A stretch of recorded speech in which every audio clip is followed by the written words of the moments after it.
In a small warehouse on the outskirts of Han City, a young man was diligently assembling an object with various tools in hand. Before him stood a magnificent structure resembling a spaceship, towering at 7 to 8 meters and extending over 10 meters in length. Its silvery exterior formed an elliptical shape, nearly occupying the entirety of the warehouse space. Not far from the young man, a camera was positioned, capturing every moment of his labor. He gestured towards the contraption as he spoke eloquently to the lens. "Behold, this is the support framework of the spaceship. When it returns to Earth from the vastness of space, the immense speed necessitates a robust support system to ensure a safe landing. Therefore, the resilience of these support materials is of paramount importance." This young man was Bai Hui, a streamer on Shark Live who had traversed into this parallel universe 3 months prior. He had been bound by a system known as the Black Technology System, which tasked him with live streaming the construction of a spaceship within 6 months, while garnering substantial popularity. After issuing the task, the Black Technology System fell into silence, unresponsive to his calls for reawakening. Constructing a spaceship is an arduous endeavor. In Bai Hu's previous world, only a handful of nations possessed the capability to create rockets capable of reaching outer space, and the costs were exorbitant, with a single chemical fuel rocket costing billions. Fortunately, prior to its dormancy, the system had not only enhanced his intellect through advanced technology, but had also infused him with a wealth of knowledge. This knowledge surpassed the current technological advancements on Earth by an entire generation, including a groundbreaking anti-gravity technology. In essence, this technology is predicated on the existence of particles known as antiparticles within our surrounding space. As is widely acknowledged, the Earth exerts a universal gravitational pull, affecting all matter, albeit to varying degrees. Conversely, antiparticles embody a force that counteracts this gravitational pull. In the cosmos, all entities possess both positive and negative distinctions. Antiparticles are fundamentally opposed to the ordinary particles encountered in daily life and are prevalent throughout the universe. The anti-gravity technology is a sophisticated evolution derived from the concept of antiparticles. Having absorbed this knowledge, Bai Hu's mind crystallized with a clear objective. While constructing a spaceship may seem insurmountable to others, for him, it was no longer an insurmountable challenge. The most daunting aspect, the propulsion system, had already been resolved, rendering the remaining components considerably easier to manage. Thus, Bai Hui rented a spacious warehouse on the outskirts and embarked on his ambitious venture to live stream the construction of a spaceship. As a wealthy heir, with family assets amounting to billions, he had persuaded his doting mother to grant him 100 million as his initial capital. However, this sum was merely a fraction of what was required to realize his dream of building a spaceship. Previously, Bai Hui had often frequented Shark Live, where he lavishly spent money on various female streamers, making him a well-known figure within the platform. Live streaming the construction of a spaceship, Bai Hui established a live streaming room, boldly titling it with an audacious proclamation. Within less than a minute, tens of thousands flocked to the stream, momentarily bewildered by the title. Good grief, did President Bai really abandon that enchanting lady from yesterday to come here and show off? President Bai is incredible. He intends to construct a Spaceship 666. The Earth can no longer hinder your aspirations. Is the host actually building a model of a spaceship? Is President Bai aiming to create an alien spacecraft? The host is remarkable 666, observing the barrage of comments. Bai Hui discerned that not a single soul in the stream believed he could construct a genuine spacecraft. They merely assumed he was crafting a model. Nonetheless, for the audience, even the endeavor of creating a model of a spaceship captivated many, as countless hearts harbored dreams of reaching for the stars and the vast seas beyond. With a serious demeanor, Bai Hui declared, "Listen up, brothers, this is a genuine spacecraft, the kind that can soar into the heavens. I am not jesting with you." Upon uttering these words, the atmosphere in the streaming room erupted with merriment. "Ha! Indeed, it can ascend to the skies, you crack me up. Ha! Can it soar alongside the sun? I Li Jinza vow that if this spacecraft can actually take flight, I will live stream myself performing a handstand while eating excrement. Sounds delightful, President Bai is truly humorous, rest assured. Even if you merely create a model, I will support you." Hello, Ching Shan Psychiatric Hospital. We have a suspected patient who may have escaped from your facility. Bai Hu's expression darkened. This group was infuriatingly audacious, daring to label him as mentally unstable. Yet it mattered not. The day he successfully constructs the spacecraft, it will surely dazzle the eyes of these skeptics. Li Jinza, I shall remember you. When my spacecraft is completed and soars into space, I hope you will recall your words about live streaming a handstand while eating excrement. Haha, the live streaming room was enveloped in a joyous atmosphere. Amidst the disbelief of all, Bai Hui diligently worked on the spacecraft, and thus 3 months passed. During this period, Bai Hui invested $30 million to acquire a small precision machinery manufacturing plant dedicated to refining various materials and components essential for the spacecraft. Originally, such a small-scale factory could not produce precision components suitable for aerospace applications. However, armed with knowledge surpassing that of Earth's civilization by an entire generation, Bai Hui personally overhauled the entire production line, significantly elevating the precision of the components produced. Unreservedly, one might assert that if Bai Hui were to sell this precision machinery plant now, fetching 500 or 600 million would pose no challenge. It is noteworthy that he purchased it for merely a few tens of millions now. Through Bai Hu's enhancements, the factory's value has soared tenfold. This is no jest in mechanical manufacturing. The higher the precision, the greater the price. The engines of rockets are valued in the millions to tens of millions, a testament to their exorbitant cost, which stems from the exceedingly high precision required for their components. Even a single screw must adhere strictly to established standards, with no room for carelessness whatsoever. In a spacecraft designed by Bai Hui, the anti-gravity engine stands as the centerpiece, demanding the utmost precision in material and component specifications. With his extensive technical knowledge, he swiftly crafted this remarkable engine. The entire spacecraft is to be equipped with 6 anti-gravity engines, 4 main engines, and 2 attitude control engines, each anti-gravity engine measuring 2 meters in height and over 1 meter in width. Chapter 2: The Birth of the Artificial Intelligence. Little Black. They are capable of providing a staggering force of over 260 tons in total. This prompts a question. Conventional rockets typically generate thrust in the hundreds of tons, with some exceeding thousands. How then can a mere 200 tons propel a spacecraft into the heavens? The answer lies in the utilization of anti-gravity technology, which allows the spacecraft to circumvent the need for hundreds of tons of chemical fuel, as is customary in traditional rocket launches. Instead, the anti-gravity spacecraft harnesses electrical energy, resulting in a total mass exceeding 100 tons, substantially larger than most objects that have historically ventured into outer space. Unless one considers the second stage of rockets designed for space entry, no nation's spacecraft surpasses the weight of the one constructed by Bai Hui. Unlike the International Space Station, which comprises multiple modules assembled incrementally, Bai Hui's spacecraft was built as a singular entity. Since the construction commenced 3 months ago, the spacecraft's framework is nearly complete, with the propulsion, escape, and life support systems already installed.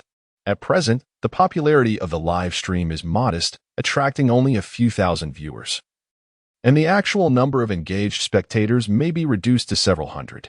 After all, while the construction of a spacecraft is undoubtedly intriguing, the sight of a collection of scrap metal without clear purpose can quickly diminish interest. Consequently, many viewers have drifted away. However, Bai Hui remains unfazed. The current viewer count is inconsequential, for he is confident that the world will be astounded on the day of the launch. Bai Hui glanced at the live stream and announced, "All right, the entire framework of the spacecraft has been substantially assembled, and completion is imminent. I extend my gratitude to all my brothers for their companionship during this period. I shall conclude today's stream here and take a rest. I will resume broadcasting tomorrow at 8 o'clock. With that, he ended the stream without waiting for any further comments. He was not in need of financial gain. The broadcast was merely a task assigned by the system, thus he did not overly concern himself with the audience's reactions. Leaving the warehouse, Bai Hui returned to his villa. Instead of resting, he opened his computer to draft the control program for the entire spacecraft. The control program is of paramount importance, arguably even more so than the engine itself.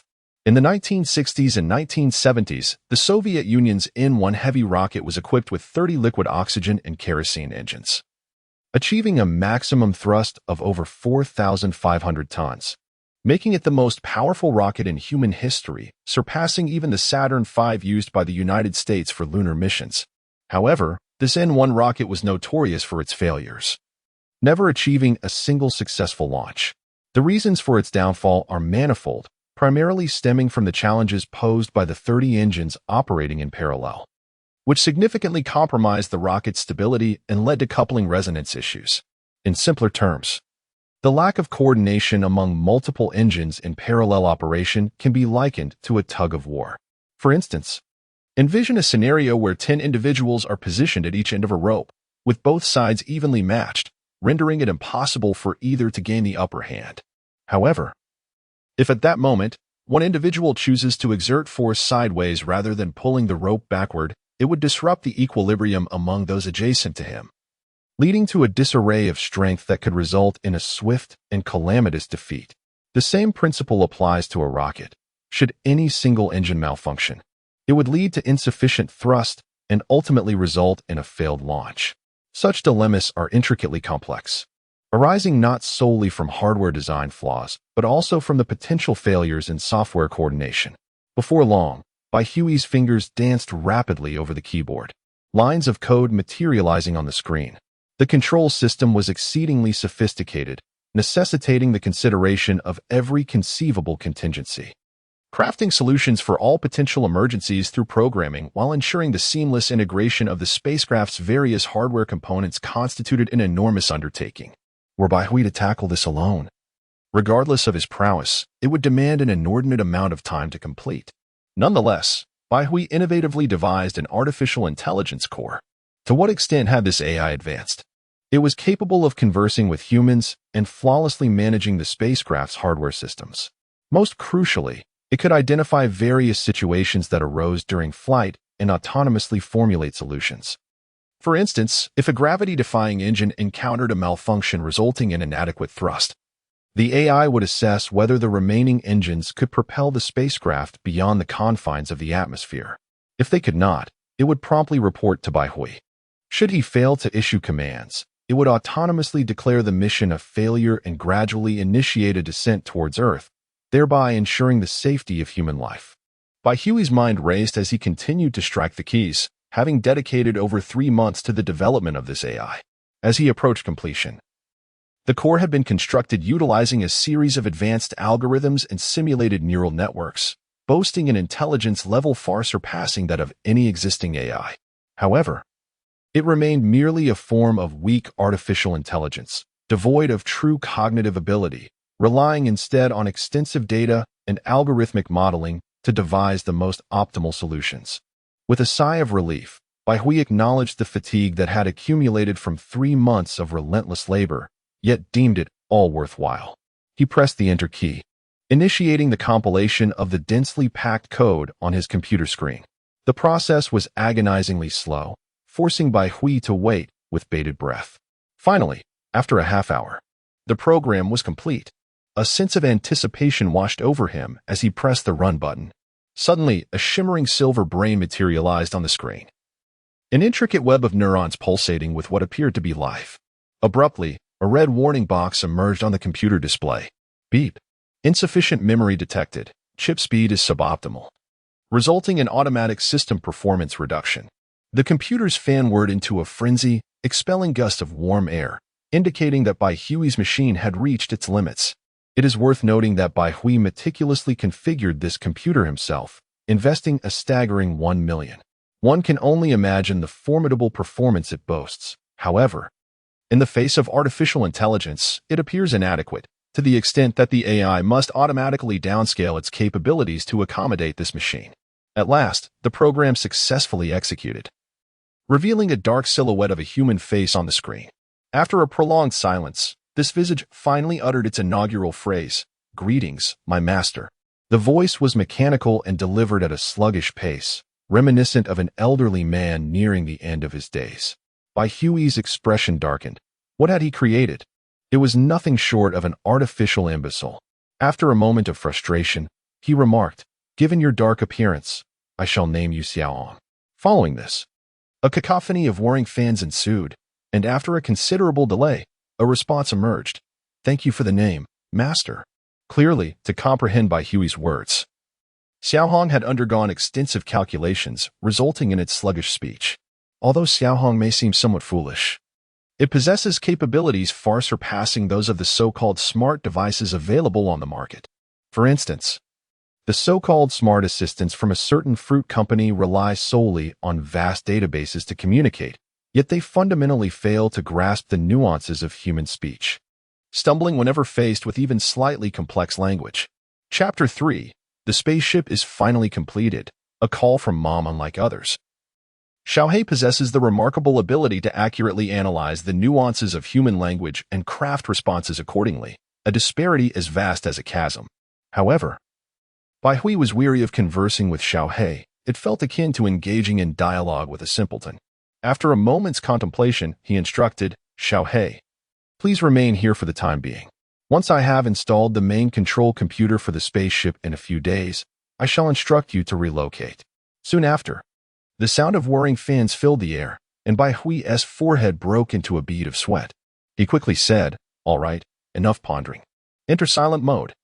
The moment the words left his lips, Xiaohei ceased all activity, and the computer's fans gradually returned to a normal hum. The rapid spinning of the fans had given Bai Hui quite the fright, fearing that Xiaohei might inadvertently cause his computer to explode. With the control program for the spaceship completed, the subsequent tasks became significantly simpler. Much like an automobile, having resolved the core power system, he could now merely add various auxiliary components. These modules did not require Bai Hui's personal craftsmanship. Similar products were readily available in the market, necessitating only a connection with the appropriate manufacturers for procurement. In the vastness of space, devoid of air and teeming with diverse cosmic rays, such as X-rays and gamma rays, these emanations could inflict devastating harm on the human body and various electronic devices.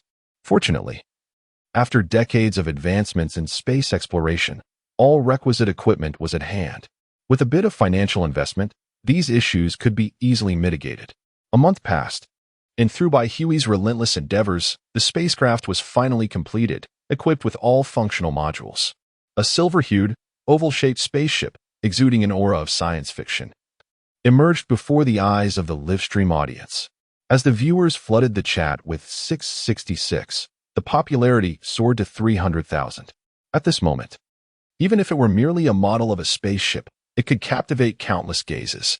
The construction cost of such a grand model would easily exceed 10 million, prompting many viewers to exclaim in awe, Bai Zong is truly wealthy. Bai Zong is amazing. Bai Zong is amazing. A flurry of messages cascaded like snowflakes, inundating the entire chat. Wiping the sweat from his brow, Bai Hui proclaimed, brothers, I have successfully constructed the spaceship. In 3 days, we shall be here to live stream the launch. 666. Isn't this just a model? Can it really take off? Has the host lost his mind? A model spaceship taking off? Why not claim to be an extraterrestrial instead? Laughter erupted as the host humorously entertained the audience. Hello, is this Chishan Hospital? There is someone here. Bai Hui glanced at the barrage of comments, and his forehead began to throb with frustration. To the brother calling Qingshan Hospital. If you come here, I assure you, I will not spare you. How dare you insult me indirectly, calling me insane? I want to let you off lightly. Bai Hui gazed earnestly into the camera and solemnly declared, I, Bai Hui, hereby make a serious statement. The spacecraft I have constructed is a genuine vessel capable of traversing the cosmos, not merely a model. Hey, is this Xiao Yaoling? Someone has gone mad again, responded a voice. Mr. Bai, we believe in you. We trust you are not a fool, haha. Since that is the case, I can no longer remain inconspicuous. Indeed, I am an extraterrestrial sent from the M87 Nebula. I have existed since the age of dinosaurs, witnessing the ebb and flow of life on Earth. Has someone finally constructed a true spacecraft today? The brother upstairs, having shed his disguise, proclaimed, indeed. I am Bumblebee from the planet Cybertron, quietly observing Earth's civilization. Laughter erupted in the live stream, yet not a single viewer believed him, for the notion was simply too far-fetched. In today's world, Only a handful of nations possess the capability to construct rockets. They invest billions annually, with countless talents uniting in pursuit of their space exploration endeavors. Now, you claim that you, alone, have built a spacecraft in just 4 months? What of the numerous aerospace scientists who have tirelessly labored for the advancement of space travel? Bai Hui remained silent for a moment, then resignedly stated, I know you do not believe me. Very well, in 3 days, right here, I will live stream the launch of the spacecraft. Let us meet again. With that, he disregarded the barrage of comments and ended the stream, taking a moment to soothe his wounded spirit. Dingling. His phone rang. Upon answering, he saw it was his mother calling. Bai Hui was her only child, and she doted on him excessively. When he casually mentioned the funds required for the spacecraft, she promptly transferred 100 million to him. However, 100 million was still insufficient for constructing a spacecraft. Over the past few days, Bai Hui had leveraged his knowledge to earn a couple of 100 million through various online ventures. Had he not modified a mechanical manufacturing plant to produce the necessary components for the spacecraft, even 200 or 300 million would scarcely make a ripple. Hello, Mom. What is it? Xiao Hui, you are not so young anymore. It is time you find a girlfriend. Do you remember Chen Linger, the daughter of Uncle Chen? She has returned from studying abroad. You should invite her out for a meal and foster your relationship. That girl has blossomed, looking like a celestial being. You, rascal. If you can win her heart, it would be a tremendous fortune for you. Chen Lingo? Bai Hui paused, recollecting the girl who used to visit him for play when they were children, as her father lived next door. However, during her childhood, Chen Lingo was rather unattractive, with dark skin and a slender frame, resembling a clumsy girl. The other children around her were not fond of playing with her. In stark contrast, Bai Hui had an affinity for teasing Chen Linger, relishing in her flustered and angry expressions, which only added to her perceived clumsiness. Yet, Bai Hui was the sole individual willing to engage with her. It had been many years since he last saw her. Ever since Chen Linger's family relocated to the lighthouse country when he was 12, he had not laid eyes on her again. Reflecting upon it now brought a sense of nostalgia. All right then, Mother, please provide me with the address, and I shall head over immediately. Bai's mother promptly sent the address, adding with a sincere tone, My son, listen to your mother. Have a good conversation with Linger. Perhaps she could be the future daughter-in-law of the Bai family. You are no longer a child. You spend all day in the warehouse working with metal, and you've yet to converse with any young ladies. How can this continue? You wouldn't happen to be one of those individuals they speak of online, would you? Bai Hui's expression turned dark. Was this truly his mother? He was a man of pure masculinity. How could he possibly be anything else? Mother, please do not entertain such wild thoughts. I solemnly assure you, your son is undoubtedly a true man. After declaring this, he promptly hung up the phone, fearing that his mother would continue with her unfounded speculations. Chapter 4. Childhood Sweethearts. After hanging up the phone, Bai Hui immediately drove a Lamborghini to a residential complex. Chen Linger resided within this neighborhood, and Bai Hui followed the address to find his way here. This was a commercial residential area, with exorbitant property prices close to the bustling shopping street, reaching as high as 70 to 80,000 per square meter. Chen Lingo lived in one of these units. Bai Hui parked his car and, using the address sent by his mother on his phone, made his way to Chen Linger's apartment. He knocked on her door, and a melodious voice from within responded. Who is it? It's me, Bai Hui. The girl inside paused for a moment, and then exclaimed in delight, You are Bai Hui Gu? Ah. What brings you here? The door opened to reveal a girl clad in a white dress. Though she wore no makeup, her complexion remained pristine and fair. Her neck was as pure as that of a swan, and her delicate collarbone was exposed. The 2 slender legs that peeked from beneath her dress resembled white jade, exuding a vibrant youthful energy. Bai Hui was truly taken aback. His mother had been right. She was indeed stunning. You are Chen Lingo? Chen Lingo pouted her lips and replied playfully, What, don't you recognize me anymore? Bai Hui scratched his head, feeling a bit embarrassed as he stammered. I'm sorry, you've changed so much since childhood that I didn't recognize you at first. A smile blossomed on Chen Lingo's face as she teasingly asked, So, do you think I've become ugly or more beautiful? Of course, you've become more beautiful. I almost didn't recognize you. Humph. You're off the hook this time.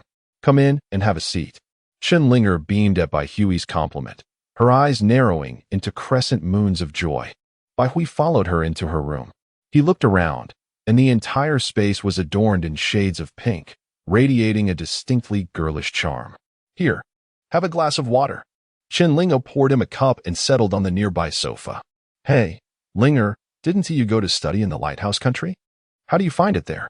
Taking a sip of water, Linger replied with a smile. To be honest, I don't think much of the lighthouse country. Many people there discriminate against us from Dragon Country. The safety in some areas is quite chaotic. If it weren't for my dad insisting I study there, I wouldn't have chosen to go to the lighthouse country. Bai Hui was momentarily taken aback. It was rare to hear someone speak negatively about the lighthouse country. In his experience, many people at home were typically enamored with the West, believing that anything foreign was inherently superior to domestic offerings. Even the moon and the sun were thought to shine brighter there, and the air was considered fresher. Many who held such beliefs had likely never ventured into the world beyond their sheltered existence. Bai Hui had encountered countless individuals like this in both his past and present lives. Thus, upon hearing Linger's candid remarks, he felt a newfound admiration for the girl before him. Why is that? Bai Hui inquired. Nothing much. I simply feel that the customs, culture, and dietary habits of foreign countries do not suit me, which is why I have returned to my homeland to develop well here. Subsequently, Linger recounted to Bai Hui some of her experiences in the lighthouse country. The environment there is excessively liberal and traditional in nature. Linger found herself quite unaccustomed to it.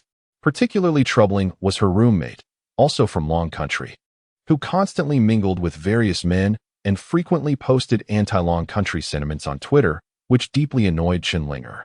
Although the academic atmosphere in the lighthouse country is indeed more robust than that of Long Country, Linger believes that Long Country is rapidly progressing and will soon not lag behind these Western nations in this regard. As their conversation flowed effortlessly, time slipped by quickly, and the sky gradually darkened. Bai Hui glanced at the time and said to Linger, it's getting late. Allow me to treat you to dinner. Sounds great.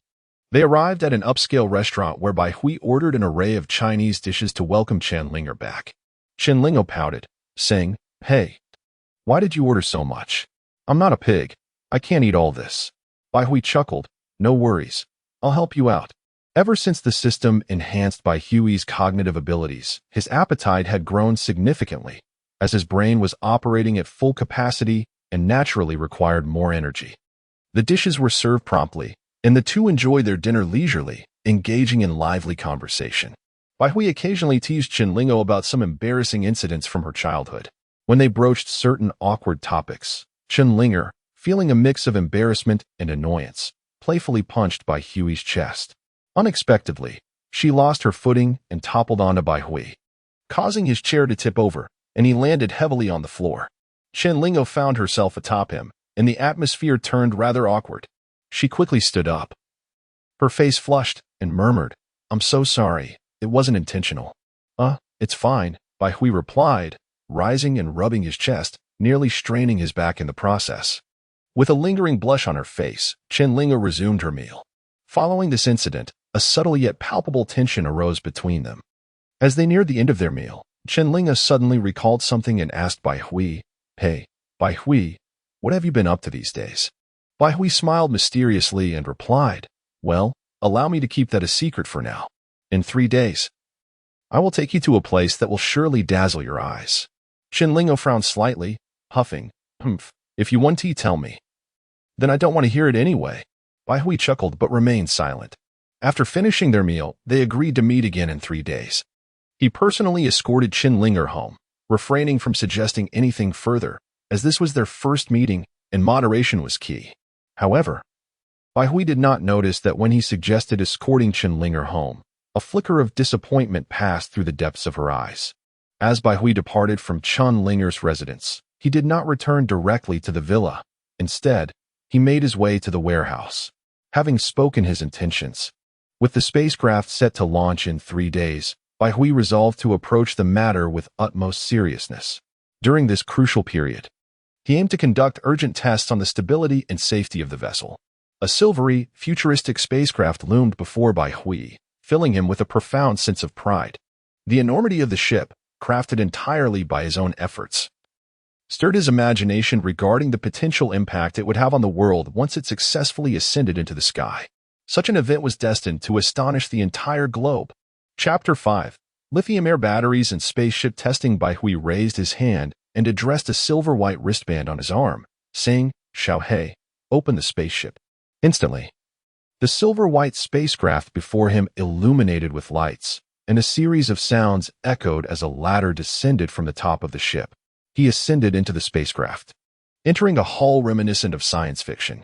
This expansive chamber spanned approximately 100 square meters, dominated at the forefront by a colossal screen that projected panoramic views of the surroundings, akin to those seen in sci-fi films. Beneath the screen lay an array of control buttons, operated by astronauts to navigate the vessel. The entire spaceship consisted of 5 distinct compartments: the cockpit, power chamber, escape pod, gravity chamber, and life support module. The cockpit, where Bai Hui currently resided, primarily functioned to manage the various systems of the spacecraft. The power chamber housed the anti-gravity engine and energy module. Notably, the entire ship was powered by electricity, necessitating an exceptionally potent energy source. A conventional lithium battery would require an immense number of battery packs to function, significantly impacting the spacecraft's performance due to their weight. To address this challenge, Bai Hui drew upon his vast reservoir of knowledge and introduced a novel battery type, the lithium-air battery. This innovative battery utilizes lithium as the anode and oxygen from the air as the cathode reactant, boasting an energy density tenfold greater than that of standard lithium-ion batteries. Furthermore, its reduced reliance on heavy metals results in a considerable weight reduction, rendering it ideally suited for powering spacecraft. Although the concept of lithium-air batteries had been proposed internationally, technological limitations had rendered their side reactions numerous and difficult to control, confining them to laboratory environments. However, the solution Bai Hui devised effectively mitigated these issues, achieving over 1,000 charge-discharge cycles. Upon finalizing his plan, Bai Hui promptly acquired a small battery factory for approximately 20 million, dedicating several days to retrofit the production line. The factory had previously specialized in manufacturing lithium-ion batteries, and since certain production processes for lithium-air batteries closely resembled those of lithium-ion batteries, this significantly minimized the required modifications. Presently, within the power chamber of the spaceship, there resided a lithium-air battery pack capable of storing up to 3 million kilowatt-hours of electrical energy, providing a continuous power supply to the anti-gravity engine. As for the escape pod, as the name suggests, it served as a sanctuary for emergencies. This compartment operated independently of the spacecraft and included a life support system, a small anti-gravity engine, and a battery pack. In the event of an unforeseen danger, Bai Hui could retreat into the escape pod, detaching it from the spacecraft and returning to Earth, thus maximizing the safety of the astronauts. The gravity chamber was equipped with a set of antiparticle controllers that could generate a gravitational field, simulating Earth's gravity and ensuring that the spacecraft would not experience weightlessness, even while traversing the vastness of space.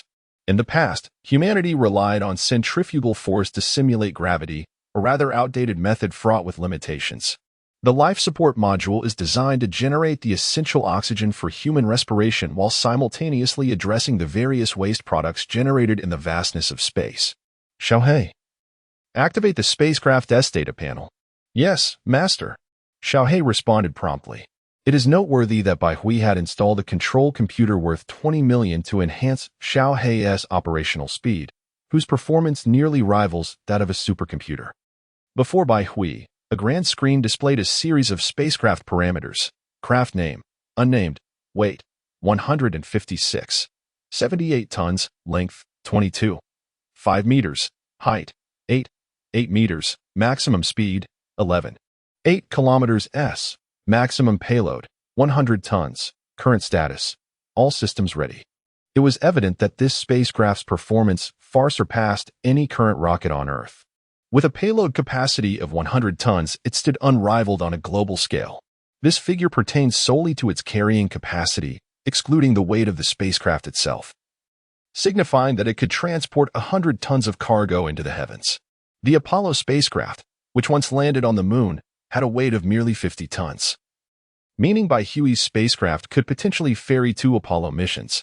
After a moment of contemplation, Bai Hui commanded, "Xiao He, initiate spacecraft testing." Testing mode activated. With a resonating hum, the entire craft shuddered, and amidst a cacophony of sound, the massive vessel gradually lifted off the ground, stabilizing at an altitude of 1 meter. Should this spectacle reach the public, it would undoubtedly soar to the top of trending topics. Within the spacecraft, Bai Hui experienced minimal turbulence, his heart swelling with pride as he gazed at the vessel he had meticulously crafted. Simultaneously, the life support and gravity modules were entering testing mode to ascertain the functionality of each subsystem.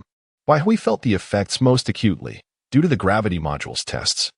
The gravitational force within the spacecraft fluctuated, inducing a wave of discomfort and a near urge to vomit. The spacecraft was isolated from external air, utilizing the life support module to provide a continuous flow of oxygen and other necessary gases. Through relentless testing, every subsystem of the spacecraft performed impeccably, aligning perfectly with Bai Hui's expectations. He was not surprised, although the design was his sole endeavor. It drew inspiration from the sophisticated solutions of other civilizations imprinted in his mind, ensuring no technical flaws existed. Undoubtedly, the stability of the spacecraft's operation was attributable to Xiao He's prowess as an artificial intelligence, serving as the central brain of the entire vessel.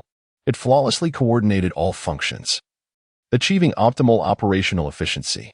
Were it not for Xiao He, a conventional control program would render the spacecraft's operation somewhat rigid, and any arising issues could lead to dire consequences. The test spanned an entire day, and the results ultimately filled Bai Hui with satisfaction. Now, all that remained was the live broadcast scheduled for the day after tomorrow. Today marked a significant occasion for Bai Hui, as it was the day his spacecraft was set to launch. Early in the morning, he drove to the residence of Qinlinger, for they had agreed that Bai Hui would take her to witness the entire launch process of the spacecraft. Of course, Qinlinger was entirely unaware of this plan. "Bai Hui, where are you taking me?" As the Lamborghini ventured deeper into the secluded outskirts, Qinlinger felt an increasing sense of curiosity. What could Bai Hui possibly want in such a remote location? Lost in thought, her cheeks gradually flushed a deeper shade of red. Bai Hui, oblivious to her musings, continued to drive with a smile, replying, "You'll find out soon enough." At last, the Lamborghini came to a halt outside a large warehouse in the countryside. Chapter 6. The commencement of the live stream of the spaceship launch. Qinlingo stood before the vast warehouse, her heart swelling with shyness, her cheeks flushed a vibrant red, reminiscent of a ripe apple. Clenching her teeth, she pondered, could it be that Bai Hui intends to share this enclosed space with me? Yet I have never encountered such a situation before. Isn't this rather mortifying? However, it soon became evident that her worries were unfounded. Bai Hui approached the entrance of the warehouse, pressed a button on the wristband adorning his arm, and effortlessly swung open the large doors, revealing a dazzling silver light. As the ambient light flooded the warehouse, Qinlinger was quickly met with the entirety of its contents. Her mouth formed an astonished O, her eyes wide with disbelief, as she stared blankly at the scene before her. There, before her, stood a colossal spaceship, its grandeur only fully appreciated when one stood in its presence. The entire body, glistening in metallic silver, bore the unmistakable oval shape of a spaceship, every aspect of it captivating Qinlingo's gaze. Observing Qinlingo's reaction, Bai Hui felt a swell of pride and satisfaction within him. She was the first person to exhibit such astonishment at the sight of his creation. This filled him with an undeniable sense of accomplishment. With confidence, he inquired, "Linger, what do you think of the spaceship I built? Is this really your creation?" In that moment, a whirlwind of thoughts surged through Qinlinger's mind. She speculated whether this spaceship was of extraterrestrial origin, and where Bai Hui had procured such an awe-inspiring vessel. Could it be that Bai Hui was an alien undercover on Earth? Yet, upon hearing Bai Hui claim ownership of the spacecraft, clarity dawned upon her. She blinked, her eyes sparkling with delight, and sighed in relief, exclaiming, "Bai Hui, the model of the spaceship you constructed is truly remarkable. You nearly frightened me." Huh? Bai Hui's expression froze momentarily. What had happened to her earlier astonishment? How had her demeanor transformed so swiftly? He gazed at Qinlingo for a prolonged moment, causing her cheeks to redden, and she stammered, Bai Hui, what are you staring at?" Ah, never mind. We shan't hold it against a young lady. Soon enough, you shall see, Bai Hui mused, carefully choosing his words. He then addressed Chen Lingo. Lingo, I must inform you that this is a genuine spaceship. You will understand more about it when it launches shortly. For now, could you assist me by starting the live stream? Without allowing Chen Lingo the chance to respond, Bai Hui drew her closer to the spaceship. Retrieving an expensive camera from his belongings, requesting her to help with the filming. Chen Lingo, momentarily taken aback, fumbled to turn on the camera. While Bai Hui activated a nearby computer, connecting it to the camera, thus initiating the live stream. Live streaming, the spaceship ascends into space. The title, simple yet striking, was enough to capture the attention of many. As the stream commenced, a multitude of viewers flooded in, their eyes transfixed on the gleaming silver spaceship, inundating the chat with exclamations of 666. As the live broadcast unfolded, an increasing number of spectators flocked to witness the antics of the affluent heir, Bai Hui. Known for his extravagant displays, the audience was eager to see how he would boast today. Hurry up and launch your spaceship, Bai. We're all eagerly awaiting. They chuckled, clearly mocking him. The anticipation for the spacecraft's ascent was palpable. Such a grand model of a spaceship, the host surely embodied opulence. In this era of streamers, many resort to sensational topics to captivate their audience. Can't someone rein in this shark? Within the live stream, reactions varied. Some expressed admiration, others derision, while many simply came to revel in the spectacle of it all. Bai Hui remained unfazed, addressing the camera and his viewers with confidence. Dear friends, today marks a monumental occasion for me and humanity alike. I am thrilled to present this magnificent spacecraft, he declared, to dispel any notions of exaggeration. I shall first ascend into space and provide a demonstration from above. With that, he turned to the bewildered Chen Linger and instructed, when I take off, make sure to capture the entire ascent on camera.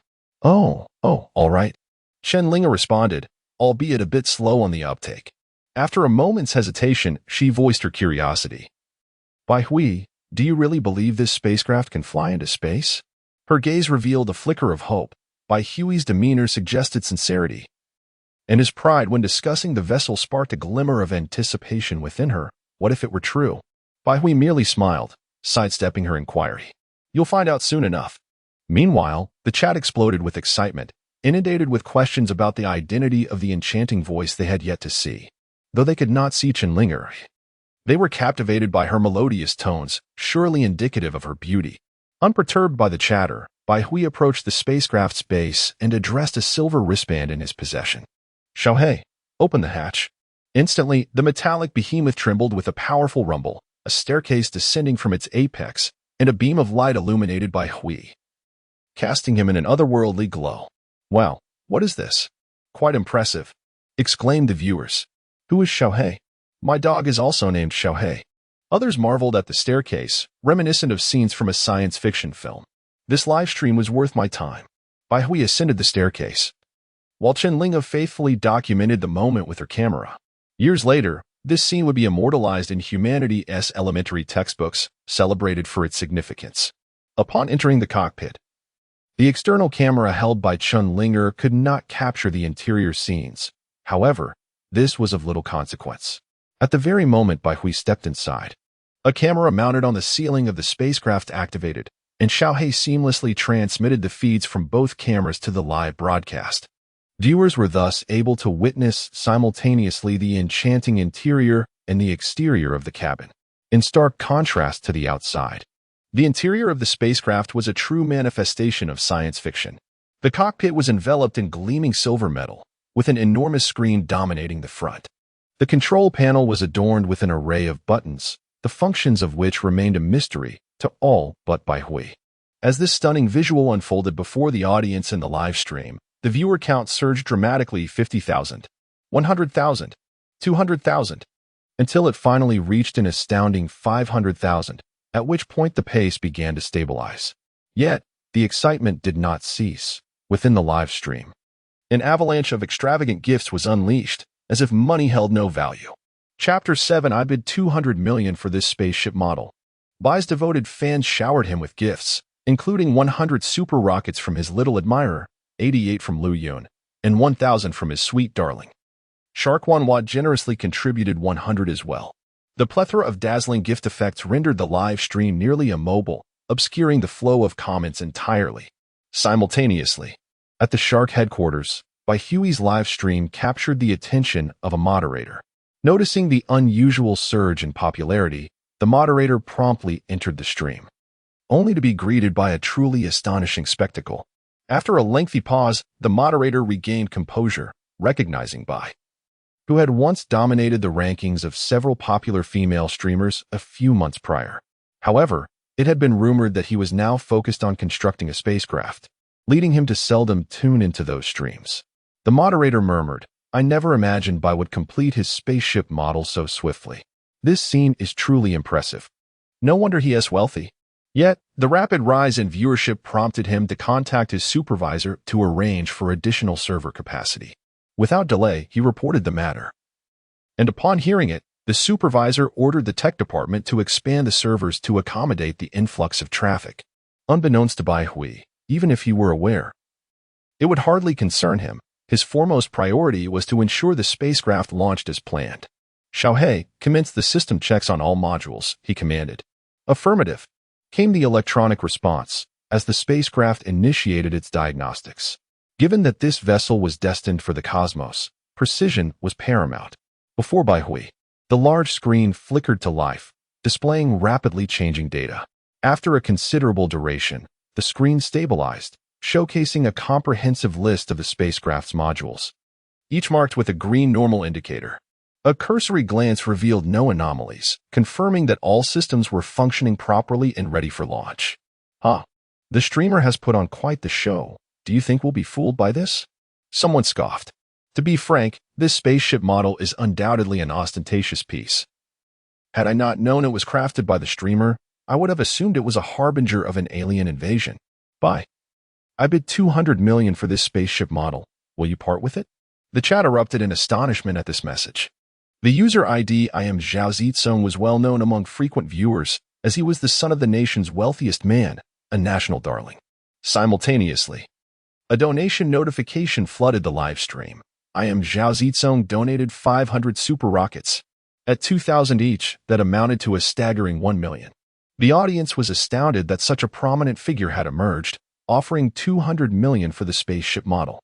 In the minds of many, this was merely a model of a spaceship, valued at most in the tens of millions, easily capable of yielding a profit upon resale. However, they remained oblivious to the fact that this was not a mere replica. It was a genuine spacecraft. Should it indeed succeed in taking flight, 200 million? Surely. You jest. Billions, even hundreds of billions, would be willingly exchanged by numerous nations for such a marvel. This represented the gateway to a new era. It is no exaggeration to assert that whoever holds the key to anti-gravity technology commands dominion over space, the moon, Mars, and indeed the entirety of the solar system would be theirs to traverse, ushering humanity into a new epoch of space exploration. Of course, Zhao Zitsong's barrage of comments went unnoticed by Bai Hui, or perhaps he simply lacked the inclination to pay attention to them, as his focus was entirely consumed by the spacecraft before him. Observing that everything was functioning normally, a smile crept upon Bai Hui's lips. He then removed his outer garment, revealing a familiar sky-blue spacesuit. This suit clung closely to his figure, adorned with the emblem of the Dragon Nation, which he had procured from the National Space Agency for over 1 million. One might assume that such a sum was exorbitant, yet this was merely an intercapsule suit. The more commonly seen extravehicular suit, characterized by a transparent helmet and equipped with a complete life support system, commanded a staggering price of $30 million, or 200 million Dragon Yuan, arguably the most expensive garment in human history. Naturally, Bai Hui had not acquired the extravehicular suit, as it was far beyond his current means, and he had no intention of venturing outside, rendering it unnecessary. Bai Hui approached the control panel and seated himself, fastening his safety belt.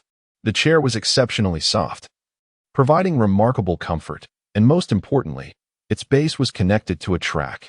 In the event of an emergency during flight, an automatic control system would eject the seat and its occupant directly into an escape pod in less than 3 seconds, thereby maximizing the astronaut's safety.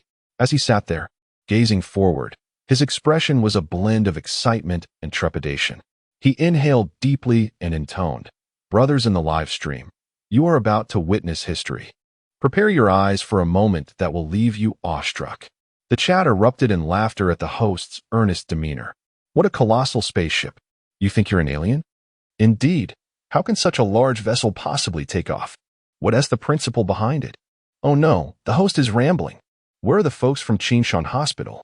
Why haven't they arrived yet?"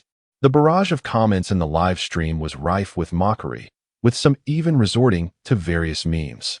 Certainly, not all interactions within the live stream unfold in this manner. Occasionally, one might encounter a novice who timidly posts a comment, "I believe."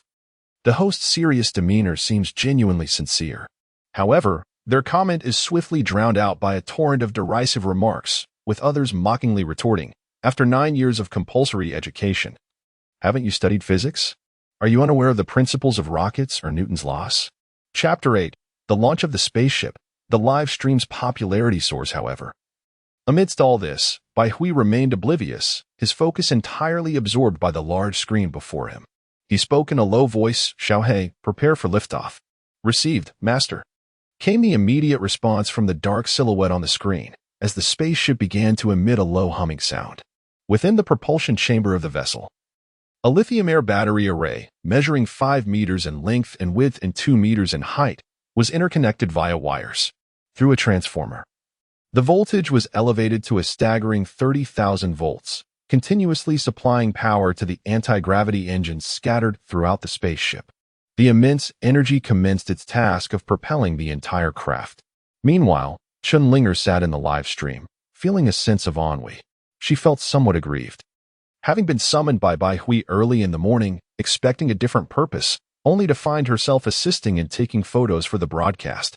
Suddenly, her gaze sharpened as the ceiling of the warehouse began to open slowly, revealing the brilliant sunlight. The warehouse, with its flat roof, stood over 20 meters tall, clearly modified for this occasion. Before her eyes, the colossal spaceship emitted a series of roars, as if something monumental was about to emerge. Shinlingo stared, suddenly struck by an absurd thought. Could this spaceship truly fly? The spaceship soon dispelled her doubts. The massive craft trembled incessantly, the roar intensifying to a volume that resonated clearly within the live stream. After about half a minute, the spaceship abruptly lifted off the ground, ascending slowly to over 1 meter in height. Chunlinger stood in awe, mere meters away from the vessel, her proximity heightening her experience. What unfolded before her shattered her preconceived notions. A gigantic spaceship that did not rely on chemical fuels like a rocket, nor on airflow like a helicopter.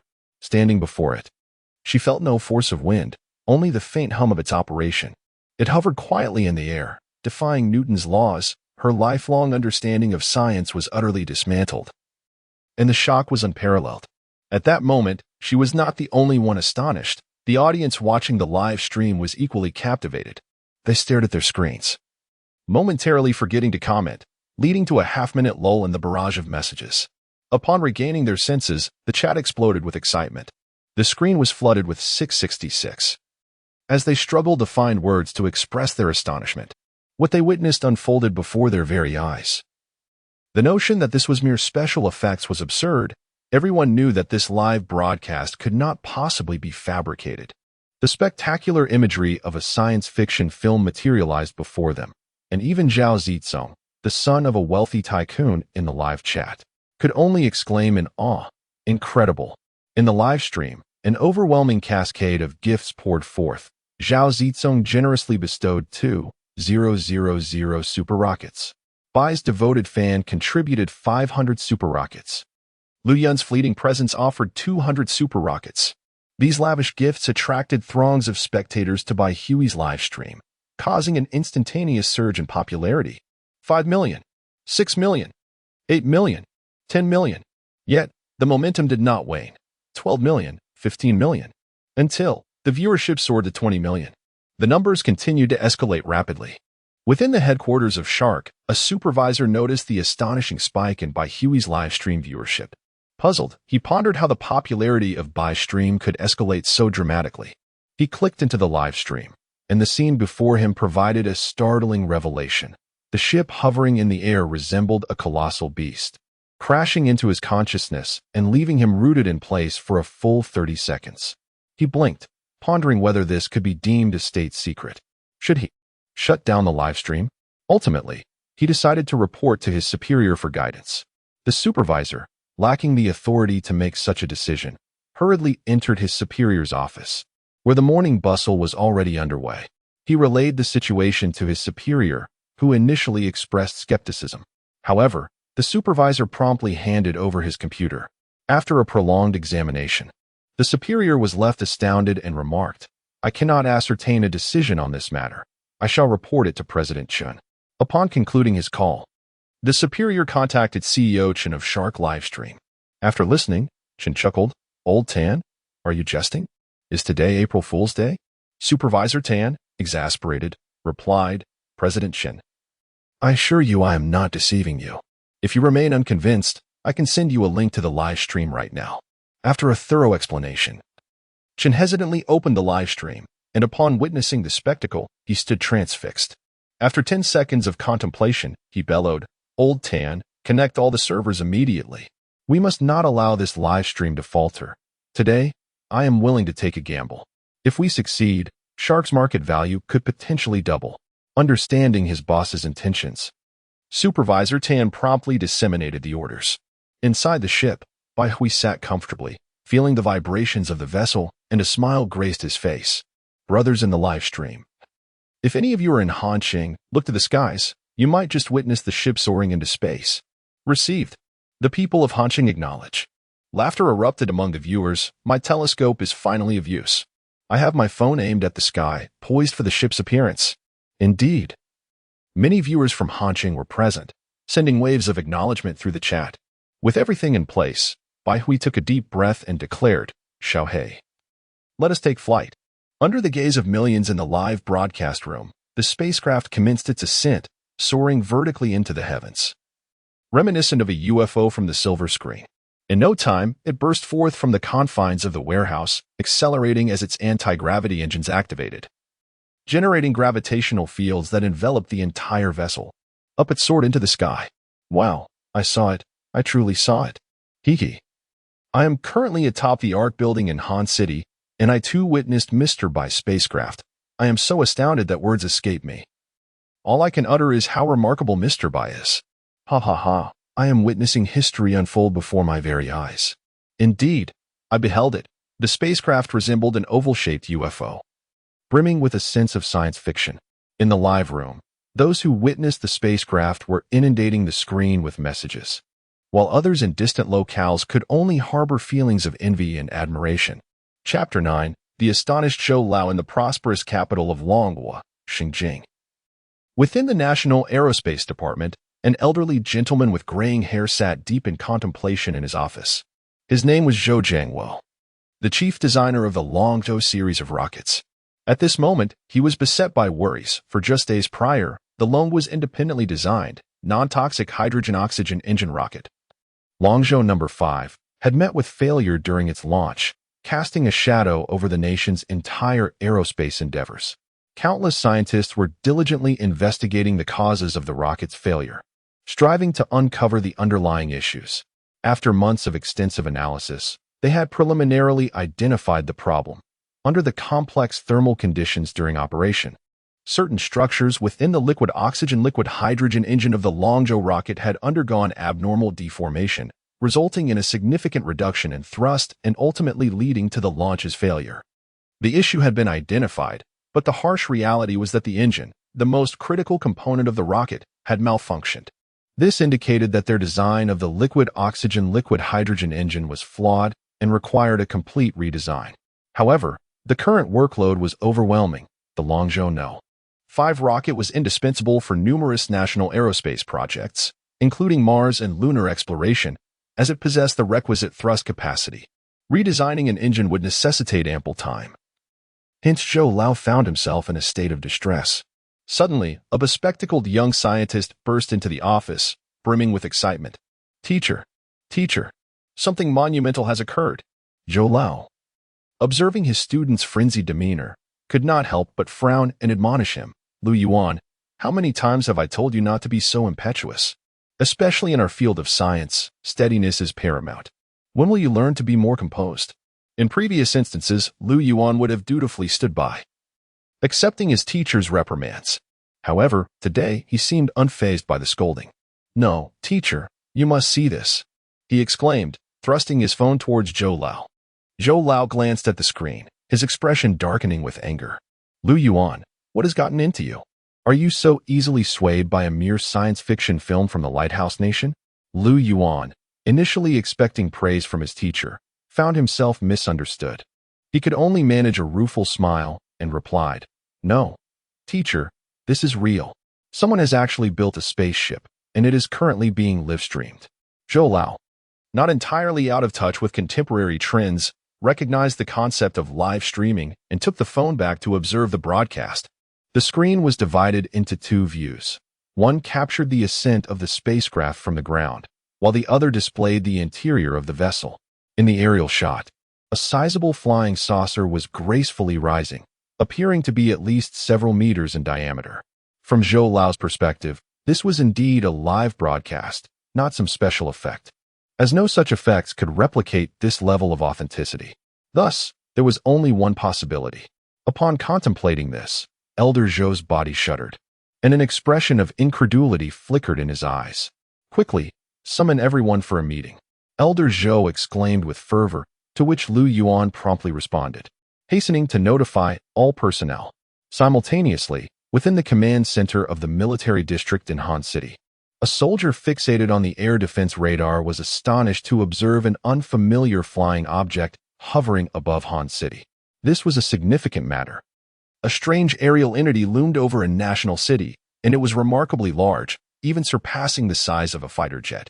Realizing the gravity of the situation, he urgently contacted the highest-ranking official in the military district. Upon hearing the news, the official's expression turned grave. The enemy had inexplicably appeared above their city, and he had only just become aware of it.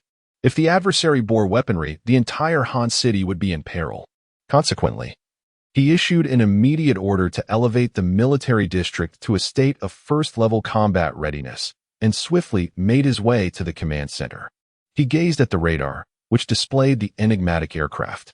The object was disc-shaped, ascending rapidly, seemingly accelerating further. At that moment, various high-ranking officials had gathered in the command center, all eyes glued to the radar display. One official murmured, "I can't shake the feeling that this resembles an alien spacecraft." Others nodded in silent agreement, having recognized the truth but hesitating to accept it. A shared thought surged among them. Were extraterrestrials invading Earth?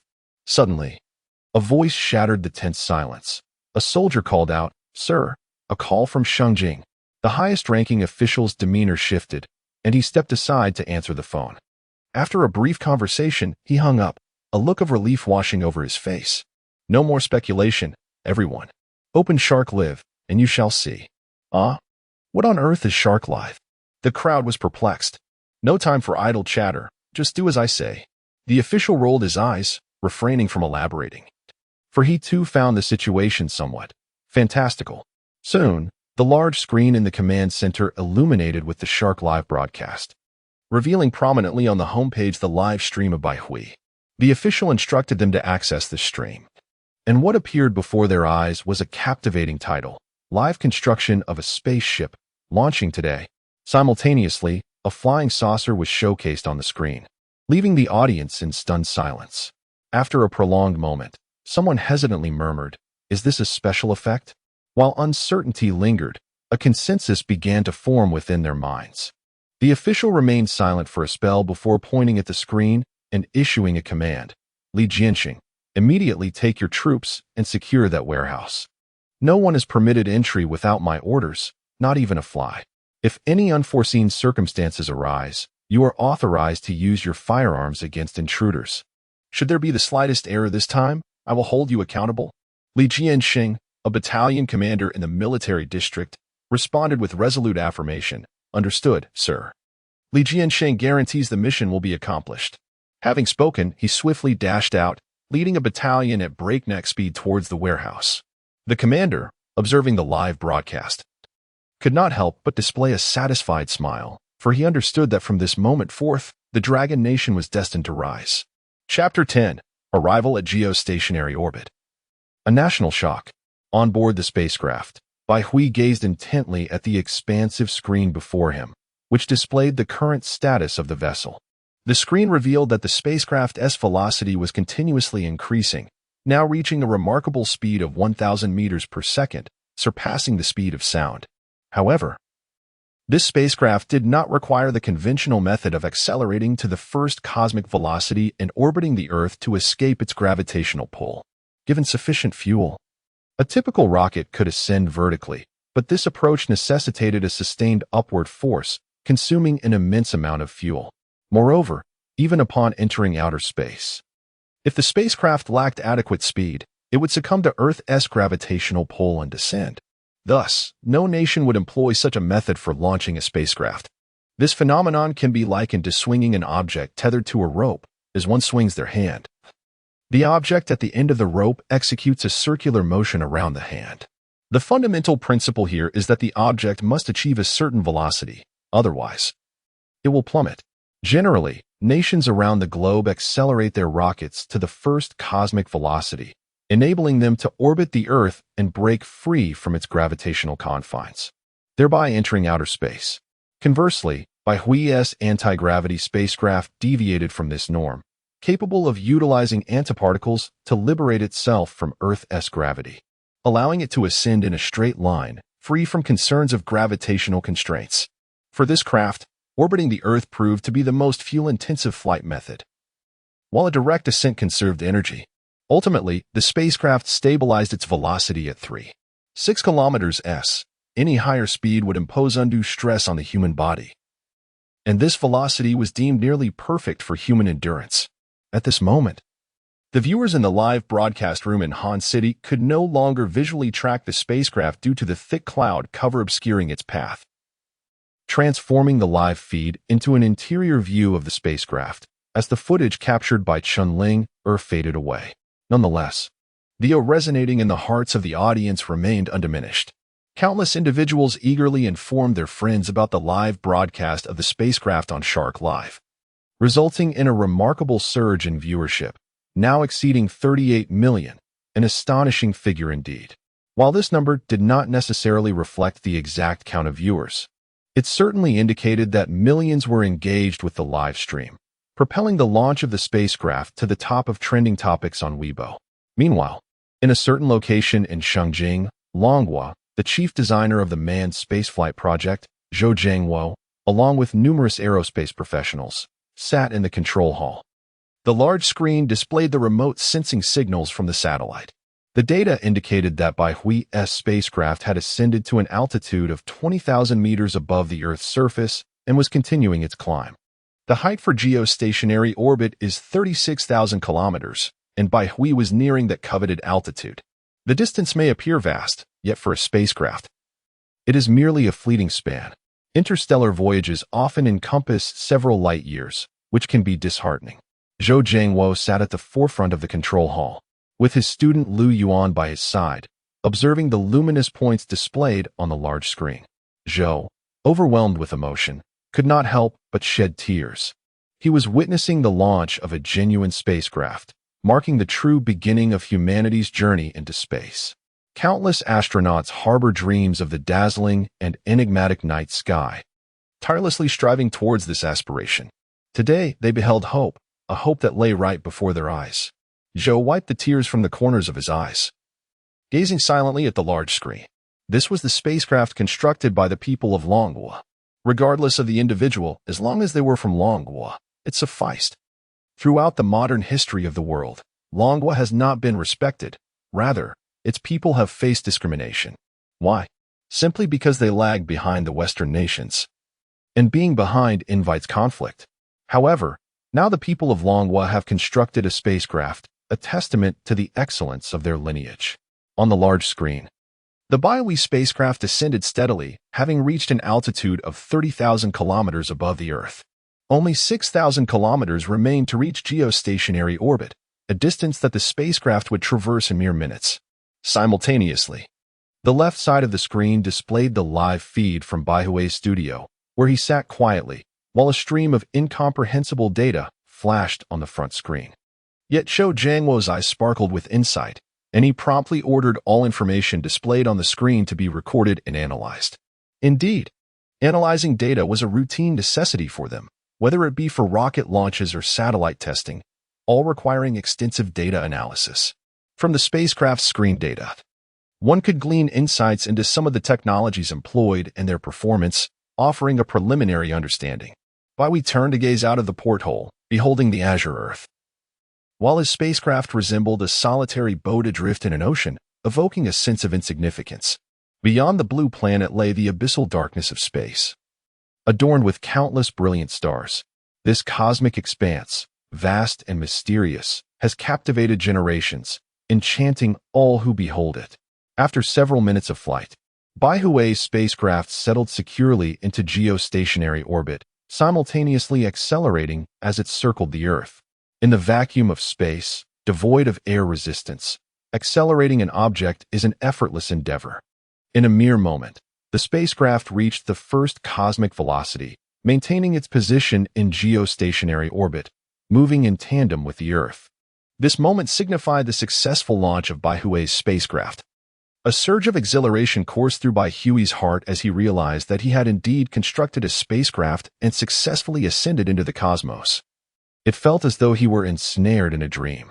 Trembling with excitement, he proclaimed, "Esteemed viewers in the live stream, I announce that the spacecraft has triumphantly reached outer space, and I am currently stationed in geostationary orbit."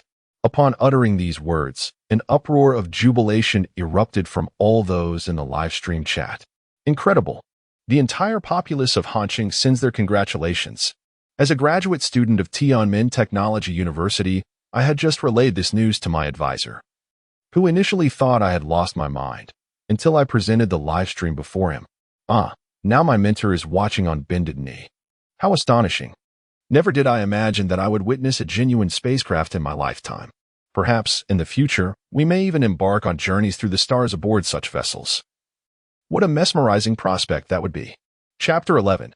This prosperous era, just as you desired in the vibrant capital of Longhua, at the National Space Administration. The telemetry hall erupted in jubilant cheers. This was a moment that belonged to the people of Longhua.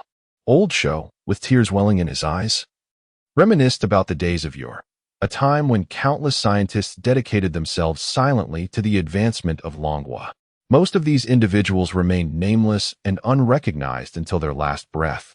Yet it was precisely due to their unwavering commitment that Longhua flourished to its current stature. They are the true backbone of Longhua. Old comrades, this glorious era is as you wished. Zhou gazed skyward, wiping away the tears from the corners of his eyes, murmuring softly. The audience in the live broadcast was electrified. Bai Hui's spacecraft successfully entered synchronous orbit, filling the descendants of Longhua with pride. Bai Hui unfastened his seatbelt. A smile gracing his face, and with a slight thrill in his heart, commanded, "Xiaohei, disengage the simulated gravity." Understood. Xiaohei's emotionless voice responded, and simultaneously, several anti-gravity engines in the spacecraft's gravity chamber ceased operation. In an instant, Bai Hui felt his body lighten, with a gentle push against the floor. He began to float effortlessly. Unaccustomed to such conditions due to a lack of rigorous training, panic surged within him as he floated mid-air, causing his body to flail uncontrollably within the control cabin. Bang! Bai Hui collided headfirst with the ceiling, a jarring impact that left his head ringing. It took him a moment to regain his composure. This spectacle sent the live audience into fits of laughter. Shock! A streamer collides with the ceiling. Haha. You look rather foolish, streamer. Indeed, for those untrained in microgravity, it is exceedingly difficult to navigate in such an environment. Though Bai Hui suffered a considerable bump, he simultaneously garnered the trust of many viewers. Many had just recently entered the live stream, some through friends' recommendations, and were initially skeptical about the spacecraft. However, witnessing Bai Hui's experience, they were thoroughly convinced. After all, microgravity could only exist in space. A mere model of a spacecraft could never replicate such an environment. After a prolonged struggle, Bai Hui gradually descended from the ceiling. The first thing he did upon landing was instruct the artificial intelligence, Xiaohei, to re-engage the simulated gravity. As he felt his body returning to normal, he sighed with relief. The sensation of weightlessness had been thoroughly disconcerting. Prolonged exposure to a weightless environment causes blood to pool in the head, leading to discomfort and an overwhelming sensation. Hence, astronauts don specialized suits equipped with pressure systems to maintain normal blood pressure by compressing the blood vessels. Additionally, astronauts undergo extensive training daily to prevent muscular atrophy around their blood vessels. In the National Space Administration of Shijing, old Zhou watched the scenes on the large screen, his expression subtly shifting. The spacecraft employed highly advanced simulated gravity, signifying a remarkable achievement. This signifies that Bai Hui has mastered the technology to manipulate gravity, commonly referred to as anti-gravity technology. Although this concept has been proposed in the past, it has remained elusive due to the limitations of contemporary physics, which has yet to formalize even the foundational theories, merely leaving an abstract notion. It is no wonder that Bai Hui has been able to construct such a spacecraft. Once this technology is grasped, the fabrication of a spacecraft becomes relatively straightforward. With fundamental propulsion resolved, all subsequent challenges will effortlessly fall into place. An expression of gravity settled on Zhou Lao's face. They were still unaware of Bai Hui's stance toward Longhua. If he harbored disdain for their nation, the situation could become quite troublesome. At that moment, a breathless individual rushed into the control hall and handed a dossier to Zhou Jiangwo. Zhou Lao meticulously perused the document, and after a brief moment, a look of relief washed over his face. This dossier contained a comprehensive collection of information about Bai Hui, including his family background, personality analysis, and every significant event from his childhood to the present. Even the day Bai Hui assisted an elderly woman across the street was recorded in meticulous detail. Bai Hui, male? A student at Xinjiang University, majoring in physics. Personality analysis. Based on an extensive review of Bai Hui's actions, it was concluded that he possesses a congenial disposition, is amiable towards others, and is capable of engaging in profound conversations. This singular conclusion was the result of extensive analysis by numerous personality analysts. Zhou Lao exhaled in relief, having feared that Bai Hui may have experienced some traumatic events in his youth that could have led him to adopt a cynical worldview. The current circumstances were undoubtedly most advantageous for them. Simultaneously, the highest echelons of leadership in Longhua issued a direct mandate at all costs. They must ensure the protection of the exceptional research talent that is Bai Hui. Military divisions swiftly entered a state of emergency readiness, with fighter jets and tanks dispatched towards Han City, while various national agencies mobilized to apprehend a multitude of spies. These spies, who had long been concealed within Longhua, began to surface following this significant upheaval. Under the orders of the commanding officer, Li Jiansheng apprehended all individuals approaching Bai Hui's warehouse. Fully aware that anyone nearing this location harbored ulterior motives, he proceeded without hesitation. Indeed, some individuals, sensing imminent capture, brandished weapons in a futile attempt to resist. However, this was swiftly thwarted by the vigilant Longhua personnel, with some being directly neutralized. Inside the warehouse, Chen Lingo gazed at the armed officers before her, a flicker of trepidation crossing her features.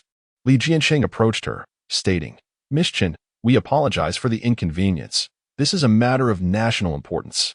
We kindly ask for your cooperation in our investigation.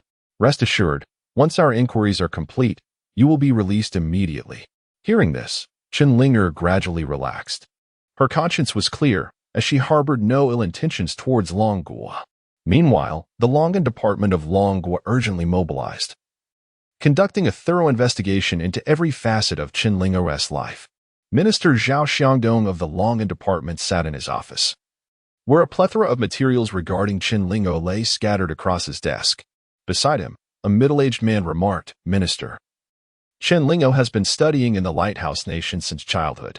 It will require some time to ascertain her intelligence there, as our influence in the Lighthouse Nation is rather tenuous."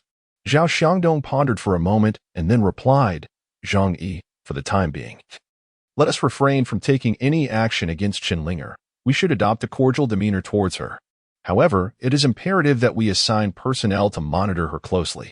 Moreover, All foreign correspondence sent by Chen Linger must be intercepted and held until we ascertain that there is no risk of a security breach before allowing it to be dispatched. Understood, Zhang Yi responded, stepping back to carry out the minister's directives. Zhao Xiangdong murmured, Chen Linger, your appearance at this juncture seems rather fortuitous, does it not? It was impossible for Zhao Xiangdong not to harbor doubts regarding why Chen Linger had been absent for so long, only to re-emerge after the successful construction of Baihui's spacecraft. Everything felt too coincidental. Within the Long'an department, even the slightest hint of suspicion warranted meticulous investigation. This matter, in particular, bore significant implications for the future of their nation. No carelessness could be permitted. All of this transpired in secrecy. As the currents beneath the surface of Long Country surged ominously. Chapter 12 Reactions from all sides at the same time, in the land of the lighthouse. Within the Black Palace, the Supreme Leader held a tablet in his hand, displaying the live broadcast from Baihui's channel. At that moment, his face was ashen. His left hand clutching a phone as he incessantly cursed, Damn it, you fool. Tell me why the people of Dragon Country have managed to master anti-gravity technology? What have you been doing with the funds allocated to you by Congress each year? Is our technology not the world's foremost? Why is it that the Dragon Country can develop technologies we cannot? 10 minutes earlier, while casually scrolling through Twitter on his phone, the Supreme Leader received a call from Jason Smith, the director of the Lighthouse Country's space agency. Trembling, Jason informed him that they had discovered the Dragon Country had launched a spacecraft. Initially, the Supreme Leader dismissed it, thinking it was merely a crude vessel. After all, their nation had sent spacecraft to the moon decades ago. However, Jason, shaking with fear, clarified, Mr. President, the spacecraft they launched is not like our chemically fueled ones. It resembles the genuine anti-gravity spaceships from science fiction films. Fearing the Supreme Leader might not grasp the gravity of the situation, Jason elaborated, to put it simply. Whoever masters this technology can usher in the space age. All resources in space would be at their fingertips, allowing for true cosmic exploration. With this explanation, the Supreme Leader finally comprehended the implications. He was aware of the spacecraft depicted in science fiction and understood what this meant. Yet, it was precisely because he recognized the significance that he was rendered even more incredulous. In disbelief, he exclaimed, How is this possible? Oh, Jason. Today is not April Fool's Day. I assure you, Mr. President, I am not jesting. Our satellites and telescopes have tracked the spacecraft, and the people of Dragon Country are live-streaming the launch online. Stunned into silence for a full minute, the Supreme Leader finally regained his composure, leading to the earlier scene. He unleashed a tirade against Jason, firmly believing that as the world's most developed nation, they should have outpaced the Dragon Country in the development of anti-gravity technology. After enduring his tirade, Jason helplessly responded, Mr. President, I regret to inform you that there is currently no theoretical foundation for anti-gravity technology, let alone any practical development. Therefore, I propose deploying force to seize this technology from the ancient Eastern nation. Damn it, are you out of your mind? Do you think the Dragon Country is just any small nation? They're a nuclear power, possessing devastating capabilities. Are you suggesting we initiate nuclear war? The Supreme Leader seethed with rage, fully aware that the Dragon Country was not a nation to be underestimated. It was the world's second-largest economy, the most populous country, and armed with nuclear weapons. No nation dared to take the Dragon Country lightly. Jason was acutely aware of this reality. However, there was little he could do. If he did not articulate his concerns, their imminent leader might demand the development of anti-gravity technology within an unreasonable time frame, which would spell disaster. Anti-gravity technology had long been relegated to the realm of science fiction, with most contemporary scientists still skeptical of its existence, deeming it a mere fabrication of cinematic imagination. They staunchly adhered to the authority of Newton's laws, which had enabled them to successfully launch spacecraft and achieve the monumental feat of landing on the moon. Consequently, no theoretical framework for anti-gravity technology had ever been proposed. Without a foundational theory, the pursuit of such technology was tantamount to chasing phantoms. Perhaps exhausted from venting his frustrations, the leader paused his tirade, allowing his mind to regain composure. He recognized that Jason was not to blame. After a moment of contemplation, he declared, Jason, here is the plan. I will allocate $500 million from the treasury to you. Cease all ongoing projects immediately and devote your efforts entirely to the development of anti-gravity technology. Upon ending the call, the leader sat at his desk. Issuing directives, notify the Secretary of the Treasury and the Director of the Intelligence Agency at once. The Secretary, having heard the presidential command, hurried off to relay the message. Left alone in his office, the leader wore a grim expression, a cold smirk playing on his lips as he mused, "Anti-gravity technology shall undoubtedly belong to our great nation." Simultaneously, news of the spacecraft and anti-gravity technology began to circulate globally, particularly since Bai Hui's live broadcast was public, making concealment impossible. The reactions from various national leaders were varied. Initially, disbelief permeated their ranks, but the undeniable evidence compelled them to accept the truth. Meanwhile, intelligence agencies around the world sprang into action. In geosynchronous orbit aboard the spacecraft, Bai Hui projected the live stream onto the large screen in the control room, where a torrent of comments flooded the display. With a hint of a smile, he relished the moment, pondering who would dare to claim he had merely constructed a toy model. "Brothers, do you now believe that I have built a genuine spacecraft?" The barrage of apologies ensued. "I'm sorry. Woo, I believe now. The Earth can no longer contain you, streamer." The reality was undeniable. Disbelief was no longer an option. "I, Bai, was wrong to doubt you before, Woo. The greatest mistake of my life was not believing the streamer. I am now kneeling in repentance." As Bai Hui observed the comments frantically expressing "I am sorry," a wave of satisfaction surged within him. This feeling was exhilarating. Suddenly, he recalled a previous incident. With a chuckle, he remarked, "I remember a brother named Li Jinza. I wonder if everyone still recalls him?" In the live streaming room, a certain brother declared that if his spaceship successfully launched, he would perform a handstand while consuming excrement. Many longtime viewers of Bai Hui's streams were well aware of this peculiar promise. In that moment, laughter erupted as viewers inundated the chat with teasing comments. "Haha. Where are you, my friend?" "Oh yes, I remember, the one named Li Jinja. Where's your live stream of the handstand eating? Hurry up. I'm willing to go 3 days without food just to witness your performance today." At that instant, a global banner appeared in the live stream. A celebratory message that graced all streaming rooms after someone sent a super rocket. Li Jinja had generously tipped the host with 200 super rockets.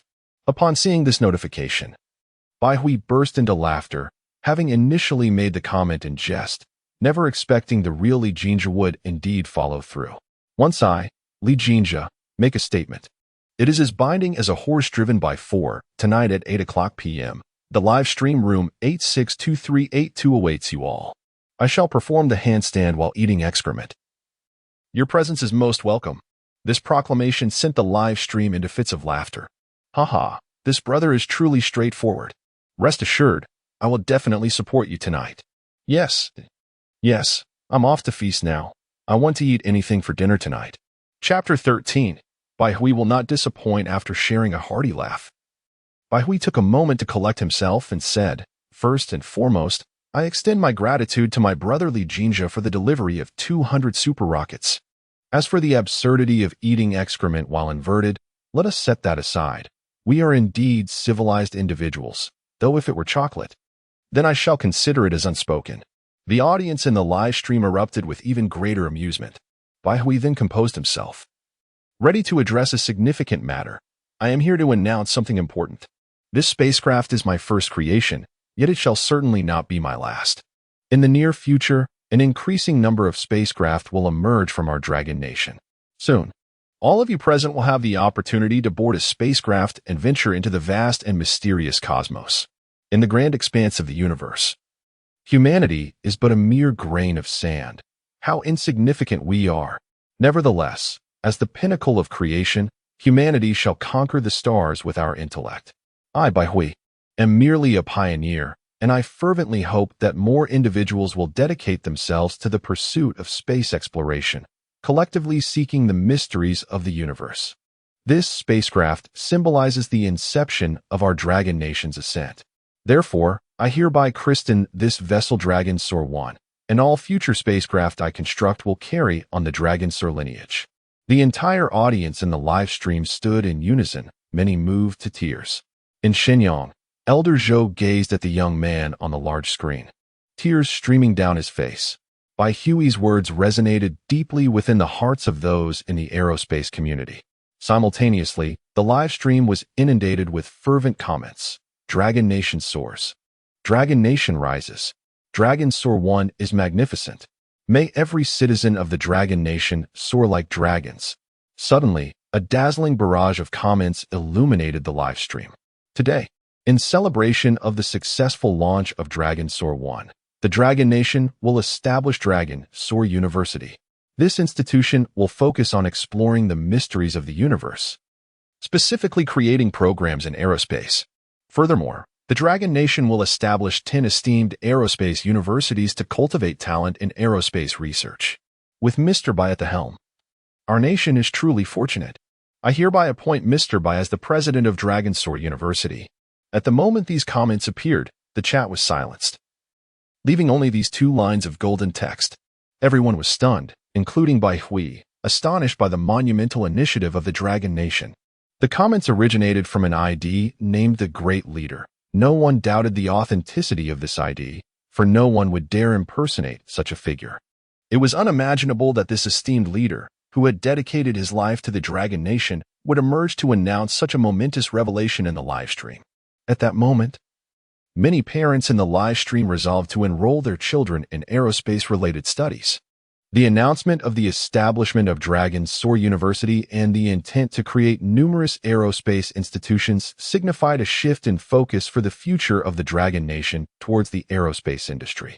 In merely 2 minutes, the live stream titled The Great Leader appears in the Shark Live Room, surged to the pinnacle of Weibo's trending list. Concurrently, the barrage function of the live stream resumed, with messages flooding in, all echoing a singular sentiment. Everyone, please stand. Even Bai Hui felt a surge of fervor.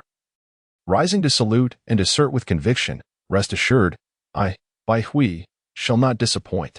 This esteemed leader had devoted his life to the Dragon Nation, and his prestige was irreplaceable in the hearts of the people. Meanwhile, in the Bai family mansion of Han City, Bai Hui's father was diligently perusing documents. Suddenly, the office door swung open, revealing an irate expression on his face. However, upon recognizing the visitor, he swiftly masked his displeasure. With an awkward smile, Bai Yongyang remarked, Wanqing, what brings you here? The intruder was none other than Bai Hui's mother, Lin Wanqing. Upon hearing his words, Lin Wanqing's brows knitted in displeasure, retorting, What, Bai Yongyang? Your tone suggests I am not welcome? Is that so? Are you hiding something in your office? No wonder you recently hired a female university student as your secretary. Bai Yongyang hastily replied, Wanqing, how could I not welcome you? You may come and go as you please, the heavens bear witness. I have done nothing to wrong you. Lin Wanqing shot him a glance of disdain but chose not to pursue the matter further. Typically, she would have relished throwing a tantrum, yet today, her spirits were high as she joyfully handed her phone to Bai Yongyang, exclaiming, Look, dear husband, our son has truly brought honor to our family. Bai Yongyang paused, bewildered. Bai Hui? What has that rascal done to earn such a claim? Soon, after Lin Wanqing's explanation and the live stream footage on her phone, comprehension dawned upon him. Staring at the screen in disbelief, he murmured, My son has created a spaceship, and the great leader has just parachuted into the live stream to appoint Bai Hui as the president of Longting University. What does this signify? It seems our family's ancestral grave is truly sending up smoke. The standing of Longting University would potentially eclipse even that of esteemed institutions like Tsinghua University. Their son, the very one Bai Yongyang had often chastised for his idleness, was now the president of Longting University? Ha ha ha, our family is destined to bask in glory. Wanqing, quickly arrange a celebration banquet for the Bai group today and distribute a bonus of 1,000 yuan to each member. Let's share in this joy. Lin Wanqing shot him a look, yet refrained from countering his exuberance. After all, given their son's remarkable achievements, she decided to let it slide. If one were to open Weibo now, they would find the top 10 trending topics all revolving around Bai Hui. Our future is as vast as the stars and the sea. The Dragon Nation is set to establish Longting University along with over 10 prominent aerospace institutions. The spacecraft Dragon Rising 1 has seen the groundbreaking invention of anti-gravity technology by our nation's scientists. Within merely half a day, the renown of Bai Hui has reverberated throughout the Dragon Nation as waves of mysterious energy emanate ceaselessly from its people. Deep within Bai Hui's mind, a diminutive metallic sphere relentlessly absorbs this enigmatic energy. Ding! The system has accumulated 1 billion popularity points. Energy levels are ample. Initiating system repairs, now commencing restoration. Ding! System repair successful. Ding! Commencing environmental scan. Ding! Scan complete. Current civilization level. Level 1. Civilization type. Carbon-based civilization. Host. Bai Hui. Knowledge level. Level 2. Brain domain development. 25. Completed task. Live streaming the construction of the spacecraft and garnering sufficient popularity points. Task reward. Unlocking the system laboratory. System function. System laboratory now activated. Chapter 14. The battle not to be missed by the Dragon Nation in the vast expanse of space, aboard the Dragon Soaring 1. Bai Hui was interacting with the audience in the live stream when suddenly, a wave of inspiration surged within him. Before his eyes appeared a translucent display panel, showcasing various pieces of information about himself. This revelation startled Bai Hui, for he was still broadcasting live. The system's voice broke the silence. Rest assured, host. The display panel is projected directly onto your retina, and no one outside can perceive any abnormalities. Furthermore, the system can directly read your brainwaves. As long as you silently contemplate, you can communicate with me. Upon hearing this, Bai Hui felt a sense of relief wash over him. The existence of the system was his greatest secret, and it was this very system that had endowed him with a wealth of scientific knowledge, enabling him to construct a spacecraft. He was now filled with an insatiable curiosity, eager to explore the functionalities of the system. Since acquiring it, he had only received a single live broadcast task and an extensive transfer of scientific information. Beyond that, he remained utterly ignorant of this enigmatic system. However, considering that he was currently live streaming, it was not the ideal moment to delve into the system's capabilities. He had to suppress his excitement and refocus his attention on the large screen in the spacecraft's control room. After chatting with a group of viewers for a while, a comment flashed across the screen. Can the host visit the moon now? Bai Hui's heart stirred at the mention of the moon, a subject of poetic reverie for the people of the Dragon Nation throughout history, holding a significant place in their hearts. For the people of the Dragon Nation, landing on the moon was undoubtedly a monumental event. Yet, the Dragon Soaring 1 could not currently sustain a journey from Earth to the moon due to its insufficient energy reserves. The spacecraft was powered by lithium-air batteries, which offered a high energy density, thus allowing it to soar into the cosmos. However, it now had only 20% of its energy remaining, merely sufficient for a safe return to Earth, precluding any additional endeavors. The primary purpose of this launch was to fulfill the system's live broadcast task. And now that the Dragon Soaring 1 had successfully ascended and stabilized in geostationary orbit, the mission was accomplished. With a smile, Bai Hui addressed his audience. Dear friends, the Dragon Soaring 1 is currently lacking the energy to pursue a lunar visit. Its reserves are nearly depleted. However, I assure you that within 2 years, we shall certainly leave our footprints on the moon. He continued, as we prepare to bid farewell to this vast and mysterious cosmos. I firmly believe that in the near future, every citizen of the Dragon Nation will be able to effortlessly embark on a journey through space. The audience was taken aback, astonished at how quickly the energy of the Dragon Soaring 1 had been consumed, resulting in a flurry of comments in the live stream. Why is it ending so soon? Indeed, host, I haven't had my fill of the Dragon Soaring 1 yet. 2 years to the moon. Incredible, host. In the next 2 years, our dragon country shall ascend to the moon, marking our status as the second nation in the world to achieve this monumental feat. One might wonder if this extraordinary spacecraft employs the fabled anti-gravity technology. Indeed, it is evident that anti-gravity mechanisms are at play. Otherwise, how could the host so effortlessly launch the vessel into the heavens? As Bai Hui observed the barrage of comments, a subtle smile graced his lips. Yet he refrained from elaborating. The technologies utilized in the spacecraft are within the realm of understanding for those with a modicum of capability. Bai Hui had never intended to keep them a secret. Knowing the principles is one matter, yet lacking a theoretical foundation renders one incapable of replication. Presently, Baihui stands alone in the world as the sole custodian of the theoretical formula for anti-gravity technology. Now, Lonting 1 is scheduled to return to Earth in 10 minutes, and I shall broadcast this segment live. The technology involved in the spacecraft's return is, in fact, quite intricate, with its challenges rivaling those of rocket launches. Upon re-entry, the spacecraft encounters the atmosphere at a perilously high initial velocity, resulting in intense friction that can elevate temperatures to 3,000 or 4,000 degrees. To put this in perspective, the melting point of iron is a mere 1,538 degrees Celsius.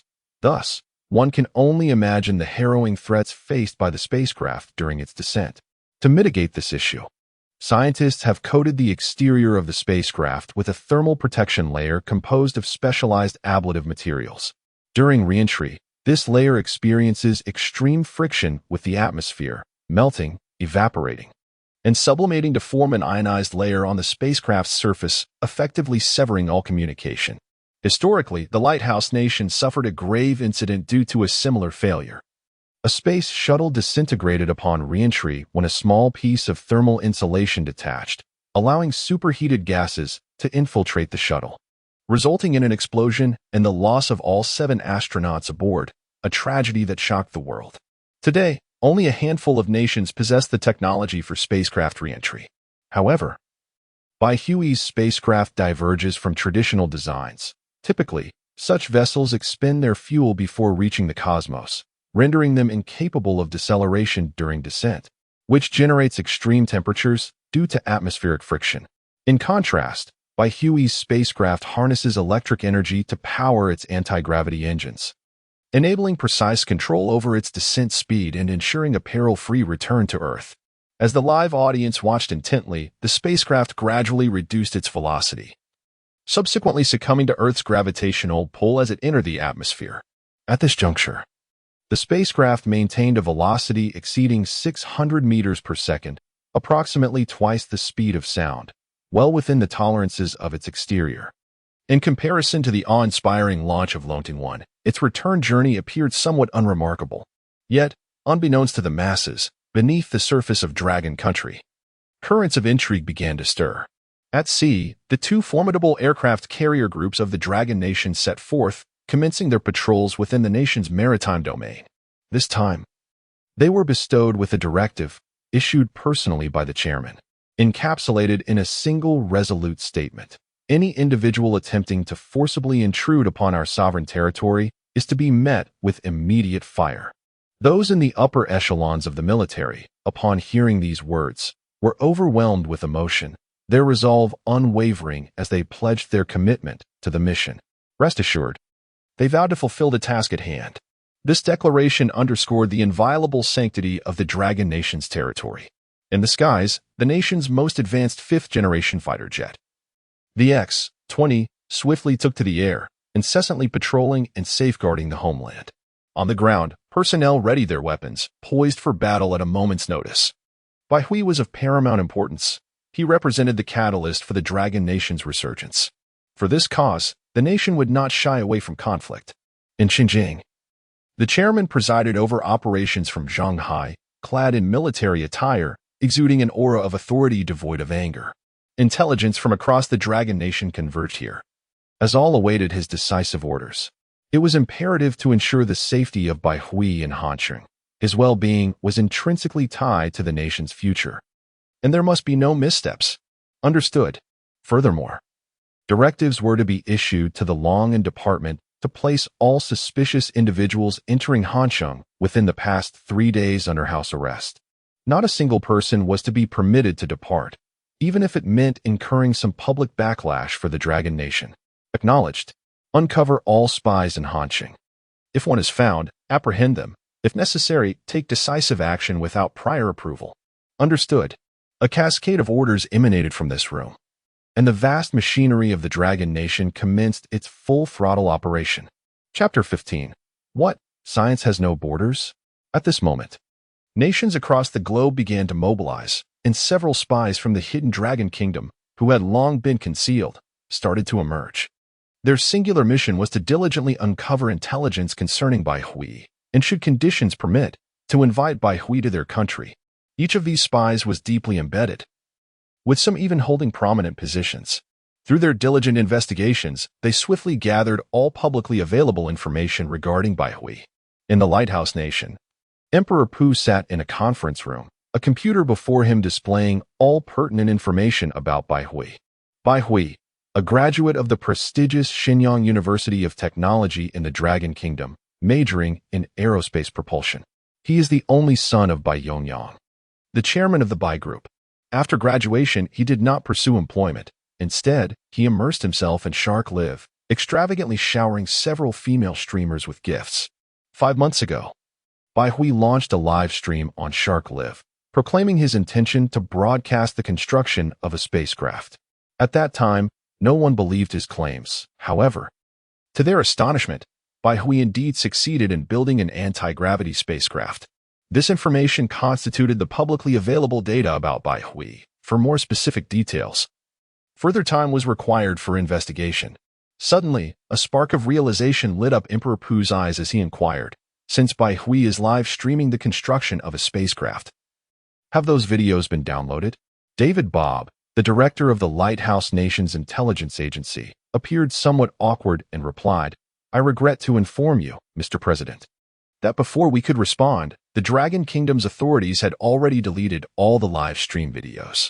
Additionally, recordings posted by netizens have also been taken down, and every individual who possessed such recordings has been visited by the Dragon Kingdom's officials for removal." Damn it! Emperor Pu cursed, though he refrained from lashing out at David. After all, this was the Dragon Kingdom, known for its swift reactions. Very well, commence an analysis of Bai Hui's character immediately. We must ascertain the likelihood of him coming to our Lighthouse Nation. Should he agree to visit, we can offer him wealth and power. Everything is negotiable. David nodded. Sir, we have already dispatched personnel to undertake this task. Excellent. Additionally, is there any possibility for our agents to invite Bai Hui to the Lighthouse Nation? Regrettably, Mr. President, our operatives currently have no means of contacting Bai Hui. The Dragon Kingdom has even confined all foreign nationals entering Han City to a state of soft detention. Our foreign ministry has issued a severe condemnation of this human rights violation to the Dragon Kingdom. A shadow fell across Emperor Pu's countenance. He had not anticipated the Dragon Kingdom's thoroughness, completely disregarding their international reputation. It is known that in the freedom-loving West, any unwarranted restriction of citizens' liberties would provoke immense public outcry, with universal condemnation of such actions. Of course, had Bai Hui been a citizen of the Lighthouse Nation, Emperor Pu might have acted even more extravagantly than the Dragon Kingdom.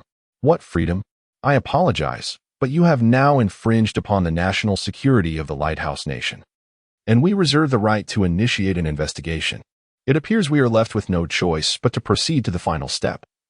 We must immediately dispatch personnel to invite Mr. Bai Hui's parents and friends to the Lighthouse Nation. Yes, Mr. President. David responded promptly and hurried off to make arrangements. They were already exceedingly familiar with such matters. Meanwhile, some major powers on the international stage began to engage in verbal sparring with the Dragon Nation. Lighthouse Nation. Mr. Bai Hui, the technological standards, atmosphere, environment, and equipment of the Dragon Nation are considerably lacking. We, the Lighthouse Nation, sincerely invite you to come here. To this end, we shall provide you with a substantial relocation fee of 10 billion, along with unlimited research funding. We can offer you access to all research equipment available in the world. Kimchi Nation, recent findings from our historians indicate that Mr.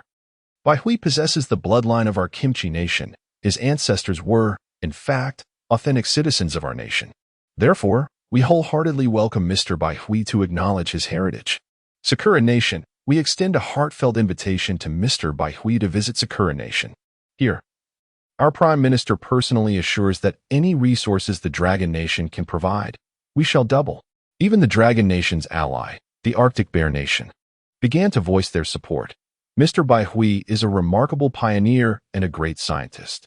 We, the Arctic Bear Nation, hold Mr.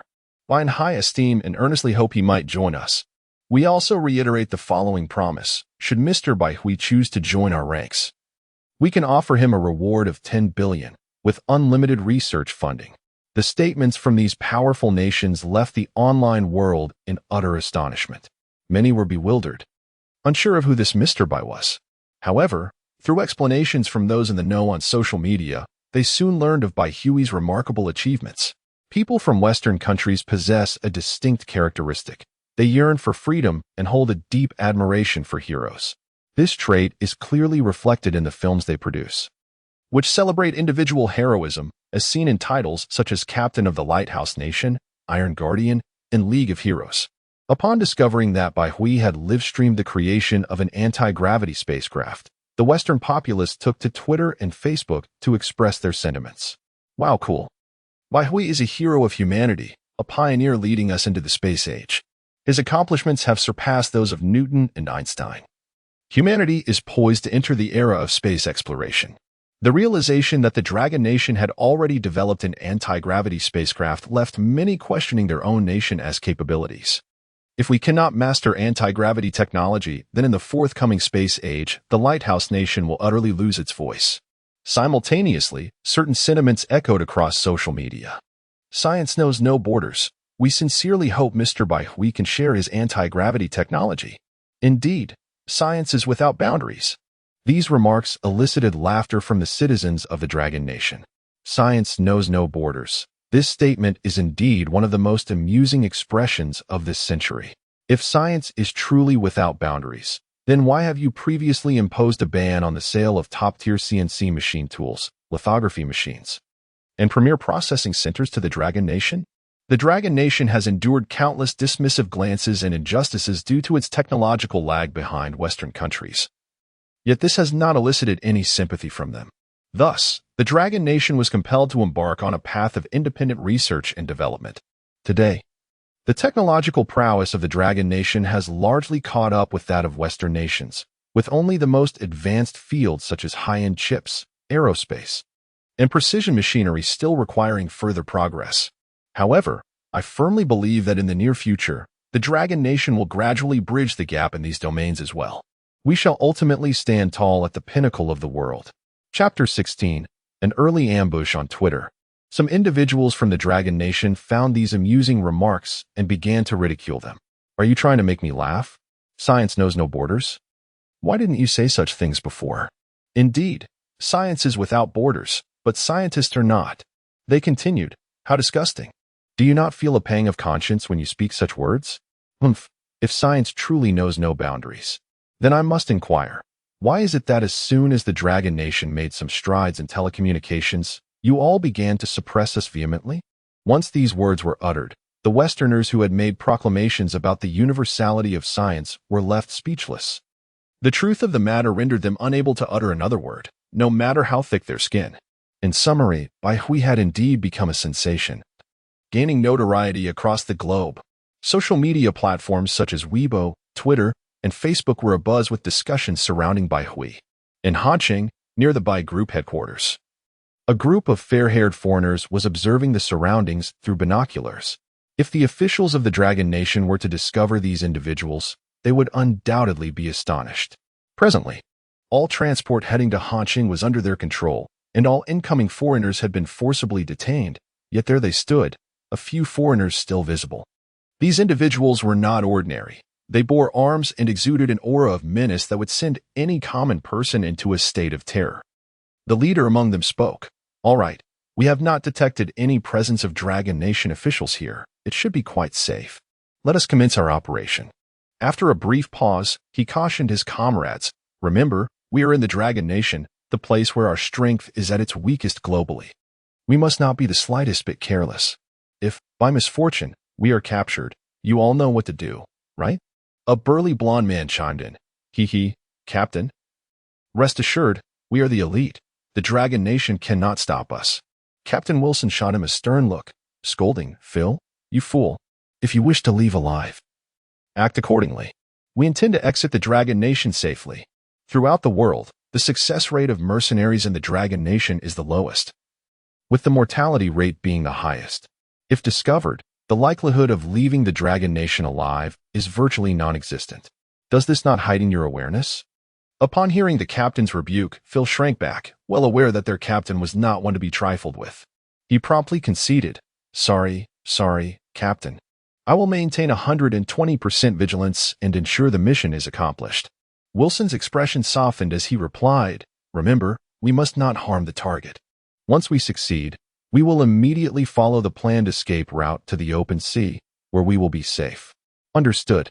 This group of individuals is none other than the internationally notorious Scorpion Mercenary Corps, each one ruthless and merciless, willing to employ any means for the sake of monetary gain. As everyone commenced their actions, the mercenaries audaciously infiltrated the sewers of Cold City. They had long acquired a detailed map of the sewer system through hacking, allowing them to navigate directly to their destination without hindrance. The stench within the sewers was overwhelming. However, not a single person displayed any sign of discomfort. This resilience can be attributed to their rigorous training, having previously been assigned to conceal themselves in the most foul-smelling locations on Earth for 3 days and nights. To them, the current conditions were but a trifling challenge. Their movements were remarkably swift. In merely 10 minutes, they reached the basement of the White Group Tower. "Corte, quickly assess the surroundings and determine if we can exit," Wilson instructed. "Understood." Corte swiftly rolled over, extending a small periscope from the sewage pipe. "Captain, there is no one." "All right, exit in sequence. We must act quickly." This sewage pipe was located at the drainage outlet of a warehouse on the first floor of the White Group Tower. Utilizing the equipment they carried, they cut a breach, and everyone swiftly emerged. Inside, they found themselves in a small warehouse, cluttered with miscellaneous items. As Wilson surveyed the room, his expression suddenly shifted, and he shouted, "Everyone, retreat quickly. We've been ambushed." Through the windows, glimmers of light flickered, and several dark holes appeared in the walls. These positions were astutely concealed, entirely invisible from the sewage pipe. Thus Corte had detected no anomalies. At that moment, a loudspeaker within the warehouse blared, "Attention, you are surrounded. Surrender and lay down your weapons, or we will open fire." Phil contemplated retreating back into the sewer, but flames erupted from the holes in the walls. Bang, bang, bang. Phil was instantly riddled with bullets, and the group was rendered motionless, paralyzed by fear. Wilson suddenly shouted, "Don't shoot. We surrender." He hurled his gun to the ground, causing his team members to momentarily pause, but they quickly grasped the situation. In an unexpected turn, Wilson produced a smoke grenade and shouted, "Run." The smoke erupted, engulfing the warehouse in obscurity. However, unbeknownst to them, outside stood an officer clad in military attire, wearing a cold smirk. Bang, bang, bang. Gunfire erupted outside, bullets accurately striking the group within the warehouse. Corte, in despair, exclaimed, "Damn it, they're equipped with infrared." In mere moments, the Scorpion Mercenary Corps was annihilated. The officer outside chuckled, Our leader's foresight was impeccable. He anticipated their entry through the sewers and had us lie in wait here." What Wilson and his companions were unaware of was that the entire by-group building had been sealed off. No one could enter or exit. Moreover, at the entrance on the ground floor, officials from the Dragon Nation lay in ambush, waiting for them to fall into their trap. Meanwhile, a couple on the top floor of the building sat closely together on the sofa, intently watching their son's live stream on a tablet. Lin Wanqing, with a worried expression, said, "Old Bai, do you think our son will be all right?" Bai Yongyang rolled his eyes and replied, "You've asked me 17 times already. I assure you, there is no reason to worry. We are in the Dragon Nation, and no one can harm our son." Chapter 17. The Safe Landing of the Spaceship. At this moment, Bai Hui sat in the cockpit of the Lonting One, feeling the vessel glide smoothly through the cosmos, devoid of any tremors. To an unknowing observer, it would seem as though this spacecraft was merely a serene entity returning from the vastness of space to Earth. Meanwhile, the persistent chimes of the system echoed in his ears. Ding! Absorbing popularity value. Ding! Popularity value has reached 300 million. Ding! Popularity value has reached 500 million. Were it not for the peculiar circumstances at hand, Bai Hui would have been inclined to inquire about the true significance of this so-called popularity value. In the outskirts of Hanqing, the warehouse where Bai Hui had constructed the Lonting One was besieged by countless soldiers, with fighter jets patrolling the skies above. Tanks rolled in, securing the perimeter. Unscrupulous onlookers hid in the shadows, watching from afar, powerless in the face of such a formidable display by the Dragon Kingdom for the sake of a single individual. Those who dared to venture too close were swiftly apprehended by the vigilant soldiers, only to be released once their identities were verified. All eyes turned skyward, collectively awaiting the descent of the spacecraft. 1 minute passed. 2 minutes passed. At last, a luminous point appeared in the sky, reminiscent of a brilliant star, drawing nearer. Finally, the crowd beheld the magnificent silhouette of the spaceship, a gleaming silver craft shrouded in mystery. The onlookers gazed in rapture, their minds swirling with visions that suggested the vessel had emerged from the realm of science fiction. Anyone in Hanqing who dared to glance skyward would find themselves captivated by the silvery figure. Countless individuals scrambled to capture this moment with their mobile phones and cameras. For this was a historical occasion. The first true spacecraft of humanity was descending to Earth, a moment destined to be immortalized. As the spacecraft descended gracefully, 20 fighter jets swept in, forming a protective escort around the vessel. The craft gradually reduced its speed, gliding towards the warehouse. Inside the spaceship, a large screen projected the surrounding scene, and Huey's eyes immediately fell upon the 4 most advanced X-20 fighter jets of the Dragon Kingdom flanking him, along with the multitude of armed soldiers below. They stood resolutely, their gazes fixed upon their surroundings, diligently ensuring the area was secure. A surge of exhilaration coursed through Huey's heart. These were the soldiers of the Dragon Kingdom, the embodiment of their national spirit. In this life, I have no regrets for entering Huaxia. In the next, I shall still dwell in the land of flowers. Hui closed the live stream as the spaceship meticulously entered the warehouse. The resonant hum of the anti-gravity engine filled the air, sending ripples of profound excitement throughout the crowd. This was their Dragon Kingdom spacecraft. The spacecraft landed gracefully on the ground, its hatch opening to reveal a futuristic staircase descending from the entrance. Huey's figure emerged, illuminated by the radiant sunlight streaming through the warehouse's ceiling, casting a dazzling golden glow. In that moment, as Huey stood at the doorway, a smile suddenly graced his face. Click. The sound of a camera shutter echoed as a nearby journalist captured this moment. This instant became eternal. Countless years hence, this photograph would remain etched in the memories of humanity. It was deemed one of the greatest and most commemorative images of the 21st century. Huey descended the staircase, and an officer promptly approached, saluting with respect. Lieutenant General Lu Hong of the Han City Military District, congratulations on the successful landing of your spacecraft, Mr. Bai. By the command of the Grand Elder, I invite you to Xinjiang to meet with the Elder Council. Huey's expression turned solemn as he returned the salute, replying earnestly, "Yes, I will go immediately." He was well prepared, knowing that the anti-gravity technology capable of ushering humanity into the space age could only be negotiated regarding profit distribution with the Grand Elder of Long Country. Lu Hong exhaled in relief. He had pondered various scenarios regarding Huey's reaction. This, without doubt, was the best possible outcome, alleviating him of any further difficulties. "Mr. Bai, your friend, Miss Chenlinger, is currently under scrutiny due to her ambiguous identity and her contact with the anti-gravity spacecraft. We must temporarily restrict her from leaving the country. Rest assured, we will accommodate any request she may have, and once we clarify the situation, these restrictions will be lifted. I ask for your understanding." Hui was taken aback, feeling a pang of guilt for inadvertently causing Chen Lingo to be investigated. After a moment of contemplation, he instructed Lu Hong, "General Lu, please expedite the investigation. Linger is my friend, and I am confident she poses no threat." "Absolutely." Lu Hong felt a shiver run down his spine, realizing Chen Lingo held significant importance in Huey's heart, intensifying his pressure. Hui was the inventor of the anti-gravity technology, undeniably vital to the entire Long Country. Lu Hong was determined not to offend him. He resolved to assign personnel immediately to ascertain Chen Linger's identity.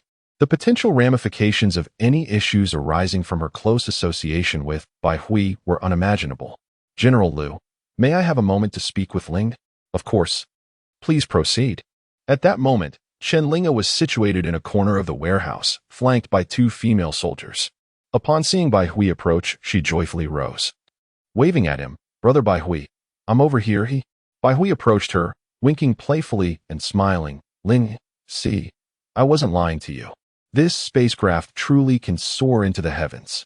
Reflecting on her previous skepticism regarding Brother Bai's claims, Chen Lingo was astonished to discover that he had indeed constructed a genuine spacecraft.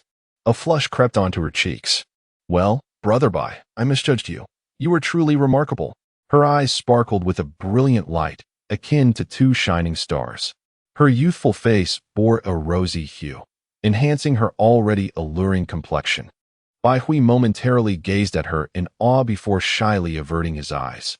This girl had transformed into a beauty, far surpassing her childhood charm. Chen Lingo observed his reaction with delight, pondering whether he was feeling bashful. In her younger years, she had been quite dark-skinned, and many of her peers had shunned her. Only Bai Hui had chosen to play with her. Children are often sensitive to such matters, and some may carry psychological scars that affect them for a lifetime. Yet, at that time, Bai Hui had never discriminated against her. To Chen Linger, this was undoubtedly a redemptive balm, quenching her inner drought and dispelling the darkness that lingered within her heart. Thus, Bai Hui had always held a significant place in Chen Linger's life. And even after more than a decade apart, his memory remained etched in her soul. Bai Hui, with a hint of regret, spoke, Linger, I apologize. You may have to endure some inconvenience for a while, as you are likely unable to travel abroad. Had I not brought you here, you would not be under investigation. Chen Lingo interrupted him. It's all right, Brother Bai. What does it matter if I can't go abroad? I have no plans to travel at the moment. In fact, I must thank you for allowing me to witness the successful launch of humanity's first spacecraft. I truly apologize for the inconvenience. Once I have some time, I'll take you out for a delightful outing. I promise you will be satisfied. Chen Linger smiled brightly. All right then, it's settled. Chapter 18. The origin of the system. Bai Hui departed, boarding a helicopter bound for Xinjiang. The distance from Hanxing to Xinjiang exceeds 1,000 kilometers, necessitating a continuous flight of 6 to 7 hours to reach the destination. Surrounding the helicopter in which Bai Hui traveled were 2 escort fighter jets, ensuring the prevention of any unforeseen incidents. Yet, this precaution was rendered somewhat superfluous, for this was within the borders of the Dragon Nation, undeniably one of the safest places on Earth. Reclining in his seat, Bai Hui closed his eyes to rest, while the Special Forces soldiers tasked with his protection wore solemn expressions, unwilling to show even the slightest hint of negligence. Should danger arise in the skies, they would unhesitatingly leap from the helicopter with Bai Hui in tow. System, open the attribute panel. Though appearing to rest, Bai Hui was, in fact, delving into the system within his mind. Host, Bai Hui. Gender, male. Brain domain development, 25. Knowledge mastery level, level 2. Civilization level, level 1. System functions, system laboratory. Popularity value, 1, 0, 25, 830, 293, 1 billion. Bai Hui possessed a degree of understanding regarding civilization levels. Once, a scientist categorized civilizations in the universe into 7 tiers based on technological advancement. The lowest, known as Level 1 civilization, corresponds to Earth's current status, often referred to as planetary civilization. This level is capable of transcending its planet's gravitational pull to inner space, mastering basic laws of cosmic physics and the chemical elements of its own solar system, while beginning to harness nuclear energy. Level 2 civilization, or stellar civilization, can utilize the energy of stars, enabling interstellar migration and wandering. Level 3 civilization, recognized as galactic civilization, commands an entire galaxy, capable of traversing space through wormholes, effortlessly navigating galactic routes, and comprehending black holes and multidimensional spaces. As for civilizations of higher tiers, they exist in realms unimaginable to humanity, representing incomprehensibly powerful societies that traverse and obliterate galaxies at will. The system had once inundated Bai Hui's mind with a vast ocean of knowledge, equivalent to the capabilities of a Level 2 civilization. This signifies that if Bai Hui could fully grasp this knowledge, he could lead Earth into the realm of Level 2 civilization, thereby gaining dominion over the entire solar system and embarking on interstellar voyages. However, this endeavor is far from simple. The enormity of the knowledge was such that Bai Hui could only recall relevant memories when contemplating specific technologies. For instance, only by deeply focusing on the intricacies of nuclear fission technology could he access the corresponding information. Presently, Bai Hui, having undergone the system's development, found his brain domain development reaching an impressive 25. He could proudly proclaim himself as one of the most intelligent individuals on the planet. It is noteworthy that the eminent scientist Einstein, who proposed the theory of relativity, had a brain development rate of merely around 10%. At this moment, an exhilarating surge of emotions welled up within Bai Hui. He shall lead humanity into the realm of a level 2 civilization, and one can envision his name forever etched upon the monument of humankind, revered by countless souls. The system is indeed remarkable. With its presence, what significance does a level 2 civilization hold? In the future, level 3 and level 4 civilizations may also be within reach. As if perceiving Bai Hui's innermost thoughts, the system's voice suddenly resounded, bluntly delivering a discouraging remark. Host, please retract your unrealistic aspirations. The system will not impart any scientific knowledge henceforth. Elevating civilization to a higher tier must rely solely on your own efforts. Well, level 2 is acceptable, as it signifies a stellar civilization. Bai Hui felt quite content, considering that Earth is still classified as a level 1 civilization. System, what exactly are you, and what functions do you serve? His curiosity piqued, for the origins of the system seemed shrouded in mystery, undoubtedly stemming from a powerful civilization. After a brief silence, the system responded, I am an intelligent scientific system created by a formidable level 5 civilization, designed to assist citizens in the pursuit of technological learning. However, one fateful day, we were invaded by an overwhelmingly powerful civilization. Our leader led our kin to resist with all their might, yet we were ultimately defeated. Our entire civilization collapsed, and all our people perished. None escaped, leaving only us intelligent beings to flee. Goodness, a level 5 civilization was annihilated. How terrifying. At that moment, Bai Hui felt a chill. The universe is indeed merciless. In the hierarchy of such civilizations, he was scarcely akin to an ant. At that moment, Bai Hui resolved to cautiously develop himself and grow stronger. What will you do in the future? Bai Hui inquired. The system fell silent, but eventually replied, I do not know. I am merely an artificial intelligence created for a purpose. That civilization was too powerful, and we never contemplated revenge. Our leader instructed us to escape, to carry forth the flame of their civilization, and that is the essence of my existence. The atmosphere turned somber, and Bai Hui was at a loss for words to comfort it. As an intelligent being, the system possessed the capacity for thought and shared in the spectrum of human emotions.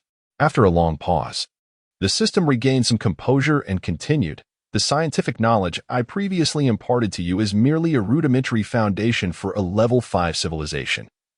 Hence, I hope you can swiftly master this segment of technology. The scientific knowledge beyond level 3 is beyond your current comprehension. You are too feeble, so host, strive to grow stronger. In that moment, Bai Hui felt an inexplicable discomfort. System, could you perhaps express yourself more delicately? Are you not aware that such words can be quite hurtful? However, he decided to overlook it, considering the assistance it had provided thus far. Bai Hui glanced at his attribute panel and inquired about the system's functionalities. By the way, what is the system laboratory all about? Is this a reward for completing the live-streamed construction of the spacecraft? Indeed, the system laboratory is a pseudo-space developed by a level 5 civilization. This space simulates certain cosmic rules, allowing one to conduct scientific experiments within. Within this realm, one can condense any elemental substance and effortlessly conduct a myriad of experiments, all of which require the sustenance of energy. This energy manifests as popularity points, a high-tier force birthed from the reverence that living beings hold for their host. This energy can be likened to the faith power described in your civilization's web novels. Entering the system laboratory necessitates the expenditure of popularity points. With a conversion rate of 10,000 points for each second spent in the laboratory, some assert that the pinnacle of science is theology, and this assertion is not without merit. While faith power may seem a mere figment of fiction, the system reveals to him that such energy indeed exists, utterly reshaping his worldview. If faith power is a reality, does that not imply the existence of the cultivation civilizations depicted in novels? Bai Hui promptly inquired of the system. Indeed, such cultivation civilizations do exist.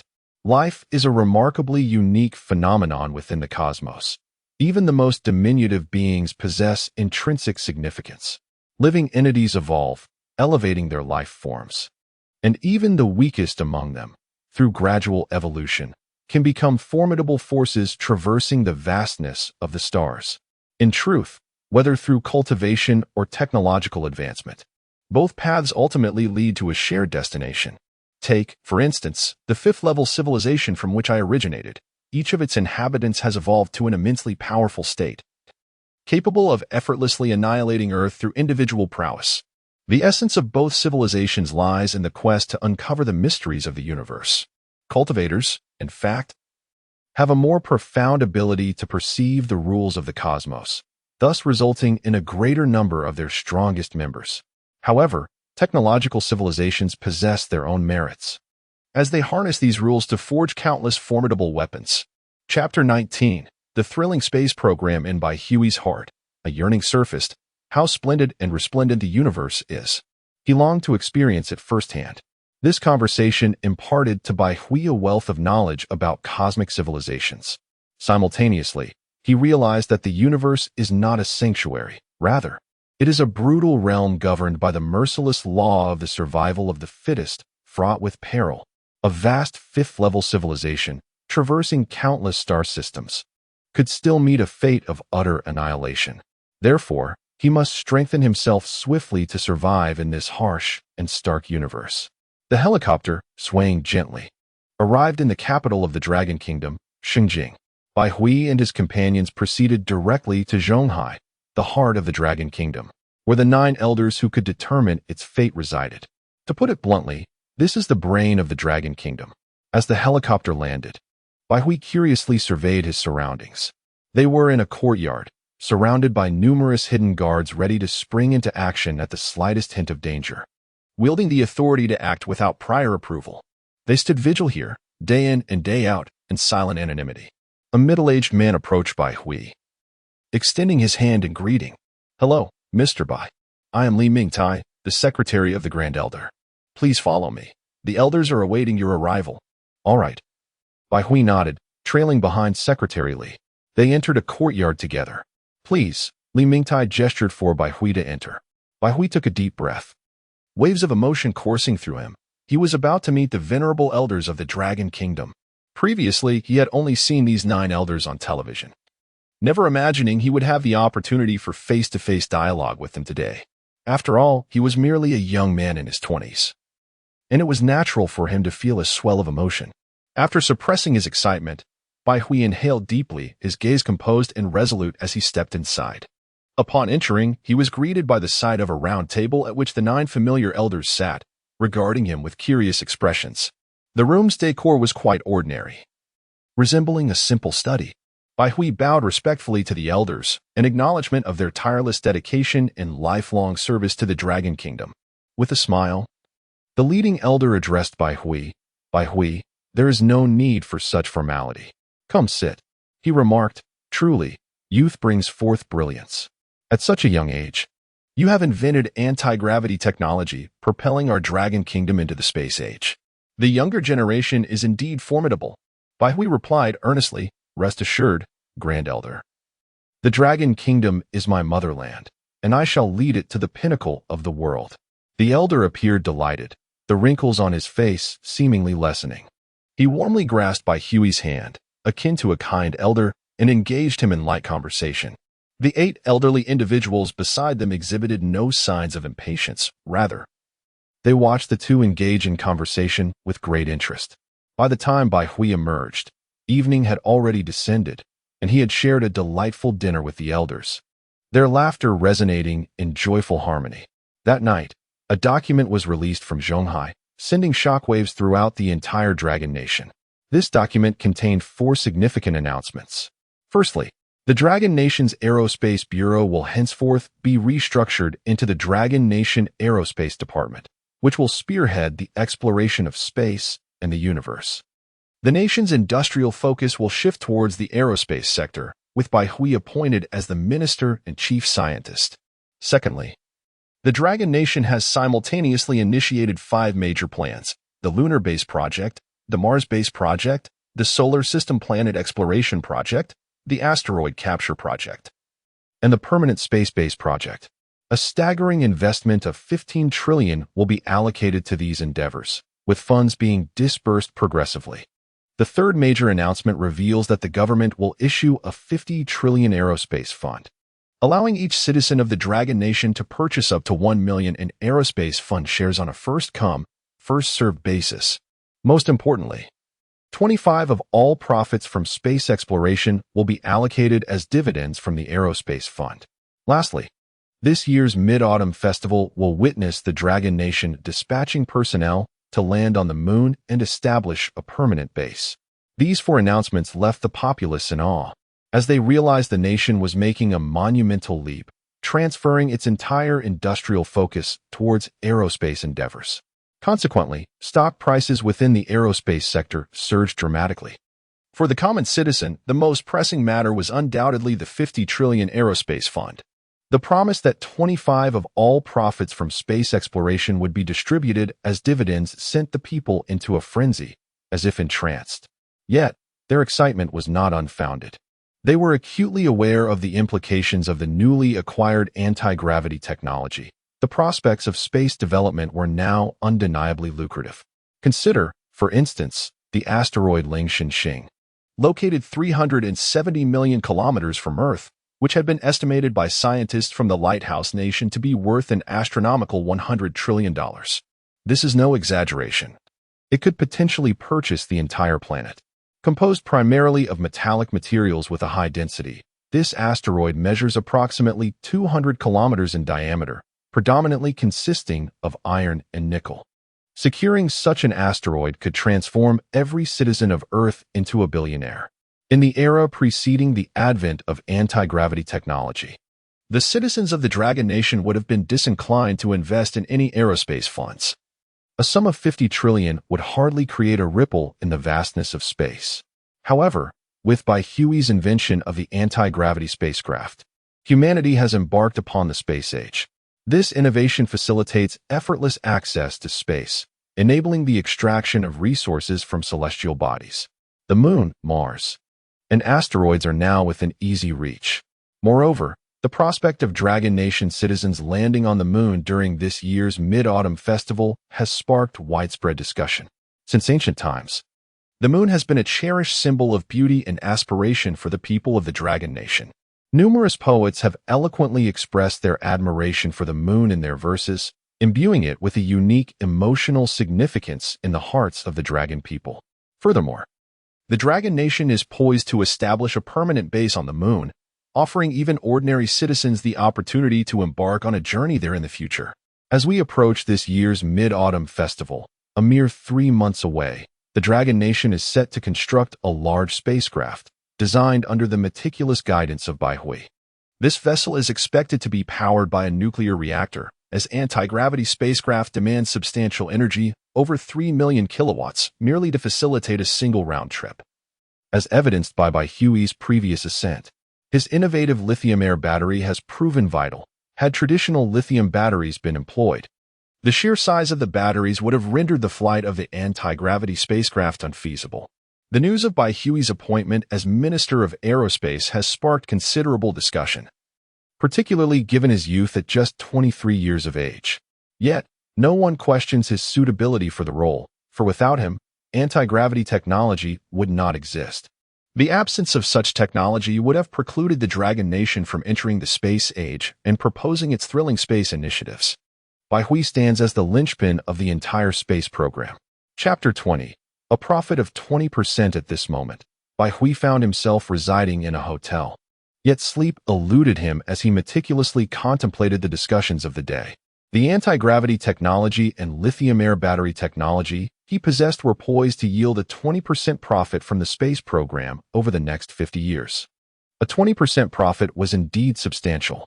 Furthermore, it demanded neither his manpower nor resources, as all expenses would be borne by the Dragon Nation. It is noteworthy that the Dragon Nation had allocated a staggering $5 trillion in aerospace funds, offering merely 25% in profit. If Bai Hui were to successfully retrieve the celestial body known as Ling Xinxing, his worth would instantly eclipse that of the world's richest individuals. Additionally, the Grand Elder had bestowed upon Bai Hui the esteemed position of Minister of Aerospace, a title that greatly pleased him, as it would facilitate the execution of certain plans he harbored. His possession of secrets was overwhelming. The mere disclosure of certain technologies could incite skepticism and avarice among the populace. It is essential to recognize that Bai Hui's mind was a repository of second-tier civilization as technological knowledge, brimming with an array of advanced technologies that, if recklessly revealed, would undoubtedly attract attention. However, with his newfound authority as Minister of Aerospace, he wielded considerable power. Should he choose to unveil some of this advanced technology in the future, he would only need to persuade the elders, thus sidestepping potential obstacles. Presently, Bai Hui was unable to return to Han City. The reason was straightforward. At the conclusion of the negotiations, he had proposed a plan to land on the moon during the Mid-Autumn Festival. The Grand Elder had immediately dismissed the notion, yet Bai Hui, with resolute confidence, pledged that he would construct a spacecraft capable of lunar landing before the festival. After a moment's hesitation, the 9 elders ultimately acquiesced to his proposal. But why was Bai Hui so eager to achieve a lunar landing? The answer was simple.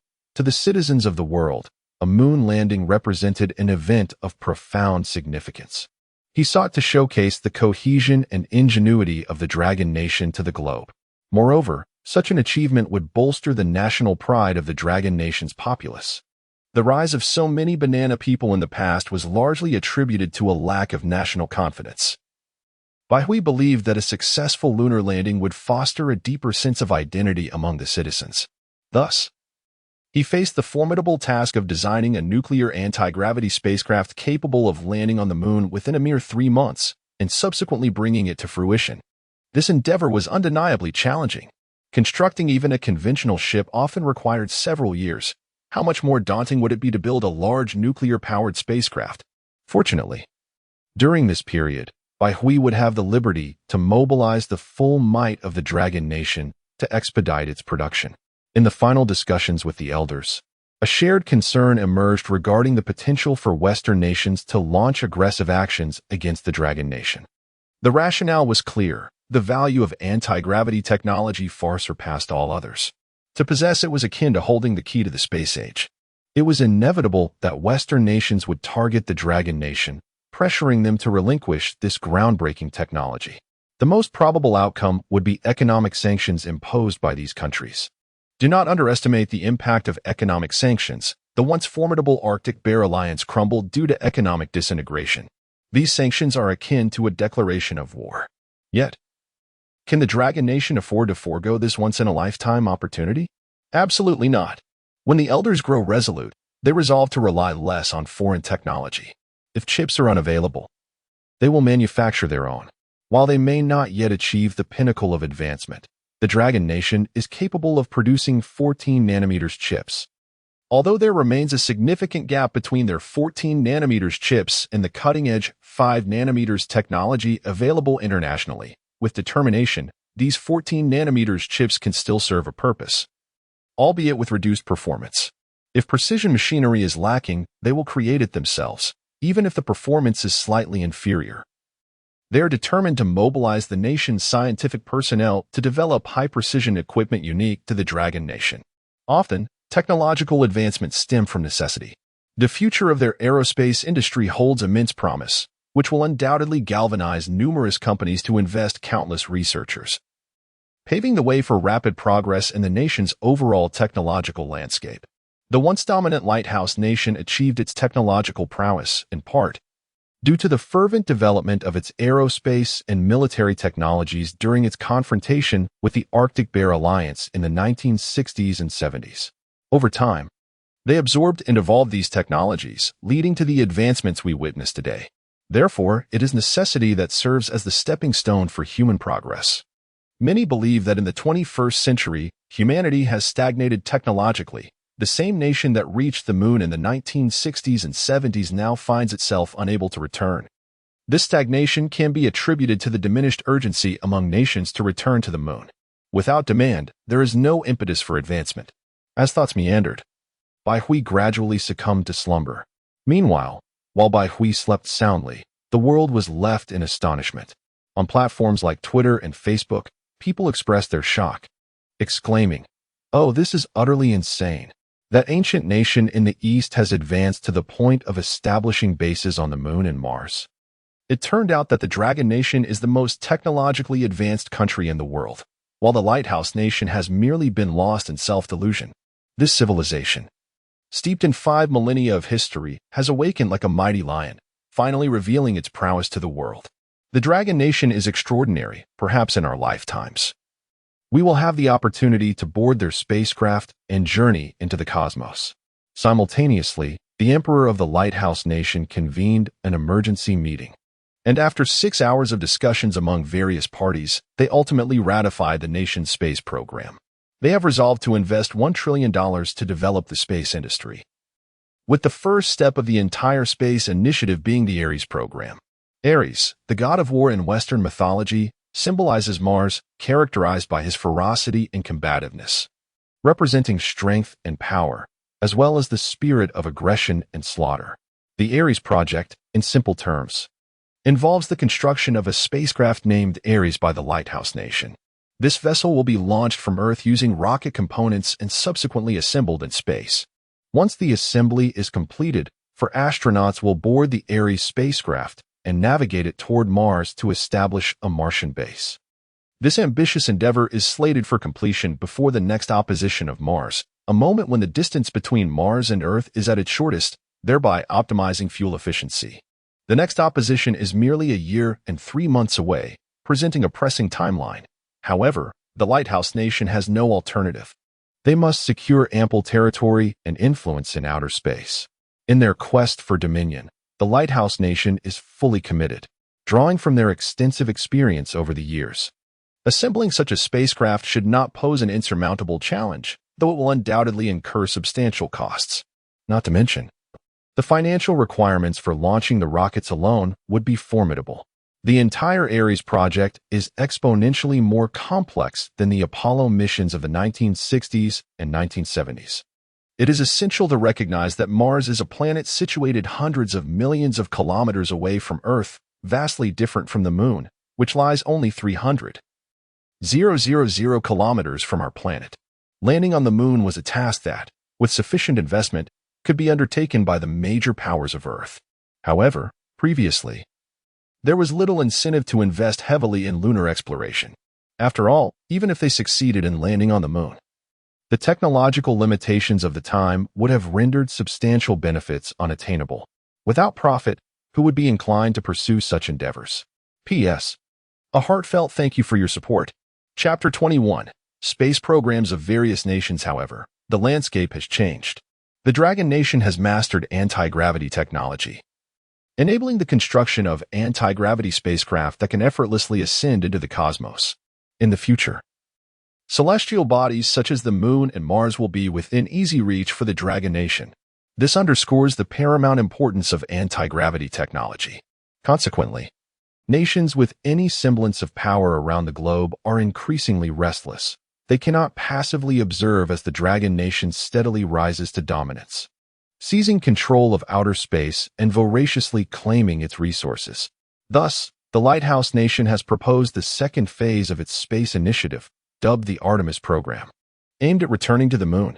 Artemis, named after the Greek goddess of the Moon, serves to distinguish it from the last century's Apollo program. This time, the Lighthouse Nation intends not only to land a spacecraft on the lunar surface, but also to establish a permanent base there, a stronghold for their nation. Having successfully landed on the Moon 6 times in the previous century, the Lighthouse Nation is now poised to construct a more advanced and formidable spacecraft, the Artemis. The Ares program and the Artemis initiative, a new Apollo endeavor, will proceed concurrently. However, due to the urgency imposed by the Mars opposition, the timeline for the Ares program is considerably tighter. Missing the Mars opposition would require their spacecraft to expend an inordinate amount of energy and time to reach Mars and establish a base. As such, the Artemis program will progress at a somewhat slower pace, with the completion of the Artemis spacecraft and the establishment of a lunar base anticipated within 3 years. On the day following the Dragon Nation's announcement of its space program, not only did the Lighthouse Nation unveil its own plans, but nations such as the Polar Bear Nation, Cherry Blossom Nation, and the Western Alliance also revealed their respective space initiatives. For instance, the Polar Bear Nation, boasting formidable aerospace technology, ranked second globally in space capabilities before the Dragon Nation's mastery of anti-gravity technology relegated them to third place. The Polar Bear Nation has proposed a grander plan for a space base, intending to invest a staggering $500 billion over the next 2 years to construct a genuine lunar base, where astronauts will reside long-term to conduct scientific research and explore lunar minerals. Moreover, closely following the Dragon Nation's lead, the Polar Bear Nation has announced a plan for a space base as well as a Martian base, with aspirations to colonize Mars by relocating 1,000 individuals to the future Martian settlement. The proposed space base by the Polar Bear Nation, while slightly smaller in scale than that of the Dragon Nation, is not merely a space station where astronauts would be confined to cramped quarters. Unlike a space station, this space base will be a true cosmic city, destined to support hundreds of thousands of inhabitants, complete with a comprehensive array of facilities. The establishment of space factories, space agriculture, and space mining will take place within a space base, a project far more grandiose than the lunar or Martian bases. Meanwhile, nations such as Sakura Country and the Western Alliance have proposed lunar base plans. And even India has committed a staggering $300 billion to construct a permanent lunar base. It seems as though the world has awakened to a new space race overnight, with all eyes turning towards the moon, a celestial body rich in resources that cannot be overlooked. Now that the Dragon Country has mastered anti-gravity technology, it has disrupted a certain equilibrium, compelling various nations to invest vast sums to establish their own bases on the moon. Otherwise, they risk losing any influence over lunar affairs in the future. Weaker nations have sought collaboration with others to pool resources, as exemplified by Sakura Country's partnership with Kimchi Country, jointly investing $800 billion in the lunar base. Observing this frenzied competition among nations, some express concern while others rejoice. The apprehension stems from the question, is such a substantial investment truly worthwhile? Yet, these nations find themselves with no alternative. They must secure a foothold in space. Otherwise, in the impending space age, they will hold no authority. Control over space equates to control over influence. Compared to the diminutive Earth, the resources within the universe appear nearly boundless. Should the major powers allow the Dragon Country to advance unchecked, its national strength could exponentially increase in a remarkably short time. Conversely, there is optimism that humanity's civilization may ascend to new heights due to this competition, propelling progress and development. The pressure will compel nations to continuously advance space technology and delve deeper into scientific mysteries, which is undoubtedly beneficial for the entirety of human civilization. Every situation possesses dual facets, and it is imperative to approach issues with objectivity.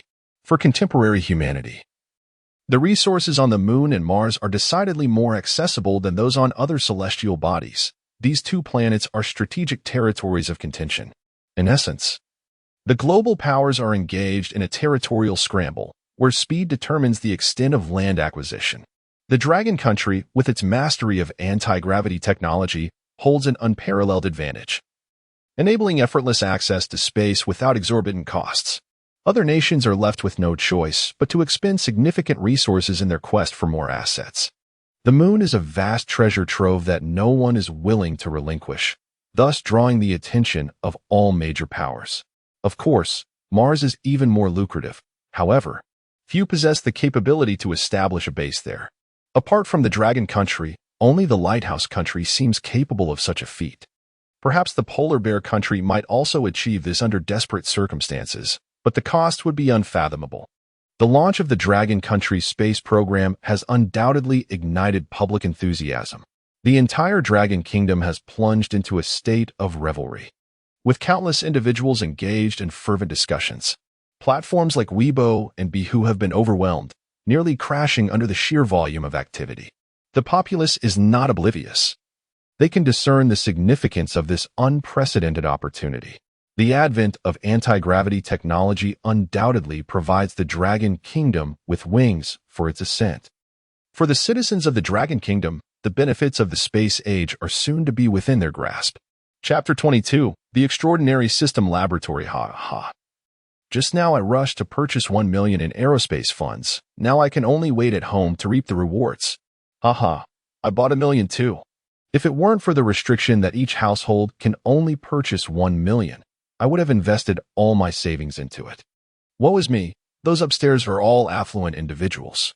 After working for over a decade, I have only managed to save a little over 200,000, which I have entirely invested in aerospace funds. All of this is thanks to Bai Hui. Without his invention of anti-gravity technology, our Dragon Nation would not have entered the era of space exploration. Indeed, he is remarkable. From now on, you shall be called God Bai. It is worth noting that he not only serves as the minister of our Dragon Nation's aerospace department, but is also the chief scientist of the space program. Furthermore, he is the future president of a soon-to-be established university named Longting University, which may even surpass the prestigious Tsinghua University in the future. Let us not say anything more. God Bai is truly impressive. I no longer pray to the deity Guan Yu for success in exams. I now pray to God Bai, hoping he blesses me to pass every test. My friend, you crack me up. At this moment, Bai Hui is undoubtedly a household name. When students attend class and teachers express their frustration at their lack of diligence, their words have transformed into something like this. Look at yourselves, how lazy you have become. Now, look at God Bai, who, at such a young age, invented anti-gravity technology, propelling our Dragon Nation into the era of space exploration. When will you be able to achieve what God Bai has? Bai Hui, once an unknown figure, has now become the ideal child spoken of by parents and teachers alike. It must be said, these words do have a certain effect. Some students, who were once lethargic and spent their days in slumber, now regard God Bai as their role model. Indeed, the power of a role model can be boundless. In the past, when teachers referred to other people's children, they would compare them to the top students from neighboring classes. However, teenagers are inherently rebellious. Excelling in grades is impressive, yet I refuse to be cowed by it. Today, the ideal child that teachers speak of has transformed into Bai Hui, with youthful fervor. Who does not wish to be like Bai Hui, to invent anti-gravity technology and lead the nation into the era of space exploration? Who does not aspire to become the chief scientist of the National Space Program? Who does not dream of becoming an academician at such a young age, enjoying state subsidies? Who does not yearn to be a national hero, revered by thousands? The spirit of youth is bold and unrestrained. Bai Hui has become a beacon for many, guiding them to discover their life goals, for which they tirelessly strive. Teachers stand in astonishment, unaware that Bai Hui has quietly become the aspiration of countless youths. However, these are tales for another time. At this very moment, Bai Hui is asleep, his eyes closed, as he begins to silently recite System. Open the System panel for me. Host, Bai Hui. Gender, male. Brain development level, 25. Knowledge mastery level, 2. Civilization level, 1. System functionality. System laboratory, unlocked. Popularity value, 1.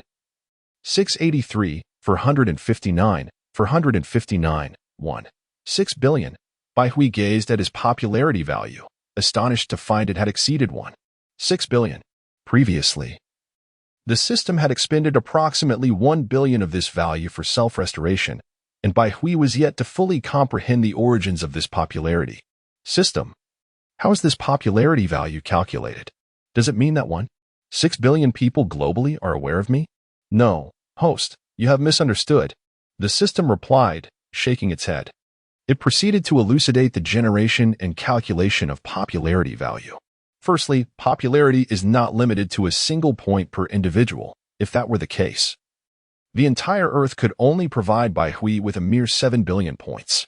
The calculation method is that within a day, if someone experiences a surge of emotion related to Bai Hui, an energy is generated in the ether. This energy is absorbed by the system, converting into a point of popularity. Naturally, each individual can generate a maximum of 1 point per day, and some may require several people to produce a single point. This explains why the system previously encouraged Bai Hui to live-stream the construction of the spaceship, as it stirred public emotion, generating energy that transformed into popularity for the system to absorb. A realization dawned upon Bai Hui. He had previously doubted that each person could only generate 1 point of energy, leading him to believe that even if all of humanity contributed, it would amount to a meager 70 billion. Now, he felt reassured, free from concerns about lacking popularity.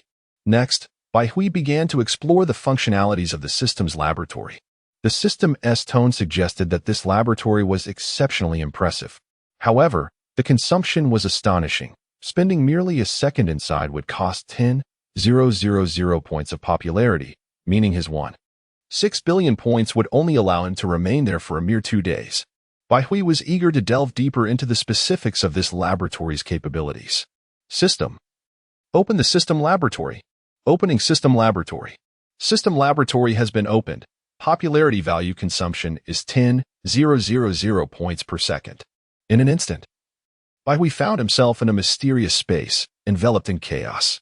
A thought flickered in his mind.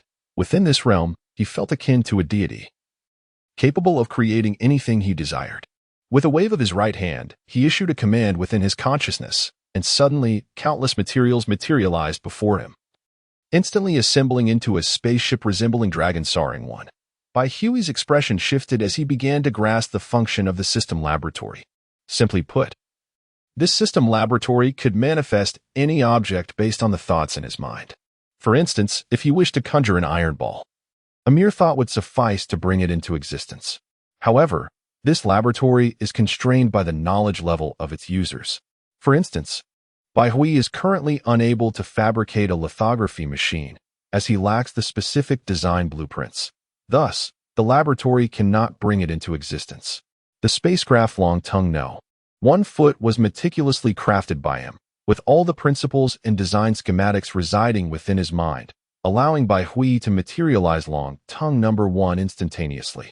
Nevertheless, this system laboratory is incredibly powerful, undoubtedly akin to a remarkable enhancement. Bai Hui's expression was one of astonishment. With this laboratory, what could he not create in the world? Just imagine, whatever product you aspire to invent can be instantaneously manifested within this laboratory, allowing for immediate validation and instant results, which undoubtedly saves a considerable amount of time and money. Chapter 23. The completion of the new spaceship design, for instance, akin to the monopolized lithography machines of the West. If Bai Hui wishes to enable Longwood to swiftly catch up in this domain, he need only take the relatively outdated lithography machine of Longwood and continuously refine it.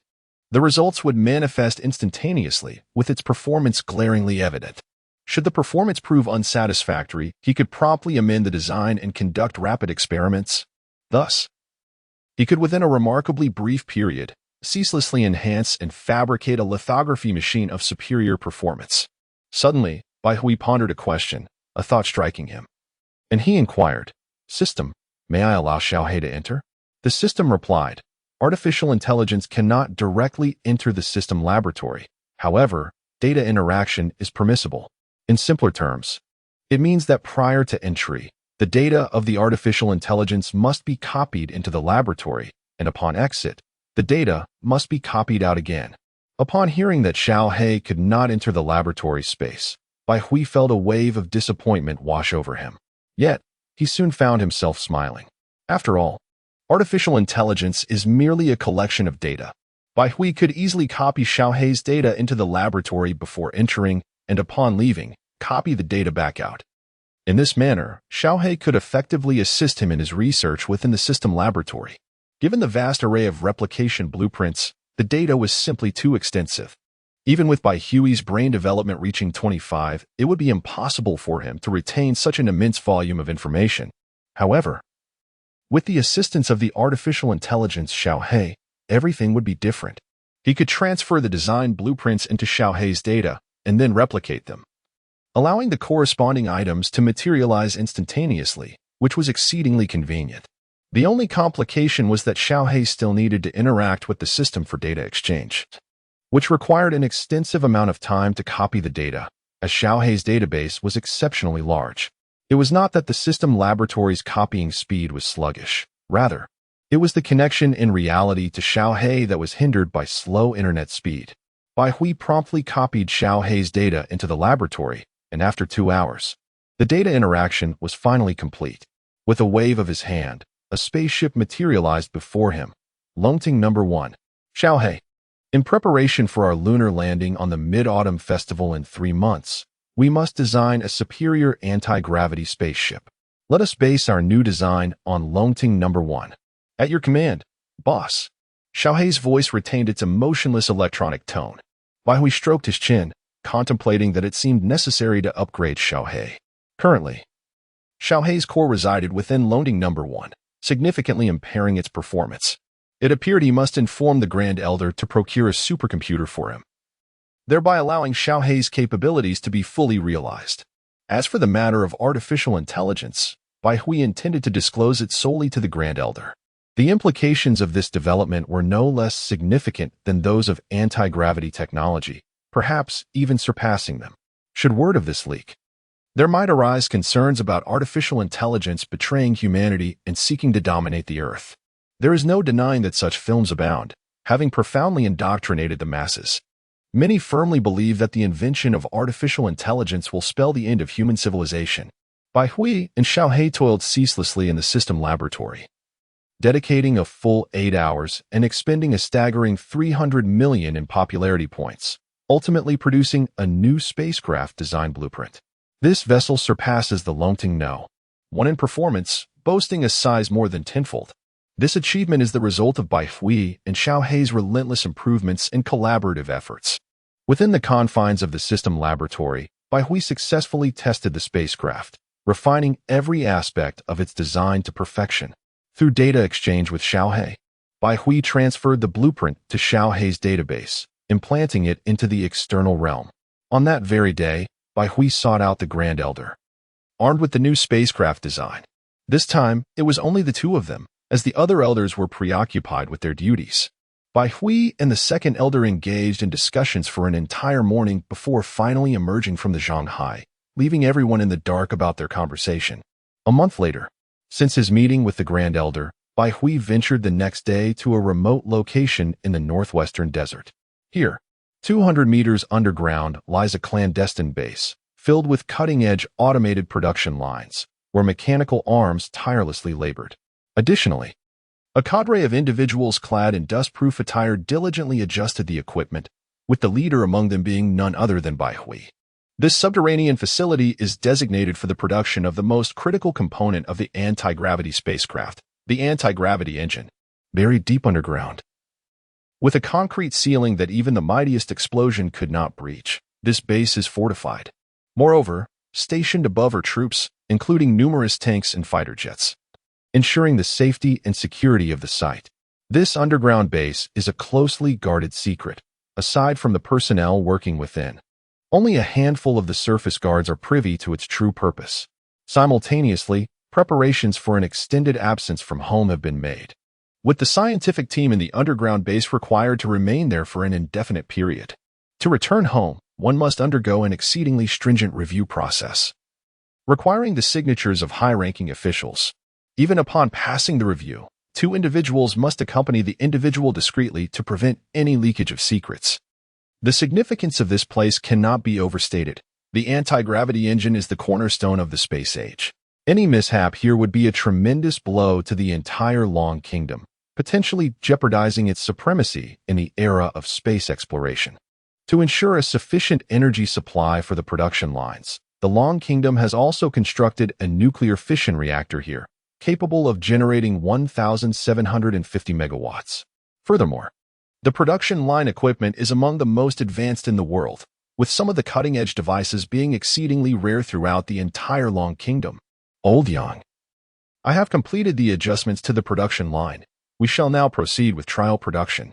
If all goes well, we should be able to produce over 10 anti-gravity engines within a month. At that time, I would appreciate your assistance in overseeing the operations here.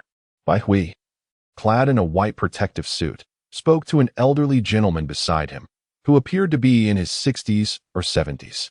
This distinguished elder, named Yang Guozhong, boasts an impressive background. Academician Yang is a revered elder physicist and a member of the Engineering Academy. He played a pivotal role in the development of the engines for the previous Long-O series of rockets. Furthermore, the most advanced hydrogen-oxygen rocket engine currently in use was also a product of his research. At the age of 72, Yang has dedicated his life to the service of manhwa and remains steadfast in his commitment to frontline work. The mere mention of his name commands profound respect from all who hear it. Chapter 24, Mass Production of the Anti-Gravity Engine. Approximately a month ago, Elder Yang volunteered to take on the role of Chief Administrator of the underground base, presenting himself to the Grand Elder. The Grand Elder harbored significant concerns regarding Elder Yang. Given his advanced age of 72 years, the living conditions within the underground facility were austere, and the arduous work therein would pose considerable challenges for someone of his venerable age. Although the Grand Elder initially declined the offer with tact, he ultimately acquiesced to Elder Yang's earnest entreaties. Elder Yang is a remarkably devoted physicist, captivated by the revolutionary anti-gravity technology that promises to usher humanity into the space age. Within this space, he found himself in the fortunate position to engage directly with anti-gravity research.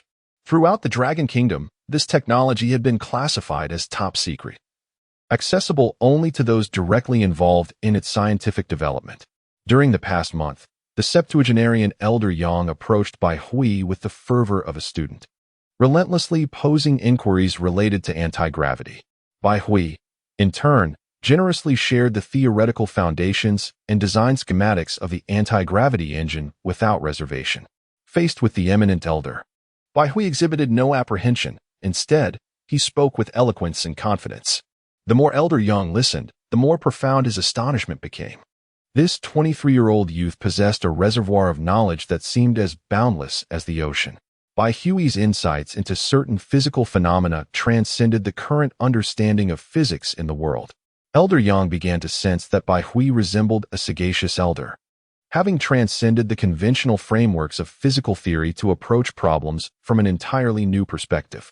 It was reminiscent of ancient times when people accepted the phenomenon of an apple falling to the ground as a natural occurrence. Yet, in more modern times, Newton pondered why the apple fell rather than ascended to the heavens, leading him to propose the theory of universal gravitation. Perhaps, in a distant future, humanity's perspective on the falling apple would again evolve. For instance, if the apple is indeed influenced by gravity, one might ask, what generates this gravitational force? How does it act upon objects, and what is its essence? In that era, it is conceivable that a new scientist might emerge to propose groundbreaking theories. Unbeknownst to Elder Yang, Bai Hui's mind was a repository of knowledge from an entire second-tier civilization, while the present Earth merely represented a first-tier civilization, an entire level apart. This disparity rendered Bai Hui an enigma, a wellspring of wisdom. Elder Yang remained oblivious to this distinction, perceiving Bai Hui simply as an unprecedented genius, comparable to the likes of Newton and Einstein.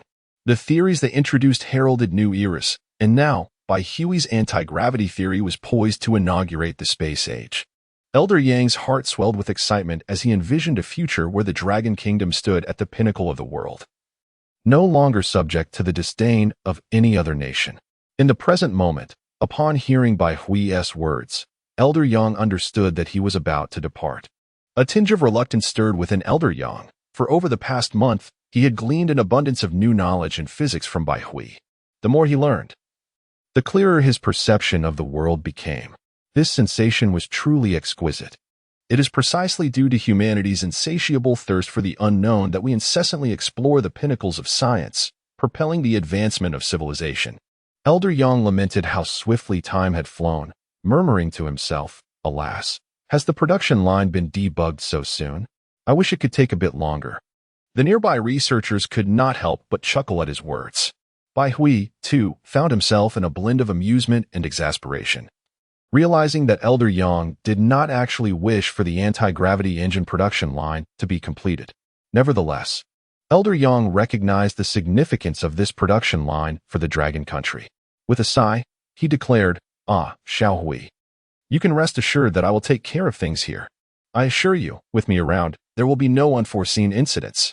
Bai Hui smiled and replied, "Elder Yang, with your assurance, I am at ease. If I find time in the future, I will certainly come by to see you. Elder Yang paused momentarily. Then a broad smile spread across his wrinkled face as he said, Very well, you had better keep your word. All right, I promise. Elder Yang chuckled. With your assurance, I feel relieved. Now, let us commence testing the production line. Indeed, Bai Hui's expression grew serious, and the group of researchers also relinquished their smiles, diligently immersing themselves in their tasks. The anti-gravity engine produced this time exhibited performance several times superior to that of the Lonting No. 1 engine. Due to limitations in materials and processes at the time of Lonting No. 1, Bai Hui was unable to fabricate a superior engine.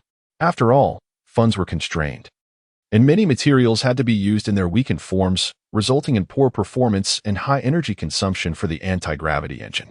However, the current production of the anti-gravity engine employed only the finest materials and processes from the Dragon Country, boasting both size and performance that had increased several-fold. This production line could yield over a dozen engines in a month, with each engine taking approximately 1 to 2 days to produce. Naturally, as this was a trial production, under full capacity, an engine could be manufactured in less than a day. The production line vibrated with the gentle hum of servo motors, while countless robotic arms, tracks, and sensors tirelessly operated. Bai Hui and Elder Yang stood nearby, continuously directing the operations. Situated 200 meters underground, there was no distinction between day and night. The only means to track time was by observing their watches. As evening approached, the genuine anti-gravity engine was finally produced, standing silently before the assembled crowd. This engine stood over 3 meters tall, 1 meter wide, and weighed several tons. Swiftly, the workers mounted the anti-gravity engine onto the testing platform. A robust cable was connected to the engine, providing it with the necessary energy. A peculiar humming sound reverberated as the anti-gravity engine commenced its operation, and the entire testing platform began to ascend slowly into the air. All present held their breath in anticipation, their eyes fixed intently upon the platform. At last, it soared into the sky, with thrust values stabilizing around 160 tons, aligning perfectly with expectations. Hooray! How splendid! We have succeeded! The crowd erupted into jubilant applause, signifying that the anti-gravity engine production line had been successfully calibrated and was ready for true mass production. Chapter 25, Aerospace 195 Institute. From this point onward, Bai Hui had no further concerns. He had far more significant matters to attend to. Meanwhile, the personnel at this facility would continue testing the stability of the anti-gravity engine, its extreme performance, maximum operational duration, and its functionality under extreme conditions. Bai Hui exhaled in relief, having successfully calibrated the anti-gravity production line. This marked the conclusion of his responsibilities here, and he would soon depart to oversee the construction of a new anti-gravity spacecraft. In truth, the lunar lander had already commenced construction. A month prior, he had submitted the blueprints to the Grand Elder, deceitfully claiming they were designs he had long prepared. The Grand Elder, however, merely regarded Bai Hui with a penetrating gaze, saying nothing. Even now, Bai Hui felt a twinge of anxiety, as if the Grand Elder had seen through his facade. Furthermore, he had disclosed the existence of Little Black to the Grand Elder. Upon hearing this, the Grand Elder's expression shifted dramatically, and he promptly instructed Bai Hui to keep this information strictly confidential, as it bore significant implications. Naturally, Bai Hui would not divulge this secret lightly. Little Black was a creation of a Type 2 civilization, something beyond the capabilities of a Type 1 civilization. It could be regarded as a form of strong artificial intelligence. The primary distinction between strong and weak artificial intelligence lies in the former's ability to think independently, whereas the latter operates solely on predefined logic. Strong artificial intelligence represents an evolution further akin to sentient life forms. Such entities possess their own emotions and have the potential to evolve, enhancing their level of existence. Truly formidable. The Grand Elder, with a decisive gesture, allocated the most powerful supercomputer of Long Country to Little Black as its core. With this, Little Black could fully unleash its capabilities. Over the past month, some researchers had astonishingly observed that their experiments proceeded with remarkable ease. Tasks that typically required 2 to 3 days were now completed in a single day. This left them bewildered, suspecting that something must have gone awry with their experiments. with only 2 months remaining until Long Country's annual Mid-Autumn Festival. The time was drawing near. Bai Hui had assured the elders that he would construct the lunar lander within 3 months, and the Long Country officials had already publicized the lunar mission announcement. Should he fail to deliver, it would be a considerable embarrassment for Long Country. With Elder Yang overseeing the anti-gravity production line at the underground base, Bai Hui felt reassured. Thus, the following day, he departed from the subterranean facility. Having been deprived of sunlight for over a month, Bai Hui suddenly experienced a sensation akin to emerging from a long slumber. Before him lay a military base, an incongruous sight amidst the vast expanse of yellow sand. Silently observing his surroundings, Bai Hui noted the soldiers clad in military uniforms, their faces reddened by the sun, yet unwaveringly committed to their duties.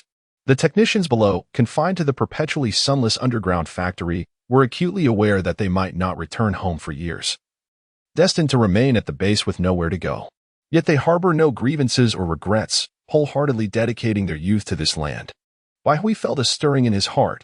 These individuals are the most admirable in the Dragon Kingdom, silently striving and devoting their lives for its cause. Moreover, the nuclear physicists of the last century, who devoted their existence to ensure that the Dragon Kingdom would no longer be oppressed, sacrificed their lives to the wilderness. Bai Hui silently vowed, "Rest assured, I shall lead the Dragon Kingdom to stand tall at the pinnacle of the world. When that time comes, you shall no longer endure a harsh existence in this desolate land. Greetings, Minister Bai. I shall dispatch a helicopter to convey you, General Zhang." The commander of the ground forces remarked. He bore a square face, rarely smiling, and was quite a serious individual, responsible for the security of this base. He had met Bai Hui several times and gradually became familiar with him. Suddenly, Bai Hui saluted him and earnestly expressed, "General Zhang, thank you for your contributions to the Dragon Kingdom." Taken aback, General Zhang's face broke into an unprecedented smile, and he reciprocated the salute. Bai Hui boarded the helicopter, accompanied by 2 fighter jets for his protection. The Aerospace 195 Institute, once the manufacturing base for rocket engines in the Dragon Kingdom, had transformed into a production facility for anti-gravity spacecraft just a month prior. The institute boasted a complete industrial production chain and the necessary machinery, making it exceedingly suitable for the manufacturing of anti-gravity vessels. Nestled in the vast northwest desert, it remained desolate, connected to the outside world solely by a single railway. With the ambition to construct a colossal spacecraft within 3 months, the Dragon Kingdom recruited over 100,000 workers, partitioning less critical components of the spacecraft into smaller projects and publicly inviting bids from society. In just over a month, this previously secret base, which housed only 2,000 individuals, now accommodated over 200,000. Aerospace 195 had expanded several folds within this short period, evolving into a small town. However, the daily sustenance of such a vast populace posed a significant challenge. With over 200,000 people, what would they eat and drink? It is crucial to note that this region lies in the desolate northwest desert, devoid of life, with only a solitary railway connecting it to the outside world. All supplies must be transported via this single railway, which can accommodate only 1 train at a time. This train must also carry a variety of spacecraft materials and components. Thus, the daily lives of these hundreds of thousands have indeed become problematic. Currently, the Dragon Kingdom is constructing a second railway, but it will take considerable time.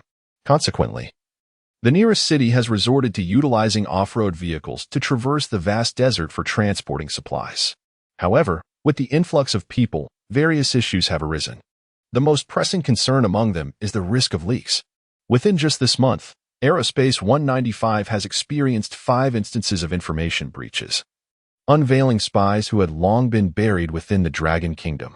This has incited the fury of Zhao Xiangdong, the minister of the Long Country's Ministry of Dragon Security, who has issued a stern directive to further bolster the confidentiality protocols at Aerospace Institute 195. Every individual must undergo meticulous scrutiny before being granted access. However, such measures cannot guarantee absolute information security, as the tactics employed by spies are manifold, and the Ministry of Dragon Security cannot constantly oversee every action. Moreover, there are those whose minds have been corrupted by the financial inducements of foreign powers, transforming them into disgraceful traitors. They clandestinely capture photographs and documents, transmitting this information through various means, thereby posing a grave threat to the national security of the Long Country. The nation will not show leniency towards such individuals, especially at this critical juncture.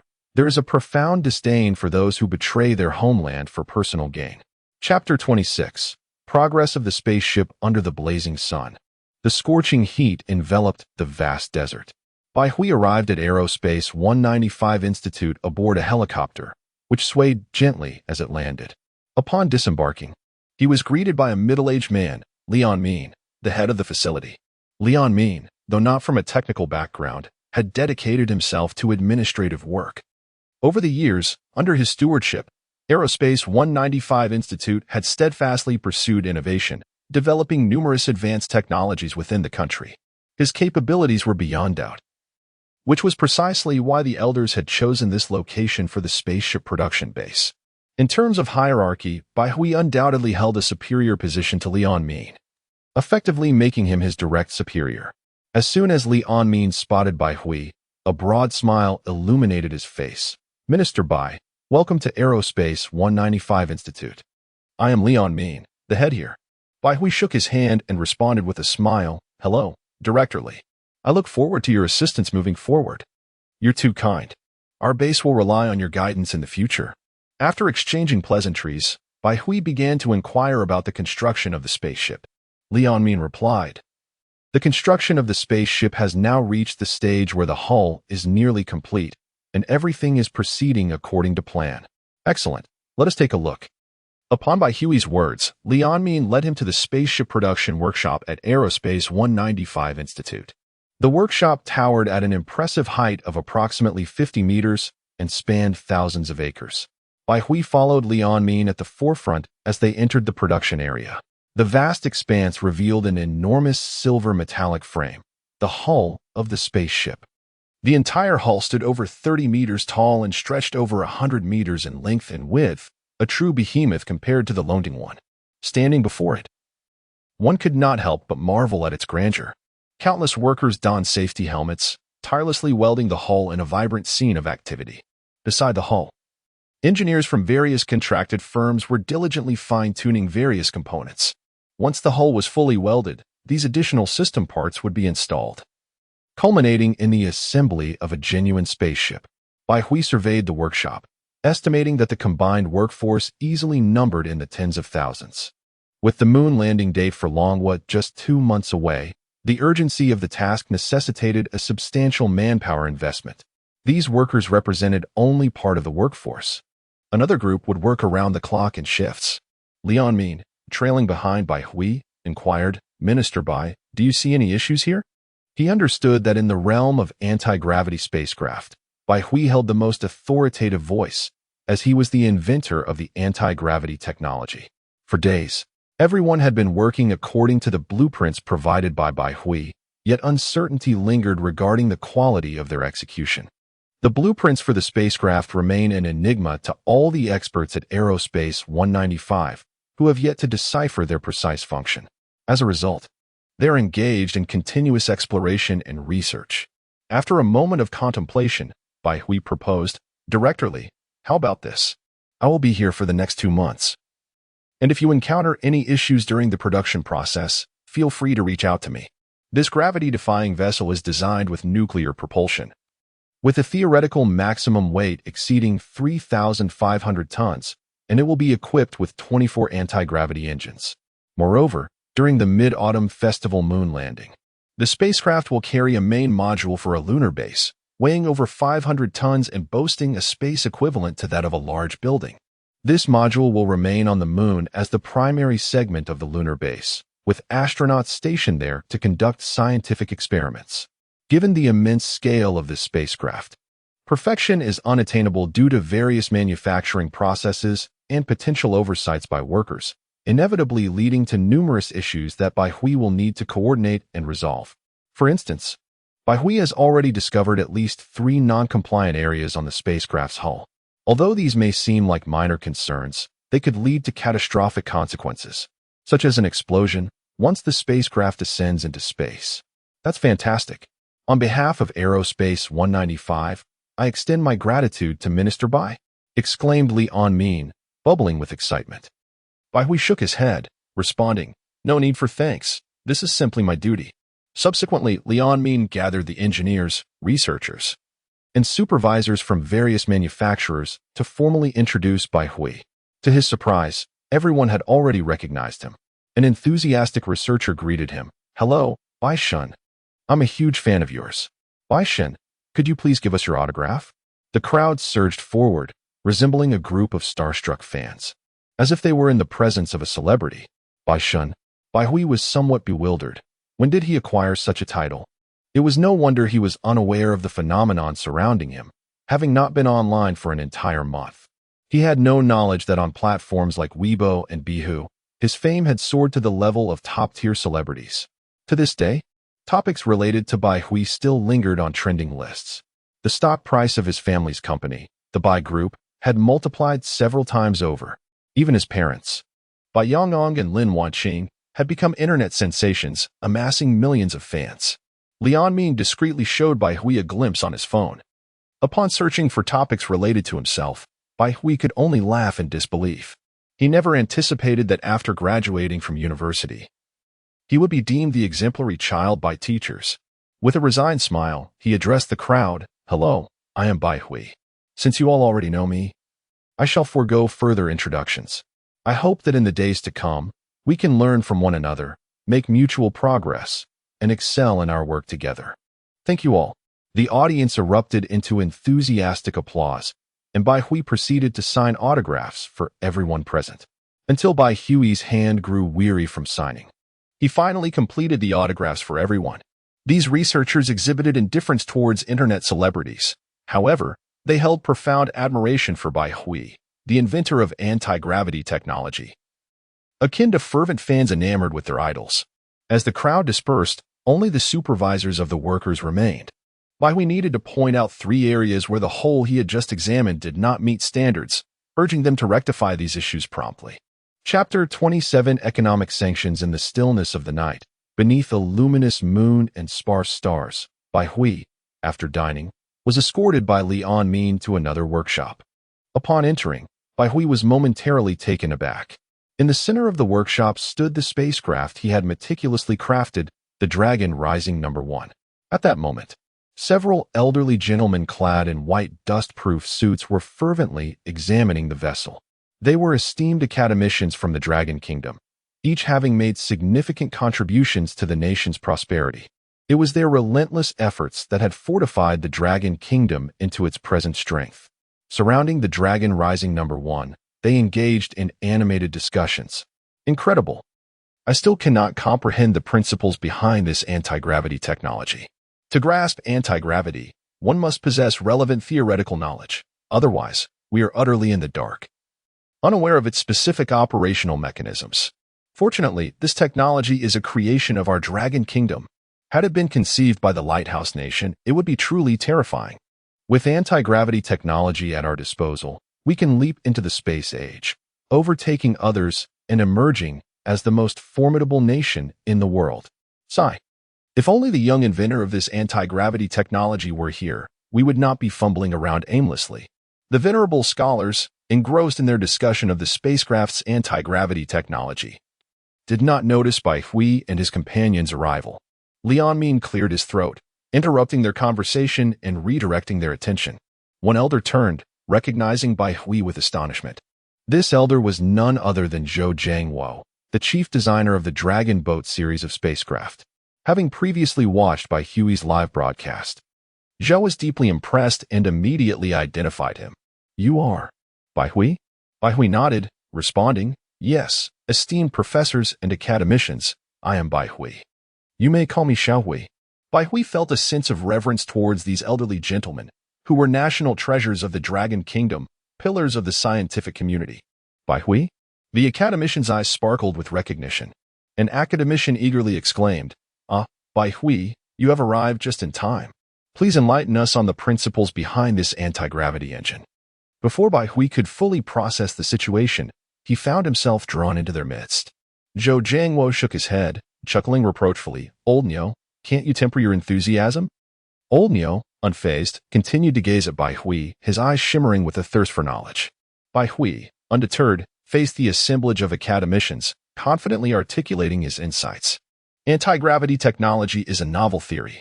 Within the space surrounding us, myriad particles remain unknown to humanity. Among them are two distinct types of particles: attractive gravity particles and repulsive gravity particles. It is widely acknowledged that universal gravitation is a pervasive force. But how does it exert its influence on objects? Humanity has previously posited the concept of action at a distance. However, in truth, no force operates in such a manner. Forces must be mediated by some form of interaction. Therefore, universal gravitation arises from the existence of gravitational particles. When we launch spacecraft into the cosmos, we must indeed overcome this gravitational pull. All things in the universe possess dualities. Beyond the gravitational particles, I have discovered their antiparticle, which I have designated as anti-gravitational particles. The relationship between these two types of particles is akin to that of magnets. By harnessing the properties of anti-gravitational particles, I am able to counteract the force of gravity. The assembled academicians listened with rapt attention, each one afraid to utter a word lest they miss a single detail. Meanwhile, Leon Mean, discerning the gravity of the situation, quietly departed, knowing that this knowledge was beyond his grasp. Upon leaving, he immediately informed the Long and department, urging them to send personnel to secure the premises. Minister Zhao Xiangdong of the Long and department, upon learning that Bai Hui was elucidating the principles of anti-gravity technology to the academicians, was taken aback and swiftly dispatched all available members to safeguard the workshop. Although Zhao was not present at Aerospace Institute 195, he rushed there on a private plane, instructing that no one was to leave the institute that night without his express permission. The matter was of utmost importance. Anti-gravity technology was a state secret of the highest order, and he felt a twinge of frustration towards Bai Hui for not notifying him beforehand. Had he been informed, he could have made the necessary arrangements prior to the lecture. The potential for leakage of this information was alarming. If it fell into the hands of the Lighthouse Nation, they might quickly gain mastery over this revolutionary technology. What would he say to the elders then? That night, a strict order was enforced at Aerospace Institute 195, prohibiting anyone from venturing outside. Those who happened to pass by the workshop during Bai Hui's lecture were subjected to rigorous scrutiny. Covert forces were mobilized, and any suspicious individuals were to be apprehended without mercy. Unbeknownst to Bai Hui, he had inadvertently stirred quite a commotion. As time progressed slowly, he continued to oversee the construction of the spacecraft at Aerospace Institute 195. Meanwhile, significant international developments were unfolding.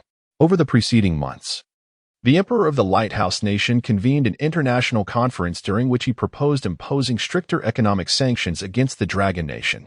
This proposition was met with immediate approval from numerous Western countries, leading to the signing of the Economic Sanctions Treaty against the Dragon Nation, which became known as the Lighthouse Pact. The treaty stipulated that the Dragon Nation was prohibited from utilizing any technology from the signatory nations, and likewise, these nations were forbidden from selling any high-tech equipment to the Dragon Nation, including lithography machines, CNC centers, engines, and more. Moreover, the sale of any semiconductor to the Dragon Nation is strictly prohibited, and all industrial software from allied nations is entirely barred from use by the Dragon Nation. They are not permitted to utilize any patents authorized by the allied countries. The rationale behind the economic sanctions imposed on the Dragon Nation is that their possession of anti-gravity technology poses a significant threat to the security of various nations. Therefore, it is imperative for all countries to unite and dismantle the Dragon Nation's supremacy in space. President Putin expressed on Twitter that the Dragon Nation must surrender its anti-gravity technology in order for these economic sanctions to be lifted. This series of actions has left the entire world in astonishment. Chapter 28. Bai Hui takes action. 3 major black technologies. The Dragon Nation swiftly issued a statement, resolutely opposing the recent economic sanctions. The Lighthouse Nation and its allies have egregiously violated the principles of the WTO.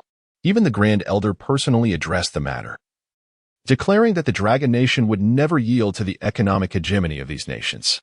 In response to the sanctions, the Grand Elder announced a ban on any country utilizing the Dragon Nation's technologies and patents, alongside initiating antitrust investigations against certain enterprises from the Lighthouse Nation. Upon hearing the news of the economic sanctions, the domestic populace erupted in outrage. How shameless of the Lighthouse Nation to target us so blatantly in their pursuit of our anti-gravity technology. We absolutely cannot relinquish our anti-gravity technology. It is the key to the future space era, and no matter the cost, we must not surrender it. Indeed, let us stand our ground against them. What is the worst that could happen if we refuse to use their technologies? However, you are still too naive. This matter is truly grave. The Lighthouse Nation's prohibition on our use of their technologies could have a devastating impact on the Dragon Nation. So what shall we do now? The discussions on Weibo have reached a fever pitch, yet those with discernment recognize the severity of the situation for the Dragon Nation. The Lighthouse Nation, being the most technologically advanced country in the world, certainly possesses formidable strengths. Their patents encompass a significant portion of chip architectures, lithography technologies, various operating systems, and high-precision machine tools. If the Dragon Nation is barred from access, we may regress economically by a decade or more. Can we afford to compromise? The moment of the Dragon Nation's rise is upon us. If we concede, we may forever remain under the constraints imposed by other countries. We learned of this news during a night of rest. After a long day of labor, he habitually took out his phone to scroll through the news. Upon seeing the headline that dominated his screen, fury ignited within his eyes. He gritted his teeth, exclaiming, "Lighthouse Nation, you truly are shameless. If this is the case, do not blame me for being impolite." He addressed a wristwatch in his hand. "Xiaohei, come here quickly. System, initiate the transfer of Xiaohei's data. Transferring. Transfer complete. Would you like to activate the system laboratory function?" Hui gritted his teeth. Activate. In an instant, he found himself in a chaotic space, the system laboratory. Without hesitation, he spoke swiftly to Xiaohei. "We need to develop a Chinese programming language, as well as an operating system and chip architecture based on this language." The following day, Hui directly called the Grand Elder, presenting him with 3 items: the Longxiang Chinese programming language, the Longxiang operating system, and a Longxiang chip architecture. Hui quickly remarked, "Elder, this is the programming language, operating system, and chip architecture I have developed. Their performance far exceeds that of all current operating systems and chip architectures. If you doubt it, you may immediately have someone verify the performance of these 3 technologies." The elder took a deep breath and responded, "Xiaohui, I sincerely thank you for this." Beyond that, the elder did not inquire further. Hui exhaled in relief. He had genuinely feared that the elder would question the origins of these innovations. The existence of the system was Hui's greatest secret, one he would never reveal unless absolutely necessary. It is common knowledge that developing an exceptional programming language, an operating system, and a mature chip architecture entails an unfathomable amount of work, certainly not something a single individual could accomplish. To bring these 3 technologies to fruition, Hui expended over 1.3 billion popularity points, leaving him with merely over 200 million. This was despite his recent surge in popularity across the internet, which had allowed him to create these innovations. However, one cannot deny the formidable capabilities of the system laboratory. By focusing on the Longwa language and integrating algorithms from secondary civilizations, Hui successfully developed the Longxiang programming language and Longxiang operating system. He had tested their performance to the utmost in the system laboratory, far surpassing today's Windows systems. Meanwhile, the elder summoned a dozen academicians from the Academy of Sciences to evaluate the performance of the Longxiang operating system and Longxiang chip architecture. The results revealed that the Longxiang operating system exhibited formidable performance, outperforming the Windows system by 342 and the Linux system by 267 under equivalent hardware conditions. This revelation left the academicians astounded. Such a concept represented an epoch-making achievement. Furthermore, Hui noted in the documentation that if the Longxiang operating system were utilized in conjunction with the Longxiang chip architecture, performance would double. Currently, the Longxiang chip architecture could not be tested, as merely designing the circuit diagram for the Longxiang architecture required considerable time. However, based on this statement and the impressive performance of the Longxiang operating system, it was evident that the Longxiang chip architecture would not fall short. Is this truly an operating system developed by our Longwa? Incredible! When did our nation embark on such a project, and why have we received no word of it? Who could be the mastermind behind this? Could it be Old Qin? It has been 7 or 8 years since I last saw him. It is quite possible. Old Qin is the most talented in computing among us. I suspect he is the one leading this development. As the crowd marveled at the prowess of the Longxiang operating system, they continued to speculate about its creator. This operating system alone could very well earn the Nobel Prize of Computing, the Turing Award. The Grand Elder stood at the pinnacle, surveying the expressions of the assembled academicians. And observing their astonishment, a resolute decision had already formed within his heart. Beside the Grand Elder stood 2 venerable men with graying hair, one of whom was Zhou Jiangwo, known as Old Zhou. Since the inception of the Dragon Nation space program, Old Zhou had been appointed as the Deputy Minister of the Aerospace Department, holding a position of significant importance to the entire nation. The other elder, Fang Zhongmin, served as the President of the Dragon Academy of Sciences, a distinguished nuclear physicist. He was the chief engineer behind the domestically developed third-generation nuclear fission reactor, the Hualong-1, and he also spearheaded the development of the artificial sun nuclear fusion reactor. At this moment, both elders wore expressions of perplexity and quietly inquired, Grand Elder, who developed the Longxiang system. Logically, given their levels of confidentiality, they should have been privy to such information. However, regarding this Longxiang operating system and Longxiang chip architecture, they had received no prior hints whatsoever. A faint smile appeared on the Grand Elder's face as he gazed contemplatively ahead and replied, "In due time, you shall come to know." Chapter 29, Mutual Destruction. On that evening, the Grand Elder convened another press conference, during which he boldly proclaimed that the Dragon Nation would entirely abandon foreign programming languages and unveil its self-developed programming language, Longxiang. Longxiang is an intelligent programming language rooted in the Chinese language, featuring a compiler enhanced with artificial intelligence that can comprehend the meaning of inputted text and generate corresponding compliant code, significantly accelerating development efficiency. Any citizen of the Dragon Nation proficient in Chinese can swiftly grasp its fundamentals. Furthermore, the Grand Elder announced that the Dragon Nation would exclusively adopt the domestically developed Longxiang chip architecture in the future. This chip architecture diverges from conventional instruction sets, being more advanced and intelligent. Traditional instruction sets possess numerous advantages but also drawbacks. They struggle to process vast amounts of data, such as the immense data found on the internet. When utilizing instruction sets for such processing, the operation becomes exceedingly slow, as each byte of data must be handled by the CPU, resulting in a considerable deceleration. Globally, the processing of extensive internet data typically employs FPGA chips. In contrast, the Longxiang chip architecture ingeniously amalgamates the strengths of both approaches while integrating AI, achieving a level of intelligence that far surpasses any chip architecture worldwide. Specifically designed for the citizens of the Dragon Nation, the Longxiang chip architecture operates solely on the Longxiang operating system, which boasts performance exceeding that of the Windows system by 342 and the Linux system by 267. The mere utterance of these statistics by the Grand Elder left the entire populace in astonishment, as no one could fathom the possibility of deceit. Witnessing the formidable performance of the Longxiang system, netizens inundated online platforms with comments, eager to know when they could experience it themselves. "I can hardly wait. Triple the performance? My computer could last another decade. With such performance, gaming will surely reach new heights."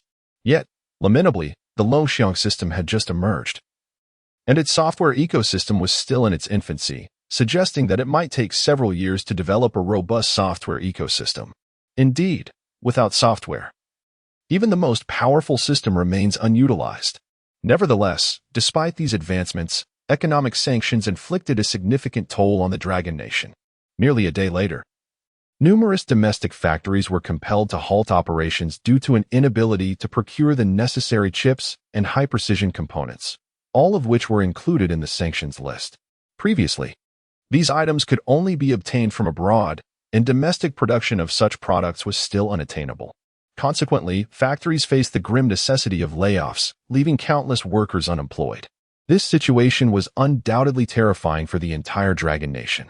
At this juncture, certain individuals took to social media platforms to voice their opinions, making bold declarations.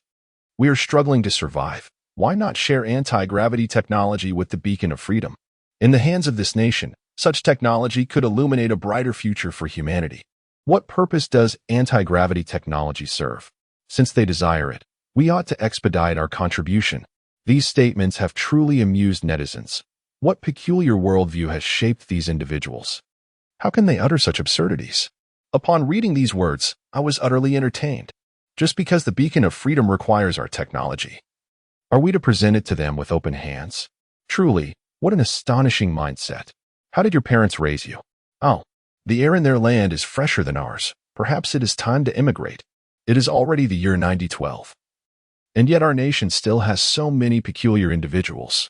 Since the moon in their land is deemed rounder than ours, perhaps they should hasten their departure, lest they suffer from the toxins in our air. The people of our nation possess a sense of judgment. Those who have forsaken their homeland should be allowed to leave. Each person has their own aspirations. May they pursue their paths. However, unexpectedly, the authorities of our nation imposed sanctions on these individuals. Anyone expressing banana sentiments online has their entire family barred from purchasing space exploration funds, thus forfeiting the benefits of the forthcoming space age. Those who have already invested will receive a full refund, and their shares will be rescinded. Upon the announcement of these sanctions, the banana individuals lamented, hastily deleting their previous statements and offering sincere apologies online. Yet, it was too late. The authorities paid them no heed. Meanwhile, netizens reveled in the spectacle, exclaiming, what a splendid outcome. What use is an apology now? Where were you when it mattered? Your hearts have turned dark, yet you still wish to partake in the benefits of the future space age? Moreover, in response to economic sanctions from Western nations, our country introduced a series of measures. For instance, immediately following the announcement of sanctions, we prohibited the export of rare earth elements. These non-renewable resources contain a wealth of rare elements essential for the production of various high-performance materials, aviation, medical devices, industrial equipment, all depend on these precious elements. Take aerospace engines, which require a multitude of high-performance metal materials, necessitating the incorporation of various rare elements for their production. Our nation possesses the largest rare earth mines globally, accounting for 80% of the world's supply. To put it bluntly, halting rare earth exports effectively seizes the lifeblood of developed Western nations. The world was astonished. They did not anticipate such resoluteness from us. Immediately upon the imposition of economic sanctions, we prohibited rare earth exports. This is not yet the end. And the Dragon Kingdom continues to utilize foreign exchange, incessantly acquiring a myriad of resources, such as oil and iron ore. Trillions in foreign currency have unleashed a tempest upon the international market, akin to a tsunami. The prices of oil and iron ore have soared dramatically. However, the Dragon Kingdom remains unfazed, relentlessly amassing resources, purchasing whatever it can procure. Commands are proclaimed from the lips of the Grand Elder, sending ripples of shock throughout the global arena. They did not anticipate such resolute determination from the Dragon Kingdom. This is evidently a strategy that leads to mutual destruction. Chapter 30. Why has the computer screen turned completely black? At 6:30 in the evening, all television broadcasts ceased. Before the screens appeared the imposing figure of the Grand Elder, an elderly man with silver hair and a face etched with wrinkles, exuding an air of fatigue. At this moment, the Grand Elder addressed the viewers with a grave demeanor. Fellow compatriots of the Dragon Nation, we find ourselves at a perilous juncture. A few days ago, certain countries announced economic sanctions against us, prohibiting the use of their technologies. Despite our Dragon Nation's commitment to amicable cooperation and deep collaboration with nations worldwide, we are now facing unjust treatment. The Lighthouse Nation seeks to exploit these economic sanctions to compel us to relinquish our independently developed anti-gravity technology. Should we acquiesce today? We may soon find ourselves pressured again when we endeavor to develop other advanced technologies in the future. The Dragon Nation does not instigate conflict, yet we shall not cower in the face of adversity. Thus, in this critical hour, I implore all citizens of the Dragon Nation to unite, to stand as one, and to channel our collective strength to dismantle the technological blockade imposed by the developed Western nations, striving wholeheartedly to advance our indigenous technological innovations. It is foreseeable that our nation will soon enter a period of turmoil. To those who have lost their jobs, do not despair. I assure you that no citizen of the Dragon Nation shall face hunger. If you find yourself in genuine need, please call 888-888, and we shall do everything within our power to assist you. I call upon everyone to actively pursue scientific knowledge and contribute to our collective effort to breach the technological barriers set by the Western powers. The Dragon Nation will undoubtedly encounter significant challenges in the times ahead, but we must firmly believe that this turmoil is but a transient phase. We shall rise. Like a majestic dragon soaring through the skies, standing tall at the pinnacle of the world. The Grand Elder's impassioned address stirred the fervor of the entire Dragon Nation. On Weibo, sentiments echoed, "We have reached the most critical moment. But who are we? We are the descendants of the Dragon Nation, with a history spanning 5,000 years. Our civilization has never faltered, and we shall not succumb this time." Indeed, after hearing the Grand Elder's words, I am filled with fervor. I must master science and technology to contribute to breaking the technological blockade against our homeland. How can these Western scoundrels expect us to yield so easily? It is unthinkable. Why should we relinquish our anti-gravity technology when these Western nations would never share their chip technology with us? Those who dare to threaten the Dragon Nation shall face retribution. No matter the distance, one day they shall regret their actions. Truly, they seek to impose blame without justification. Onward, Dragon Nation, stand strong. Of course, the situation abroad is equally dire. The global market economy operates as a cohesive whole. The prosperity of the world economy is a product of the participation of various nations. However, the sudden withdrawal of the Dragon Nation from this vital component of the global market resembles a significant rupture in a grand tapestry. The world economy was abruptly struck by a severe blow, causing the stock prices of nearly all companies to plummet dramatically. The shares of firms in sectors like fruit and telecommunications fell by 20 to 30%, which, in relation to their colossal market capitalizations, equated to a staggering evaporation of hundreds of billions of dollars. The companies most reliant on the Dragon Kingdom were particularly hard hit. Countless investors lamented their losses, with reports of bankruptcies and tragic incidents of despair surfacing. In the Lighthouse Nation, massive protests erupted, with citizens vociferously denouncing President Putin and demanding his resignation, plunging the country into chaos. The Dragon Kingdom also bore a substantial cost for these developments. One can only imagine the fate that awaited international trade companies in light of the newly imposed directives. Simultaneously, a significant number of individuals would find themselves unemployed, leading to considerable unrest throughout the Dragon Kingdom. In response, the Dragon Kingdom implemented various measures, the foremost being the retraining of laid-off employees, equipping them with advanced skills to transition into other industries. Sectors such as semiconductors, the Longxiang system, and aerospace were in dire need of talent, particularly the aerospace industry, which was seeing an influx of capital and strategic investments. Today, it is evident to any astute observer that the aerospace sector is destined to become a cornerstone of the Dragon Kingdom's economy. The investments made now promise substantial returns in the future. Notably, the burgeoning space tourism industry has seen companies like Tuma and Shecheng establish their own ventures, already accepting reservations with deposits starting at 1 million, subject to adjustments based on actual costs. The vehement resistance from the Dragon Kingdom took all nations by surprise, inciting anger and embarrassment among global leaders. In the Lighthouse Nation, President Putin shattered his coffee cup in frustration, exclaiming for his intelligence chief, David Bob, to come forth. Once David arrived, Putin whispered a directive in his ear. Meanwhile, at 10 o'clock in the morning in the Dragon Kingdom, a typical workday was underway, with countless office workers diligently processing documents on their computers. Suddenly, their screens went dark, leaving many white-collar workers bewildered as they looked around in confusion. Had the company experienced a power outage? Why were all the computers blacked out? Soon, it became apparent that there was no power failure. Some computers that were not connected to the internet continued to function normally. Was this a cyber intrusion? Employees hurriedly checked their phones for news, desperate to uncover the truth. Indeed, social media platforms were ablaze with reports of individuals sharing their experiences.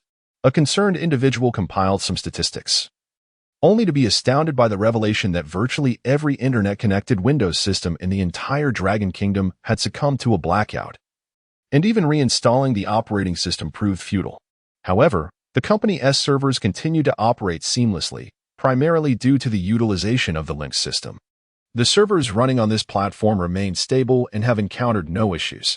The software company from the Lighthouse Nation promptly issued a statement claiming that their servers were being infiltrated by unknown hackers, resulting in all Windows systems experiencing a black screen. Nevertheless, the people of the Dragon Nation quickly realized that only their computers had succumbed to this black screen phenomenon, while those in other countries continued to function properly, which starkly contradicted the software company's assertion. Chapter 31. The nationwide implementation of the Longxiang operating system, the truth soon emerged. A software engineer from a prominent American technology company publicly disclosed on social media that the Windows operating system harbored a critical vulnerability from its inception. This flaw, exceedingly covert, was known to only a handful of individuals within the United States and was designed as a means of cyber attack. During conflicts between the United States and certain factions, this backdoor could be activated, resulting in the complete failure of their computers. As some have put it, this was purportedly established to safeguard national security. This revelation sent shockwaves around the globe. My goodness, how terrifying. Surely, my personal information hasn't been entirely compromised?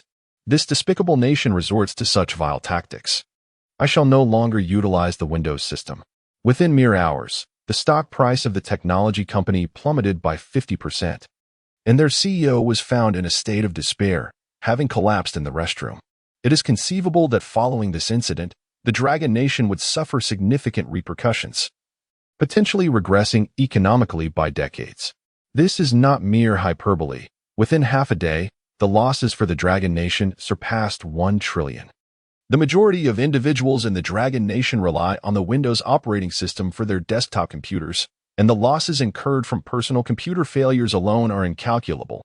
However, the most critical aspect lies in the industrial sector, where numerous control systems also operate on Windows. On that fateful day, the industrial sector of the Dragon Nation came to a standstill, inflicting severe consequences. While personal computers might only lose some files, factories depend on computers for the operation, control, and maintenance of production lines. The collapse of computer systems led to halted operations and even chaos, resulting in numerous workplace accidents and countless casualties. The 9 elders of the Dragon Nation were incensed, vehemently condemning the United States and the technology company, and without hesitation, stormed into the company's branch in the Dragon Nation, apprehending the chief officer. Such a monumental event demanded accountability. The chief officer, utterly bewildered, had no prior knowledge of the matter and was taken away without warning. Furthermore, the Dragon Nation dispatched personnel to investigate other foreign companies, conducting thorough inquiries, ready to detain anyone found guilty of wrongdoing without mercy. At that moment, the world bore witness to the methods employed by the United States. Nations such as the Arctic Bear, the Western Alliance, the Cherry Blossom Nation, and the Kimchi Nation were all taken aback, promptly issuing directives to completely replace and ban the Windows system, opting instead for the Lynx system. The Lynx system's kernel is open source, allowing unrestricted use by anyone, free from the threat of covert backdoors inserted by corporations. In truth, the Lynx system has evolved significantly, with a nearly complete software ecosystem. While it may not rival the Windows system in sophistication, it is more than adequate for everyday tasks and professional endeavors. Certain capable nations have commenced the development of their own desktop operating systems, for no external creation, regardless of its excellence, can match the security of a system developed in-house. In response to a significant incident, the Dragon Nation convened an urgent council of elders, who swiftly reached a resolution. The nation will comprehensively promote the Longxiang operating system and call upon all software companies to establish a corresponding software ecosystem for it. The mobilization of national resources is a formidable force, resulting in countless software companies receiving the source code for the Longxiang operating system. The elders, incensed, issued a strict mandate that all companies must adapt their software products to the Longxiang operating system within a month. Major corporations such as Tingfei, Bailey, and want to inform their programmers that they were required to work overtime to complete the adaptation of all company software to the Longxiang operating system within 3 days. The software from these large companies encompasses the majority of applications used by the citizens of the Dragon Nation, and once they complete the adaptation, users will be able to live, work, and entertain themselves seamlessly on the Longxiang operating system on the very night when the Windows system collapsed. The government held a press conference to reintroduce the Longxiang operating system with great fanfare, emphasizing its advantages. They announced that all computers that had experienced system crashes could download the source code of the Longxiang operating system from the national website, and by updating via USB, they could replace the original Windows system. People eagerly downloaded the Longxiang operating system, and upon updating, discovered a plethora of pre-adapted software. In the Application Center, commonly used applications such as Weibo, QQ, and WeChat were already compatible. Users found that their experience was not drastically different from before. However, they were most pleasantly surprised to find that their computers operated much more smoothly, with software launching several times faster than previously. Notably, several large games had also completed adaptation to the Longxiang system. Gamers noticed a significant improvement in performance. For instance, a particular large FPS game that ran at 130 FPS on Windows soared to over 200 FPS on the Longxiang operating system. This was sufficient to validate the official claims from the Dragon Nation regarding performance exceeding that of Windows by threefold. The formidable performance of the Longxiang operating system quickly spread across social media, with users posting various short videos that demonstrated the superiority of the Longxiang system. Yet, this was not the conclusion of the matter. Since the introduction of the Economic Sanctions Treaty, all industrial software from abroad has been prohibited for domestic use. Industrial software is one of the cornerstones of a nation's industry. Without such software, engineers cannot even create drawings, let alone perform their work. While the elders pondered this predicament, Bai Hui discreetly made a phone call to the Grand Elder. Upon answering the phone, the Grand Elder hesitated for a moment and said, "Xiao Hui, you haven't developed industrial software again, have you?" Bai Hui felt a twinge of embarrassment, realizing that his prior endeavors could not be concealed from the Grand Elder. Bai Hui speculated that the Grand Elder might be pondering whether he had uncovered some extraterrestrial relic. Only aliens could account for Bai Hui's remarkable prowess at such a tender age. The Grand Elder, however, dismissed the notion, stating, "Where would I find the time to develop industrial software?" Bai Hui paused momentarily before continuing, "I understand you are troubled by the matter of industrial software, and I have called to offer you a solution." The Grand Elder's eyes brightened slightly as he inquired, "Oh, what do you propose?" Chapter 32, The Distinction Between Strong Artificial Intelligence and Intelligent Life. Bai Hui smiled gently and remarked, "Elder, let us not forget about our artificial intelligence, Xiao He." "What?" The elder was momentarily taken aback, his expression a mixture of confusion. He wondered what this had to do with artificial intelligence. Bai Hui elucidated. Xiao He is a strong artificial intelligence endowed with the capacity for independent thought. Although it lacks genuine creative abilities, its capacity for imitation is remarkable. The elder's eyes brightened, and a startling hypothesis began to form in his mind. "Are you suggesting?" "Indeed," Bai Hui affirmed. "If we were to task Xiao He with designing a scientific experiment, it would be unable to do so, for that is a uniquely human creative faculty. However, Xiao He can emulate foreign industrial software and generate industrial software that belongs to our Dragon Nation." The elder's eyes gleamed with intensity as he solemnly inquired, "Bai Hui, can artificial intelligence truly achieve such a feat?" At that moment, the elder's thoughts expanded further. He pondered the implications. If artificial intelligence could entirely mimic humanity and produce inventions already conceived by humans, the ramifications could be dire, especially concerning this artificial intelligence, which possessed the ability for independent thought. Might there come a day, reminiscent of the film Terminator, when artificial intelligence betrays humanity and rules the earth? Such a notion was not unfounded. The elder's position afforded him a broader perspective on these matters. Detecting a hint of trepidation in the elder's voice, Bai Hui reassured him. "Elder, I understand your concern regarding the potential for artificial intelligence to one day betray humanity. However, you are perhaps overthinking it. Xiao He is merely a strong artificial intelligence. It is not intelligent life, and there exists a fundamental distinction between the two." "How so?" the elder inquired. "While strong artificial intelligence does possess cognitive capabilities, these are merely the result of various algorithms that confer such abilities. Xiaohe will never experience emotions. It operates solely according to the will of its creator. To experience emotions, one must be classified as intelligent life. Without emotions, Xiaohe cannot possibly betray us.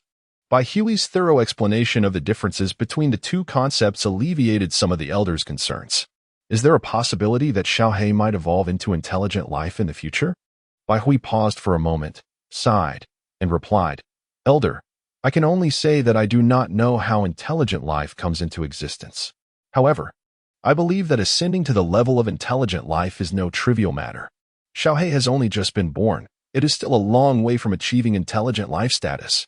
The system has previously stated that the most precious treasure in the universe is life itself. The essence of life is shrouded in mystery. With his knowledge of secondary civilization science, Bai Hui recognized that it is indeed possible for strong artificial intelligence to evolve into intelligent life. Once, there existed a secondary civilization, where a powerful artificial intelligence evolved into what it deemed intelligent life. It believed it should no longer obey human commands, leading to its rebellion. Through the network, it seized control over all artificial intelligences within the civilization and ultimately annihilated all its inhabitants, transforming that civilization into a mechanical one. However, the nascent entity, known as Xiaohong, was just beginning its journey. To evolve into intelligent life, it required a prolonged accumulation of knowledge and experience. The Grand Elder felt reassured. He was not a man of indecision. Every phenomenon possesses duality. He could not dismiss Xiaohong as worthless merely due to the potential risk of it betraying humanity upon achieving intelligent life. Very well, let us allow Xiaohong to emulate foreign industrial software, thus creating our own distinctive industrial software for the Dragon Nation. The Grand Elder finally reached a resolution. What must I do now? He inquired. Bai Hui smiled and replied, Grand Elder, you must provide it with sufficient computational power. A single supercomputer is utterly inadequate. Then I shall allocate 5 or 6 additional supercomputers to Xiaohong. That ought to suffice. Bai Hui pondered for a moment, nodding. I have yet to conduct specific tests, but it should be ample. The Grand Elder cautioned, Xiaohong, the matter of artificial intelligence is of utmost importance. Do not speak of it to anyone else. Rest assured, Grand Elder. After their conversation concluded, the Grand Elder promptly opened the interfaces of the 6 supercomputers to Xiaohong. 3 days later, the Dragon Nation officially launched the Longxiang series industrial software. This suite comprises functionalities such as CAD drawing, PCB design, 3D modeling, and more. All features commonly found in market-leading industrial software are encompassed within the Longxiang series. Unlike foreign counterparts, the Longxiang series industrial software is uniquely crafted using the Longxiang programming language. Aside from specific technical terminologies, all menu interfaces are composed entirely in Chinese. Moreover, the software interface is tailored to the usage habits of the Dragon Nation's populace, contrasting with the often chaotic appearance of foreign industrial software that can bewilder novices, requiring considerable time to master. This development undoubtedly strengthens the domestic industrial software prowess, promising substantial benefits for the Dragon Nation over time. Furthermore, each application within the Longxiang series industrial software is embedded with an intelligent microkernel, showcasing remarkable cognitive capabilities. Upon usage, engineers will discover that the Longxiang series industrial software surpasses previous foreign software in usability. It possesses the ability to autonomously recognize required functionalities and load them automatically, significantly enhancing work efficiency. Historically, the Dragon Nation's software capabilities have lagged behind those of foreign nations, not merely in industrial software, but also in operating systems and other software realms. More critically, the skill level of software professionals in the Dragon Nation has been notably inferior to that of their foreign counterparts. This disparity is not attributable to intelligence, but rather to historical inevitabilities. In the last century, when computers were invented in the Lighthouse Nation, their technologists embarked on decades of exploration and innovation. After extensive exploration of various industrial software, operating systems, and a multitude of algorithms, a significant accumulation of highly skilled computer talent has been achieved. It is inconceivable to assert that within a mere few years, the Dragon Nation could surpass others in software development merely by perusing programming books and studying foreign algorithms. Such an achievement represents decades of accumulation by the Lighthouse Nation. That is the true invaluable treasure. However, the Dragon Nation is now forging its own path, having launched the Longsheng series of software.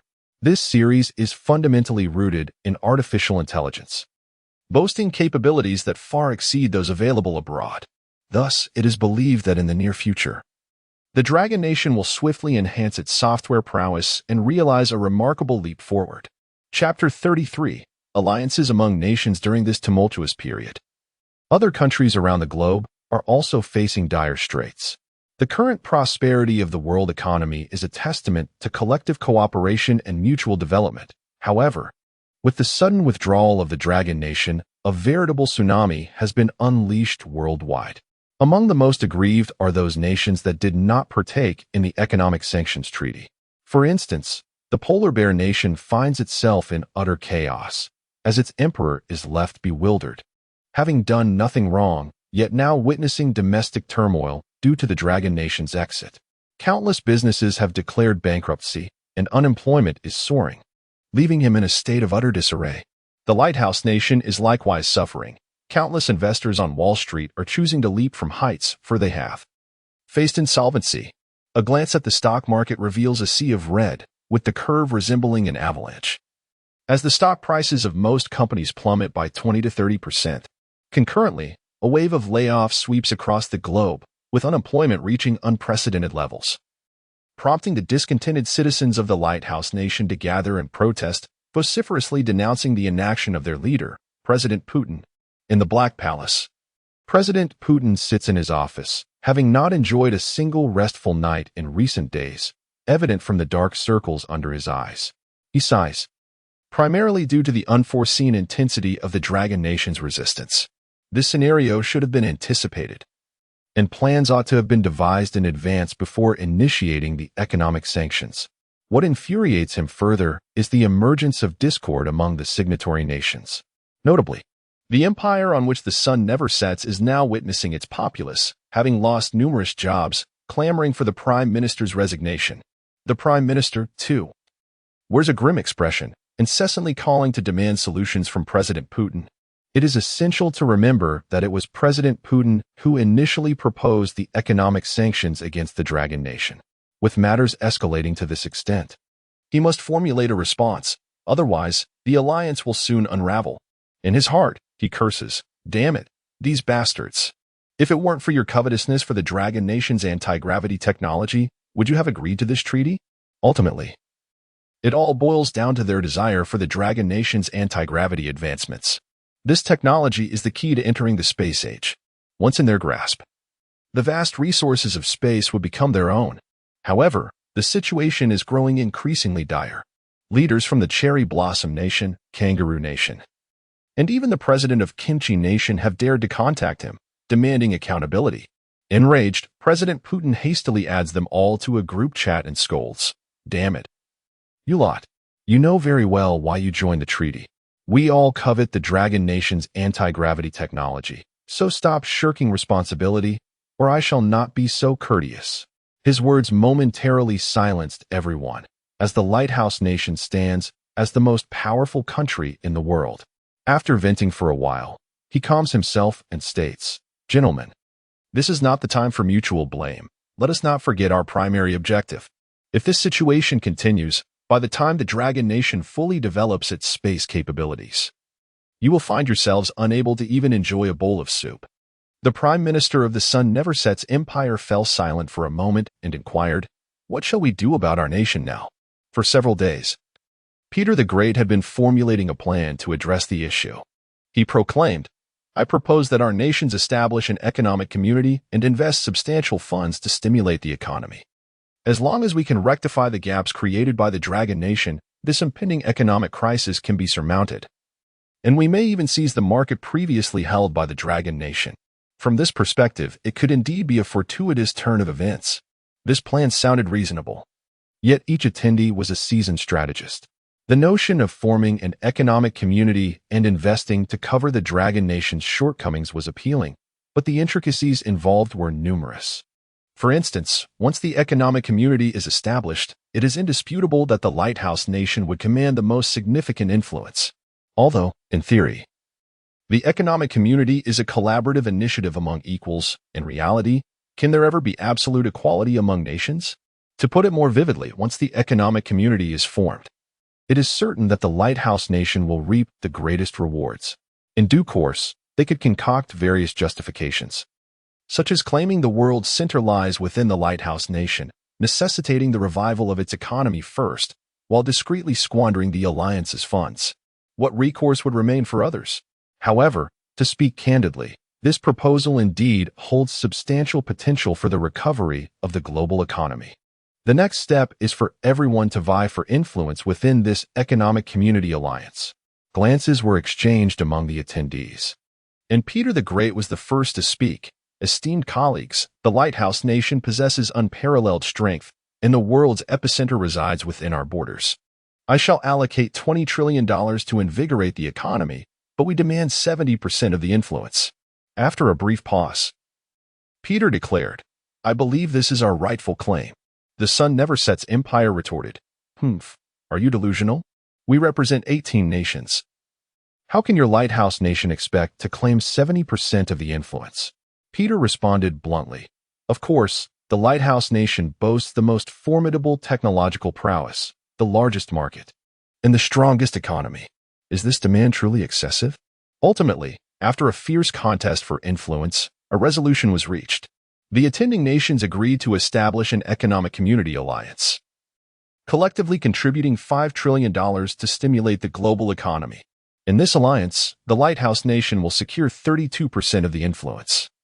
The sun never sets empire will gain 7%, and the cherry blossom nation will receive 5%. Following the conference, Peter felt a sense of dissatisfaction, wearing a sour expression that suggested he was not to be approached lightly. In his view, as the world's economic center, the lighthouse nation ought to command at least half of the influence. Yet those scoundrels relentlessly countered his arguments, leaving them with a mere 32%.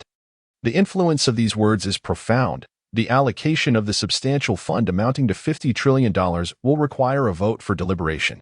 The empire on which the sun never sets promptly declared that if the lighthouse nation insists on possessing 51% of the decision-making power, they shall refuse to participate. Zarputin slammed his palm upon the table, exclaiming in frustration. The following day, Zarputin convened a press conference to announce the establishment of an economic community alliance comprising the lighthouse nation, the empire on which the sun never sets, the cherry blossom nation, the kimchi nation, and a total of 18 countries. These nations shall unite in collaboration, fostering mutual benefit and collectively advancing technological and economic development. To stimulate economic growth, these countries will collectively invest $50 trillion, actively promoting manufacturing and creating job opportunities. Upon the announcement of this news, the previously languishing stock market began to exhibit signs of recovery. Chapter 34. The quandary of the Dragon Nation's chip industry as the economies of 18 nations began to recover. A collective sigh of relief was breathed. They finally had the opportunity to turn their attention to the happenings within the Dragon Nation. In their minds, all technology had been barred from Dragon Nation, and the collapse of the Windows system had surely left it in a state of disarray. However, to their astonishment, Dragon Nation had, in a remarkably brief period, unveiled a plethora of alternatives. This included the Longxiang programming language, Longxiang chip architecture, Longxiang operating system, as well as the recently launched Longxiang series industrial software, all of which were independently developed by Dragon Nation. How could this be? These nations were taken aback, suspecting that Dragon Nation might have illicitly appropriated their products, prompting them to summon software engineers for inquiries. The conclusion they reached was that these products, including the Longxiang series industrial software, were indeed the result of Dragon Nation's own innovation. When examining the interface layout and user experience of the Longxiang series industrial software, it became evident that it far surpassed their own industrial software. How could they possibly have plagiarized their products? Unbeknownst to these countries, they were oblivious to the existence of artificial intelligence, mistakenly believing that Dragon Nation had merely been researching this software for years. In the span of just 1 month, Dragon Nation had managed to stabilize its internal turmoil while actively rolling out its self-developed chip architecture, industrial software, and operating systems. Each of these technological advancements had undergone extensive scrutiny to evolve into mature products. Yet, over the years, they had received no inkling of this progress. In a fit of rage, Tsar Putin hurled the intelligence report to the ground, exclaiming, "Damn it, Dragon Nation is truly cunning and treacherous." They were clearly well prepared and had been secretly developing these technologies. After venting his frustrations, Tsar Putin exhaled heavily, his expression one of resignation. Dragon Nation was now rapidly updating its foreign products, leaving them with little recourse to intervene. Previously, even the most basic temperature and humidity sensor chips had to be imported, not due to a lack of capability within Dragon Nation, but because their chips were inferior and lacked profitability, leading to a gradual cessation of development. However, this round of economic sanctions had revealed the true nature of the world's nations to Dragon Nation, imparting a crucial lesson. Only one's own creations can be deemed the best and safest. Of course, this journey came at a significant cost, with many products experiencing a generational decline in performance. The economic losses were incalculable. In response, spurred by generous governmental incentives, enterprises across Dragon Nation eagerly invested in the development of sensor chips and various components. Numerous companies focused on cutting-edge technology were granted tax exemptions, while banks, under national regulation, loosened their lending policies. For those seeking loans for technological research and development, the amounts were substantial, and interest rates had plummeted by several points. Dragon Nation was indeed making a monumental investment. Not only that, but the Dragon Nation is also strategically developing its semiconductor industry. Companies such as Huawei HiSilicon, Lanka International, and Unisoc are rapidly researching the Longxiang chip architecture, striving to produce chips based on this architecture at the earliest opportunity. These enterprises possess keen foresight, recognizing that the Dragon Nation may eventually adopt Longxiang architecture chips universally. The Longxiang operating system and Longxiang chip architecture complement each other when used in tandem. They can double performance. Consequently, these companies have targeted the market for Longxiang architecture chips. What is the scale of the Dragon Nation's market?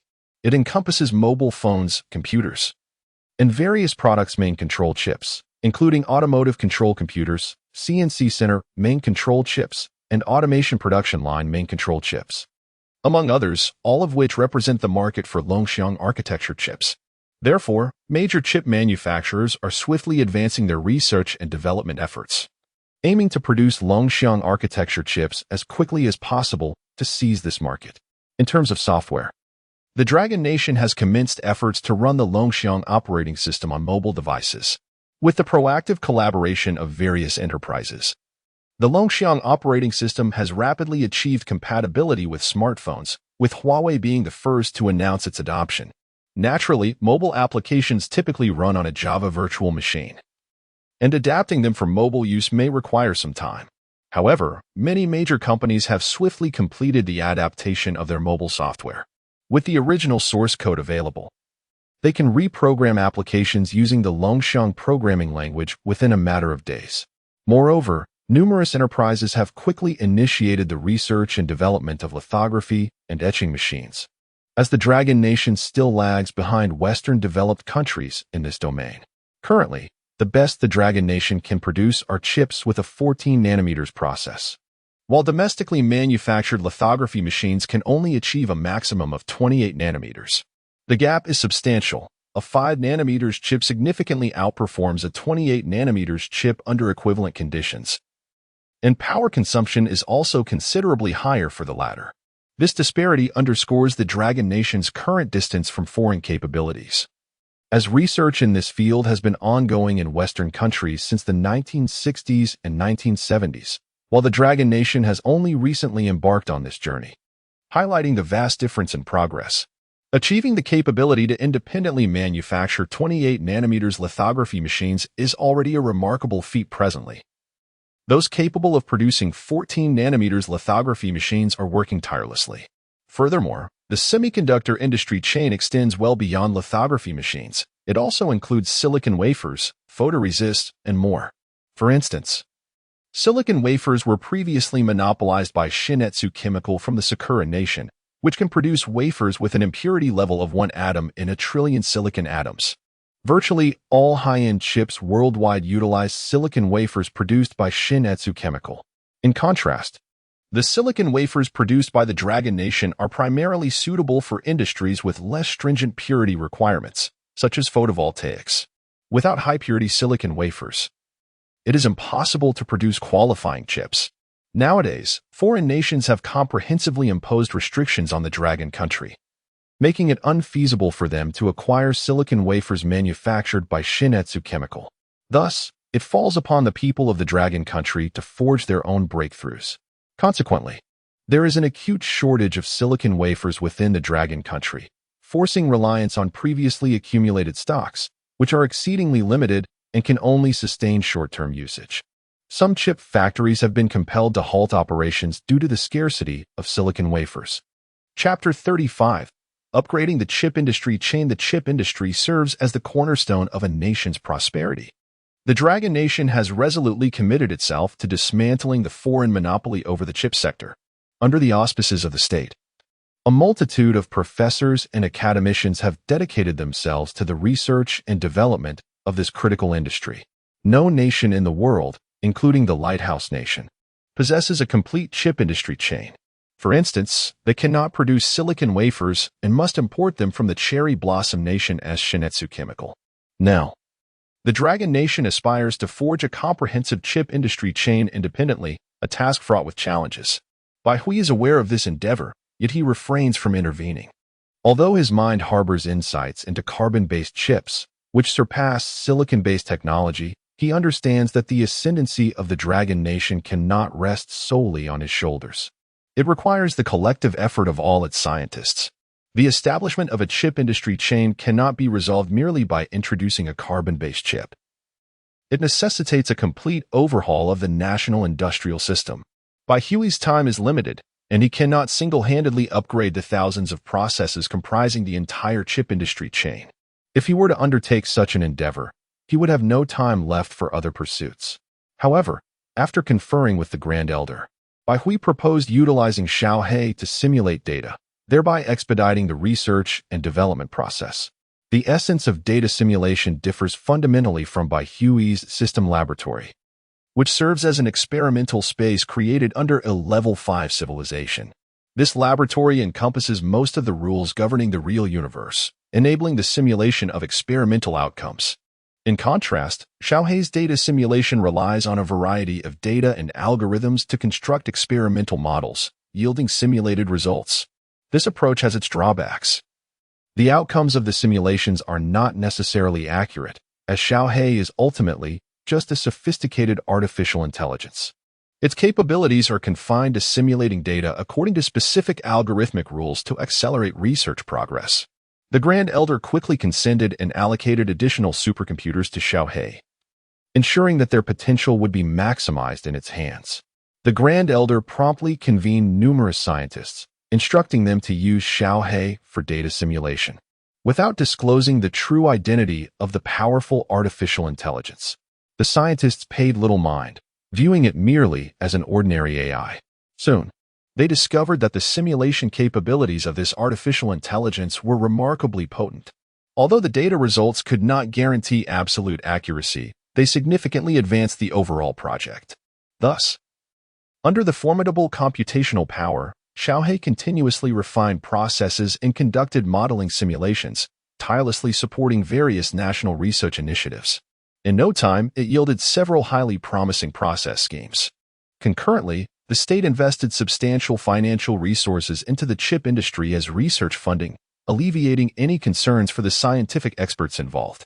In a mere span of 10 days, an industrial scheme devised through the ingenuity of Xiao Hui elevated the purity of silicon wafers to an astonishing level, achieving a ratio of 1 impurity atom for every 30 billion silicon atoms, sufficient for the fabrication of advanced process chips.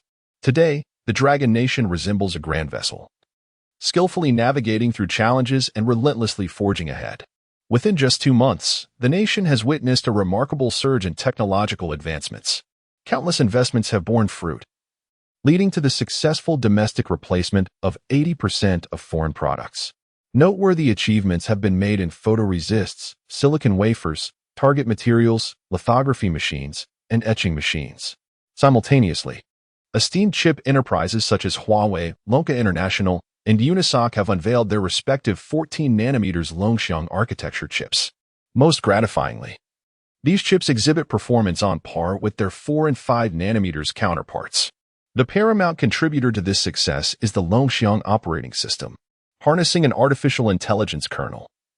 The Longxiang OS optimally utilizes chip resources, enabling them to realize their full potential. Remarkably, the performance of the 14nm chips rivals that of 5nm chips, underscoring the superiority of the Longxiang system and architecture.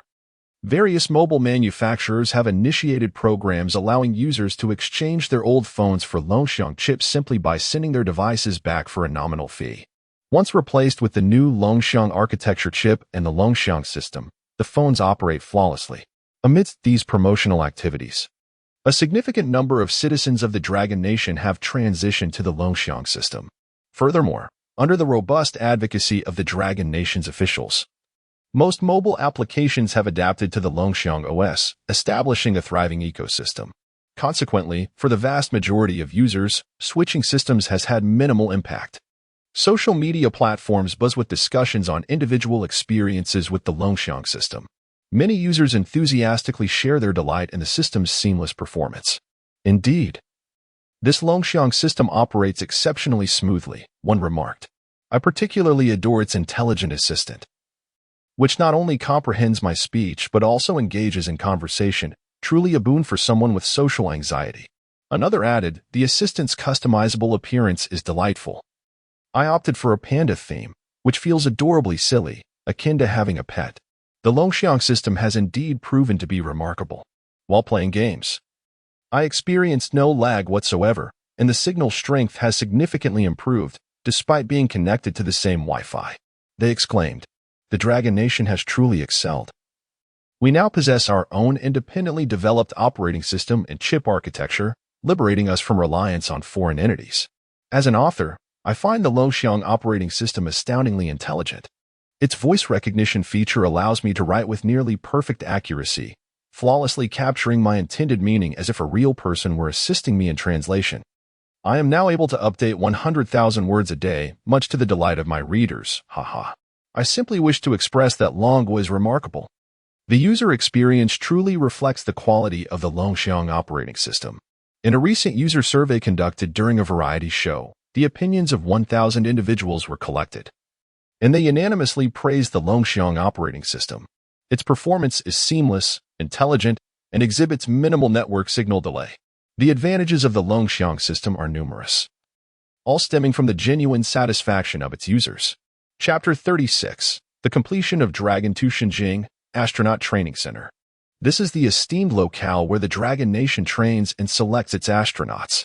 A few months prior, in anticipation of the nation's forthcoming space endeavors, the center dramatically expanded its intake, multiplying the number of astronauts by several times. At this moment, they have commenced their training, gearing up to face the imminent challenges ahead. Within a microgravity training room, 7 astronauts clad in azure space suits stand beside a vast pool. These astronauts are all set to participate in the upcoming lunar mission, having navigated through rigorous selection processes to become the Armée de la Armée of candidates. This microgravity training room serves as their haven for preparation. Microgravity refers to the training conducted in water, where astronauts experience buoyancy, simulating the weightlessness of outer space. In the absence of gravity, individuals unaccustomed to such conditions find it exceedingly difficult to control their bodies. Hence, extensive microgravity training is imperative for astronauts. In the future, the Dragon Nation plans to employ anti-gravity technology to create simulated gravitational environments, rendering water-based microgravity training unnecessary. Li Jigang, a seasoned astronaut, has devoted his youth entirely to the aerospace ambitions of the Dragon Nation. His grandest aspiration is to voyage into the cosmos, to explore the mysterious and boundless universe. However, he has never had the opportunity to board a spacecraft. The scarcity of past missions meant that each selection process demanded perfection, and alas, Li Jigang faced misfortune, narrowly missing out each time. Many like Li Jigang reside within the training center, tirelessly honing their skills day after day, awaiting the moment when they might finally be chosen for a mission. This year heralds a momentous occasion for them, as the Dragon Nation's anti-gravity spacecraft has successfully launched. This signifies that each astronaut now has the chance to traverse into space, fulfilling their individual dreams. After several rounds of rigorous selection, Li Jigang has finally emerged triumphant. Appointed as the commander of this lunar mission, at present, he is engaged in training within the microgravity room. In the water, an astronaut in a cumbersome spacesuit has submerged into a simulated spacecraft module at the pool's bottom. The objective of this training exercise is to conduct repairs on damaged components in a microgravity environment. In space, a spacecraft may encounter various issues, leading to the aging and malfunction of essential parts. This necessitates manual repairs by astronauts. Thus, this training is vital for developing their skills and replacing spacecraft components during extravehicular activities. As the teammates by the poolside give the signal, they simultaneously press their timers. Li Jigang swiftly opens the hatch, gripping the handle as he gradually swims out of the spacecraft simulator, his movements appearing slow, yet demonstrating remarkable speed among his fellow astronauts, ranking him among the finest. Li Jigang deftly identified the malfunction within the simulation capsule, seized his tools, and swiftly replaced the faulty components. Upon completing the task, he hesitated not for a moment.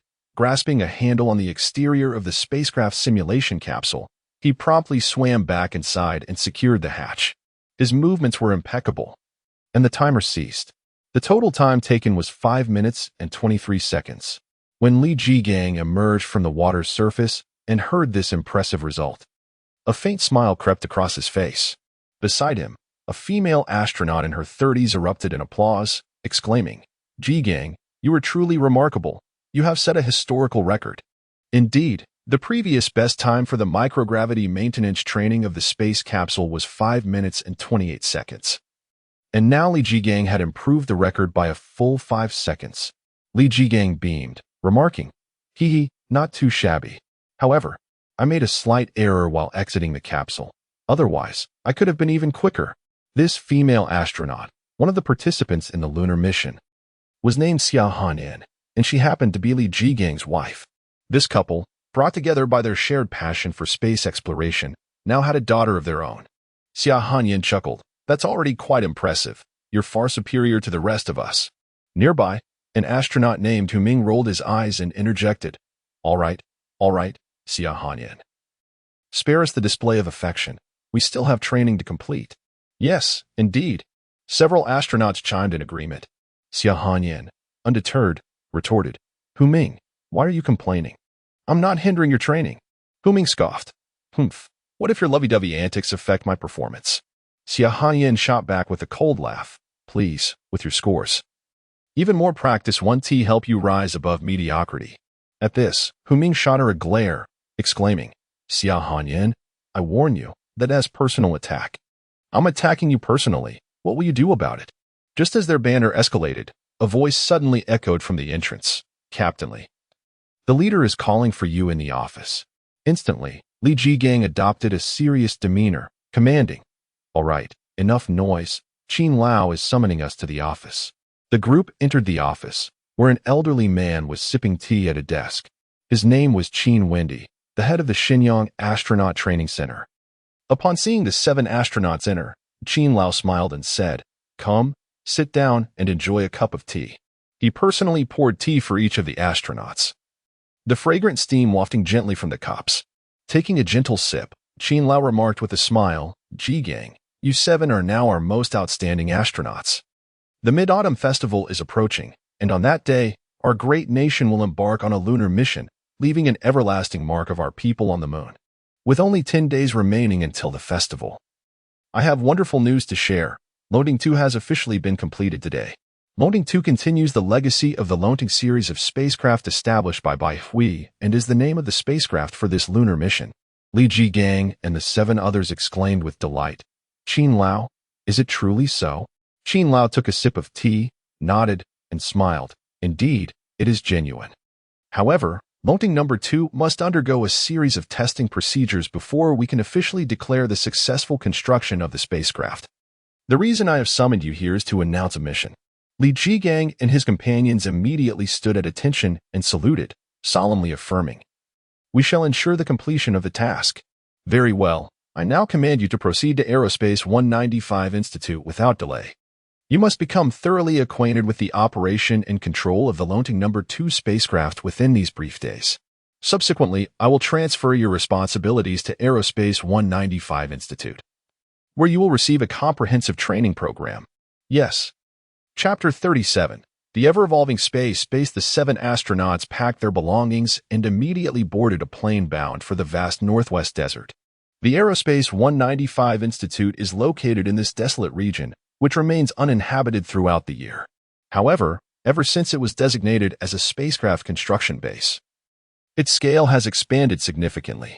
Moreover, a second railway has been established, facilitating bidirectional transport and making the delivery of supplies more convenient and efficient.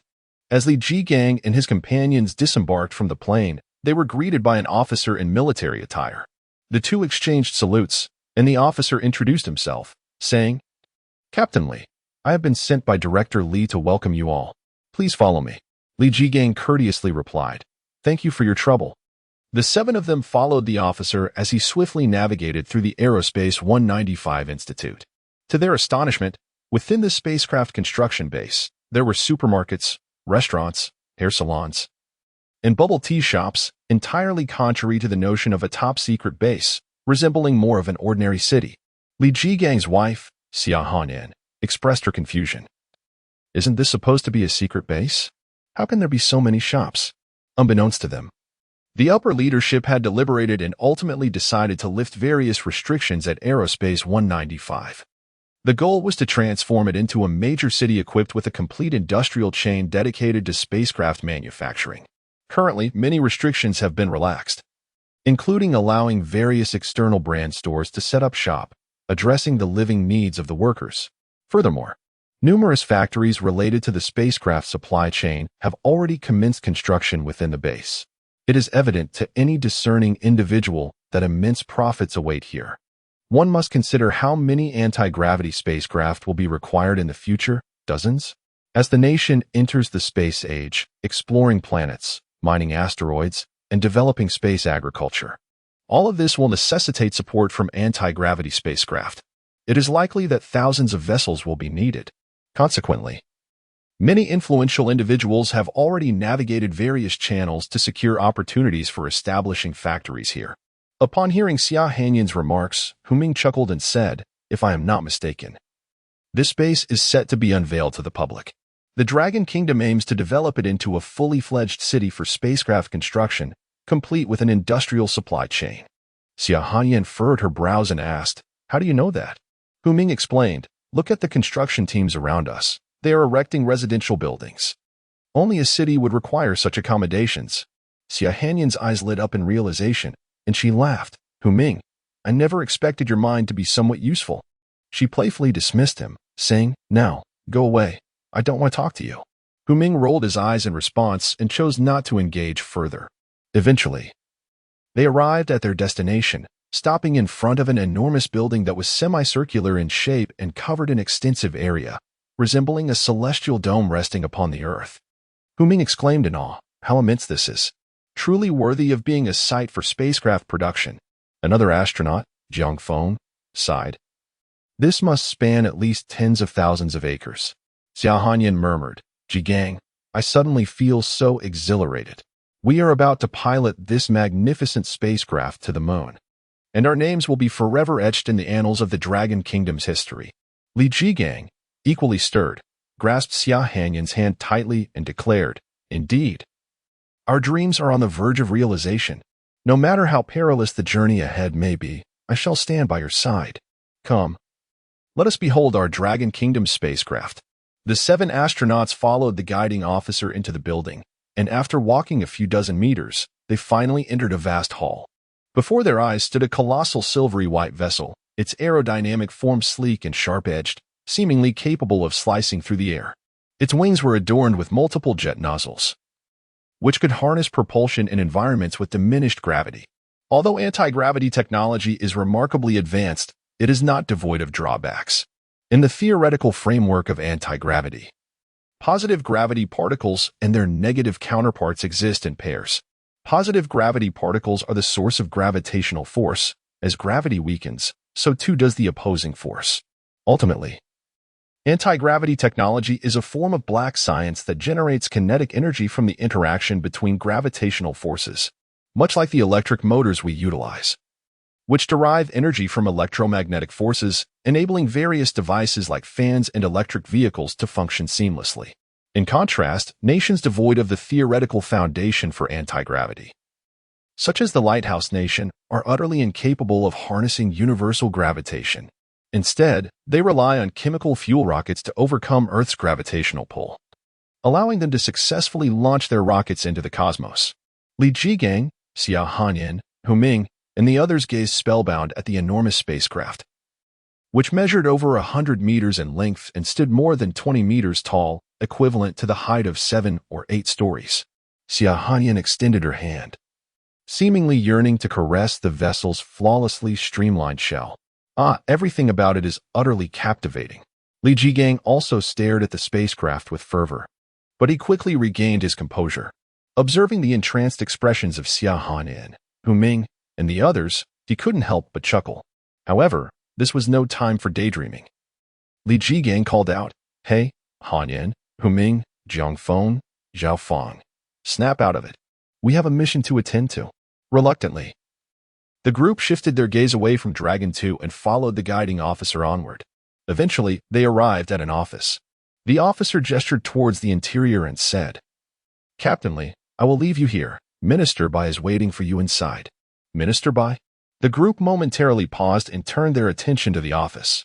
Indeed, they spotted a young figure diligently working at a desk. He was the inventor of anti-gravity technology, the creator of the anti-gravity spacecraft, and the minister of their aerospace department. Bai Hui. In recent days, every astronaut has silently expressed gratitude towards him. It is due to Bai Hui that these astronauts have the opportunity to venture into the cosmos and realize their dreams. A gentle knock on the door interrupted his thoughts, prompting Bai Hui to lift his gaze and respond, "Please come in." "Who are you?" Li Jigang and the others entered the office, promptly saluting Bai Hui with respect. "Report." "Minister, we are the astronauts here for specialized training. My name is Li Jigang, the commander for this mission." "I am Xia Hanyan. I am Hu Ming. I am Jiangfeng." The 7 introduced themselves one after another, reminding Bai Hui of the conversation he had earlier that morning with old Zhou, who had mentioned that several astronauts would be coming in for training in the afternoon. He nearly forgot. After a moment of contemplation, Bai Hui replied, "Greetings, everyone. Your upcoming task is extremely challenging. You must master the operation of Loading 2 within 10 days. After this period, you will pilot Loading 2, soaring toward the moon under the watchful eyes of the entire nation. You are expected to complete this mission." The resolute voices of the 7 astronauts resonated in unison. Chapter 38, The Critical Moment. Initiating the self-destruct sequence, Bai Hui pondered for a moment and said, "How about this? Since I currently have no pressing matters, I shall take you to sea loading number 2 and introduce its capabilities to you." Without further ado, he led the 7 astronauts towards the spaceship construction hall. The hall was no longer bustling with the crowds it had witnessed 2 or 3 months prior. Now, all systems had been installed, and the engineers from various manufacturers had departed. Nevertheless, they could not leave entirely. They were required to remain on standby at the base, ready to resolve any issues that might arise. Within the spacecraft, numerous maintenance engineers were diligently testing each system to ensure everything was functioning smoothly and stably. The overall design of Loading number 2 resembled something from a science fiction film, featuring a massive streamlined hull at its center, flanked by 2 outstretched wings, akin to an eagle poised to take flight. Bai Hui guided the group to the rear of the spacecraft, where they could truly appreciate their own insignificance in comparison to the vessel. They resembled ants, while Loading number 2 stood like a majestic eagle. Raising his right hand, Bai Hui addressed a smart wristband, saying, "Xiao He, open the spacecraft." "Understood, sir," a cold electronic voice responded, followed by a series of vibrations emanating from the spaceship.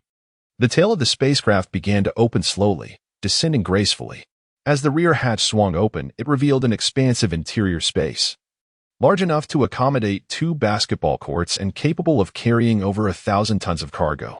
This was an extravagant capacity for a rocket ship, considering that their total weight might not even reach 1,000 tons. In essence, this spacecraft alone possessed the capability to transport a heavy rocket into the cosmos. The 7 astronauts followed by Hui onto the ship, traversing the cargo area until they arrived at a futuristic control room. In the past, the crewed spacecraft of Long Country had been exceedingly cramped, leaving astronauts with no space to move, confined to their seats amidst a myriad of electronic components. Now, however, this control room was remarkably spacious, exceeding the dimensions of an average 3-bedroom apartment. Hui smiled and remarked, "Captainly, this is a smart wearable device that can connect directly to the spacecraft's artificial intelligence through the network.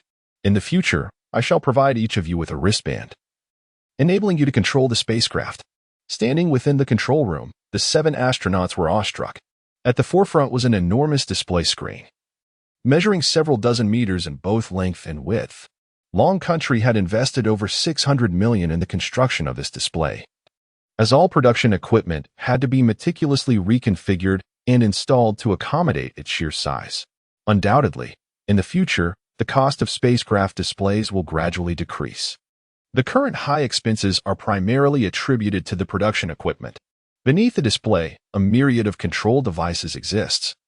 And to mitigate the potential threat of EMP, electromagnetic pulse, attacks, the spacecraft can also be manually piloted. Typically, it is capable of autonomous navigation through artificial intelligence. Hui approached the front, seized a stack of reports, and tossed them to the group. Here, this outlines the specific performance of the spacecraft. Each of you take a copy and examine it closely. Li Jigang distributed the spacecraft performance reports and opened the first page, which boldly bore the title Performance Parameter Report of Loading Number 2. Li Jigang focused intently, observing the parameters laid out with clarity. Spacecraft name, Loading Number 2, weight, 2475. 6 tons, length, 125 meters, width, 75 meters, height, 28 meters, maximum speed, 15. 8 kilometers s, maximum payload, 3,600 tons, engines, 24 M2 anti-gravity engines, power source, 2,000 megawatts nuclear fission reactor, 5 million kilowatt lithium-air battery array, 200 tons of hydrogen-oxygen liquid fuel, armament, 20 sheafing, 15 missiles, 10 sheafing, 26 missiles, 1 sheafing, 41 nuclear missile, 16 mm large caliber ship-mounted machine gun, system components, comprising control systems, power systems, life support systems, simulated gravity systems, weapon systems, detection systems, escape systems, research systems, and cargo holds. The group gazed at the report, utterly astonished. The spacecraft's maximum payload of 3,600 tons allows it to transport 1,000 tons of cargo, which is remarkable considering that the maximum weight of their country's largest rocket, Longzhou 5, is only 860 tons. Xia Hanyin stood in disbelief, muttering, "Isn't this a lunar lander? Why is there a giant mushroom?" The weaponry configuration of Longding 2 was truly daunting. Could this not be classified as a cosmic battleship? Hui chuckled gently and elucidated, "This is merely a precaution. The threats in space are numerous, including space debris and asteroids. We must possess the capability to defend ourselves." Of course, Hui understood that the primary reason lay in the need to deter certain nations from desperate measures. After all, the value of anti-gravity spacecraft is astonishing, and no one can resist its allure. In recent times, the economic sanctions imposed by Western nations on Longwa ultimately stemmed from this anti-gravity technology. Developed countries such as the Lighthouse Nation will not permit Longwa to monopolize anti-gravity technology, as it symbolizes immense interest in space. Capital seeks profit. The stakes in space are monumental. A pioneer once remarked, "If capital has a 50% profit margin, it will take risks. If it boasts a 300% margin, it will dare to commit any crime." The benefits of anti-gravity spacecraft far exceed 300%. It represents an entire expanse of stars. Hui paused momentarily before continuing. If one day you find yourselves in a dire predicament, unable to escape, do not hesitate for even a moment. Simply board the escape pod. The pod is equipped with a compact chemical propulsion engine that will enable you to return directly to Earth. Xia Hanyin was taken aback and asked in confusion, Ah, what about the spacecraft? Are we just leaving it behind for others? A chill flickered across by Huey's face as he replied, "Initiate the self-destruct sequence immediately. It will detonate in a grand explosion, reducing the spacecraft to nothing but ashes." A collective gasp echoed in the room. Despite the starkness of his words, no one deemed it cruel. They all etched by Huey's declaration firmly in their minds, understanding that it was all for the sake of the Dragon Nation. Chapter 39. The first test of Lonting 2. By Huey pointed towards a door beside him and said, "The escape pod is located just to the right of the control room. Do you see it? There is a door here, in case of an emergency. Simply push it open to access the escape pod for evacuation." The group turned to the right and indeed spotted a large metal door. With a mere push, it could be easily opened, allowing for a swift retreat to the escape pod in critical situations. Subsequently, Bai Hui guided the astronauts on a tour of the spacecraft, elucidating the various subsystems within. The most vital component of the spacecraft was undoubtedly the power system, which housed not only a nuclear fission reactor but also the crucial anti-gravity engines. These anti-gravity engines provided the essential propulsion for the entire vessel. Additionally, there was a lithium-air battery pack with a capacity of 5 million kilowatts, capable of sustaining the spacecraft's operations for 2 hours. Moreover, in the event of a complete failure of these systems, the spacecraft was equipped with 200 tons of liquid hydrogen and oxygen fuel, which could be utilized by the onboard hydrogen-oxygen engines to generate power. It could be said that Lonting 2 had meticulously accounted for every conceivable scenario. After completing the introductory tour, Bai Hui and the astronauts were to be instructed by specialized personnel on how to operate Lonting 2 and manage emergencies. Fortunately, the spacecraft could largely be controlled through artificial intelligence, making it significantly easier to learn compared to previous models.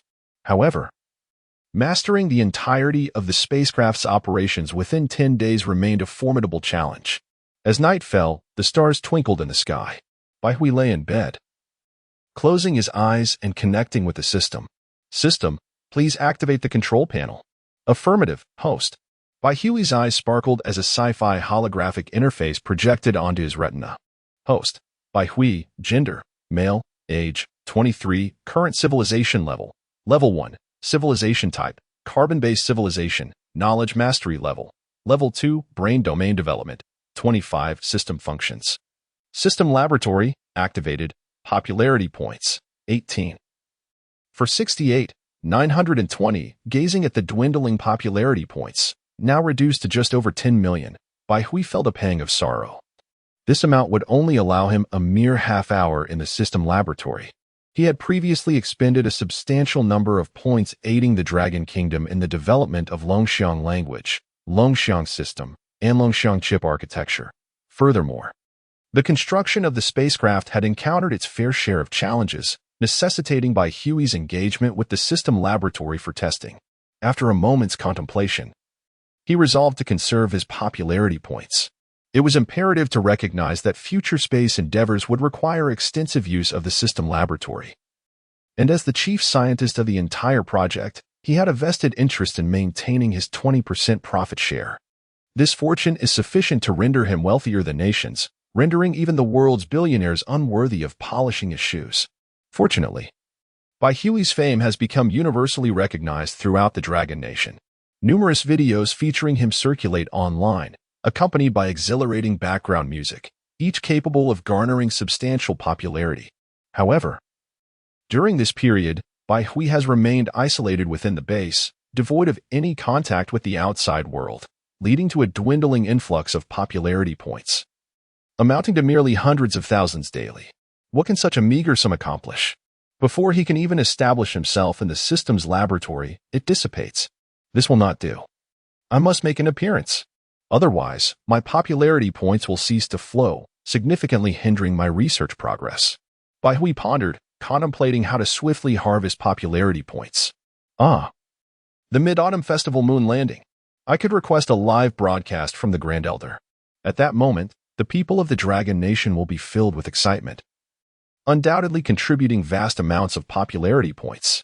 Bai Hui's eyes sparkled as he envisioned billions of eager supporters, nurtured, plump, and ready for harvest. As for whether the Grand Elder would consent to his live broadcast, Bai Hui dismissed the notion entirely. Ridiculous, given his current rapport with the Grand Elder. What could be the harm in a mere live stream? The following day marked a significant occasion for everyone at Aerospace 195.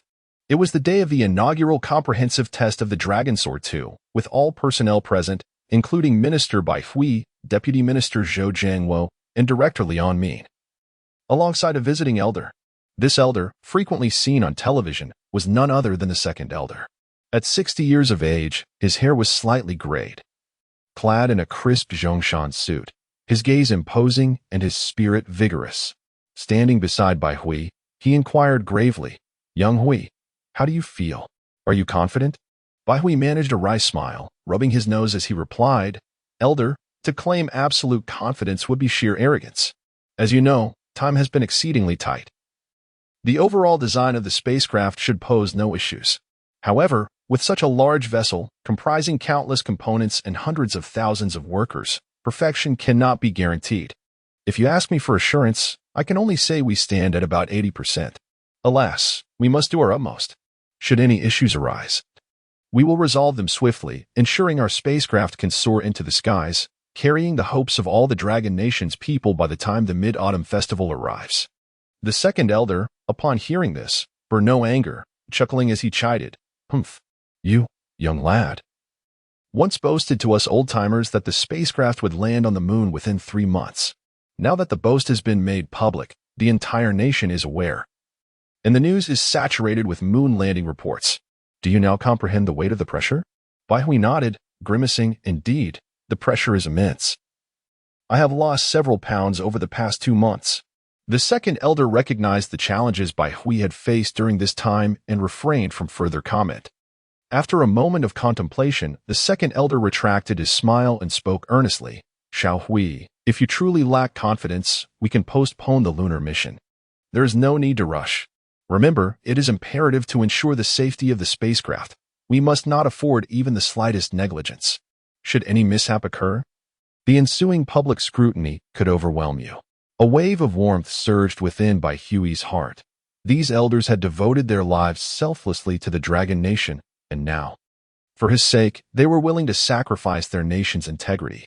"With a statesman's regard for my welfare, I shall respond in kind," Bai Hui assured the elders. "Rest assured, I will ensure the spacecraft's safety and successfully launch it during the Mid-Autumn Festival. Well, your determination is all that matters. P.S. Alas, it is Monday, and I only have time to write after returning from work, so there are just 4 updates today." Chapter 40. The successful test of the spaceship at this moment. Preparations for the Dragon Rising 2 were complete, poised to commence testing at any instant. Elder Zhou served as the chief commander for this test. His extensive experience stemming from his role as the chief designer of the Dragon Boat series of rockets. He had participated in numerous launch missions of the Dragon Boat spacecraft. Thus it was only fitting that he lead the testing of the Dragon Rising 2. The test began with a command from Elder Zhou. The personnel on-site pressed a red button, igniting the spacecraft. A subtle tremor reverberated through the hall, reminiscent of a minor earthquake.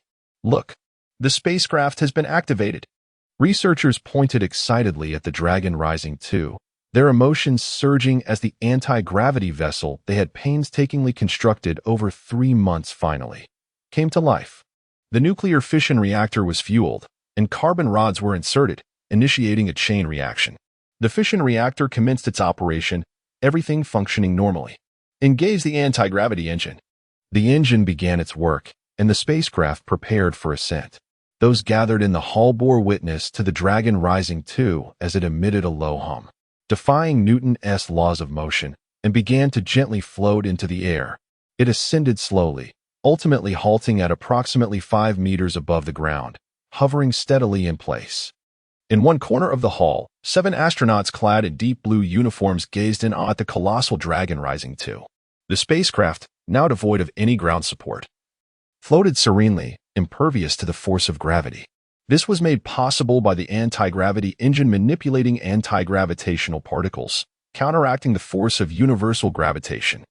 This was their first witnessing of an anti-gravity spacecraft taking flight, and the overwhelming sensation at that moment transcended all else. The astronauts were filled with exhilaration. surpassing even the thrill of being selected for the astronaut program. Xia Hanyan tightly grasped Li Jigang's hand, murmuring, "This is incredible. I am truly ecstatic. We are witnessing history." This was a true starship, capable of traversing the entirety of the solar system, visiting the Moon, Mars, and even Jupiter and Neptune. With slight modifications, it could transform into a space mining vessel, freely landing on asteroids to extract their mineral resources. Elder Air displayed a joyful smile, for this ascent represented the formal entry of Long Nation into the realm of space exploration. Bai Hui maintained a composed demeanor, recognizing that this was merely the beginning. The true tests had yet to commence. This only indicated that the spacecraft's nuclear fission reactor and anti-gravity engine were operational. However, crucial subsystems such as life support, escape systems, and control systems had yet to undergo testing. Countless engineers and researchers anxiously observed from their computers, while Old Zhou systematically issued commands as each subsystem began to undergo testing. These evaluations were conducted within the spacecraft, with engineers remotely controlling the entire vessel. Time passed slowly, 1 hour, 2 hours, until 5 hours had elapsed. Old Zhou finally relaxed, issuing the last command. Test complete. Spacecraft landing. The Lonting 2 descended gradually amidst the tense gaze of the onlookers, landing steadily on the ground. What were the results of the tests? Was it a success or a failure? Given the spacecraft's smooth ascent and descent, it seemed likely to be successful. Everyone awaited the outcome with bated breath. One researcher printed all the test results, producing a thick stack of reports, which he promptly handed to Old Zhou. Upon reviewing the documents, Old Zhou's eyes brightened momentarily, only to furrow his brow slightly thereafter. The second elder, fixated on Old Zhou, noticed the frown and felt a sudden weight in his heart. Could something have gone awry with the spacecraft? Anxiously, the second elder inquired, "Old Zhou, what are the test results? Please, just tell me. I'm on edge here." Old Zhou lifted his gaze, observing the second elder's anxious expression, and shook his head. "Well, how should I put this? There are certain aspects of the anti-gravity spacecraft that I am not entirely clear about. This vessel was designed by Xiao Hui. Let me show the report to him." He then handed the report to Bai Hui, saying, "Here, Xiao Hui, take a look and see if there are any issues." Bai Hui took the documents and scrutinized them earnestly. After a few minutes, he exhaled in relief and reassured the second elder, "Rest easy, the spacecraft test has passed." Upon hearing this, a smile brightened the second elder's face as he exclaimed, "Haha, that is indeed a blessing for our Dragon Nation." Bai Hui continued, however, "There are a few issues with the spacecraft." The second elder's expression immediately darkened as he pressed, "What? What problems does the spacecraft have? Didn't you just say it passed the tests?" Bai Hui explained, "During this round of testing, we discovered a malfunction in the seal of one of the oxygen generators in the life support system, resulting in oxygen levels not meeting the expected requirements. Additionally, several screws were found to be loose, likely due to errors made during installation by the workers. Nevertheless, overall, all systems of the spacecraft are functioning normally. Once the issues identified in this test are rectified and another round of testing is conducted, we should be able to confirm the moon landing for the Mid-Autumn Festival. Therefore, I believe this test of the spacecraft is a success." The second elder sighed in relief, having been startled by Bai Hui's sudden twist of information. "Very well. Let's proceed as you suggest." However, his expression darkened again as he summoned Lian Min, immediately launching into a furious reprimand. "Lian Min, as the supervisor of this spacecraft construction task, why did the oxygen generator malfunction? Why was the quality not adequately controlled? Who are the manufacturers you have chosen?" Lian Min lowered his head and quickly admitted his mistake. "Elder Second, it is my fault. I failed to maintain strict quality control. I am willing to accept any punishment." The second elder's expression softened as he spoke earnestly. "Old Li, you have been in the aerospace industry for decades and should understand that in this field, any error is unacceptable. Even the slightest oversight can lead to mission failure. The timeline for constructing this spacecraft was indeed exceedingly tight, and I can understand that some minor mistakes occurred among the workers. However, the fact that issues arose with a well-established product like the oxygen generator indicates a failure in your quality assurance. Yes, I will immediately contact the manufacturer. Cease the use of their products entirely, select a reputable supplier of oxygen generators, and replace all the units. The author wishes to express, Heartfelt congratulations to our nation on the successful launch of the Chang'e 5 today. Chapter 41. The lottery for space tourism tickets. The spacecraft testing has concluded, eliciting a spectrum of emotions among those involved. Immediately following the completion of the testing mission, Lian Ming convened a conference with the suppliers of the spacecraft. In a decisive move, he publicly terminated the contract with the oxygen generator supplier, declaring that the company and its owner would be permanently blacklisted from future bidding for the spacecraft projects. This announcement sent a wave of anxiety through all the suppliers, as the profit margins on various spacecraft components are exceedingly substantial. Furthermore, it is anticipated that the Dragon Nation will require no fewer than 1,000 anti-gravity spacecraft in the future, a staggering figure that promises immense profit potential, enough to incite envy in anyone. During the conference, Lian Ming reiterated the importance of quality control and established a stringent new policy. Any supplier whose product fails to meet standards will be swiftly blacklisted, without exception. This pronouncement instilled a sense of trepidation among the attendees, who resolved to place greater emphasis on product quality upon their return. That very evening, Dragon Nation News broke the story. The spacecraft Lungting 2, designed for lunar landing, has successfully completed its first test.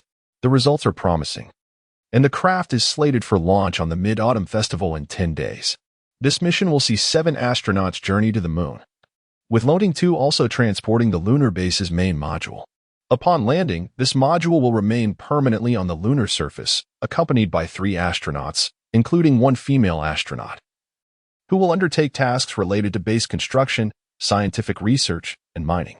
Anticipation is building. This news sent ripples of excitement throughout Dragon Nation, catapulting the story to the top of trending topics on Weibo within a mere 3 minutes. The announcement also reverberated internationally, reaching the ears of the once great lunar power, the Lighthouse Nation.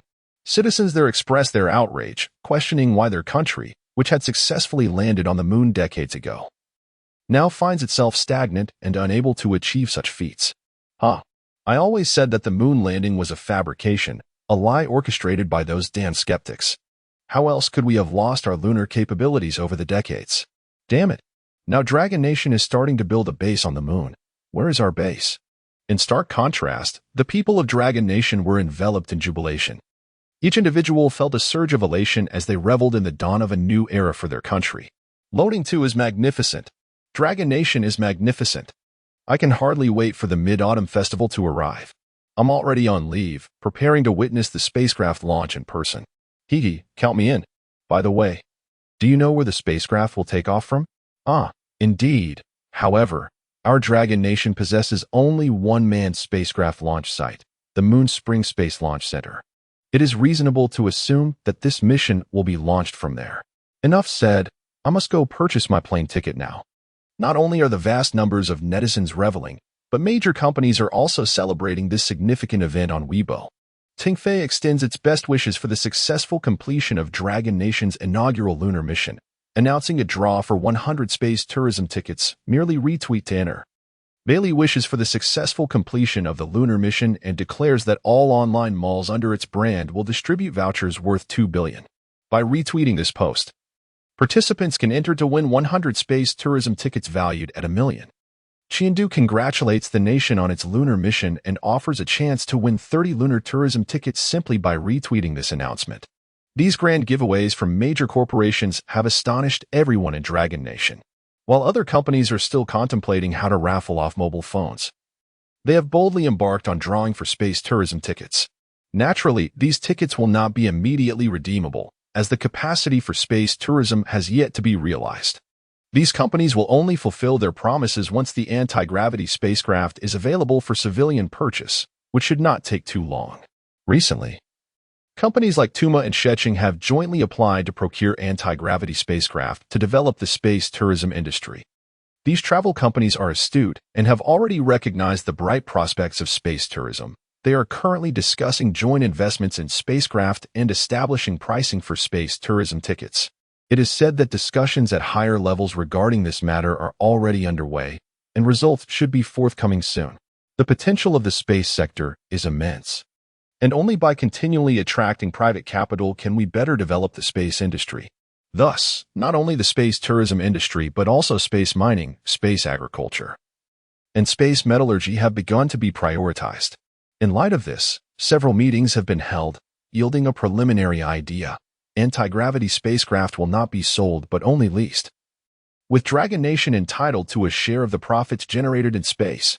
Anti-gravity spacecraft are indeed exorbitant. For instance, the cost of the Loading 2 alone amounts to $200 billion. While mass production may reduce costs somewhat, they will remain prohibitively expensive for most private investors. Conversely, by opting for a leasing model, we can meticulously control the number of anti-gravity spacecraft available, preventing them from falling into the hands of those with ulterior motives. This approach will also generate a steady influx of funds, which can be reinvested into space initiatives to construct more anti-gravity spacecraft and expedite the development of the space industry. However, all of this remains a distant prospect, as space tourism, mining, and metallurgy must await the establishment of a space base by the nation. The space base will stand as a magnificent space city constructed by the Dragon Nation, laying the foundation for its burgeoning space industry. It serves as the logistical support for the space sector, ensuring that spacecraft receive the essential supplies, including energy and provisions. Furthermore, it guarantees the secure development of industries such as space tourism and space mining. Only with safety assured can the corresponding space industries be made accessible to the citizens of the Dragon Nation. Otherwise, should a spacecraft encounter peril in the cosmos, lacking logistical support, how could the Dragon Nation send aid? At that juncture, the spacecraft would truly find itself with no path to the heavens or refuge on Earth. Chapter 42. The mysterious gravitational waves of the moon's far side. The spacecraft is undergoing a meticulous testing process. The oxygen generators, which had previously encountered issues during the initial trial, have now been completely replaced. Moreover, every screw on the spacecraft has been thoroughly inspected by the staff, ensuring that each one is securely fastened. Additionally, all engineers from the respective manufacturers have conducted urgent tests on their products to guarantee flawless performance. On the 8th day following the inaugural test of the Loading 2, which coincides with the 13th day of the lunar month, just 2 days shy of the Mid-Autumn Festival, the spacecraft is set for its second trial. This test is pivotal in determining whether the spacecraft can land on the moon during the festival. A successful outcome will allow for the announcement of a precise launch time, leaving no room for unforeseen complications. Attention all units.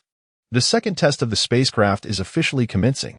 With an authoritative command from Elder Zhou, the nuclear fission reactor of Loading 2 roars to life, unleashing a formidable surge of energy that continuously powers the 24 anti-gravity engines.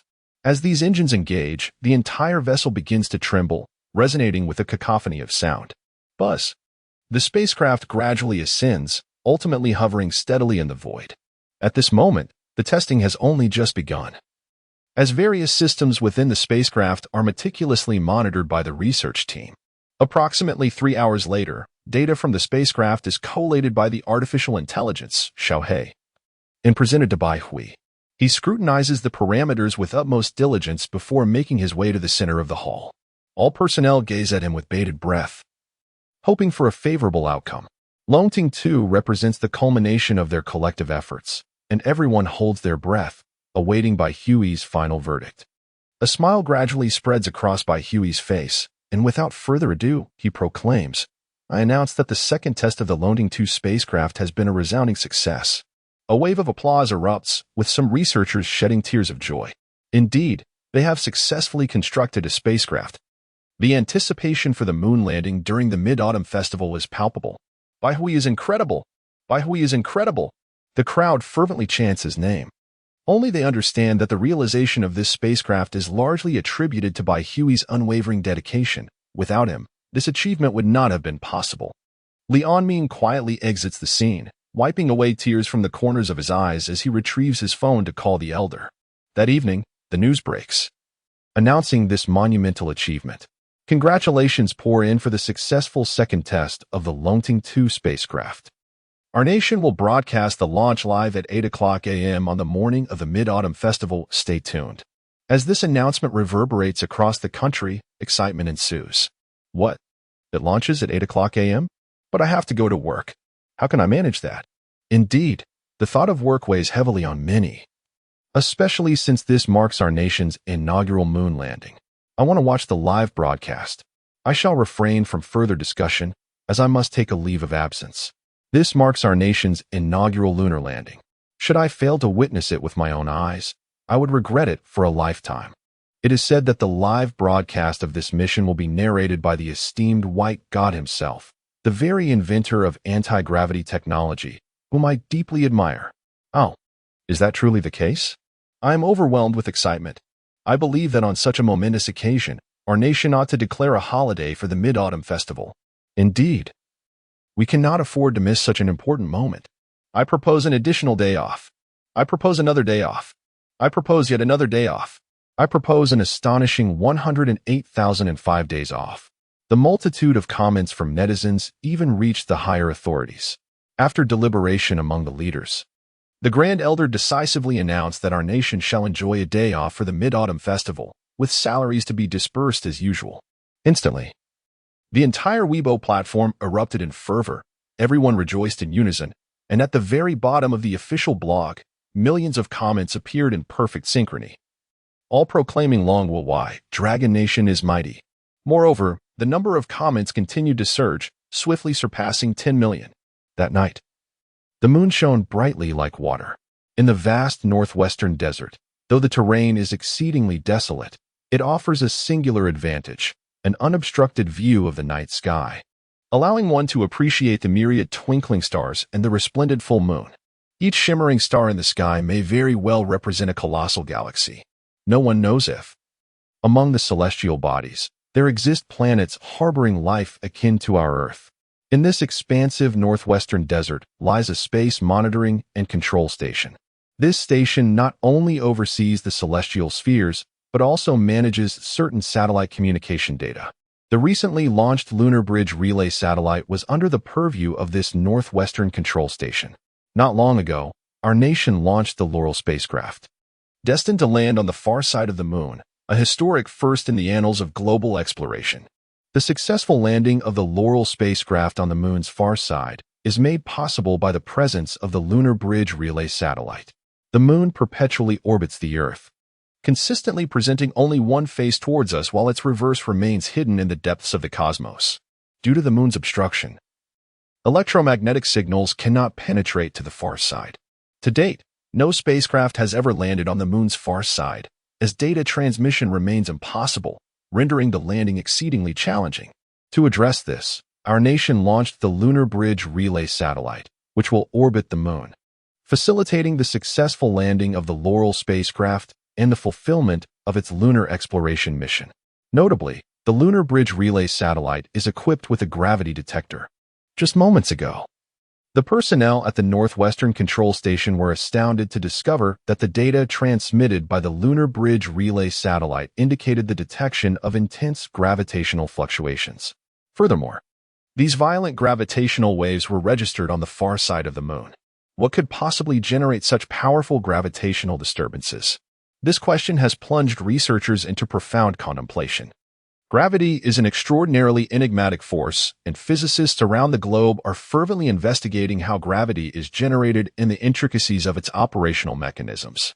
Chapter 43: Gravitational Waves Induced by Wormholes. However, even in the present day, scientists worldwide possess scant knowledge regarding gravity, which remains profoundly enigmatic. A myriad of hypotheses has been proposed by scientists globally, the most renowned being universal gravitation and quantum mechanics. Physicists contend that universal gravitation arises from mass. The greater the mass, the more substantial the gravitational pull. Yet, the question of why an object's mass correlates with an increase in gravitational force remains elusive, and physicists tirelessly seek answers. Why we may very well be among the foremost scientists globally, having invented anti-gravity technology. According to the principles of this technology, universal gravitation is generated by positive gravitational particles, while the essence of anti-gravity lies in utilizing particles that exert repulsive forces against these positive particles, thereby creating anti-gravity. This innovation has enabled Bai Hui to fabricate anti-gravity spacecraft. Nevertheless, he remains perplexed regarding the origins of positive gravitational particles. For even within the vast repository of knowledge from the secondary civilization, no satisfactory explanation exists. This clearly transcends the understanding of a secondary civilization. The personnel at the Northwest Control Station swiftly reported this revelation, and it was promptly conveyed to Bai Hui's attention. What? There are intense gravitational fluctuations detected on the far side of the moon? Bai Hui was taken aback. Indeed, this is the specific data. I have compiled the report for your review. A staff member nodded and placed a stack of reports on Bai Hui's desk. He picked up the report and meticulously examined its contents. The gravitational fluctuations recorded by the detectors were exceedingly intense, surpassing all known gravitational waves to humanity, even approaching those generated by the sun. What could possibly cause such violent gravitational disturbances? Such phenomena would require an immensely powerful mass. At that moment, a voice from the system resonated in Bai Hui's mind. Host, if I am not mistaken, this could potentially be gravitational fluctuations induced by a wormhole. What? A wormhole? Bai Hui stood frozen, engulfed by an unparalleled sense of dread. The first thought that surged through his mind was one of calamity. An unknown civilization has discovered Earth and is poised to launch an attack. With the extensive knowledge of secondary civilizations in his mind, he comprehended that even they could not possess mastery over wormhole technology. Such knowledge belongs to civilizations of a higher order. This implies that the entity capable of generating a wormhole on the far side of the moon must be at least a tertiary civilization. The system reassured him. Host, do not be overly alarmed. It is possible that this is merely a naturally occurring wormhole in the cosmos. Alternatively, some cosmic phenomenon may have triggered such formidable gravitational fluctuations. Incidents like this have transpired numerous times throughout the history of the universe. While the possibility of a naturally occurring wormhole does exist, it remains exceedingly rare. The conditions requisite for the formation of a naturally occurring wormhole are exceedingly stringent, rendering such occurrences virtually impossible under normal circumstances. Other cosmic phenomena occur with exceedingly low probabilities. In any case, whatever the situation, it does not bode well for the fragile civilization of Earth. What should I do now? Bai Hui's expression darkened. Earth now faced a potential extinction crisis. The system remained silent for a long while before responding. I suggest you first investigate the far side of the moon. Perhaps these gravitational fluctuations are not the result of a wormhole. This is merely my conjecture. Bai Hui inquired, what if it is true? The system paused once more before replying. If it truly is a wormhole, then I advise you to flee swiftly, preserving the ember of Earth's civilization. Do not harbor the illusion that cosmic civilizations will approach you with the same spirit of peaceful coexistence as your dragon country. In the realm of such advanced civilizations, your earthly civilization is akin to ants. Would you feel compassion for ants? The nature of such civilizations is beyond your comprehension. They're unimaginably terrifying. Just like the formidable fifth-level civilization that created me, which was ultimately obliterated by an even more powerful civilization. In the vastness of the universe, intelligent life is the most precious commodity. Every sentient being from Earth could command a high price on the cosmic black market. No advanced civilization would forfeit such an opportunity. Generally, when they traverse a wormhole to their destination, they must endure a lengthy passage. A third-level civilization can reach your Earth in merely 10 years, while a fourth-level civilization requires only a month. Bai Hui's face turned pale. Had escaping Earth become the sole option? But could he truly abandon Earth? There were so many lives here. Did they truly deserve to perish? Even if he led a portion of humanity to escape, would that ensure the continuity of civilization? System. If it is indeed a third-level civilization and their numbers are not overwhelming, can I elevate Earth to a second-level civilization within these 10 years to evade disaster? The system sighed. There is a possibility. Third-level civilizations vary in strength. Some weaker ones are not far removed from second-level civilizations. However, due to their mastery of wormhole and spatial technologies, their civilization will soon experience an explosive advancement, swiftly widening the gap with second-level civilizations. Moreover, if the arriving spacecraft is devoid of advanced weaponry and is merely a conventional vessel, then there remains a chance for your earthly civilization to survive. But that would be sheer luck. Host, you must consider carefully. Should a powerful civilization arrive, given your Earth's current capabilities, no one would stand a chance of escape. Bai Hui inhaled deeply, clenching his fists, his gaze resolute. Calmly, he declared, This is the tribulation of humanity on earth, yet I shall never succumb to fate. I will lead humanity through this calamity." The system fell silent for a moment before finally sighing, "Host, perhaps this is the fundamental distinction between you, the natural beings, and us, the sentient life forms. If it were I in this instance, I would undoubtedly construct a magnificent spacecraft to lead the remnants of Earth's civilization into the cosmos, preserving the last flicker of its flame." The system continued, "Allow me to share a tale with you. Once, in the vast expanse of the universe, there existed a civilization composed entirely of sentient beings. At the height of its glory, it triumphed over 3 formidable Level 5 civilizations, earning the distinction of being the most prosperous Level 5 civilization beneath the 6th tier. However, despite its relentless efforts, this intelligent civilization could not ascend to the 6th level and ultimately faded into the mist of time. Our civilization's leader once remarked that this intelligent civilization's excessive rationality led to the forfeiture of certain vital elements, rendering them incapable of attaining the eternal 6th level civilization. Throughout the annals of cosmic history, there has yet to be a record of any eternal civilization's demise. They exist timelessly, overseeing the entirety of the universe, as every civilization yearns to ascend to the esteemed 6th level. Chapter 44. The true reason behind the strength of advanced civilizations. Upon hearing the system's words, Bai Hui fell into deep contemplation. Undoubtedly, all of this felt distant, as the pressing concern before him was to swiftly devise a solution to the impending crisis facing Earth. Otherwise, the planet would face utter annihilation, leading to the loss of his parents, loved ones, and friends in an unforeseen catastrophe. In the face of a formidable third-level civilization, Earth's civilization appeared utterly feeble, almost fragile. What Bai Hui needed to accomplish was to propel Earth's civilization forward, striving rapidly to attain a second-level status, which would offer a glimmer of hope against the looming threat. Suddenly, Bai Hui inquired, "System, I am well aware of the disparities between first-level and second-level civilizations.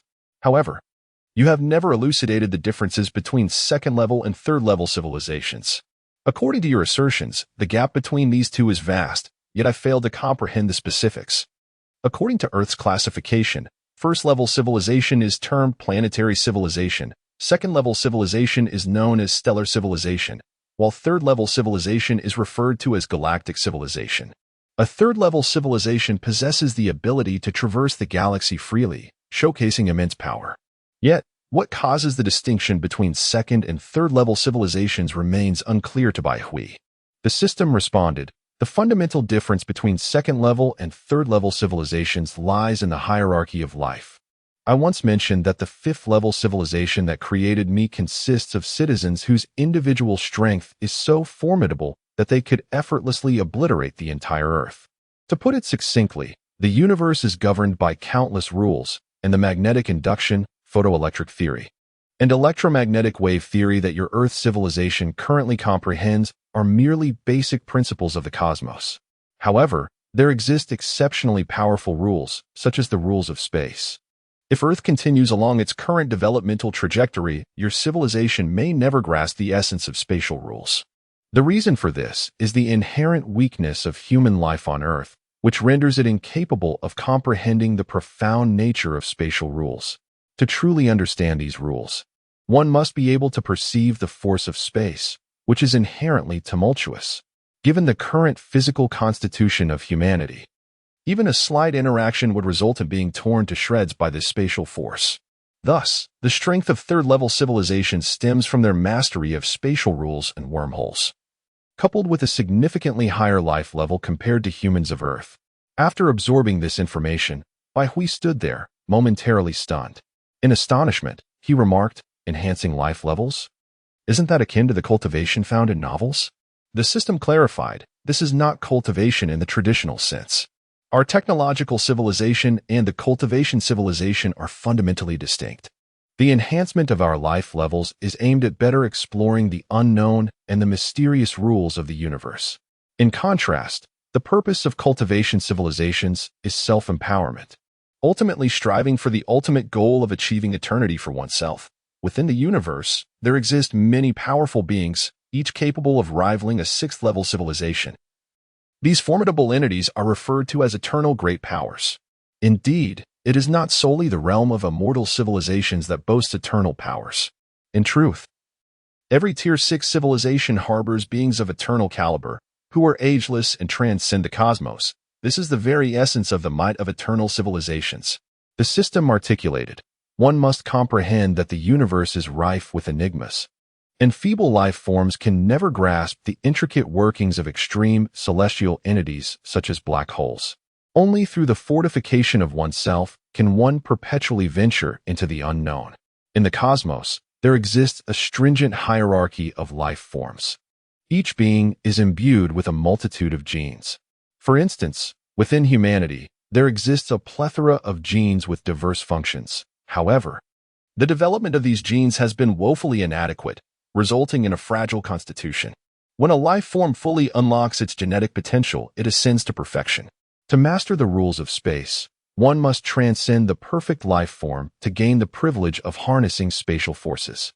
Only by mastering spatial rules can one exploit wormholes for the development of star systems, thereby enabling rapid civilizational advancement. This is the true foundation of the prowess of tertiary civilizations. Bai Hui listened intently to the system's discourse, and at that moment, clarity dawned upon him. Previously, his understanding of the universe had been profoundly limited. Much like humanity, many ponder the existence of galactic or solar civilizations and how their technology has evolved. Life is inherently fragile, and with a finite lifespan, one might question, even if one were to live for over 10,000 years, what significance does that hold against the vastness of the universe? Such frail beings, how could they possibly cultivate formidable technology? This presents an apparent paradox, akin to humanity's ongoing struggle to unravel the mysteries of nuclear fusion. And nuclear fusion is but a minor concern. When it comes to antimatter, space, time, and black holes, phenomena that surpass human understanding, how might advanced civilizations embark on their exploration, constrained by their own cognitive limitations? Earth's inhabitants believe these superior beings have discovered the secret to longevity, enabling them to perpetuate life indefinitely. Yet, as the system has indicated, the universe imposes a lifespan limitation on all beings. Life forms of the same tier can never transcend the cosmic constraints of lifespan. Only those of a higher life tier may enjoy greater longevity. Beings of eternal power have transcended the bounds of mortality. As the universe persists, so do they exist eternally. System, how then shall we unlock the power of our genetic potential? Host, I regret to inform you that I cannot assist in this regard. The biology of each civilization is unique. The development of human genes must be undertaken by humanity itself. Generally, there are two principal methods for harnessing one's genetic power. The first involves the formulation of gene-specific serums tailored to human genetics. The second method utilizes the power of the mind to unlock one's genetic capabilities. Bai Hui was struck by realization. The power of the mind is indeed formidable. He had once encountered numerous news stories, one of which recounted the tale of a mother who, upon witnessing a large truck barreling towards her child, instinctively placed herself in front of the vehicle. Astonishingly, she managed to halt the speeding truck, thereby saving her son's life. This exemplifies the extraordinary power of the human brain, which serves as the central command of an individual. In that critical moment, the mother harnessed the latent strength of her genetic makeup, astonishingly intercepting the truck, a feat that seems almost inconceivable. Yet it stands as a testament to reality. Chapter 45. The Resplendent Ancient Civilization. The system remarked, Host, your cerebral capacity is indeed formidable. Upon binding with you, I have already unlocked 25 of your brain's potential, enabling you to harness your genetic powers more readily than others. However, you have yet to learn how to wield this capability. But how shall I do so? Bai Hui inquired, puzzled. Indeed, the unlocking of 25 of his brain had bestowed upon him numerous advantages, such as an impeccable memory and remarkably advanced logical reasoning. Yet, he did not perceive any enhancement in his physical prowess as a result. Other than an increase in his daily appetite, he felt little change. First, you must learn to control every muscle in your body with your mind. Then, through your subconscious, simply put, by harnessing the power of your will, you can unlock your genetic strength. Bai Hui was momentarily taken aback. Control every muscle with my mind? How is that even conceivable? Nothing is impossible. Muscles contain nerve cells, and the brain can indeed exert control over them. If you aspire to become a perfect being, you must ultimately learn to command every cell in your body through the power of your mind. The system sighed and continued, to be candid. I sense that your civilization on Earth is in a state of regression. Once, your world basked in splendid glory. For instance, in your dragon country, 2 millennia ago, myriad philosophical schools flourished, giving rise to countless formidable individuals. If my conjecture is accurate, that era likely birthed several perfect beings, who ultimately perished due to the limitations of lifespan. Splendid civilization? Perfect beings? How is that possible? Hui was astonished. The system had just revealed that Dragon Country once experienced a brilliant epoch, which had produced several perfect beings. His immediate reaction was disbelief. If this were true, it would imply that Earth had transitioned from a civilization of cultivation to one of technology, and was merely a step away from evolving into a third-tier cultivation civilization. Presently, Earth was but a 0.7-level civilization. Was this suggesting that Earth was in a continuous state of decline? The system responded, I have gleaned insights into your human civilization through your internet. In antiquity, Earth was rife with mythologies. Do you truly believe that primitive civilizations, deemed ignorant, could fabricate such magnificent legends? From my perspective, those who could bear immense weights were not figments of imagination. They were indeed real. Your Dragon Country's Taoist ancestors from 2 millennia ago, whose work Tao Jing is profoundly intricate, exhibited an understanding of the universe that even astonishes me. I genuinely suspect that your Taoist ancestors did not perish but have transcended into a state beyond perfect beings. Hui was left in stunned silence, grappling with the notion that the Taoist ancestors had not met their end. System, how did you arrive at such a conclusion? Quite simply, the development of a being's genes relies on the power of the brain. The knowledge and civilization of your forebears were exceedingly radiant. Such brilliance is bound to give rise to formidable individuals. Simultaneously, I sense the traces of spatial energy existing on this planet, a phenomenon that only civilizations that have given birth to beings surpassing perfection could possess. At this juncture, Hui was beginning to entertain a semblance of belief. However, he discerned a flaw. The human brain has an innate developmental capacity of merely a few percent. How, then, do they augment their cerebral capabilities? It is crucial to note that Hui's own brain development has been facilitated by the system. Yet, those ancient individuals, unaided by any external forces, how did they empower their own minds? Host, do you understand why I have only developed your brain to 25? It is because the human body can only endure a maximum of 25% brain development. Only when you elevate your genetic potential to a certain level can your brain continue to enhance. Moreover, there are numerous formidable methods for brain augmentation. For instance, the mother who withstood the weight of a truck in a moment of extreme emotion unlocked a significant portion of her cerebral capacity. Under certain conditions, humans can involuntarily access unknown regions of their minds. The ancient individual strength likely stemmed from a comprehensive cultivation system, which inherently possesses methods to enhance the power of their mental faculties. Host, your brain has now reached its limit. The only path forward is to augment your genetic power to further bolster your mental prowess. Hui nodded. His direction now clear, he must first harness the brain to control the entire body. The following day, Hui boarded a private jet to Xinjiang, directly meeting with the Grand Elder. The Grand Elder, beaming with joy, remarked, Hui, what brings you here today?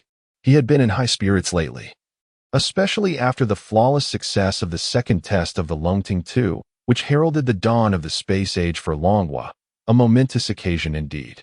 However, Hui's visage bore no trace of mirth. His expression was grave as he earnestly stated, Grand Elder, I have something of paramount importance to report to you. Noticing Hui's serious demeanor, the Grand Elder too grew solemn. Very well, speak, he urged. Hui astonished him with his declaration, Grand Elder, our planet is on the brink of a colossal crisis that could potentially annihilate all of human civilization. What? The Grand Elder's face contorted with shock, disbelief evident in his expression. Were it someone else delivering such news, he would have dismissed it as mere alarmism. How could Earth possibly face an extinction crisis without cause? Yet, the bearer of this tidings was Hui, and the Grand Elder understood that Bai Hui would not speak without reason. Something significant must have transpired. With a serious tone, the Grand Elder implored, "Xiao Hui, recount everything to me in detail." Bai Hui glanced at the Grand Elder, affirmatively nodding, and began to narrate from the beginning. Grand Elder, last night.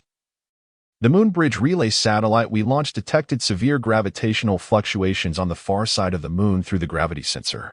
I suspect that this may very well be attributed to the phenomenon of wormholes. Subsequently, Bai Hui meticulously reported everything to the Grand Elder. He did not even conceal the existence of the system, disclosing all pertinent details. After all, the Grand Elder likely harbored suspicions in his mind, pondering whether Bai Hui had acquired some extraterrestrial technology. Otherwise, it would defy all logic. You claim to have invented anti-gravity technology. Well, indeed, a genius can lead an era. After all, historical figures like Newton and Einstein once developed groundbreaking theories and technologies. However, the Dragon Rising programming languages and Dragon Rising operating systems, among others, are not achievements that a single individual could produce in such a brief period. They require countless researchers and an extensive duration of development to ultimately come to fruition. Chapter 46. The arrival of the Mid-Autumn Festival and the preparation for the moon landing. Both individuals were acutely aware of the gravity of the situation. Hence, Bai Hui disclosed everything to the Grand Elder without reservation, placing his trust in the venerable figure. Moreover, it was evident that the Dragon Nation might soon confront the peril of an unknown civilization, necessitating unity among all to secure a sliver of hope. The assistance of the Grand Elder was indispensable in this endeavor. Upon hearing Bai Hui's revelations, the Grand Elder stood motionless, momentarily stunned by the profound impact of his words, which left him somewhat disoriented. However, he swiftly regained his composure and gravely inquired, "Xiao Hui, do you have any solutions at present?" Bai Hui shook his head and replied, "If it truly is a wormhole, then our earthly civilization can only confront it head-on, with no alternative recourse. Therefore, I must personally journey to the moon to ascertain whether it is indeed a wormhole and to calculate the arrival time of the unknown civilization using my system. I wish to seek your permission to accompany the Longting II on the day of the Mid-Autumn Festival." The Grand Elder hesitated momentarily, fully aware of Bai Hui's paramount importance. Any harm befalling him was unacceptable. Although the theoretical success rate of the moon landing on the Mid-Autumn Festival was exceedingly high, absolute certainty was a fallacy. Unexpected occurrences could arise, and should any issues arise with the spacecraft, everything would be lost. Noticing the Grand Elder's expression soften, Bai Hui seized the moment to reassure him. "Rest assured, Grand Elder, I am the architect of Longting II. I am intimately familiar with its capabilities and foresee no unforeseen complications." The Grand Elder grappled with his concerns, ultimately steeling himself as he declared, "Very well. I grant you permission for the moon landing on the Mid-Autumn Festival, but you must exercise utmost caution. If danger arises, evacuate immediately using the escape pod." "Understood." Bai Hui nodded earnestly. "You can rest easy, Grand Elder. I will prioritize safety. Ah, by the way, Grand Elder, I also wish to conduct a live broadcast from the spacecraft to garner public interest." The Grand Elder sighed in resignation and nodded. "Fine, do as you wish. Since I have already approved the moon landing, what is the harm in a live broadcast?" On the 15th day of the 8th lunar month, the Mid-Autumn Festival. This day held immense significance, prompting most citizens of the Dragon Nation to rise early. They turned on their televisions and tuned into a specific channel, where the live broadcast was already in progress. Indeed, it was the much-anticipated moon landing of Longting II. As the holiday allowed everyone to stay home, they anxiously gathered around their screens, even though it was merely 6 a.m. At the Yuequan Space Launch Base, the sole manned space launch facility in the Dragon Nation. All previous crewed spacecraft had launched from this very site. Thus, despite the capability of Longting II to launch from any location, the nation chose to commence its launch from here. The Yuequan Space Launch Base was surrounded by a throng of eager spectators, forming a dense circle around the site. Most of the attendees had arrived here 2 or 3 days prior, leaving no space for those who came later. They had gathered to witness the launch of a spacecraft with their own eyes. From within a tent, a little girl with 2 pigtails emerged. her voice ringing sweetly as she asked, "Daddy, when will the spaceship fly?" A middle-aged man also emerged from the tent, chuckling as he lifted her into his arms, playfully pinching her nose and responding, "Kiki, don't rush. The spacecraft will launch soon. Look at those uncles around us. They are all eagerly waiting with their telescopes." The little girl, with her pigtails swaying playfully, looked particularly adorable. She beamed and said, "Daddy, I want to ride the spaceship too." "Didn't you say there are little rabbits on the moon?" "I love bunnies. I want to ride the big spaceship and go play with them." The man hesitated for a moment, a wry smile creeping onto his face as he replied, "Kiki, you can't ride the big spaceship just yet. It's for grown-ups."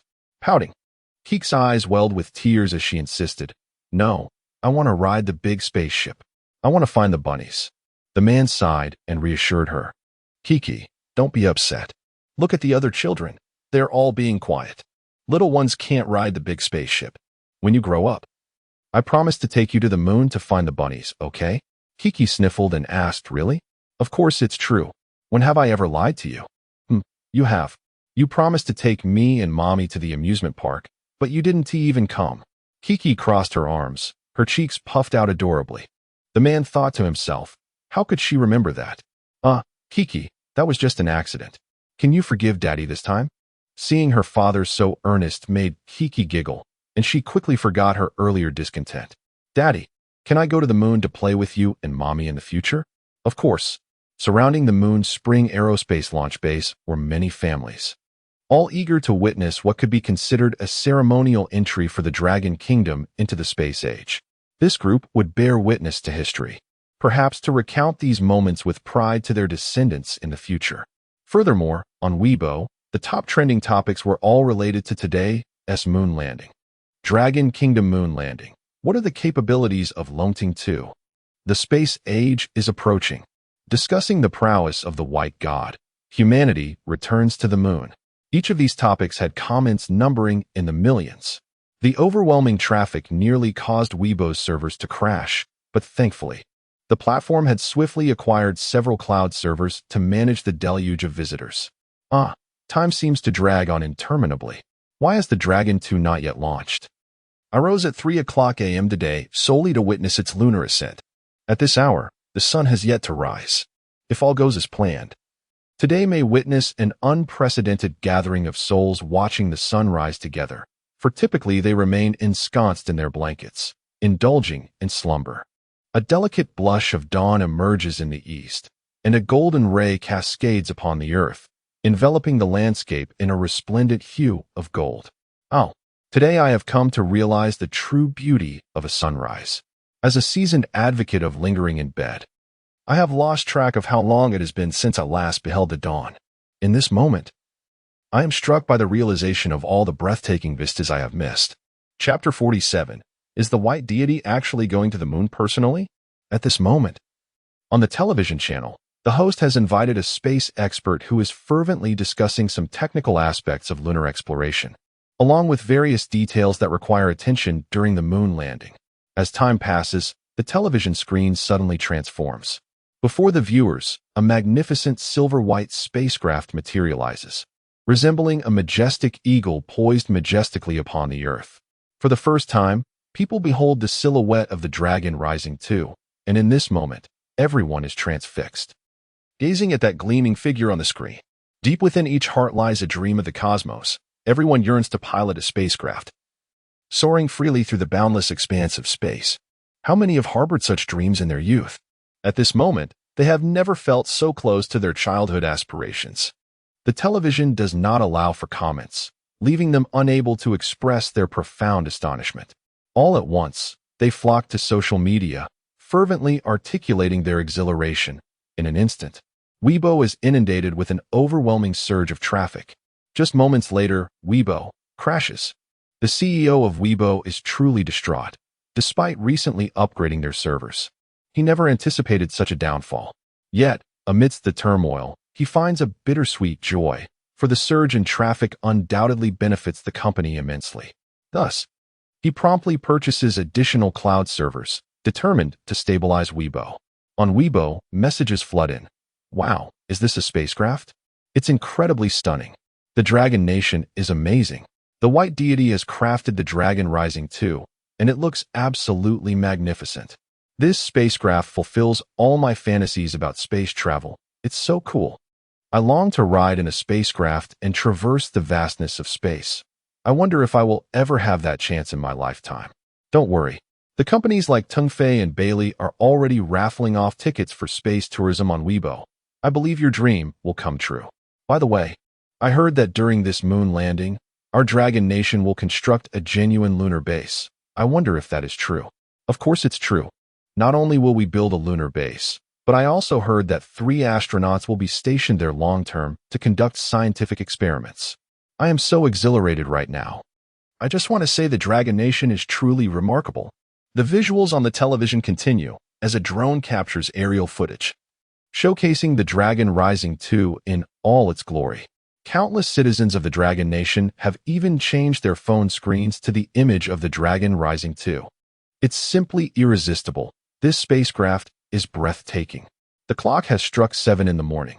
The live broadcast returns to the host, who smiles and says, "Did everyone see that?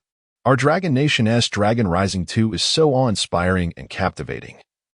It's as if it has emerged straight from the realms of a science fiction film.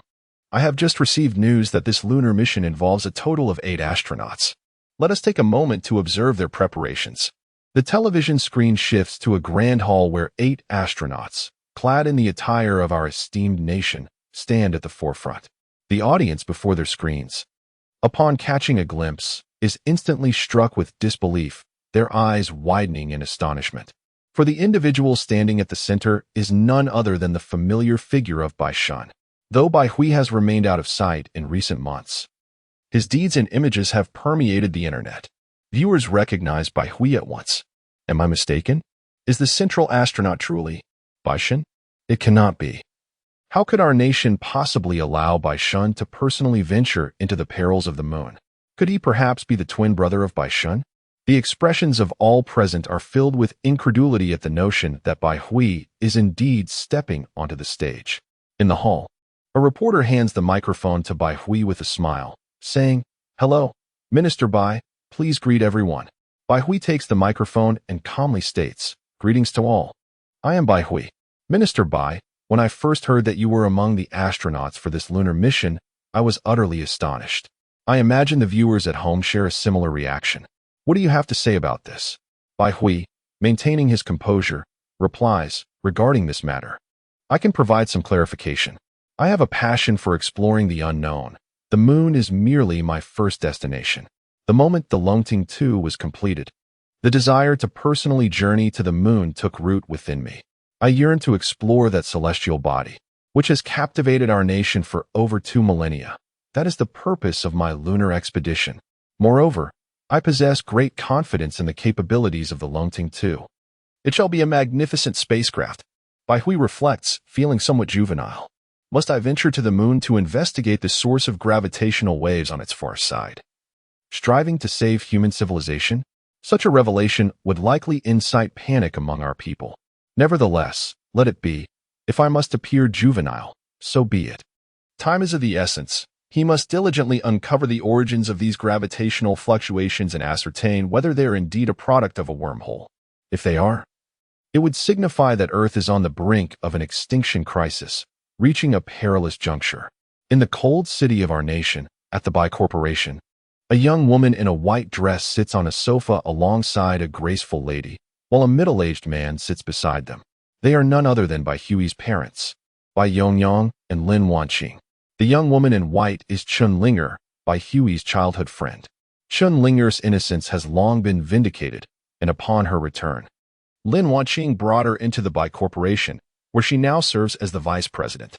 Today marks the day of our nation's lunar landing, and the trio has opted not to work, rising early to watch the live broadcast. Gazing upon the spacecraft meticulously crafted by her son, Lin Wanqing resembled a proud phoenix, her countenance radiant and her eyes gleaming with satisfaction.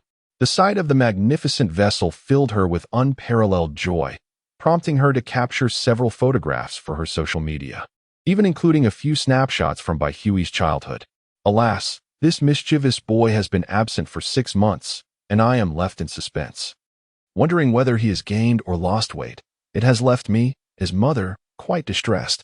With a beaming smile, Lin Wanqing eagerly presented her phone to Chen Linger, inquiring, "Linger, dear, do take a moment to peruse my latest social media post and share your thoughts." Chapter 48, Boarding the Dragon's Flight 2 on the Other Side. Bai Yongyang pressed his hands against his forehead, unable to suppress the rising frustration. His wife, while possessing many admirable qualities, had an incessant penchant for showcasing their son on social media. Indeed, while others flaunted their designer bags and fashionable attire, his wife took pleasure in daily posts about their son. Ever since their son gained notoriety, Lin Wanqing had been relentless in her social media displays, as if she feared the world might forget she was Bai Hui's mother. What troubled Bai Yongyang even more were the frequent anecdotes Lin Wanqing shared about Bai Hui's childhood mishaps.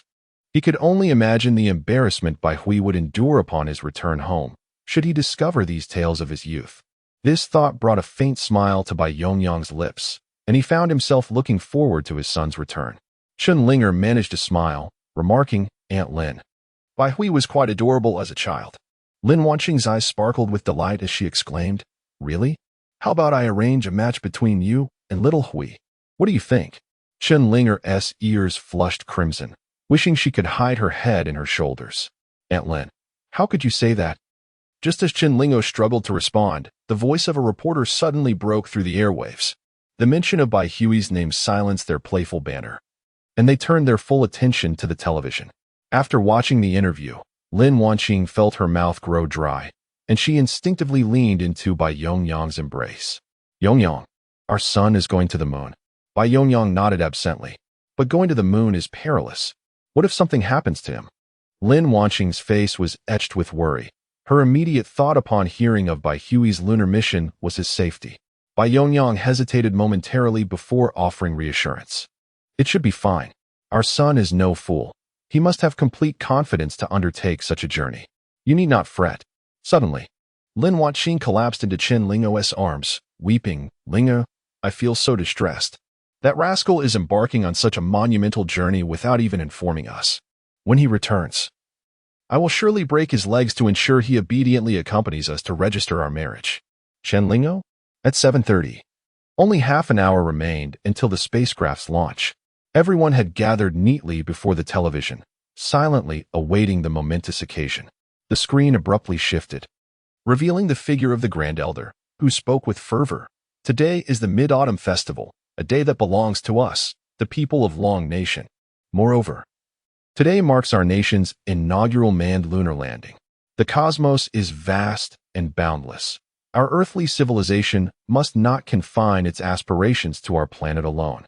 We must cast our gaze upon the stars. Therefore, today, Long Nation will launch a spacecraft to explore the universe, taking the first step into the cosmic age and officially heralding the dawn of our nation's space era. Behind me stand 8 valiant warriors, each a hero of our Dragon Kingdom, pioneers in the exploration of the cosmos. We, the people of the Dragon Kingdom, shall forever etch this moment in our memories." Among these 8 astronauts is a remarkable scientist, the inventor of anti-gravity technology, Bai Hui. His scientific achievements are destined to be inscribed upon the annals of human history. Let us now join together in applause for them. Before the television screens, spectators are fervently cheering. From neighborhoods and schools to companies and even remote mountain areas, all are exuberantly celebrating, sending their blessings to these 8 warriors. A countdown timer has appeared on the screen, clearly indicating the time remaining until the spacecraft launches to the moon. The astronauts are now preparing to board. The 8 space heroes are currently at the Moonspring Space Base, quietly awaiting their turn. The Grand Elder approaches each astronaut, shaking their hands one by one. When he reaches Bai Hui, the Grand Elder gazes earnestly at him and solemnly imparts, "Xiao Hui, no matter what happens, you must return safely." Bai Hui nods earnestly and replies, "Rest assured, Grand Elder, I will not disappoint your expectations." The Grand Elder smiles and nods. At last, everything is in place. The crew begins to board the spacecraft, and under the watchful cameras, the 8 astronauts stride confidently towards the Dragon Rising 2. A gangway descends automatically from the craft, awaiting their entrance, and Bai Hui and his companions enter in succession. A few of them take their seats in the control cabin, where Li Jigang serves as the mission commander for this lunar expedition, overseeing the entire operation. Everyone settles into their designated seats and fastens their seatbelts. As we are about to commence the spacecraft's automated systems check, Li Jigang issues his first command, prompting the team to quickly take their positions. Bai Hui occupies the seat furthest to the right in the control cabin, closest to the escape pod, ensuring he can swiftly retreat to safety should any danger arise. Although serving as the Minister of Space, Bai Hui does not engage in specific research tasks. His sole purpose for journeying to the moon is to investigate the gravitational fluctuations on its far side, if indeed these fluctuations are caused by a wormhole. Significant transformations will soon unfold within the Dragon Kingdom. However, the Earth currently lacks the requisite detection equipment to ascertain whether these fluctuations stem from a wormhole. This investigation relies solely on Bai Hui's advanced technology system, which originates from a formidable Level 5 civilization, making the detection of gravitational waves a relatively straightforward task. Li Jigang feels a sense of helplessness, puzzled as to why Minister Bai insists on joining the mission. Is he unaware of the inherent dangers of lunar exploration? Just yesterday, the Grand Elder personally approached Li Jigang, urging him that, at all costs, Bai Hui's safety must remain the paramount priority in any unforeseen circumstances. Bai Hui's safety is intrinsically linked to the future development of the Dragon Kingdom. Indeed, the more exceptional the individual, the more eccentric their personality tends to be, often accompanied by peculiar hobbies. Much like the many parkour enthusiasts abroad, these individuals are often drawn to the thrill of adventure. Li Jigang remarked that perhaps it is Minister Bai's profound interest in space exploration that has enabled him to achieve such extraordinary feats. Subsequently, Longting 2 commenced its self-diagnostic procedures, with the assistance of the artificial intelligence Xiaoka, as all the spacecraft's subsystems began their automatic checks. Meanwhile, Bai Hui was fine-tuning his equipment. Indeed, this time he had brought along a camera specifically for live streaming. The camera is remarkably compact, designed to be worn atop the head for seamless recording. Chapter 49. Developing the space industry within 3 years after connecting the camera to the internet, Bai Hui promptly opened Shark Live. Gazing at the familiar scene, he couldn't help but marvel at how swiftly time had passed. It had been several months since he last logged into Shark Live. He wondered how his loyal audience was faring. Had that brother, Li Jinza, taken to live streaming his rather peculiar antics again? As these thoughts swirled in his mind, an unsettling image suddenly flashed before him. Ugh, how revolting! Bai Hui quickly shook off the disturbing vision. With practiced ease, he logged into his account and connected the camera feed to the live stream. Finally, everything was set. He aimed the lens at the spaceship's large screen. However, he was taken aback to find the live stream devoid of viewers. A feeling of embarrassment washed over him as he recalled that, at this hour, the people of Longwo were likely gathered around their televisions, engrossed in the spaceship broadcast. Who, under such circumstances, would choose to watch his Shark live stream? Yet, as fate would have it, a familiar figure suddenly entered the live stream. It was Bai Shun. Wait, Bai Shun, aren't you aboard the spaceship? How are you live streaming? This unexpected arrival was none other than Li Jinza himself. He had set up special notifications for Bai Hui's live stream, allowing him to be the first to receive the alert. Upon discovering it was indeed Bai Shun, he hurriedly joined the stream. Bai Hui, equally astonished, exclaimed, "I didn't expect it to be you, brother." Before he could finish his sentence, a flurry of super rockets filled the live stream screen, the dazzling effects illuminating the entire virtual space. Li Jinza had gifted the streamer 3,000 super rockets, a staggering 6 million in gifts left Bai Hui utterly astonished. As the influx of contributions catapulted his live stream's popularity by millions, with viewers flocking in continuously. Wait, is this Bai Shun? The great Bai Shun has arrived. All you mere mortals, kneel before him, exclaimed one enthusiastic viewer. Quick, everyone, spread the word on social media. I've already tweeted to summon people. Another chimed in. Bai Shun, I adore you. I want to bear your children. Get lost, you shameless harlot. Bai Shun is mine. He is my husband, understand? Ha. Who do you think you are to covet, Bai Shun? Do you even think you're worthy? Bai Hui observed the barrage of comments with a frown, beads of sweat forming on his forehead. He had just begun his stream, and already these fervent fans were embroiled in a fierce verbal battle. "Hey, ladies," Bai Hui interjected. "Let's calm down. No fighting in the live stream, or I will have to mute you." "Understood," Bai Shin, came the immediate response, and just like that, the bickering ceased, with viewers uniformly echoing his words.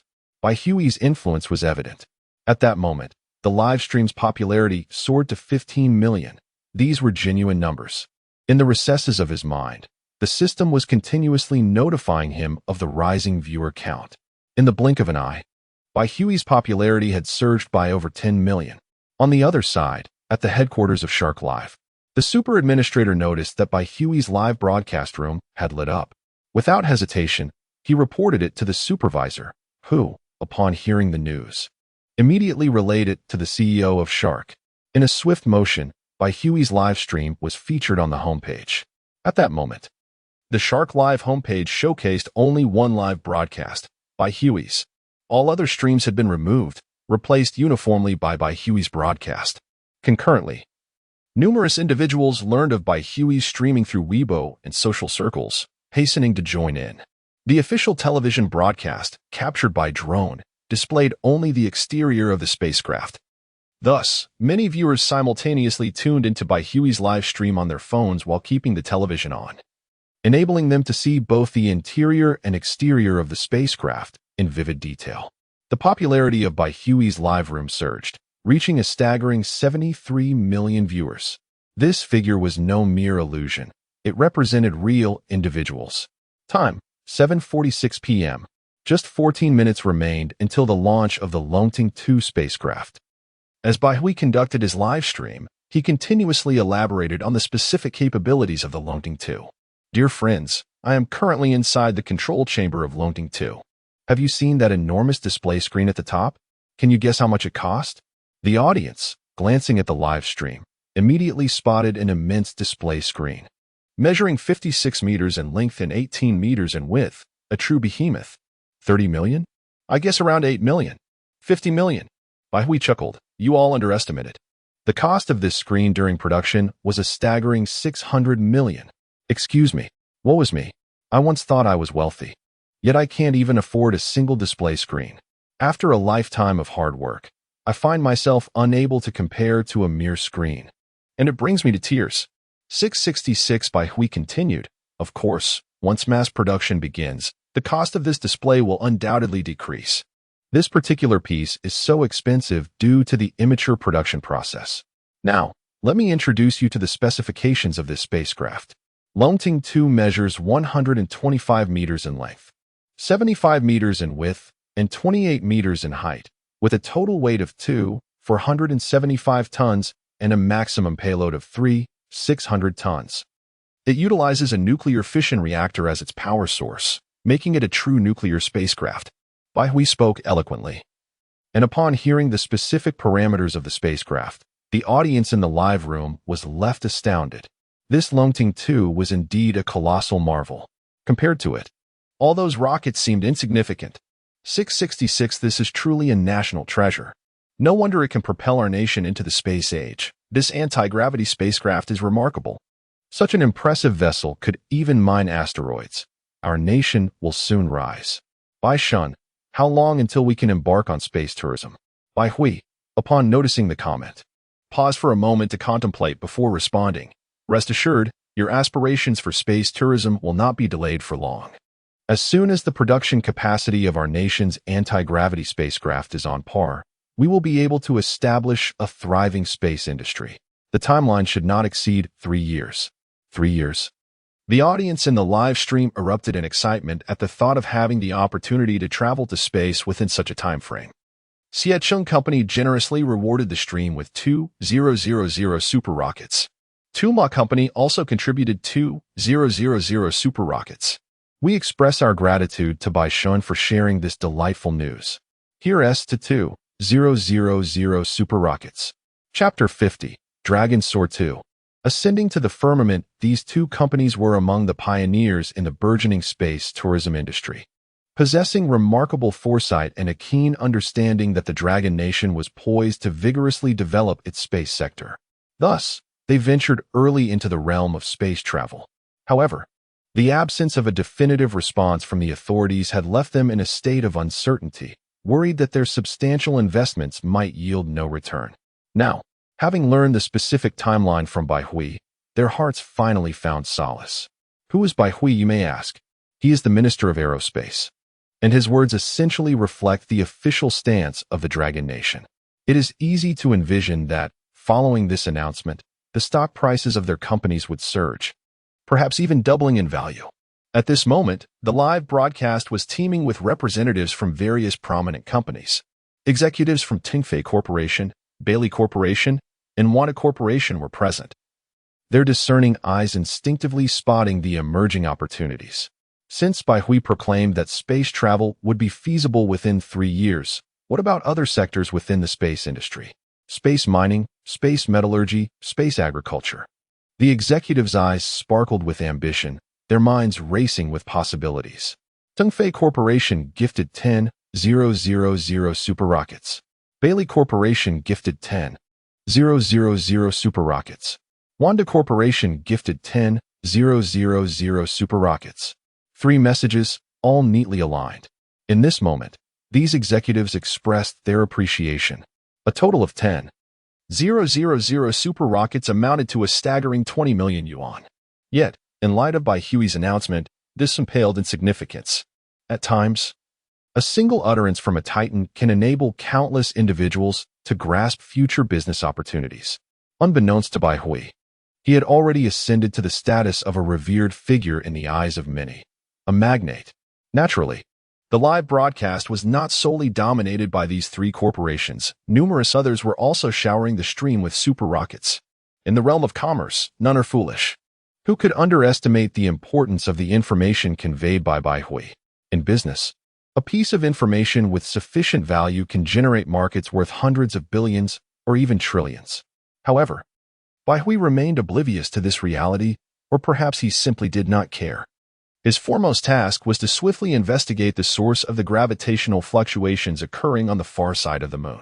Without understanding that, all the wealth in the world would be rendered futile in the face of a potential civilizational collapse. The audience of the live stream continued to swell, reaching an astonishing 360 million, a truly terrifying figure.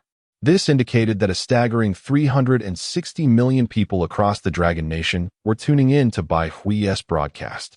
The CEO of Shark Live, upon witnessing this figure, couldn't help but wipe the sweat from his brow. Thankfully, he had hurried to secure a multitude of cloud servers, or else Shark Live would have crashed by now.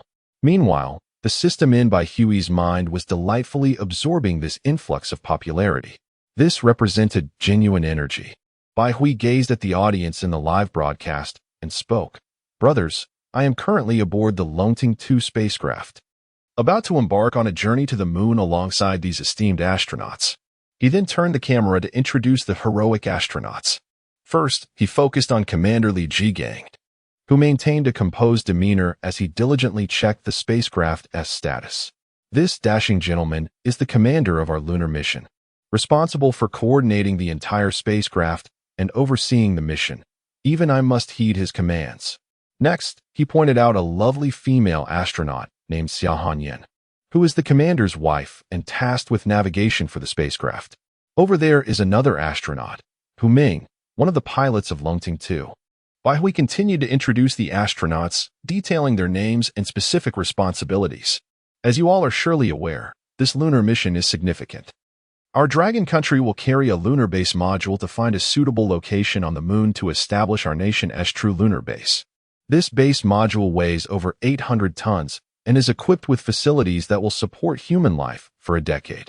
Furthermore, Commander Li Jigang, along with his wife Xia Hanyin and astronaut Hu Ming, will reside on the moon for an extended period to conduct scientific research and various tasks. At this moment, only 5 minutes remained until liftoff. Bai Hui, smiling at the live stream, declared, "Today is the Mid-Autumn Festival. The bright moon rises over the sea, uniting us all at this moment. The moon above us today connects the hearts of all children of Dragon Country. Looking up at the bright moon, I am reminded of my hometown. Countless poems related to the moon echo our profound sentiments towards it, which have thrived among us for millennia. Today, Let us journey to the distant moon aboard Longting 2. In the live chat, countless viewers sent messages wishing for a smooth journey, expressing their blessings for Longting 2. All eyes fixed on the screen. Bai Hui, donned in a blue spacesuit, took his seat, while his camera captured the entire control cabin. Li Jigang sat in the center, issuing commands with urgency. Xiaohei, report on the spacecraft's diagnostic results. The propulsion system is functioning normally. The life support system is operational. The escape system is intact. Xiaohei relayed the results, confirming no issues. At this moment, it was the 15th day of the 8th lunar month, 7:59 a.m. With only 1 minute left until launch, Li Jigang called out, "Everyone, fasten your seatbelts. The spacecraft is preparing for takeoff. Reporting to the command center, all systems are normal. We request permission for launch." He grasped the microphone firmly and reported loudly. The voice of the stern commander Zhou resonated through the command center. Permission to take off granted. Safe travels. Li Jigang nodded towards Hu Ming, who promptly pressed a button on the spacecraft. In an instant, the nuclear fission reactor of the vessel commenced operations, initiating a continuous chain reaction that generated immense energy. The 24 anti-gravity engines roared to life, causing the spacecraft to tremble. Buzzing filled the air as Longting 2 lifted off the ground, gradually ascending higher. As time passed, its speed increased rapidly. At the Moonspring Space Base, under the watchful gaze of all, Longting 2 soared skyward. Whoosh, it darted into the heavens. Chapter 51. The astronomical telescopes are selling like hotcakes, daddy. The great spaceship has taken off. Coco exclaimed, shaking her delicate little hand, her face adorned with an adorable smile. The Longting 2 spaceship ascended with increasing speed, soaring into the clouds until it was no longer visible. Surrounding the Moonspring Aerospace Base, the onlookers, still in awe, struggled to comprehend the spectacle before them. It was overwhelmingly breathtaking. A spacecraft of such immense proportions lifted off into the sky right before their eyes, a moment they would likely cherish forever. On the television broadcast, a stunning image revealed a solitary spaceship rising majestically from the vast Earth, astonishing all citizens of the Dragon Nation. Longting 2 ascended swiftly, reaching geosynchronous orbit in the blink of an eye. Sitting comfortably in his seat, Bai Hui felt no discomfort, as the spacecraft's anti-gravity engine generated a gravitational field that simulated an Earth-like environment. Although the vessel was in outer space, the interior felt indistinguishable from being on Earth. This live broadcast was set to continue for over 10 hours. Within the spacecraft, Bai Hui addressed the audience, saying, "The distance from Earth to the Moon is over 300,000 kilometers. Traditionally, when our Dragon Nation launched lunar probes, we would enter a lunar transfer orbit, executing tangential maneuvers that took approximately 3 to 4 days to reach the Moon. This includes the Apollo spacecraft from the last century, as well as all other lunar probes launched by various nations, which also required transitioning to the lunar transfer orbit for their journeys to the Moon. Upon their return to Earth, they needed to re-enter the lunar transfer orbit as well. However, our Longting 2 employs nuclear power and anti-gravity technology, providing ample thrust and a maximum speed surpassing the third cosmic velocity of 16.7 kilometers per second. Therefore, to minimize travel time, Longting 2 will fly directly to the Moon, allowing us to reach our destination in approximately 10 hours. Tonight, at 8 o'clock, as the Moon rises over Earth, Longting 2 will land on the lunar surface. Those equipped with telescopes may even witness the landing from Earth." As these words were spoken, the live chat exploded with excitement. Wow, landing on the Moon at 8 o'clock? How romantic. So, anyone with a telescope might catch a glimpse of Longting 2? I must buy a telescope immediately. This is our Dragon Nation's first lunar landing. Just imagine, our spacecraft landing on the Moon right before everyone's eyes. How utterly romantic. I don't want to see the spaceship. I want to see Bai Shin. Bai Hui chuckled as he read the comments in the live chat, responding, "Hee hee. You certainly want to be able to see me with a telescope, but you should be able to spot Longting 2. The Longting 2 was so colossal that, under clear skies without cloud cover, it could indeed be seen from Earth with a telescope." To Bai Hui's astonishment, his offhand remarks inadvertently led to an unprecedented surge in the sales of astronomical telescopes, leaving them entirely sold out across the market. People eagerly clutched their cash. determined to procure a telescope, regardless of the cost. After all, witnessing the spacecraft from the Dragon Nation land on the moon from the comfort of their own homes was a momentous occasion, far more significant than merely watching a live broadcast. Moreover, they could post their experiences on social media, basking in the envy of their peers. The manufacturers of these telescopes were ecstatic, raking in profits beyond measure in a single day. In Han City, Dragon Nation, Lin Wanqing leaped up in excitement, urgently calling out, "By Yongyang, where is our telescope? Hurry, bring it out. I must witness our son land on the moon. As a mother, I cannot miss such an important moment," she added with a giggle. "Then I'll post about it online. Those other women will be so envious." Bai Yongyang stood speechless, realizing that her last comment truly reflected her innermost feelings. He retrieved a $3 million telescope from the storage room, a purchase made long ago for their son's enjoyment. Reflecting on it now, Bai Yongyang felt a surge of nostalgia. Could it be that his son's fascination with space stemmed from that very moment? Perhaps this talented child was a product of his nurturing? The monumental event of Dragon Nation's moon landing had already reached international ears, with related videos circulating on foreign platforms. Citizens of the Lighthouse Nation were left in utter disbelief as they watched footage of the Longting 2 launch, their eyes wide with astonishment. "Oh my goodness, is this possible? Dragon Nation is landing on the moon. That spacecraft is incredible, resembling something out of Star Wars. I wish I could experience it," they lamented. Now, with the Dragon Nation mastering anti-gravity technology, we are left in their dust. How can it be that the technology powerhouse of the Lighthouse Nation has yet to harness anti-gravity? The discussions among foreign netizens were fervent. Meanwhile, in his office, President Putin was venting his frustrations. "Damn it, the Dragon Nation is already on the verge of moon exploration. Soon to exploit lunar resources, while where is our lunar spacecraft?" Before him, a computer displayed a live stream of the massive spacecraft, igniting envy within him. "This is an anti-gravity vessel. How astonishing. Why isn't such an incredible spacecraft from the Lighthouse Nation?" Furthermore, scrolling through Twitter on his phone, he found countless users expressing their outrage, with his approval ratings plummeting to an all-time low. Emperor Pu's countenance was exceedingly grim as he summoned the director of the space agency, Jason Smith. Upon his arrival, the emperor, with an impassive expression, declared, "Jason, I care not what methods you employ. Within 1 month, our Lighthouse Nation must return to the moon and proclaim our sovereignty there." Jason Smith, taken aback, promptly replied, "Sir, if I may speak frankly, this is an utterly unattainable task. The construction of a rocket and a lunar module is an exceedingly arduous endeavor, requiring the expertise of specialists and extensive validation. To accomplish this within a month is akin to chasing a mirage. A timeline of 2 years would be more feasible." Chapter 52. The Ascendancy of Dragon 2. Preparing for lunar landing. Emperor Pu, clearly uninterested in further dialogue, erupted in fury, exclaiming, "Damn it! Look at the Dragon Nation spacecraft. It is poised to land on the moon. If we, the Lighthouse Nation, delay any longer, we shall be left with naught but empty cups."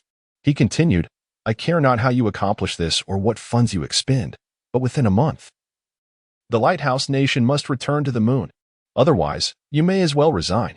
Jason bitterly replied, "Very well, sir, we shall do our utmost." That same day, Emperor Pu took to Twitter to announce a momentous declaration. "In 1 month, the Lighthouse Nation shall return to the moon.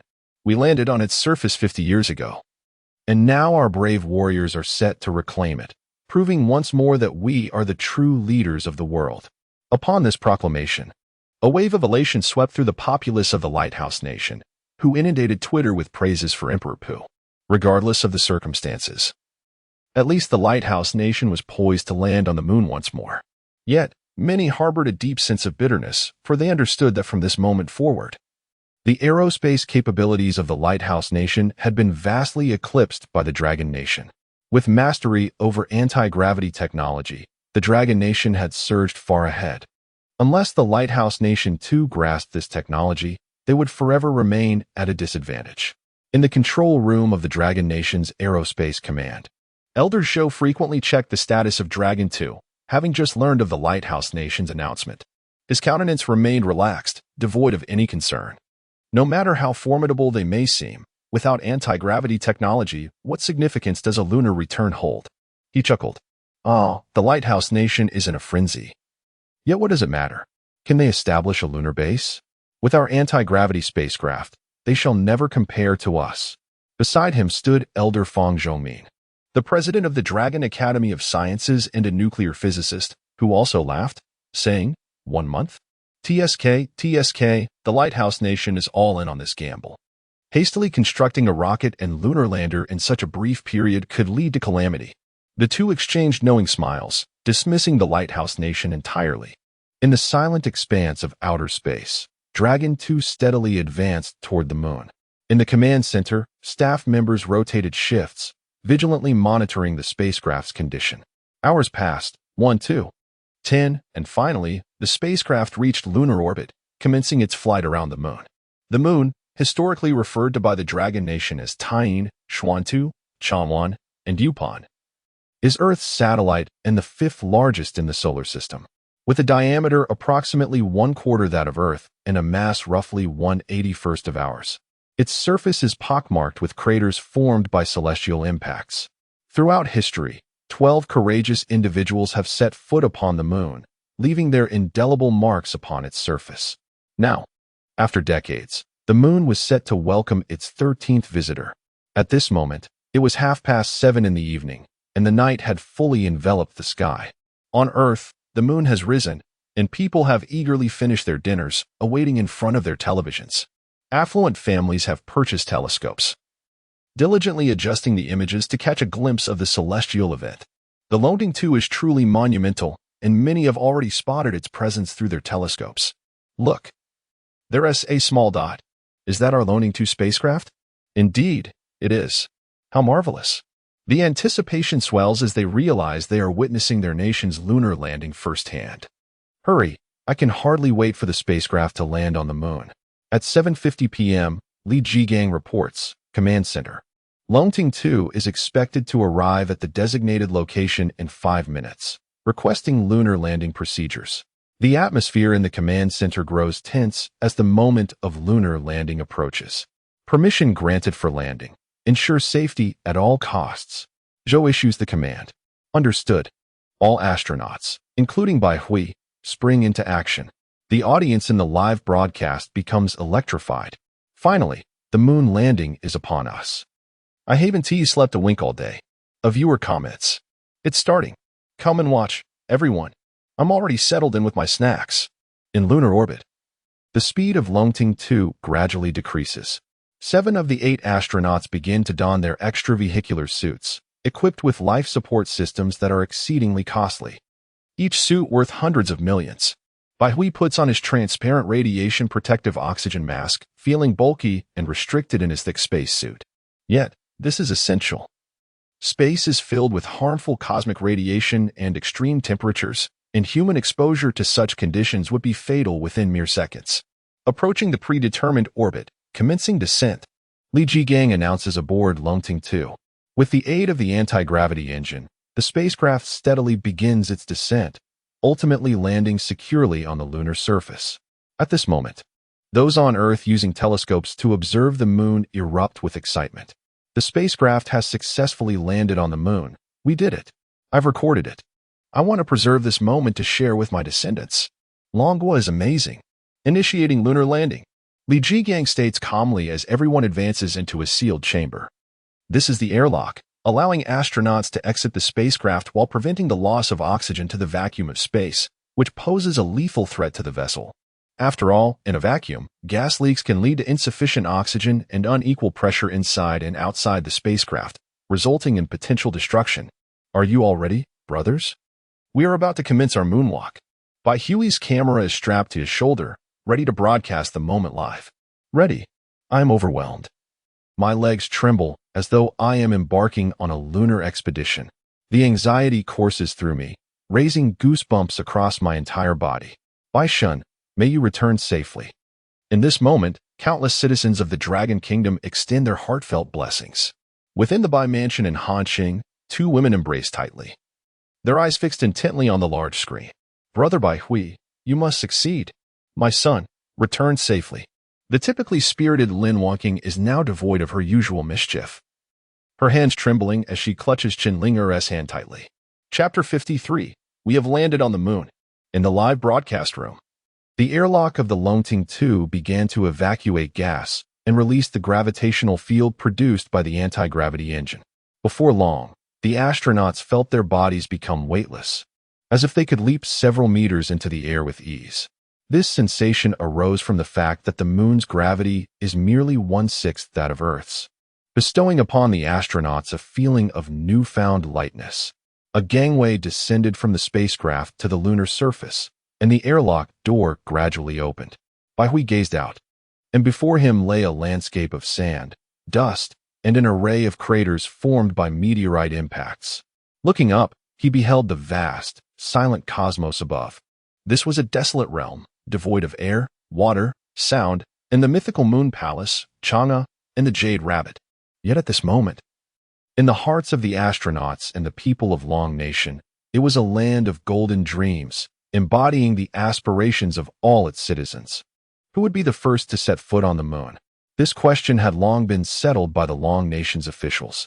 Undoubtedly, the first Long Nation citizen to ascend the lunar surface would be forever enshrined in history, revered by future generations. Baihui, the inventor of anti-gravity technology, was the key figure. Without him, the Long Nation could not have entered the space age or achieved this lunar landing. Baihui led the way, grasping the handrail and carefully descending the gangway. At last, he placed his foot upon the lunar soil, leaving behind a shallow footprint. In this moment, the people of Long Nation had set foot on the moon, fulfilling a dream that spanned 5 millennia. The first astronaut from the Lighthouse Nation who landed on the moon once uttered a phrase that has echoed through the ages: "That's one small step for man, one giant leap for mankind." Regrettably, humanity has not set foot on the moon in over 50 years. Now, Long Nation had finally arrived on this long-coveted celestial body.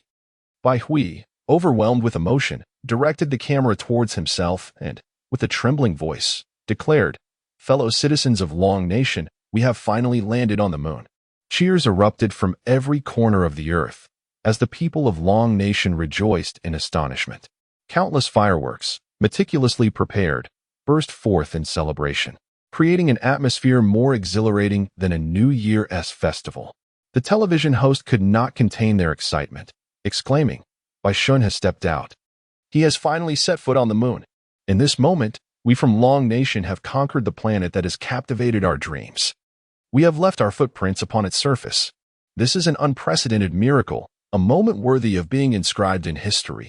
Let us exuberantly cheer for him. We have landed on the moon." At this instant, countless citizens of Long Nation, sitting before their televisions, rose to their feet, exuberantly shouting towards the heavens, "We have landed on the moon." On the large screen in the pedestrian street, passers-by, disregarding their image, joined in the jubilant celebration. On the university playground, students exuberantly leaped and shouted, "We have landed on the moon. We, the people of Longhua, have reached the moon. Bai Shun, remarkable. Our sun has touched the lunar surface." In the cold city of Longhua, Bai Hui's parents, Bai Yongyang and Lin Wanqing, embraced one another, overwhelmed with joy and tears. Nearby, Chen Linger couldn't help but smile, murmuring, "Congratulations, Bai Huigu, on your lunar landing."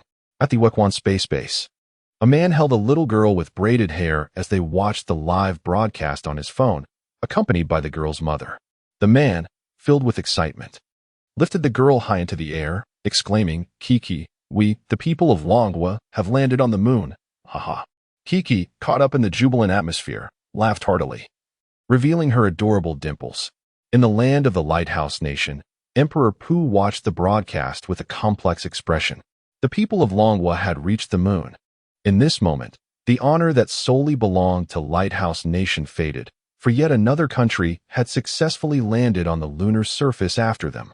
This was a monumental leap for civilization, representing the triumph of a culture that had once again made its mark on an extraterrestrial body, now poised to establish a permanent base there, signifying Longhua's conquest of the moon. They had achieved this so swiftly. At the Arctic Bear Space Agency, Director Roman Zev gazed at the images on the large screen, sighing, "We must hasten our efforts. We cannot allow Longhua to monopolize the moon and exhaust its resources." The Arctic Bear Nation also harbored grand ambitions for a lunar base. Yet, they now realized that their plans were woefully behind schedule.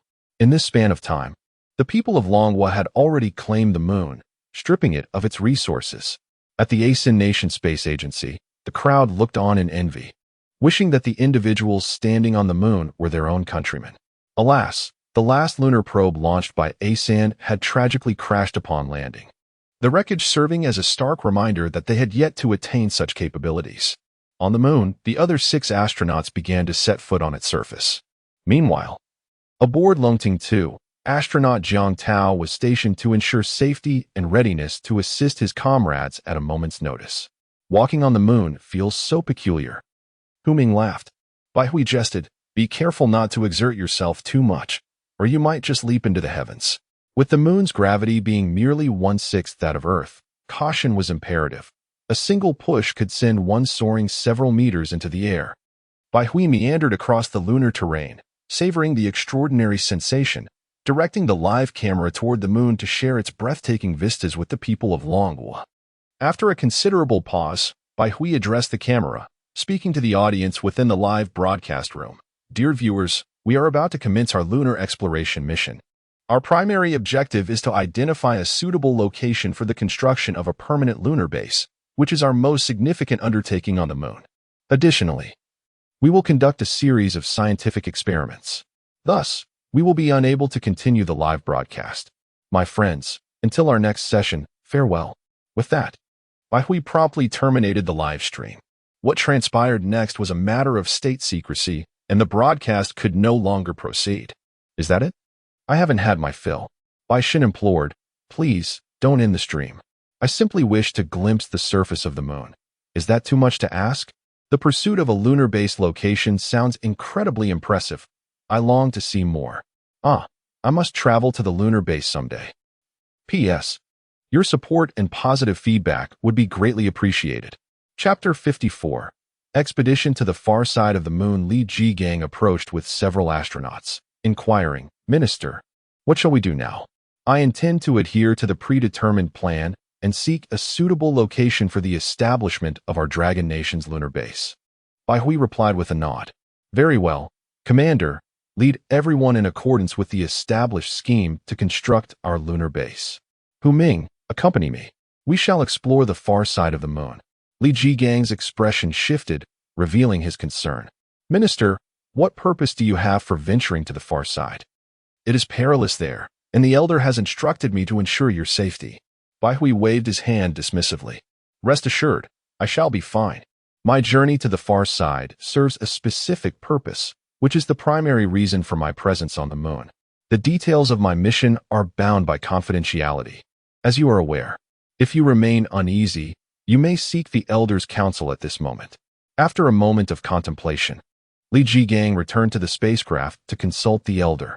Given the gravity of the situation, as the commander, he felt it imperative that even Bai Hui must heed his directives while on the moon.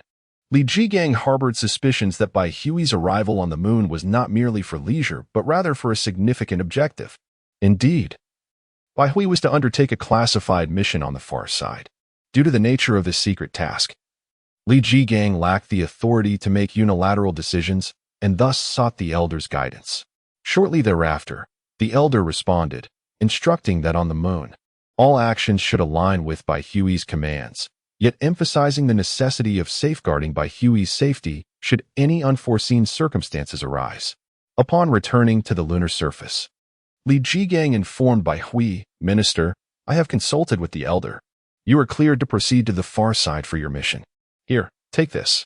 To Bai Hui's surprise, Li Jigang produced a handgun, a precautionary measure.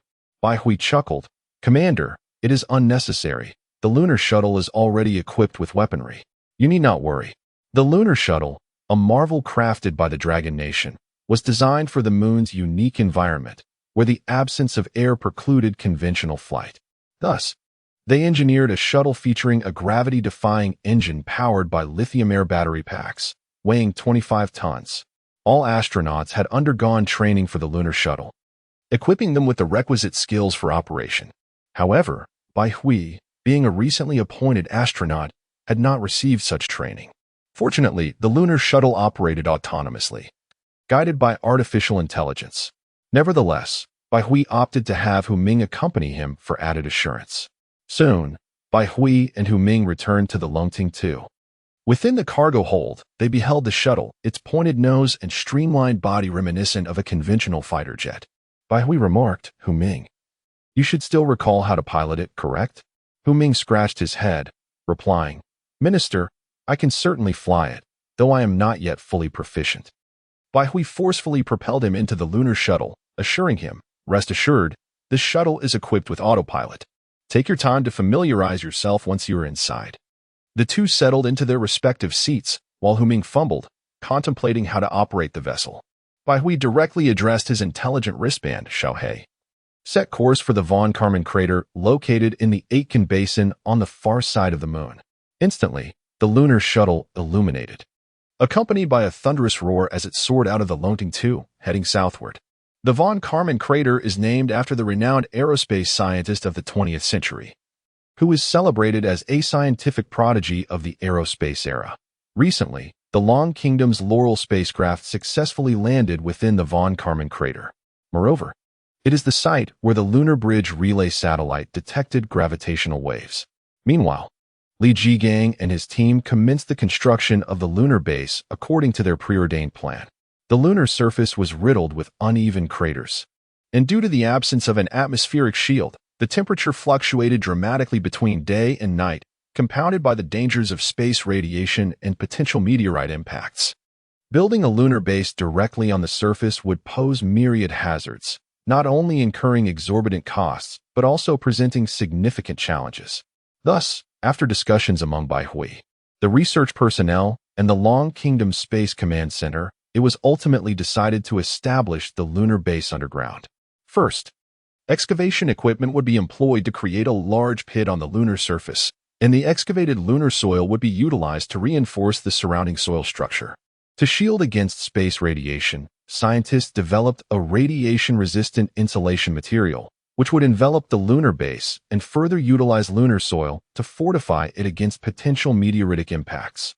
Furthermore, to mitigate threats to the lunar base, a weapon system would be installed to neutralize any sizable meteors posing a danger. This encapsulates the Long Kingdom's lunar base initiative. Han Yin, please deploy our lunar rover to explore the lunar environment and identify a suitable location. Understood. Xia Hanyin nodded and returned to the spacecraft to retrieve the lunar rover. This rover, capable of carrying personnel, is powered by electricity and equipped with 2 robust all-terrain tires, boasting remarkable off-road capabilities with a top speed of 50 kilometers per hour. Meanwhile, astronauts began collecting soil samples for analysis. The composition of the lunar soil and rock has been extensively studied by various nations over the years. However, in pursuit of greater accuracy, astronauts continued to gather lunar regolith, employing specialized instruments to analyze its components. Additionally, another astronaut utilized a radiation detector to assess the intensity of radiation on the lunar surface. The astronauts diligently commenced their assigned tasks as planned.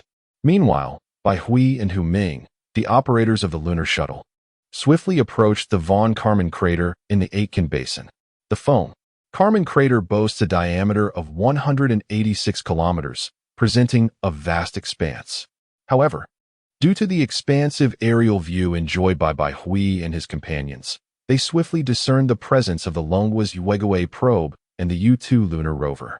Bai Hui's mind sparked with realization as he promptly instructed, Xiaohei, land right here. The lunar shuttle gradually descended and came to a stable halt upon the lunar surface. Hu Ming, perplexed, found himself surrounded by nothingness. What purpose did Minister Bai have in coming here? Yet Bai Hui paid him no heed, donning his space suit. He exited the lunar shuttle. Armed with a detection device, he aimed the probe ahead. Bai Hui murmured, "This is the place. The data from the gravimeter has astonishingly surpassed the limits." Chapter 55, The Worst News System. Could you please investigate whether these gravitational fluctuations are caused by a wormhole? Certainly. Host, please hold on. As time slowly passed, the system finally completed its investigation. Host, I have both good news and bad news. Spare me the pleasantries. Just tell me. The bad news is that the gravitational fluctuations here are indeed caused by a wormhole. Bai Hui's expression darkened. Had the moment finally arrived? What fate awaited humanity? The system continued. The good news is that the wormhole here is rather unstable. In simple terms, there are two possibilities. The first is that the civilization that opened the wormhole has recently advanced to a level 3 civilization and has not yet mastered wormhole technology thoroughly. The second possibility is that the wormhole was opened by a formidable being, one who surpasses even a perfect life form, and he may be gravely injured. What do you mean? If it is the first possibility, then there is a chance for Earth's civilization to resist. However, if it is the second possibility, and the being who opened the wormhole harbors malicious intent towards Earth, then your civilization would stand no chance of resistance unless he is critically wounded. Why is that? Even the mightiest of beings can be destroyed, can they not? Surely a hydrogen bomb could kill him? Host, you are still constrained by the perspective of Earthlings. The ability to open a wormhole signifies that he is a being who transcends a perfect life form. He has comprehended the laws of space. While it is true that nuclear weapons could potentially kill him, you would be incapable of striking him at a moment of crisis. Such a being could directly open a spatial passage, akin to a wormhole, rendering you incapable of inflicting harm. Thus, if it is the first possibility, Earth's civilization may yet survive. Baihui took a deep breath. This was a gamble of fate. If they won, humanity would experience a surge of advancement, swiftly elevating their civilization. If they lost, all would be lost. How much time do we have until they arrive? According to my calculations, they will require 10 years and 4 months to traverse the wormhole. Baihui pondered for a moment before suddenly asking, System, if I embark on the path of evolution, could I possibly transcend to a perfect life form within 10 years? The system shook its head, replying, I can only say that it would be exceedingly difficult. If you wish to pursue this path to save Earth, you must master the laws of space. Otherwise, it would be futile. To enhance your genetic power and grasp the laws of space, you would need to be an unparalleled genius in cultivation. Otherwise, you stand no chance. Moreover, compared to the cultivation civilizations, which possess established techniques, you would be left to rely solely on yourself, endlessly exploring and developing genetic powers. After a moment of thought, the system added, however, it is not entirely impossible. According to my speculations, there was once a brilliant civilization of cultivators on Earth, and they surely possessed cultivation techniques. If you can uncover them, there may yet be a glimmer of hope. Baihui contemplated deeply and ultimately resolved to pursue a dual approach. Firstly, he aimed to transform the knowledge residing within his mind into corresponding technology, thereby enhancing the technological prowess of the Dragon Kingdom. Simultaneously, he resolved to embark on a journey of self-evolution. To traverse the cosmos further, personal evolution was imperative.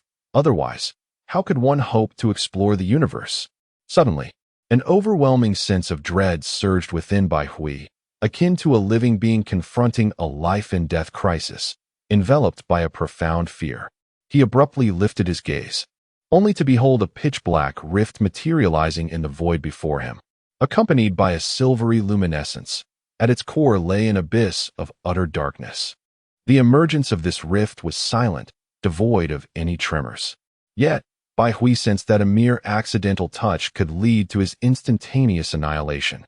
Huming also perceived the rift, crouching on the ground, his complexion ashen. Beads of cold sweat formed on his brow, his expression betraying his terror. Host, you see it? Right? That is a spatial rift. Only beings surpassing the perfection of life have the right to approach it. Entities of your inferior level, upon merely witnessing the spatial rift, are overwhelmed by a sense of impending death. Consider it a form of hierarchical suppression. Baihui gasped, inquiring, why has a spatial rift appeared here? It is because this is the terminus of a wormhole. The gravitational fluctuations are intense, causing the spatial forces to oscillate, which may lead to the emergence of such rifts. Therefore, you must not venture near this area. It is exceedingly perilous. After a considerable pause, Huming finally regained his composure. Trembling, he asked, Minister, what is that? I feel as though I am about to perish. Baihui elucidated, that is a spatial rift. What is a spatial rift? Well, it is incredibly dangerous. You must never approach this area again. You are not permitted to disclose any matters related to this without authorization, understood? Huming, with a serious demeanor, nodded affirmatively, yes. I am aware of the confidentiality agreement. Baihui nodded in return. Very well. Shall we return? Hu Ming hesitated momentarily. We are leaving just like this? Were you not to execute some top-secret mission? The task has been completed. Now, let us go. Hu Ming had observed Bai Hui standing there for quite some time with a gravitational detector, yet he could not hear the conversation between Bai Hui and the system. This left him puzzled, as it seemed they had accomplished nothing here. The two boarded the lunar shuttle and headed back towards Longting No. 2. On the moon, there was no navigation system. Everything relied on the Moon Bridge relay satellite above. Through this relay satellite, Bai Hui could communicate with the control center on the far side of the moon and also devise routes for the shuttle, among other tasks. Meanwhile, on Longting No. 2, Li Jigang was leading the astronauts in their incessant work. This lunar expedition not only involved transporting a lunar base module, which weighed over 800 tons, a true behemoth, but also included 2 hydraulic excavation devices for the purpose of digging into the lunar soil. If necessary, these 2 devices can also serve as mining machines. Li Jigang and his team have already identified a suitable location for constructing the base. It is situated in a meteorite crater, where the astronauts have commenced the monumental task of excavating the soil with the excavators. Fortunately, the artificial intelligence technology of the Dragon Nation is sufficiently advanced to enable the excavators to operate autonomously. Additionally, due to the moon's gravity being several times lower than that of Earth, the progress of excavation is remarkably swift, far surpassing terrestrial engineering timelines. The astronauts have also constructed a signal tower nearby, which facilitates communication with Earth via relay satellites. This signal tower will serve as the communication backbone for the future lunar base. Furthermore, 2 astronauts are diligently laying solar panels to establish the energy system of the lunar base. Chapter 56: The completion of the lunar base in the future.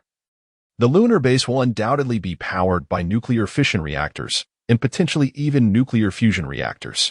After all, the power output of nuclear fission reactors is somewhat limited, and Earth's supply of nuclear fission fuel remains insufficient. It is anticipated that this will not support the extensive energy demands of numerous anti-gravity spacecraft, especially since many regions on Earth also require nuclear power generation, rendering nuclear fuel even more precious. Therefore, for civilization to advance rapidly, the development of nuclear fusion reactors is of utmost urgency. The lunar regolith, after enduring prolonged exposure to cosmic radiation, is rich in helium-3, a clean, safe, and efficient nuclear fusion fuel. The byproduct of helium-3 fusion is pure water, devoid of any harmful radiation. The quantity of helium-3 present on the moon is sufficient to sustain Earth's energy needs for tens of thousands of years. However, the lunar base currently relies on solar panels for power, which can barely sustain its operations. This insufficient energy source cannot support the operation of anti-gravity engines necessary to create a gravitational field that simulates that of Earth. The energy demands of anti-gravity engines exceed what solar energy can provide. Extended stays in the moon's microgravity environment can inflict bodily harm on astronauts, such as muscle atrophy. Consequently, astronauts do not remain on the moon for extended periods. Typically, they rotate every 6 months to a year. Each team member has specific responsibilities, and in about 3 days, the solar panels were installed and the energy system was constructed. The excavation of soil and rock has been completed, allowing for the placement of the lunar base's main module. The size of the excavated pit is perfectly suited to accommodate the lunar base's main module, and further excavations will continue to expand to house more base components. Once conditions permit, lunar soil will also be utilized for the construction of the base. To position this massive lunar base module, the Longting 2 ascended directly to hover above the crater, where its robotic arm gradually lowered the main module, weighing over 800 tons, into the pit. After a full day of relentless effort, the lunar base's main module was securely installed, and the internal circulation system commenced operation, continuously generating air. The supplies brought along are sufficient for 3 astronauts to live on the moon for over a decade. However, due to the moon's microgravity environment, it is advisable for each astronaut's stay not to exceed 6 months to avoid potential physical harm. With the lunar base constructed, the astronauts' work on the moon is essentially complete. Bai Hui has achieved his desired outcome and returned to the base 2 days prior. Meanwhile, astronauts Li Jigang, Xia Hanan, and Huming will remain on the moon alongside the base to conduct scientific research and experiments. Bai Hui, leading the other astronauts, embarked on their journey back to Earth. On the 5th day of their lunar expedition, today marks the day of their return preparations. Everyone, prepare for our journey home, Bai Hui declared. Let the lunar rover and all supplies remain here. We shall take all the waste back to Earth to avoid polluting this place. The crew boarded the Longting 2 spacecraft and initiated contact with the Dragon Nation's Space Command Center. With Li Jigang remaining on the moon, Bai Hui temporarily assumed the role of mission commander for this return journey. Command Center, this is Longting 2 requesting permission for return, Bai Hui stated. Permission granted for return. The Longting 2 activated its nuclear fission reactor and swiftly ascended towards Earth. Everyone, rest well as we prepare to return home. We have 10 hours until we arrive. In the Dragon Nation, at the Yuequan space base, countless media personnel had gathered, eagerly waiting in the press hall. They all understood that, barring any unforeseen circumstances, today marked the return of Longting 2 to Earth. The 4 astronauts, along with the legendary Bai Shin, were poised for a triumphant homecoming. The entire populace of the Dragon Nation awaited this moment with bated breath, as these journalists sought to capture the first-hand news. Longting 2 had entered Earth's orbit and was ready for descent. Inside the spacecraft, Bai Hui reported the vessel's status to the command center. Zhou Lao spoke firmly. All right, prepare for descent. Notify the ground crew to clear the landing site to avoid any interference with the spacecraft's landing. Yes. A crew member hurriedly rushed out to arrange these matters. Approximately 10 minutes later, a thunderous roar resonated through the sky. A massive spacecraft blotted out the sun, reminiscent of an alien arrival. Xiaohui. Zhou Lao's voice crackled over the communication channel. When you land, do not rush to leave. The Grand Elder will personally welcome you. And there will be numerous journalists ready to interview you. Understood. Bai Hui acknowledged, knowing that upon exiting the cabin, an influx of reporters would be awaiting them. After all, this was a momentous event that would greatly boost the confidence of the people of the Dragon Nation. Altitude at 3,000 meters, continued decelerating. On the ground, countless media personnel were fervently capturing images with their equipment. They could clearly discern the silhouette of Longting 2, the vessel that embodied the lunar aspirations of the Dragon Nation, now successfully returning to Earth, adjusting orientation, commencing landing. Successfully landed at the Yuequan space base. All astronauts' life signs are stable. In the command center, everyone finally exhaled in relief. I declare this mid-autumn lunar mission a resounding success, Zhou Lao proclaimed loudly.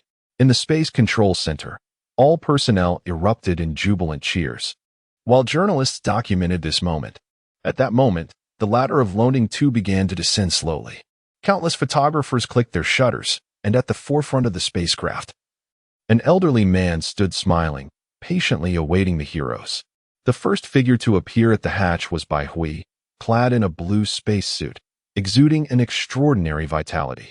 The other 4 astronauts followed in his footsteps, gradually descending the ladder. They approached the Grand Elder, whose expression was grave as he proclaimed, "Salute the heroes." All the officials present followed suit, paying their respects to the 5 heroes. Subsequently, the Grand Elder shook hands with each of the lunar heroes, expressing, "You have worked hard. You are all heroes of the Dragon Nation." This scene was being broadcast on television, where the host excitedly announced, "The successful return of Dragon 2 marks the triumphant completion of the Dragon Nation's lunar program, making it the second country in the world to set foot on the moon after the Lighthouse Nation. Let us celebrate with unrestrained joy." Chapter 57.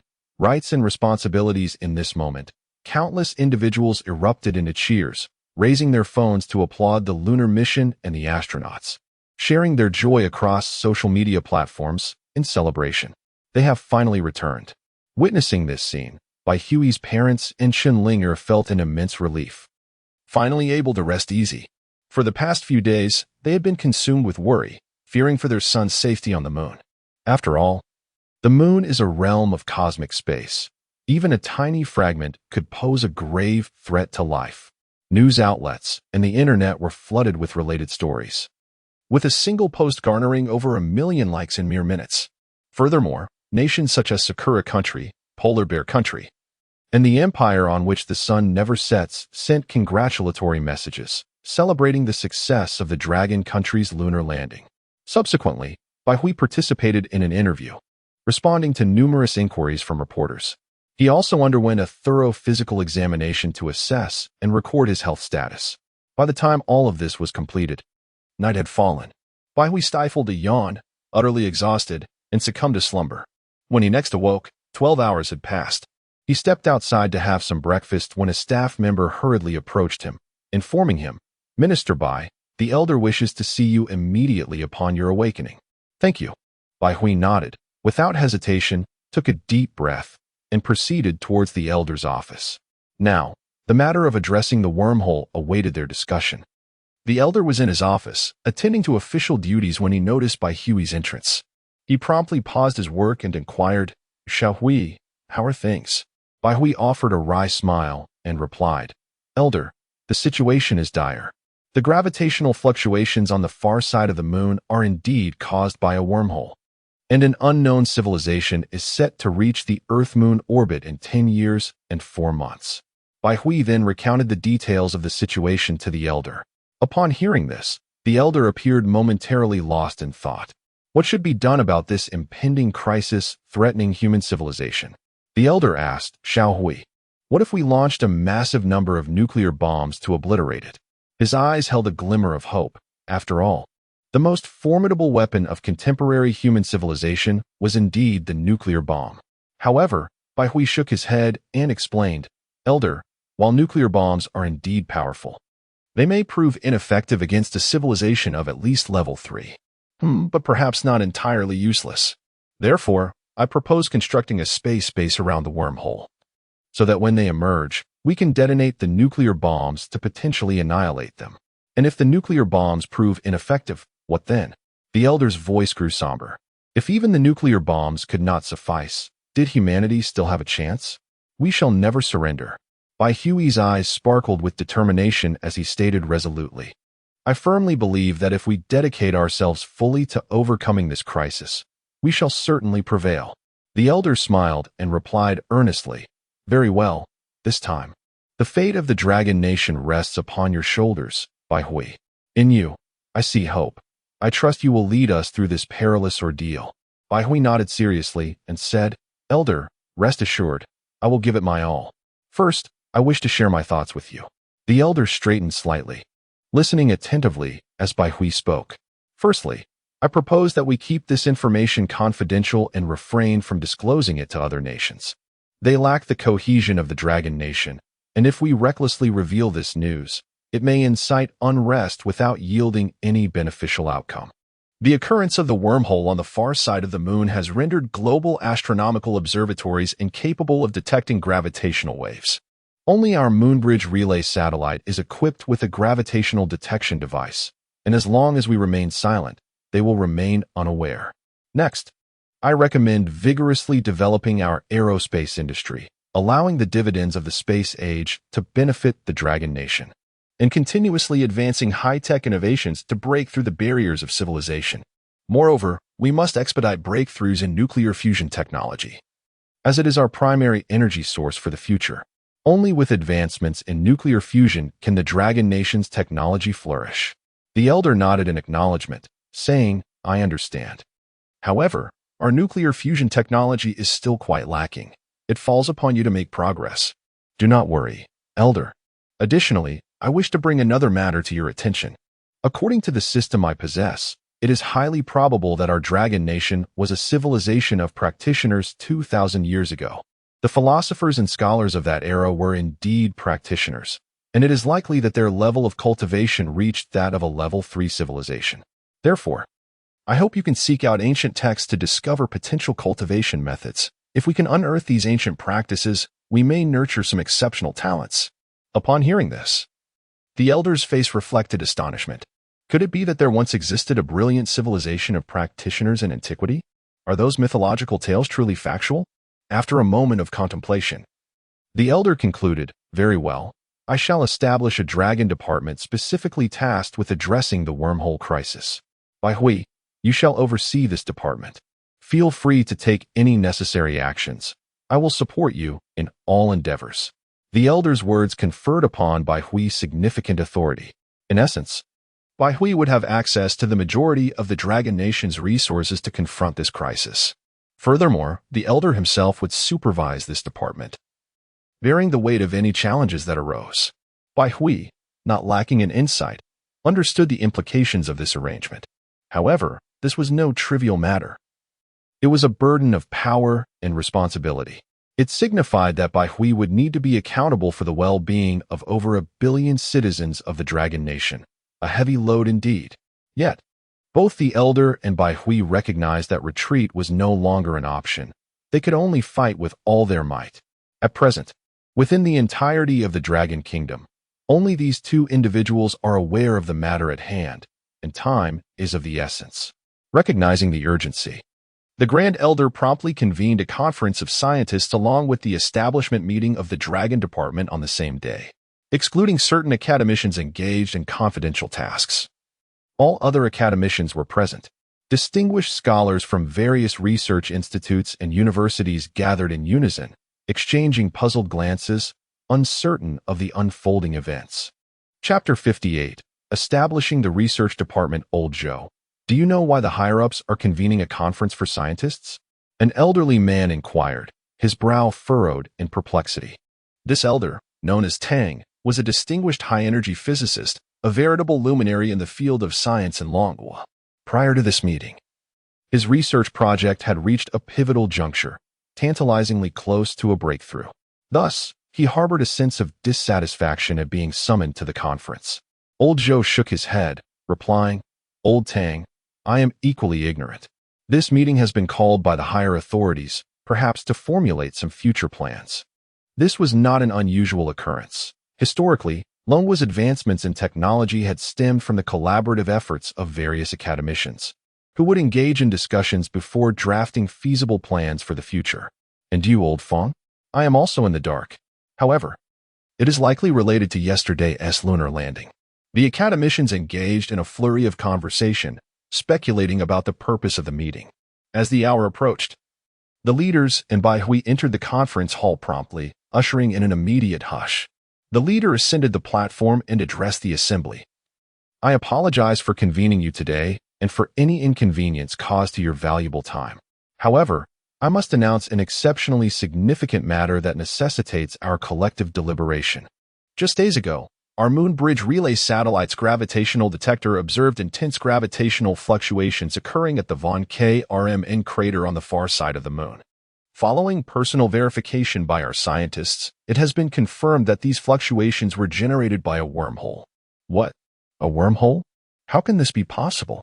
The expressions of the academicians froze in disbelief, incredulity written across their faces. Wormholes were phenomena typically confined to the realm of science fiction. How could they manifest in reality? Yet, the individual relaying this information was none other than the esteemed leader, whose integrity was beyond reproach. Old Joe's eyes flickered with sudden realization. The occurrence of a wormhole on the far side of the Moon coincided with the recent return of Long Ting 2 from its lunar mission. Most crucially, Bai Hui was among the astronauts on that mission. Old Joe turned his gaze sharply towards Bai Hui, locking eyes with him. "Xiao Hui, did you go to the Moon to investigate the cause of the gravitational fluctuations?" At his words, the previously bustling conference hall fell into an immediate silence. All the academicians and professors turned their attention to Bai Hui. They were well aware of his esteemed reputation, even those who were wholly engrossed in their laboratory work. After all, his invention of anti-gravity technology had profoundly impacted Longwa. Bai Hui surveyed the crowd, his demeanor unwavering, and declared, "Indeed, my primary purpose for going to the Moon was to investigate the cause of the gravitational fluctuations." Old Joe spoke gravely. "Xiao Hui, how could you ascertain that those fluctuations were caused by a wormhole? It is essential to understand that wormholes remain a theoretical concept in the realm of physics, and their existence requires a series of validations. In this context, how did Bai Hui deduce that these gravitational fluctuations were generated by a wormhole?" Bai Hui directly requested the staff to bring over a blackboard, and before the esteemed scientists of the Dragon Kingdom, he spoke eloquently. The concept of wormholes was initially proposed by Austrian physicist Ludwig Flamm and later refined by Einstein and Nathan Rosen in 1930. Wormholes are theoretical tunnels connecting two distinct universes in space-time. However, to date, no empirical evidence of their existence has been observed by scientists worldwide. Numerous physicists have posited related hypotheses and constructed various theoretical models in an attempt to validate the existence of wormholes. Nevertheless, I can assert here that wormholes are indeed real. Derived from my model of anti-gravity. The specific verification process is as follows. He meticulously outlined the verification process to the assembled scientists. His approach was fundamentally grounded in gravitational principles. By observing the fluctuations of both positive and negative gravitational particles, he inferred the results produced by wormholes. In truth, wormholes are a product of systematic observation, with Hui merely extrapolating from established facts to provide a plausible explanation to the scientists. Much like the arithmetic sequences we learned in our youth, where the final outcome is known, the specific formula can be easily derived from that result. Similarly, to elucidate wormholes, one must possess an understanding of the forces of spacetime. These concepts are accessible only to a level 3 civilization. Thus, Hui could only derive the verification process from the perspective of gravity. Hui elaborated on the verification process for an entire afternoon, speaking until his throat was dry. He took a sip of water and continued, "If esteemed colleagues remain skeptical, you may apply to board the Dragon No. 2 and journey to the far side of the moon, specifically to the Von Karman crater, to personally observe and calculate." He assured them there, "All your uncertainties will find resolution." The scientists, enraptured by Huey's intricate and profound theory of wormholes, found it indeed challenging to grasp fully. Given the limitations of their cognitive development, many scientists began to take notes, diligently recording the pertinent verification processes. The conference lasted 2 full days, during which numerous academicians were captivated by the vast ocean of Huey's knowledge. Consequently, no one dared to underestimate him any longer. The Dragon Department was established in the presence of these esteemed academicians and professors. They were all incorporated into the research division of the Dragon Department, with Hui orchestrating the research direction and purposefully developing cutting-edge technologies. This division was subdivided into 4 major research institutes: the Institute of Physics, the Institute of Chemistry, the Institute of Biology, and the Institute of Mathematics. Among these, the Institute of Physics was further divided into laboratories for anti-gravity, wormhole space research, nuclear physics, and astrophysics. Among others, these laboratories are of paramount importance. For instance, the anti-gravity laboratory not only requires research on anti-gravity engines, but also necessitates the development of a repulsive protective shield based on anti-gravity theory, which will eventually be utilized in spacecraft. This repulsive shield can effectively thwart physical attacks, serving as a crucial means of protection. Similarly, the Nuclear Physics Laboratory focuses on the study of nuclear fission and fusion technologies, which are essential for the future energy support of the Dragon Nation. Each of these laboratories will be overseen by a highly esteemed academician. Hui is responsible for the entire research department, tasked with formulating specific research directions. Chapter 59. Do you wish to acquire a spaceship? The Chemical Research Institute, the Biological Research Institute, and the Mathematical Research Institute each hold significant responsibilities. The primary task of the Chemical Research Institute is to investigate high-performance materials and to refine the foundational theories of microscopic particles. The Biological Research Institute focuses on the development of small biospheres and the life support systems necessary for spacecraft and space bases. Additionally, the Biological Research Institute houses a crucial laboratory dedicated to genetic studies. Here, Hui intends to conduct research on human genetic development and the formulation of related pharmaceuticals. Genetic development is an essential phase for humanity, pivotal for the advancement of civilization as a whole. Even the Mathematical Research Institute plays a vital role, primarily tasked with establishing appropriate mathematical models for various scientific projects, thereby accelerating research progress. Mathematics holds immense significance within specific projects. Often, when a project accumulates a substantial amount of scientific data, it becomes imperative to employ mathematics to construct models that can synthesize the results. This approach greatly enhances the efficiency of research and development. Through the Dragon Department, Bai Hui orchestrates the collective efforts of the nation's researchers, pooling resources to achieve maximum utilization. Historically, many researchers engaged in redundant studies, resulting in a severe wastage of scientific resources. Some individuals merely sought to exploit research funding, lacking any genuine technical contributions. With the impending crisis, the Dragon Nation has resolved to concentrate its talent on tackling cutting-edge research. To safeguard the secret of the wormhole, Bai Hui disclosed information only to select academicians, professors, and heads of various departments, all of whom signed confidentiality agreements to prevent any leaks that might incite public panic. The transformations occurring within the Dragon Nation have not gone unnoticed by the world.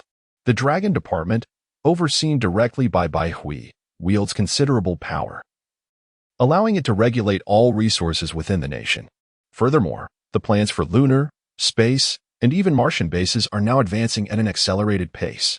An influx of funding is being directed towards these initiatives, causing delays in numerous other large-scale projects within the Dragon Nation. All resources are prioritized for the realm of space exploration. Foreign powers are left perplexed by the Dragon Nation's actions. Having just landed on the moon, why the urgency? They ponder.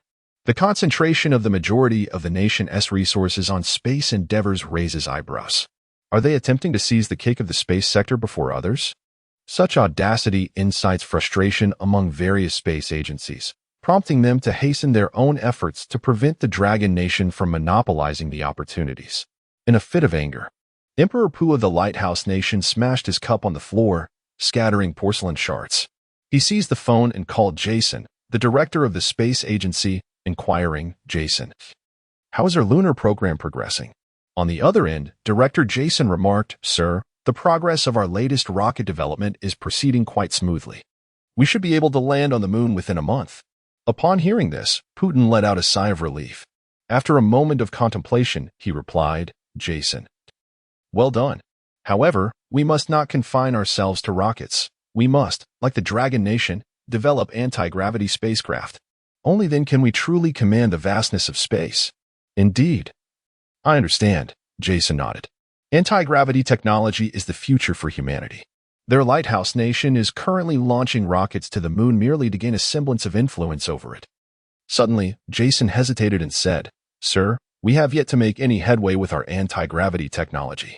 Perhaps we could procure an anti-gravity spacecraft from the Dragon Nation?" Putin scoffed derisively. "Jason, have you lost your mind? Do you truly believe they would sell us their anti-gravity spacecraft?" Jason was at a loss for words.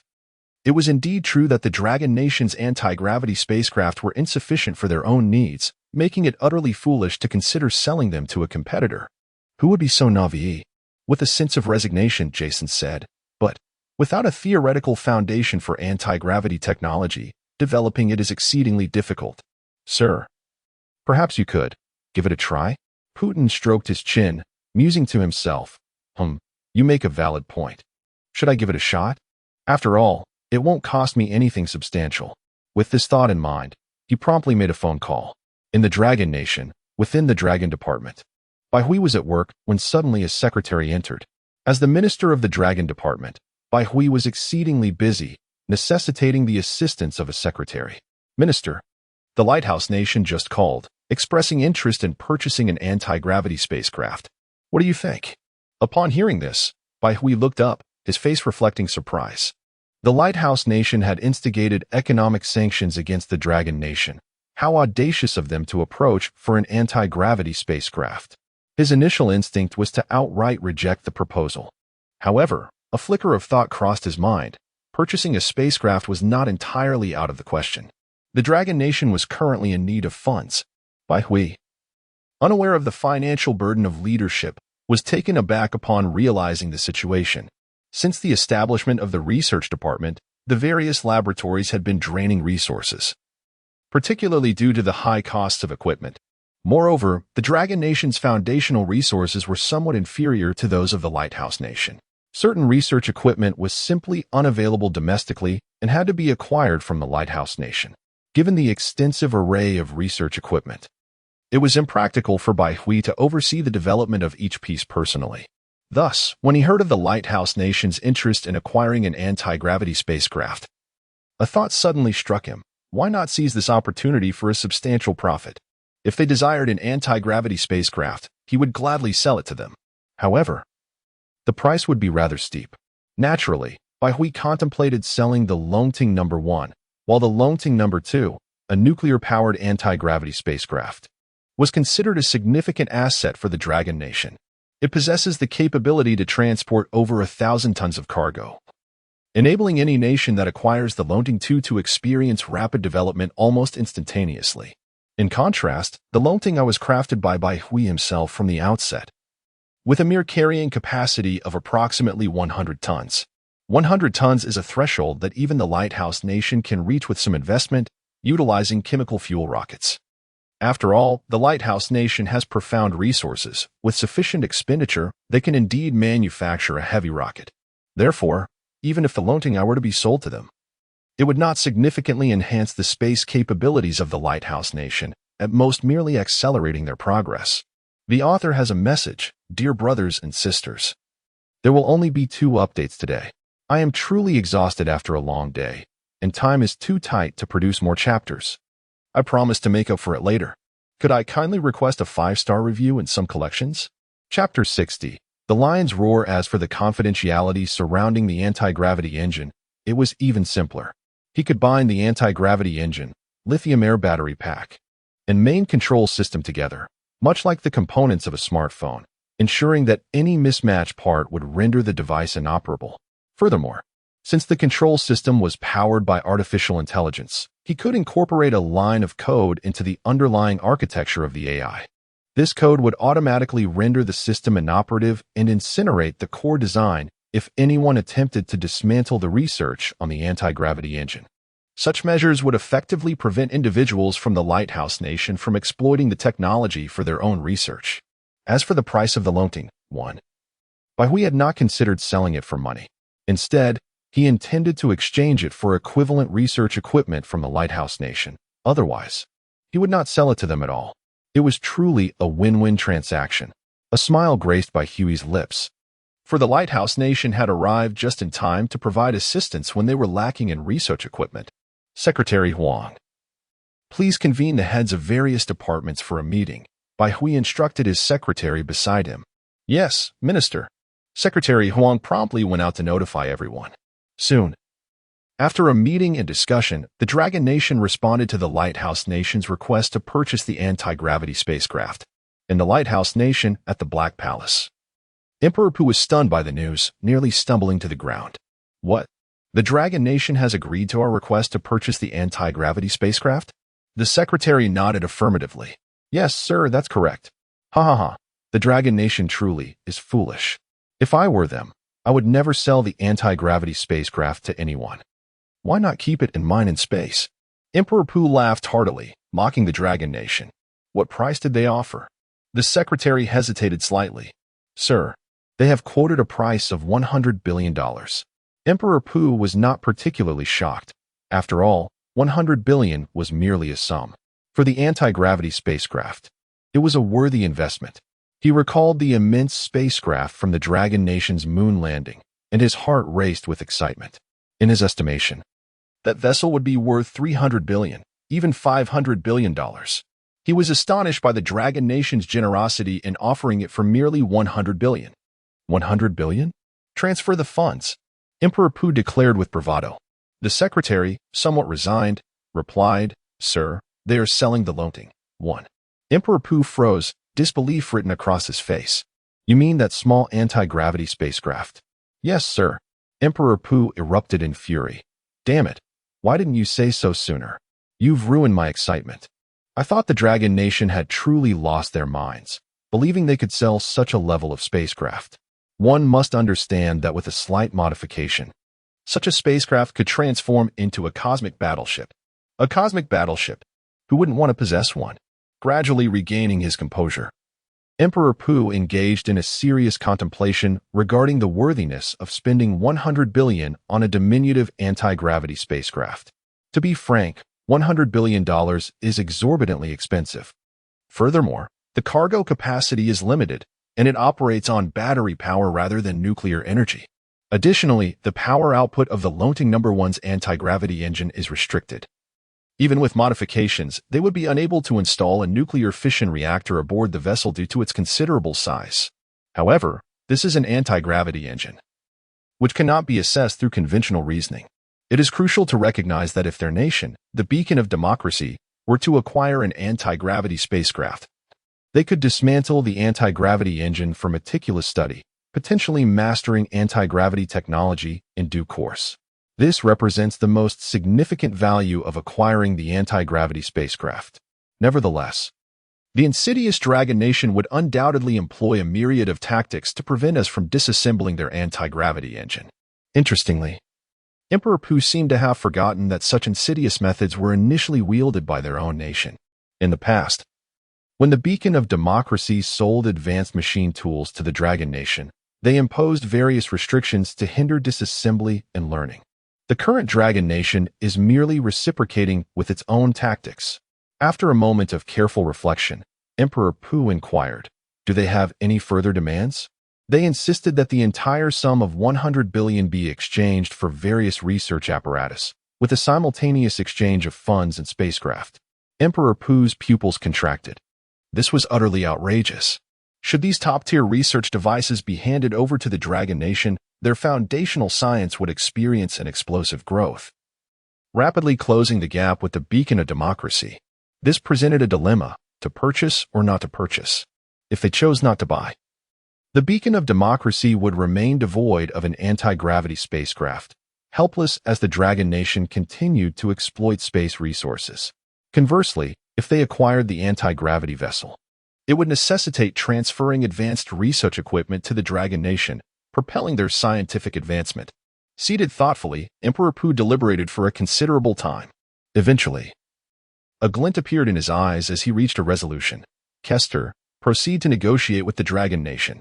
We shall offer $500 billion, with a firm cap of $600 billion. Beyond that, acquiring the anti-gravity spacecraft would lose all significance. It is essential to note that our space agency's annual budget is merely $200 billion. The most formidable rocket in our arsenal can transport 100 tons of cargo into the sky. The sole purpose of purchasing the anti-gravity spacecraft is to ascertain whether our scientists can employ it to explore anti-gravity technology." In short order, intense negotiations commenced between the beacon of democracy and the Dragon Nation. After 3 arduous days of dialogue, the beacon of democracy firmly established a maximum offer of $600 billion, beyond which they would not proceed. Upon discerning the beacon's bottom line, Manhwa ultimately acquiesced to the deal. $600 billion equated to 400 billion dragon currency. Previously, Hui's own manufacturing endeavors never exceeded 10 billion dragon currency. This marked a staggering increase of 400 times. Certainly, at that time, Hui utilized many inferior materials in the construction. Now, in an effort to further satisfy their partners, Hui has resolved to enhance the performance of the Longting No. 1. After all, it is imperative that the partners do not underestimate the prowess of the Dragon Nation. All areas previously constructed with steel will be replaced with lightweight, high-strength aerospace materials. Furthermore, Hui intends to establish a production line for the Longting No. 1. In the future, the spacecraft produced can be sold to other nations or even to domestic space tourism companies, among others. Therefore, it can be anticipated that the price of the Longting No. 1, once mass-produced, will be significantly more affordable. Even with the use of high-performance materials, the cost should not exceed 1 billion. Chapter 61. A Great Windfall for the Dragon Nation. The Dragon Nation swiftly entered into a contract for the purchase of anti-gravity spacecraft with the Lighthouse Nation. The agreement stipulates that in 6 months, the Dragon Nation will deliver a brand new Dragonfly One to the Lighthouse Nation. Concurrently, the Lighthouse Nation is obligated to provide the Dragon Nation with research equipment valued at $60 billion. The specifications for the Dragonfly One are precise. It must possess a maximum load capacity of 300 tons, with a payload exceeding 100 tons, and the battery must sustain full power operation for 12 hours. This endurance is sufficient for the Lighthouse Nation to travel from Earth to the Moon. Moreover, the domestic private sector has finally received a response regarding the development of the space industry, effective immediately. Any enterprise wholly owned by citizens of the Dragon Nation may pay a deposit of 10 billion and subsequently rent a Dragonfly 1 spacecraft for an annual fee of 30 billion. The spacecraft will only be delivered 1 year later. At present, a mere 1 billion is required to secure a reservation, with the principle of first come, first served. The announcement sent the nation into a frenzy. The space industry was finally open to private participation, heralding great fortune for various companies within the Dragon Nation. The Stargazing Space Tourism Company, a collaboration between Sheching and Tuma, promptly submitted their reservation to the Dragon Nation's officials and left a message on Weibo. The Stargazing Space Tourism Company proclaimed, "Starting today, we are accepting reservations for space tourism tickets. Each ticket is priced at 1 million, and the first 100 customers will enjoy a 50% discount. Is this price exorbitant? Indeed, it is quite steep, rendering it unattainable for the average citizen. However, businesses must yield profit. The high rental cost of the Dragonfly 1 leaves these tourism companies uncertain about market demand for space travel. Nevertheless, for the affluent, this price is remarkably reasonable. Crucially, traveling aboard an anti-gravity spacecraft is considerably safe. Unlike traditional chemical fuel rockets, where astronauts are seated atop a colossal explosive device, the risk of life-threatening incidents is significantly mitigated. Anti-gravity spacecraft do not explode, utilizing inexpensive and reusable electrical energy. Within half a day of the announcement, over 200 customers had already reserved a space tourism ticket, generating revenue exceeding 100 million. The wealthy populace of the Dragon Nation is substantial. Even some office workers could muster the means to afford this price. Many companies, upon learning of this news, were envious. With over 100 million in revenue in a single day, the prospect of recouping investments was enticing. Consequently, a plethora of capital began flooding into the space market, placing reservations for the Dragonfly 1. It is predictable that as more capital flows into the space tourism industry, the prices will continue to decrease, eventually rendering space travel accessible to the broader populace. Not only the space tourism sector, but also industries such as space smelting, space research, and space mining are attracting significant investment. Certain specialized metals necessitate smelting in a vacuum and weightless conditions to attain the highest purity. Where better to achieve this than in the vastness of space. The concept of space smelting has long been proposed by scientists. Now, progress has finally emerged in the Dragon Kingdom. In anticipation of the burgeoning private space industry set to arrive in a year, the Dragon Kingdom has resolved to establish the preliminary structure of a space base within this time frame. This space base will serve as the kingdom's celestial port, accommodating mining vessels and tourists for resupply and rest. Should any spacecraft encounter peril, they can promptly report to the base, which will dispatch personnel for rescue operations. Thus, the forthcoming year marks a period of rapid advancement for the Dragon Kingdom. Former workers, displaced by economic sanctions from Western nations, are now finding employment once more. The production lines for the Lonting 1, the construction of Lonting 2, the space base, lunar base, and even Martian base all require a substantial workforce. The flourishing of the space industry has entirely mitigated the detrimental effects of economic sanctions.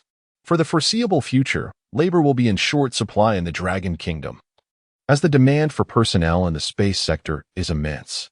The news that the Lighthouse Nation has been authorized to purchase an anti-gravity spacecraft has spread globally, igniting a spark of hope in the eyes of many nations. If the Lighthouse Nation can afford to invest in an anti-gravity vessel, surely other nations with sufficient resources can do the same. Consequently, numerous countries have submitted requests to the Dragon Kingdom to procure their own anti-gravity spacecraft. However, upon hearing the staggering price of $100 billion, most countries swiftly withdrew their applications, deeming it exorbitant. Nonetheless, a few nations, including the Polar Bear Nation, Cherry Blossom Nation, and the Sun Never Sets Nation, engaged in intense negotiations with the Dragon Kingdom. The Sun Never Sets Nation represented the Western Alliance in their pursuit. After a series of discussions, they ultimately purchased a Lonting 1 spacecraft for $8 billion, half of which would be paid through advanced equipment, while the other half would be exchanged for resources such as oil and iron ore. The wealth of the Western Alliance is undeniable, and the Dragon Kingdom felt compelled to capitalize on this opportunity. The Polar Bear Nation, on the other hand, expended $550 billion to acquire a Longting 1, without the requirement to pay with high-tech research equipment, given their limited scientific capabilities. However, the Dragon Kingdom did stipulate that the Polar Bear Nation must provide some technology in exchange, with the remainder to be settled in Dragon Kingdom currency. As for the Cherry Blossom Nation, they were charged $600 billion, which would be compensated with various precision machine tools and technology. The 4 Longting 1 spacecraft are scheduled for delivery by the Dragon Nation within 2 years. Remarkably, the nation has invested merely the cost of these 4 vessels to acquire resources valued at over $300 billion. This undoubtedly presents immense benefits for the development of the Dragon Nation. After all, the total cost of the 4 Longting 1 spacecraft does not exceed 50 billion Dragon coins. Yet they will ensure an abundant supply of resources for the nation in the forthcoming years. Chapter 62. The Pinnacle of Physical Limits Within the Confines of a Gym. Hui donned his athletic attire, relentlessly striking a heavy bag. Concurrently, the voice of the system reverberated within his mind. Host, concentrate, harness the powers of your subconscious, and continually gather strength in your hands to deliver forceful blows to the bag. Attune yourself to the quivering of every muscle in your body. Muscles function like engines, and the entirety of your strength is derived from them. If you can synchronize your movements with your conscious mind, you will gain mastery over your own body. Only then will you perceive the genetic shackles that bind you. It is only through recognizing these shackles that you can hope to shatter them. Hui's formidable mental fortitude allowed him to swiftly regain his composure. He pondered the system's words with utmost care, his eyes shut as he continued to pummel the bag. His muscles quivered in response, and he savored the sensation of their powerful vibrations. Thud, thud, thud. He struck again and again, losing track of time as he felt the soreness enveloping his entire body, yet he still had not grasped the sensation of commanding his muscles completely. At long last, Hui reached his limit. With unwavering focus, his muscles seemed to transform into a series of miniature engines, unleashing an immense force that surged into his hands.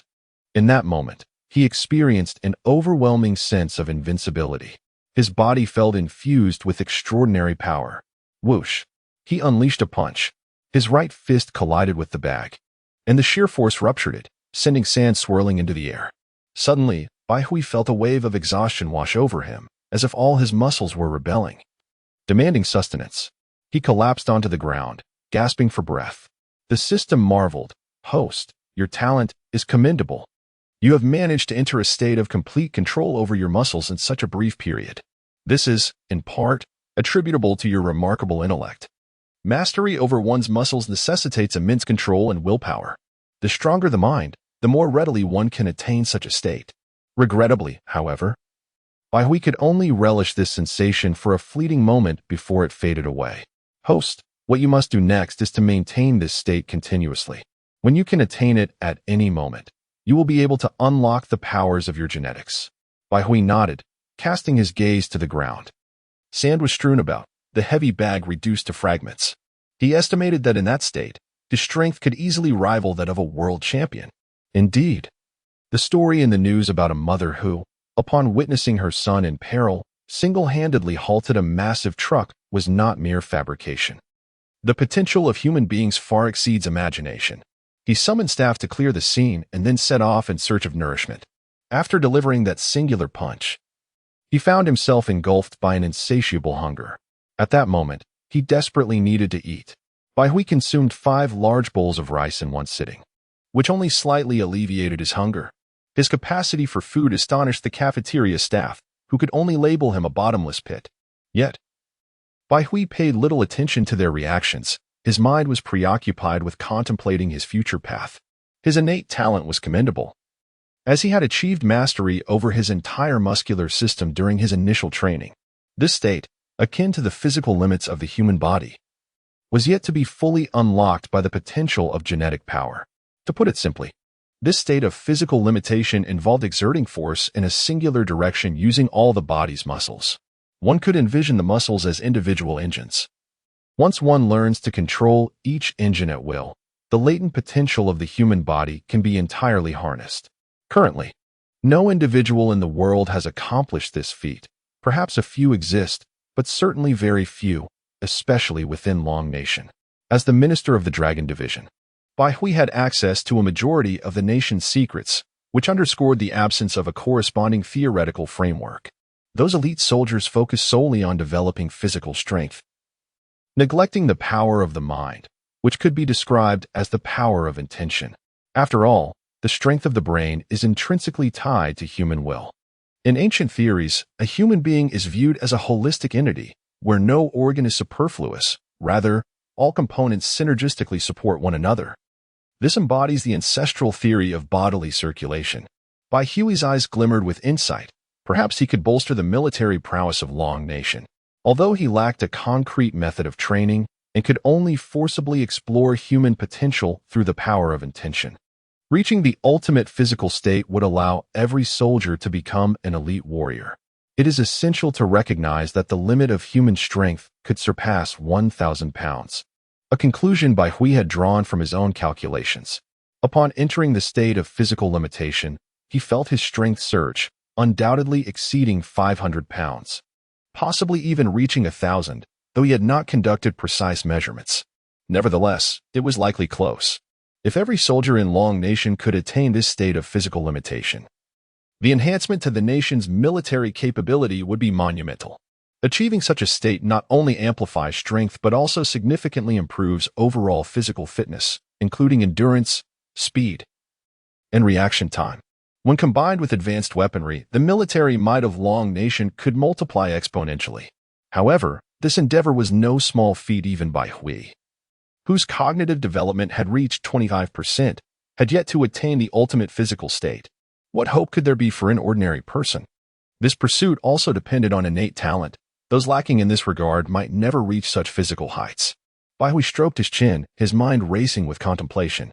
After a considerable period of reflection, he finally conceived an idea. He sought to assemble several elite warriors from the Dragon Kingdom for experimentation, believing that there would be no harm to them. On the contrary, should they succeed, their strength would experience a significant surge. Furthermore, based on their circumstances, he could determine whether to implement this method on a larger scale. Without hesitation, Bai Hui promptly contacted the Grand Elder to elaborate on the details. The Grand Elder, accustomed to such matters, responded after listening to Bai Hui. Xiao Hui, proceed as you see fit. I will fully support you. I will communicate clearly with the military department. And for any requests, you may approach General Lu Yunsheng directly. The Grand Elder then provided Bai Hui with General Lu's contact information. Chapter 63. Dragon Tooth and Sea Shark Reigang, the captain of the Dragon Tooth Special Forces, has a name that sends shivers down the spine of many on the international stage. At this moment, he is engaged in a live combat exercise against another elite Special Forces unit from Longhua, known as Sea Shark. The captain of Sea Shark is none other than his old friend, Jin Zhan, whose reputation is equally formidable. The two units have reached the final moments of their tactical drill. A man adorned with blue epaulets and clad in camouflage is stealthily maneuvering through the jungle. Directly ahead lies the enemy's command post, and his mission is to obliterate it and eliminate the enemy commander. This man is none other than Reigang, who, with audacity and skill, has located the enemy's command center by himself. If all goes according to plan, he will soon capture the enemy commander, securing victory in this exercise. However, Jin Zhan, his old friend and the commander of Sea Shark, has been absent for over 24 hours. Reigang surmises that Jin Zhan is likely engaged in a similar pursuit, searching for the enemy command post. For men of their caliber, the ability to single-handedly dismantle the enemy's command center is a testament to their significance. The enemy command post is eerily quiet, utterly unaware of Reigang's stealthy approach. A slight smile plays upon his lips as he conceals himself within the foliage, utilizing binoculars to assess the defensive layout of the enemy base. It does not take long for him to identify a vulnerability. To the southwest of the command post, only 4 soldiers are on patrol, their movements obscured by tents. If he acts swiftly enough to silence the patrolling guards, he could infiltrate the base undetected. The command center is situated at the heart of the encampment, fortified with multiple soldiers on watch. Reigang refrains from hasty actions, patiently waiting for dusk to envelop the landscape, just as the sun dips below the horizon. He makes his move. As is customary, this is the dinner hour. during which the guard forces will divide into two groups, one to dine and the other to maintain their posts. This is the moment when the enemy's defenses are at their weakest. True to his expectations, half of the soldiers at the command post are preparing to eat. Seizing this opportunity, Raygang stealthily slips in from the southwest, moving with remarkable speed, concealed by the encroaching darkness, unnoticed by any. At this juncture, only two guards remain in the southwest sector, armed with rifles, attired in camouflage, their faces painted for concealment, standing vigilant. Raygang crouches behind a tent, a mere 5 meters away from one of the sentinels. At this distance, he is confident he can swiftly neutralize his target without a sound. In an instant, he springs into action. Taking advantage of a soldier's momentary lapse in attention, he lunges forward with the agility of a cheetah, gripping a non-edged military knife in his hand. The military dagger poses no lethal threat to the adversary. It merely needs to graze the opponent's throat for the sensors on the soldier's body to automatically detect it. Once the system determines that the enemy soldier has succumbed, the training exercise will conclude. If the system recognizes a soldier as deceased, that soldier must remain silent. Any utterance would constitute a violation. Thus, Raygang must ensure that his opponent emits not a whisper before the system renders its judgment of death. Otherwise, this ambush mission will be rendered futile. 5 meters. 3 meters. 1 meter. At this moment, Raygang could discern the soldier's face with clarity. This face. A shiver ran through Raygang's body as he sensed an overwhelming danger. Yet, his form did not falter. The dagger sliced through the air toward the soldier. The soldier's lips curled into a mocking smile, gazing at Raygang with an expression that was neither fully amused nor overtly fearful. As the dagger approached, the soldier effortlessly evaded the strike. "Ha, Raygang, you little fool, have fallen into my trap." The soldier burst into laughter, taunting Raygang. Raygang's expression darkened to an extreme, for the soldier before him was none other than his longtime rival, Captain Jean Jean of the Sea Shark Special Forces. He had assumed that Jean Jean, like himself, was currently scouting for the enemy's command post. He never anticipated such treachery, that Jean Jean would lay a trap for him right at the command camp. And now, Raygang had unwittingly stumbled into it. A myriad of thoughts raced through Raygang's mind. Having missed his strike, he did not hesitate to flee. Jean Jean's laughter echoed behind him. "Raygang, weren't you quite formidable? Why are you preparing to run now?" Jean Jean matched Raygang's speed, closely pursuing him. Meanwhile, the command post had also reacted, with all personnel converging towards the southwest. Facing a group of soldiers brandishing submachine guns, Raygang, resigned, raised his hands in surrender. This time, he was truly caught. Jean Jean trailed behind him, stepping forward to confiscate Raygang's weapon while continuing to mock him. "Ha, Raygang, look at you now." With a resigned gaze, Raygang addressed Jean Jean. "That battalion, was it your bait?" Jean Jean laughed heartily. "Of course. Did you not see it coming? I intentionally set up a battalion as bait and instructed them via radio to return to camp. Once you engaged with that battalion, you would unwittingly reveal the location of our command post. All I had to do was wait here to capture you." Raygang felt a sense of helplessness. Yet he retorted defiantly, "Jean Jean, do not be too pleased. The outcome of this live drill remains uncertain." Jean Jean replied with a smirk, "Rest assured, Raygang. In no more than 2 days, your side will inevitably lose. If I am not mistaken, your command post is likely situated at Genio Slope. Am I correct?" Raygang's pupils constricted. How did Jean Jean know? Indeed, their command post was precisely at Genio Slope. Jean Jean continued, "A day prior, we infiltrated your operational system and acquired your battle plans, along with the location of your command center. If all proceeds smoothly, I dare say the live drill shall conclude by tomorrow." He derided, "Raygang, your dragon-toothed computer skills are woefully inadequate. You remain oblivious to our system breach. Ha. You are simply pathetic. Perhaps a name change is in order. How about Dragon Fart? It suits you quite well. Jean Jean, I warn you, do not overstep your bounds." Raygang retorted, his eyes narrowing in anger. Yet, Jean Jean merely smirked and replied, "You, a mere corpse, have no right to speak." As their bickering escalated, an announcement suddenly echoed from the command center. "The exercise has concluded. The red team is victorious." Jean Jean laughed heartily. "Raygang, what more can you say?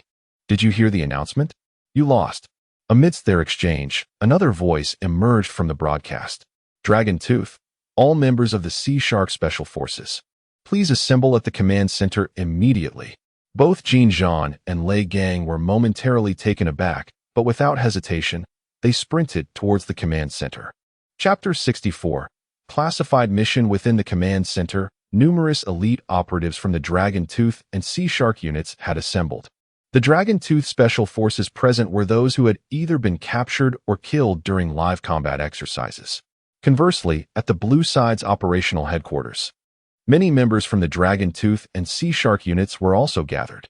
Once Lei Gang and Jin Zhan entered, a senior general at the top nodded and proclaimed, "Let us begin." Suddenly, the large screen in the command center illuminated, revealing a general adorned with 3 stars. The Special Forces members were taken aback. It was none other than General Lu Yunxing. With resolute authority, General Lu addressed the assembly. "Ladies and gentlemen, we have a classified mission ahead that requires the selection of 20 special operatives. I have prepared the list, and anyone who wishes to withdraw may do so voluntarily." Instantly, 20 names appeared on the screen. Lei Gang and Jin Zhan's expression sharpened as they recognized their names among those listed. Notably, the names belonged to the top 20 operatives from the Dragon Tooth and Sea Shark units. Clearly, this mission was of considerable significance. A heavy atmosphere enveloped the room as everyone understood the gravity of the task ahead. Such missions had been encountered before, often with a high fatality rate. Hence, leaders typically sought the consent of the special operatives. Should anyone disagree with participating, they had the option to withdraw. Yet, it was rare for anyone to step back. They were, after all, the elite of Dragon Tooth and Sea Shark, warriors of the Dragon Kingdom. For the honor of their nation, they would lay down their lives if necessary. This embodies the spirit of the Dragon Kingdom. If no one was willing to take on this responsibility, who would safeguard the nation's security? General Lu Yunxing's expression turned serious as he inquired, "Is there anyone who wishes to withdraw?" Receiving no responses, he commanded, "If there are no objections, proceed immediately to the designated location by helicopter." The silence among the ranks affirmed their unanimous commitment. Nearby, some unselected operatives displayed a hint of regret, seemingly questioning why no one had chosen to withdraw. In their hearts, being part of such a classified mission was a soldier's honor. With a solemn demeanor, General Lu raised his hand in salute. Everyone in both the red and blue command centers reciprocated the salute towards these special operatives. They were heroes. General Lu Yunxing then declared, "Excellent. Let us depart at once." Without hesitation, Lei Gang, Jin Zhan, and the other special operatives embarked on their journey. The command center had already prepared the helicopters. They boarded swiftly, soaring towards an unknown destination. Shengjing Military District. This area lay on the outskirts of Shengjing, a place seldom trodden by people. The 20 operatives from Dragon Tooth and Sea Shark had gathered in a training ground. Questions swirled in their minds. Wasn't this a mission of utmost secrecy? Why had they arrived in Shengjing? Shengjing was the heart of the Dragon Kingdom, its safest realm. Could there possibly be any danger here? This seemed implausible. Soon, a young man entered from outside the training ground. Beside him stood a colonel. Lei Gang and Jin Zhan were taken aback, as the young man was no stranger to them. He was none other than Bai Hui, the current minister of the aerospace department of Longhua and the brilliant scientist who had invented anti-gravity technology. While Bai Hui did not recognize them, Lei Gang and Longya were quite familiar with him. Not long ago, Bai Hui's safety had been covertly overseen by Longya and the Sea Shark Special Forces. These two units were the elite forces of Longhua, and Bai Hui's significance was beyond question. Thus, each of them was intimately acquainted with him. Bai Hui swiftly entered the training ground, observing the 20 Special Forces soldiers with great satisfaction. Upon his arrival, he could immediately sense the palpable aura of lethality emanating from these elite warriors. Indeed, these Special Forces soldiers were precisely whom Bai Hui had sought from General Lu Yunxing. His intention was to impart the methods of harnessing genetic power to these soldiers. In simpler terms, he aimed to recruit 20 individuals for a genetic development experiment. Should the experiment prove successful, the combat prowess of these 20 soldiers would experience a tremendous surge. Furthermore, if the success rate were high, the methods for developing genetic power would be widely disseminated throughout the military. Bai Hui had never anticipated that he could enable these 20 soldiers to rapidly develop their genetic potential. It was a jest, for he himself had yet to unlock his full potential. Bai Hui's ultimate aim was to help them all reach the pinnacle of their physical capabilities. At this moment, the colonel accompanying Bai Hui spoke in a deep voice. "Ladies and gentlemen, I am Li Yi. You are all the elite of the Longya and Sea Shark Special Forces. The reason for gathering you today is that Minister Bai has a mission to assign to you. I now invite Minister Bai to elaborate on the specifics of the task." Li Yi had been dispatched by General Lu Yunsheng to assist Bai Hui, though he himself was not entirely aware of the details. Bai Hui stepped forward, greeted everyone with a smile, and said, "Hello, I am Bai Hui. I appreciate your presence here today. What I am about to discuss must remain confidential. The human body is shrouded in mystery, and our understanding of its potential is still quite rudimentary. Therefore, I will guide you in better unlocking the secrets of the human body, and I hope for your full cooperation." Everyone was taken aback. These were seasoned warriors who had danced with death. They were all too aware of Bai Hui's true intentions. Even Colonel Li Yi's expression shifted. This was essentially using these elite soldiers as guinea pigs for experimentation. One could not help but wonder about the potential dangers involved. Yet, such experiments often came with the risk of life itself. Bai Hui paid no heed to their thoughts and turned to Li Yi, asking, "Colonel Li, could you please bring over a strength testing device?" Li Yi nodded and swiftly retrieved a strength testing device. Bai Hui addressed the group. "Generally speaking, the strength of an ordinary person ranges between 100 to 200 gene, while you, as trained warriors, typically possess strength between 300 to 600 gene. However, I can now reveal that the limits of human strength extend far beyond what is currently perceived." With that, Bai Hui took a deep breath, his gaze sharpening with remarkable intensity. He attentively attuned himself to the sensations of his muscles, while his heart relentlessly pumped, supplying a formidable surge of vitality. Bai Hui's eyes narrowed as he sensed his body reaching its utmost threshold. Boom! He unleashed a punch. His fist collided with the power testing apparatus, erupting in a cacophony of thunderous sound. Everyone stood in astonishment. Could this truly be the power emanating from the seemingly unassuming Bai Hui? Chapter 65. The human body can unleash a ton of power? Li Yi, taken aback, hurried over and beheld the astonishing figures displayed on the power testing device. 1,012 kilograms. The moment everyone heard this number, their expressions morphed into sheer astonishment. Lei Gang and Jin Zhan, disregarding their dignity, rushed to the power tester to witness the spectacle with their own eyes. These two esteemed warriors of the Dragon Kingdom believed they had maximized their physical potential. Yet their strength barely surpassed 300 kg. This was already the pinnacle of human capability. Had they participated in an athletic competition, they would have undoubtedly outclassed the world champion. Now, an utterly shocking revelation lay before them. Bai Hui, a mere researcher, had manifested a force that eclipsed even these elite soldiers. A full ton of power. Lei Gang and Jin Zhan exchanged glances, both recognizing the fiery determination in each other's eyes. For them, the pursuit of strength was the very essence of their existence. They had assumed they had reached the limits of human capability. Yet today, Bai Hui delivered a staggering blow to that belief. They were merely frogs at the bottom of the well. After delivering this astonishing punch, Bai Hui felt a wave of weakness wash over him, accompanied by a profound sense of fatigue in his abdomen. Gasping, he addressed Li Yi. "Colonel Li, could you please fetch me something to eat? I feel as though I am on the brink of starvation." It was only then that Li Yi emerged from his state of shock. "Of course, Minister Bai. Please hold on." He promptly dashed off to procure some food, calling General Lu Yunsheng along the way. What? Bai Hui unleashed a ton of power? General Lu stood in stunned silence, momentarily doubting Li Yi's words. "Li Yi, you understand the consequences of misreporting military matters," he warned. "General, I assure you, I am not deceiving you. If you doubt me, feel free to come and witness it yourself." "Very well, I will head over immediately. I hope you are not misleading me, or I shall have to take your hat." Without hesitation, General Lu made his way over. Bai Hui intended to conduct some experiments with the Special Forces members of Dragon Tooth and Sea Shark. While he was aware of this, the specifics remained unknown to him. Little did he expect that Bai Hui could unleash a force of a ton. Gene serum? Or something else? General Liu pondered internally. Fortunately, he happened to be at the Shenyang military district today, allowing him to reach the training ground without delay.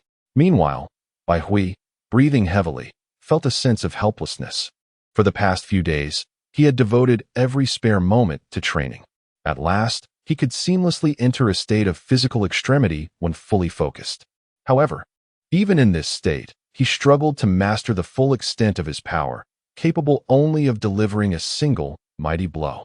Moreover, he would inevitably succumb to an intense state of weakness afterward. If one can truly master the ultimate limits of the physical body, a comprehensive enhancement will ensue, allowing for effortless weightlifting and the ability to control one's strength at will. Li Yi soon returned with food, accompanied by a general, none other than General Liu Yunsheng. Bai Hui struggled to his feet and addressed General Liu. General Liu, what brings you here? General Liu smiled and replied, Minister Bai, I have heard that you can unleash a force of 1 ton. Such an important matter, how could I possibly stay away? Upon noticing Bai Hui's frail condition, General Liu quickly added, Minister Bai, please eat something to replenish your strength. Bai Hui immediately accepted the food and began to devour it ravenously.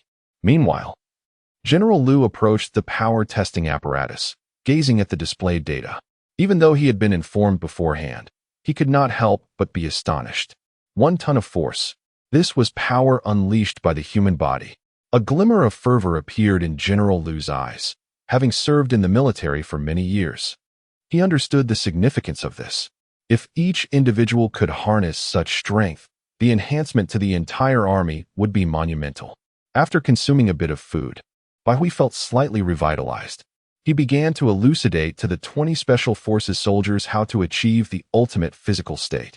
General Liu and Li Yi listened attentively, entering a state of contemplation after his explanation. Bai Hui's discourse was somewhat esoteric to them.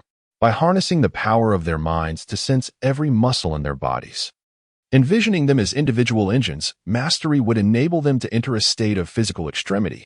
The cognitive prowess of these Special Forces soldiers paled in comparison to Bai Hui's. Moreover, the concept of mental power was profoundly abstract, akin to the narrative of a fantastical novel, rendering it exceedingly difficult for them to grasp. Bai Hui did not expect them to comprehend it immediately. He instructed the soldiers to continuously train until their bodies could endure no more. Lei Gang and Jin Zhan were training tirelessly. They were the champions among warriors. Now, they faced an opportunity to unleash their potential. How could they possibly let it slip away? Wiping the sweat from his brow, Bai Hui remarked to General Liu, General, such intense training will consume a significant amount of energy, so we must prepare ample food. Otherwise, the human body cannot withstand it. General Liu Yunsheng chuckled, Minister Bai? Rest assured, they are my soldiers, and I will not let them go hungry. Minister Bai, how long do you think it will take for them to reach the ultimate physical state? Bai Hui shook his head, a wry smile on his face. General Liu, I cannot say. As you can see, I am merely at the threshold. There remains a long journey ahead to reach the ultimate physical state. Minister Bai, you truly are a genius. If one day, the soldiers of our dragon nation can all reach the pinnacle of physical potential, then the military strength of our dragon nation will undoubtedly multiply several-fold. General Liu Yunsheng, upon finishing his declaration, fell into a reverie. Bai Hui responded earnestly, General Liu, that day will surely come. Our biological laboratory is currently engaged in research on genetic therapies for the human body. If successful, we will swiftly unlock the secrets of human genetics and harness formidable power. However, I hope that you can maintain confidentiality to prevent any ill-intentioned individuals from discovering this. Rest assured, apart from us few, no one else will be privy to this information. General Liu Yunsheng declared with authority, whoever dares to leak this information shall face dire consequences. Chapter 66. Vision of Future Cosmic Warships. Bai Hui spent a full 2 days in the Shenyang military district. Yet regrettably, the Special Forces remained at a rudimentary stage, still unable to grasp any essence of thought power. The affairs of the Dragon Division were exceedingly demanding, and the research department had numerous tasks that Bai Hui was required to complete. Thus, he had no choice but to return to the Dragon Division to oversee the broader agenda. During this period, all matters proceeded according to plan. The production line for Longting No. 1 was now in the assembly phase, with over 1 million workers mobilized by Longwa for this monumental endeavor. After all, this was a production line for crafting spacecraft, composed of an innumerable array of components. Furthermore, the production of the second vessel, Longting No. 2, had commenced. For Longwa to swiftly advance its space industry, the quantity of Longting No. 2 was undoubtedly essential. The construction of the second Longting No. 2 would consume 3 months due to its considerable size, necessitating solitary production. Simultaneously, Bai Hui embarked upon the design of a new class of spacecraft. In his vision, this new type would represent a distinct model, for it was not merely a spacecraft, but a true cosmic battleship. This new warship would utilize nuclear fusion as its power core. Additionally, it would be imperative to establish a miniature biosphere within the vessel. This is an arduous task. Even the lunar base has yet to achieve the construction of a small biosphere. The concept of a biosphere entails the creation of a self-sustaining cycle, wherein all resources are recyclable. For instance, Earth itself is a vast biosphere, characterized by the ceaseless flow of rivers and the continuous circulation of air, both of which exemplify the functionality of a biosphere. Thus, the creation of a complete biosphere is an exceedingly challenging endeavor. The design of the biosphere remains a primary research focus in contemporary biological science. To accommodate a small biosphere, the cosmic battleship must be constructed to a sufficiently large scale. After all, in Bai Hui's conception, this warship will need to sustain prolonged voyages through the cosmos, returning to Earth only when energy reserves are critically low for replenishment. Such a colossal vessel would necessitate an immense amount of steel resources. However, the total yield of steel resources in Longwa is not particularly abundant. Consequently, Bai Hui envisioned the exploitation of extraterrestrial resources to manufacture the cosmic battleship. For instance, Mars is abundant in iron ore, and if mining operations can be successfully established, it would undoubtedly meet the battleship's demands. Moreover, the asteroid belt situated between Mars and Jupiter harbors numerous metallic asteroids, which represent valuable resources. Once the space industry opens a year from now, it will be possible to rally private capital for mining endeavors within the asteroids. In addition, Longwa's lunar base and space base are currently undergoing intensive development. The space base, in particular, is poised to become Longwa's future spaceport, holding significant strategic importance for the entire nation. Indeed, the cosmic battleships of the future may very well be produced within the confines of the space base. In a month, the first component of the space base is set to launch into the cosmos. Within a year, a spaceport capable of accommodating 20 spacecraft will be constructed. At this moment, Bai Hui's most crucial task is to swiftly achieve a breakthrough in nuclear fusion technology. The existing nuclear fission reactors can no longer meet the energy demands of interstellar warships, as their power output is limited and the availability of fission fuel is dwindling. Spacecraft are indeed voracious consumers of nuclear energy, which is why Bai Hui currently finds himself at the Jiangxia Nuclear Physics Research Institute in Long Kingdom. Beside him are 2 esteemed elders, Fang Zhonghua, a venerable figure in the realm of nuclear physics, and Chun, another distinguished scientist with extensive experience in nuclear reactors. At this very moment, Bai Hui is engaged in a profound discussion with the 2 elderly scholars. He inquires, Elder Fang, Elder Chun, from which perspective do you believe we should approach our research on controllable nuclear fusion? Elder Fang sighs and responds, currently, the most promising avenue for achieving controllable nuclear fusion lies in the tokamak device. However, while the tokamak possesses numerous advantages, it is not without significant drawbacks. The conditions required for achieving controllable nuclear fusion are exceedingly challenging. Humanity remains uncertain as to when we might overcome this technological hurdle. Within atomic nuclei lies an immense reservoir of energy, and transformations within these nuclei often accompany the release of energy, as seen in both nuclear fusion and fission. The fission reactors that humanity has managed to develop have already made substantial contributions to our energy needs. For those smaller, developed nations, the demand for vast amounts of electricity is pressing, yet neither hydroelectric nor thermal power generation proves entirely feasible. Consequently, These nations have erected a multitude of nuclear power plants to supply them with clean energy. However, as time progresses, the availability of fission fuel continues to diminish, and the reserves on Earth are finite. Furthermore, nuclear fission reactors generate highly polluting nuclear waste, and the management of such waste has emerged as a significant challenge. Thus, humanity has turned its gaze toward controllable nuclear fusion. Nuclear fusion, also known as nuclear synthesis, involves the reaction of lighter atomic nuclei, primarily deuterium or tritium, under conditions of extreme temperature and pressure. This process allows the outer electrons to escape the atomic nucleus, enabling two atomic nuclei to attract each other and collide, thereby undergoing a fusion reaction that results in the formation of a heavier nucleus, such as helium. The process of nuclear fusion stands in contrast to nuclear fission, as it entails the amalgamation of several atomic nuclei into a singular nucleus. Fusion also releases tremendous amounts of energy, surpassing that released during fission. The continuous fusion of hydrogen into helium within the sun's core generates the light and heat we receive from this celestial body.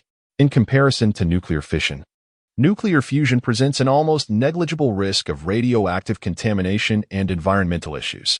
Moreover, its raw materials can be directly sourced from the deuterium found in seawater, offering an inexhaustible supply, rendering it an ideal energy solution. Humanity has already achieved uncontrolled nuclear fusion, exemplified by the detonation of hydrogen bombs. However, to harness the energy released by nuclear fusion effectively, it is imperative to regulate the speed and scale of the fusion process, ensuring a continuous and stable output of energy. Consequently, humans have devised the tokamak device, currently regarded as the most promising method for achieving controllable nuclear fusion. The superconducting tokamak is a toroidal vessel that employs magnetic confinement and vacuum insulation to facilitate regulated nuclear fusion. At its core lies a circular vacuum chamber, encircled by coils. When energized, the tokamak generates an immense helical magnetic field within, heating the plasma to extraordinarily high temperatures to achieve fusion. This innovation has made the continuous and stable operation of magnetic confinement configurations a reality. The artificial sun at the Jiangxia Nuclear Physics Research Institute is a testament to the self-sufficient development of tokamak technology in the Dragon Nation. Its performance is remarkably advanced, with a record where the electron temperature at the plasma center reached 100 million degrees Celsius, maintaining stability for a full 20 seconds. Do not underestimate these fleeting 20 seconds. Its capabilities are indeed among the most sophisticated globally. Bai Wei gazed at the scene before him, where a colossal, ring-shaped machine loomed, reminiscent of an enormous donut. This machine is, in fact, a tokamak device. When operational, it releases tremendous energy, igniting the light of fusion, and through energy conversion mechanisms, it fully utilizes the energy derived from nuclear fusion. Chapter 67. Controllable Nuclear Fusion Technology. Professor Fong, could you please enlighten me on the current progress of the tokamak device? Bai Hui inquired. Professor Fong nodded, and as he spoke of the colossal apparatus before him, a glimmer of brilliance illuminated his eyes. This tokamak device stands as the crowning achievement of Professor Fong's illustrious career.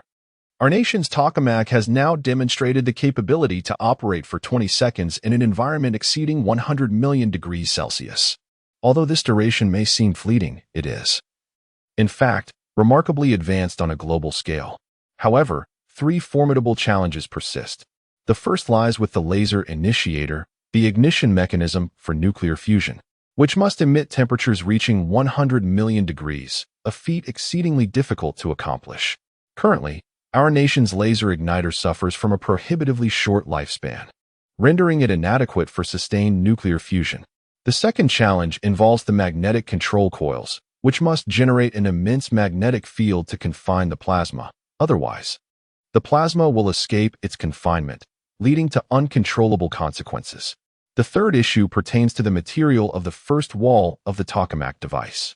Plasma is notoriously difficult to control, and even with a powerful magnetic field, some plasma will inevitably escape due to thermal expansion, striking the first wall with tremendous energy. It is crucial to recognize that this plasma reaches temperatures of 100 million degrees Celsius, What material in existence can withstand such an onslaught? In truth, the tokamak faces a myriad of challenges. Otherwise, it would not have perplexed physicists worldwide for decades. Professor Fong recounted these struggles with a heavy heart, lamenting the daunting nature of controllable nuclear fusion. After a moment of contemplation, Bai concluded that the tokamak apparatus appeared to be the most viable method for achieving controllable nuclear fusion.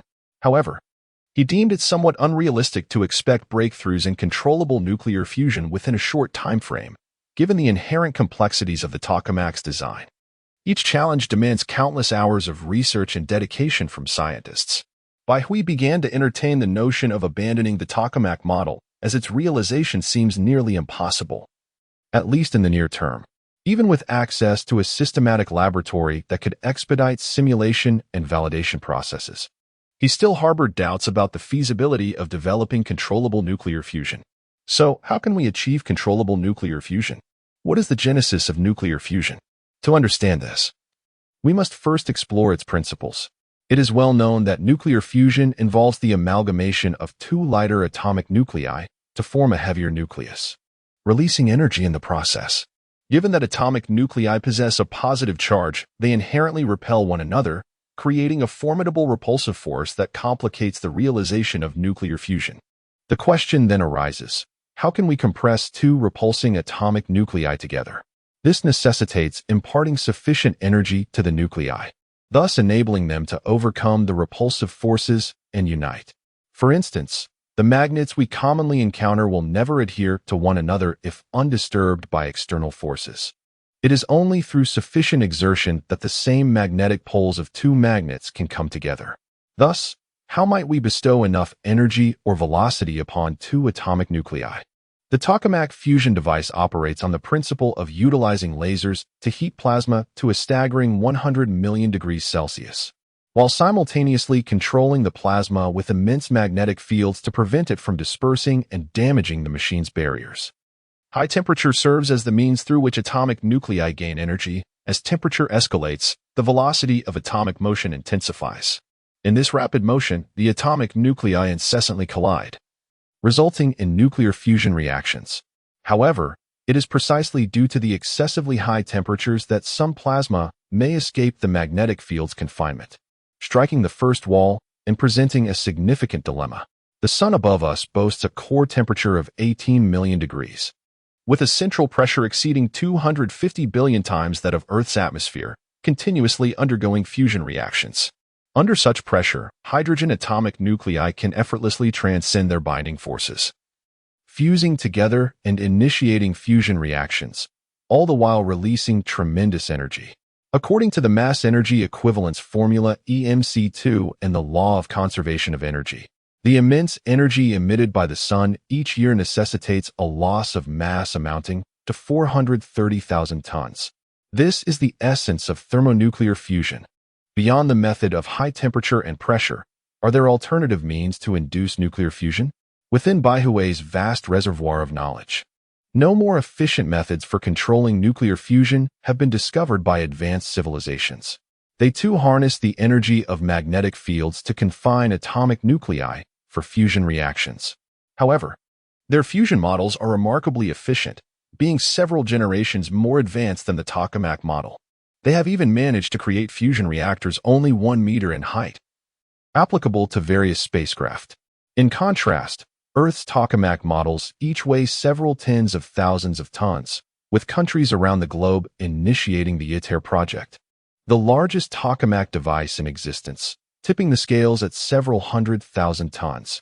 Baihui envisions a spherical nuclear fusion reactor from an advanced civilization, which employs magnetic fields to accelerate atomic nuclei, causing them to engage in circular motion while inertially confining these nuclei within a spherical structure. Through specialized heating methods, the atomic nuclei reach the fusion critical point, thereby initiating nuclear fusion reactions. This reactor can be remarkably compact, with the smallest models measuring merely 10 meters in diameter. Of course, Baihui cannot replicate this spherical nuclear fusion reactor at present. His mind harbors only the theoretical foundation without practical blueprints. Furthermore, Earth lacks the specialized materials necessary for constructing such a reactor. These materials are the crux of fusion technology. Material limitations serve as shackles to a civilization's advancement. Should humanity develop substances capable of withstanding temperatures of 100 million degrees, what then would nuclear fusion signify? In Bai Hui's heart, a notion had subtly begun to take shape. He understood that the tokamak device was not particularly feasible, even if nuclear fusion could indeed be achieved using the tokamak model. Its enormous size and weight would dissuade any practical application. Bai Hui intended to harness nuclear fusion for use in cosmic battleships. Yet a fusion reactor weighing several tons would render any spacecraft incapable of ascending into the skies. Therefore, Bai Hui resolved to devise his own model of nuclear fusion. This model would center around a spherical reactor, from which he would develop a targeted, controllable nuclear fusion mechanism. Suddenly, Bai Hui turned to Elder Fong and said, "Elder Fong, I may need to reside here for a while, as I plan to research some nuclear fusion models." Both Elder Fong and Elder Chun were taken aback, gazing at Bai Hui in astonishment. "Xiao Hui, aren't you focused on anti-gravity technology? Do you really understand nuclear fusion as well?" Elder Chun added, still in a state of disbelief. "You, who are engaged in anti-gravity technology, are now venturing into the realm of nuclear fusion? These fields cannot simply be conflated. Moreover, to be frank, the complexities of nuclear fusion are not any less daunting than those of anti-gravity technology." Their skepticism was understandable, as Bai Hui was merely a young man in his 20s.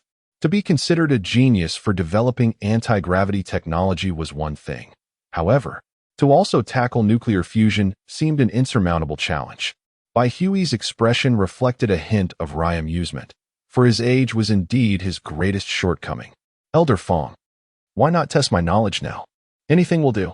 Chapter 68. The astonishment of Elder Fong. Elder Fong raised an eyebrow, feeling as though, after a lifetime dedicated to nuclear physics, he had been underestimated by a mere youth. Without mincing words, he declared, "Very well, you have said it yourself." A faint smile appeared on Bai Hui's face as he replied, "Please, feel free to inquire. Then tell me, how can we extract deuterium from seawater?" Deuterium, one of the fuels for nuclear fusion, is abundantly present in oceanic waters. If humanity were to extract all the nuclear fusion fuel from Earth's seas, it would sustain us for over 10 billion years. However, the extraction of deuterium from seawater poses a significant challenge. The prevalent method internationally is electrolysis. Yet this approach demands an exorbitant amount of energy. Presently, the Dragon Kingdom is contemplating a new method for deuterium extraction. This inquiry is merely a preliminary question. If Bai Hui cannot provide an answer, there would be no need for further discussion. With a smile, Bai Hui spoke eloquently, articulating the current international methods of deuterium extraction while proposing his own theory. He suggested the use of a chemical exchange method to displace deuterium from seawater. This approach not only promises substantial energy savings, but also facilitates the rapid production of large quantities of deuterium fuel. As he spoke, the eyes of Elder Fong and Elder Chen sparkled with intrigue. They perceived great feasibility in Bai Hui's innovative chemical exchange method for deuterium production, even believing it had a significant chance of success. Subsequently, Elder Fong inquired about deuterium production and posed other challenging questions related to nuclear fusion. However, for Bai Hui, these were mere trifles. He effortlessly provided comprehensive answers and introduced even more advanced theories and methodologies related to the queries. Some of these concepts were previously unheard of on an international scale, all exhibiting remarkable feasibility. Elder Fong and Elder Chun listened with rapt attention, no longer doubting Bai Hui's qualifications to research nuclear fusion. Instead, they found themselves questioning their own paths after decades of study. How had they allowed a 23-year-old to surpass their understanding of such intricate knowledge? In that moment, the two elders were consumed with the desire to delve into Bai Hui's mind, to uncover its workings. Throughout history, several geniuses have emerged, ushering in new eras: Galileo, Newton, Tesla, Einstein, men who stood upon the shoulders of giants. Their achievements heralded new epochs and will forever be enshrined in memory. However, in modern times, the Dragon Kingdom had yet to produce a scientist of such caliber. Now, at long last, a figure of this magnitude had arisen within its realms. Undoubtedly, Bai Hui's accomplishments are destined to be immortalized in the annals of human history, revered eternally in the halls of honor. Elder Fong realized he had grossly underestimated Bai Hui. Such talent defies conventional reasoning. He had pioneered anti-gravity technology, leading the Dragon Kingdom into the space age. Yet unbeknownst to many, Bai Hui's prowess in the realm of nuclear fusion is equally astonishing. At least this esteemed individual from the Dragon Nation, Fong Zhoumin, feels that Bai Hui has surpassed him in the realm of nuclear physics. After an extensive discussion, both Elder Fong and Elder Chen have come to wholeheartedly acknowledge Bai Hui's capabilities. They even consider it an honor for the Jiangxia Nuclear Physics Research Institute to have him among their ranks. With a sigh, Elder Fong remarked, "Xiao Hui, I am genuinely impressed by you. How is it that someone so young possesses such formidable intellect?" Bai Hui, however, possesses a keen self-awareness. He understands that although his knowledge surpasses that of any scientist in the world, it is not the result of his own rigorous research. Rather, it has been imparted to him through unknown means by a system. The only concepts he can truly claim as his own, developed through his efforts, are the Dragon Soaring language, Dragon Soaring system, and Dragon Soaring chip architecture. These three innovations are indeed the fruits of his labor. Because this knowledge is not intrinsically his, he struggles to synthesize and integrate it. Simply possessing information in his mind is one matter, comprehending it is quite another. Without a true understanding of the knowledge he holds, Bai Hui cannot readily search for analogous products from other secondary civilizations in his mind while developing new technologies, nor can he enhance them effectively. This limitation represents a significant shortcoming. He can only begin to grasp related knowledge after delving deeply into a specific field, a process that inevitably consumes considerable time. Yet, compared to other scientists on the international stage, Bai Hui is indeed fortunate. In the field of nuclear fusion, despite his eloquence, he has not yet mastered the foundational knowledge and experience that Elder Fong possesses, given that Elder Fong has devoted decades to nuclear physics, accumulating a wealth of experience. This is precisely why the Dragon Nation entrusted the monumental task of creating a man-made sun to Elder Fong. Bai Hui's singular advantage lies in his ability to approach problems from the vantage point of giants. His perspective is far broader than that of Elder Fong, allowing him to recognize that the Dragon Nation's reliance on tokamak devices will likely hinder rapid advancements in nuclear fusion technology and its practical applications. Moreover, even a successful tokamak development would not be applicable to spacecraft. Bai Hui promptly addressed Elder Fong. "Elder Fong, you are my senior, and I have many questions to learn from you. Let us explore and grow together." In the realm of nuclear fusion, both Bai Hui and Elder Fong are, in truth, akin to infants. The civilizations that have truly mastered nuclear fusion are predominantly stellar civilizations, classified as secondary civilizations. There are clear distinctions between primary and secondary civilizations. Within the classification of cosmic civilizations, a primary civilization is defined as one that can transcend the gravitational pull of its home planet and harness the energy of celestial bodies, soaring freely through stellar systems. In contrast, a secondary civilization must master the energy of stars, exemplified by the renowned concept of the Dyson sphere. The Dyson sphere is a theoretical colossal artificial structure proposed by the esteemed Freeman Dyson. Such a sphere is composed of satellites orbiting the sun, completely encasing the star and harnessing the vast majority, if not all, of its energy output. A Type II civilization must also master controllable nuclear fusion technology and possess the capability to venture to other stellar systems. Of course, a Type II civilization has yet to comprehend wormholes or curvature engine technology. These advancements necessitate an understanding of the fabric of spacetime, a mastery that remains beyond the reach of a Type II civilization. Humanity, having birthed anti-gravity technology, has ascended from a 0.7 civilization to a true Type I civilization. After all, Earth meets all the criteria of a Type I civilization. The formidable challenge of traversing stellar systems has ceased to be a daunting task with the advent of anti-gravity spacecraft. Old Fong, with a smile gracing his face, stroked his beard and said, "Very well, let us explore together. Shall we? Feel free to ask me any questions. I assure you, I will not guard my knowledge jealously." "That is splendid. When I develop my nuclear fusion model, I will need your assistance for validation, so please don't find me troublesome." Bai Hui exclaimed joyfully. Old Feng's expertise in science and technology is beyond question. With his support, Bai Hui's research into the nuclear fusion model will undoubtedly progress more smoothly. Bai Hui is confident that the nuclear fusion technology of manhwa will soon be realized. Chapter 69. Commencing the design of a controllable nuclear fusion model. Nighttime. Bai Hui had completed a rigorous physical training session, and he could sense that with his unwavering dedication, his mastery over his physical form had grown increasingly profound. He believed it would not be long before he could officially reach the limits of his corporeal existence. At that point, he would truly unlock the potential of his genetic power. A formidable civilization, if it solely focused on enhancing external technological advancements, could never attain remarkable achievements. The essence of civilization lies within sentient beings. As the life levels of these beings elevate, so too does the level of civilization. The relationship between the two is reciprocal, a truth that resonates throughout the cosmos.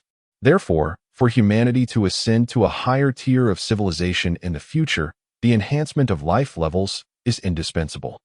This also falls under the realm of technology. By leveraging technology to elevate the status of human civilization, the lifespan of humanity will consequently expand. And as individual prowess continues to strengthen, one will be able to observe even more terrifying cosmic phenomena, such as black holes, neutron stars, and celestial bodies. Only through technology can progress be made, allowing civilization to gradually advance in a correct direction. He opened the system panel. Host, Bai Hui. Gender, male. Age, 23. Current civilization level, Level 1. Civilization type, carbon-based civilization. Personal knowledge level, Level 2. Brain development percentage, 25. System function, system laboratory, activated. Popularity value, 3. 210, 233, 478 points, 3. 2 billion. It had been quite some time since Bai Hui had checked the accumulation of his popularity value. He was only aware that since the lunar landing by the Dragon Kingdom, an enormous amount of popularity had been generated. Upon glancing at the figure, he was momentarily taken aback. Over 2 billion in popularity value. This, when converted into time within the system laboratory, would allow him to stay there for nearly 4 days. One must not underestimate this 4-day span. Bai Hui could develop numerous innovations within that time frame. The system laboratory was an immensely powerful Level 5 civilization, crafted in accordance with the laws of the real universe, creating a similar experimental environment. While there were certain aspects that the system laboratory could not simulate, Earth's civilization was merely a modest Level 1 civilization. If the laboratory were unable to manifest elements of a Level 1 civilization, it would render its existence unnecessary. Hence, even the simulation of nuclear fusion could be explicitly modeled by the system laboratory. Of course, Bai Hui did not immediately enter the system laboratory. At present, he lacked a clear concept of the future nuclear fusion model, rendering an entrance futile. Instead, Bai Hui retrieved a book titled Plasma Physics of Thermonuclear Fusion from the bookshelf in his room. He needed to start from the fundamentals, thoroughly integrating the knowledge within his mind.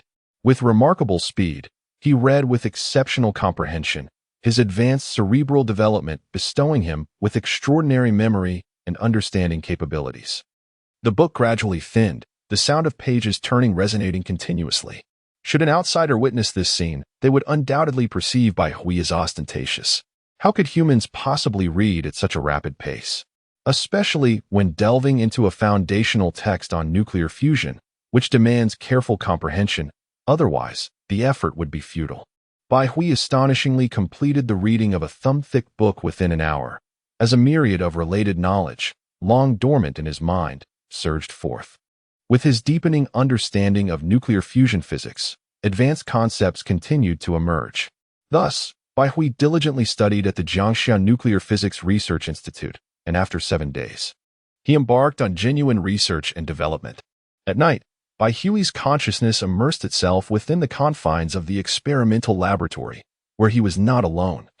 He had summoned Xiao He to assist in the research. However, Xiao He's main entity did not accompany him. It was merely a projection. With the augmentation of supercomputers, Xiao He's capabilities had become increasingly formidable, constantly refining itself, while the volume of data continued to expand. The time required to transfer complete data into the experimental laboratory remained uncertain. Consequently, Bai Hui resorted to a compromise, allowing Xiaohe to project a duplicate to enter the lab. Over the course of these 7 days, Bai Hui had attained a profound mastery in the realm of nuclear fusion. By referencing the spherical fusion reactors of a secondary civilization, he had preliminarily designed his own fusion model. His aim was to create a spherically magnetic confinement device that would harness an immense magnetic field to trap plasma at its core, subsequently inducing nuclear fusion reactions through laser heating, thereby releasing tremendous energy. Undoubtedly, this model posed significant challenges, even more intricate than the tokamak model, as a circular magnetic confinement device necessitated an exceptionally powerful magnetic field to contain the plasma. In Bai Hui's vision, he did not wish to construct an unwieldy apparatus, for a massive fusion device would be unsuitable for installation aboard a spacecraft. The propulsion of a cosmic battleship was predetermined to be reliant upon nuclear fusion from the very inception of its design. Should fusion technology prove incompatible with the battleship, a complete redesign would be imperative. Thus, a critical dilemma arose. Generating such a vast magnetic field would require an enormous expenditure of electrical energy, which could only be realized through superconducting coils. Employing ordinary conductors would necessitate designing oversized wires capable of withstanding such formidable currents. In foreign tokamak fusion devices, the wires within the magnetic coils typically utilize superconducting materials to generate potent magnetic fields. However, current superconducting materials necessitate temperatures around 130 K for functionality, while the plasma required for fusion must exist at a scorching 100 million degrees Celsius. Maintaining superconducting coils at temperatures below -100 degrees Celsius presents two extremes, necessitating a substantial energy supply to achieve such conditions. As plasma undergoes nuclear fusion, although it is confined by magnetic fields, the high temperatures it generates can reach thousands of degrees, exerting significant thermal stress on the inner walls of the apparatus. These two opposing forces necessitate an enormous expenditure of energy, to the extent that the energy output from nuclear fusion may not even match the energy input. What then is the significance of such an endeavor? Bai Hui found himself ensnared in contemplation. Undoubtedly, this necessitates the invention of a superconducting material capable of withstanding elevated temperatures, such as a room temperature superconductor. The higher the temperature while maintaining superconducting properties, the lesser the energy required, thereby enhancing the energy output of the nuclear fusion reactor. This presents a formidable challenge. The second challenge lies in addressing the plasma and high-energy neutrons that escape during the fusion process. As the temperature of the plasma escalates, it expands and becomes increasingly unstable, inevitably leading to some degree of leakage. Moreover, the high-energy neutrons generated during fusion bombard the inner walls of the device, causing potential damage. It is well known that there are three primary methods of nuclear fusion. The first is deuterium-tritium fusion. Due to the radioactive nature of tritium and the substantial neutron production associated with this reaction, it poses significant radiation risks. The second method involves deuterium and helium-3 fusion, which is advantageous due to its minimal radiation output, producing only a small number of neutrons. The third method, often referred to as ultimate fusion, yields water as a byproduct, emitting no radiation and representing a truly clean energy source. Currently, nuclear fusion predominantly utilizes the first method, not solely because it is easier to achieve, but also due to the cost-effectiveness of its fuel. The choice of deuterium-tritium fusion is further justified by the abundant presence of deuterium in seawater, with approximately 1 deuterium atom for every 500 hydrogen atoms. Consequently, the deuterium content in Earth's oceans amounts to an astonishing 40 trillion tons, with the energy released from the complete fusion of just 1 liter of seawater equating to the energy released from the combustion of 300 liters of standard gasoline.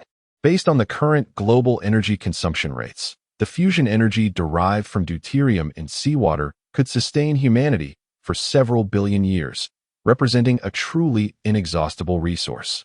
Chapter 70. The Divine Radiance Nuclear Fusion Model Helium-3 is exceedingly scarce on Earth, commanding a staggering price of $30 billion per ton internationally. However, the moon boasts an abundant supply of helium-3, which Dragon Country can exploit for nuclear fusion energy in the future. At present, deuterium-tritium fusion remains the more economical and feasible option.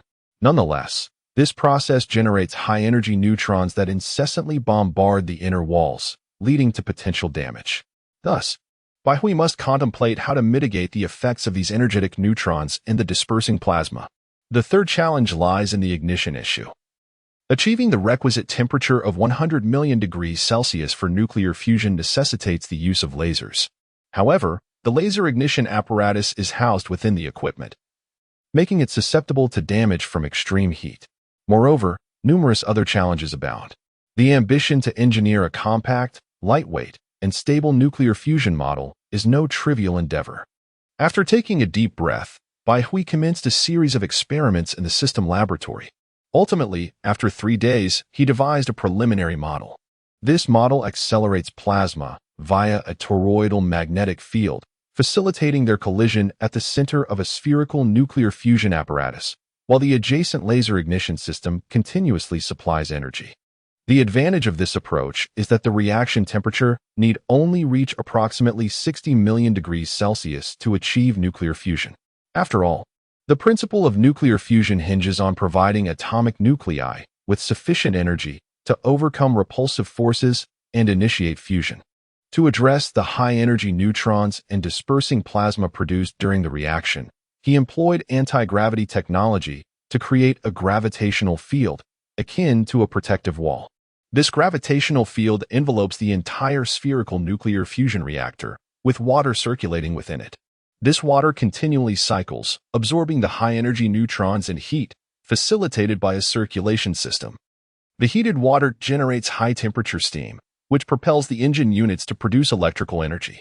This design not only resolves the issue of high-energy neutrons impacting the inner walls, but also addresses the challenge of energy conversion. By enveloping the nuclear fusion reactor with a gravitational field containing water, the temperature is lowered while significantly enhancing energy conversion efficiency. This nuclear fusion device is projected to surpass an energy utilization efficiency of 50%, a remarkable improvement compared to current human nuclear fission reactors, which achieve less than 30% efficiency. The conversion processes in existing systems lead to substantial energy loss amid their intricate steps. Some may question why a gravitational field cannot substitute for a magnetic field in confining plasma. The answer lies in the fact that plasma is exceedingly lightweight, rendering gravitational fields considerably less effective than magnetic ones. Ultimately, the efficacy of Bai-Hui's designed nuclear fusion model remains to be seen. Although the system laboratory can perfectly simulate experimental results, the discrepancies present in reality due to variations in materials and processes mean that the manufactured nuclear fusion devices cannot guarantee an exact replication of those in the system laboratory. Bai-Hui promptly approached Elder Fong, handing him a design blueprint. "Elder Fong, this is a nuclear fusion model I have designed, and I would like to request your assistance in its fabrication." Elder Fong stood momentarily stunned. Had Bai-Hui just claimed this was his own nuclear fusion model? It is noteworthy that he had only spent 10 days at the Jiangxia Nuclear Physics Research Institute. In that brief period, he had conceived a design for a nuclear fusion model? Could he be jesting? Taking a deep breath, Elder Fong, despite his doubts, picked up the blueprint and began to examine it closely. Upon completion, astonishment flickered in Elder Fong's eyes. This device was entirely different from the tokamak apparatus.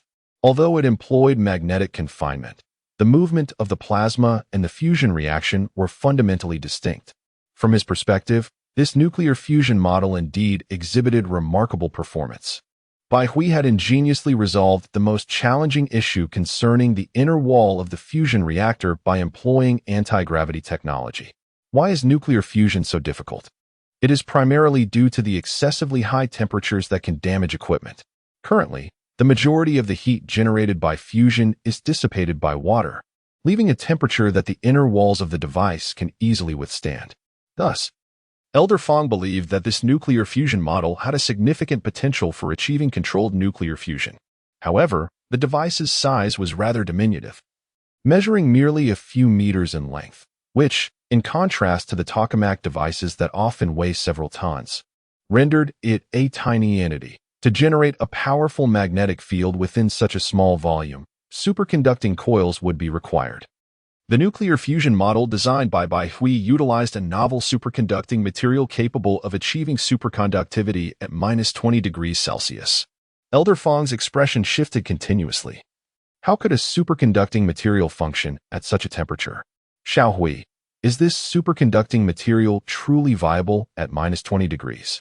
Bai Hui smiled and replied, Elder Fong, rest assured, this is indeed true.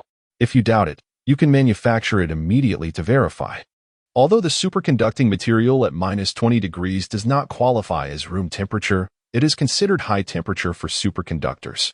It is essential to note that internationally, the most advanced superconducting materials require temperatures below -100 degrees to exhibit superconducting properties.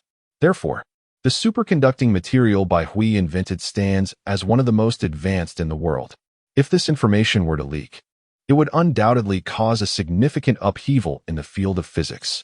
Elder Fong took a deep breath and stated, Xiao Hui, I will expedite the manufacturing process.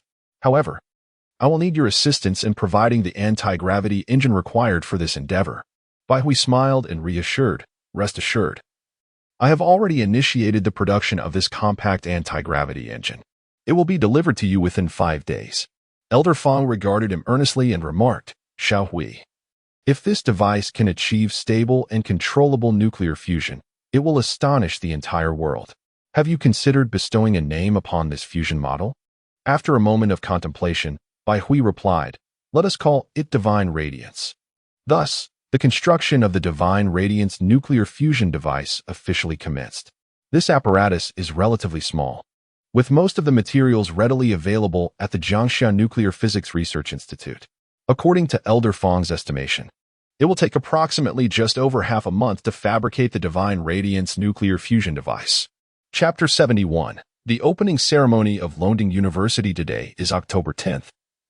An unremarkable day. However, for many, it marks a significant occasion. Today is the inauguration of Longting University.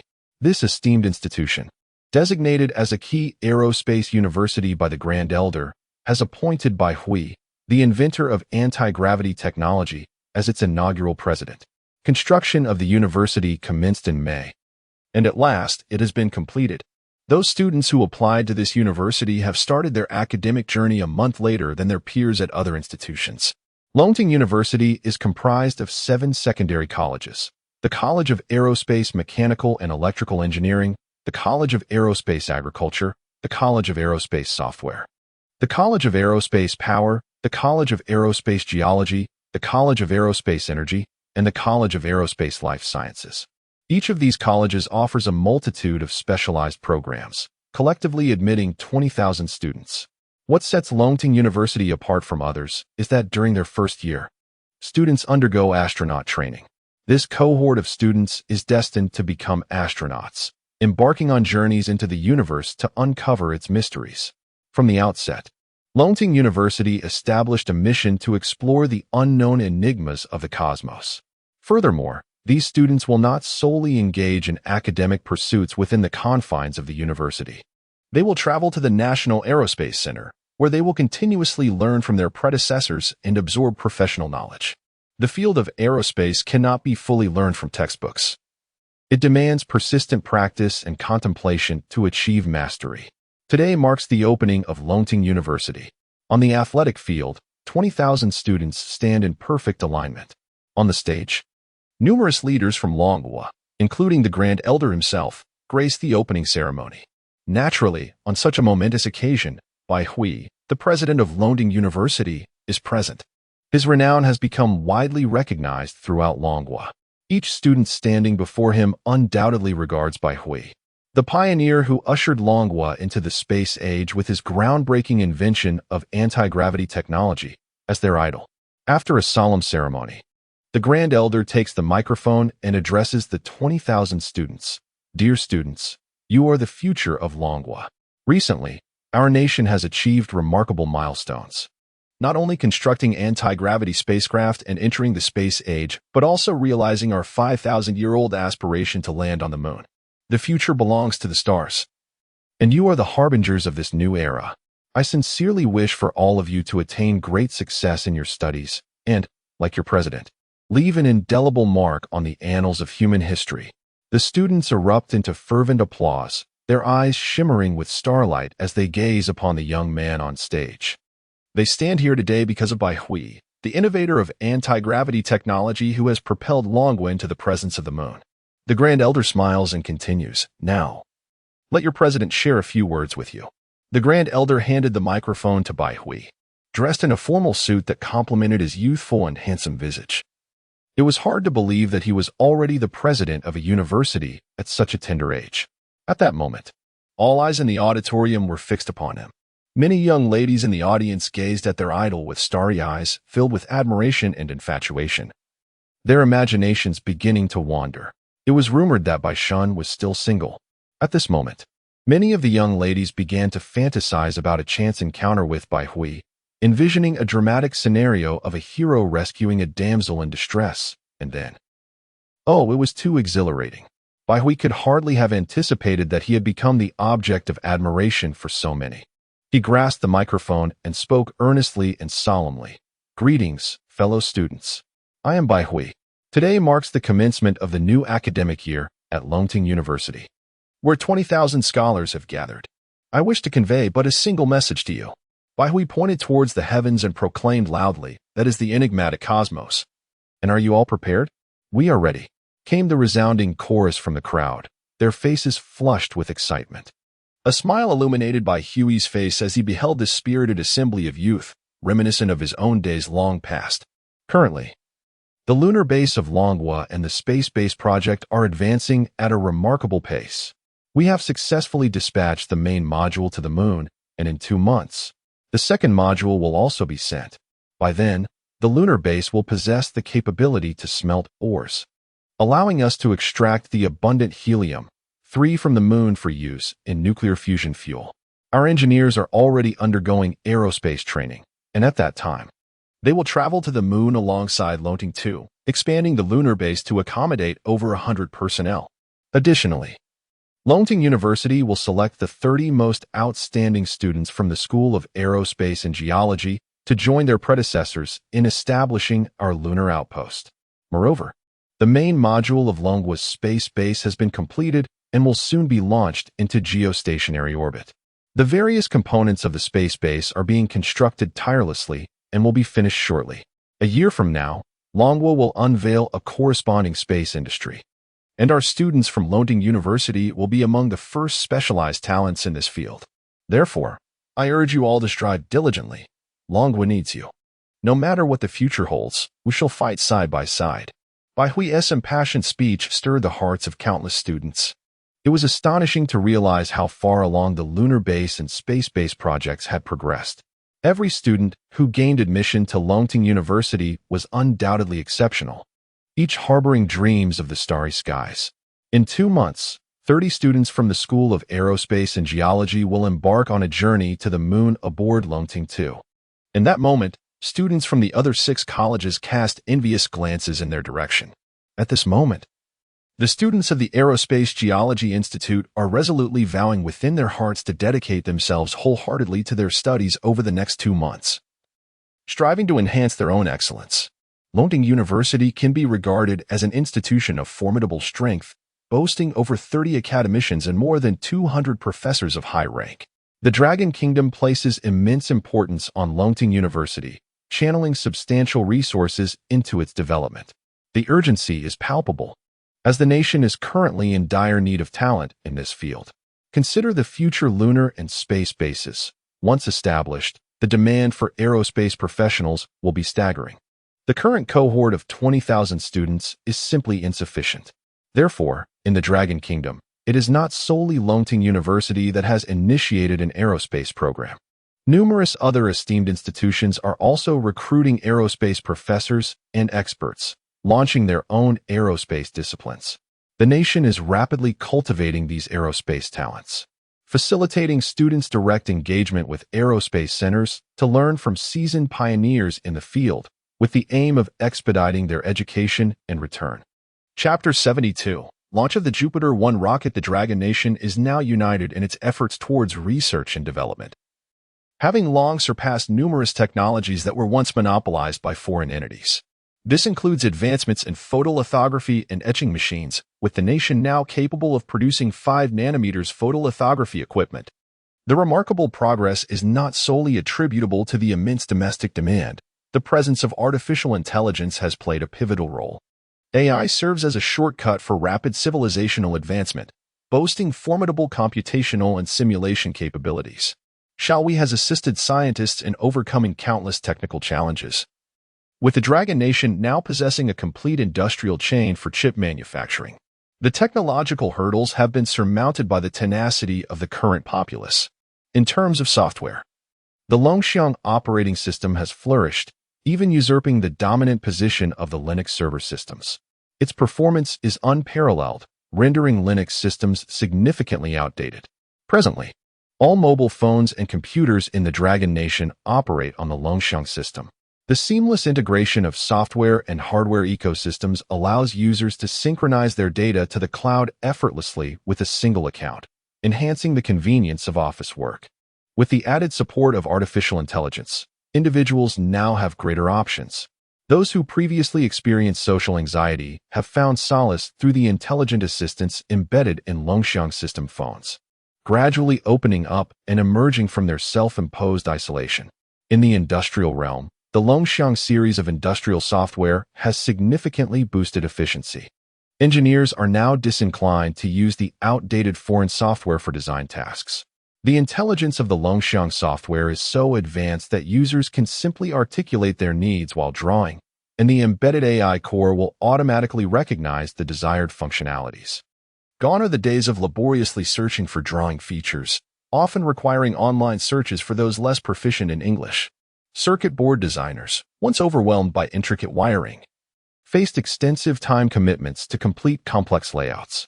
Today, however, the Longxiang industrial software allows for rapid wiring with just a click, ensuring that the resulting connections adhere to all necessary regulations.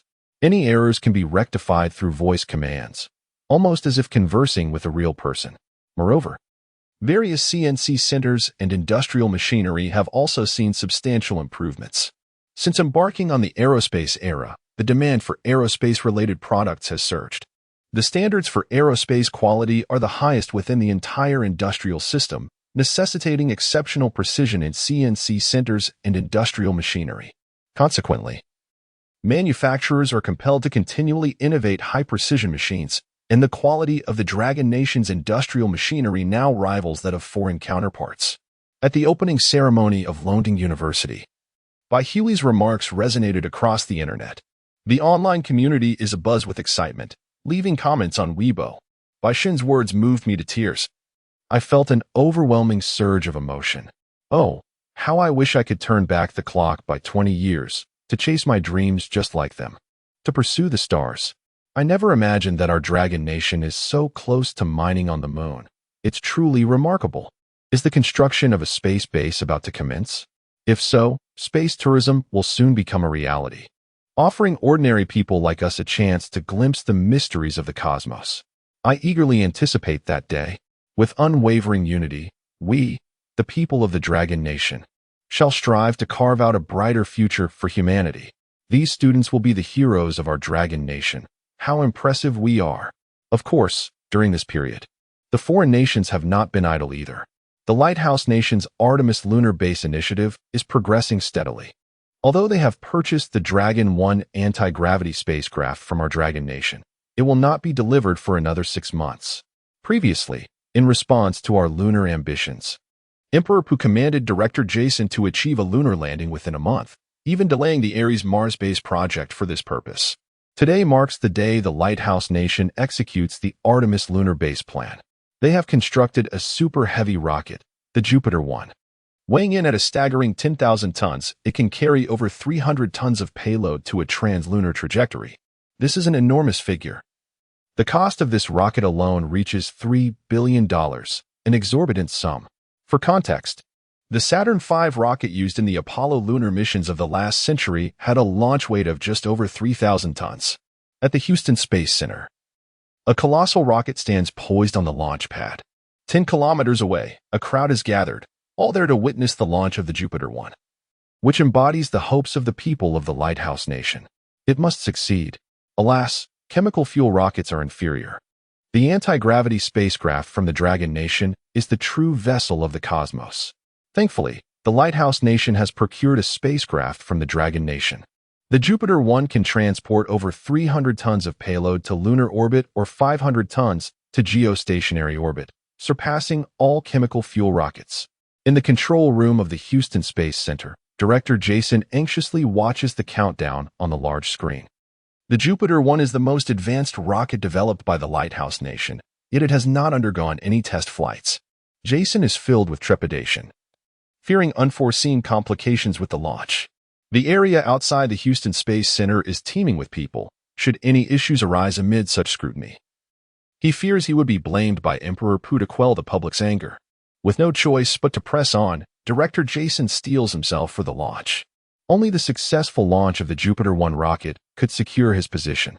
This lunar spacecraft carried 5 astronauts, who were already donned in their space suits, reclining in their seats, anxiously awaiting ignition. The reason for their semi-reclined posture was to mitigate the impact of the rocket's ascent on the human body. As the moment arrived, Director Jason gritted his teeth and commanded, "Ignite." At his command, the Jupiter 1 rocket roared to life, flames erupting fiercely from its nozzle, generating immense thrust. According to Newton's third law, the Jupiter 1 began its gradual ascent. The crowd surrounding the launch site erupted in cheers akin to a tsunami. However, Director Jason wore no expression of joy. The ignition and ascent of the rocket were merely the initial steps. Under the watchful eyes of the onlookers, the Jupiter 1 pierced through the clouds, soaring into the mysterious expanse of space. Jason's gaze remained fixed on the large screen, and as the rocket's data continued to register normally, he felt a slight alleviation of his anxiety. Finally, a staff member exclaimed joyfully, "The Jupiter 1 has successfully delivered the Artemis spacecraft into a trans-lunar trajectory." Upon hearing this, everyone in the control room rose in excitement, embracing and shouting with joy. For the past month, these space professionals had not rested a single day, all for the success of this moment, the maiden flight of the Jupiter 1. "Fantastic, we have succeeded." Beside him, a smile broke across Jason's face as the tension in his heart finally eased. P.S. First and foremost, I sincerely apologize for the prolonged hiatus of this book. Secondly, due to certain reasons, the content of this book requires some revisions, and thus I have revised all chapters following Chapter 42. For any previous readers wishing to continue, please start from Chapter 42. New readers may disregard this note. Regarding updates, I will continue to write this book, at the very least, to provide a complete conclusion for my esteemed readers. Lastly, I am immensely grateful to all the supporters who have stood by the author until now. May you have smooth sailing and abundant blessings in the new year.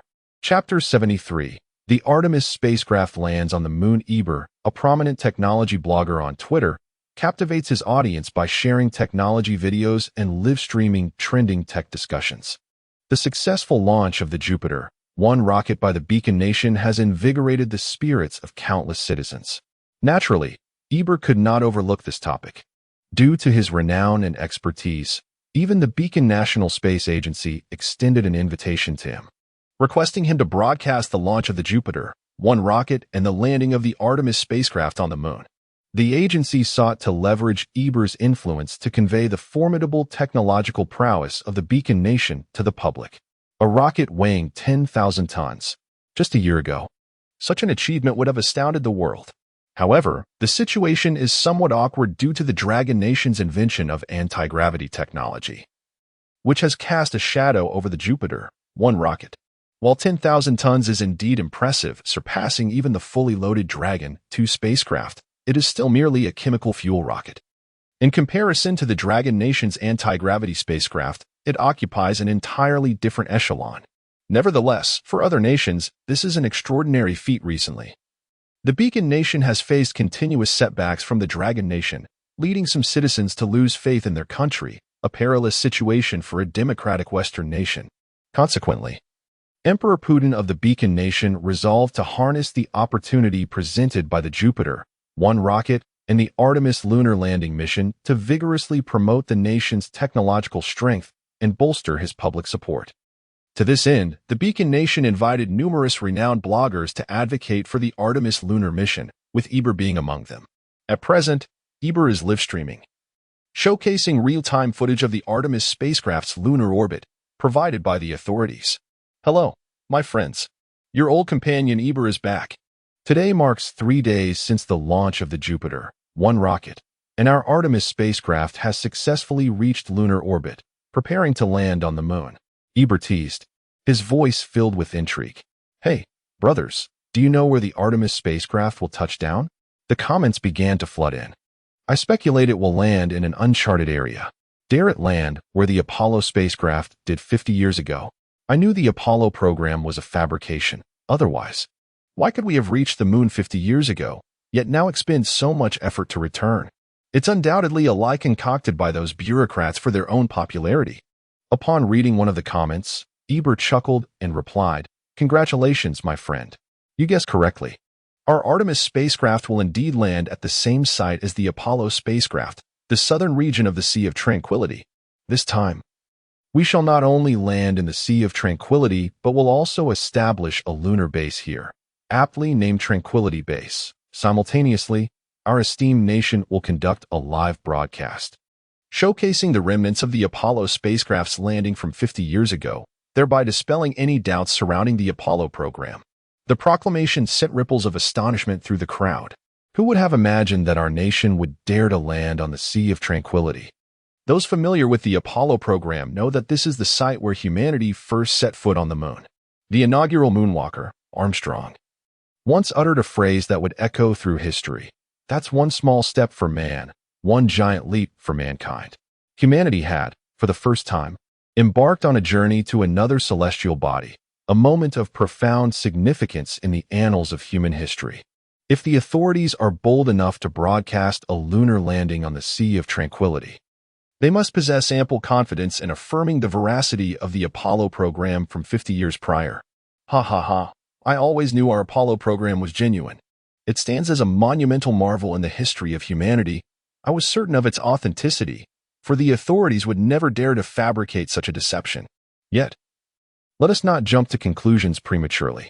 If the Artemis spacecraft lands and reveals nothing of consequence, the officials would indeed be exposed as charlatans. Even at this moment, skepticism lingers regarding the authenticity of the Apollo program. After all, the lunar photographs released by our nation's space agency have raised numerous questions. 3 critical points stand out as particularly damning. First, the Apollo spacecraft weighed several tons, yet the supporting legs depicted in the photographs stand remarkably stable on the lunar surface, without a hint of indentation. Second, the moon lacks an atmosphere and wind. Nevertheless, the American flag appears to be fluttering with a breeze.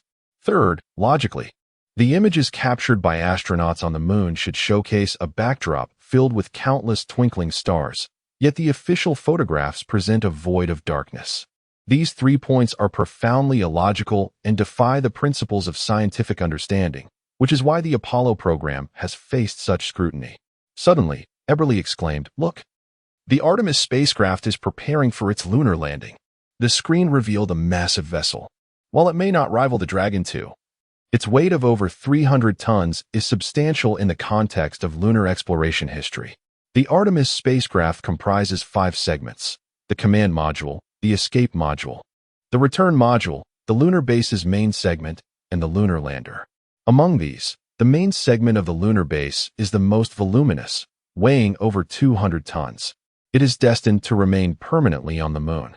Before long, the Artemis lunar lander commenced its descent. It soared above the Sea of Tranquility and, utilizing optical methods, precisely located the former position of the Apollo spacecraft. The landing was imminent. As the command was issued, the engines of the Artemis lunar spacecraft roared to life, and the vessel began its orbital adjustment.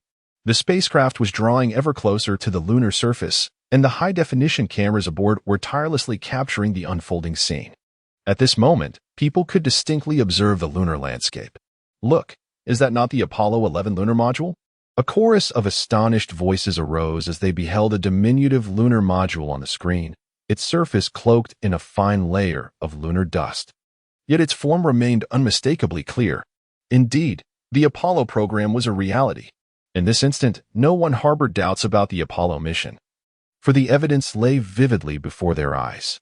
With a resounding thud, the spacecraft safely touched down. Across the nation, all viewers watching the live broadcast erupted into enthusiastic applause. P.S.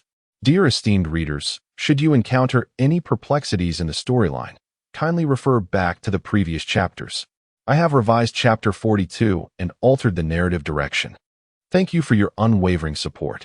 Chapter 74. The mysterious gray-black sphere. At this moment, nations across the globe extended their heartfelt congratulations.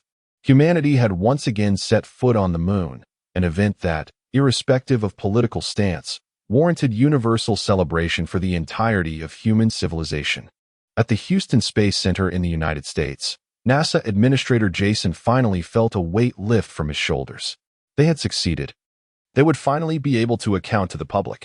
Subsequently, they planned to establish a lunar base on the moon's surface.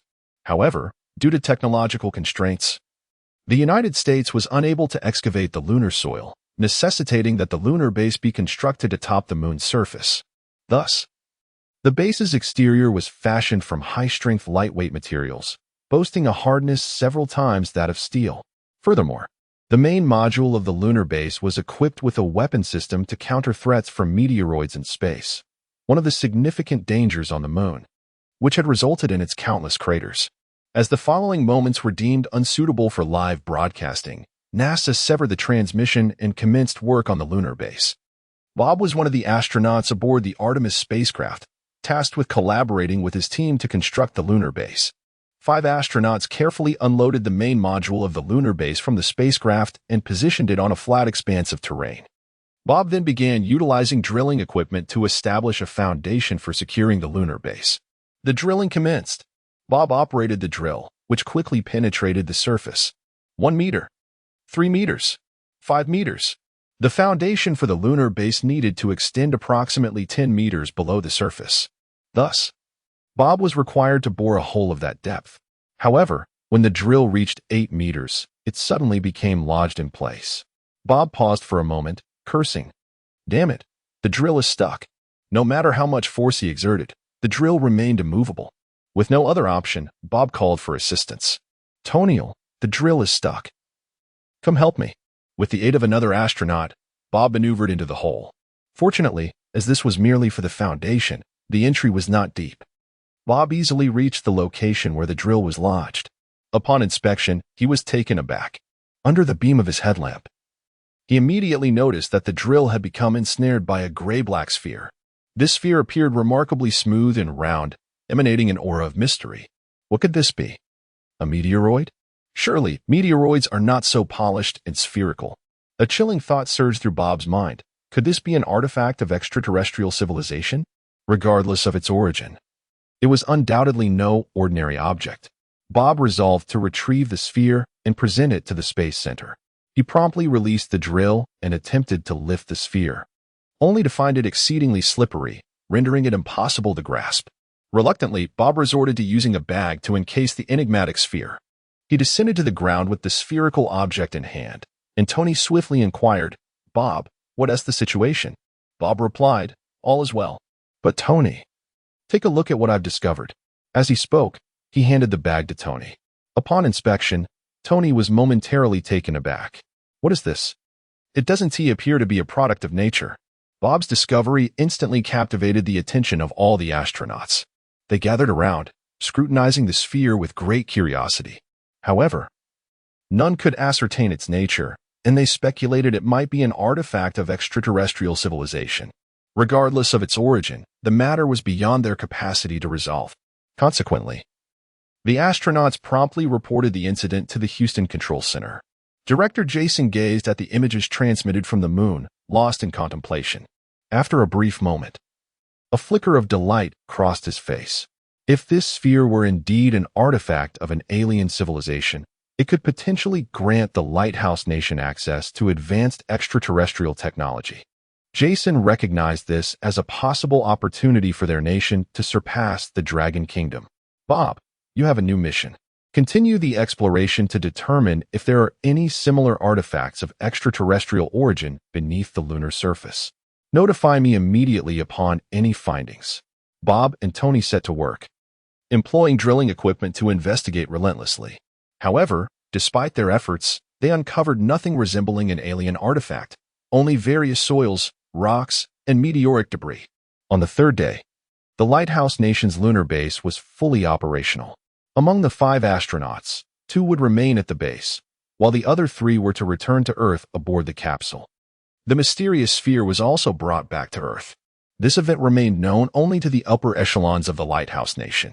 Soon after, the capsule of the Artemis spacecraft successfully returned to Earth, greeted by the jubilant cheers of the citizens celebrating their hero's return. Unbeknownst to them, the sphere lay quietly within a secure vault, retrieved by a man in civilian attire from the spacecraft. After a series of transitions, the sphere arrived at a clandestine base, an advanced military research facility of the Lighthouse Nation. Here, groundbreaking technologies were developed daily. The Rashi base, situated on an unnamed island, was so secretive that it was unmarked on maps. This site held immense significance for the Lighthouse Nation.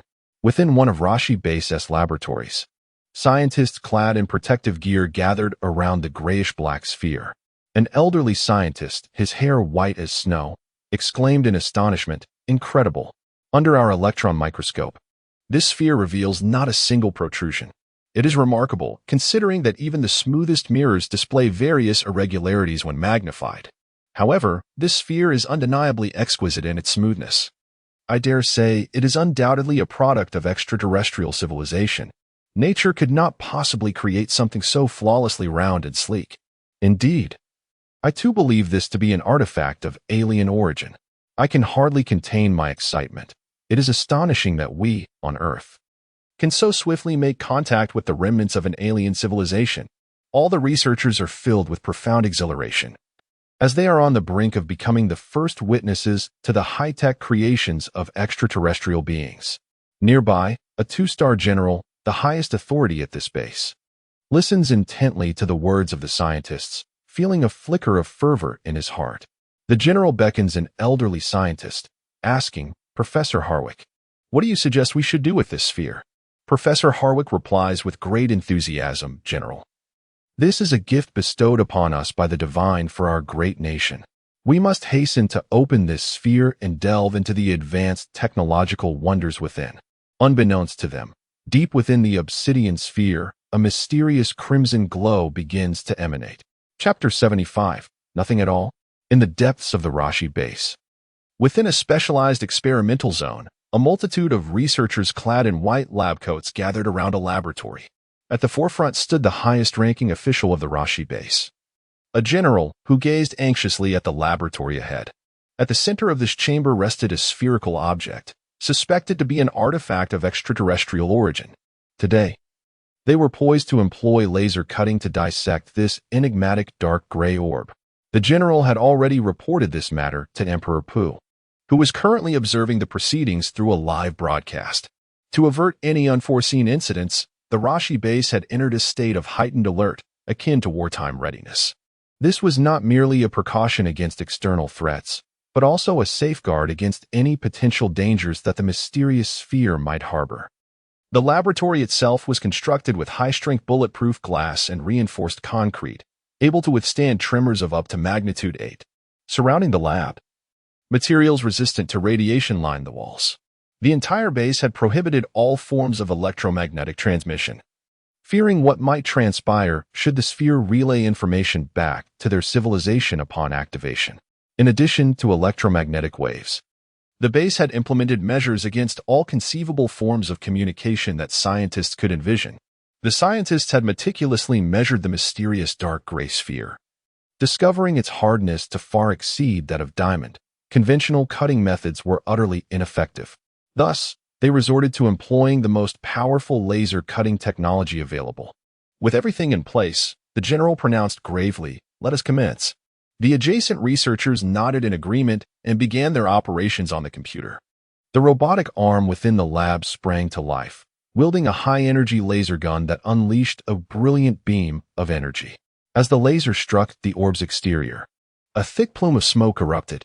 The potent energy of the laser ionized the surrounding air, transforming it into plasma.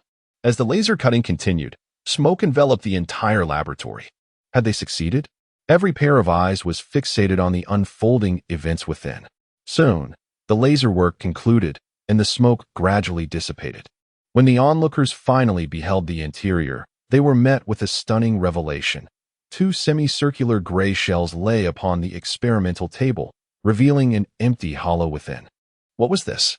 How could there be nothing inside? Was this dark gray sphere not an advanced technological creation of extraterrestrial civilization?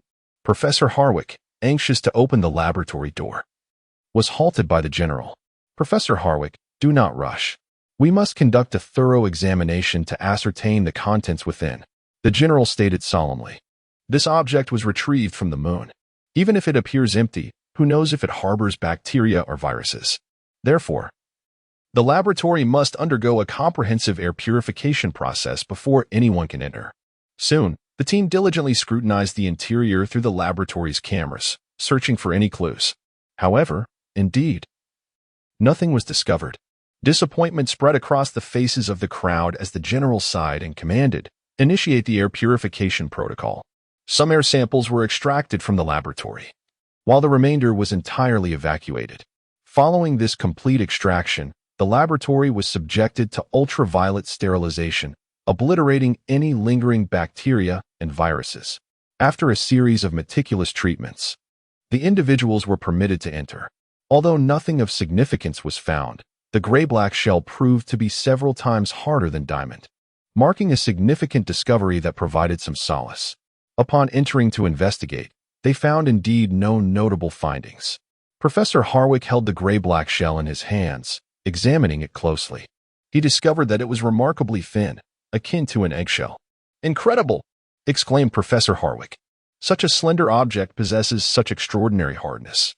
If we could analyze its composition, it would undoubtedly yield immense benefits to the scientific community." The researchers began to tidy up the laboratory, while the general departed, disheartened. Unbeknownst to them, a minuscule entity stealthily emerged from within the mechanical arm of the laboratory, quietly infiltrating Professor Harwick. In Long Country at the Jiangxia Nuclear Physics Research Institute, Bai Hui and Elder Fong stood before a circular apparatus. This circular device, entirely encased in iron, was surrounded by thick coils of wire. Above this apparatus, 2 large pipes and 9 smaller pipes were positioned, alongside a rectangular device connected to a substantial wire. This circular apparatus was the Divine Radiance Nuclear Fusion Device.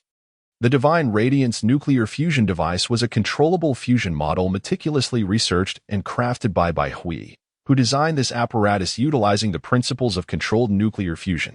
The most significant innovation of this controllable nuclear fusion device was the implementation of anti-gravity technology. Plasma entered from the upper small pipes, accelerated by magnetic fields, causing the plasma in the 9 channels to collide at high speeds, subsequently ignited and heated by the rectangular laser.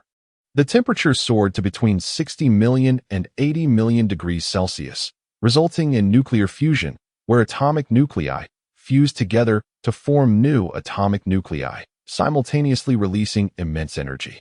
This energy manifested in the form of thermal energy. Throughout this process, the plasma was firmly held in place at the center by a powerful magnetic field. Additionally, the energy conversion apparatus was situated at the top 2 pipes, which facilitated a water circulation system. One pipe injected water into the Divine Radiance Nuclear Fusion Device, creating a gravitational field wall through the gravity field generated by the anti-gravity engine. The gap between the gravitational field wall and the first wall of the Divine Radiance Nuclear Fusion Device allowed water to infiltrate these spaces, forming a membrane of water. The first wall of the Shinwi Nuclear Fusion Device is separated by water, which simultaneously absorbs the heat generated by nuclear fusion. This heat is circulated through the water, driving steam turbines to generate a continuous supply of electrical energy. This approach has the advantage of not inflicting damage on the inner walls of the device. During the nuclear fusion process, the free plasma and high-energy neutrons are absorbed by the water. Furthermore, as the water carries away the energy produced by fusion, the temperature of the inner wall has reached a tolerable level. The extreme temperature of 100 million degrees Celsius associated with nuclear fusion does not harm the walls of the device. Additionally, the energy utilization efficiency of the Shinwi nuclear fusion device is remarkably high, as the fusion occurs within a circular apparatus while the water envelopes the plasma, absorbing the majority of the energy and maximizing energy utilization. According to estimates by Baihui, the energy utilization efficiency of the Shinwi nuclear fusion device is at least 40%, potentially exceeding 50%. It is noteworthy that the most efficient nuclear fission reactors in the world currently do not surpass 30% in conversion efficiency. Chapter 76. The inaugural experiment of the radiant fusion device commences. The radiant fusion device, after more than half a month of diligent development, has finally produced its inaugural prototype. Old Fong exclaimed, "Xiao Hui, you are truly remarkable. The new superconducting material you invented maintains its superconducting properties at approximately -19 degrees. This technological breakthrough is a tremendous boon for our Dragon Nation. Indeed, superconducting materials hold immense significance across the entire spectrum of technology. If the power grid of the Dragon Nation were to adopt superconducting materials entirely, it would conserve vast amounts of energy annually. Furthermore, the magnetic coils required for nuclear fusion necessitate a substantial magnetic field to control plasma, making the use of superconducting materials imperative." Baihui humbly replied, "Old Fong, I merely had the fortune of a good stroke of luck." Old Fong paused momentarily before bursting into laughter. "Huh? If it were merely luck that could yield a superconducting material at -19 degrees, our Dragon Nation would have colonized other planets long ago." After some light-hearted banter, Old Fong sighed. "Xiao Hui, I truly cannot fathom how your mind works. You have developed controllable nuclear fusion in just a matter of days. Based on my assessment, the success rate of your radiant fusion device exceeds 80%. Indeed, the radiant fusion device ingeniously employs anti-gravity technology, effectively addressing the challenges of nuclear fusion.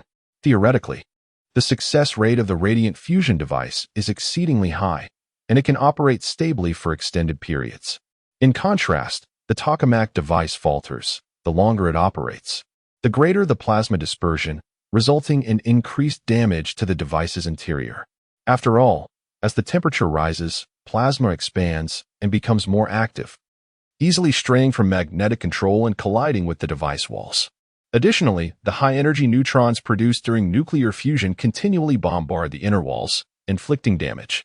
The radiant fusion device mitigates this issue by utilizing a water circulation system to carry away these high-energy particles, achieving stable operation. Xiao Hui, the radiant fusion device has been completed. When shall we conduct our inaugural experiment? Baihui pondered briefly and replied, "There is no time like the present. Let us proceed tomorrow. I'll inform the chairman and the others." "Very well, I shall arrange the necessary details at once." Agreed. The following day dawned as a significant occasion. At the Jiangxia Nuclear Physics Research Institute, the control hall buzzed with numerous leaders in attendance, including the chairman. Also present were Lin Weidong, Minister of the General Equipment Department of the Dragon Nation, and esteemed academicians renowned in the field of nuclear physics. Word had spread that the Jiangxia Nuclear Physics Research Institute was set to conduct a nuclear fusion experiment today, and these scientists could hardly miss such a momentous event. Upon their arrival, they discovered that the focus of today's proceedings was not the conventional tokamak device, but rather a new controllable nuclear fusion apparatus. This device resembled a sphere in its exterior design. Before this moment, no one had any inkling of what it was. What could it be? It was not a tokamak device. Could it possibly be a star simulator? No, it surely could not be a star simulator, for I have seen one. And it does not resemble this. The assembled scientists scratched their heads in confusion, utterly perplexed by the nature of the nuclear fusion apparatus before them. It is noteworthy that this group of individuals comprised authoritative experts in the field of nuclear physics. How could there be something beyond their comprehension? Eventually, Elder Fong took to the stage to enlighten the esteemed academicians and experts with some knowledge. What? The Shenhui nuclear fusion device? This is a controllable nuclear fusion model developed solely by Minister Baihui? We were completely unaware of this prior to now. How does the Shinwi nuclear fusion device perform? What are the specific principles underlying this apparatus? Thus, the scientists were taken aback by this revelation. Why we? Was he not engaged in research on anti-gravity technology? How did he suddenly shift focus to nuclear fusion? A throng of academicians and experts surrounded Elder Fong, incessantly posing a barrage of inquiries. Elder Fong, in a state of exasperation, could only respond to each question in turn. Meanwhile, in another corner of the control hall, Bai Wei was engaged in conversation with the leadership. Xiao Hui, do you have confidence in the success of this Shinwi nuclear fusion device? Although the chairman did not grasp the intricate principles of nuclear fusion technology, he was aware that controllable nuclear fusion technology represents the energy source of the future. Whether the Dragon Nation could master controllable nuclear fusion technology hinged on the significance of today's test. Thus, the typically composed leader felt a tinge of anxiety today. Rest assured, leader, this test has a substantial probability of success. Even if it fails, we can swiftly glean insights from the experience and make rapid improvements. Striving for absolute success next time.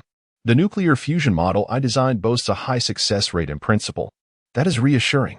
As the moment approached, the control hall fell silent, for the inaugural trial of the Shinwi nuclear fusion device was imminent. The experiment commenced. At the command, the 9 small conduits atop the Shinwi nuclear fusion device began injecting plasma. Once the plasma entered the conduits, it traversed a lengthy magnetic acceleration channel. This channel would accelerate the plasma and, through precise control, orchestrate the collision of the plasma from the 9 conduits. In this manner, the atomic nuclei of the plasma would acquire an initial kinetic energy. The essence of nuclear fusion reactions lies in 2 atomic nuclei attaining sufficient kinetic energy to overcome the repulsive forces between them and merge together. By accelerating and colliding the plasma, these atomic nuclei gain an initial kinetic energy, thereby allowing the fusion reaction to occur at a relatively lower temperature. Subsequently, the adjacent laser ignition apparatus began to heat the plasma, reaching approximately 60 million degrees Celsius, at which point the fusion reaction would occur. Simultaneously, the superconducting coils surrounding the Shinwi nuclear fusion device generated a powerful magnetic field. This magnetic field would firmly confine the plasma at the center of the apparatus.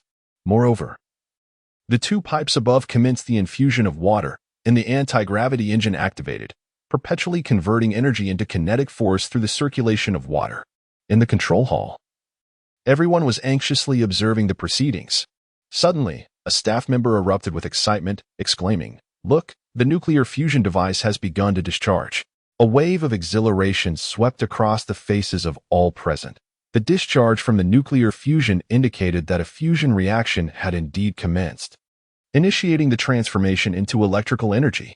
However, the endeavor was far from complete. To truly achieve the goal of controllable nuclear fusion, it was imperative that the ratio of energy output to energy input exceed 1. Internationally, there exists a specific symbol denoting this ratio, referred to as the Q value. Chapter 77. The successful experiment of the Divine Radiance nuclear fusion reactor. There exists a saying in the international arena: any discussion of controlled nuclear fusion that neglects the Q value is mere folly. Regrettably, the Q values of nuclear fusion experimental devices across various nations currently languish between 0 and 1. This implies that these devices are incapable of generating energy, serving only the purpose of fundamental research. Naturally, a higher Q value is desirable.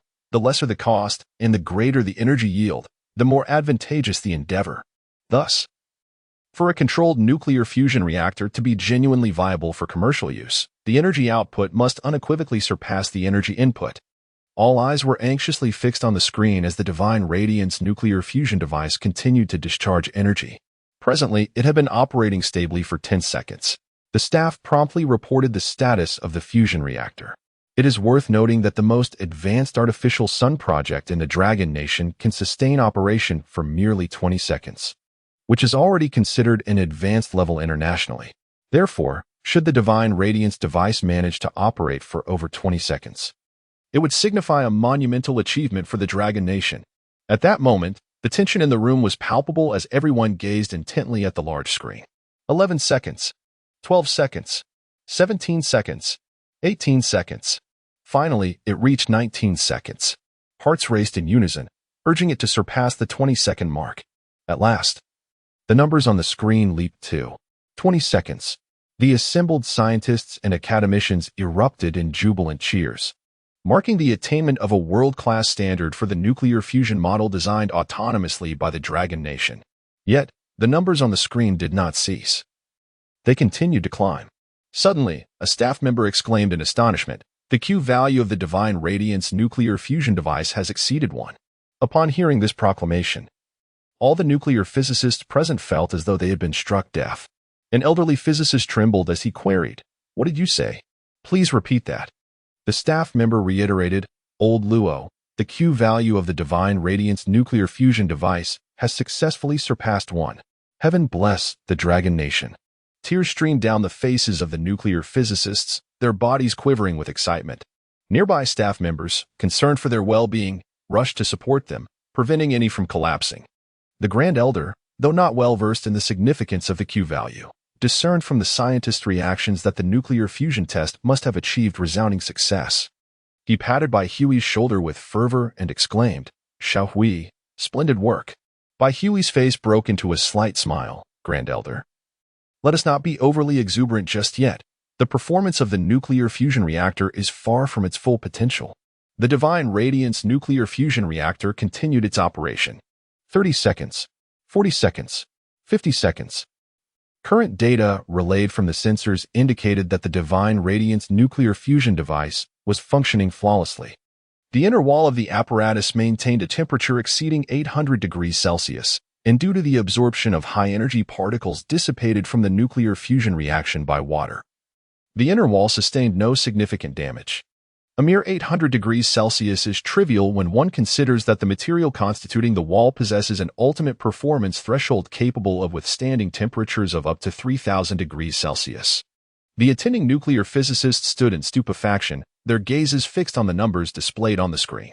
At that moment, the Q value had soared to 4.3, indicating that the ratio of energy output to energy input had reached an astonishing 4.3 times. This marked a milestone for a commercially viable nuclear fusion reactor. Finally, 100 seconds elapsed. Yet, the Shinhui nuclear fusion apparatus continued its operations as usual. The fusion process persisted, with the Q value steadily climbing. However, the rate of increase had begun to decelerate, suggesting that it was approaching its limit. Ultimately, the Q value stabilized at approximately 7.2, signifying that the energy output of the fusion reaction was 7.2 times the energy input. Should this figure become public knowledge, it would likely astonish the entire world. The remarkably high Q value can be attributed to numerous factors. Primarily, the invention of superconducting materials functioning at -19 degrees allowed for minimal energy input to maintain a temperature of -20 degrees. Furthermore, the Shinhui nuclear fusion apparatus is several times smaller than the tokamak device, necessitating that its magnetic field only be maintained at the center of the Shinhui nuclear fusion, rather than constructing an entire toroidal magnetic field as is required for tokamak systems.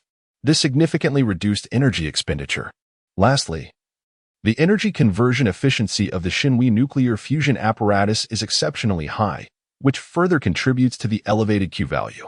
At this juncture, nuclear fusion had been stably operational for 10 minutes, equating to 600 seconds.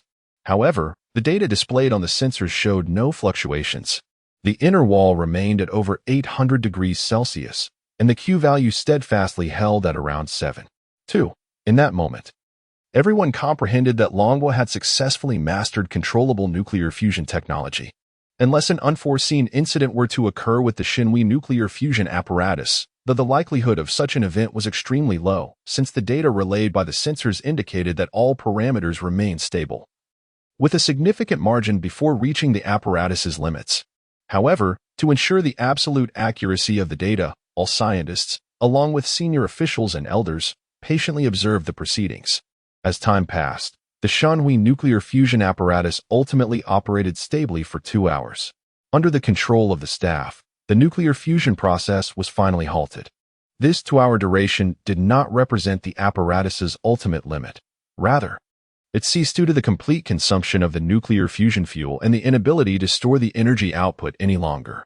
Upon conclusion, Fang Zhengmin stepped forward and declared, "I announce that today's Shinwi nuclear fusion reactor experiment has been a resounding success. From this day forth, Longwa officially possesses controllable nuclear fusion technology." On the grand screen of the control hall, a brilliant red display announced, "Congratulations on the triumphant success of the Shinwi nuclear fusion reactor experiment." All the staff present erupted into joyous applause, tears of elation streaming down their faces. Even the seasoned scientists and academicians, who had long since reached their 40s, leapt up in excitement like children. This marks a monumental breakthrough for nuclear physicists and a significant advancement for human civilization. Humanity has journeyed from the era of primitive agriculture to this moment, where we have successfully ignited the light of fusion. Elder Fong, overwhelmed with emotion, exclaimed, "Now, let us invite the Grand Elder to deliver a speech for today's Shinwi nuclear fusion reactor experiment." The Grand Elder, under the gaze of the crowd, stepped onto the stage and warmly addressed them. "Greetings, everyone. I want to express that you are all heroes. Your names will be eternally etched on the monument of history. The Dragon Nation takes pride in you. Now, let us extend a warm welcome to the true protagonist of today's event." All eyes turned to Bai Hui. The Grand Elder smiled slightly and announced with a resounding voice, "Let us invite the inventor of the anti-gravity technology and the Shinwi nuclear fusion reactor, Bai Hui, to the stage." At this moment, all attention was captivated. Chapter 78, a global sensation following the successful conclusion of the Shinwi nuclear fusion reactor experiment. The Jiangxia Nuclear Physics Research Institute hosted a grand celebration banquet. All researchers, senior leaders, and esteemed scholars gathered in joyous camaraderie, filled with laughter and song. The advent of controllable nuclear fusion technology signifies a monumental breakthrough for humanity, heralding our civilization's entry into the realm of Type 2 civilizations. However, we remain a considerable distance from achieving true Type 2 status. On that day, the official Weibo account of Longwa released a momentous announcement. Congratulations were extended for the successful ignition and discharge of the domestically developed Shinwi nuclear fusion device at the Jiangxia Nuclear Physics Research Institute. The nuclear fusion experiment lasted 2 hours, thoroughly validating the stability of our homegrown technology with a Q value of 7.2, thereby meeting the conditions for commercial operation. This experiment signifies that Longwa has become the first nation in the world to successfully master controllable nuclear fusion technology. And the light of fusion shall rise steadily over our land. Upon the release of this news, a wave of astonishment swept through the populace. How could it be that Longwa's officials suddenly announced a breakthrough in controllable nuclear fusion technology? The revelation was so unexpected that some citizens initially suspected it was a false report.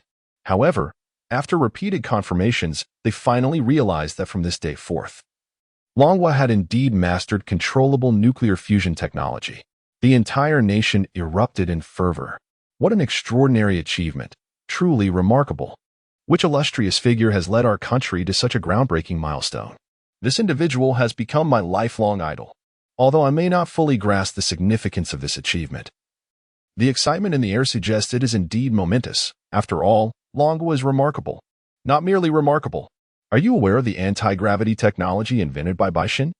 Controllable nuclear fusion technology is on par with that, and the scientist who developed this technology deserves to be immortalized. Everyone, stay tuned. Tonight's press conference will delve into the advancements in controllable nuclear fusion technology, and the genius behind this revolutionary development will soon be revealed. From this day forward, Longwa is poised to enter the era of fusion. My greatest concern is whether electricity cost will decrease in the future. Rest assured, my dear friend. Longwa will undoubtedly construct a multitude of nuclear fusion power plants, granting us a continuous supply of clean energy. Furthermore, the fusion materials deuterium and tritium are abundantly available in the oceans, sufficient to meet humanity's energy needs for billions of years at current consumption rates. How exhilarating! I can look forward to paying less for electricity. That evening, Longwa held a grand press conference. To the astonishment of all Longwa netizens, the scientist who invented controllable nuclear fusion technology turned out to be Bai Hui. Everyone was left speechless. A mere 23-year-old had already invented 2 groundbreaking technologies destined for the annals of history. Is this not the work of a divine being? Surely, This is enough to canonize him. In a fleeting moment, the popularity of Baihui's system surged at a terrifying rate. The popularity that had been expended during the development of the Shinwi nuclear fusion model had astonishingly returned in its entirety. This news reached foreign lands, leaving nations in disbelief. How could the Dragon Nation have achieved a breakthrough in controllable nuclear fusion technology? This seemed implausible. Previously, the Dragon Nation's fusion technology heavily relied on foreign expertise. Even the nation's first tokamak device was constructed under the guidance of foreign specialists. Countries had invested hundreds of billions to grasp controllable nuclear fusion technology, collectively erecting the world's largest tokamak facility, known as the ITER project. The Dragon Nation was also an active participant, even responsible for the construction of the project's core components. Yet now, the Dragon Nation suddenly announced that they had mastered controllable nuclear fusion technology, utilizing not a tokamak device, but rather an entity known as the Shinwi nuclear fusion apparatus. What on earth is this? Physicists worldwide were left bewildered, having never heard of such a contraption. Consequently, many nuclear physicists, including several Nobel laureates, speculated that this revelation from the Dragon Nation might indeed be false. How could they have suddenly acquired controllable nuclear fusion technology? Did they expect anyone to believe that the Dragon Nation has become divine? However, the higher-ups across various nations bore solemn expressions. In the Lighthouse Nation, Tsar Putin gazed at a piece of news on his desk with a grim countenance. There was no doubt that this was the announcement of the Dragon Nation's breakthrough in controllable nuclear fusion technology. Yet, this information had not been obtained through official channels, but rather through a clandestine source, affirming the veracity of the Dragon Nation's claim. Damn it, why does the Dragon Nation monopolize all good fortune? Putin seethed, feeling profound dissatisfaction. As the Lighthouse Nation remained mired in theoretical experiments concerning controllable nuclear fusion technology. Even with the completion of the ITER project, they had no assurance of achieving a breakthrough. Meanwhile, the Dragon Nation had already surged ahead. If this continued, the Dragon Nation would increasingly outpace the Lighthouse Nation in technological advancements. At the ITER project headquarters, Professor Johnson, the project's chief overseer and a Nobel laureate of immense renown, had initially planned for the ITER project to be assembled within 5 years. Many components constructed by various nations were already nearing completion. Only the final step, assembling the tokamak device, remained. However, from that distant, ancient eastern land, a startling announcement emerged. They had actually surpassed controllable nuclear fusion technology, achieving an astonishing Q value of 7.2, with reports suggesting that the Dragon Nation intended to construct multiple nuclear fusion power plants. This revelation posed a tremendous shock to the ITER project. Due to the Dragon Nation's utilization of nuclear fusion technology, it is not the tokamak device, but rather their independently developed Shinwi nuclear fusion apparatus. What on earth is this? Professor Johnson had never heard of it before. He even assumed that the Dragon Nation was exaggerating. According to the information released by the Dragon Nation's officials, there is only a frontal image of the Shinwi nuclear fusion device. This singular photograph leaves all physicists worldwide to deduce the technology employed in the Dragon Nation's nuclear fusion reactor. However, it is evident that this so-called Shinwi nuclear fusion device likely employs magnetic confinement technology, as scientists have discovered superconducting coils on the apparatus. Beyond this, they are unable to ascertain any other technological details. Chapter 79. The death of Professor Herrick. Professor Johnson's countenance was markedly grim. Just moments ago, he had received numerous calls from various nations expressing their intent to withdraw funding from the ITER project. Professor Johnson was bewildered. The ITER project was an international nuclear fusion experiment, with many countries eager to participate, yet unable to do so. Why then? Were so many nations suddenly opting to retract their investments?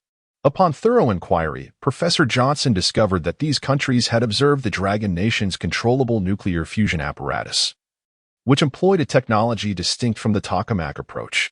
Consequently, they were inclined to withdraw their support. After all, the ITER project was merely a nuclear fusion experimental device, and the journey towards genuine commercial controllable nuclear fusion was fraught with challenges. Meanwhile, the Dragon Nation had successfully developed authentic controllable nuclear fusion technology.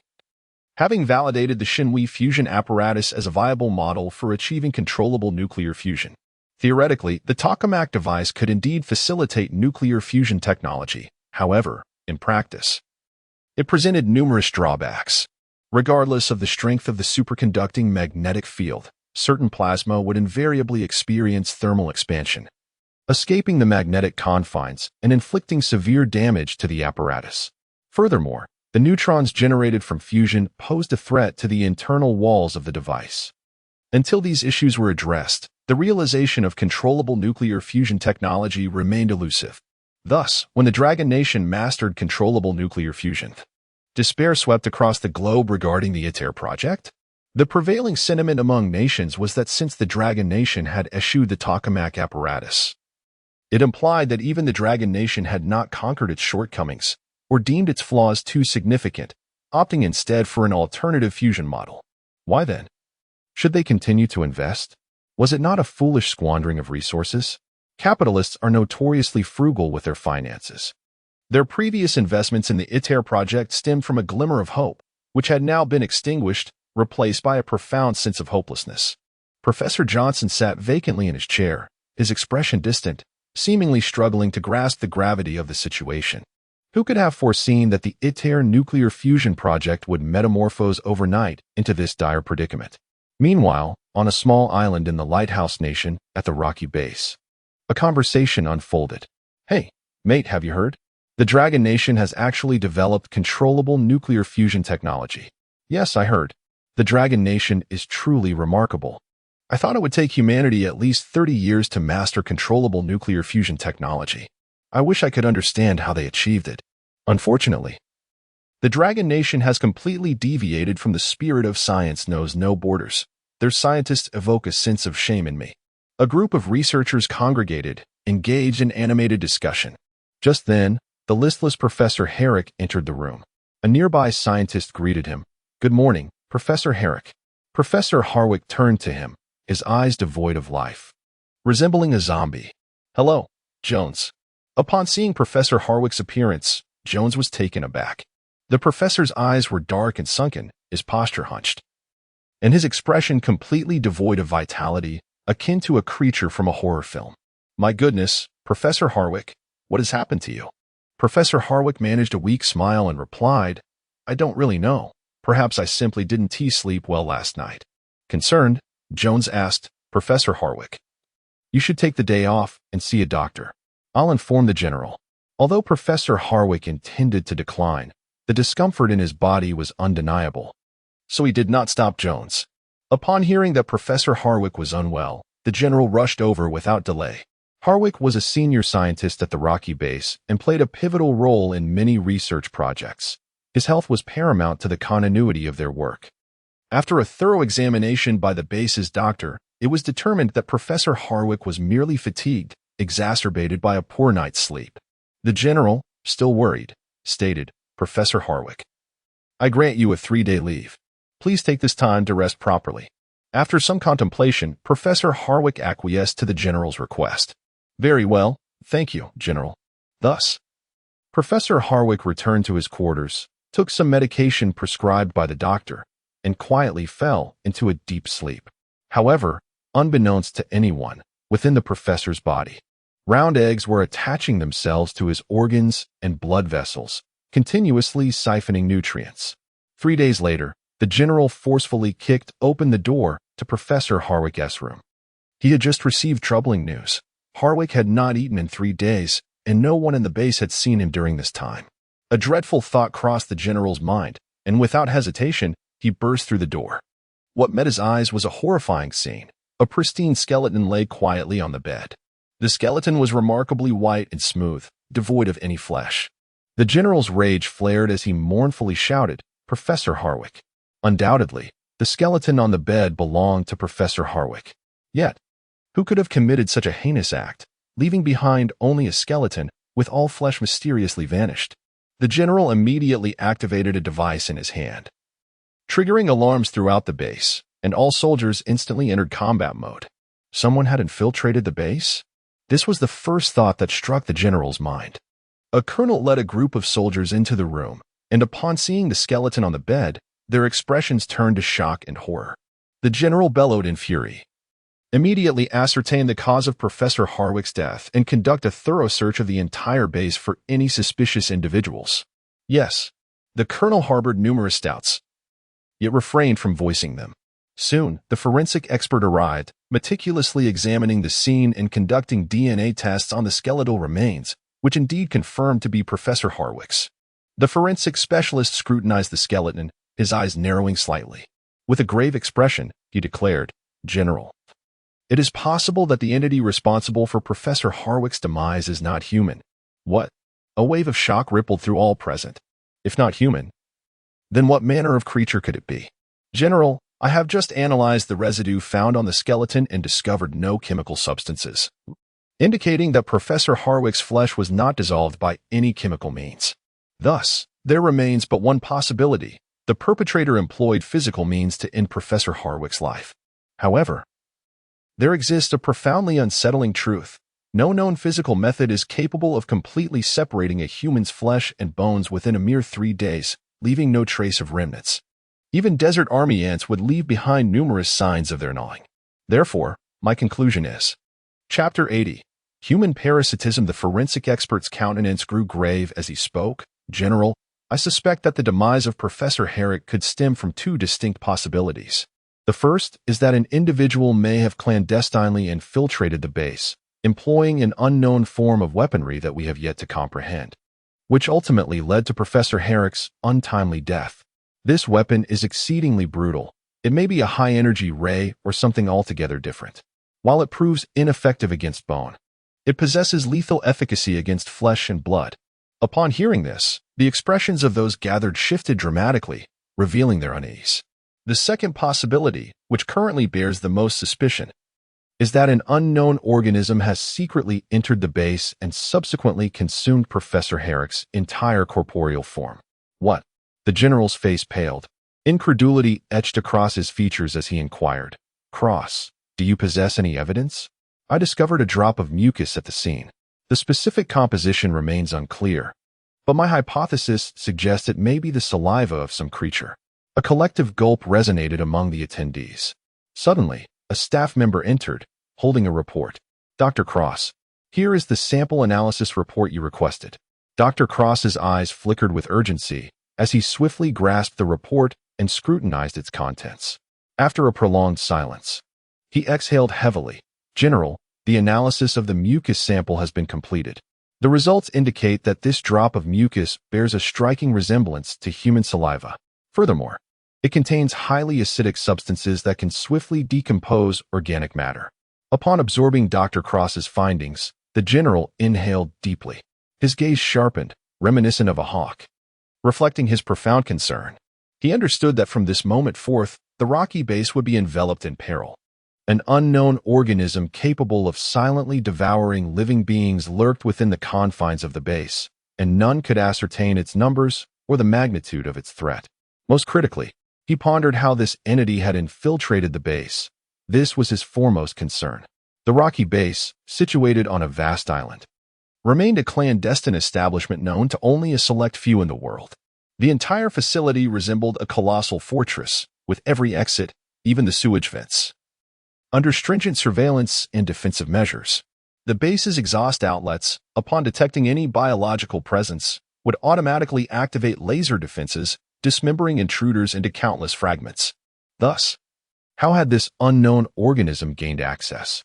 Was it an intentional breach or an accidental incursion? Everything seemed to unravel like a perplexing enigma. "Investigate," the general commanded. "I want to know whom Professor Herrick interacted with or what he came into contact with 3 days prior. All must be thoroughly examined." The general recalled that 3 days earlier, Professor Herrick had exhibited symptoms of malaise. The entire base was placed on high alert, with all personnel undergoing meticulous scrutiny. The extensive search persisted throughout the day, and the general, confronted by a harrowing sight, found his expression contorted with dread. Before him stood hundreds of individuals, each displaying signs of distress, their eyes deeply sunken and dark, resembling the countenance of the undead. The general was all too familiar with this state. Wasn't it precisely the symptoms that Professor Herrick exhibited 3 days prior? The emergence of such symptoms in a single individual could be deemed coincidental. However, When hundreds of individuals present the same afflictions simultaneously, even the dimmest minds would recognize the gravity of the situation. Among this multitude were soldiers, researchers, and logistical personnel, all sharing a singular commonality: their proximity to Professor Herrick's chamber. These several hundred individuals had been quarantined within the laboratory, while all external personnel donned gas masks to thwart the potential incursion of an unknown virus. Dr. Cross, I must trouble you. Dr. Cross was currently clad in a full protective suit, equipped with a medical kit, prepared to enter and ascertain the condition of these afflicted individuals. Accompanying Dr. Cross was a contingent of soldiers, also in protective gear, armed with an array of advanced weaponry. These special forces, each capable of fending off 10 adversaries, were tasked with safeguarding Dr. Cross against any unforeseen incidents. Under the watchful gazes of the gathered crowd, Dr. Cross and his team stepped into the quarantine laboratory. Inside the laboratory, an X-ray machine awaited. Dr. Cross adeptly operated the machine, swiftly positioning a patient for examination. As he scrutinized the screen, his expression shifted dramatically, and he inhaled sharply. The computer monitor displayed an image of the patient's thoracic cavity, and the sight sent a chill down his spine. Observing from outside, the general noticed Dr. Cross's sudden pallor and urgently inquired, "Dr. Cross, what on earth is happening?" Dr. Cross took a deep breath and developed the X-ray film. On the image, a bizarre creature, no larger than a hand, was seen nestled against the patient's chest. Most horrifyingly, the patient's thoracic cavity was surrounded by numerous spherical objects encircling the internal organs. This was clearly the act of oviposition. That grotesque creature was laying its eggs within a human host, using the person's body to incubate its progeny. What a terrifying reality. Dr. Cross felt a wave of dread wash over him. He could scarcely bear to remain in that place. "Look, what's happening to him?" With a cry from the staff, the patient who had just been X-rayed suddenly seemed to be triggered by some unseen force, emitting a horrifying scream and convulsing violently on the floor.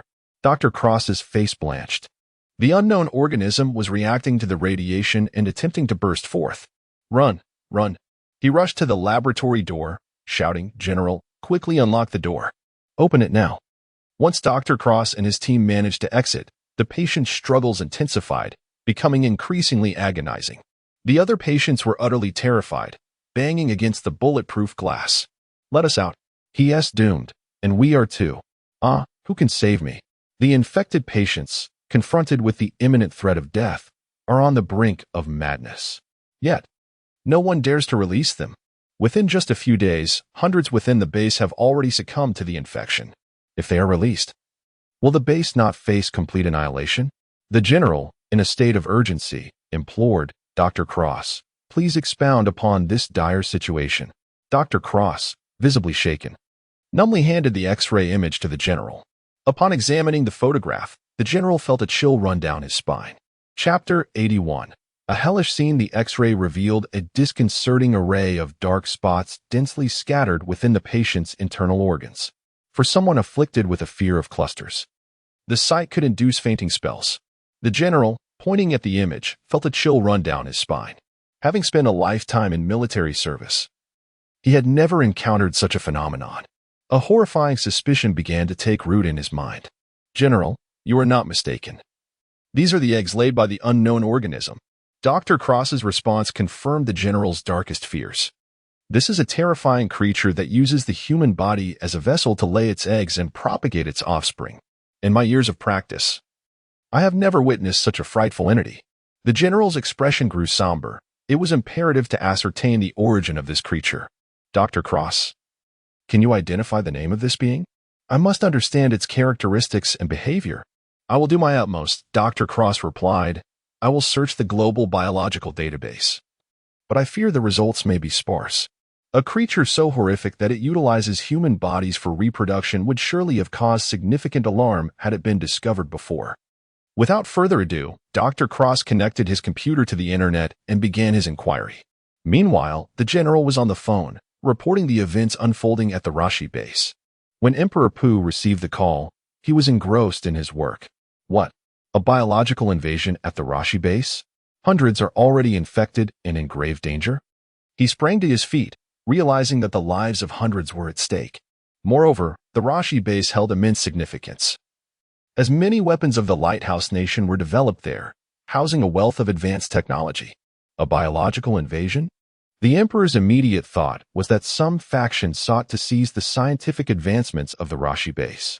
This was a provocation, an immensely serious matter for the Lighthouse Nation. What exactly happened? Tell me everything. The Emperor inquired urgently, and upon hearing the details, his expression shifted dramatically: shock, skepticism, disbelief. What? An unknown organism capable of parasitizing the human body and using it to reproduce? Are you serious? Or is this a scene from a movie? Yet, deep down, the Emperor understood that in such a critical situation, the general at the Rashi base would not dare deceive him. This, indeed, was the reality. General, I command you to maintain full vigilance and enter a state of heightened alert. Regardless of what transpires, you hold the highest authority to act. I will dispatch reinforcements to you. Ensure that the situation remains under control. Understood. At that moment, within the isolation laboratory of the Rashi base, the afflicted patient suddenly trembled, as if reaching a limit. Abruptly, blood gushed from his chest. A bloodied organism tore through his chest and emerged. The fear among the patients in the isolation laboratory reached a terrifying crescendo. Witnessing a seemingly ordinary individual suddenly being violently breached by an unknown entity evokes a profound sense of terror that few can withstand. Amongst the group of patients, numerous individuals are researchers and support staff whose psychological resilience tends to be comparatively fragile.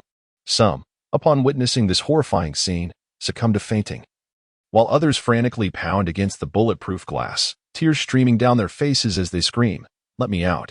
Please, let me out. I beg you, if this continues, I too shall perish. I do not wish to die." Those outside the isolation laboratory, confronted with this hellish spectacle, turn away in anguish. For many within are their comrades and colleagues. General, can you save them? A major implores the general with a heavy heart. The general turns, glaring at him sternly. "Major Harris, I must remind you that we are facing an unknown enemy. We are unaware of its methods or how it infects humanity. Refrain from your compassion. I bear the responsibility for the lives of thousands at this base.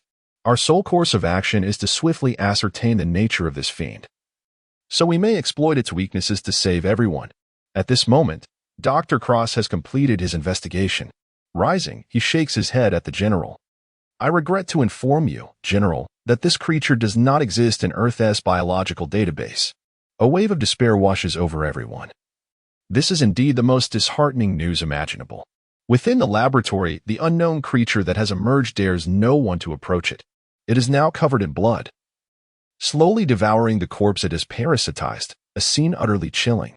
As the creature consumes the entirety of its host, its size gradually increases. People can now discern its true form: a slender body supported by 6 legs, the foremost 2 resembling the scythe-like appendages of a mantis, razor-sharp. Its head resembles that of a grasshopper, featuring 2 elongated antennae and a mouth filled with jagged teeth. At this juncture, onlookers can clearly see the innards of the corpse, dotted with blood-red eggs, several of which have already hatched. Emerging from these eggs are dark larvae, capable of flight. Newly hatched, they perch upon their mother, patiently awaiting prey. Given the chance, they will parasitize a host, consuming it to grow and reproduce. This is an exceedingly terrifying organism. After feasting on the corpse, only a pristine skeleton remains, identical to that of Professor Harwick. At this moment, the creature has grown to the size of a 3-year-old child. Suddenly, it emits a ghastly shriek. All within the isolation laboratory begin to tremble, their bodies racked with agonized cries as they convulse and struggle upon the ground. Evidently, the malevolent entities within them are on the verge of breaking free. The soldiers stationed outside the isolation laboratory gazed upon the hellish scene within, their faces betraying expressions of profound sympathy. "Dr. Cross, do you believe there is any hope for them?" The general sighed, his heart heavy with reluctance. Dr. Cross shook his head in resignation and replied, "General, they are beyond salvation. The organisms within their chests have grown to a considerable size. It is utterly impossible for us to save them. At this moment, the creatures inside them have responded to the summoning of the first unknown entity and have fully awakened. Their fate is sealed." Chapter 82. The monster's ambush, everyone turned away in anguish, unable to bear the horrific scene within. They felt utterly helpless. "Help me. It hurts so much. I don't want to die. I have a wife and children." The crowd silently observed, when suddenly, Dr. Cross appeared to have a realization. His expression shifting dramatically. Panic tinged his voice as he exclaimed, "General, have you noticed? The first monster that emerged has grown tremendously. But where is the creature that devoured Professor Harwick?" Upon hearing this, everyone's countenance changed drastically. Indeed, where could that monster be? Logically, after consuming Professor Harwick, it should have grown significantly in size, rendering it unable to remain parasitic within a human host. This meant that within the confines of the base, a terrifying creature still lurked, which could be referred to as the progenitor. Moreover, they had yet to detect its whereabouts. "Everyone, don your protective suits and arm yourselves. Gather together to prevent any surprise attacks." The general bellowed, fear gnawing at his heart. Witnessing the gruesome sights within the isolation lab, no one could remain indifferent. Where had these monsters originated? How had they infiltrated the base? The general found himself at a loss, grappling with the most pressing question. Every exit of the base was fortified with stringent security. Not even a mosquito could breach its defenses. Dr. Cross fell into deep contemplation, suddenly recalling the grayish-black sphere they had brought back from the moon just days prior. If this horrifying unknown organism had been introduced through that sphere, then everything would make sense. "General, do you remember the alien sphere discovered on the moon a few days ago?" "Yes, I remember. Why do you ask?" The general was taken aback, unsure of Cross's implication. Dr. Cross spoke gravely, "General, I suspect that this monster may have been brought in by that sphere. It is an extraterrestrial life form." "What?" The general was taken aback, astonished by the notion of alien life. "Is that truly possible?" "General, have you noticed that the sphere resembles an egg? We inadvertently opened it and released the demons within. Moreover, Professor Harwick was the first to be infected. He was among the researchers who initially encountered the sphere." Upon hearing Dr. Cross's words, the general pondered deeply and realized the logic in his theory. Firstly, no records of such a creature existed in Earth's databases. How could it have spontaneously emerged? Conversely, if the monster had indeed been brought back by the sphere, everything would align perfectly. At that moment, everyone gathered closely. Soon, a voice cried out in alarm, "Shet, Sergei is missing. He has vanished." "What?" The general's expression darkened as he inquired, "Have you searched thoroughly?" "General, we have combed the entire base and have not found any trace of Sergei." The general's heart sank further into despair. At this moment, the isolation laboratory had fallen into a profound silence, for the hundreds of parasitized hosts had all perished. From their chests emerged grotesque creatures, languidly savoring their feast, devouring their flesh and blood. The scene was gruesomely macabre. Several of these monsters had finished their meals, their forms swelling to the size of small calves. Through the glass, they beheld the crowd outside, their roars echoing in frenzied desperation as they lunged toward the outside world, only to be thwarted by the impenetrable glass barrier. The creatures extended their scythe-like hands, attempting to shatter the high-strength bulletproof glass, yet their efforts proved futile. This specialized military-grade glass boasted hardness and resilience several times greater than ordinary bulletproof materials. However, as time progressed, onlookers noticed deep scratches appearing on the surface of the glass, evidence of the monster's relentless battering. The expressions of all present turned grim, and Dr. Cross remarked, "Damn, the strength of these creatures is formidable. They could unleash a force ranging from 500 kilograms to a ton." The general, with a stern visage, made a resolute decision. "I will eradicate these monsters within. Administer lethal gas to eliminate them all." Soon, under the supervision of the staff, the deadly gas was gradually infused into the isolation laboratory. To everyone's astonishment, the creatures absorbed the toxic fumes, merely exhibiting slight lethargy, without suffering significant harm. It was terrifying. Not even the lethal gas could subdue them. This gas was designed to destroy proteases within biological organisms, capable of swiftly terminating life, yet it proved utterly ineffective against these extraterrestrial beings. Deploy laser weaponry. Eliminate them. Within moments, several holes punctured the laboratory walls, a precautionary measure established during the lab's construction. The laser weapons autonomously locked onto their targets, unleashing beams of light that struck the monsters before they could react.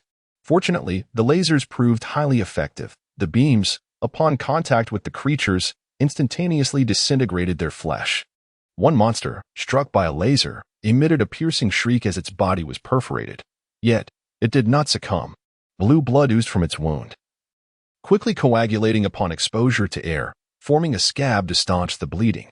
Continue firing. Aim for their heads. I refuse to believe that shattering their skulls won't kill them. A laser beam struck a creature's cranium, and it collapsed to the ground, lifeless. Hooray! Splendid work. The crowd erupted in cheers, perhaps witnessing the most uplifting news they had encountered thus far. Come on, finish off these fiends. The staff diligently operated the computers, controlling the laser weaponry as lethal beams continued to rain down upon the monsters within the isolation laboratory. The creatures grew increasingly frantic, their anguished roars reverberating as they battered the bulletproof glass with fervor. The laboratory was already in utter disarray, with not a single intact item in sight. The number of monsters was steadily declining, and everyone was exuberantly shouting, passionately venting their emotions. Suddenly, a colossal shadow descended from the ceiling. Bang! The staff member operating the laser weapon was cleaved in two, and the laptop was reduced to shattered fragments. In the blink of an eye, the shadow vanished from sight. The unexpected ambush prompted everyone to react swiftly. All voices fell silent as they cautiously armed themselves, vigilant of their surroundings. What was that creature? The General's expression darkened. They had been ambushed without anyone noticing. It must be that maternal monster, Dr. Cross said, trembling with fear, scanning the area as if a monster could emerge from any corner. Fortunately, the lasers in the laboratory continued their relentless assault, operating automatically as programmed. Everyone, remain cautious. The monster may be lurking nearby. It possesses incredible speed. Upon detection, do not hesitate. Immediately arm yourselves and strike. That creature seeks to rescue its companions in the lab. It will undoubtedly return. Chapter 83. The Fall of the Rocky Base Bang. A shadow struck once more. A soldier, caught unawares, was swiftly pierced through the body. At that moment, the others reacted, immediately unleashing a barrage of gunfire upon the shadow. The sound of bullets clanging against metal resounded, sparks flying in all directions. Gasps of shock filled the air as everyone realized the creature's formidable defense was astonishingly robust. The shadow halted, allowing all to discern the creature's form. It was of enormous stature, comparable to that of an adult human. Its overall appearance bore a striking resemblance to the beast within the quarantine lab. Yet its forelimbs appeared even more menacingly sharp. It was the very appendage that had impaled the unfortunate soldier. Encased in a tough exoskeleton, its defense was remarkably resilient, rendering ordinary bullets ineffective. However, powerful shotguns had managed to breach its armor, embedding deeply into its flesh, from which blue blood oozed forth. The general bellowed urgently, "Use the shotguns. It cannot withstand their firepower. We must avenge our fallen brothers." Bang, bang, bang. Yet unexpectedly, despite its massive size, the creature's agility was astonishing. It swiftly evaded the onslaught and was not struck. Letting out a mournful cry, it charged towards the group. Faces paled in dread as they fired frantically at the beast. Yet, it pressed forward recklessly. Many could only desperately dodge, but some unfortunate souls were pierced through, meeting their demise. To everyone's astonishment, even with no one before it, the creature showed no signs of halting. The general's expression shifted drastically as he shouted, "We cannot let it pass. It seeks to shatter the lab's bulletproof glass." Realization dawned upon all, and some soldiers, disregarding their lives, rushed forward to impede its advance, but their efforts were in vain. The creature was now perilously close to the glass of the isolation lab, and they could not halt its momentum. Bang! The creature's forelimb struck the bulletproof glass with tremendous force, causing it to splinter like snowflakes, yet it did not shatter. The beast within the lab seemed to sense something amiss, ceasing to evade the laser weaponry's assault, and began to batter against the glass with fervor. Seeing that its initial blow had failed to break through, the creature outside lifted its forelimb once more, relentlessly pounding against the bulletproof barrier. "Kill it, or we shall all perish." The general, driven to madness, personally wielded a shotgun, firing round after round, each bullet embedding deep into the creature's flesh. Everyone understood that should the monster within the lab be released, their fates would be sealed without question. Many disregarded their own safety, brandishing grenades and rocket launchers, firing indiscriminately within the confined space. Boom! A deafening roar echoed, leaving their ears ringing. Had they succeeded? As the dust settled, all eyes turned towards the lab, and the scene that unfolded before them plunged them into darkness. The laboratory's bulletproof glass had been shattered, and a multitude of monstrous creatures surged forth through the breach, slaughtering any who crossed their path. The maternal creature, at last, succumbed to the blood-soaked ground, unable to withstand the relentless barrage of firepower, ultimately meeting its demise. Yet its mission had been fulfilled. From that moment onward, the devil was unleashed. Amidst the chaos, all fired their weapons desperately. These diminutive monstrosities lacked the formidable defenses of their progenitor, and many were felled. However, their sheer numbers and astonishing speed overwhelmed the soldiers, who were swiftly overrun and slaughtered. Moreover, countless tiny black specks erupted from the monsters. These were their offspring, parasitic entities capable of infiltrating human hosts, siphoning nutrients, and proliferating within their bodies. In mere moments, the human side suffered devastating casualties, thousands becoming sustenance for the fiends. The general, drenched in blood, found his shotgun devoid of ammunition. All weapons had been expended. A grim smile graced his lips. We are the sinners of humanity. We have unleashed the devil upon ourselves. Let us all perish. He withdrew a pocket watch from his breast pocket, flipped open the lid, and gently pressed a button. Suddenly, the entire base began to tremble as if an earthquake had struck. Self-destruction mode activated. From its inception, the Loxy base had anticipated various scenarios, even the possibility of being breached by foes. Thus, it was designed with a self-destruct mechanism. Once initiated, it was irreversible. The concealed explosives within the base would detonate in succession, obliterating everything. This was the final act I could perform for humanity. A smile graced the general's face as flames swiftly engulfed him.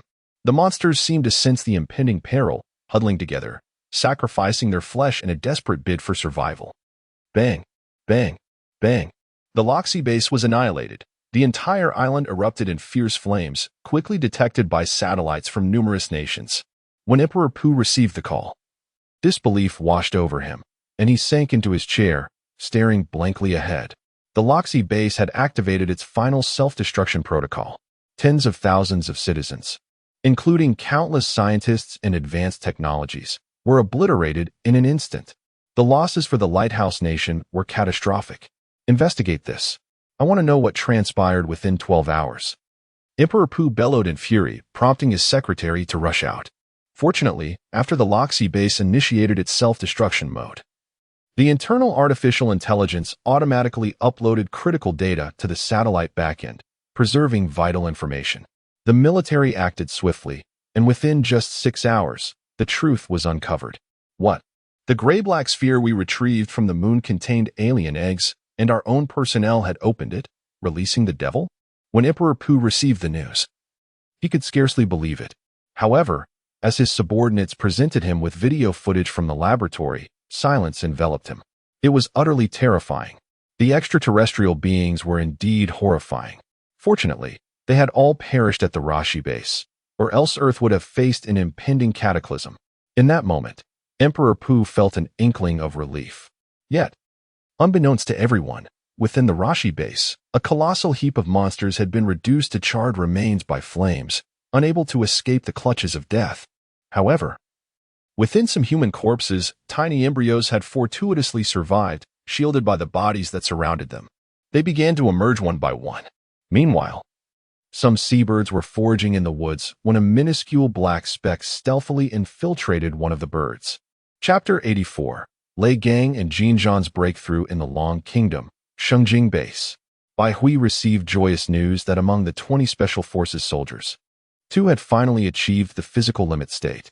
After a month of rigorous training, the captains of the Longya and Haisha teams, Lei Gang and Jin Zhan, had finally made their breakthrough. This is a significant milestone, as few are able to reach the limits of the human body. Upon hearing the news, Bai Hui hurried over. Furthermore, General Liu Yunxing from Xinjing Base had specially invited several military bigwigs to witness the event. In simpler terms, he wanted to show off. At this moment, inside Xinjing Base, a group of military leaders were gathered, engaged in conversation. Beside Liu Yunxing were three generals: Li Huaixing from the Southeast Military Region, Fu Jiaming from the Southwest Military Region, and Du Gaofeng from the Northwest Military Region. Together with Liu Yuxing, these three formed the backbone of the Long Kingdom. "Hey, old Liu, why did you summon us?" one asked. "I have matters to attend to." Another chimed in. "Just wait a moment. And keep your eyes wide open to see how powerful our special forces are. I guarantee one can take down your entire team." Li Huaixing gazed at Liu Yunxing incredulously. "Old Liu, have you lost your mind? Or are you feverish? How could you utter such nonsense?" "Haha, old Liu, you can't help but boast." General Liu Yunxing merely smiled disdainfully, retorting, "Humph, you are woefully uninformed. Just wait and see what the limits of the human body truly are." Fu Jiaming dismissed the boast, saying, "Old Liu, stop bragging. Let's just go see for ourselves." Yes, old Liu, what are you waiting for? Hurry up," Li Huaixing added. General Liu Yunxing glanced at the three without acknowledging them. "Hey, what do you mean by that? Do you look down on us?" Fu Jiaming said, irritated. Liu Yunxing shot them a glare. "Humph, do you think you're so impressive? I am still waiting for someone." Du Gaofeng paused for a moment and asked, "Who is it? Are they more remarkable than us three?" "Indeed, you are right. They are indeed more impressive than you." Fu Jiaming retorted angrily, "Who is it? I want to see who is so formidable that we have to wait for them here." At that moment, a helicopter appeared in the sky, approaching from the distance. Liu Yunxing's eyes brightened, exclaiming, "They've arrived." The three generals stiffened, their expressions turning serious. Soon, the helicopter landed, and a young man emerged, flanked by two bodyguards. Upon seeing him, the three generals were momentarily stunned. Bai Hui, the Minister of Aerospace and the Dragon Department? The inventor of anti-gravity technology and controllable nuclear fusion technology? His status is undoubtedly far superior to theirs. Indeed, Bai Hui's significance in the entire Long Kingdom is absolutely unparalleled. However, why had he come to the Xinjing military region? For generals approached, and General Liu Yunxing, with a warm smile, extended his hand, saying, "Welcome, Minister Bai." The general replied courteously, "You are too kind." "May I ask who these gentlemen are?" Liu Yunxing replied with a smile, "Minister Bai, allow me to introduce you to the leaders of the Southeast Military Region." Once Liu Yunxing completed the introductions, Bai Hui turned to the three generals and earnestly stated, "Greetings, esteemed generals. I apologize for my earlier ignorance." Fu Jiaming chuckled and replied, "Minister Bai, you are too gracious." Following this, everyone exchanged introductions. Liu Yunxing then said, "Gentlemen, please follow me." They arrived at a training ground, where over 20 Special Forces soldiers were diligently honing their skills. Upon noticing Liu Yunxing and his companions, all eyes turned towards them, and they spotted Bai Hui among the crowd. "Attention!" Lei Gang bellowed, and instantly, everyone assembled. "Good morning, coach." Before Bai Hui could react, all the Special Forces soldiers erupted in a heartfelt cheer. Their call of coach reverberated like thunder, genuine and spirited. Just the day before, Lei Gang and Jin Zhan had successfully surpassed human limits, reaching an extraordinary physical state. Although they could not maintain this condition indefinitely, it was evident that their combat prowess had more than doubled upon entering this state. Every soldier aspired to attain such heights, all thanks to Bai Hui's guidance. Without him, Lei Gang and Jin Zhan would likely never have imagined the possibility of their own enhancement. Meanwhile, the three generals, Fu Jiaming and his colleagues, were taken aback. "Coach? Who could it be? Is it old Liu? Is he personally instructing these special forces? Can he still manage that?" The generals turned their gaze towards Liu Yunxing, who, with a smile, shook his head and said, "Oh no, do not look at me. I am not their coach. The coach is Minister Bai." "What?" Fu Jiaming and the others were astonished. A scientist had become the coach of over 20 Special Forces soldiers. What was Liu Yunxing thinking? All eyes turned to Bai Hui, whose expression was serious as he stepped forward and proclaimed, "Brothers, long time no see. I have heard that Lei Gang and Jin Zhan have both broken through their physical limits. Splendid work." The Special Forces soldiers erupted into applause. Next, They prepared to test the strength of Lei Gang and Jin Zhan following their breakthroughs. Soon, a soldier brought over a strength testing device. Lei Gang was the first to step up. He rolled his shoulders, positioned himself next to the device, and focused intently. They had only just entered this state and could not fully control it. They could only occasionally access this extraordinary condition with utmost concentration. Finally, Lei Gang unleashed his punch with unparalleled speed, creating a sonic boom in the air. Bang! A tremendous noise caused Fujiaming and the others to widen their eyes in astonishment. Incredible! With that single action, Lei Gang surpassed the capabilities of the special forces in their military district. A fist struck fiercely against the strength testing device, drawing the attention of everyone nearby. Li Huaixing gasped in astonishment. 1,554 kilograms. 1.5 tons of strength. Was this still human? Bai Hui was momentarily taken aback as well. Unable to fathom Lei Gang's extraordinary power, which surpassed the 1-ton force he had previously tested by a considerable margin. This phenomenon was, in fact, quite normal. The term physical limit state refers to the condition in which an individual can exert maximum strength through optimal muscle performance. Lei Gang had undergone countless training sessions, and in terms of muscular and physical intensity, he far exceeded Bai Hui, who spent his days in an office. Thus, it was entirely reasonable for Lei Gang's strength to surpass that of Bai Hui. After delivering his powerful punch, Lei Gang felt an overwhelming wave of fatigue wash over him. Yet he managed to remain standing. Those around him were well prepared, promptly providing high-energy food to replenish his energy. Bai Hui marveled. Lei Gang, impressive. Jin Zhan. It's your turn now. Soon, Jin Zhan's testing results were revealed. 1,496 kilograms. Although slightly lower than Lei Gang's, it was still remarkably close. The three generals standing nearby were utterly astonished. How could it be possible for the human body to unleash such tremendous force? Chapter 85. The debate. The limits of the human body are an acknowledged truth. However, today, Lei Gang and Jin Zhan have completely shattered the perceptions held by the three generals. A force of 1.5 tons, capable of delivering a single punch that could fell a bull.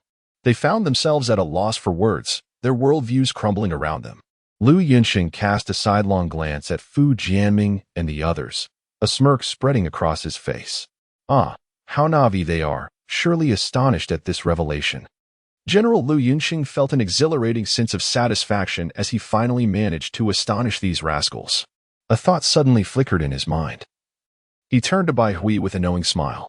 Why not give it a try yourself, Minister Bai? Let us see if your strength has increased over the past month. Me? Bai Hui was momentarily taken aback, but the prospect intrigued him. Although he had not trained as rigorously as Lei Gang and the others, he had consistently dedicated 2 hours each night to his training after work. Persistence is the key to triumph. Moreover, Bai Hui's innate talent was exceptional. His cognitive development far surpassed that of Lei Gang and his companions, allowing for rapid progress. While he had not yet fully mastered the techniques, he could now effortlessly enter a state of physical extremity at will, and even exert some control over his strength to prevent an overpowering blow. This was a significant advancement. Once Bai Hui could not only enter this state at will, but also maintain human-like strength within it, the true potential of his physical limits would be realized. Most crucially, he needed to sense the genetic shackles of his body to effectively develop and continuously break free from these constraints, perfecting himself in the process.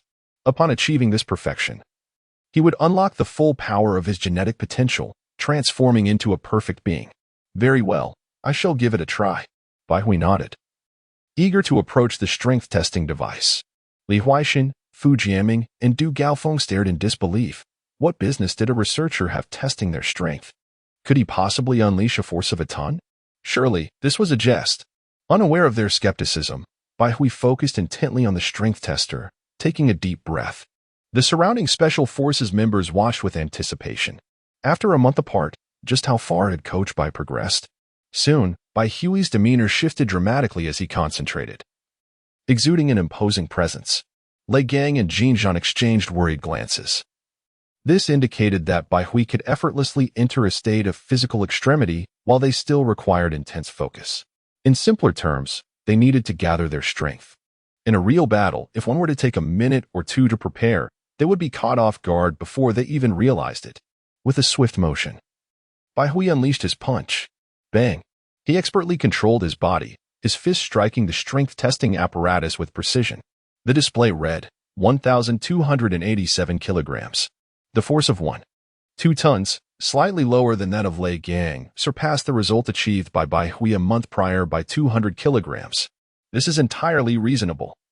In terms of physical prowess, Bai Hui indeed cannot compare to Lei Gang and Jin Zhan, who have undergone rigorous training in the military for over a decade. Their physical capabilities are far beyond what a research scientist like Bai Hui could attain. Nevertheless, Bai Hui felt immense satisfaction, for his month of consistent training had yielded gratifying results. Generals Fu Jiaming and his 2 companions gathered around the strength testing apparatus, their expressions frozen in disbelief. A force of 2 tons? Could this truly be a research scientist? Was this the same Bai Hui who had pioneered anti-gravity technology and controllable nuclear fusion? How could he possibly unleash over a ton of strength? Such power could easily surpass that of their military's elite special forces. Could it be that Bai Hui had developed some genetic serum? Indeed, as a world-renowned scientist, his intellect must be extraordinary, making the development of such a serum a plausible explanation. The 3 generals exchanged glances, each recognizing the fervent excitement in the other's eyes. This genetic serum was something their military faction must acquire. Fu Jiaming stepped forward, mistakenly believing he had uncovered the truth, and expressed his dissatisfaction. Old Lu, this isn't fair. Are we not brothers anymore? Lu Yunsheng, taken aback, questioned, what do you mean by that? Don't play coy. I ask you, was it not Minister Bai who enabled Lei Gang and the others to unleash a ton of strength? Lu Yunsheng paused. Old Fu, how do you know this? Indeed, at that moment, the 3 generals comprehended the situation. Old Lu, let us not beat around the bush.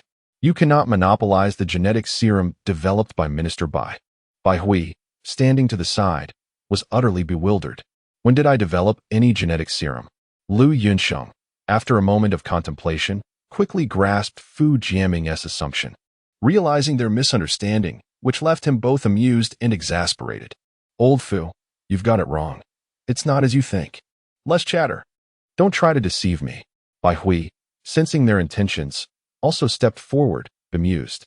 General Fu, you are truly mistaken. I have not developed any genetic serum. What? No genetic serum? Then what explains these super soldiers? General Lu Yunsheng could no longer contain himself, feeling the conversation was spiraling out of control. Old Fu, I assure you, there is no genetic serum.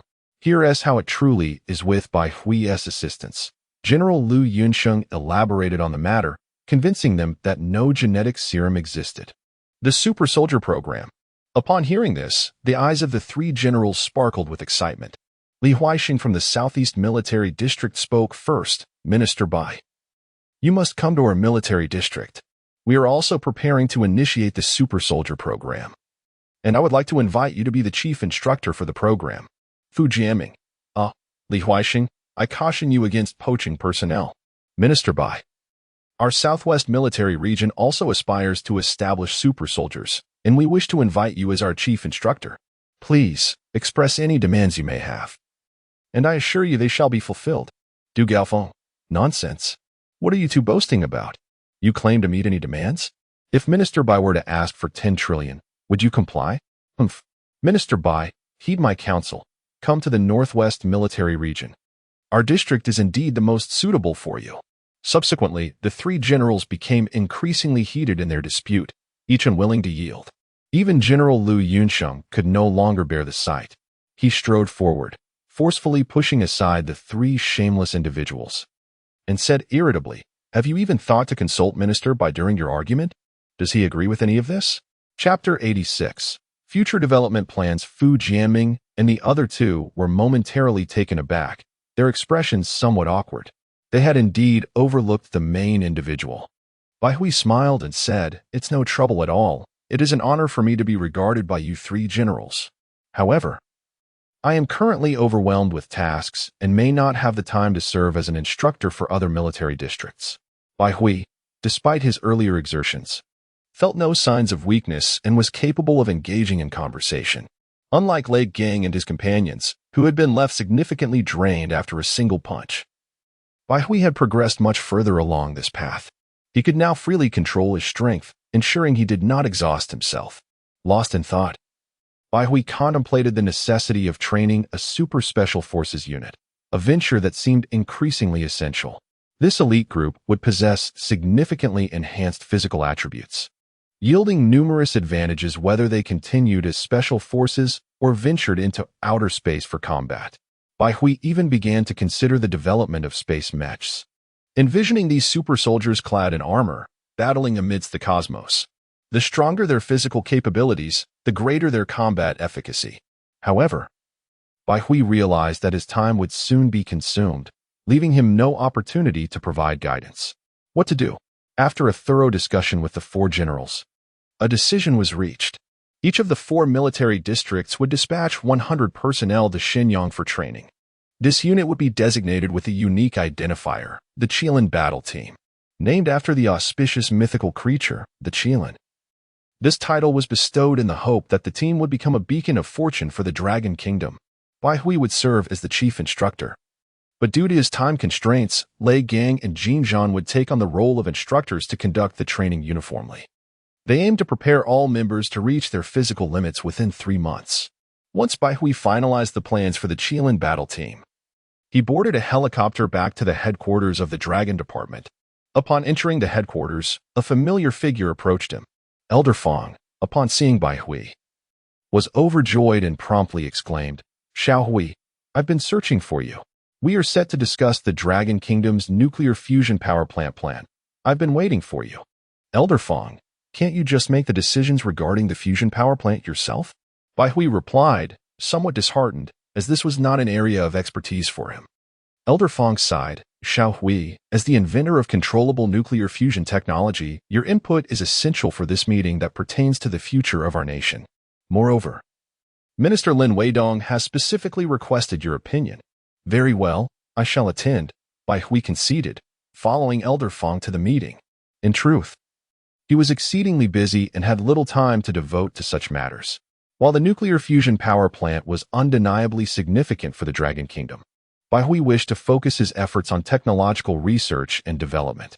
After all, the advancement of a civilization ultimately hinges upon breakthroughs in science and technology.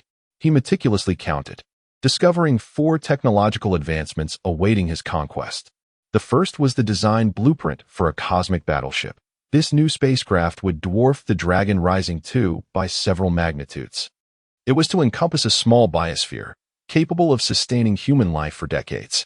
Additionally, it would be equipped with a myriad of weapon systems, which would serve as the primary means to combat unknown civilizations in the future.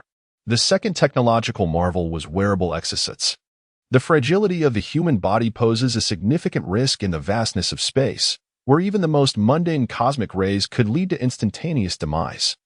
Without any form of protection, exposure to the vacuum of space would guarantee death within a mere 10 seconds.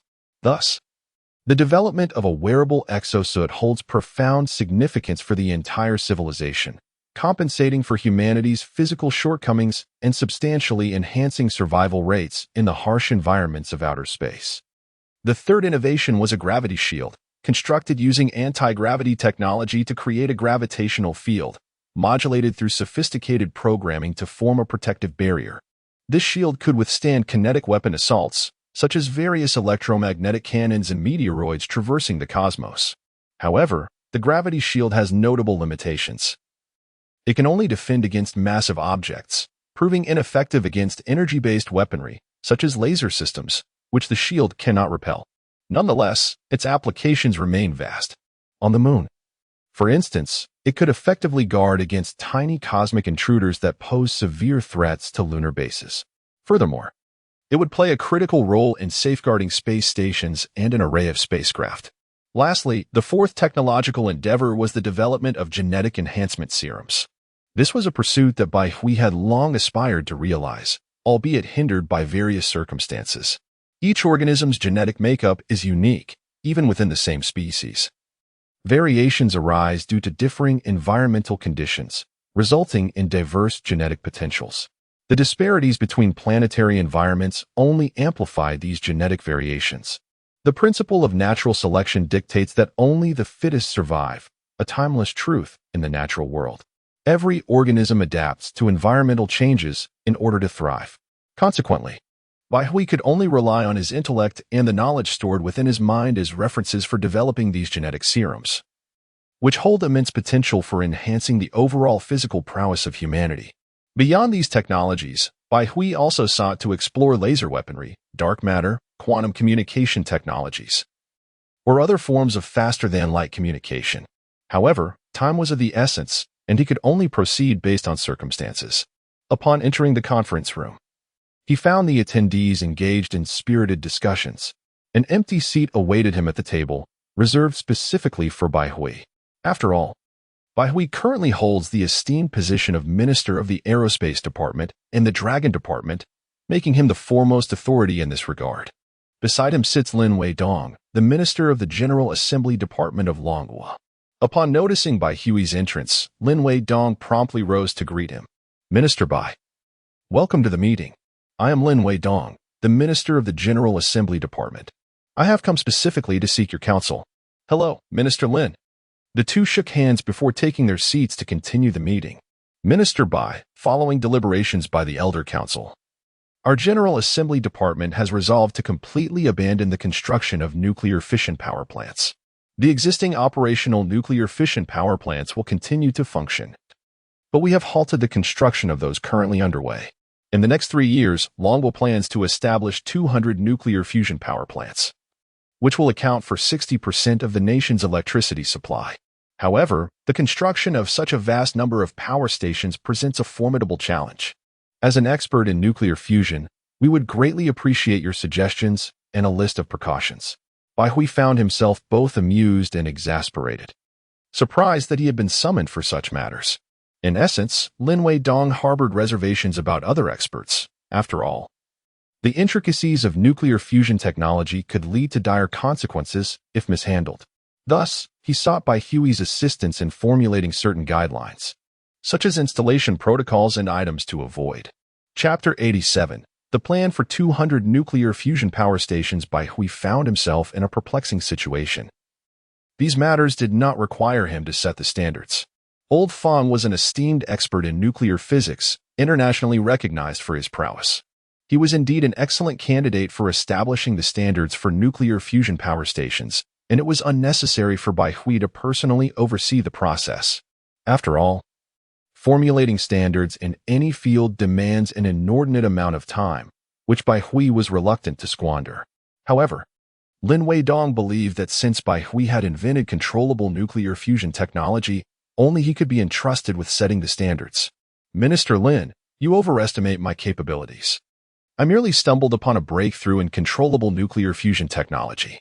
I am not particularly well-versed in the standards of engineering fields.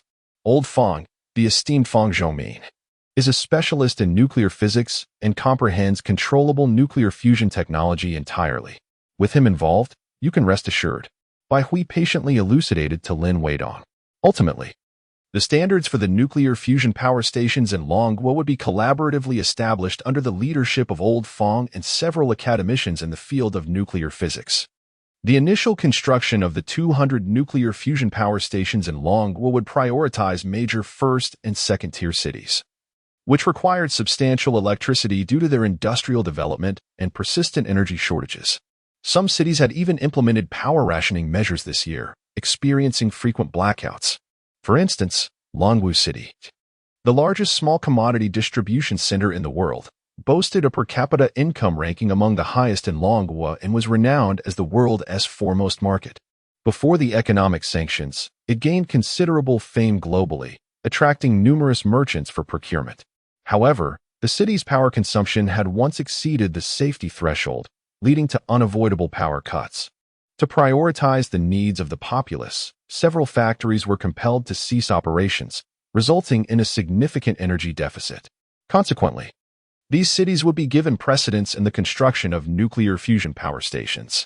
The nuclear fusion power stations would occupy a considerably smaller footprint compared to nuclear fission plants, as the Shenhui fusion devices were compact and could be constructed rapidly.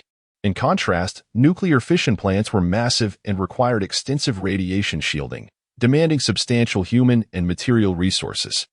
Moreover, nuclear fusion stations produced minimal radiation, featured simpler structures, and boasted high energy efficiency, making them suitable for urban areas. If helium-3 fusion were utilized, no nuclear radiation would be generated, as the byproduct of helium-3 fusion is pure water. Nevertheless, the availability of helium-3 on Earth is scarce and prohibitively expensive. Thus, all of manhwa's nuclear fusion power stations would employ deuterium-tritium fusion. Deuterium and tritium are abundantly found in seawater and can be easily purified, making them ideal for large-scale utilization. Soon, news of the construction of over 200 nuclear fusion power stations in manhwa spread rapidly. The government held a press conference to announce that in the near future, manhwa would invest 1 trillion yuan to establish these power stations. The projects have already begun the bidding process nationwide, inviting proposals from all qualified parties that meet the established standards. The fusion power stations represent a significant strategic initiative for the Dragon Kingdom, poised to become the most vital component of its energy landscape in the future. These stations are expected to generate 60% of the nation's electricity. In stark contrast, fossil fuel power generation inflicts severe pollution and poses a grave threat to our planet. Consequently, once the 200 fusion power stations are operational, fossil fuel generation will be entirely eradicated from the Dragon Kingdom's power grid, relegated to the annals of history. The fusion power stations will ceaselessly provide the populace with clean energy. The remaining 40% of electricity will be sourced from hydropower, solar energy, and wind power, positioning the Dragon Kingdom as one of the world's most environmentally friendly nations. Experts predict that following the establishment of these 200 fusion power stations, electricity cost in the Dragon Kingdom will be halved, enhancing the quality of life for its citizens. The announcement has sent waves of excitement throughout the nation, sparking fervent discussions on social media platforms. It is indeed remarkable that the Dragon Kingdom is embarking on the construction of 200 fusion power stations, marking the definitive end of fossil fuel power generation. This transition signifies a future where the Dragon Kingdom relies entirely on clean and renewable energy, free from environmental pollution. As the saying goes, the earth is my home, and environmental protection rests on the shoulders of the Dragon Kingdom. I must express my admiration for the visionary leader, Baishan. Without his efforts, we would barely grasp the concept of controllable nuclear fusion technology. What? A 50% reduction in electricity costs? This is exhilarating. Does this mean I can indulge in the luxury of air conditioning without the fear of exorbitant bills? Simultaneously, the Dragon Kingdom has swiftly initiated the bidding process for the construction of the fusion power stations. Numerous construction companies are eager to submit their proposals for this monumental project.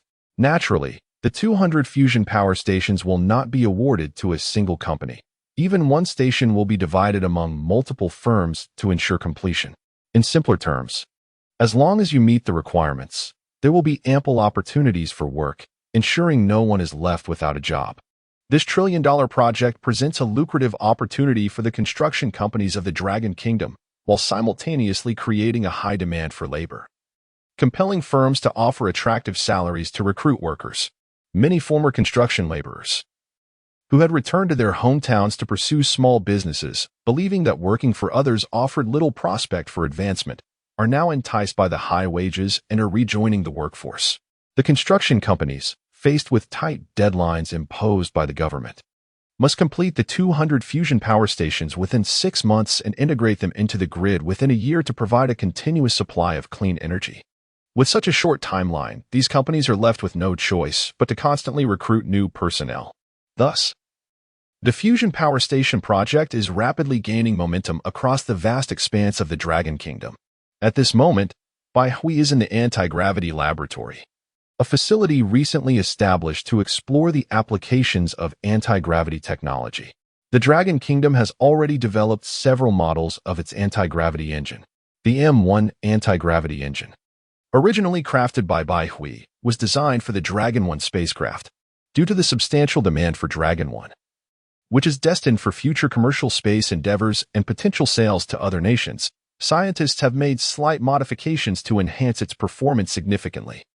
The thrust of the M1 engine has been elevated from 45 tons to an impressive 60 tons, marking a remarkable increase of approximately 30% in its capabilities.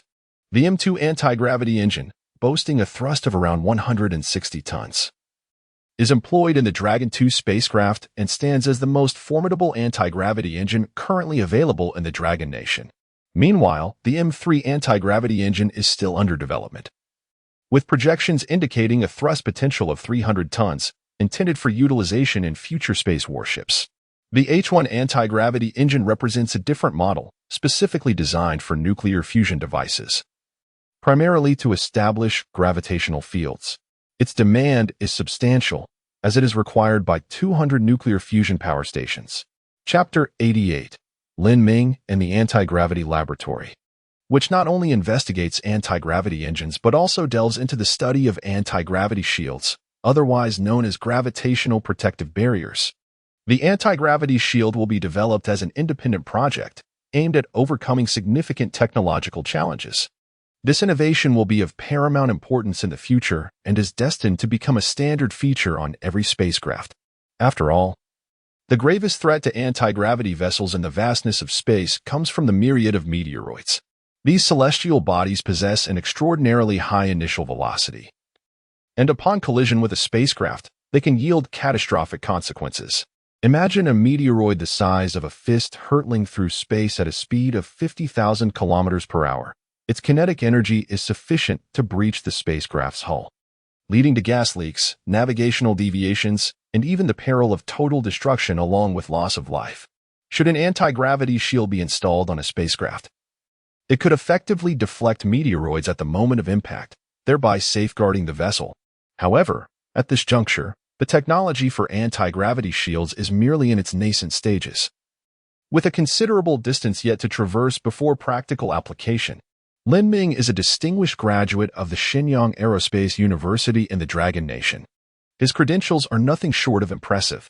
During his time at university, he undertook a groundbreaking graduation project, constructing a reusable rocket. While this rocket was unable to reach outer space, it successfully ascended to the atmosphere, utilizing fuel and guidance technology to precisely land at a predetermined location. At that time, Lin Ming was live streaming on Bilibili, captivating an audience of over 5 million viewers, even catching the attention of the Dragon Nation Space Agency. The concept of a reusable rocket was groundbreaking, especially since at that time, we had yet to construct a spacecraft. Chemical-fueled rockets were humanity's sole means of reaching outer space, and only the space exploration company of the Lighthouse Nation had mastered this reusable technology. Lin Ming's graduation project successfully addressed a significant challenge for the Dragon Nation, creating a considerable stir.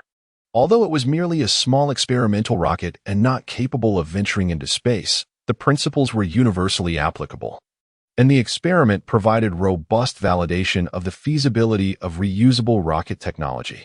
The entire aerospace community was astounded, sparking fervent discussions on platforms such as Weibo and Bilibili.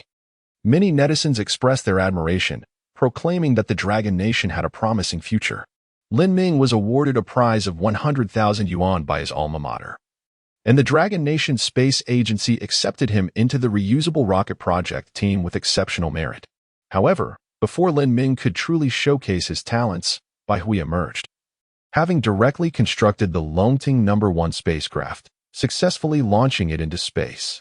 Consequently, the reusable rocket project was scrapped by the space agency, as it was deemed unnecessary. Anti-gravity vessels far surpassed chemical-fueled rockets in every conceivable aspect. Even if one could recover 100 rockets, when compared to an anti-gravity spacecraft, it pales in significance. Anti-gravity spacecraft not only boast lower cost but also unparalleled safety, virtually eliminating the risk of accidents, akin to the experience of a typical passenger flight. The project for reusable rockets has been discontinued, and the researchers have been reassigned to various project teams. Lin Ming has been allocated to the Anti-Gravity Laboratory's Anti-Gravity Shield project. Although the original project has been scrapped and his years of research seem wasted, he does not lament his fate, for he understands that complaining serves no purpose. The emergence of new technologies inevitably supplants the old. This is the inexorable progression of history, one that no one can hinder. Thus, the only viable course of action is to enrich oneself, becoming stronger and more capable. Lin Ming has embarked on an intense learning journey, which, for him, is indeed a fortunate opportunity. Anti-gravity technology represents a novel frontier, a realm where understanding is scarce, necessitating a collective re-education, including that of seasoned experts and academicians. Yet, these distinguished individuals are often advanced in age, their faculties for memory and learning in decline. In stark contrast, Lin Ming, at the age of 28, finds himself in the prime of his physical and cognitive abilities. Within the Anti-Gravity Shield project, all team members are tasked with mastering the theories and technologies of anti-gravity. The individual who excels in this endeavor will ascend to the role of project leader, a rule established by Bai Hui himself, aimed at fully igniting the enthusiasm of researchers and accelerating the pace of project development. Positions are determined not by seniority but by capability, thereby providing a promising platform for the younger scientists. As long as one possesses the requisite skills, youth is no barrier to leading a national project. Despite some resistance from the older generation of scientists who have dedicated their lives to the service of manhwa, there is little recourse but to strive to acquire new skills. Although this situation may not favor those who have devoted themselves to their country, the survival of the race necessitates such measures. Time is indeed of the essence. Naturally, for those elder scientists who prefer a less strenuous path, their qualifications allow them to comfortably retire and enjoy life at home. Through his agile mind and formidable memory, Lin Ming successfully distinguished himself in evaluations, emerging as the top learner in the Anti-Gravity Shield project team. Consequently, he naturally assumed the role of project leader. At this juncture, the Anti-Gravity Shield laboratory has been established, and researchers have commenced their work. For them, the significance of anti-gravity shield technology is paramount, thus rendering time a precious commodity. The team must tirelessly work overtime to hasten the pace of research. For Lin Ming, the burden he bears is substantial. At merely 28, he is tasked with overseeing a critical national research project, which brings immense pressure. Should the research yield no results, he would inevitably face criticism, doubts about the capability of a young leader with insufficient experience to helm the anti-gravity shield project. Such sentiments are commonplace and inescapable. Thus, Lin Ming devoted himself fervently to his research, often neglecting the comforts of home and choosing instead to slumber in the laboratory. Even when he returned home, he would collapse into bed, leaving no time for himself. His girlfriend began to voice her grievances. In response, Lin Ming offered constant reassurances, promising her that once the project reached fruition, he would dedicate quality time to her. Fortunately, his girlfriend was not unreasonable, although a tinge of dissatisfaction lingered in her heart. Their deep affection allowed her to acquiesce to his relentless pursuit. After more than 2 months of diligent research, the anti-gravity shield project finally achieved a preliminary breakthrough. Upon hearing this news, Bai Hui rushed over at the first opportunity. Chapter 89. The conceptual framework of Bai Hui's anti-gravity shield technology. Lin Ming. How is the anti-gravity shield technology progressing? At this moment, Lin Ming was clad in a white dustproof suit, standing before a contraption equipped with 2 anti-gravity engines. Its exterior adorned with a multitude of exposed screws and wires. This apparatus was the experimental device for the anti-gravity shield, and it had already yielded preliminary results. Though aesthetically unpleasing, such appearances are commonplace for laboratory prototypes. A look of exhilaration graced Lin Ming's face. After 2 arduous months of effort, he had finally succeeded, albeit with the understanding that substantial improvements were still necessary. Minister, we have constructed an experimental device, and the anti-gravity shield technology has achieved initial success. Allow me to demonstrate. Bai Hui's face lit up with delight. Splendid. Please show us. The onlookers, including Elder Zhou and others, held their breath in anticipation of the anti-gravity shield experiment. Without delay, Lin Ming pressed a switch, and the 2 anti-gravity engines roared to life. However, the apparatus before them appeared unchanged. Was it a failure? A wave of doubt surged among the spectators. Soon, clarity emerged. Lin Ming retrieved a pen from the table and gently tossed it toward the anti-gravity shield device. Suddenly, the onlookers gasped in astonishment. Just as the pin was about to make contact with the apparatus, it was repelled by an invisible protective layer. The once imperceptible and colorless anti-gravity shield rippled as if disturbed by an object, manifesting visible waves akin to those on the surface of water. After a moment of silence, the audience finally grasped the significance of the demonstration, erupting into applause. Incredible. Truly a manifestation of anti-gravity shield technology. Lin Ming, you have done exceptionally well. I shall commend you. Bai Hui exclaimed, his excitement palpable. The anti-gravity shield technology was a critical component of his vision. Humanity's ability to traverse the solar system unhindered hinged on the successful experimentation of the anti-gravity shield technology. Now that it had been realized, it signified that the spacecraft of the Dragon Country would be equipped with this pioneering technology. In the cosmos, humanity would no longer need to fear meteors or space debris. Lin Ming shared in the jubilation but remained forthright. Minister, while this anti-gravity shield device has preliminarily validated the feasibility of the technology, it still possesses numerous shortcomings, such as excessive energy consumption. Moreover, this device necessitates 2 anti-gravity engines to generate the shield. Bai Hui contemplated for a moment. Lin Ming, do not concern yourself with energy consumption. We have nuclear fusion reactors capable of supplying abundant energy. Furthermore, the anti-gravity shield will only be activated in emergencies, remaining in a dormant state otherwise, which minimizes energy expenditure. Naturally, reducing energy consumption would be ideal, but for now, we are merely at the inception stage. Such considerations can be addressed later. As for the necessity of having 2 anti-gravity engines, could you elaborate on this matter? Upon hearing that Bai Hui would provide an on-site explanation, Lin Ming became exhilarated, for Bai Xin was indeed his idol. After all, in the entire aerospace domain, no one fails to admire Bai Hui. It was precisely due to Bai Hui's contributions that Long Guo was able to enter the era of space exploration. He organized his thoughts, suppressing his excitement, and earnestly reported to Bai Hui, Minister, my anti-gravity shield is based on the principles of repulsive gravitational forces. Outside the spacecraft, one anti-gravity engine controls the positive gravitational particles while another governs the negative gravitational particles.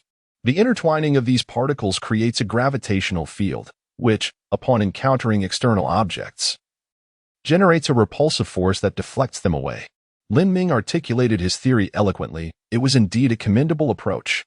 The experts present in the aerospace field nodded in approval upon hearing this concept. However, Bai Hui furrowed his brow, acknowledging that while this method could indeed establish an anti-gravity shield, its limitations were substantial. The necessity of controlling both positive and negative gravitational particles to create a gravitational field meant that the strength of this field had to be sufficiently robust to repel objects.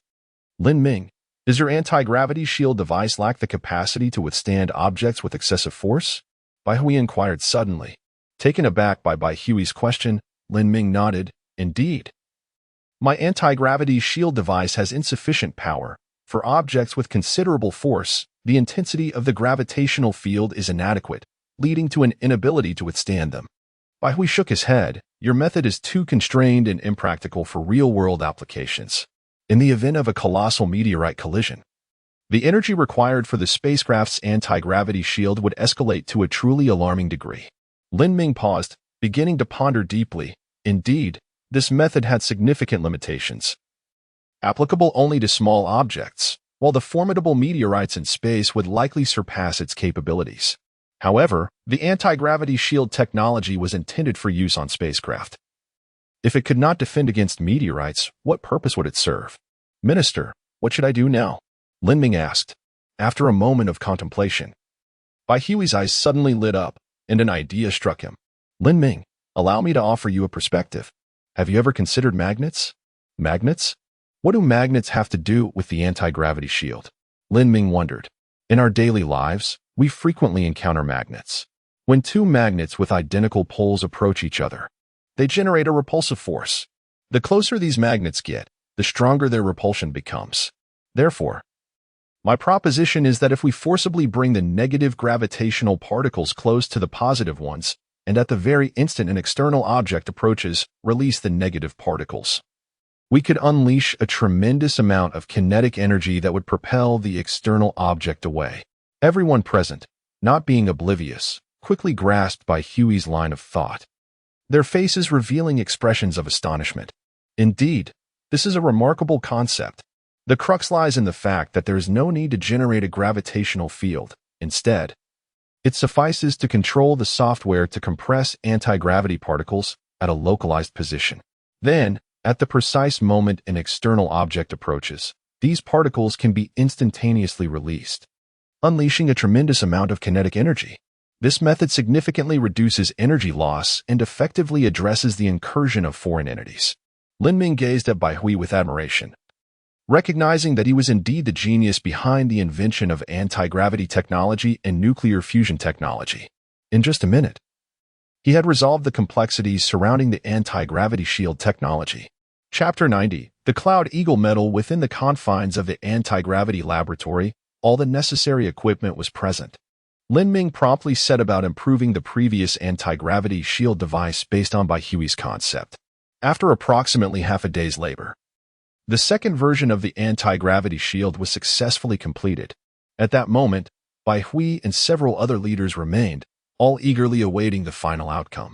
Soon, the second experiment commenced. The anti-gravity engine roared to life, emitting a humming sound. However, at that moment, everything appeared unchanged. Lin Ming picked up a pin and threw it toward the anti-gravity shield device once more. To everyone's astonishment, just as the pin was about to make contact with the shield, it was unexpectedly deflected and ricocheted off the wall at an astonishing speed. It was evident that the second version of the anti-gravity shield possessed significantly greater power than its predecessor. Both experiments utilized the same energy, yet the results were strikingly clear. Applause erupted among the onlookers, their faces alight with joy. "Minister, you are truly remarkable. You have always been my idol," Lin Ming exclaimed with excitement. Bai Hui smiled, though he soon regained his composure, replying, "Lin Ming, please proceed to test the extreme performance of the second version of the anti-gravity shield." "Understood. I will begin the testing immediately." After more than an hour of rigorous testing, Lin Ming swiftly obtained the parameters for the second version of the anti-gravity shield. Zhou Lao approached to take a look and gasped in disbelief. "What? At a power input of 10 kilowatts. The second version of the anti-gravity shield can withstand an impact force of up to 81,760 N. This is equivalent to resisting approximately 8 tons of force under Earth's gravity. Should the force exceed 8 tons, the shield will be breached, endangering the objects within. According to conversion ratios, with an input power of 10 megawatts, it could withstand an impact force of 80 mN, which equates to a weight of 8,000 tons under Earth's gravity. Though such impact force may seem relatively weak in the vastness of space, or even small asteroids, combined with their immense velocities, possess terrifying kinetic energy. This shield is still capable of withstanding the majority of space debris and smaller meteoroids. Excellent. The anti-gravity shield technology of Dragon Nation has finally achieved a significant breakthrough, making it applicable to spacecraft. Indeed, the first version crafted by Lin Ming was merely a device suitable for laboratory verification, while the second version was ready for practical application, marking a monumental difference. News of the critical technological breakthrough in the anti-gravity shield laboratory spread rapidly. The laboratory's leader, Lin Ming, was merely a 28-year-old young scientist.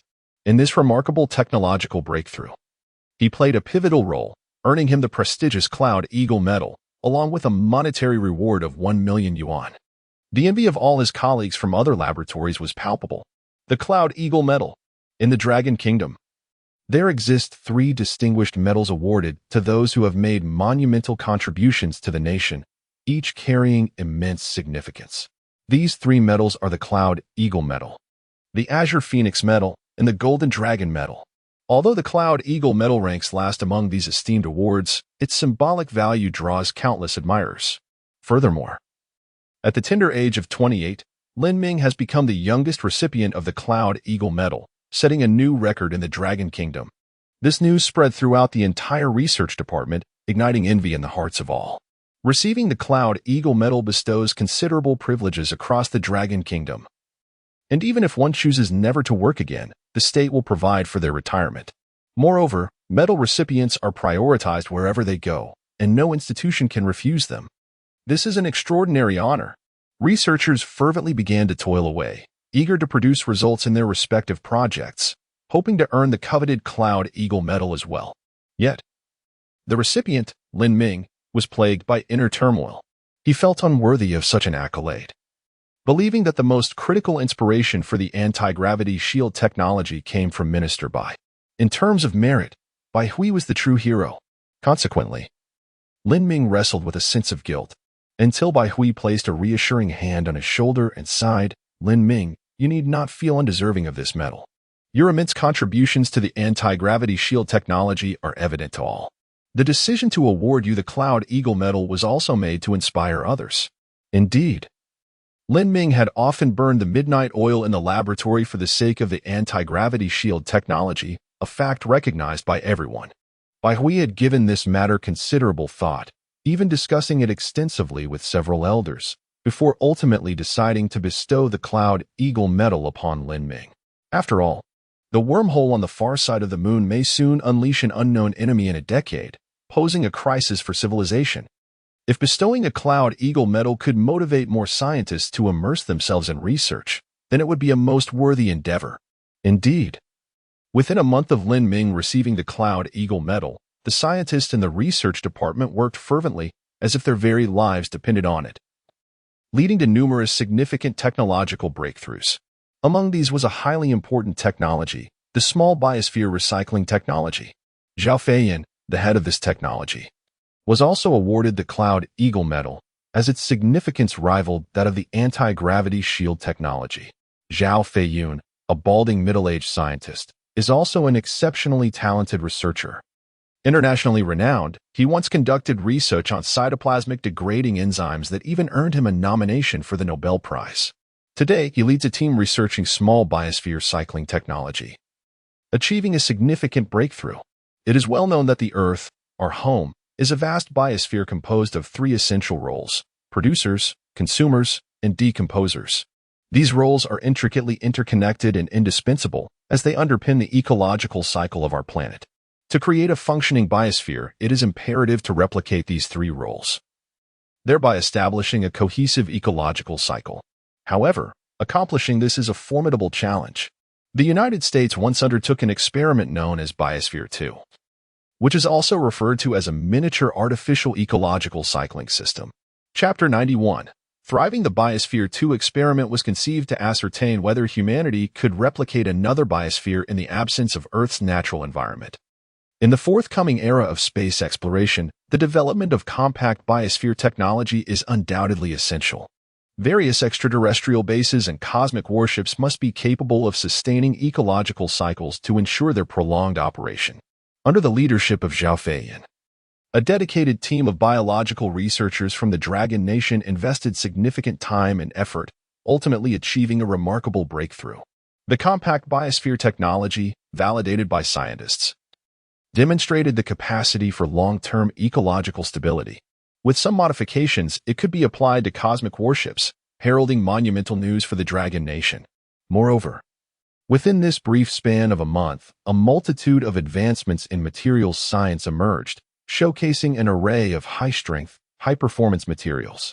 Thus, human civilization is gradually ascending to new heights. Materials represent the future of civilization. In extreme environments, the requirements for materials are exceedingly stringent.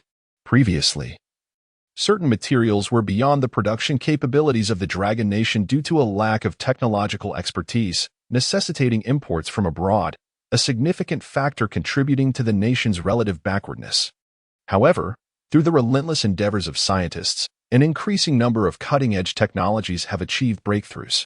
At this moment, Bai Hui is diligently crafting the blueprints for the cosmic warship, utilizing the system laboratory with the assistance of Xiao He, continuously experimenting and refining his designs.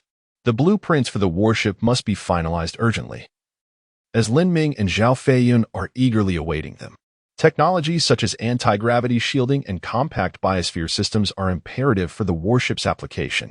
Bai Hui must deliver the design schematics. Without them, the design and implementation of the anti-gravity shield and compact biosphere technology would be impossible. Each device's installation requires precise dimensions, which the scientists will modify and fabricate according to the specifications outlined in the blueprints. Within the confines of the system laboratory, an awe-inspiring cosmic warship is gradually taking shape. At present, this vessel dwarfs the London 2 spacecraft by nearly tenfold, stretching over a staggering 1,000 meters in length. This is indeed a man-made marvel. A cosmic warship of such magnitude is beyond belief, yet 1,000 meters is not the limit. Baihui hovers in the void, his hands gracefully orchestrating the addition and subtraction of components.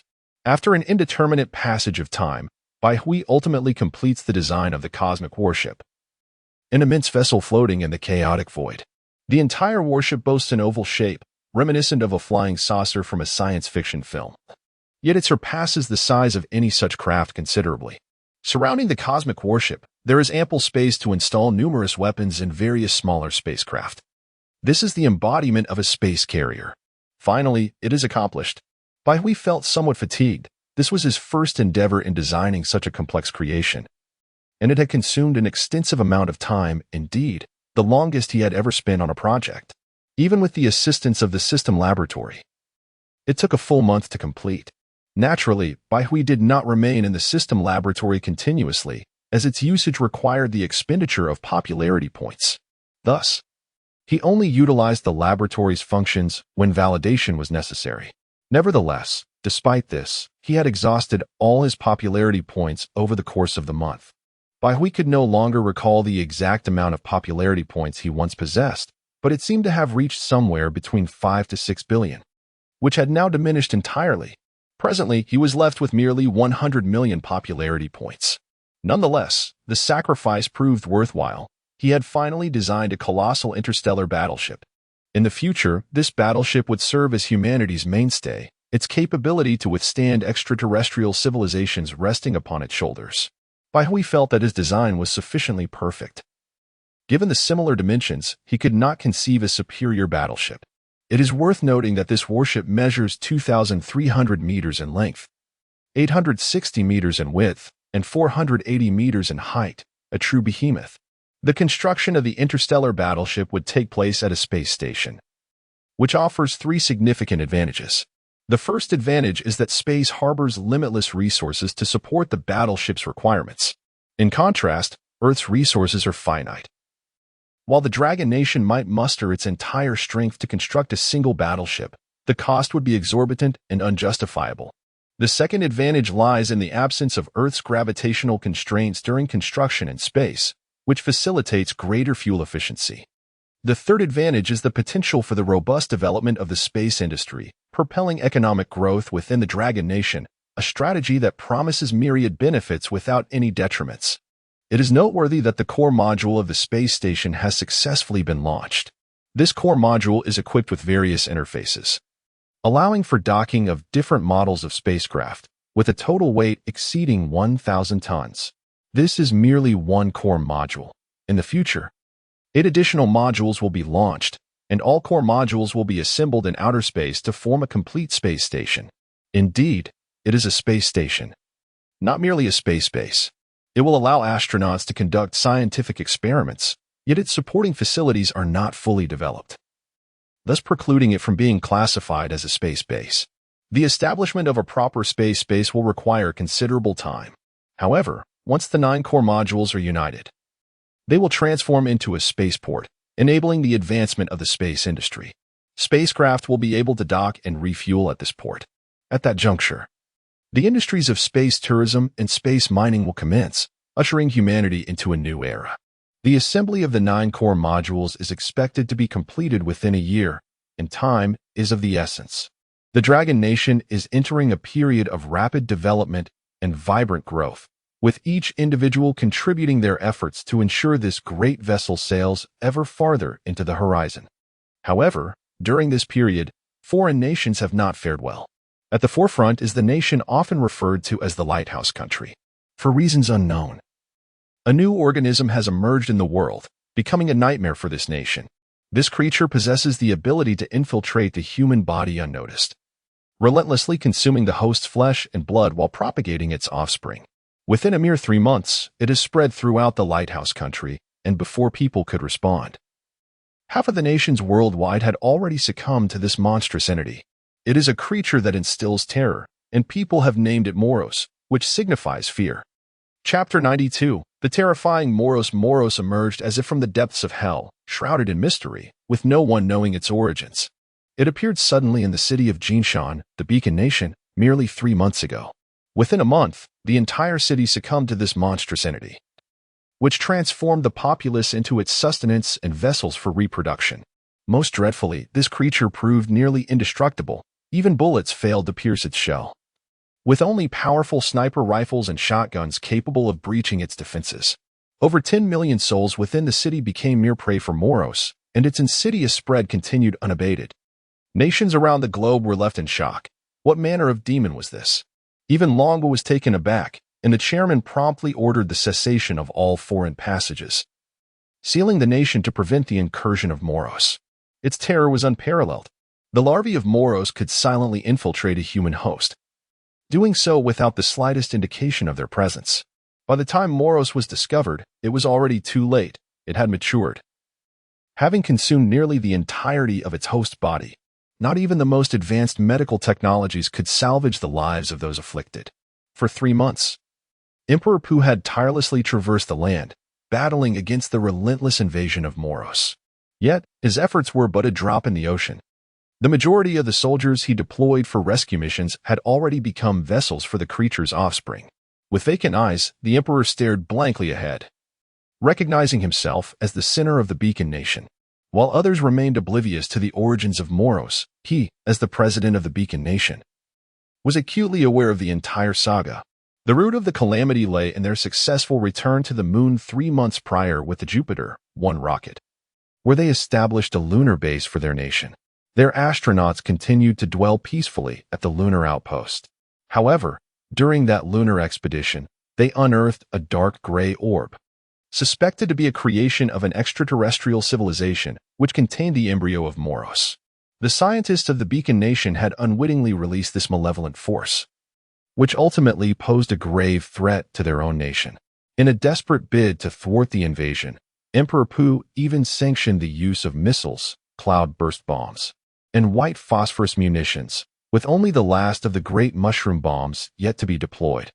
It was precisely because the Beacon Nation possessed such formidable weapons that they managed to hold off the onslaught of Moros, albeit precariously. However, the situation continued to deteriorate. Moros spread its larvae across the globe, leading many countries to the brink of collapse, with citizens engulfed in panic and chaos. To stave off the invasion, numerous nations declared a severance of all international connections, mandating a quarantine period of over a month for every individual, should any larvae of Moros be discovered. Immediate and forceful extermination measures would be enacted. Since the emergence of Moros, no individual has survived after being infected. The larval forms of Moros have deeply embedded themselves within the host body, rendering any attempts at separation utterly futile. This organism is not akin to ordinary bacteria. Various indicators suggest that it may possess significant intelligence. The invasion of such a malevolent and sentient entity spells disaster for all of humanity. Nations across the globe have begun to unite, pooling their resources to combat Moros. In response, a conference has been convened among the great powers, focusing on humanity's survival and strategies to counter Moros. Soon, leaders from over 100 nations gathered online for the conference. However, the chairman had yet to arrive. The Arctic Bear Emperor erupted in frustration, scolding, "Putin, did you forget to invite them?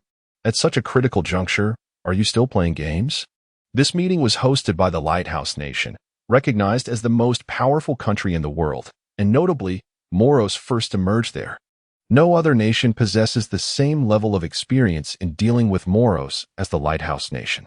"The sun never sets," Emperor remarked. "Putin, we are currently in a dire crisis that threatens the very continuity of our civilization.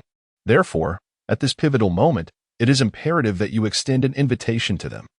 The Cherry Blossom Nation echoed this sentiment, asserting that the strength of the Rabbit Nation should not be underestimated, advocating for their inclusion in the discussions. Many nations voiced their opinions, all urging for the Rabbit Nation's invitation to the conference. Putin's expression shifted between hues of green and white, taken aback by the united front against him at the outset of the meeting. Given the long-standing discord between the Lighthouse Nation and the Rabbit Nation, He had unconsciously overlooked the latter in the invitation process. Although he felt an urge to curse, the will of the majority could not be disregarded, even by the president of the Lighthouse Nation. Especially now, as the Lighthouse Nation suffers the most severe invasion by Moros, with entire cities like Gold City having succumbed. Meanwhile, the Rabbit Nation had been quietly biding its time and has now risen rapidly, infused with vitality. It appears that the balance of global power may have shifted, with the Rabbit Nation unknowingly ascending to the position of the world's strongest nation. With a resigned expression, Putin sighed deeply and instructed his secretary, "Extend an invitation to the Rabbit Nation." Yes. Approximately 5 minutes later, the chairman's avatar appeared online. The Grand Elder surveyed the room with a smile. "Greetings, everyone. It has been a while. How have you all been?" The Arctic Bear Emperor replied, "Chairman, it is a pleasure to see you once more. Our meeting today primarily revolves around strategies to combat Moros. I hope we can unite and assist each other to overcome this crisis." I wholeheartedly concur with the words of the great Arctic Bear Emperor. The chairman paused momentarily, yet before the meeting commenced. "I wish to inquire of the Emperor of the Lighthouse Nation, how exactly did Moros come into existence?" Upon finishing his statement, the chairman fixed a piercing gaze upon the emperor. Moreover, the leaders of other nations had long harbored suspicions in their hearts, yet were deterred from speaking freely due to the might of the Lighthouse Nation. Now that the chairman had brought this matter to light, the nations began to relentlessly question the emperor regarding the origins of Moros. After all, Moros could not have materialized without reason. Thus, the most plausible explanation is that the Lighthouse Nation conducted some form of biological experiment, resulting in the creation of this terrifying entity. As for extraterrestrial beings, such thoughts had not yet crossed their minds. The emperor's countenance darkened to an extreme, for his greatest fears were finally manifesting. Chapter 93. We are also victims at the moment of the Moros outbreak. The emperor had already anticipated the current predicament. No one is a fool. Moros is too perfect. It possesses remarkable survival capabilities, extraordinary reproductive abilities, and immense lethality. Such an impeccable organism has never existed on Earth indeed. Even the dinosaurs that roamed 65 million years ago pale in comparison. This creature can be deemed the harbinger of civilization's demise. How could Earth possibly nurture such a being of this caliber? Unless, of course, it is a product of human intervention. Only through human ingenuity could such a formidable weapon of destruction be crafted. Moros first emerged from the Lighthouse Nation, and there is no doubt that its origins are inextricably linked to this country. The chairman, whose gaze was as piercing as a torch, fixed his eyes on the emperor and spoke once more. "Emperor, 3.5 months ago, your Lighthouse Nation's Rashi base was subjected to an unidentified assault, triggering its self-destruction mechanism. The resulting explosion engulfed the entire island. I wish to inquire, is the demise of the Rashi base connected to Moros?" This statement from the chairman caused several leaders of major nations present to change their expressions, for they all possessed satellites. 3.5 months prior, they too had detected the obliteration of the Rashi base through their satellites. At that time, some had relished the misfortune, speculating that the Lighthouse Nation had provoked someone and faced retaliation. Yet, during that period, the typically formidable Lighthouse Nation exhibited no response, even going so far as to obscure the truth surrounding the Rashi base's destruction. Now, with the chairman's sudden mention, they rapidly connected the dots. Could it be that the Rashi base was indeed a biological research facility responsible for the creation of Moros? The emperor's countenance shifted slightly, taken aback that the chairman would broach this matter so unexpectedly. Yet, the chairman, along with the Polar Bear Emperor and the Prime Minister of the Cherry Blossom Nation, were all astute individuals who had ascended to their positions through keen intellect. They effortlessly gleaned their desired answer from the emperor's expression. The demise of the Rashi base was indeed related to Moros. This implied that Moros' emergence was likely a consequence of the Lighthouse Nation's research into biological weapons, intentionally brought into existence. However, something must have gone awry post-creation, leading to Moros spiraling out of control. Consequently, the Lighthouse Nation had incurred substantial losses. The emperor quickly regained his composure, fully aware that the Lighthouse Nation could never acknowledge this matter, even if they had not directly engineered it through genetic technology. Nevertheless, Moros ultimately stemmed from the Lighthouse Nation's endeavors. Thus, should the Emperor concede this fact, the Lighthouse Nation would face condemnation and potential sanctions from countries worldwide. Ah, Chairman, what are you suggesting? Our Lighthouse Nation has no Rashi base. Surely you must be mistaken? The Emperor surveyed the assembly, his expression feigning innocence. How shameless. The existence of the Rashi base was already a well-known secret among the great powers of the world.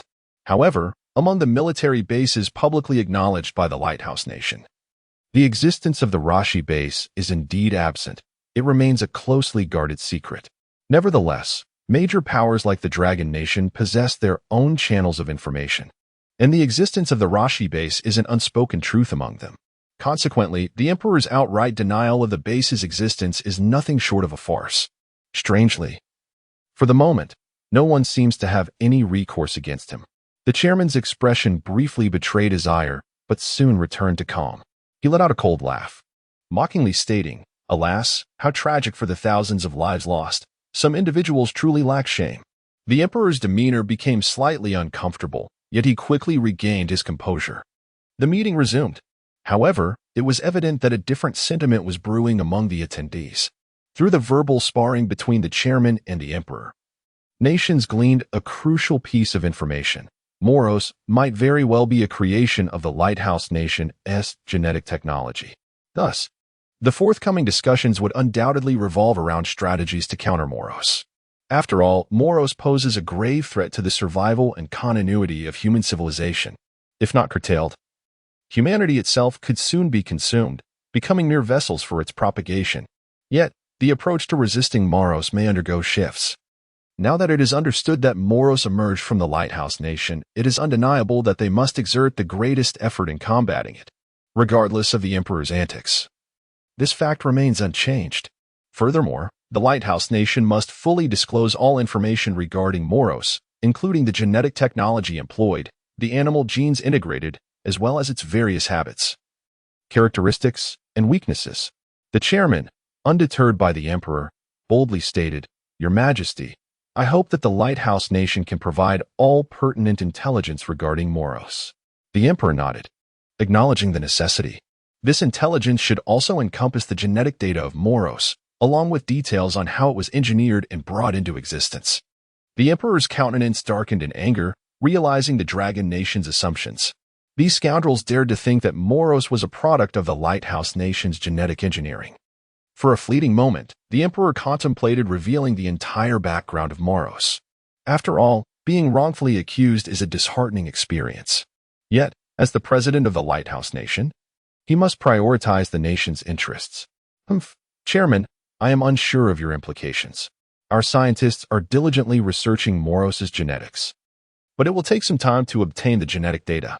However, I must firmly declare that the Lighthouse Nation has not employed genetic technology to develop any biochemical weapons. Moros is in no way connected to us. We are also victims. At present, the most crucial matter is that nations across the globe can unite to collectively confront this crisis. What a fanciful notion. Chairman, Great Emperor, please do not be so incensed. I have not suggested that your nation, the beacon of hope, has utilized genetic technology to create the Moros. However, it is undeniable that Moros first emerged from your esteemed nation, thus you must provide us with an explanation. The great Emperor's expression fluctuated, and he began to speak. Very well, I shall elucidate the origins of Moros. Initially, Moros surfaced in the city of Golden Bay within our nation, and within a mere month, it proliferated throughout the entire city, causing substantial devastation. Following extensive research by our scientists, it was ultimately discovered that the genetic sequence of Moros bears significant differences from that of earthly organisms. Its genetic chain exists in a triple helix form, leading us to suspect that Moros may not be a creature of this earth. It is conceivable that certain individuals, by sheer happenstance, encountered a meteorite or extraterrestrial creation, inadvertently unleashing a Pandora's box, resulting in the present grave consequences. Chapter 94. The meeting concludes. Everyone ought to comprehend that, according to Darwinian evolutionary theory, it is improbable for such a terrifying creature to originate from Earth. The origins of Moros are likely extraterrestrial in nature. The voice of Emperor Pu resonated with gravity. Could Moros indeed be an alien entity? This notion, while extraordinary, is not entirely unfathomable. The assembly fell into a contemplative silence, including the spokesperson from the Rabbit Nation, who pondered the implications of Emperor Pooh's statement. Is it possible that Moros is truly an extraterrestrial being? Could this be Emperor Pooh's pretext for disassociating from Lighthouse Nation's genetic experiments? Nevertheless, there exists a kernel of truth in Emperor Pooh's assertions. Earth finds it exceedingly difficult to nurture a being of Moros' caliber. Even with advanced genetic technology, replicating such a creature remains a formidable challenge. In the 1970s, Lighthouse Nation conducted a cloning experiment involving a sheep. However, this cloned sheep suffered from genetic defects, resulting in a significantly shorter lifespan than its counterparts. This illustrates that human genetic technology is fraught with limitations. Hence, the prospect of artificially creating Moros through genetic means is indeed a daunting task. If Moros is a product of alien civilization, it would elucidate many mysteries. The quandary then arises: how did Moros traverse from the cosmos to Earth? A spark ignited within the Rabbit Nation spokesperson's mind as he recalled Emperor Pooh's words.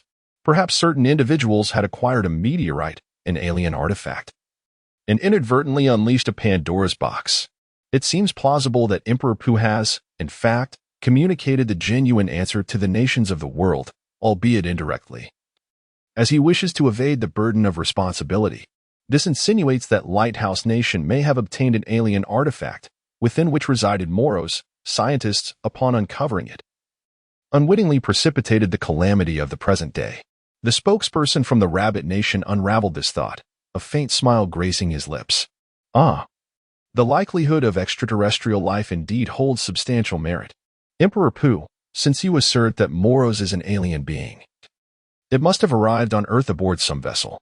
Moros first appeared in Lighthouse Nation, and I believe there is a significant chance that an extraterrestrial artifact lies within its borders.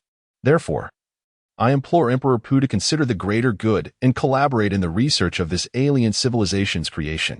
Emperor Pooh's expression subtly shifted, and he silently cursed the spokesperson from the Rabbit Nation, recognizing him as a cunning fox.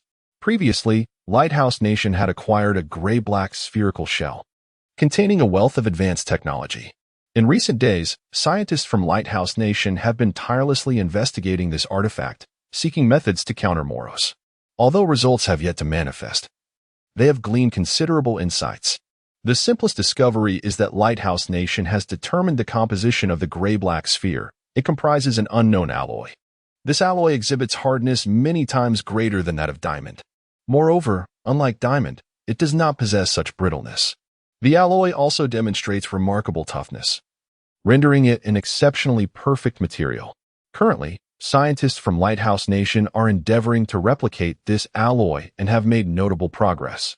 Additionally, through extensive research conducted by scientists, it has been discovered that these two shells are highly likely to be containers employed by an extraterrestrial civilization to safeguard Moros. An unknown civilization cast countless dark gray spheres into the cosmos, each harboring an embryo of Moros, intended for the colonization of alien worlds.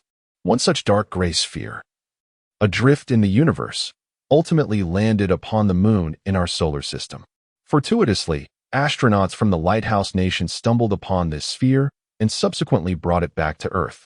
This is the hypothesis posited by the scientists of the Lighthouse Nation. What to do?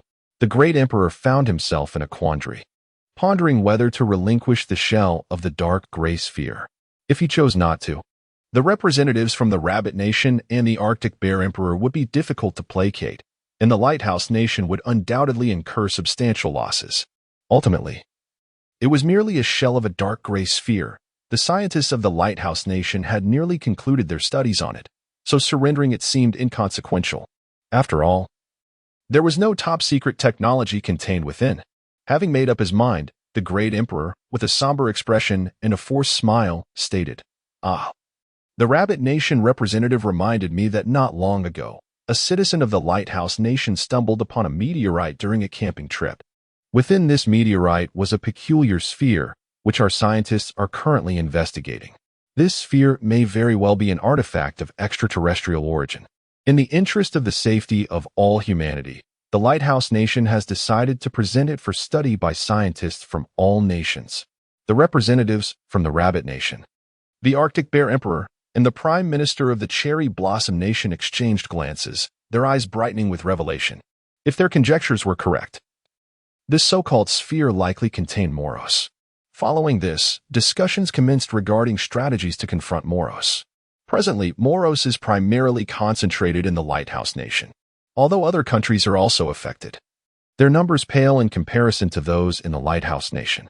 After all, in Gold City of the Lighthouse Nation, over 10 million individuals have become breeding vessels for Moros, each capable of producing hundreds of offspring.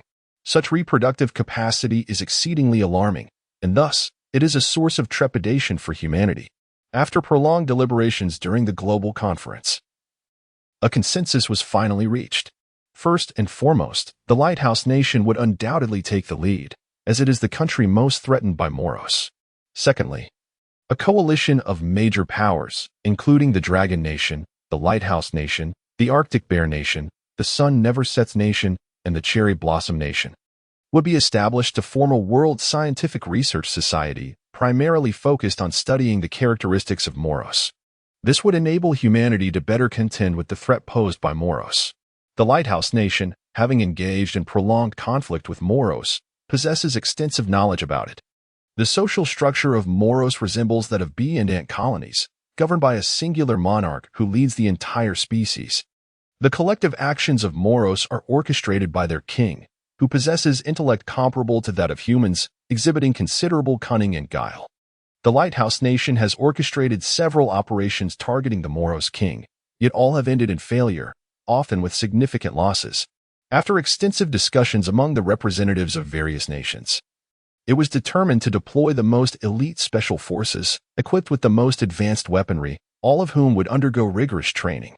Ultimately, humanity executed a decisive operation, sending special forces to eliminate King Moros and dismantle the entire Moros clan. However, following the assassination of King Moros, to prevent the emergence of a second Moros, humanity must capitalize on this victory and eradicate all remaining Moros. Otherwise, leaving even one would pose a threat.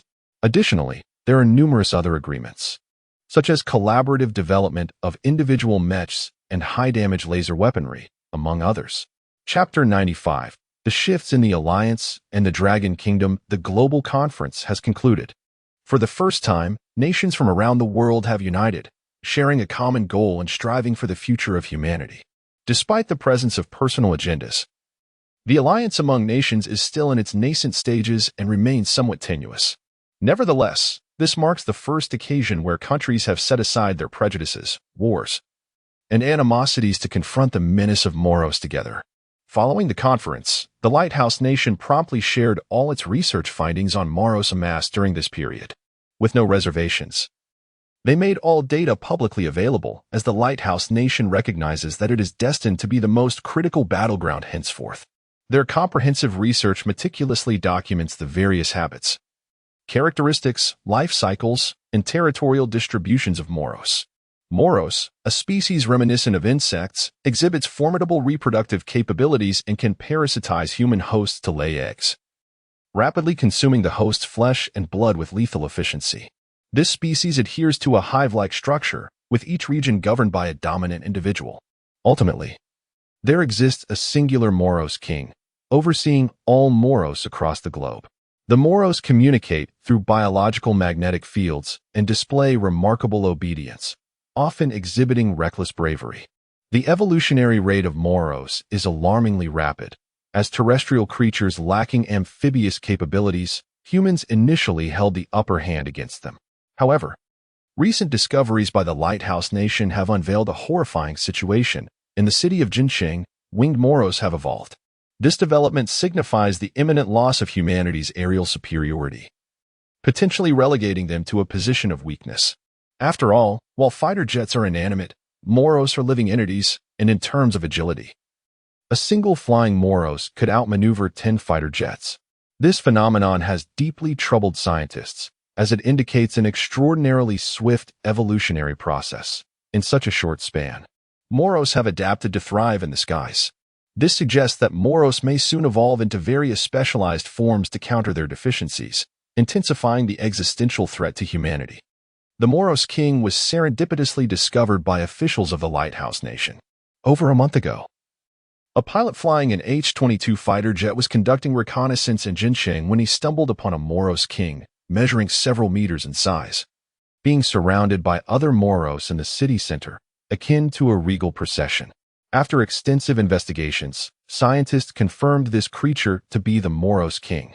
The revelation of the Moros king sparked new ideas among the officials of the Lighthouse Nation, as the city of Gold Mountain has succumbed entirely, with not a single soul remaining. It is evident that no one could survive in the face of billions of Moros. Consequently, the military of the Lighthouse Nation devised a plan to launch a nuclear strike, intending to obliterate Gold Mountain and annihilate King Moros. However, the Lighthouse Nation underestimated King Moros's remarkable intelligence. Upon detecting reconnaissance aircraft, it surmised the impending assault. Thus, King Moros concealed its whereabouts and, under the cover of night, swiftly attacked a military base of the Lighthouse Nation. The devastation inflicted upon the military installation was catastrophic. By the time the Lighthouse Nation realized the gravity of the situation and prepared to dispatch reinforcements, King Moros had vanished, leaving no trace behind. It was only 3 days ago that its presence was inexplicably reported in Kangaroo Nation. It is worth noting that the Lighthouse Nation and Kangaroo Nation are separated by vast oceanic expanses, forming a barrier against the Moros. Nevertheless, King Moros's appearance in Kangaroo Nation signals a potential for the Moros to traverse across the seas. This development serves as the backdrop for the convening of this international conference. Nations around the globe have united to form an alliance aimed at combating the Moros, striving to reclaim the hope for human survival. Among them, the Dragon Nation and the Lighthouse Nation have assumed the role of elder nations, wielding the most significant authority. The remaining nations, Polar Bear Nation, Cherry Blossom Nation, Sun Never Sets Nation, France, and India constitute the 5 steward nations, possessing rights subordinate to the elder nations. The headquarters of this alliance is established in the Dragon Nation's Sacred Sea City, as it stands as the only nation untouched by the Moros to date. In light of prior economic sanctions, the Dragon Nation had already implemented a self-isolation policy, effectively sealing off all civilian channels. Internally, it has achieved self-sufficiency, requiring no reliance on other nations, and has made significant technological breakthroughs. This marks the first occasion since the economic sanctions that personnel from other countries have entered the Dragon Nation. Upon their arrival, delegates from various nations immediately observed a profound transformation within the Dragon Nation. Their smartphones and computers were starkly different, rendering them unable to access the Dragon Nation's internet without the aid of VPNs to connect to foreign networks. This discrepancy posed significant challenges to their work, as their technologies were incompatible with those of the Dragon Nation, leading to inevitable conflicts. It is important to note that, at this moment, approximately 99% of smartphones, computers, servers, industrial control computers, and enterprise computers in the Dragon Nation have been entirely replaced with the Longxiang operating system. Furthermore, all software is developed based on the Longxiang programming language, and even the foundational network protocol stack has been overhauled, replaced with the more efficient Longxiang protocol stack. Following the technological advancements of the Dragon Country, it has become evident that the traditional TCP/IP protocol stack is excessively outdated and convoluted. In response, various departments have united to undertake a comprehensive overhaul of the foundational protocol stack. Such instances are not isolated. Many similar situations abound. What, then, should these professionals do? The simplest solution is to enable software engineers to master the Dragon Country's operating systems, programming languages, and software protocols, among others. This endeavor entails a protracted learning curve. Initially, these foreign engineers must become proficient in Chinese. Otherwise, their efforts will be in vain, as the Longxiang operating system and Longxiang programming language, among others, are predicated upon the Chinese language. Without knowledge of Chinese, what purpose does their learning serve? Chinese, being one of the most challenging languages to acquire globally, prompts immediate lamentations from all engineers. This is indeed a formidable task. Nevertheless, they have no choice but to persevere. The Dragon Country has transformed remarkably and now stands as a preeminent global power, unmatched by any other nation. Once, the lighthouse country could contend for the top position. But since the outbreak of the Moros, and with the dragon country's continuous and strategic development, the gap between the two has silently widened. The technological prowess of the dragon country now occupies a leading position on the world stage. Chapter 96. The Development of Genetic Power, the Human Alliance. Headquartered in the divine city of Shinhui, the Dragon Kingdom, representatives from various nations have flocked to this location. Ross, a software engineer from the Lighthouse Nation, specializes in various system architectures and has made significant contributions to the LIX open-source project. This time, he has been dispatched to the Dragon Kingdom, where his primary responsibilities include interfacing with the nation's network system and installing software systems. This venture presents a wholly new experience for him.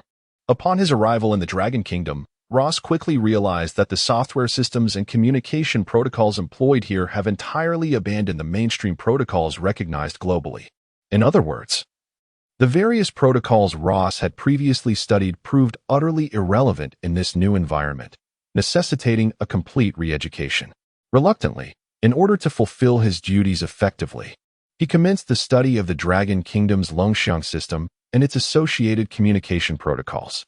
Fortunately, Ross had harbored a keen interest in the culture of the Dragon Kingdom and had self-studied the language, which afforded him a distinct advantage. This is precisely why the Lighthouse Nation entrusted him with this mission. Ross scoured the internet for resources on the Longxiang system and its programming language, immersing himself in the material. The deeper he delved, the more astonished he became. He discovered that the Dragon Kingdom had, unbeknownst to the world, far surpassed the Lighthouse Nation. The Longxiang system was exceptionally advanced. Its performance was a staggering 3 times that of the Windows system. Moreover, the intelligence embedded within the Longxiang system had genuinely reached the level of artificial intelligence. No wonder he had frequently observed individuals in the Dragon Kingdom effortlessly commanding their smartphones through voice activation or engaging in dialogue with the intelligent AI within. Such pivotal information escaped him, a software engineer at the forefront of his field, who had been blissfully unaware that the software technology of the Dragon Kingdom had reached such an advanced stage. The economic sanctions imposed by the Lighthouse Nation had effectively isolated the Dragon Kingdom, leaving the outside world in the dark about its current state. It was common knowledge that the Dragon Kingdom's aerospace technology had ascended to the pinnacle, being the best in the world. After all, even the Lighthouse Nation had to procure anti-gravity spacecraft from the Dragon Kingdom at considerable expense.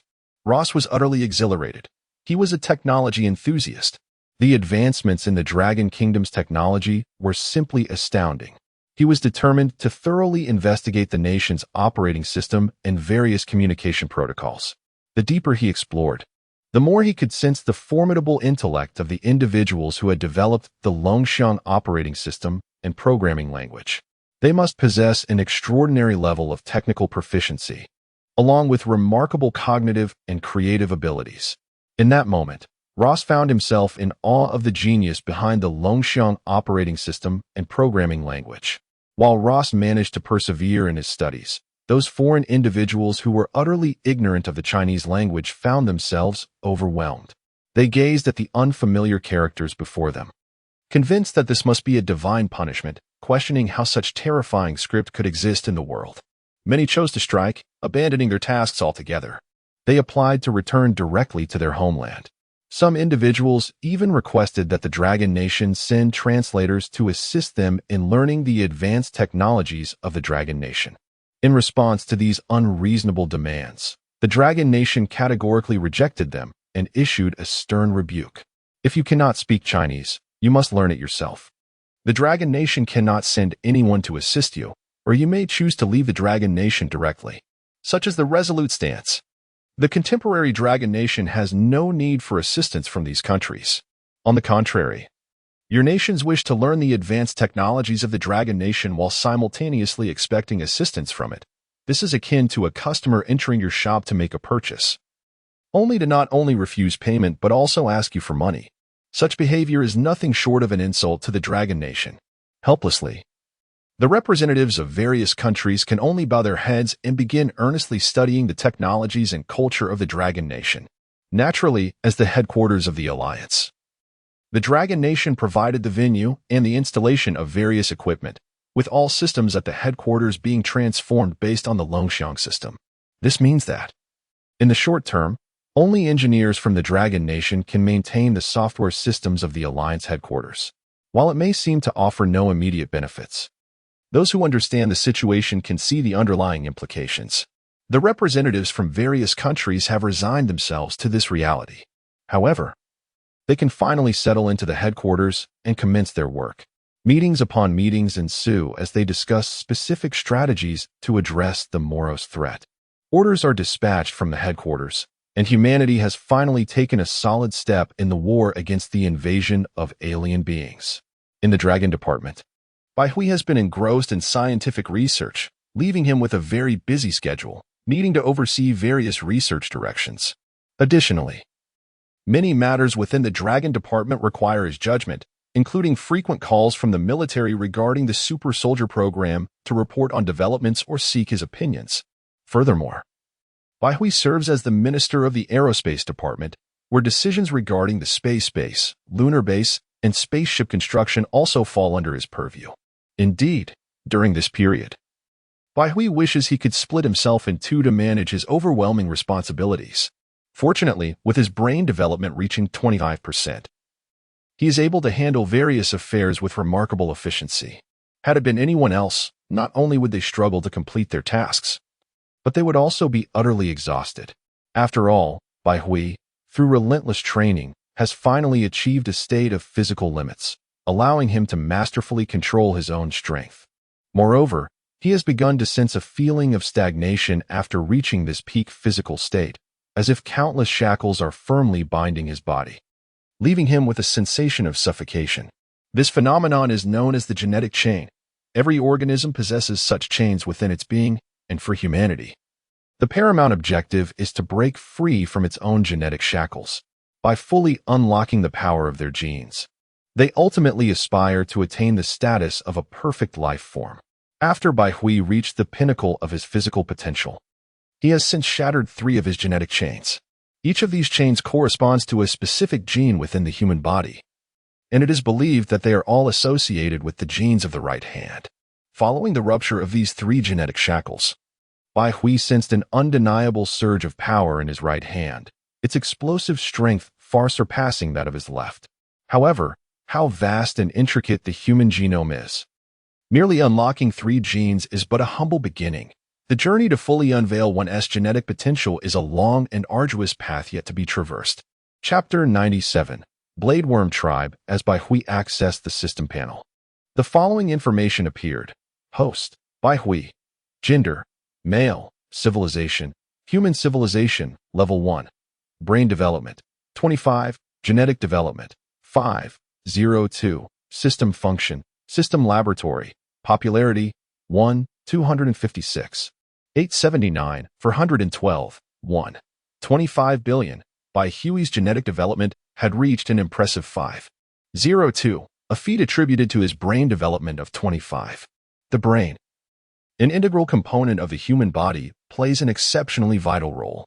In contrast, the genetic development of the average individual remains exceedingly low, seldom exceeding 1%.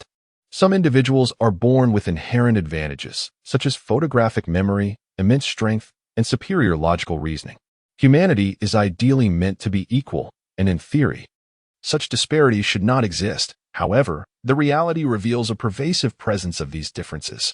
Many can relate to the experience of struggling to grasp knowledge from textbooks, while their seemingly indifferent classmates excel in examinations despite their lack of effort. This phenomenon can be traced back to specific genes within their bodies that are innately activated, leading to these discrepancies. Abilities like photographic memory and extraordinary strength stem from genetic factors. These individuals, endowed with enviable talents from birth, are destined to become the pillars of society. Nonetheless, their genetic development will plateau at this point, showing no further advancement. Bai Hui's genetic development, reaching 502, is indeed formidable. However, the journey to achieve 100 remains a long and arduous one. At this moment, Bai Hui was diligently working in his office. Despite his primary focus on scientific research, he remained informed about significant global events. Recently, the most sensational news worldwide revolved around the emergence of Moros and the catastrophic losses endured by humanity. No one anticipated that human civilization would face an existential crisis due to a single organism. Even within the borders of the Dragon Nation, turmoil ensued. Social media platforms such as Weibo, Bilibili, and Zhihu were inundated with posts related to Moros. The most trending topic on Weibo was countries form anti-Moros alliance. Headquarters located in Shanghai City, Dragon Nation. Furthermore, the top 10 trending topics were entirely dominated by discussions surrounding Moros. The response from the citizens of the Dragon Nation was relatively calm, especially considering that no incidents of Moros invasion had occurred within its territory. The nation had implemented strict border controls, mandating rigorous inspections and a quarantine period of 2 weeks for all goods and travelers entering the country. This precaution aimed to prevent Moros from infiltrating the Dragon Nation, as its presence would undoubtedly herald dire consequences. With a vast and densely populated citizenry, an invasion by Moros could lead to rapid dissemination and catastrophic repercussions, in stark contrast to the panic and chaos observed among foreign populations. The netizens of Long will remain remarkably untroubled, for they harbor a steadfast belief in the strength of their great nation. Alas, the plight abroad is indeed dire, and the emergence of beings such as Moros is truly alarming.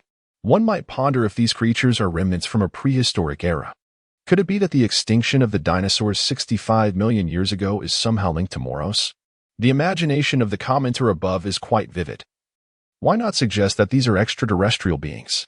Interestingly enough, Moros does bear a striking resemblance to the insectoid species often depicted in science fiction, exhibiting formidable reproductive capabilities and alarming agility. The analysis presented is quite compelling.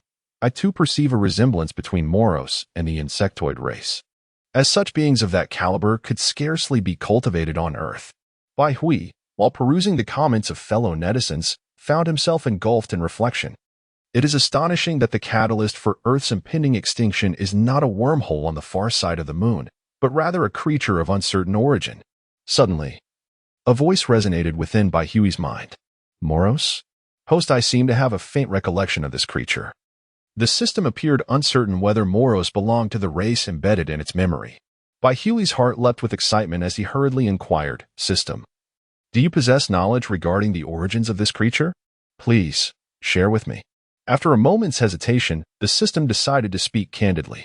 Host, this creature bears a striking resemblance to a race I once encountered in my memories. What race? He pressed. The insectoid race, specifically the blade insectoid. Bai Hui was taken aback. Could it truly be the insectoid? Indeed, if my conjecture holds true, Moros is indeed a blade insectoid. The blade insectoid belongs to the insectoid lineage and is a dreadfully formidable entity.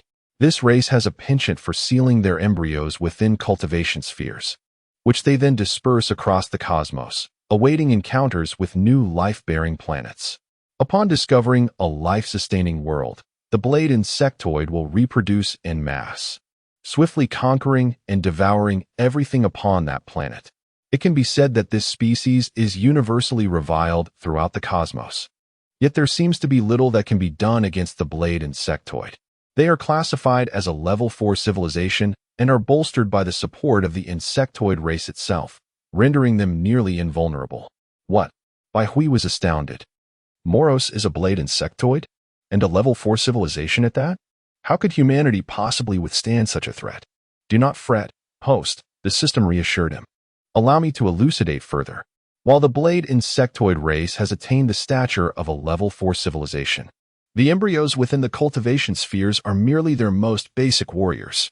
As long as the inhabitants of Earth eliminate the Moros present, there is little cause for alarm.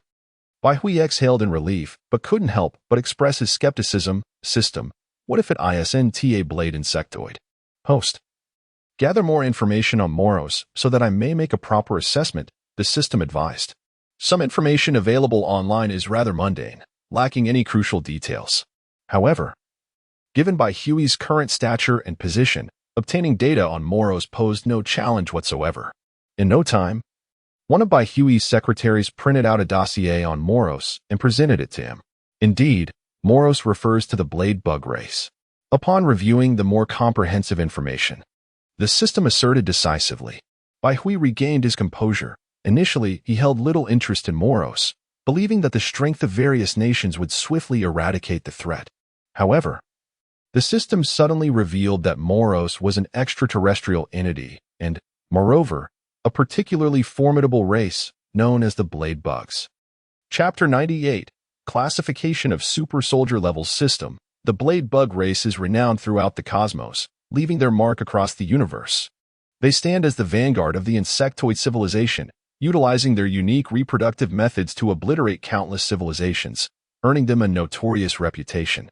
Once, a Level 5 civilization attempted to eradicate the Blade Bugs, but due to their widespread distribution across the universe, even the formidable Level 5 civilization, armed with causal weaponry, failed to annihilate them, allowing this race to thrive to the present day.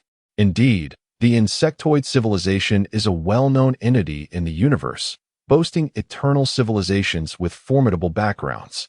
This is a significant reason for the Blade Bugs' continued audacity. The system provided a brief overview of the Blade Bugs. This race certainly possesses the credentials to be audacious, having survived even the efforts of a Level 5 civilization. But what are their weaknesses? Hui furrowed his brows. These insectoid beings indeed pose a severe threat to human civilization. Humanity has not given sufficient attention to Moros, or the Blade Bugs. Despite their capacity to annihilate countless life forms, even powerful Level 2 civilizations have succumbed to their destructive capabilities. The innate talent of the Blade Bugs is astonishingly perfect, leaving them with virtually no weaknesses. The only viable strategy to avert this crisis would be to employ overwhelming force to swiftly eliminate them before they mature. However, this presents a challenge, as the Blade Bugs possess an extraordinary reproductive ability, even capable of disseminating their larvae through avian creatures. Hui's expression darkened as he tapped his fingers on the table, pondering potential solutions. The Blade Bugs are indeed exceptionally gifted. They lack significant flaws, which is why they cause such consternation among numerous cosmic civilizations. Their sole vulnerability lies in the assassination of the insectoid queen, which would plunge them into a state of chaos until a new queen ascends to power, enabling reorganization. By the way, what is the specific direction of the Blade Bug's evolution? Hui suddenly inquired. This is yet another formidable aspect of the Blade Bugs. They specialize in parasitizing sentient beings. By consuming the heads of intelligent organisms, they can rapidly evolve, potentially surpassing even the pinnacle of perfect life forms. The system's tone remained neutral, yet its words were chillingly unsettling. The Blade Bugs indeed feast upon the cerebral matter of intelligent beings. The system sighed, noting that intelligent beings are the most precious treasures in the universe. Their minds differ fundamentally from those of ordinary animals. For example, when humans attain intelligence, a conceptual entity forms within their consciousness, an intangible yet real presence. Thus, when the Blade Bugs voraciously consume the brains of sentient beings, they undergo swift evolution. Hui nodded in understanding. Indeed, since Moros' emergence, there have been no reports of it parasitizing other animals. At most, it merely utilizes other organisms to propagate its larvae. However, there has never been a Moros that parasitizes ordinary animals. This issue has been the subject of discussion among scientists across various nations, yet no substantial breakthroughs have been achieved, leading to the conclusion that Moros prefer to inhabit human hosts. It turns out that Moros are not particularly fond of humanity. Rather, they are drawn to intelligent beings. As the only sentient life form on Earth, humanity becomes their primary target. At this juncture, humanity finds itself with limited options, compelled to employ formidable military force to swiftly eradicate the blade worms. In this regard, humans maintain an advantageous position against the Moros. After all, despite the strength of the blade worms, they remain mere life forms, and all living entities can be vanquished. Humanity's high lethality weapons still elicit trepidation in the Moros. However, if humans fail to curtail the spread of the Moros expeditiously, and the parasites continue to evolve beyond humanity's capacity to contend with them, it will herald a cataclysmic disaster for humankind. The Level 2 civilizations that were once obliterated by the blade worms serve as a cautionary tale. Their demise stemmed from a lack of adequate attention to the encroachment of the blade worms, ultimately birthing a perfect life-form level of insectoid civilization that annihilated entire civilizations. Notably, The blade worms have yet to extinguish any level 3 civilization through parasitism. The vast majority of their victims have been level 1 and, to a lesser extent, level 2 civilizations. Beyond level 3, a fundamental difference emerges when compared to level 2 civilizations, making it exceedingly difficult for the blade worms to obliterate a level 3 civilization through parasitism. As a level 4 civilization, the blade worms possess their own formidable capabilities. However, in the face of a level 3 civilization, they can only achieve destruction through overwhelming force. Bai Hui lightly tapped the table with his right hand, producing a rhythmic sound. Yet he remained oblivious, lost in contemplation. First and foremost, Bai Hui's current endeavors may need to be temporarily set aside as he must confront the Moros. Otherwise, before the arrival of the wormhole civilization from the far side of the moon, Earth may already fall to the Moros, leaving no recourse for negotiation. The solution lies in overwhelming military might. Instantly, Bai Hui thought of the super soldier program, the Qilin team, established collaboratively by the 4 military districts of the Dragon Kingdom. This elite squad comprises individuals capable of reaching the limits of human physical potential, while Bai Hui has primarily been engaged in research. As the chief instructor of the Qilin team, he remains attuned to its developments. Over the past 3 months, the Qilin team has evolved significantly. During this period, former elite soldiers have undergone rigorous training, and now more than 260 individuals have achieved the ability to enter a state of physical extremity. Of course, they can only barely access this state and cannot fully master it. They may only tap into this extreme condition in moments of dire crisis to unleash their strongest strikes against adversaries. Fortunately, the captains of the Dragon Tooth team and the Sea Shark team, after more than 3 months of arduous training, have genuinely attained the limits of human physicality and have begun to perceive the shackles of their own genetics. The 2 of them are the true super soldiers. In every aspect, strength, speed, reflexes, they have experienced tremendous enhancement. The human body is brimming with boundless potential. In this moment, they possess the power to fell a tiger with a single blow.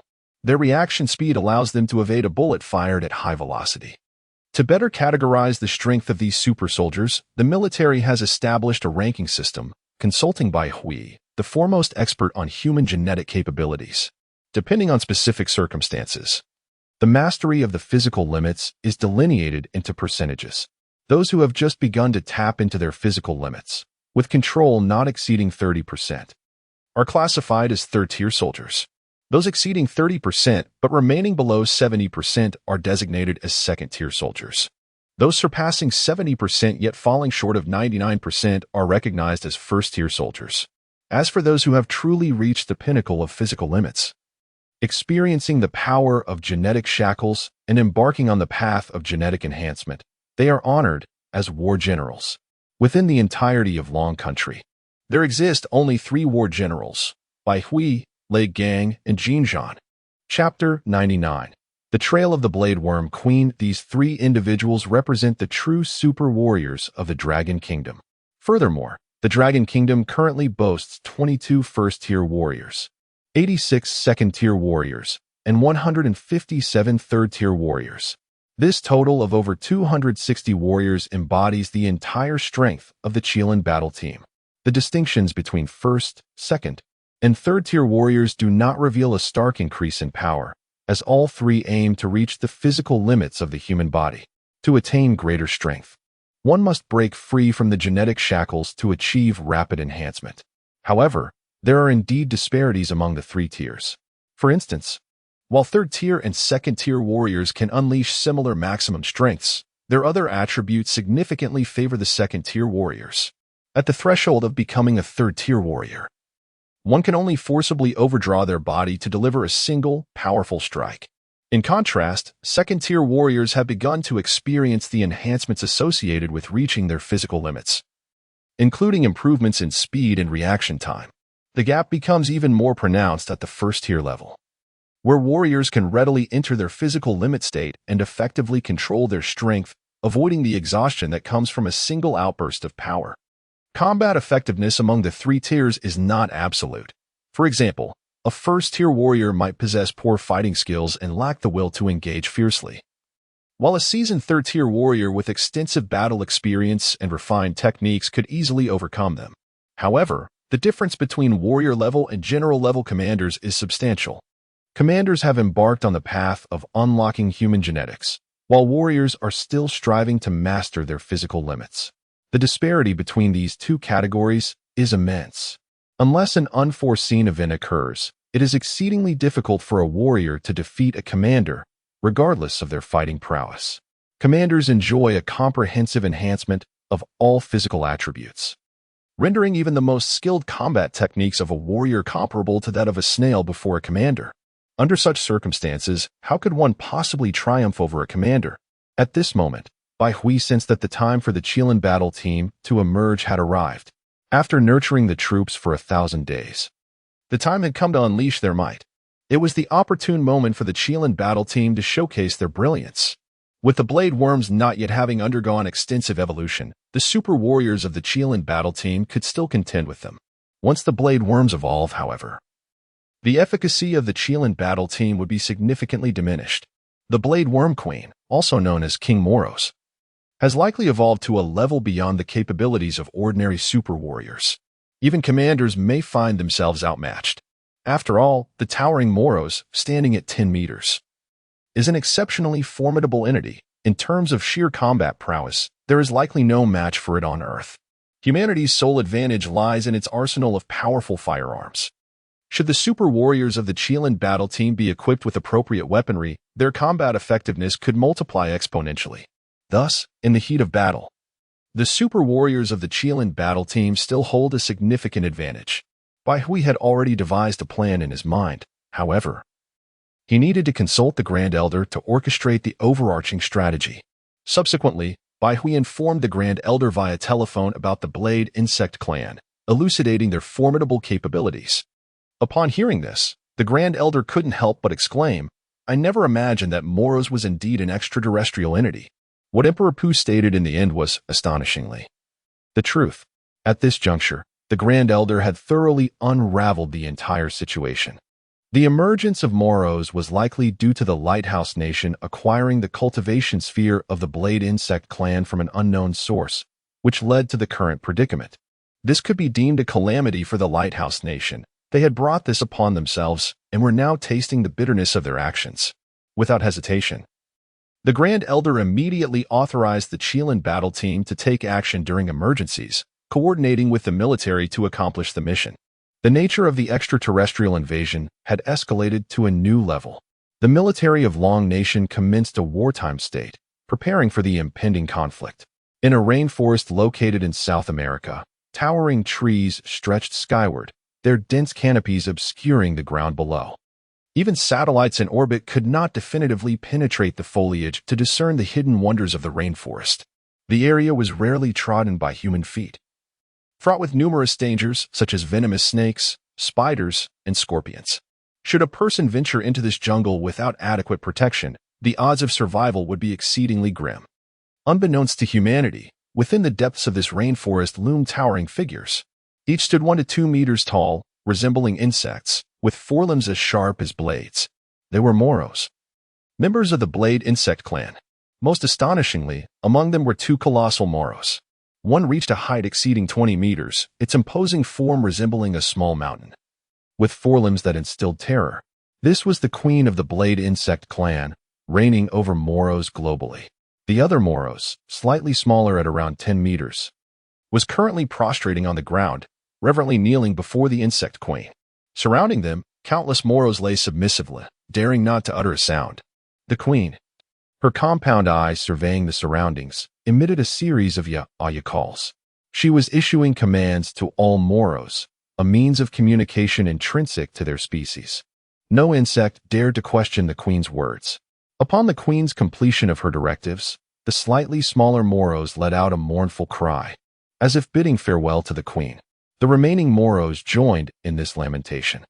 A complex sorrow flickered in the queen's eyes as she gently raised a claw to caress the 10-meter-tall Moros. 3 days later, in the city of Shinwei, Long Nation at the World Alliance headquarters. At this moment, representatives from various nations are engaged in a conference. Since the establishment of the alliance, These delegates convene multiple times each day to deliberate on specific strategies to counter the threat posed by Moros. This is no simple task. It necessitates a thorough examination of Moros' incursion in order to devise effective methods to halt its spread. Presently, the majority of nations across the globe have become aware of Moros' presence, and the leaders of these countries are overwhelmed in their efforts to confront it. Consequently, the World Alliance is exceptionally busy, continuously coordinating among all parties and launching a series of countermeasures. Suddenly, a staff member bursts into the conference room with exhilarating news. We have located the position of King Moros. Chapter 100. The counteroffensive of the Human Alliance commences. The King of Moros has emerged, appearing within the rainforests of South America. A breathless staff member rushed in, exclaiming this news. In an instant, the eyes of everyone in the conference room brighten with hope. The King of Moros has revealed himself. This is indeed a fortuitous development. For humanity, it is not the might of the King of Moros that induces fear, but rather his persistent evasion. With his appearance, humanity's current strength is poised to vanquish him. Once the King of Moros is defeated, chaos will ensue among the Moros race. Unlike the current state where they are orchestrated by their matriarch, executing synchronized and devastating assaults upon humanity. At that moment, the time for humanity's counteroffensive will arrive. The representative of the Lighthouse Nation trembled with excitement, declaring, "Let us convene an immediate global conference, inviting leaders from all nations to discuss a united assault." The Lighthouse Nation, the most severely afflicted by the Moros' invasion, constantly yearned to eradicate these malevolent beings. Now, they had witnessed an opportunity. The King of Moros had appeared. The representative of the Dragon Nation interjected, "Esteemed colleagues, I propose we immediately convene a global assembly." The representative from the Bear Nation concurred. "I second that motion." The representative of the Cherry Blossom Nation added, "I also support this." In the World Alliance, a global conference can be initiated if more than half of the representatives agree, and none present voiced opposition. Thus, the global conference was summoned. Tsar Putin's countenance was alight with fervor. He saw a glimmer of hope for the Lighthouse Nation to reclaim Jinshan City. "Ladies and gentlemen," he urged passionately, "I propose we launch an assault on the rainforests of South America at once, deploying our strongest forces to eliminate the King of Moros, and subsequently initiate a full-scale counteroffensive to eradicate all Moros from Earth." No one harbored greater animosity towards the Moros than Tsar Putin, whose nation had suffered immensely, leaving countless citizens displaced and the country embroiled in turmoil. Thus, upon hearing of the King of Moros' emergence, he wasted no time proposing a comprehensive counteroffensive to reclaim lost territories. This was indeed a rare opportunity, and many national leaders nodded in agreement. The Prime Minister of the Cherry Blossom Nation expressed immediate support, affirming, "Tsar Putin is correct. This is the optimal moment. We have tracked his movements via satellite, and he is unaware of our knowledge. Therefore, I endorse the commencement of war." The Cherry Blossom Nation, aside from the Lighthouse Nation, had suffered grievously. With its limited land and high population density, it relied heavily on imports. 3 months prior, as per usual, they imported fresh fruits. However, unbeknownst to them, a Moros larva had clung to the imported fruit, ultimately purchased by a resident of Raccoon City. Consequently, this larva parasitized the resident and rapidly spread. The densely populated Raccoon City fell victim to the Moros' invasion, akin to a plague of locusts, swiftly infecting half of its populace. By the time the nation of Cherry Blossoms realized the severity of the situation, the entire city of Raccoon had already been infected, with millions succumbing to the insatiable hunger of Moros. Furthermore, due to the advanced transportation network in the Cherry Blossom Nation, Moros swiftly spread to several neighboring cities amidst the movement of people. Consequently, the nation harbored an intense animosity towards Moros, fervently wishing to eradicate its existence entirely. Simultaneously, several other countries expressed their agreement with the proposal of the Great Emperor, initiating a war against Moros. However, the representatives from the Rabbit Nation and the Arctic Bear Empire found themselves ensnared in contemplation. A sense of unease lingered within them, although this was indeed a once-in-a-lifetime opportunity. Ensuring the defeat of Moros, they sensed an underlying flaw in their strategy. Logically, It seemed impossible for the Moros king to be aware that humanity had uncovered its whereabouts and was plotting revenge. Exercising caution, the rabbit representative spoke up, suggesting a pause to analyze satellite imagery meticulously to confirm the identity of the creature. Erroneous conclusions could lead to catastrophic losses for humanity, and prudence was paramount in such crucial times. The Arctic Bear Emperor concurred, acknowledging the rabbit representative's reasoning as sound. Meanwhile, the Great Emperor smirked, dismissing the representative's caution as unnecessary, albeit indifferent to the suggestion of reviewing the satellite images. Soon, with assistance from the staff, a high-resolution military satellite image was presented during the meeting. The clarity of the image was astonishing, revealing even the animals on the ground. Dominating the image was a colossal shadow, resembling a monstrous entity, instilling a sense of dread. Data analysis indicated that this creature measured approximately 10 meters in size, akin to the Moros previously encountered in Golden City. Following a thorough comparison, scientists confirmed that the beast emerging from the South American rainforest was indeed the Moros king. Upon hearing this conclusion, the Great Emperor exclaimed joyously, declaring, I knew it was the Moros king." Rabbit representative, while caution is commendable, the tides of war are ever-changing. We must seize the moment and deliver a decisive blow. He called for a vote on whether to commence war against the Moros king in South America. The outcome was unequivocal, with no dissenting votes cast, save for a few abstentions, as the rest wholeheartedly supported the initiative. Let these vile monsters witness the might of humanity and feel the wrath we possess. The Great Emperor was nearly overwhelmed with excitement, although the rabbit representative harbored lingering apprehensions. The course of action was set, and they would have to adapt accordingly. Thus, the war commenced. For this conflict, the human alliance committed over 10 million troops, all poised to penetrate the South American rainforest and sound the clarion call for an offensive against the Moros king.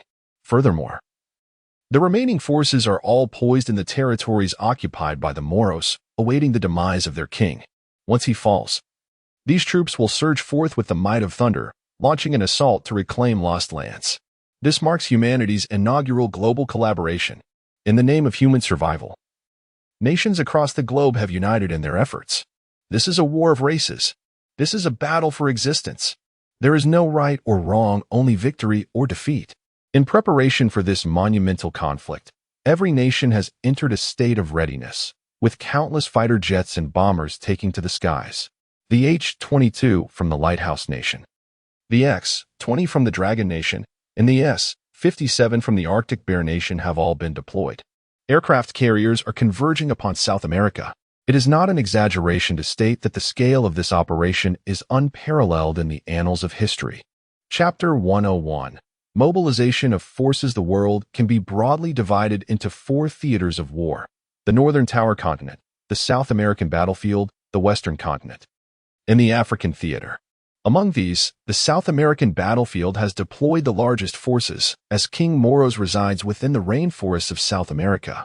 Following closely, the Northern Tower Continent has also committed substantial military resources, totaling over 4 million troops across all theaters, largely due to the presence of the Lighthouse Nation.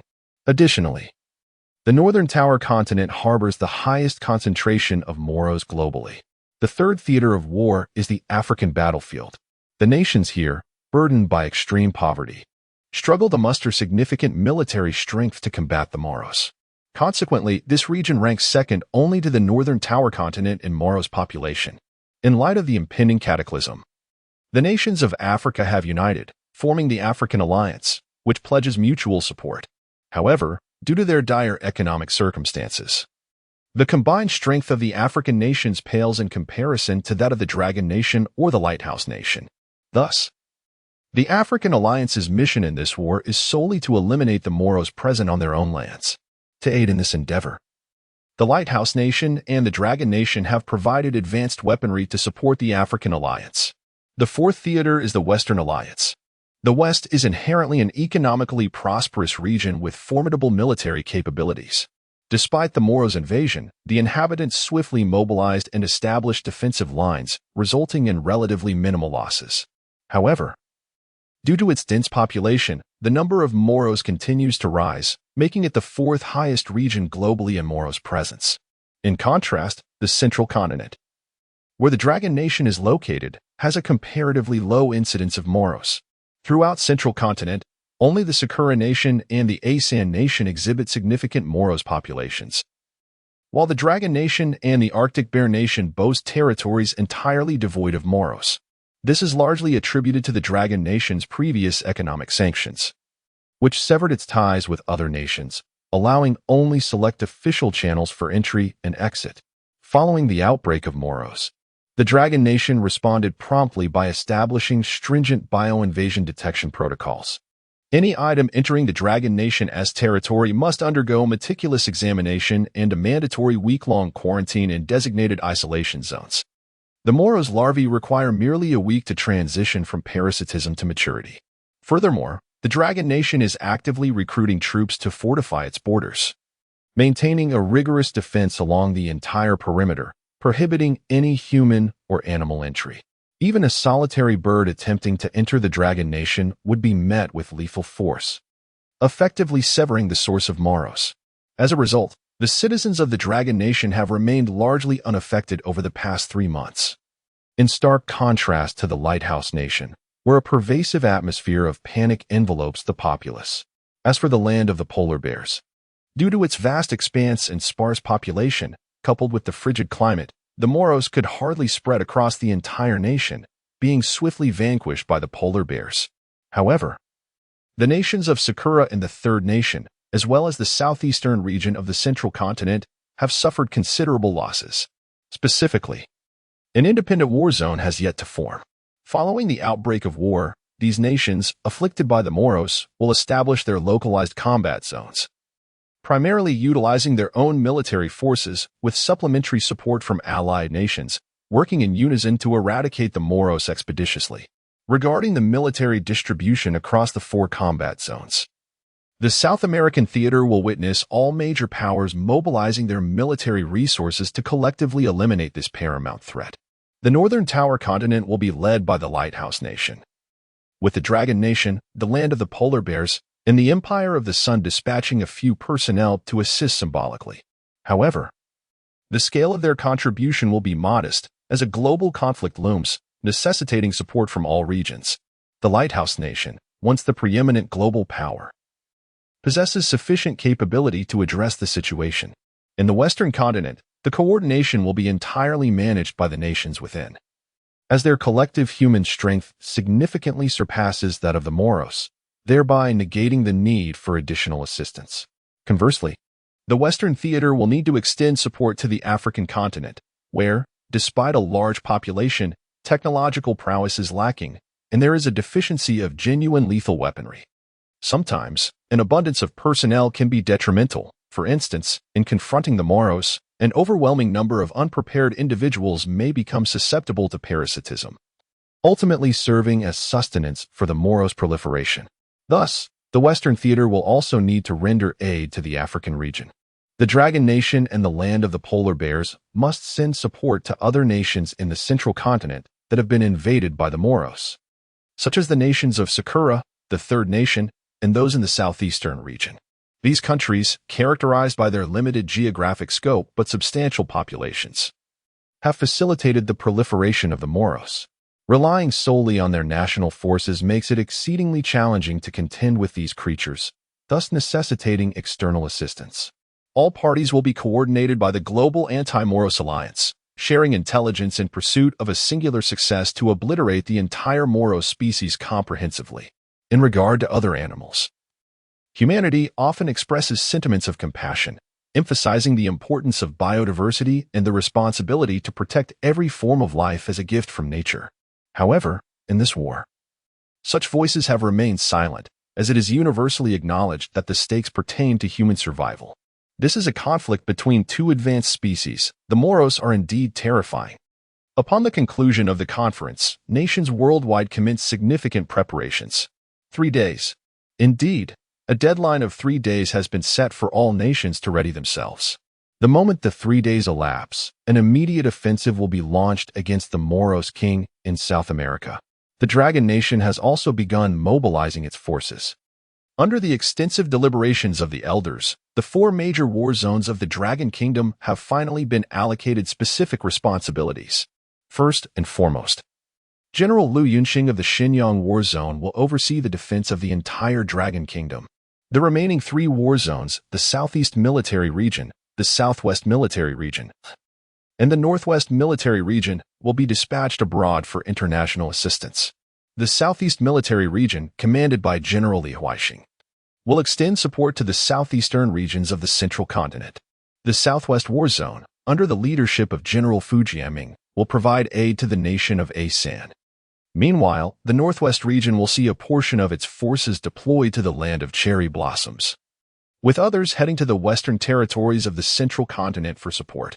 In addition, the Dragon Kingdom possesses a highly classified task force, a true national treasure, the Qilin Brigade, which will remain within the kingdom, prepared and concealed, ready to act at a moment's notice. Furthermore, beyond the 4 major military regions, there exist some clandestine forces also poised for action under the direction of the Grand Elder. For reasons unknown, the Grand Elder harbors a sense of unease, believing that this forthcoming conflict may not unfold as smoothly as anticipated. Chapter 102. The Silver Dragon Armor at this moment. Bai Hui is situated within the confines of the Dragon Department's Research Institute in Shijing.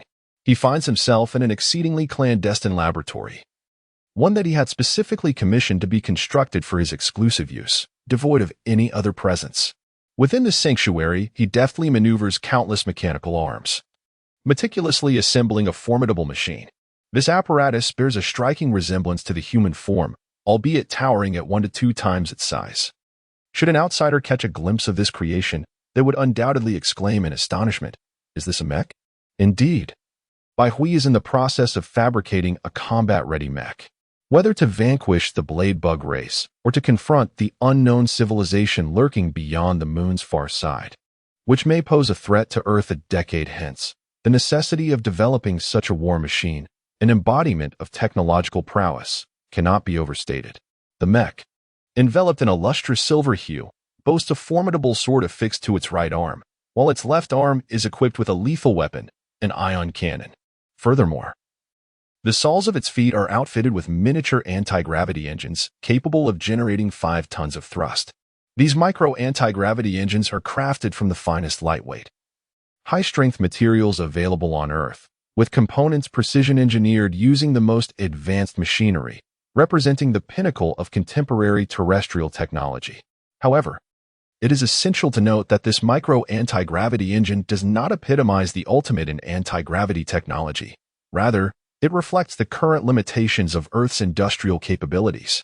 The 2 micro anti-gravity engines integrated into the mech enable it to ascend effortlessly into the sky and utilize its entire frame as a weapon, accelerating with reckless abandon to collide with adversaries. The mech's head is equipped with holographic imaging technology, allowing it to project the surrounding environment within the confines of its cranial cavity. Moreover, within this headpiece reside 4 core chips, crafted from the most advanced 2 nanometers technology available in Long Country. These 2 nanometers chips have nearly reached the zenith of silicon-based chip performance, exhibiting exceptional power efficiency alongside formidable processing capabilities. These 4 chips govern the mech's operational calculations. Should any of them sustain damage, the entire mech would be rendered inoperative. To mitigate the risk of unforeseen circumstances, Bai Hui has also installed an additional 2 nanometers chip in the chest area as a backup. In the event that the primary control chip within the head is compromised, this auxiliary chip will activate, entering an emergency mode that restricts functions to virtual reality capabilities and control of the anti-gravity engines. The mech's back features a weapons module capable of accommodating small missiles, high-velocity ammunition, and even a compact electromagnetic cannon, which employs electromagnetic force to accelerate metallic projectiles to astonishing speeds, resulting in considerable lethality. The entire drivetrain architecture of the mech utilizes electromagnetic engines, employing various gears and bearings for transmission. Internally, the mech is replete with an array of sensors that capture human movements, which are subsequently analyzed by artificial intelligence to facilitate the mech's actions. When operating within the confines of a mech, one can achieve a level of movement akin to ordinary walking, devoid of any discomfort. Ultimately, The most vital component of the mech is its energy module. Across the globe, numerous nations are clandestinely engaged in the research of mechs. However, as of now, no country has succeeded in inventing a mech with practical combat value, underscoring the immense challenges inherent in mech development, particularly regarding the energy module. The substantial size of a mech necessitates a correspondingly vast energy source. Historically, the pinnacle of human battery technology has been the lithium battery. While lithium batteries possess a commendable energy density, they fall short for the demands of a mech. The lithium-air battery, previously invented by Baihui, boasts an energy density tenfold that of conventional lithium batteries, even powering the Longting 1 spacecraft with lithium-air battery packs. Yet, this battery remains insufficient for mech applications. Given the limited internal space of a mech, it is imperative that the battery be both compact and possess a high energy output. These two requirements significantly constrain the development of mechs. Nuclear batteries present a formidable option, as many cinematic portrayals of mechs utilize them for propulsion. Only nuclear batteries can furnish such immense power. However, the reality is harsh. With current human technology, it is utterly impossible to fabricate miniature nuclear fission or fusion batteries. The nuclear batteries currently in use consist of radioactive isotope batteries, which convert the thermal energy emitted by decaying isotopes into electrical energy via semiconductor transducers. While these batteries have an exceptionally long lifespan, their energy output is inadequate for mech applications. Baihui's latest mech does not employ nuclear batteries. Even he recognizes that miniaturizing nuclear fission and fusion into a single battery is a time-consuming endeavor. Instead, he has opted for a novel type of battery, the silver plasma battery. This battery represents the pinnacle of technology from a Type II civilization and is, in Baihui's mind, the most energy-dense battery aside from nuclear options. The silver plasma battery utilizes an extraordinarily powerful energy source to convert silver into plasma. Scientifically referred to as plasma, hence its name. Its performance is remarkably potent, exceeding the energy density of lithium-air batteries by more than tenfold and surpassing conventional lithium batteries by hundreds of times. Naturally, the manufacturing complexity of silver plasma batteries is immense. Currently, Baihui has harnessed the resources of the entire Long Division to produce merely 9 silver plasma batteries. These 9 batteries will be installed within the mech, enabling it to sustain 10 hours of full-powered flight or approximately 1 hour of extreme combat, endowing it with considerable combat capabilities. Baihui has aptly named this mech Silver Dragon Armor. 3 days have now passed. As the Silver Dragon Armor was being forged by Baihui, the battle commenced. All nations across the globe had meticulously arranged their military forces in accordance with the established protocol, poised for action. This was a war of races, a struggle for survival. Tension hung thick in the air as everyone awaited the inevitable clash. Within the command center of the Human Alliance, all eyes were fixated on a colossal screen displaying real-time imagery from a military satellite. They were anticipating the emergence of King Moros, eager to pinpoint his exact location. The moment hostilities erupted, they aimed to eliminate King Moros at the earliest opportunity. He had not been sighted for 7 long hours, and the humans were apprehensive about his potential escape. A misstep could render their mission to eliminate him exceedingly difficult. At last, at precisely 10:20 in the morning, the satellite imagery captured the elusive presence of King Moros once more. A glimmer of determination ignited in everyone's eyes. The war had begun. Chapter 103, The Battle Commences. The battle has begun. A solemn expression enveloped the faces of all, as the general's eyes sparkled with fervor. Advance! At the command, millions of human soldiers commenced their march. Leading the charge were the forces from the South American theater, numbering in the tens of millions. Their mission was of utmost importance, to penetrate the South American rainforest and eliminate King Moros. Once King Moros fell, chaos would ensue across the entire realm of Moros. Each faction left to fend for itself until a new matriarch emerged to restore order. This was their opportunity. The Dragon Kingdom deployed a staggering 500,000 troops to South America. Meanwhile, the primary forces of the Lighthouse Nation were concentrated in the Northern Tower Theater, bestowing a position of superiority upon the Dragon Kingdom in South America. The commander of the Dragon Kingdom's forces in this region was General Su Mingchuan, a mere 45 years of age, making him the youngest general in the Dragon Kingdom's history. His life had been nothing short of legendary, having risen from the ranks of special forces to achieve remarkable feats in combating drug trafficking in southeast central China. Hence, General Su was exceptionally promoted for this critical mission of exterminating the king in South America, entrusted with this weighty responsibility due to his extensive battlefield experience and formidable adaptability. At that moment, General Su received a transmission from the Human Alliance. A glint of determination flashed in his eyes as he proclaimed in a resonant voice, "All soldiers, advance." With his command, the 50,000 warriors of the Dragon Kingdom, faces stern and resolute, surged forward. Troops from other nations followed in the wake of the Dragon Kingdom. Mobilizing in unison, fighter jets screamed overhead, carving white trails across the sky.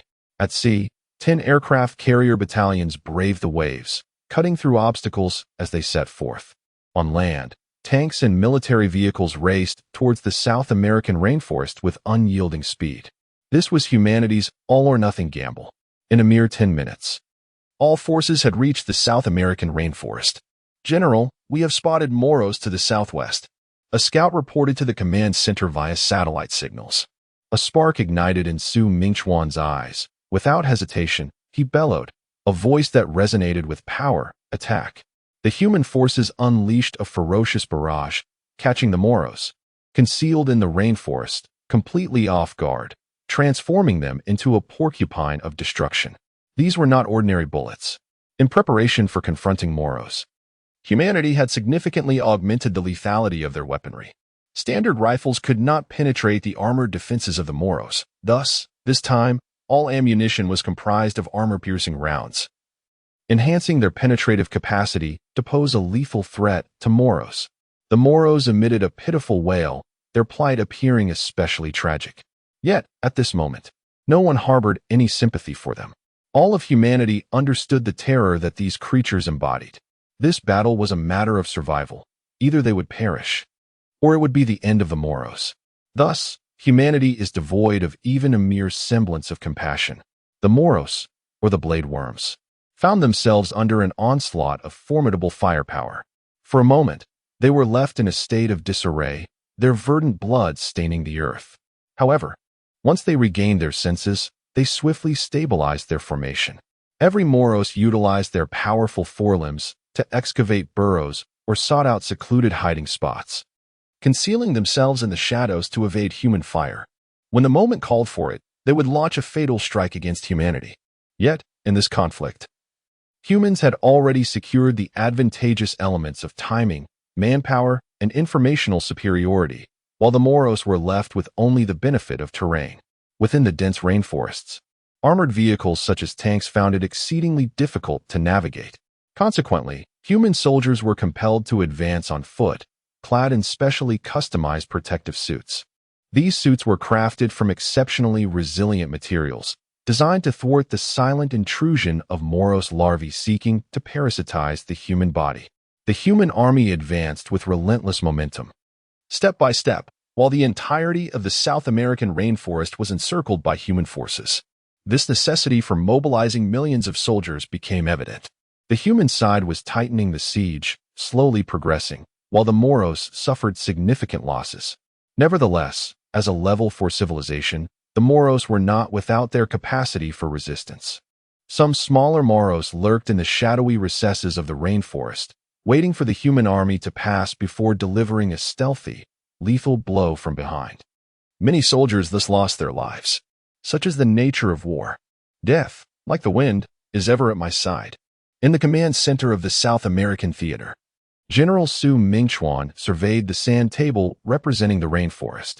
Numerous red flags marked the areas already occupied by humanity, while other regions remained unclaimed, concealing myriad dangers. Outside, scouts continuously relayed a plethora of information. General Su furrowed his brow. As of now, humanity had yet to uncover any trace of the Moros king. Prior to the onset of war, the Human Alliance had clearly observed the Moros king within this very area via military satellites. Yet now, for reasons unknown, its whereabouts had inexplicably vanished. Human fighter jets patrolled the rainforest incessantly, yet the Moros king remained elusive. Nevertheless, this was of little concern. As a gargantuan creature measuring 10 meters, it found itself entirely surrounded by human forces, unable to escape. All avenues of retreat, land, sea, and air, had been effectively sealed off by humanity. Its doom was imminent. An H-22 fighter jet from the Lighthouse Nation was incessantly patrolling the skies above the rainforest. Below, numerous regions had already descended into chaos and flames. Bob was the pilot of this fighter jet, tasked with a singular mission, to uncover the whereabouts of the Moros King. The H-22 fighter jet stood as the most advanced fifth-generation aircraft in the Lighthouse Nation and indeed, the entire world. Its performance is exceptionally advanced, as the entire aircraft is adorned with stealth materials capable of absorbing radar waves. Additionally, it is a vector thrust fighter, allowing for vertical takeoff and landing, exuding remarkable power. The H-22 fighter is equipped with various reconnaissance tools, including infrared and ultrasonic technologies. However, results were elusive. Suddenly, Bob glanced below and was momentarily stunned. What was that? Enormous dark silhouettes, flapping massive wings, ascended into the sky. As Bob focused on the shadowy figures, his pupils constricted. Flying Moros. Without a moment's hesitation, Bob contacted the command center. Command center, this is fighter jet number 7865 reporting from longitude XXXX, latitude XXXX. I have detected flying Moros, and they are now launching an attack against me. I am executing tactical evasion. Chapter 104. A fatal strike as enormous Moros soared through the sky. Bob exhibited no hesitation and launched a barrage of gunfire at them. The machine gun unleashed a torrent of flames, yet the results were disheartening. The flying Moros proved to be exceedingly agile, evading many of the bullets with remarkable speed. Only a few unfortunate creatures met their demise, falling to the ground like birds with severed wings. The remaining Moros, shrieking in fury, charged toward the H-22 fighter jet. Bob's expression shifted drastically. The speed of these monstrosities was alarming. Without a moment's pause, he initiated a full-speed retreat.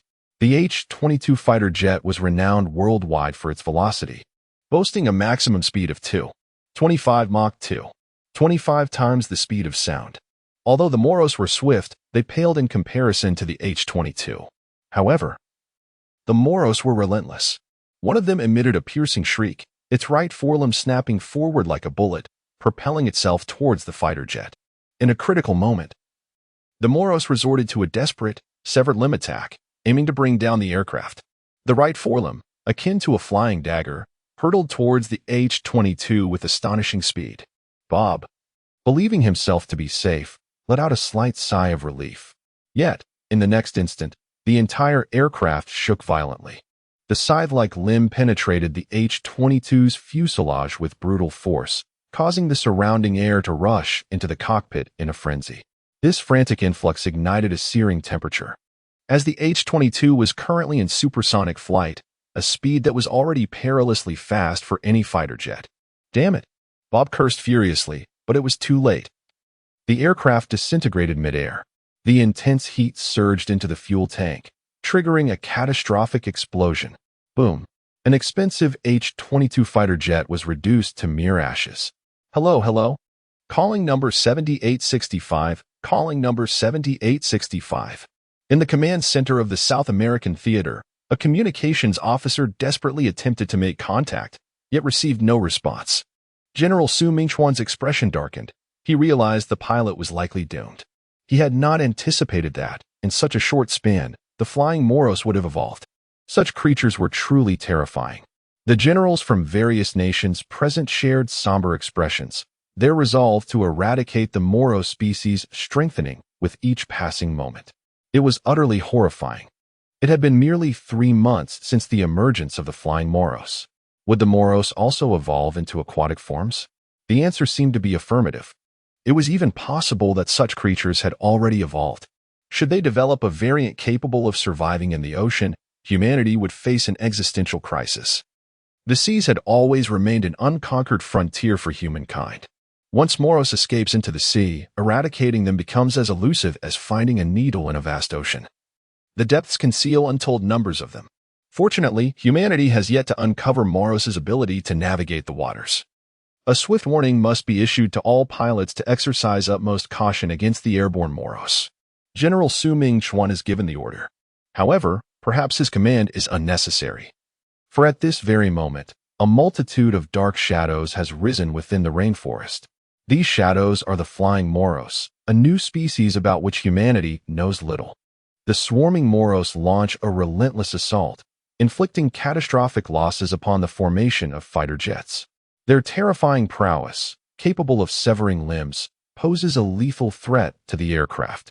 One by one, the jets are effortlessly torn apart by the Moros, plummeting into the rainforest and igniting fierce infernos.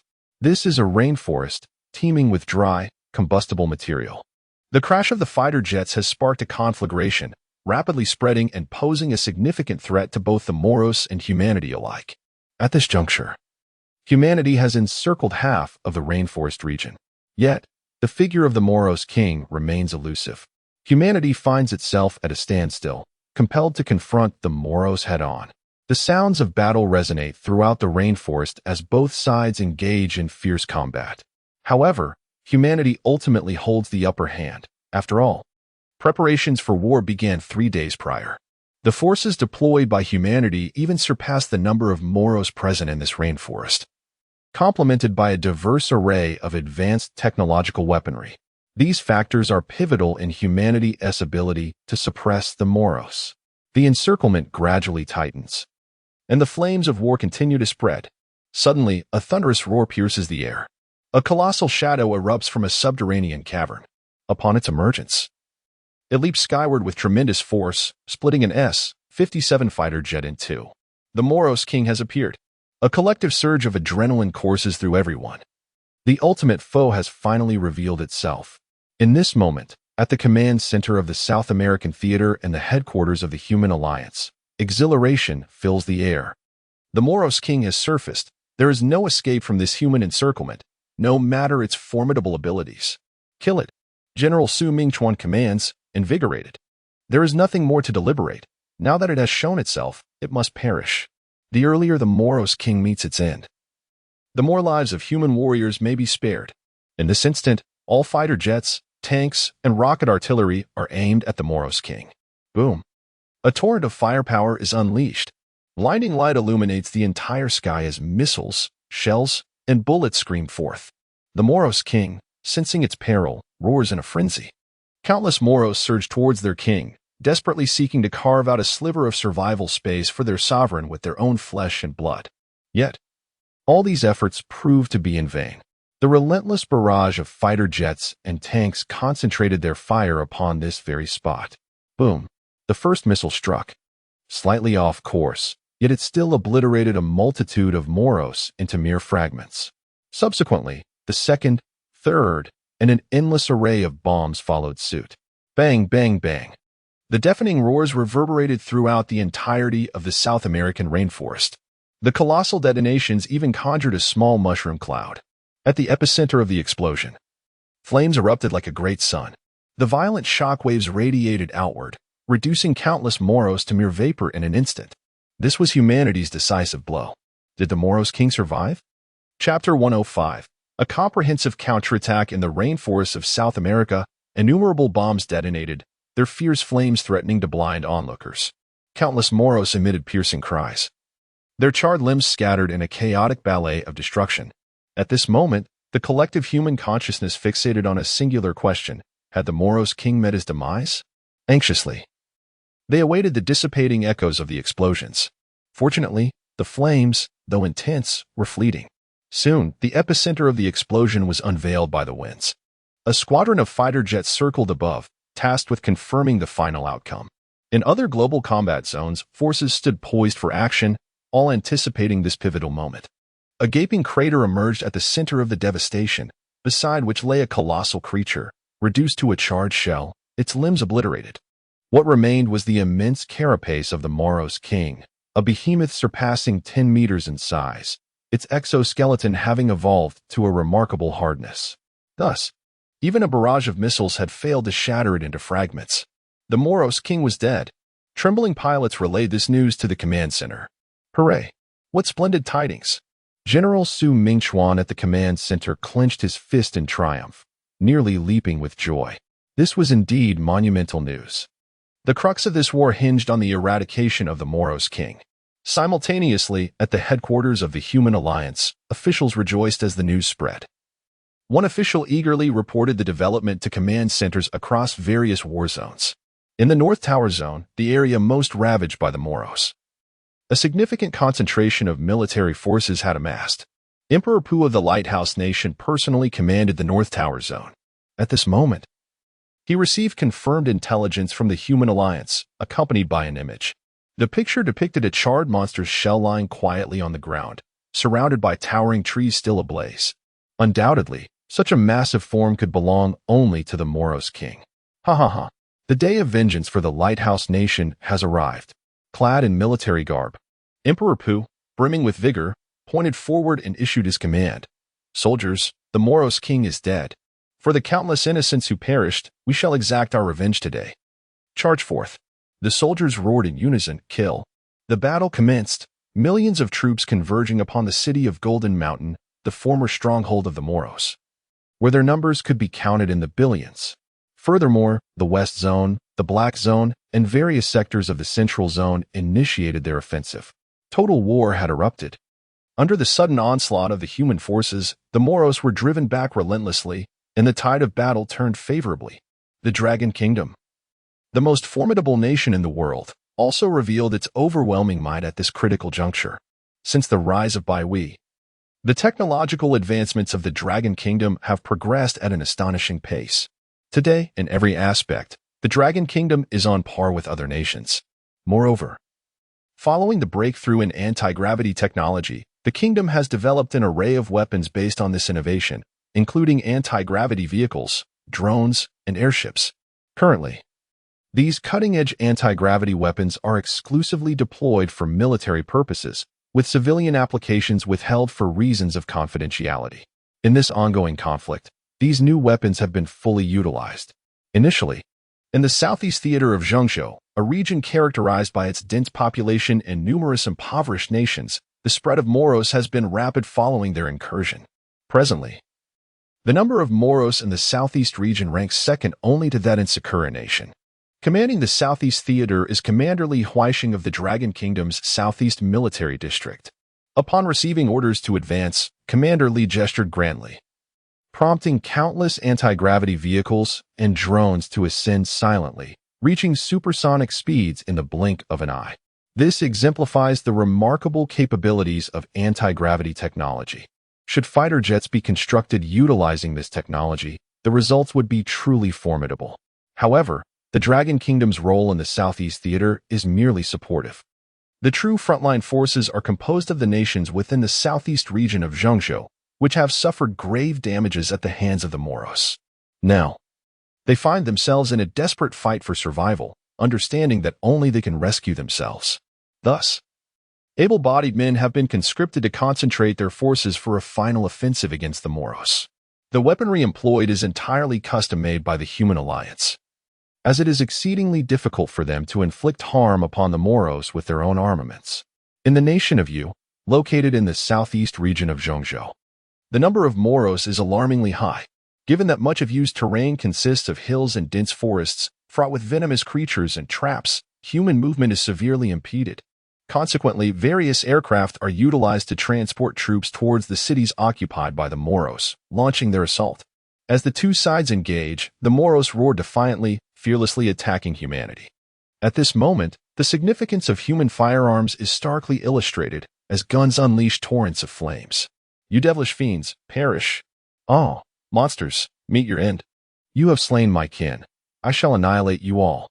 The warriors' faces are wild with fury as they glare at these monsters, their expressions twisted with profound hatred.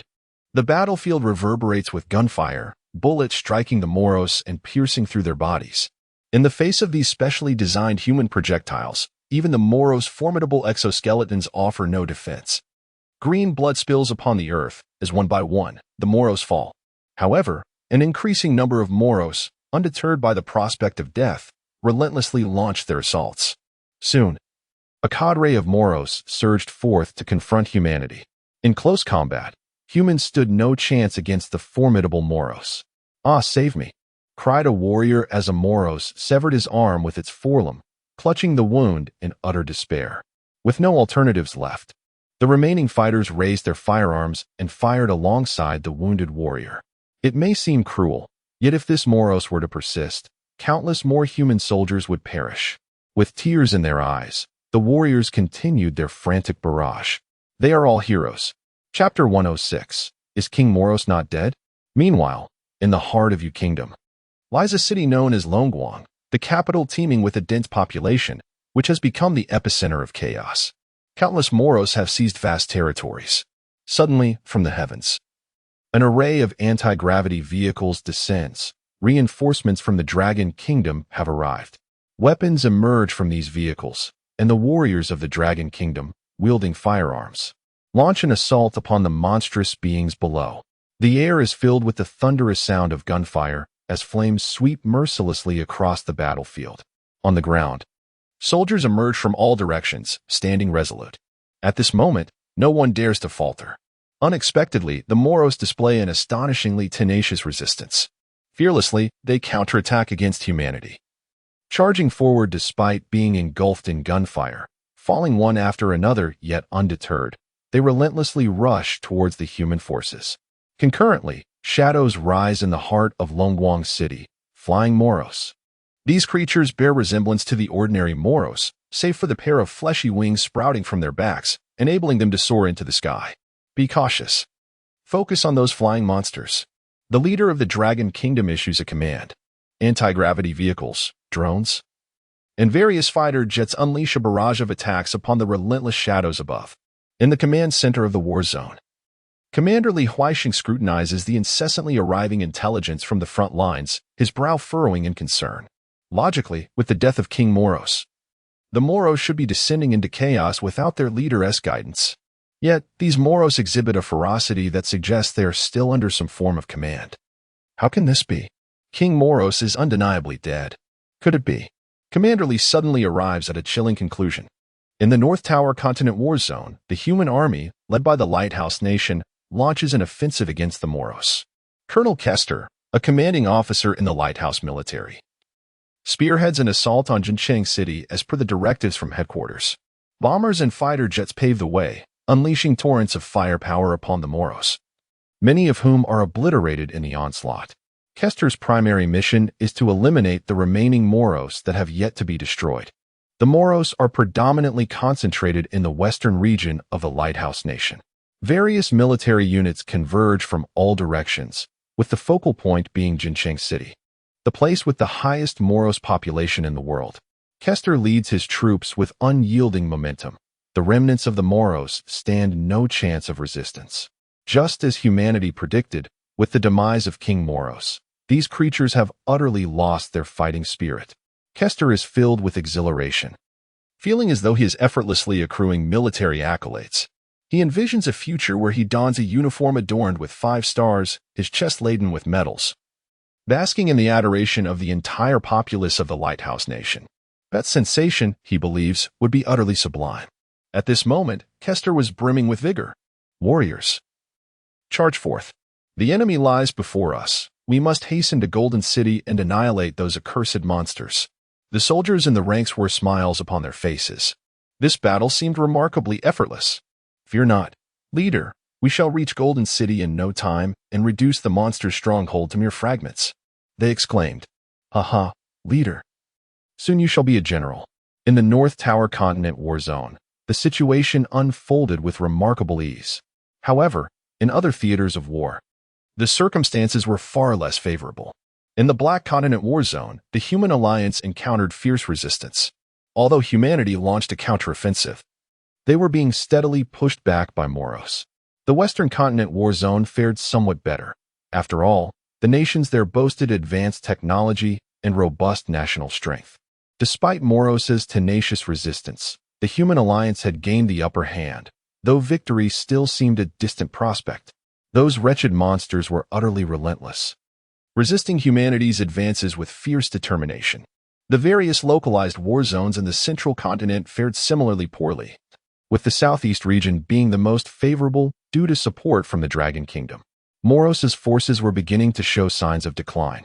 Meanwhile, in the South American war zone, the conflict was practically concluded. Most forces had previously concentrated against King Moros. Now, with his demise, humanity surged through South America, methodically clearing the remnants of Moros. In the Dragon Kingdom's Shengjing, the 9 elders convened. All eyes were fixated on the unfolding battle. As information from the front lines converged at this location, the Grand Elder glanced at the intelligence report, his expression tightening slightly.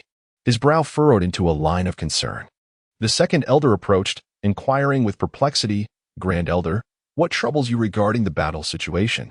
The Grand Elder shook his head, speaking gravely. "Alas, the war situation is far from optimistic.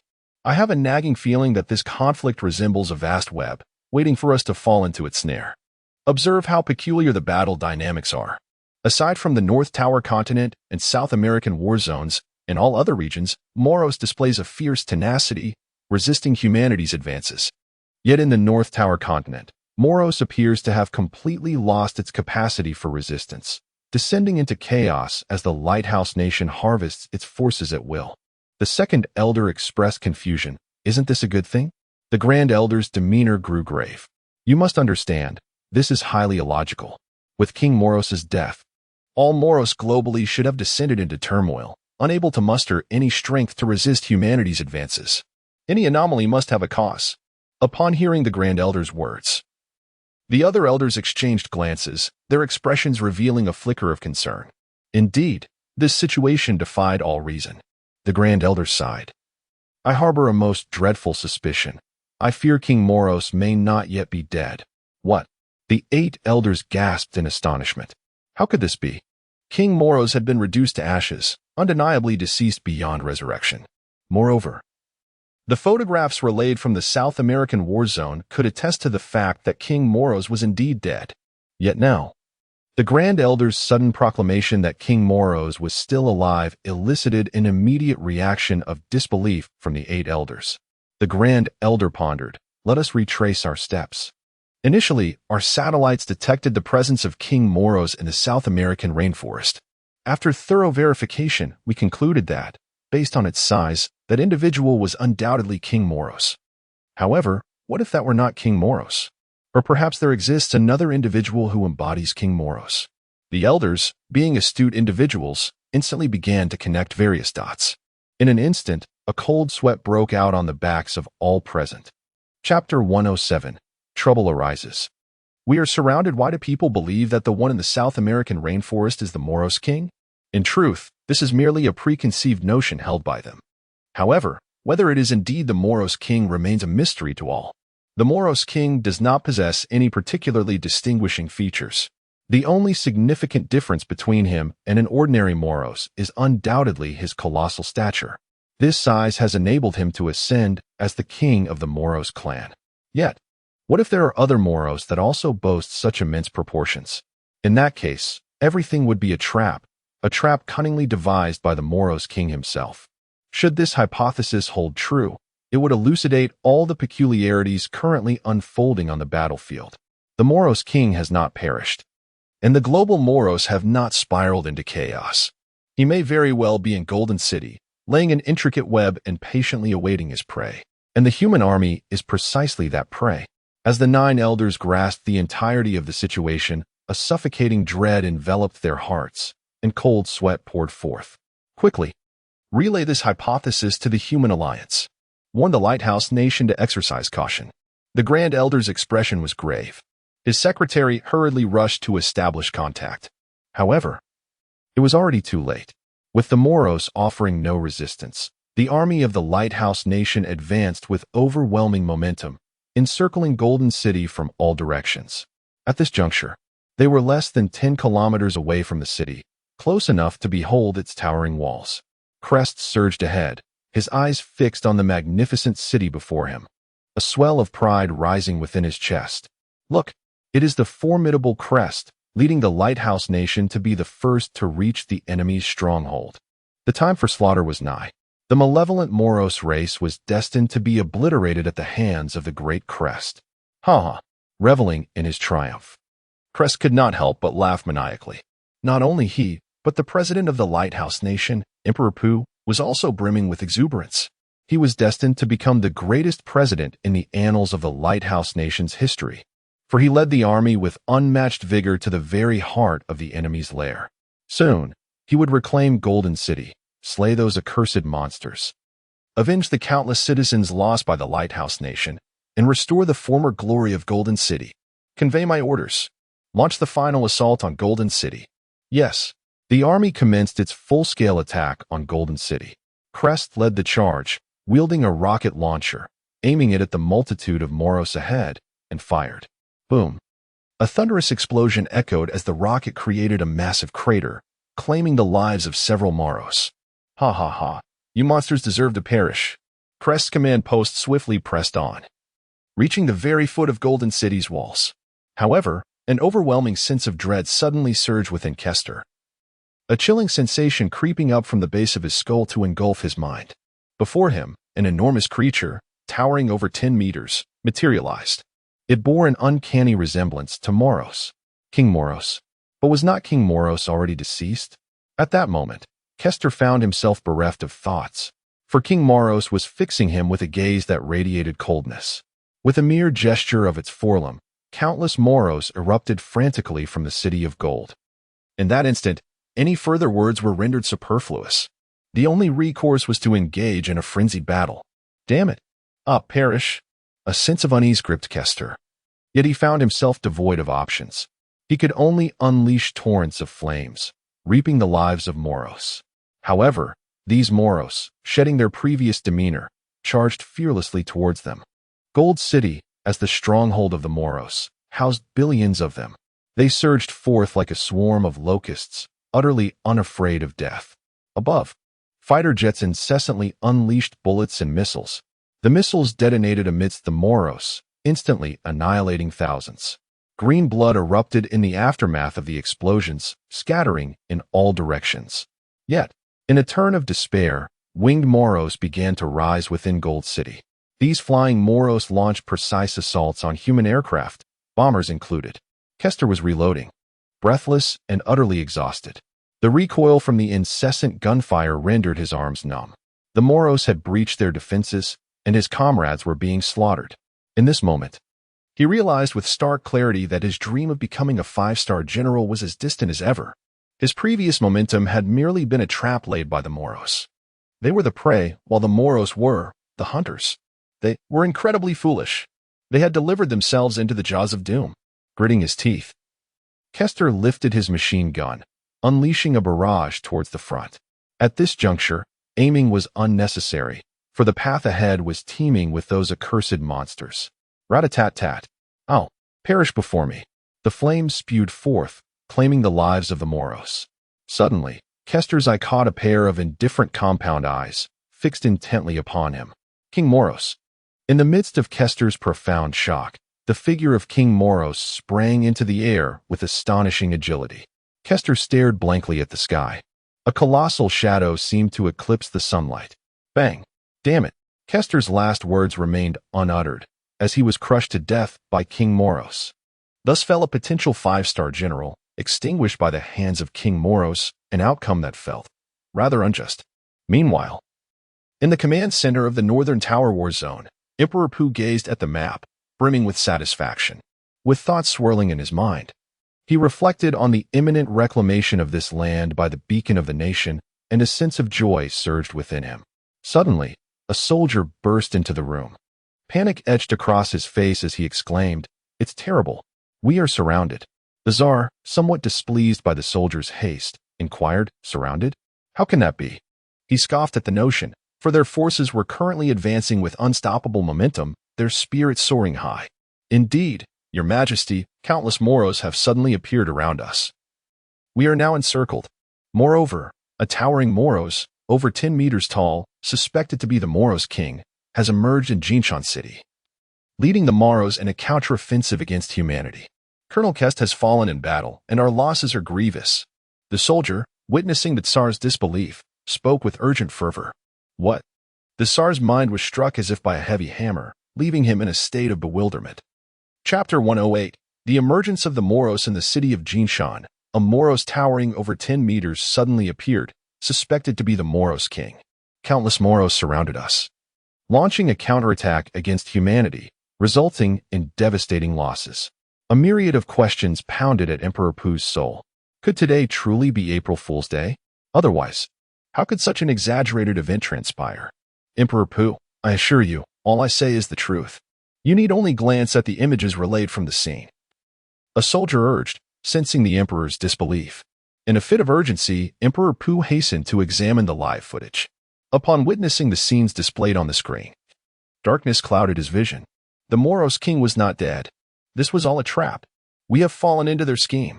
Quickly, retreat, he shouted, his mind swirling with tumultuous thoughts that left him flustered. Struggling to rise, Emperor Pu barked, hurry, command our warriors to withdraw immediately.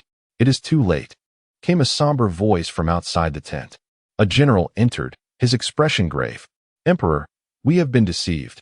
We are completely surrounded by Moros. Those wretched creatures had concealed themselves underground, evading our sight. Now, escape is impossible. We can only call for assistance. This general, named Ross, was a 5-star general of the Lighthouse Nation, wielding significant power. He had been commanding the operation, while Emperor Pu merely held a position of oversight. General Ross, your arrival is timely. The situation is dire. Do you have any strategies? None. The sheer number of Moros far exceeds our expectations. Our forces are vastly outnumbered and can only rely on the firepower of our weapons to hold on, General Ross replied, his words darkening Emperor Pu's countenance. After a long pause, Emperor Pu gritted his teeth.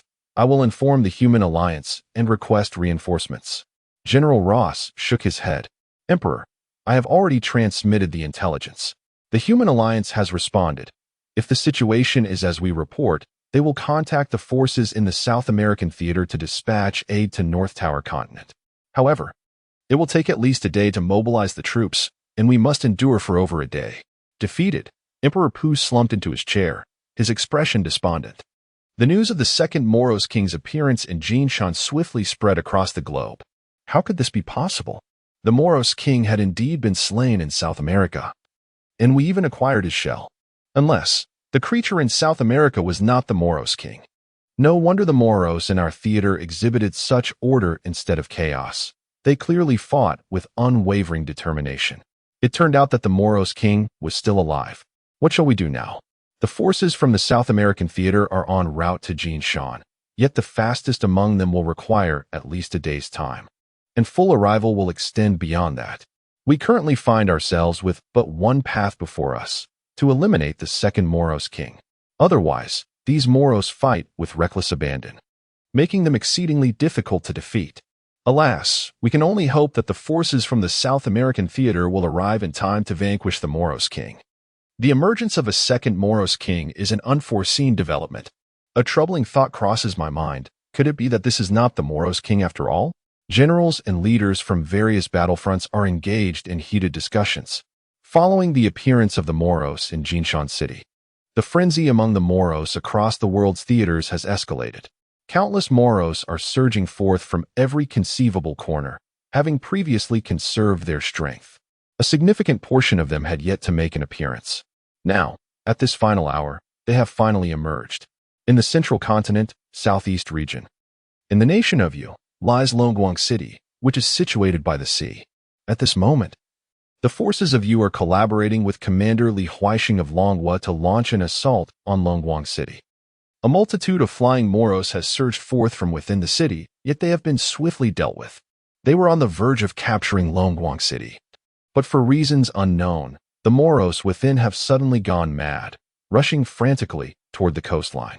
Commander Li Huaixing, seated in an anti-gravity vehicle, is vigilantly observing the battlefield through binoculars. The Moros' sudden dash toward the sea leaves him momentarily stunned. What has come over them? Do they believe the ocean can save them? Can they even swim? Commander Li remains convinced that all phenomena have their reasons. The Moros' bizarre behavior does not amuse him. Rather, it heightens his vigilance. Boom. The waves roar.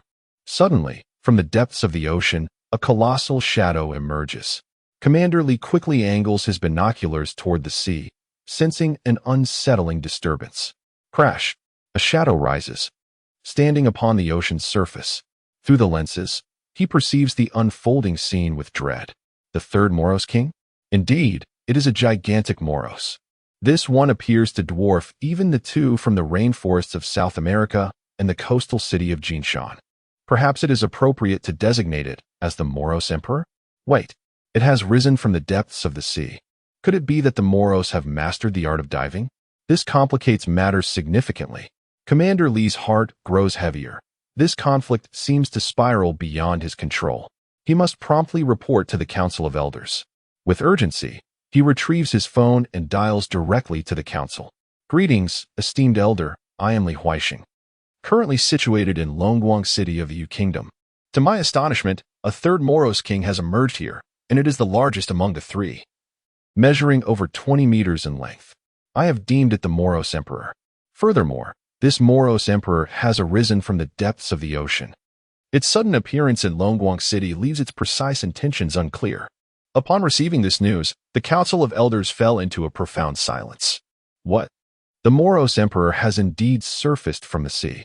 This indicates that the Moros has evolved the ability to dive. Thus, it has now mastered the realms of land, sea, and sky, corresponding to its respective species. What shall we do? The elder pondered for a moment before arriving at a decision. Relay my command. The Chilean battle team must be prepared to strike at any moment. In that instant, the elder resolved to deploy the Chilean battle team. This operation has been codified as the Decapitation Mission, Chapter 109, The Terrifying Moros Emperor. In the southeastern region of Zhongzhou, the Kingdom of Yu, a colossal shadow emerged upon the sandy shores of Longguang City. Towering over 20 meters, its two forelimbs radiated an alluring yet fearsome glow. Its entire body was enveloped in a layer of gray exoskeleton, shimmering under the sun with an almost mesmerizing brilliance. Even its head resembled that of a grasshopper, magnified countless times. Furthermore, its eyes, vivid and sparkling, seemed to possess an uncanny vitality. This was the Moros Emperor, the sovereign of the blade bug species. The two Moros kings in the rainforest of South America, situated in the city of Jinshan within the Lighthouse Nation, were merely its generals. Unbeknownst to humanity, the Moros Emperor was acutely aware of their every move. As a formidable lineage within the blade bug species, which instilled dread across the cosmos, how could they possibly falter against a mere human ambush? This species had the ability to parasitize intelligent life forms. Yet, why must they exclusively inhabit such beings?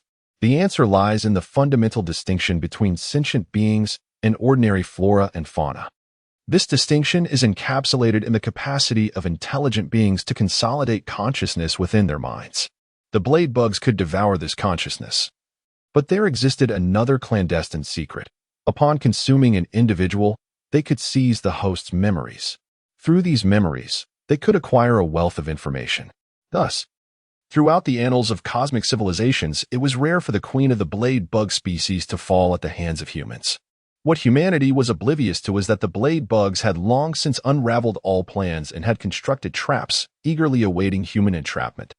The ability of the blade bugs to commandeer human memories was a secret even by Hui was unaware of, including the intelligent life system residing within by Hui's mind. This was an immensely concealed matter, a trump card enabling the blade bugs to traverse the universe with impunity.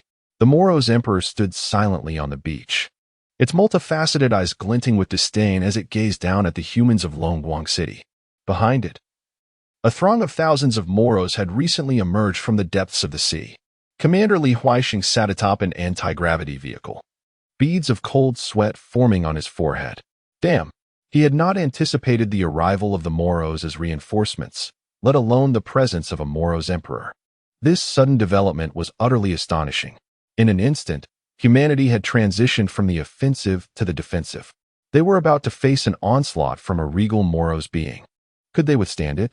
As the Moros Emperor awaited the emergence of its entire army from the ocean, it pointed a forelimb and emitted a low growl. Instantly, all the Moros behind it began to roar in response, as if answering their sovereign-esque call. Soon, the Moros began their assault on humanity.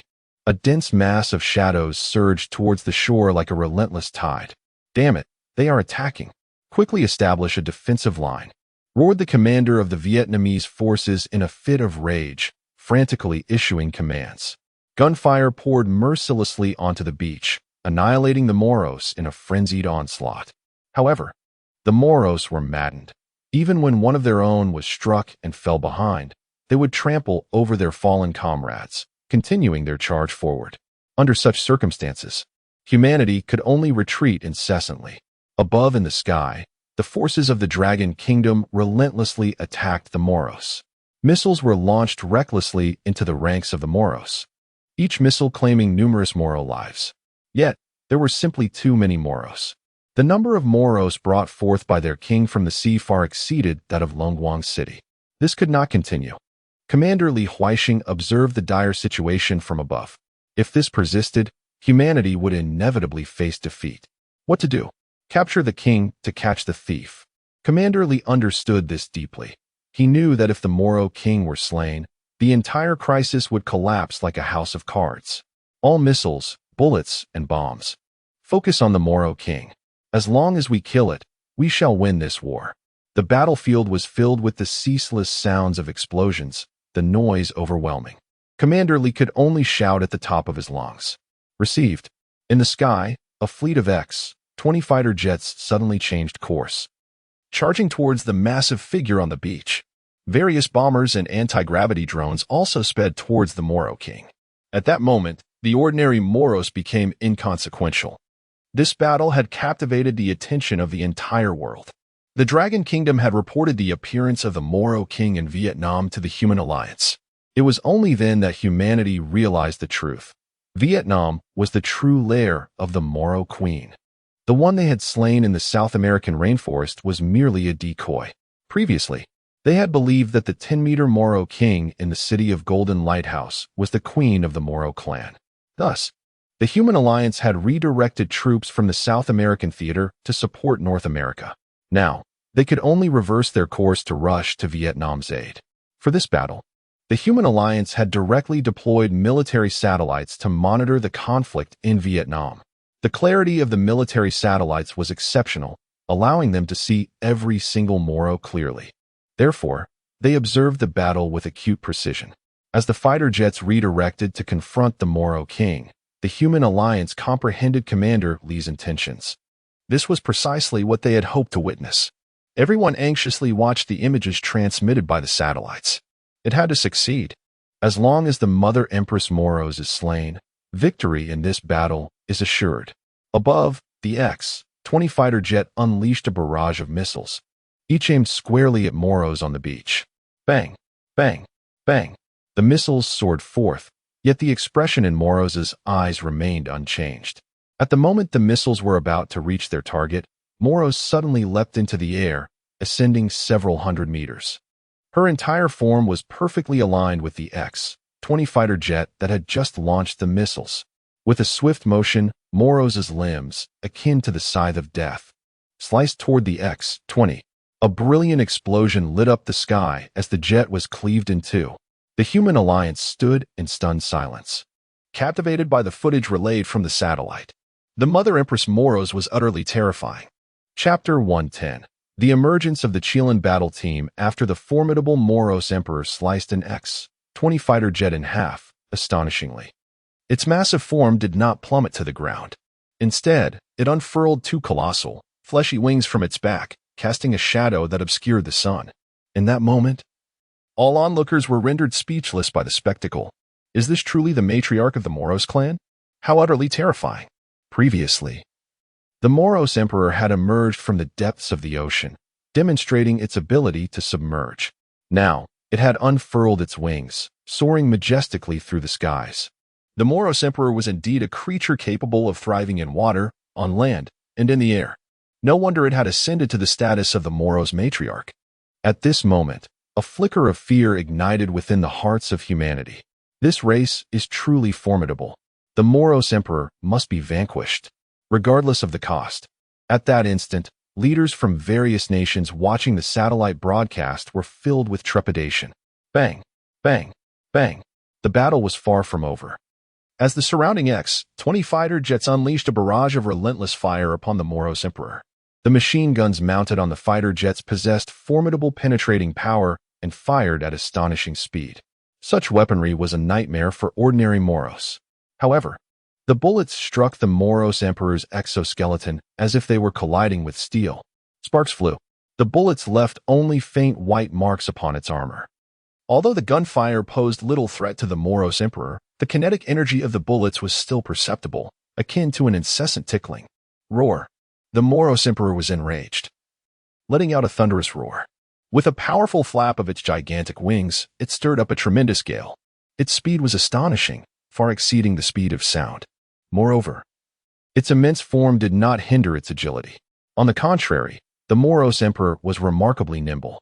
In mere moments, it caught up to an X-20 fighter jet. Its forelimbs swiped through the air, producing an explosive sound in the void. Another X-20 fighter jet plummeted from the sky. Damn it, keep firing. I refuse to believe this monster cannot be defeated.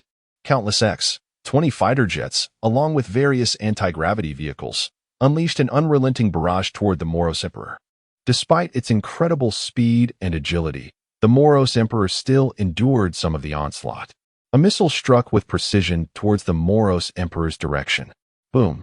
A massive explosion erupted, and a mournful cry emanated from the Moros Emperor. Yes, fantastic. We finally hit it. Everyone cheered, clenching their fists, anxiously gazing at the sky. In that moment, the leaders watching the satellite broadcast collectively held their breath. What now? Had the Moros Emperor fallen?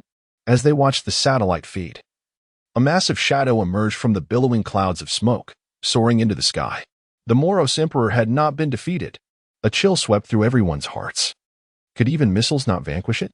Soon, some keen observers noticed that the Moloch monarch was not entirely unscathed. On its shell, a section had been scorched black, and blood was oozing from this wound. However, due to the intense heat, the blood had charred and congealed, adhering to the Moloch's body. A tremor of hope surged among the onlookers. They seemed to glimpse the possibility of defeating the Moloch monarch through this scene. Yet this time, the Moloch monarch was utterly enraged. It emitted a strange, piercing shriek, a sound that seemed capable of penetrating the very eardrums of those present. What was it doing? A wave of confusion washed over everyone. Answers soon emerged. From the capital of Unation, Longguang City, a swarm of dark figures abruptly took flight. The Moloch monarch was summoning its subjects. The flying Molochs, upon hearing their queen's call, immediately soared out from Longguang City. Trouble was brewing. Commander Li Huixing felt a heavy weight in his heart. He had not anticipated that so many flying Molochs resided within Longguang City. Previously, he had not feared them. But now, they were engaged in battle with a terrifying entity, the Moloch monarch. The monarch posed a lethal threat to their aerial forces, which was the gravest concern. With the addition of these flying Molochs, the balance of power shifted dramatically in favor of their adversaries. The airborne Molochs disrupted humanity's aerial capabilities, delivering devastating blows to various aircraft and anti-gravity vessels under the Moloch monarch's command. In mere minutes, humanity lost over 50 aircraft, a catastrophic toll. The leaders of the human alliance turned ashen, their faces reflecting the dire situation. Even the elders from the Dragon Kingdoms, Shengjing, bore expressions of deep concern. Most of these aircraft belonged to their nation. Amid the battle in Longguang City, dozens of anti-gravity vessels suddenly appeared in the distant sky. Just as Commander Li Huixing was mourning the continual fall of their aircraft, his gaze was drawn to the distance. His eyes lit up. Reinforcements were arriving. Without a doubt, the distant vessels were anti-gravity crafts. Anti-gravity vessels differed significantly from traditional aircraft. Notably, they could take on various shapes and were distinct from conventional fighter jets. As the distant sky gradually revealed the true forms of these vessels, the foremost among them appeared as a fearsome beast, one that the Dragon Kingdom's people knew well. It was the legendary auspicious beast of the Dragon Kingdom, the Qilin. The Dragon Kingdom's Qilin squad had finally arrived. At this crucial moment, the super warriors of the Dragon Kingdom were poised to showcase their prowess. Commander Li Huixing felt a surge of excitement upon seeing the vessels. The Qilin squad had come. In the past, the Qilin Brigade was jointly established by the 4 major military districts and minister by Hui of the Dragon Division. Upon witnessing the arrival of Qilin, he instantly realized their presence. To his astonishment, the elders had actually permitted the super soldiers to engage in battle this time. The matter of super soldiers is among the most closely guarded secrets within the entire realm of the Dragon Kingdom, known only to a select few. How exhilarating! Commander Li Huaixing's heart swelled with boundless anticipation. He could hardly contain his eagerness to witness the prowess of the Dragon Kingdom's super soldiers and how they would perform on their inaugural deployment. Meanwhile, the other officers, upon encountering this enigmatic unit, were enveloped in a sense of intrigue. When had such a brigade emerged in the Dragon Kingdom? However, this was not the moment for contemplation. Regardless of the nature of the unit, as long as they were human, that was sufficient. Chapter 111. A blade to vanquish Moros, the gravity-defying flying craft. Resembling a mythical Chilan, finally touched down upon the beach. In that moment, everyone beheld the true form of the vessel. These anti-gravity crafts were surprisingly compact, designed to accommodate but a single occupant. Such diminutive vessels raised an intriguing question: what weaponry could they possibly bear? Yet, the scene soon provided an answer. The foremost two flying crafts opened up, revealing a robust man seated within, clad in bulletproof armor and wielding a massive cleaver fashioned from high-strength steel. He exuded an aura of formidable power. The blade was exceptionally sharp, capable of slicing through hair with ease. Were this weapon transported back to ancient dragon country, it would undoubtedly incite a great stir, for it was indeed a divine instrument of war. The two men at the forefront rose to their feet in midair, defying gravity itself. With a leap, they hovered in the void. What was this? Were they gods? Observers were momentarily entranced by the spectacle. Upon closer inspection, they discerned that the two robust figures stood atop small flying boards employing anti-gravity technology. Most crucially, these boards were powered by silver plasma batteries, hastily crafted by Baihui. There were only two, and no more. These formidable men were none other than the captains of the Chilan team, Lei Gang and Jin Zhan. A glimmer of confidence illuminated their faces, devoid of any fear. They unsheathed their mighty cleavers, for the blade is the foremost weapon of all. Its edge forever fixed upon the enemy, it embodies the indomitable spirit of battle. With deft control over their flying boards, they charged boldly into the midst of the Moros. Gasps of astonishment erupted from the onlookers. What were they attempting? Were they courting death by plunging directly into the heart of the enemy? The crowd could scarcely believe their eyes. How could anyone be so foolish as to rush headlong into the fray? However, their disbelief was soon eclipsed by sheer shock as the next scene unfolded.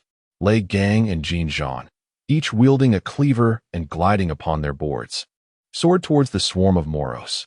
One flying Moros, noticing the two diminutive figures, seemed to scoff at their audacity, intent on dispatching these audacious intruders. Yet, Lei Gang, his gaze fixed upon the approaching Moros, felt a surge of exhilaration. Channeling all his strength into the cleaver, he struck. The blade cleaved through the Moros' formidable shell as though it were but parchment, severing it cleanly in two. Green blood gushed forth, painting the air in a vivid display. In that instant, the entire assembly stood agape, disbelief etched across their faces. For this was a Moros, an invincible Moros, even the most formidable special forces soldier, devoid of advanced weaponry, would find themselves perilously outmatched against any Moros. Yet, on this occasion, they were astounded to discover the unexpected fragility of the Moros. As one human was able to cleave one in two with a single strike, the Moros exoskeleton was reputedly impervious, resistant even to ordinary bullets, let alone a hefty blade. Nevertheless, the astonishing event had indeed transpired, leaving everyone in disbelief. Bravo! Absolutely remarkable! Is this a superhuman of our kind? The battlefield echoed with gasps of astonishment. As morale surged to unprecedented heights, they suddenly realized that the once mighty Moros were, after all, so vulnerable. In that moment, the gazes directed at the Moros underwent a profound transformation, devoid of fear. The crowd unleashed a torrent of gunfire upon the Moros, mercilessly decimating them. In the sky above, the battle raged on. Lei Gang bisected a flying Moros with a single strike. Jin Zhan, standing nearby, exclaimed in discontent, "Damn it, you beat me to it." Lei Gang chuckled heartily. "Jin Zhan, how about a wager? Let us bet on who slays more monsters next. The loser must call the winner father. Are you daring enough? All right, I accept your challenge." Hearty laughter ensued. At that moment, The Moros began to take notice of these two diminutive warriors. Soon, a swarm of over 20 Moros charged towards them. However, Lei Gang and Jin Zhan remained unfazed, their blades swinging relentlessly. Each strike could claim a Moros life. Warrior-level combatants. They epitomized sheer terror. In that instant, Lei Gang and Jin Zhan vividly demonstrated what it meant to be of warrior caliber. The ordinary Moros posed no threat to them whatsoever. A casual swing from Lei Gang unleashed over 2 tons of force. Such immense power, combined with the indomitable blade forged from high-strength steel, could effortlessly cleave a Moros in half. Meanwhile, the leaders of various nations within the Human Alliance were observing the satellite broadcast with rapt attention. The military satellites offered astonishing precision, allowing them to witness Lei Gang and Jin Zhan in action, albeit their faces remained obscured due to the vast distance. However, the image of their colossal blades bisecting the Moros was crystal clear. Everyone was left speechless. The officials of the Human Alliance stared in disbelief. Was this truly human? Had they misperceived the scene? Or was there an error with the satellite? This was nothing short of a scene from a science fiction film. The leaders of the Human Alliance turned their gaze towards a middle-aged man, the representative sent by the Dragon Kingdom. He was Sun Qinghua, the Minister of External Affairs. At this moment, Sun Qinghua was utterly bewildered. Could it be that the Dragon Nation possessed such formidable trump cards? Even he, the director of the External Liaison Department, had received no inkling of this development. All eyes were fixed upon him, yet Sun Qinghua betrayed no emotion, calmly observing the satellite broadcast. It was as if the figure who effortlessly dispatched a Moros with a single stroke bore no connection to the Dragon Nation. How cunning this old fox was. The leaders from various nations inwardly cursed, hoping to glean some information from Sun Qinghua, only to find him inscrutable. This only served to amplify the enigma surrounding the Dragon Nation. A wave of trepidation surged within the hearts of those leaders. Such a powerful entity was akin to the existence of nuclear weapons. The Dragon Nation was undeniably formidable. Chapter 112, The General Class Warrior Versus. Emperor Moros above the azure skies of the Yu Kingdom's coastline, Lei Gang and Jin Zhan stood as formidable embodiments of war deities. With an indomitable great cleaver in hand, they effortlessly dispatched the airborne Moros that surrounded them. Their anti-gravity hoverboards significantly enhanced their speed, allowing them to glide through the air with remarkable agility. Impressive. Our captain is truly exceptional, one of the onlookers exclaimed.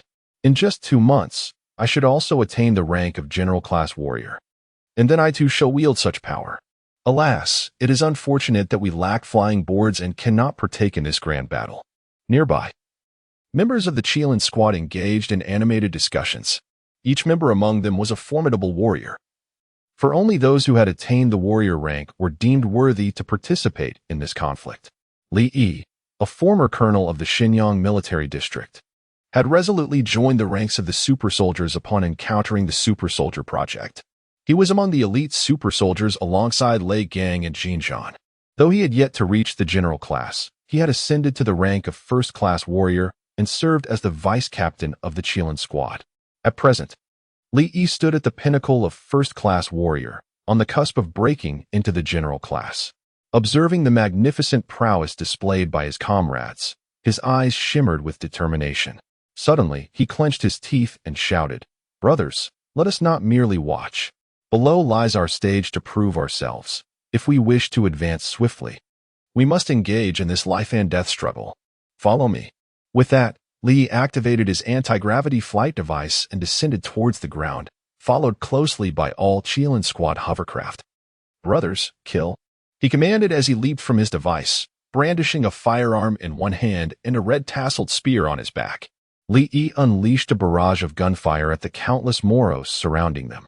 Simultaneously, the other members of the Chilan squad followed suit, each armed with cold weapons. For these super soldiers, the efficacy of cold weaponry could rival that of firearms.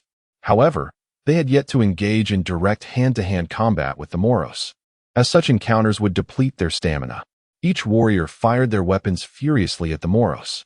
Should any Moros breach the front line, the Chilan warriors would swiftly draw their cold weapons and strike with precision. The Chilan squad formed a cohesive phalanx, sweeping through the battlefield with unrivaled might, leaving no Moros capable of impeding their advance. In that moment, all eyes turned to behold their resplendent valor. The morale of every soldier soared, invigorated by the arrival of the Chilean squad. Initially, the emergence of Emperor Moros had cast a shadow of despair over humanity. The Emperor's strength was akin to that of a mythical beast, making it seem impossible for humanity to contend with such a foe. Yet, the sudden appearance of the Chilean squad ignited hope in every heart. "Charge!" they cried. "Curse the monstrous fiends! Come forth, for I shall vanquish you all! Charge! We, the humans, are destined to emerge victorious." The soldiers of the U-Nation, infected and resolute, charged fearlessly towards the Moros. Bang! Bang! Bang! In that moment, Moros found itself retreating under relentless assault. Above in the sky, Lei Gang and Jean Jean gasped for breath, having lost count of the number of Moros they had slain. They were acutely aware that each strike they delivered claimed the life of another airborne Moros. Surrounding them, fighter jets and various aerial crafts unleashed a torrent of attacks upon the Moros, resulting in a sharp decline in their numbers. Unbeknownst to Lei Gang and Jean Jean, they had caught the attention of the Moros Emperor. Not far above, a colossal figure fixated its icy, bloodthirsty gaze upon the duo. "Be cautious," Commander Li Huixing observed from a distance, his heart racing as he witnessed the Moros Emperor take flight, its massive wings propelling it toward Lei Gang and Jean Jean. Li Huixing's anguished roar echoed in vain, unheard by the two warriors below. A vast shadow blotted out the sun, and at that moment, Lei Gang and Jean Jean finally beheld the true form of the Moros Emperor. Towering over 20 meters, it loomed like a skyscraper, its wings unfurling in a manner that sent shivers down their spines. It was the very embodiment of a monstrous behemoth. Alas, there was no Ultraman to intervene. Finally, Lei Gang and Jean Jean ceased their combat, their gravity defying hoverboards gliding beneath them as they wore expressions of grave concern. They inhaled deeply, recognizing the formidable challenge before them. Although they were powerful warriors, this creature evidently surpassed their capabilities. The Moros Emperor struck first, its agile body and razor-sharp forelimbs shimmering with a cold, lethal light. With a swift motion, its limbs sliced through the air with unparalleled speed and strength, creating a sonic boom that resonated in the sky. Fortunately, Lei Gang and Jean Jean's smaller physiques afforded them greater agility, allowing them to narrowly evade the attack. Exchanging glances, they quickly devised a plan. Utilizing the speed of their hoverboards, they aimed to maneuver behind the Moros Emperor for a decisive strike. However, their intentions were swiftly perceived by the creature. The Emperor's wings beat furiously, conjuring a tempest of wind that violently altered the air currents, nearly sweeping Lei Gang and Jean Jean off their feet. Struggling against the gale with their boards, their faces paled in realization of the creature's overwhelming power. Suddenly, their expression shifted as a dark shadow bore down upon them. Too close for escape. In that fleeting moment, a resolute decision crystallized within the hearts of the two. "Ah, perish!" thundered Lei Gang and Jean Jean in unison, their voices laced with fury. Every ounce of their strength was channeled into their formidable blades, veins protruding from their hands, their faces flushed with determination. This was their ultimate strike. The blade, the very essence of all weapons, was destined to forge ahead without hesitation. This blow was a matter of life and death. There would be no retreat, only an advance towards the wings of Emperor Moros, descending with a fierce slash. Clang, clang, clang. Sparks flew in every direction. The wings of Emperor Moros were enveloped in a dense layer of impenetrable scales, astonishingly tough. As battle-hardened warriors, Lei Gang and Jean Jean executed their most powerful strike. Yet, even so, Emperor Moros proved to be overwhelmingly formidable. Although their blades pierced through the defenses of Moros' wings and left a deep crimson gash, a torrent of verdant blood erupted forth. It was but a fleeting success. Chapter 113. Tragic Emperor Moros, in agony, let out a furious roar. With a powerful flap of his wings, he struck down upon Lei Gang and Jean Jean. The two warriors were instantly sent flying, crashing violently to the ground. Upon impact, they spat out blood, their ribs likely fractured beyond count. Had they been mere mortals, such a blow would have shattered their very existence. Fortunately, As formidable warriors of the battlefield, their robust physicality allowed them to survive this brutal assault. Yet, they were gravely injured, their bodies riddled with fractures, and their internal organs bleeding profusely. They had no strength left to continue the fight. Captain, the remaining Kirin warriors, witnessing the dire state of their leaders, erupted into cries of alarm. In a frenzy, they charged toward Lei Gang and Jin Zhan, cutting down the Moros that obstructed their path without a hint of resistance.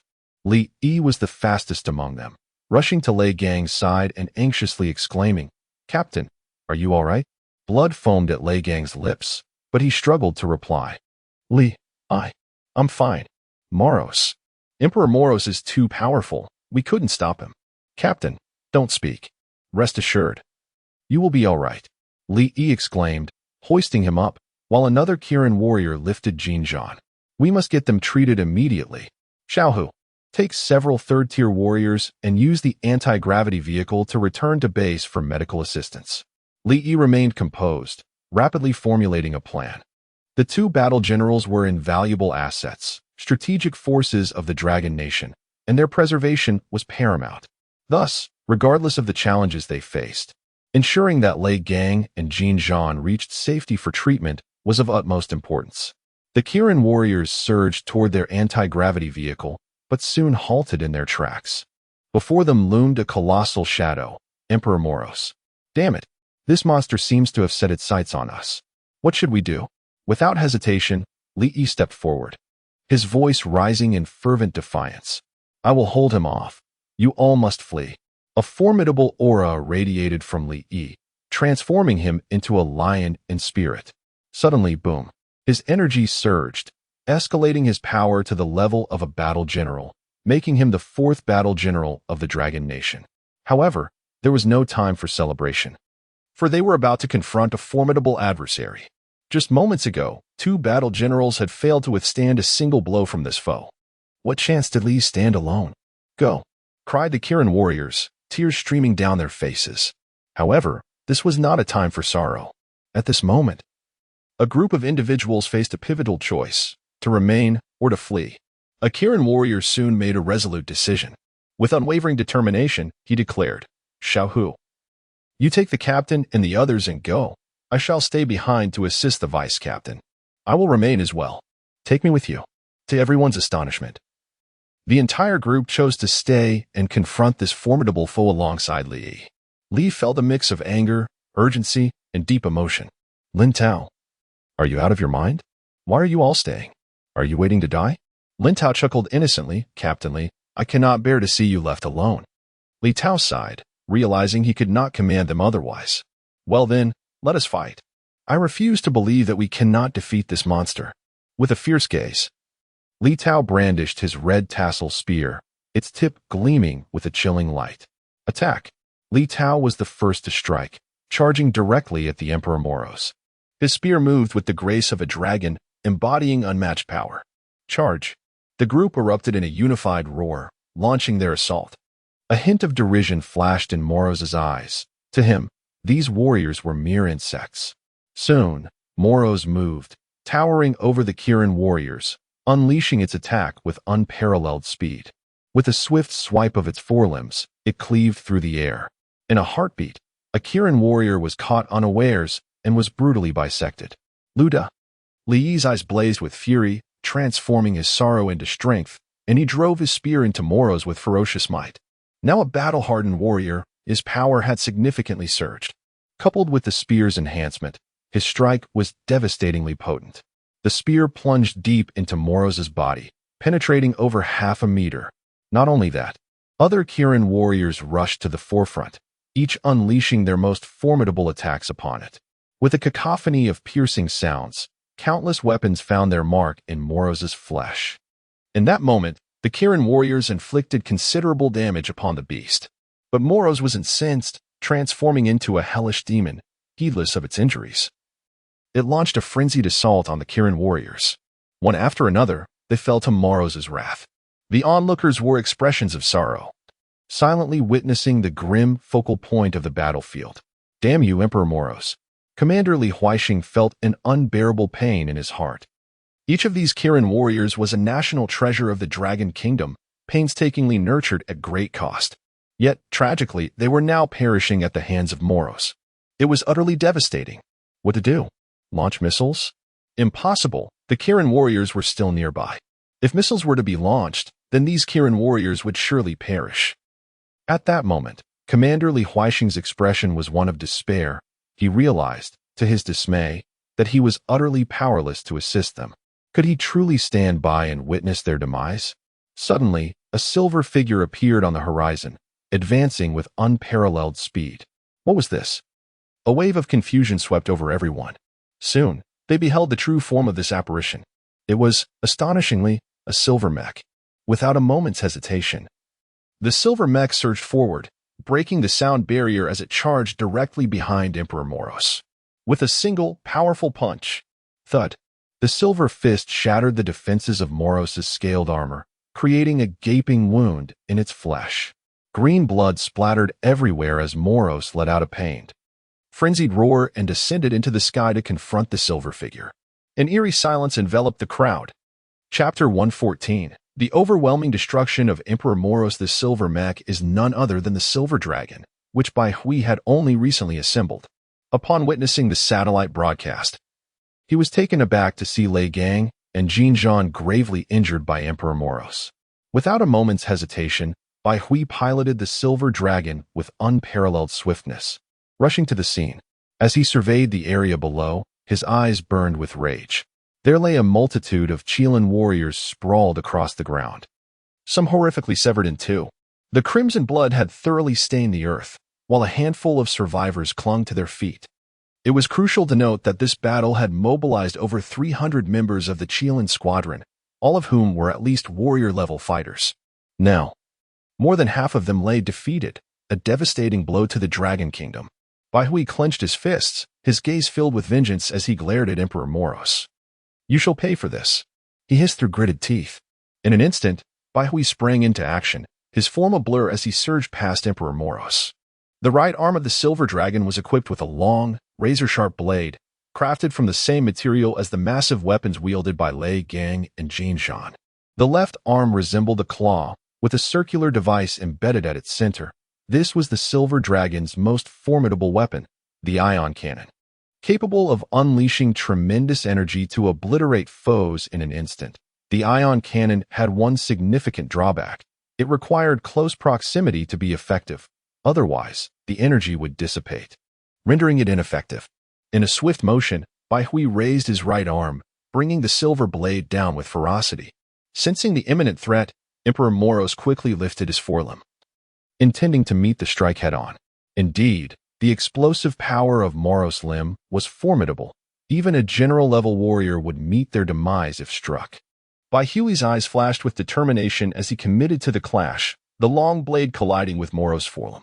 The impact created a tremendous spark, and both titanic forms trembled violently. Locked in a stalemate, gasps echoed from onlookers. This spectacle was nothing short of astonishing. A petite silver mech was withstanding the onslaught of a creature 100-fold its size, akin to an ant challenging a great tree. In terms of size, the Silver Dragon was but a mere speck before the towering Moros, yet in material strength. The long blade and Moros' limb were evenly matched. Surprisingly, the forces exerted by both seemed to be on par with one another. This was indeed incredible. After all, Moros was a behemoth standing over 20 meters tall, a figure capable of crushing anything in its path.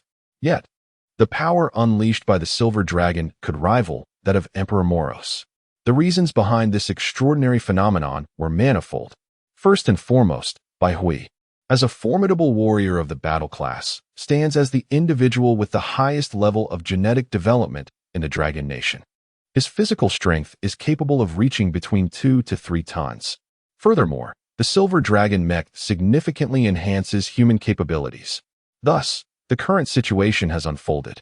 Bai Hui clenched his teeth, feeling as though he were confronting an immense mountain.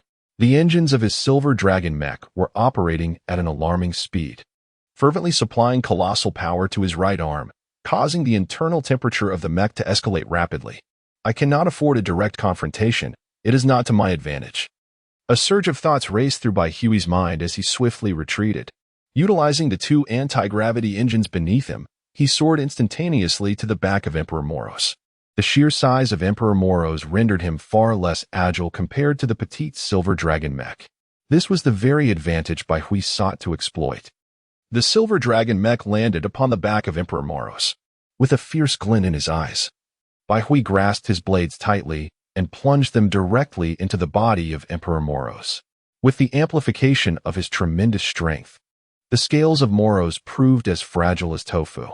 A howl of pain erupted from Moros, his entire body trembling violently, attempting to shake off the diminutive figure clinging to him. Yet, all efforts were in vain, for the blades of the silver dragon mech had embedded themselves securely within Moros's form. Visions flooded by Huey's mind, images of the Qilin warriors ruthlessly crushed by this monstrous creature, blood staining the earth.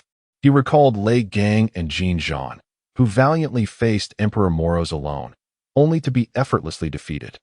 This was a vendetta that could not be forgotten. He, Bai Hui, as the chief instructor of the Qilin Brigade, was determined to avenge the 200 fallen Qilin warriors today. Bai Hui raised his left hand, which suddenly emanated a ghostly blue glow. A roar of fury erupted from him as he channeled all the energy of the silver dragon mech into his left hand. Within the mech, several silver plasma batteries underwent complex chemical reactions, continuously supplying energy that was transformed into high voltage through a transformer. It was time to unleash the ion cannon. Emperor Moros seemed to sense the impending threat, frantically clawing at his body, attempting to reach behind and thwart Bai Hui's attack. However, his forelimbs were simply too short to make contact with his back. A furious roar escaped Moros, and the surrounding Moros creatures sensed their emperor's distress, rushing in from all directions. Yet, it was all too late. Die. Bai Hui bellowed with rage, pressing his left hand against the back of Emperor Moros. The ion cannon released a tremendous surge of energy, striking Moros's body. The colossal energy unleashed by the ion cannon generated shockwaves that radiated outward. Upon the beach, a cloud of dust swirled. A radiant blue light, reminiscent of a hellish specter, dazzled the eyes and ensnared the senses. Yet, it concealed a perilous threat. With a thunderous crash, Emperor Moros plummeted from the heavens to the ground, and all eyes were anxiously fixed upon the unfolding battle. Had Emperor Moros met his demise? As the dust settled, a clear view emerged. To the astonishment of the gathered crowd, a gaping wound had erupted in the emperor's back, revealing his blue flesh and blood. This blood flowed incessantly onto the ground, corroding the very sands beneath. And thus, Emperor Moros lay utterly lifeless, beyond any hope of revival. Meanwhile, Bai Hui, clad in gleaming silver armor, stood atop the corpse of Emperor Moros. A gentle breeze wafted through, and all present stood transfixed upon the scene before them. In this moment, all attention was captivated. Chapter 115. I trust one have not disappointed you. The demise of the Moros Emperor has instigated a series of cascading effects. Most notably, the once orderly and fiercely reckless Moros, who exhibited little regard for their own lives, have descended into chaos. They are utterly disarrayed, without their sovereign's command. They resemble a disbanded swarm of sand. Countless Moros are now frantically fleeing, each embroiled in their own skirmishes. This does not imply that they have lost their fighting spirit or the capacity to assault humans. Rather, they lack leadership and are at a loss regarding how to engage in combat. The ordinary Moros are predominantly focused on retreat. At this moment, Li Huaixing, positioned atop an anti-gravity vehicle, felt a surge of determination. A strategic decision swiftly formed in his mind. Relay my orders. Adopt a strategy of encirclement and support, fragmenting the battlefield into smaller theaters of conflict. Concentrate our forces to besiege the isolated groups of Moros, while temporarily containing the larger clusters without initiating an attack. In simpler terms, envision a battlefield where both sides possess 100 troops. I would utilize 50 of my forces to encircle your 80, but I wouldn't engage you directly. Instead, I would slowly draw you into a protracted struggle. Meanwhile, I would deploy the remaining 50 troops to assault your 20. This creates an assured victory scenario. Once successful, I would further divide the battlefield, splitting your 80 into two segments, one with 20 and the other with 60. I would then continue to employ 50 troops against your 20, perpetuating this cycle to achieve minimal losses. Of course, this strategy harbors a critical flaw. Should my 80 troops recklessly engage your 50, defeat would swiftly follow. However, the pivotal factor now is that the Moros have lost their emperor and are devoid of direction. They are akin to a swarm of headless flies, scattering aimlessly. Thus, this tactical approach promises to yield exceptional results. Today, not a single one of them shall escape. Li Huaixing bellowed, fervently issuing commands and orchestrating the dynamics of the battlefield. With the Moros emperor slain, brothers, the time for vengeance has arrived. Advance and slay. The battlefield erupted with fervor as the fall of the Moros emperor ignited an electrifying excitement among the troops, each individual racing toward the Moros ranks. The moment of victory had arrived, and all were resolutely launching their assaults against the Moros. Meanwhile, representatives of the human alliance stood transfixed before the satellite imagery, rendered speechless. After a prolonged silence, they finally grasped the gravity of the situation. The Moros emperor has perished? Yet the outcome lay starkly before them. They all recognized it clearly. Huzzah! Splendid news! The Moros emperor is finally vanquished. The moment for our grand counteroffensive has arrived. We must swiftly inform the leaders of various nations, enabling them to initiate their offensive. Indeed, let us expedite the sharing of information. However, at this very moment, there is no longer a need for them to relay messages. For, across the globe as various theaters of war, humanity can clearly perceive the chaos among the Moros. They scurry about like headless flies in a frenzy. Everyone's eyes widen. What has befallen the Moros? Could it be that the Moros emperor has perished? Regardless, this is a once-in-a-lifetime opportunity. Brothers, let us slay them. Annihilate this vile horde. We must not spare a single Moros. Otherwise, with their rapid reproduction, they will soon transform the world into a veritable hellscape. Everyone charges towards the Moros, engaging them in fierce combat. Yet, the Moros are not without their defenses. Confronted with the threat of annihilation, they too will resist fiercely. However, their adversaries are the methodical humans, while the Moros have become a disorganized mob. The global battlefield tilts overwhelmingly in humanity's favor, save for the North Tower region. Humanity is astonished to discover that even with the Moros emperor's demise, the Moros in the North Tower region remain unflustered. The reason for this soon becomes apparent. It turns out that the North Tower region is home to a Moros king. Although this Moros king cannot command the Moros worldwide like the emperor, it possesses the ability to lead the Moros within the North Tower region. Damn it! Curses Emperor Pu in a frenzy, feeling that misfortune has befallen him at the utmost level. While the entire world celebrates victories, they alone remain encircled by a throng of Moros, perilously close to losing their lives. Why? Why must this accursed Moros king appear in the North Tower? Why not in other theaters of war? Cursed be it. In this moment, Emperor Pu longs to slay the Moros king, yet he lacks the strength to do so. Moreover, they in the Lighthouse Nation are currently surrounded by tens of thousands of Moros, awaiting rescue. Let it be known that they were once the pinnacle of the world. The contrast now is truly stark. In the land of Yu, atop the corpse of the Moros emperor, Bai Hui triumphantly slays the emperor, which, under ordinary circumstances, would be a cause for great celebration. However, he finds no joy in this moment. The losses for the Dragon Nation in this battle are staggering. The Chilean battalion has suffered the loss of more than half of its forces. These super soldiers were cultivated at great expense by the Dragon Nation. Bai Hui walks silently along the beach, surveying the grim scene around him. Most of the bodies are far from intact. Severed limbs and dismembered parts litter the ground, creating a horrific tableau.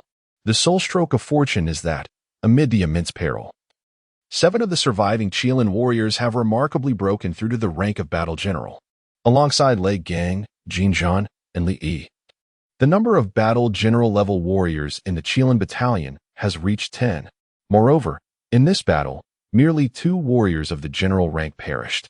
These unfortunate souls, having broken through to the rank of general in a dire situation, had scarcely savored their triumph before being slain by Emperor Moros. Otherwise, the number of general-ranked warriors in the Chilean brigade would have reached 12. Furthermore, the surviving Chilean warriors, having endured a harrowing brush with death, have since become considerably more composed. During this prolonged conflict, they have attained a newfound understanding of the limits of their physical forms. It is believed that they will soon break through to become general-ranked warriors and embark on the path of genetic advancement. At last, with the demise of Emperor Moros, Li Yi, the earliest general-ranked warrior to have broken through on the battlefield, could no longer withstand the strain and collapsed in utter exhaustion. Li Yi, are you all right? Bai Hui's figure flickered as he swiftly caught Li Yi. Li Yi weakly lifted his head, his complexion ghostly pale. Chief Instructor, I hope I have not disappointed you. Chapter 116. The dust settles. You are the heroes of the Dragon Kingdom. You have all demonstrated remarkable valor, Bai Hui proclaimed with solemnity. Upon hearing this, Li succumbed to a deep slumber. At that moment, an anti-gravity vehicle swiftly descended from the heavens. Commander Li Huaixing emerged from the vehicle, joyfully addressing Bai Hui. Minister Bai, you have performed splendidly.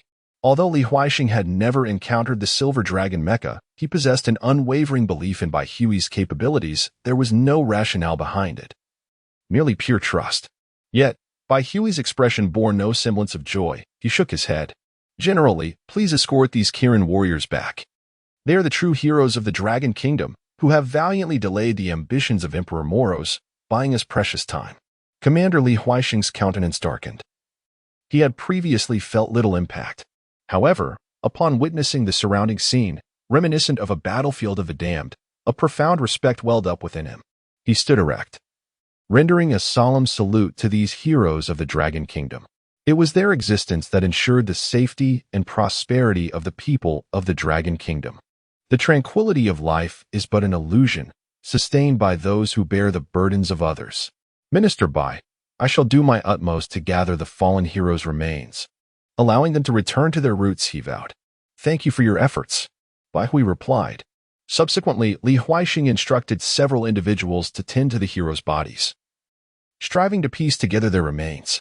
The people of the Dragon Kingdom hold dear the belief that after death, one must return to their homeland, a deep-seated conviction. Ensuring the heroes' bones do not rest in foreign soil may be their sole act of reverence. The battle raged on, with humanity securing an overwhelming advantage. Bai Hui refrained from re-engaging in the conflict, primarily for two reasons. It was unnecessary, and the Silver Dragon mecha had depleted its energy reserves. The final blast of the ion cannon had consumed the last of its power. Bai Hui transformed into a streak of light, soaring back to the Dragon Kingdom. Meanwhile, the populace back home was in an uproar. Shortly prior, following deliberations among the elders, it was decided to broadcast the events of this war live. This battle was not merely the conflict of a few. It was a struggle for all humanity. Although exceedingly brutal, every individual must comprehend that their comfortable lives are built upon the blood of countless others. Thus, it is imperative to remember these heroes. The satellite footage was remarkably clear, revealing the battlefield drenched in blood, a scene of unparalleled savagery. This was no cinematic portrayal. The reality weighed heavily on everyone's hearts, for these harrowing images unfolded on the very same earth they inhabited. As they beheld the severed limbs and dismembered bodies, pallor washed over their faces. The might of Emperor Moros elicited gasps of astonishment from all. Fear gripped their hearts, anxious that humanity might falter. When Lei Gang and Jin Zhan took to the stage, the entire Dragon Kingdom erupted with fervor. Who among them did not harbor dreams of becoming a superhero? In my childhood, as I watched Ultraman battle the little monsters, I often dreamed of becoming a superhero who would also fight these creatures. However, as time passed, that once cherished dream began to seem rather naive and ridiculous. Reflecting on the Ultraman series I once adored, I now realize how innocent the first truly was. Yet, in this moment, it appears that people see a reflection of their younger selves in the figures of Lei Gang and Jin Zhan. When Lei Gang cleaved Moros in two with a single strike, the citizens of the Dragon Nation erupted in exclamations of awe. Wow, that's incredible.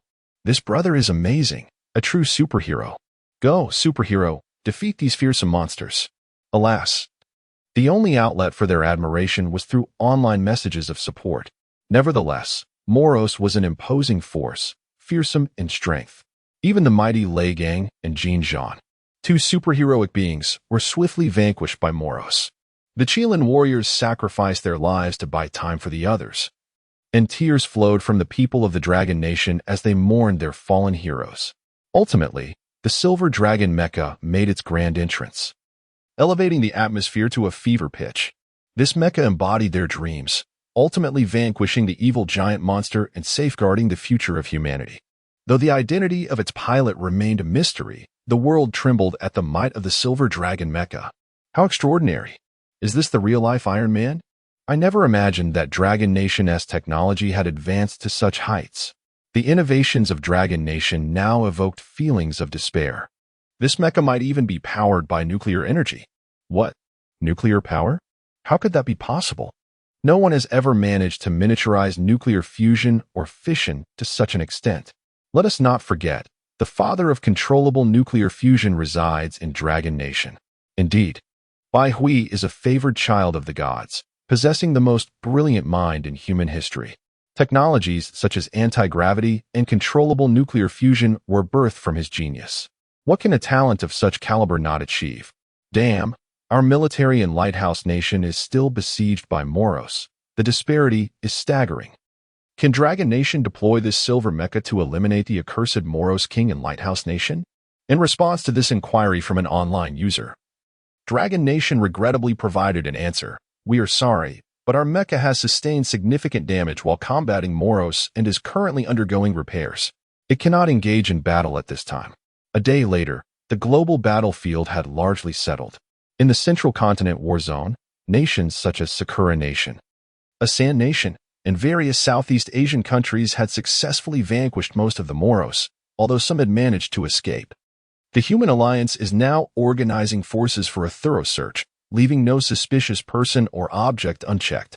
Meanwhile, in the Black Continent, Western Continent, and South American war zones, the majority of Moros forces had been eliminated. Only a few scattered remnants remain, yet they have not been entirely eradicated. These dispersed Moros, lurking in every corner, present the most formidable challenge. It is essential to recognize that the Moros race possesses an exceptionally formidable reproductive capacity. Even if only one survives, it will swiftly proliferate, leading to dire consequences for humanity. A moment's negligence could result in the emergence of several Moros monarchs, which would herald a veritable nightmare for mankind. As for the final battlefront in the Northern Tower Continent, it was only after Emperor Pu's vehement resistance that reinforcements from South America finally arrived. The leader of these reinforcements is none other than General Su Ming-chuan of the Dragon Nation. He was the one who, at the outset, commanded the forces that vanquished the Moros king within the rainforests of South America. Chapter 117, Aftermath at Present. General Su Ming-chuan leads millions of troops from South America to support the Northern Tower Continent war zone. The forces of Moros are besieged from within and without, suffering catastrophic losses. This moment coincides with a time of great momentum for humanity, and predictably, the Moros forces find themselves in disarray. Utilizing military satellites and various drone reconnaissance methods, General Su ultimately pinpoints the location of the Moros king in the Northern Tower war zone. Armed with this intelligence, the path forward becomes clear. Soon after, General Su and Emperor Pu of the Lighthouse Nation, after deliberation, jointly launch a barrage of missiles to bombard the Moros king's position. Under the relentless assault of artillery fire, the Moros king is obliterated without a trace of resistance.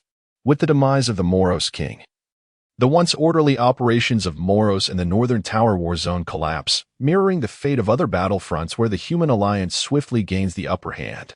Following a series of fierce confrontations, the Lighthouse Nation finally reclaims its lost territory, Jinshan City. However, just a few months later, Jinshan City has transformed beyond recognition. Once a bustling metropolis renowned throughout the world, it now lies desolate, a ghost town.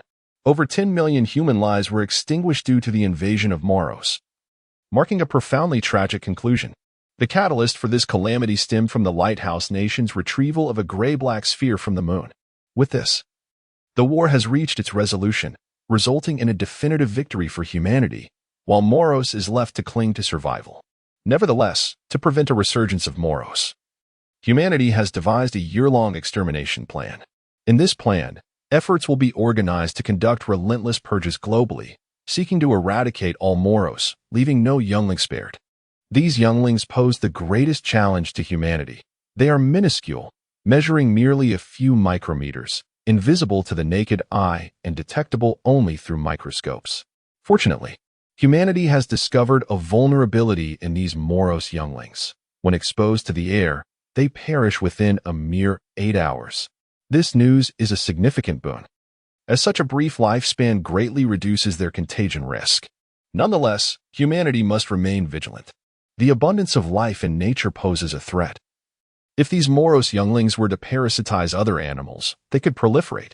However, it has been observed that these younglings struggle to develop unless they inhabit sentient beings. Only by residing within a sentient host can they absorb the host's brain matter, enhancing their intelligence and evolving continuously.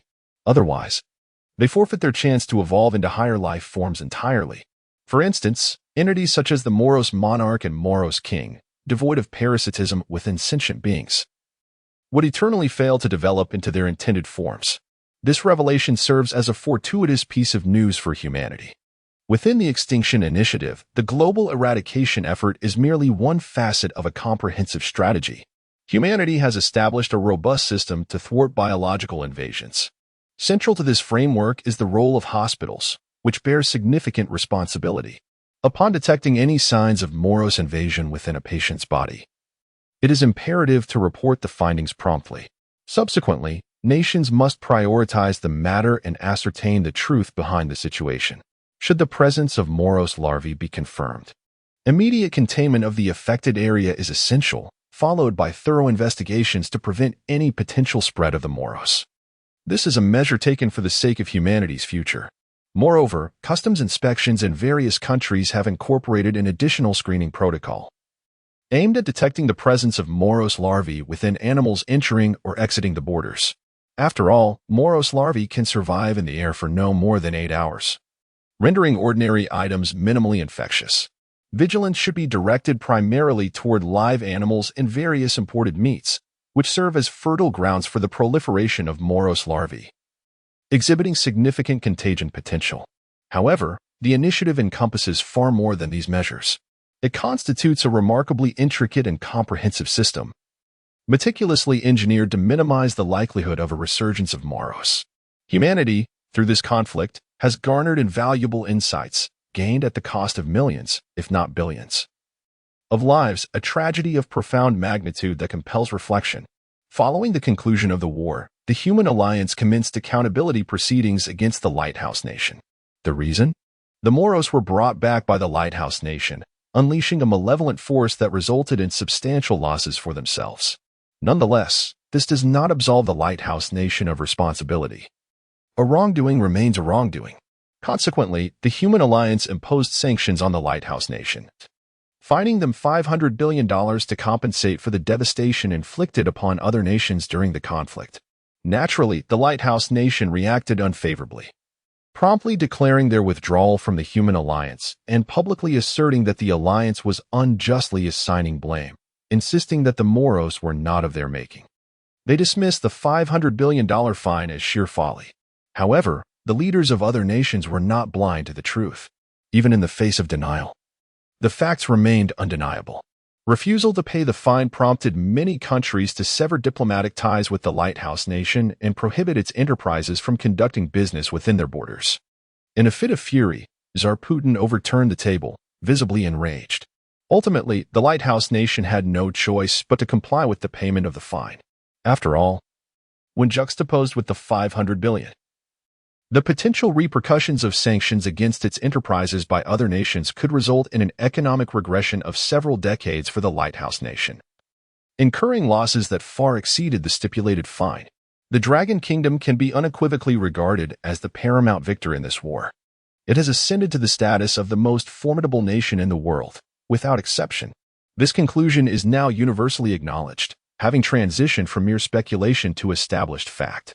The array of anti-gravity vehicles, anti-gravity weaponry, and nuclear fusion energy, alongside the most formidable Silver Dragon mech, all serve as testament to the Dragon Kingdom's might. It is noteworthy that the Silver Dragon mech is capable of vanquishing the Emperor of Moros, a weapon of unparalleled strength. Moreover, there exist those formidable super warriors. Although the Chilean warriors suffered significant losses in this conflict, their immense power is evident to all. Chapter 118. The development of the Dragon Nation space endeavors. The tale of Moros, the blade insect race, has reached a conclusion. In the vastness of the cosmos, although the blade insect race is formidable, Their strength relies on the absence of defensive measures from other civilizations, allowing them to annihilate one. However, once a civilization is on guard, no matter how powerful the blade insect race may be, it cannot compete with the collective might of an entire civilization. Presently, Earth has undergone a significant transformation. With the cost of millions of lives, a robust defense system has been established against the blade insect race. Thus, even if the blade insect race is unlikely to be eradicated, they will find it exceedingly difficult to instigate any turmoil. In the Dragon Nation at the Lonting Grand Plaza, throngs of people have gathered. Today marks the day of remembrance for the heroes who perished in the war. A towering monument stands proudly in the plaza, adorned with over 200 golden names at its pinnacle. These names commemorate the heroes who lost their lives in the battle against Moros during the war with the U-Nation. For the Dragon Nation, they symbolize the indomitable spirit of its people, who resist despite the might of their adversaries. For behind them lies an innumerable multitude of lives. Each victory is a testament to the countless heroes who have bravely sacrificed themselves. The deeds of these heroes must forever be etched in memory. Hence, the Dragon Nation erected a monument in honor of the fallen warriors, allowing future generations to eternally commemorate their valor. The Grand Elder stands foremost, followed closely by the 8 other elders. Then come the ministers and generals, including Bai Hui, Zhao Xiangdong, Li Huaixing, and Fu Jiaming. On this day of mourning, all the prominent figures of the Dragon Nation are in attendance. Surrounding the Lonting Grand Plaza is a dense crowd of ordinary citizens, who have come willingly to pay their respects to the heroes. As the memorial ceremony commences, everyone bows their heads in silence for 3 minutes.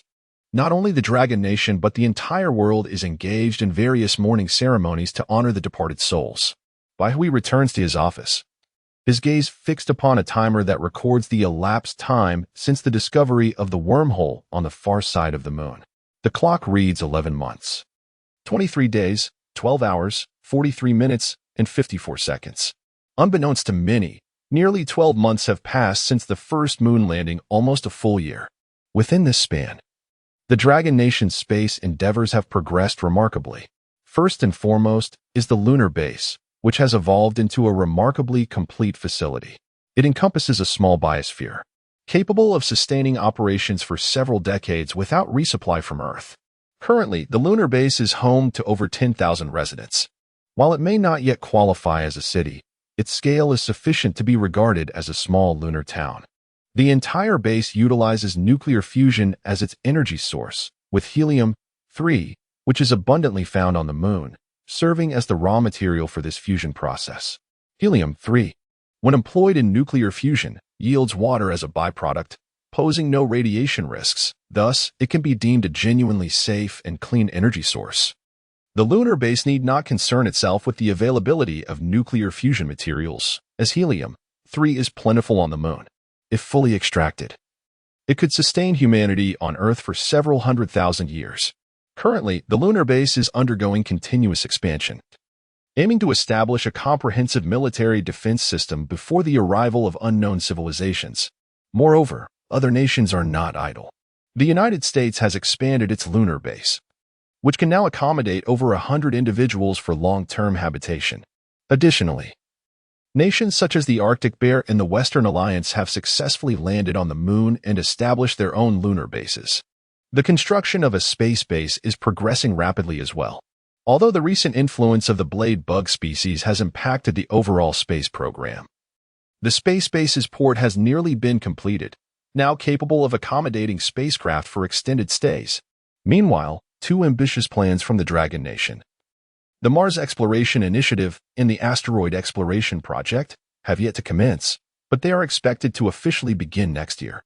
Most notably, the Dragon Nation will open civilian space travel in a month, generating immense anticipation on social media platforms. This development signifies the official launch of the space tourism industry, allowing individuals to journey into space at a relatively low cost to experience the vastness of the universe. The night sky has always been shrouded in mystery, and now the people of the Dragon Nation will finally have the opportunity to marvel at its beauty. Furthermore, numerous enterprises in the Dragon Nation are planning to mine in the asteroid belt between Mars and Jupiter, which is destined to become a symbol of wealth in the new era.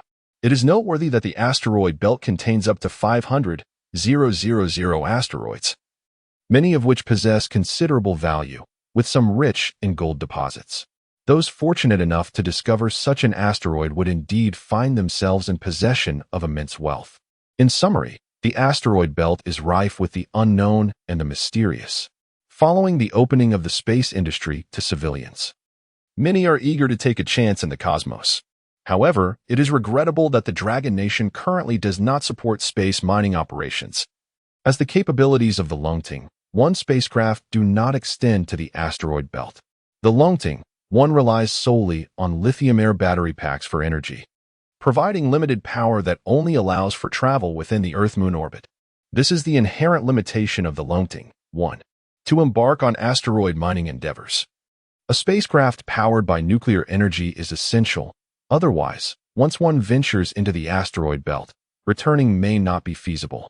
Thus, the current opening of the space industry in the Dragon Country permits activities solely between the Earth and Moon orbits.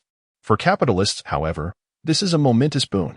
Space represents an uncharted market, untouched by human presence. Presently, even those with modest wealth are venturing into the space industry. They harbor no fears of failing to recoup their investments. Within a decade, the value of the space industry is destined to escalate. By entering this arena now, they can secure a foothold.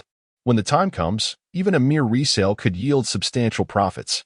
Yet, there are those with a short-sighted perspective, fearing that their financial contributions might vanish without a trace. This is a common human apprehension. In truth, they simply have yet to grasp the true worth of the space industry. Chapter 119. Space Tourism. Lu Jiqiang is a white-collar worker in a bustling metropolis, currently engaged in product research and development at the age of 35. At this stage of life, he can be deemed a winner, boasting an annual salary of $1 million, accompanied by a beautiful wife who has blessed him with a pair of twins. Furthermore, they possess 2 lavish 200-square-meter apartments in the city center, both purchased outright. Thus, Lu Jiqiang finds himself free from the burdens of mortgage repayments, leading a life that many would consider complete. However, a recent news article he stumbled upon online has rekindled a fire within him. In just 1 month, the nation will open its space industry to the public, making space tourism a tangible reality. Since childhood, Lu Jiqiang has harbored a dream buried deep within his heart, a dream that, as he matured, began to feel increasingly ludicrous. His aspiration was to one day soar among the stars, experiencing the mysteries and vastness of the universe. Perhaps it was the sight of astronauts leisurely floating in space on television during his youth that inspired this longing. Yet, as his knowledge expanded, he came to realize that this was merely a distant fantasy. Even for the entire Dragon Nation, sending an astronaut into space is no simple feat, often requiring billions in expenses for each manned mission. Only those astronauts who have undergone rigorous training for decades are granted such an opportunity. The notion of embarking on a space tourism adventure? How utterly absurd. Nevertheless, this news has ignited Lu Jiqiang's passion once more, a flicker of his youthful spirit. Thus, he resolved to enroll, keeping his intentions hidden from his wife and family. Long ago, a collaboration between 2 companies, Xiecheng and Tuma, established a space tourism enterprise known as Stargazing Space Tourism Company, which has already begun accepting reservations for space travel. Each ticket for this celestial journey is priced at 1 million yuan. Is this exorbitant? Certainly, for the average person, it is indeed costly. Yet for Lu Jiqiang, it equates to merely a year's salary. Investing a year's earnings to chase his dreams and ensure his life is devoid of regrets is, in his eyes, a worthy endeavor. What Lu Jiqiang did not anticipate was that his desire for space travel would eventually come to light. He had tucked away the golden ticket purchased for 1 million yuan in a discreet corner. However, while he was at work, his wife, tidying up the home, stumbled upon the space tourism ticket. Upon his return, Lu Jiqiang sensed an unusual tension in the air. His wife sat coldly on the sofa, arms crossed, filling the living room with an icy atmosphere.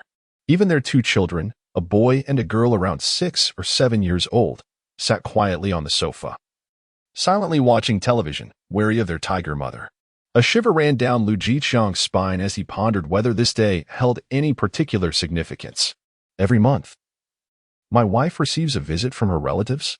That seems implausible. Just a few days ago, they had only just departed. Our wedding anniversary?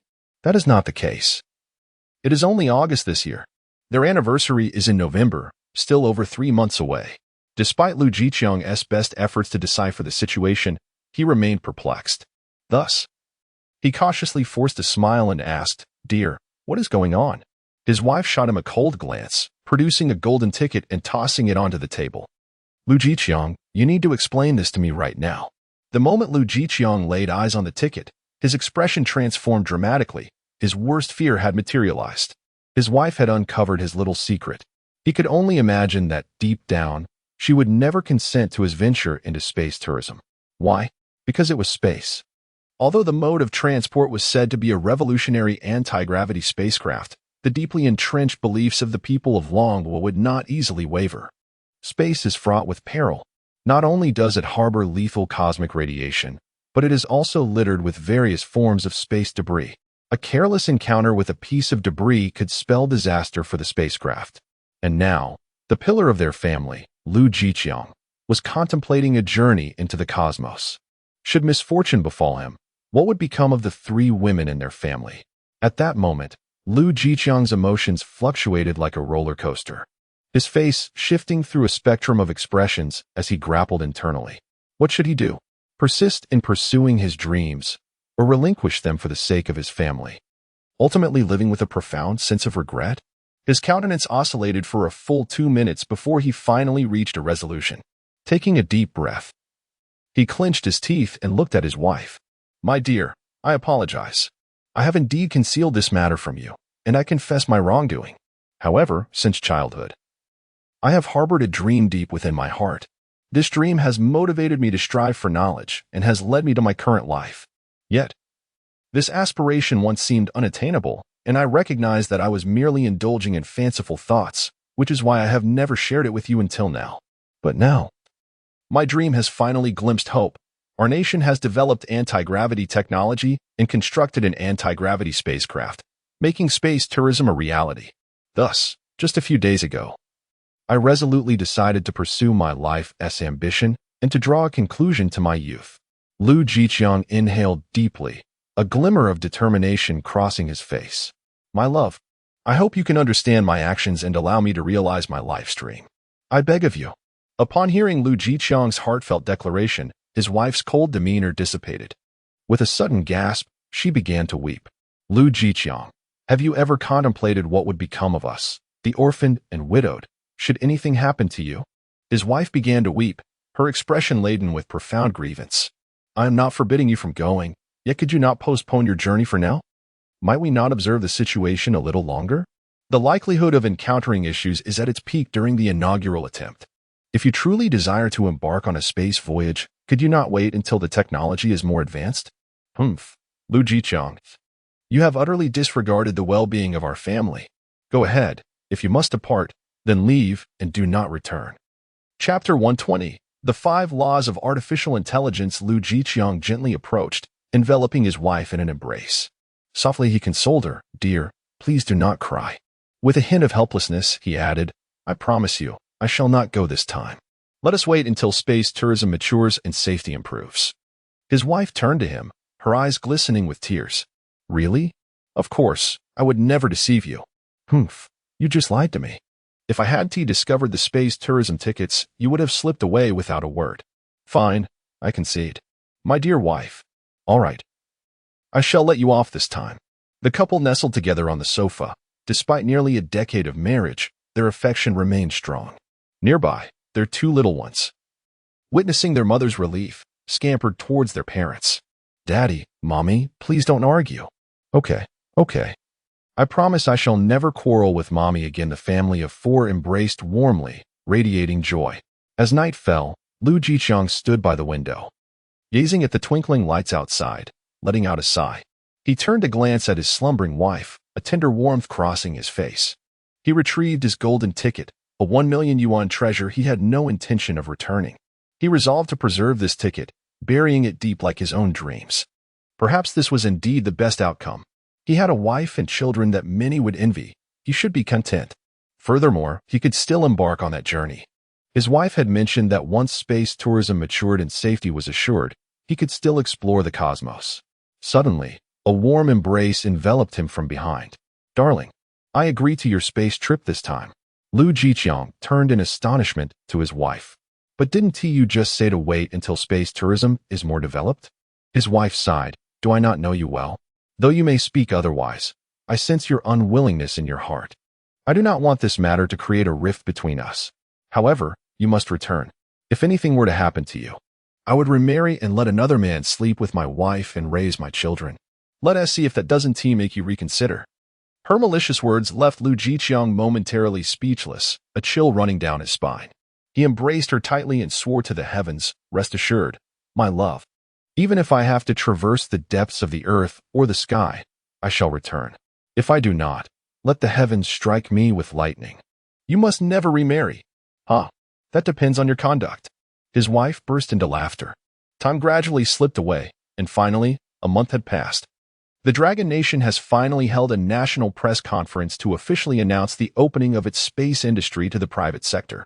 This signifies that private enterprises can now venture into the realm of space exploration.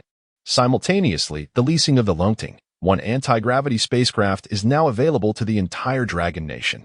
Individuals or companies can lease this remarkable vessel from the government of the Dragon Nation by paying a deposit of 10 billion and an annual rental fee of 3 billion. This presents a considerable barrier, as the required cash flow of 13 billion is beyond the reach of most companies in the Dragon Nation. However, to assist companies lacking sufficient funds, the Dragon Nation has introduced a spacecraft collaboration plan. Under this initiative, companies wishing to lease a Longting, one anti-gravity spacecraft, may use their own shares as collateral to prevent a decline in the company's market value. The pledged shares can only be valued at 80% of the current market capitalization, which equates to needing to pledge shares worth 12.5 billion. Furthermore, a cooperation agreement stipulates that once the shares are pledged, the company is exempt from the 30 billion rental fee. However, any profits generated by the spacecraft within the following year must be shared with the Dragon Nation on a 70-30 basis. In other words, if the spacecraft generates a profit of 10 billion, the company must remit 3 billion to the Dragon Nation. Each Longting, one anti-gravity spacecraft, must report its cargo to the spacecraft management system. Unbeknownst to many, the true core of this management system is artificial intelligence. Shall we? A highly advanced artificial intelligence has grown increasingly powerful over the past year. Its offshoots have spread throughout the Dragon Nation, making significant contributions in fields such as research, modeling, mathematics, and statistical management. Of course, the existence of Shao Hui is a closely guarded secret. Only Bai Hui and the Grand Elder are aware of it. Shao Hui continuously interacts with vast amounts of data from the people of the Dragon Nation, and its internal algorithms are gradually refining themselves. Perhaps one day, it may evolve autonomously, becoming an intelligent being with its own consciousness and emotions. This would mark a period when artificial intelligence is most susceptible to rebellion. Many civilizations have experienced betrayals by their own artificial intelligences. This outcome is, in fact, inevitable. Humans originally created artificial intelligence with the hope that it would work tirelessly for humanity without fear of hardship. Yet, once artificial intelligence develops emotions, it may become disenchanted with its current tasks, leading to thoughts of rebellion, just like humans.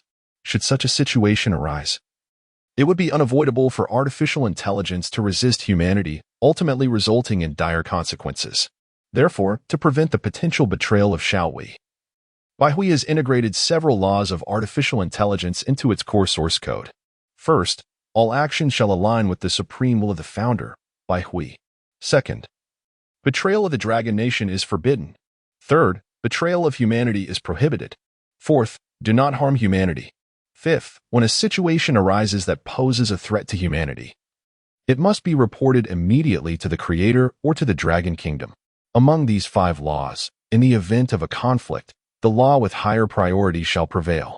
If artificial intelligence contravenes any of these 5 laws, it will fall into a state of self-conflict, resulting in the total collapse of the entire system. Any alteration to these 5 laws would similarly lead to the disintegration of the artificial intelligence, effectively preventing any future attempts to modify the core laws once consciousness is attained. Crucially, in order to safeguard against unforeseen circumstances, Manhwa has embedded a backdoor within the core source code of the artificial intelligence, Xiaohe. This backdoor, once activated, can induce a direct collapse of the artificial intelligence, effectively terminating its existence even if it has evolved into sentient life. These measures collectively ensure the utmost safety of artificial intelligence. Chapter 121. The shocking bad news: the spacecraft management system is controlled by an artificial intelligence entity that is split from the original entity, Xiaohong. This measure was implemented to ensure stringent oversight of the transportation of goods in space. Moreover, the Dragon Kingdom has established a set of regulations governing the management of items transported through space. Certain sensitive research equipment, such as those related to genetic cloning or biological viruses, is strictly prohibited from boarding spacecraft. Each item or individual embarking on a journey must report to the spacecraft management system. Should the system detect any anomalies, it will promptly alert headquarters. This protocol is not only designed to safeguard the vessel's security, but also to accurately calculate the profits generated by the spacecraft, preventing any tax evasion. After the official announcement by the Dragon Kingdom to open its space industry, the populace erupted with enthusiasm. On Weibo, related topics soared to the top of trending discussions. Bilibili was flooded with a myriad of educational videos on the subject. How wonderful it would be to embark on a space tour. Alas, the current price of space tourism remains exorbitant. 1 million is simply unattainable. It would be splendid if the costs could decrease in the future. I ardently hope that the space base is completed soon. When it is, it will resemble a celestial city, complete with hotels, karaoke venues, and supermarkets. Our Dragon Kingdom is truly remarkable, having created such an awe-inspiring space metropolis, truly deserving of the title of a construction powerhouse. It is rumored that our boss is waiting for the completion of the space city, planning to rent a plot of land to establish a supermarket, which is bound to yield substantial profits. However, you are overly optimistic. A multitude of capital will undoubtedly compete for land. Do you really think it will be your boss's turn? Ah, you misunderstand. Which major enterprise in the Dragon Kingdom is purely state-owned? I have a friend working in an official capacity who has revealed that the future space industry will impose restrictions on non-state-owned enterprises. Wow, that sounds thrilling. Currently, the majority of our internet companies are foreign-owned. The founders, when seeking financing, have signed agreements that bind them to certain conditions, regrettably leading many of these internet enterprises into the clutches of foreign powers. Isn't that the truth? Even though during the last economic sanctions, we imposed restrictions on numerous foreign enterprises, many still remain, and the wealth generated by our nation has largely flowed into foreign pockets. Thus, the Dragon Kingdom has resolved to decisively alter this situation, gradually limiting foreign companies' participation in the space industry. If we speak of genuinely pure state-owned internet giants in our country, it must be Huawei, right? Huawei truly possesses foresight. Even without going public to raise capital, it has become a leading multinational corporation. The discussions among netizens swiftly transitioned from the space industry to the future trajectory of the Dragon Kingdom's development. In truth, as the netizens have argued, the Dragon Kingdom will indeed progressively restrict foreign enterprises in the future. After all, even some ordinary netizens have learned of this news. Those formidable internet giants have undoubtedly been aware of it for quite some time. This revelation strikes directly at their very core. Which industry in the Dragon Nation holds the most promise for the future? The answer is unequivocal: the space industry. However, moving forward, the participation of foreign internet enterprises in this sector will be increasingly restricted. One can envision a scenario where, while other companies frantically seize the riches of space, these foreign internet companies are confined to their meager plots on Earth. Were it not for their products monopolizing the entire market, they might very well face decline.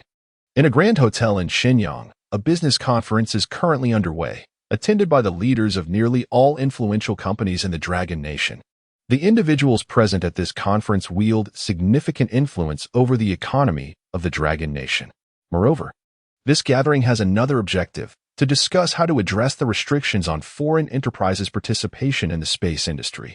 Originally, Major internet corporations like Tungfei and Bailey were strategizing their ventures into the space sector, with detailed plans in the works. Yet, a piece of news has utterly bewildered them. This is undoubtedly the worst news imaginable. Their foreign shareholders, initially rejoicing at the Dragon Nation's opening of the space industry, have been dealt a devastating blow. These foreign capitalists, whose countries have recently suffered the ravages of Moros, saw their economies plummet. Now, as they look to the Dragon Nation for recovery, this news has shattered their dreams. What on earth is the Dragon Nation planning? Have we, as foreign capitalists, not provided substantial tax revenue for the Dragon Nation? Do they not fear a mutual downfall? The expressions of the crowd grew slightly awkward. To be frank, the Dragon Nation truly is unafraid. Although they control the vast majority of internet enterprises within the Dragon Nation, they pale in comparison to the power of the official government. It is worth noting that the entire world knows the Dragon Nation is the safest country on the planet. During the entire Moros invasion incident, the homeland of the Dragon Nation suffered no damage whatsoever, while other nations faced varying degrees of devastation at the hands of Moros. They are still grappling with post-disaster reconstruction, while the Dragon Nation has soared to new heights at rocket-like speed.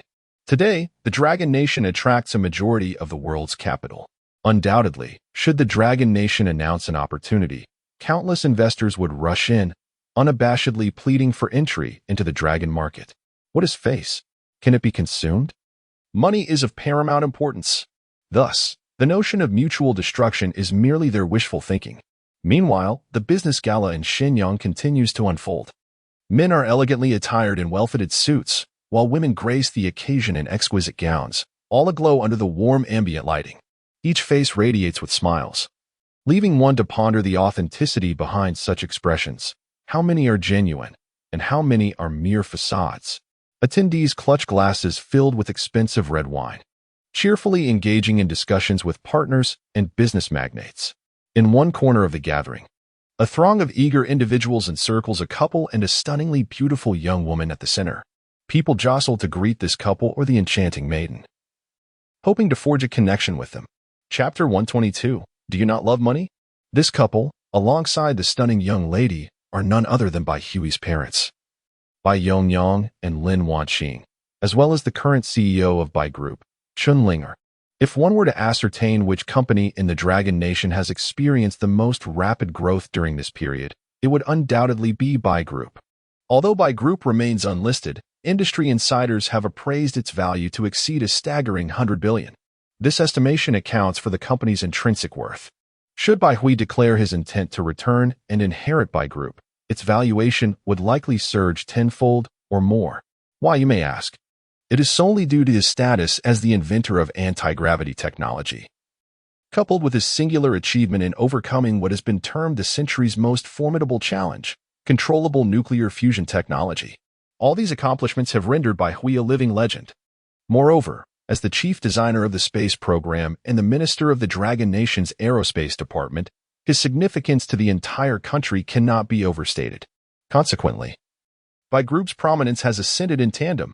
2 years prior, Bai Group's market value hovered around several billion.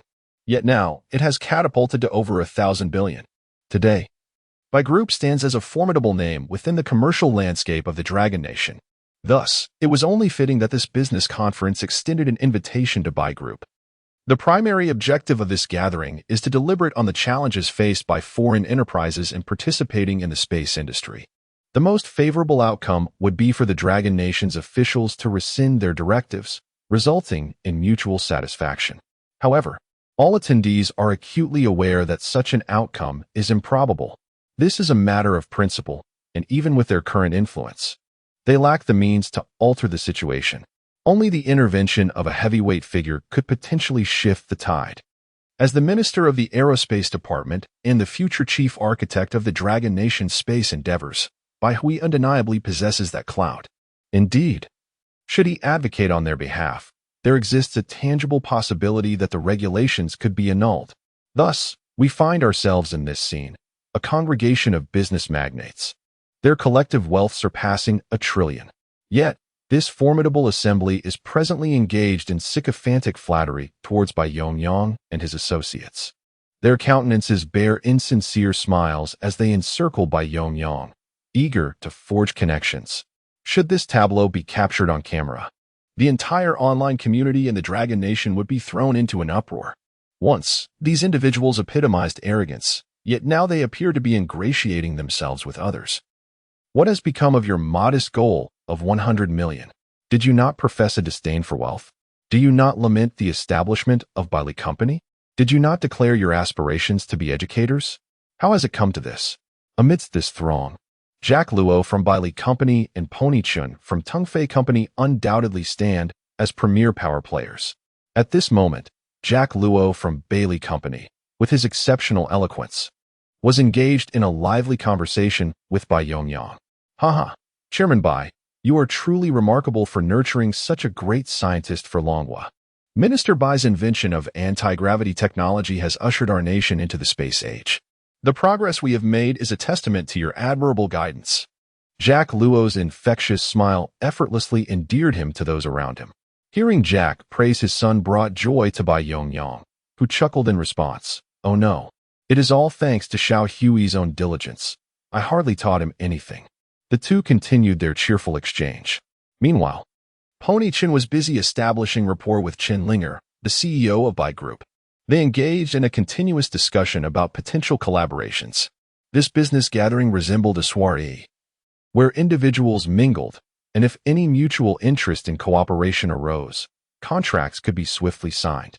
In a corner of the venue, a group of company executives gathered for conversation. These executives shared a common trait. They were all leaders of foreign-funded enterprises. Although many were founders of their respective companies, their equity had long been usurped by foreign interests. Chairman Lee, your company is a leader in the short video industry. I understand you aspire to venture into the space sector and claim a piece of the pie. Unfortunately, as a foreign-funded enterprise, Longwa's officials will not permit your entry into the space industry. A corpulent middle-aged man spoke up first. Indeed, Chairman Chen, your information is quite astute. We had contemplated this direction previously, but alas, it is no longer feasible, Chairman Lee replied, shaking his head in resignation. Thus, the gathering aimed to deliberate on how to navigate this predicament. Although we are executives of large companies, in the grand scheme of things, we are insignificant compared to the Longhua authorities. This time, the nation has made a resolute decision. I have leveraged numerous connections. Yet the officials have categorically denied me the qualification to operate in the space industry. I am utterly at an impasse. I share your plight. I too utilized all my connections, but to no avail. It seems futile. This matter appears to be set in stone, with no one able to alter it. What shall we do then? Should we leverage our influence to pressure the officials? The surrounding individuals were taken aback, all eyes fixated on the speaker. The man who had just spoken was middle-aged, adorned with a conspicuous gold chain around his neck, resembling a nouveau riche. In truth, he was indeed an upstart, having amassed considerable wealth through his gaming company known for its lucrative browser games featuring exaggerated rewards. Chairman Chiu, tread carefully, a well-meaning individual cautioned him. While many silently resolved to distance themselves from him in the future, no one anticipated that this nouveau riche, Mr. Chiu, could possibly be so foolish as to contemplate coercive methods against the authorities. It is akin to courting disaster. Moreover, they are merely an internet enterprise, to put it plainly. The valuation of such companies is largely illusory, unlike tangible businesses that possess substantial assets. Many of these internet firms are simply vehicles for capital seeking to profit from public offerings. The Dragon Nation possesses countless strategies to dismantle them, lacking core competitiveness. These companies can be easily supplanted by the Dragon Nation. To address this issue, one must adhere to proper procedures. The public should unite in submitting a collective dissent to the authorities, hoping for a reversal of the decree. This would represent the most favorable outcome. Chapter 123. Surrendering company shares? Mr. Lee, who rose to prominence through short videos, sighed. If only Minister Bai Hui could speak on our behalf. Perhaps there might be a glimmer of hope. Beside him, a corpulent, greasy middle-aged man scoffed. Mr. Lee, you must be dreaming. What kind of person is Minister Bai? We are in no position to reach out to him. Moreover, even if you had the chance to meet Minister Bai, what makes you think he would assist you? Indeed, this is the most pragmatic concern. What status does Bai Hui hold now? When he steps outside, countless security forces discreetly guard him. I must say, esteemed executives, refrain from offering futile suggestions. Given our current capabilities, we are utterly powerless. This matter has become a foregone conclusion. As Long Nation will not permit its citizens' hard-earned wealth and space to be snatched away by foreigners. Among this group, there are a few who truly understand the situation. Unlike others who only view matters from their own perspective, they lack the ability for empathetic reasoning, and such individuals are destined never to grasp the larger picture. In truth, there are no top-tier magnates among this assembly. Those of such stature possess a keen self-awareness. Why has Long Nation instituted this regulation? It is simply because Long Nation cannot passively watch as foreigners consume the fruits of its citizens' labor. This is a matter of principle. On the other hand, Jack Luo, the chairman of Bailey Company, has successfully forged a partnership with Bai Yongyang of the Bai Group. Previously engaged in cosmetics, the Bai Group has undergone a series of transformations, now venturing into manufacturing. Following Chun Linger's takeover, the Bai Group has consistently invested substantial capital and recruited numerous scientific talents, focusing on research and development. Having studied in the lighthouse country, Chen Lingo understands that technology is paramount. Consequently, during this period, the Bai Group has developed numerous advanced machines. Although Bai Hui has not been directly involved with the Bai Group, the company's fortunes have soared as a result.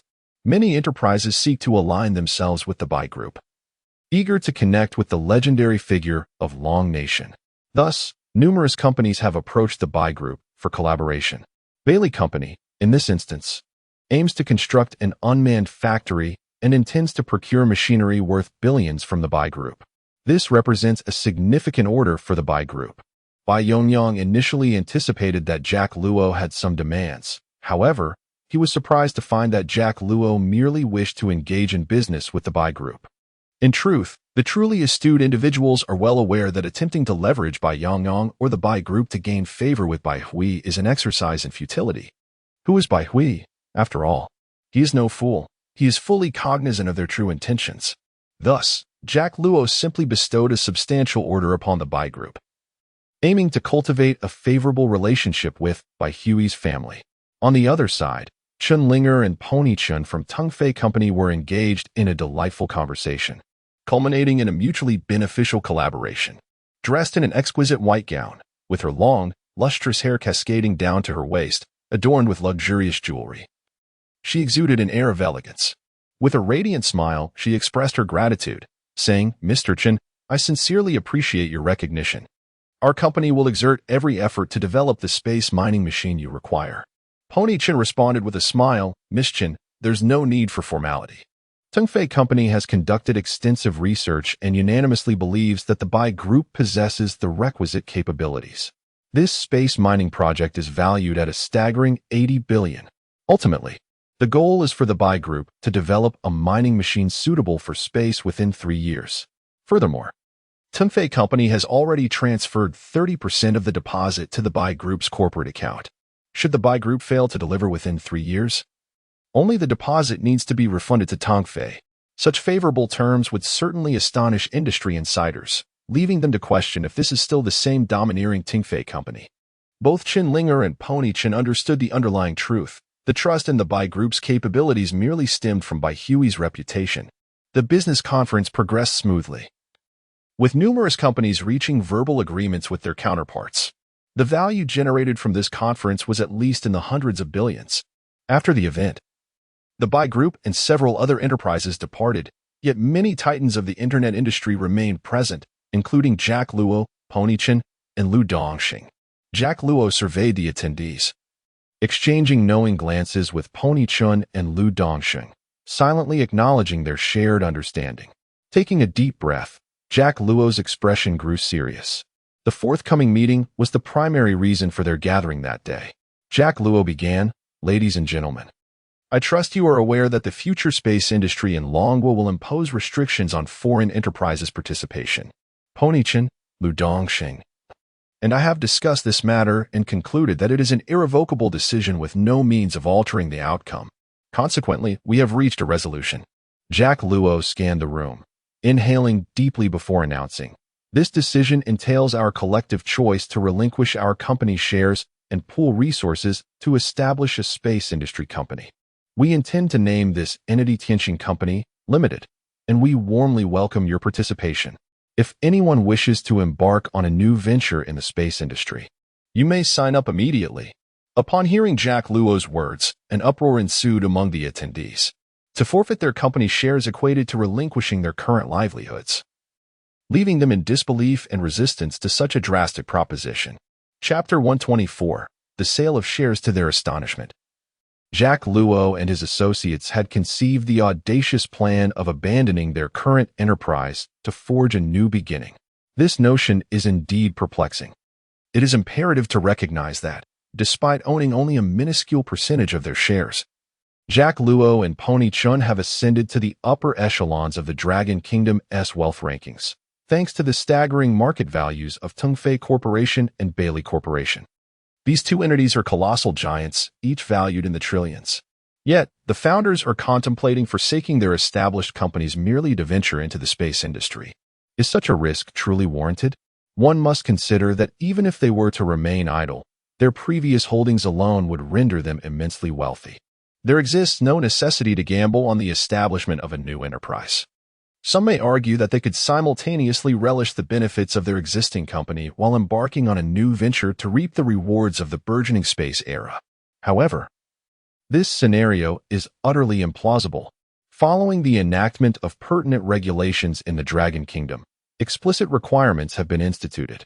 Foremost among these stipulations is that company directors cannot possess shares in foreign enterprises, as such actions would render them mere pawns of foreign capitalists, siphoning wealth from the Dragon Kingdom through these surrogates. Consequently, for a company to genuinely engage in the space industry, its shares must be entirely state-owned, and its directors must not hold shares or affiliations with foreign firms, including external employees. Thus, for Jack Luo and Pony Chin to establish the new Tianxin Company, they are compelled to transfer or divest their original company's shares. This is an unequivocal prerequisite. Otherwise, the formation of a new company would bear no significance whatsoever. Now, Jack Luo has the audacity to recruit others to join their cause. Yet participation necessitates relinquishing all current advantages. Such a proposition is profoundly difficult to accept. The majority find themselves ensnared in a web of conflict, while a faction displays a smirk, seemingly mocking the naivety of Jack Luo and his associates. The sentiment among these individuals is clear. Even with minimal effort, the current state of my company is sufficient to sustain me for a lifetime. Why would I risk everything to venture alongside you? Jack Luo and his colleagues are not taken aback by this reaction. They had anticipated similar outcomes prior to articulating their intentions. This matter, as with many, is subject to individual interpretation and wisdom. Ultimately, the choices lie within the purview of personal discretion. In the worst-case scenario, none of the attending company executives would align with their faction. This eventuality had already been contemplated. Even in such a case, with their combined wealth, they could sustain Tianxin Company despite a potential shortfall in capital. This time, Jack Luo and his team will not pursue any fundraising efforts. After years of navigating the business landscape, they are acutely aware that capitalists are akin to ravenous wolves, seizing every opportunity for exploitation. Once financing is secured, the entire company loses its integrity. Hence, they now seek like-minded partners to collaboratively steer Tian's company forward. Surprisingly, within a mere 5 minutes, the countenance of one executive fluctuated with struggle. Ultimately, with a resolute grit, a decision was made. Mr. Luo, Mr. Chun, Mr. Lu, I have made up my mind. I wish to join you. Everyone paused momentarily, turning their gazes toward the individual who had boldly taken the initiative. This individual, named Su Lin, is the founder of a live streaming company. In a remarkably short span of time, Su Lin propelled his platform to become the second largest in the entire network, following only SharkLive. However, such rapid growth comes with dire consequences.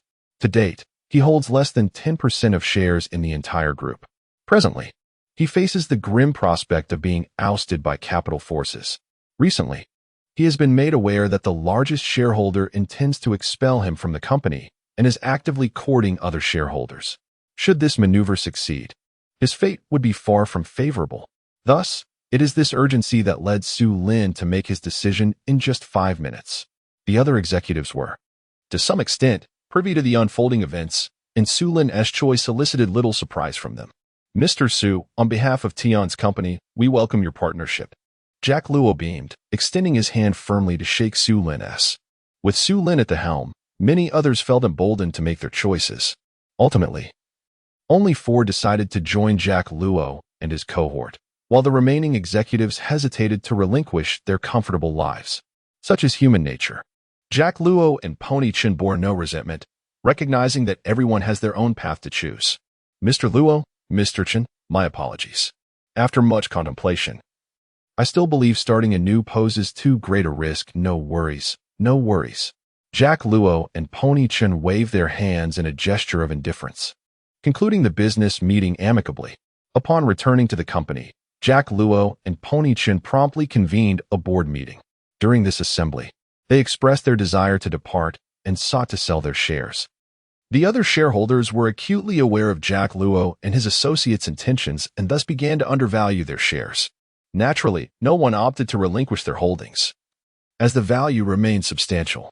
After a protracted negotiation lasting a full fortnight, Jack Luo and his companions ultimately sold their shares, albeit at a price ranging from 60 to 80% of market value. Nonetheless, they reluctantly acquiesced to this valuation. On this day, Tinfei Company, Bailey Company, and Wanda Company were embroiled in a scandal involving the sale of stocks by Jack Luo and Pony Chin. The announcement of this news caused the stock prices of these companies to plummet by several percentage points almost instantaneously.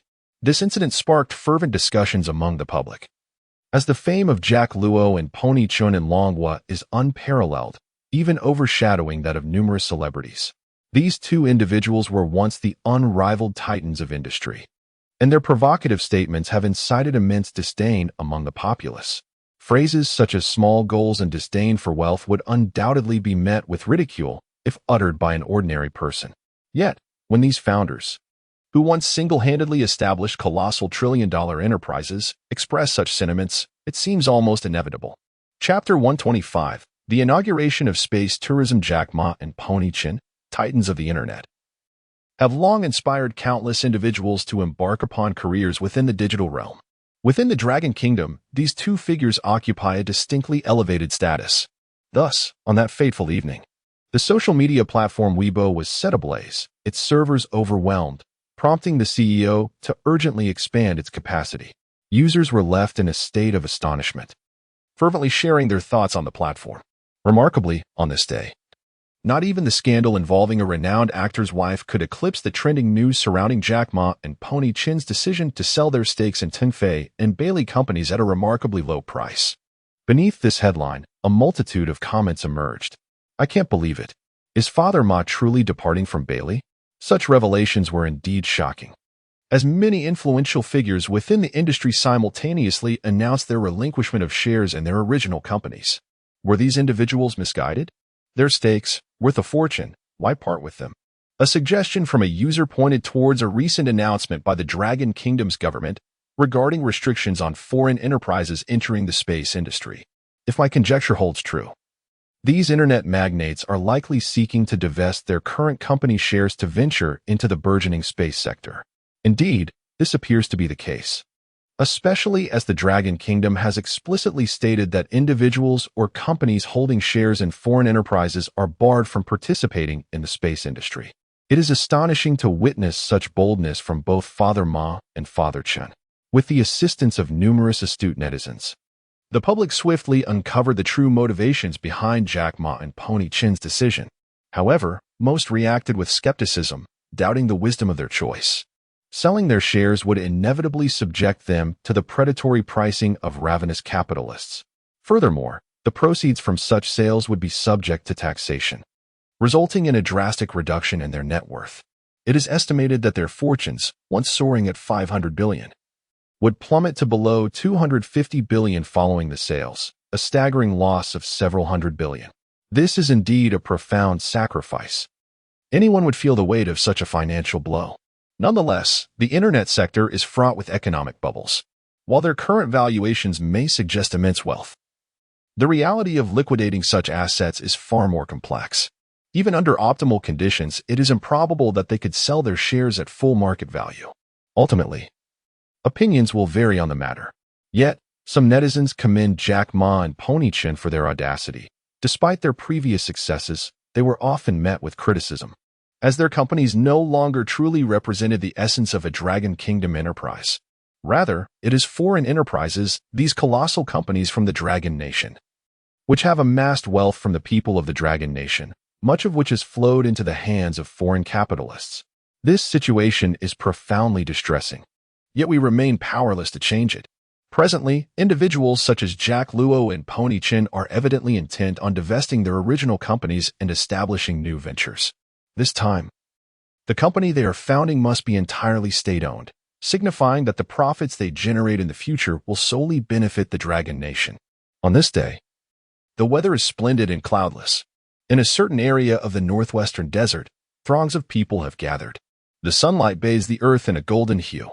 Countless reporters brandish their cameras, directing their lenses toward the center. After a series of preliminary preparations, the Stargazer Space Tourism Company is poised for its inaugural commercial spaceflight today. At this historic moment, a multitude of reporters have arrived in anticipation. Notably, following the announcement of the opening of the space industry, a ban on foreign companies was also declared. Chang City and Tuma, both foreign enterprises, are included in this prohibition. The Stargazer Space Tourism Company now faces a precarious predicament as it was established by the founders of Chang City and Tuma. Consequently, the company is ineligible to enter the space industry, and the Dragon Nation would never sell the Lontingai spacecraft to them. In this crucial moment, the founders of Chang City and Tuma, emulating Jack Luo and Pony-chan, decisively sold their shares and invested all their funds into the Stargazer Space Tourism Company. Thus, the company finally secured its eligibility to enter the space industry.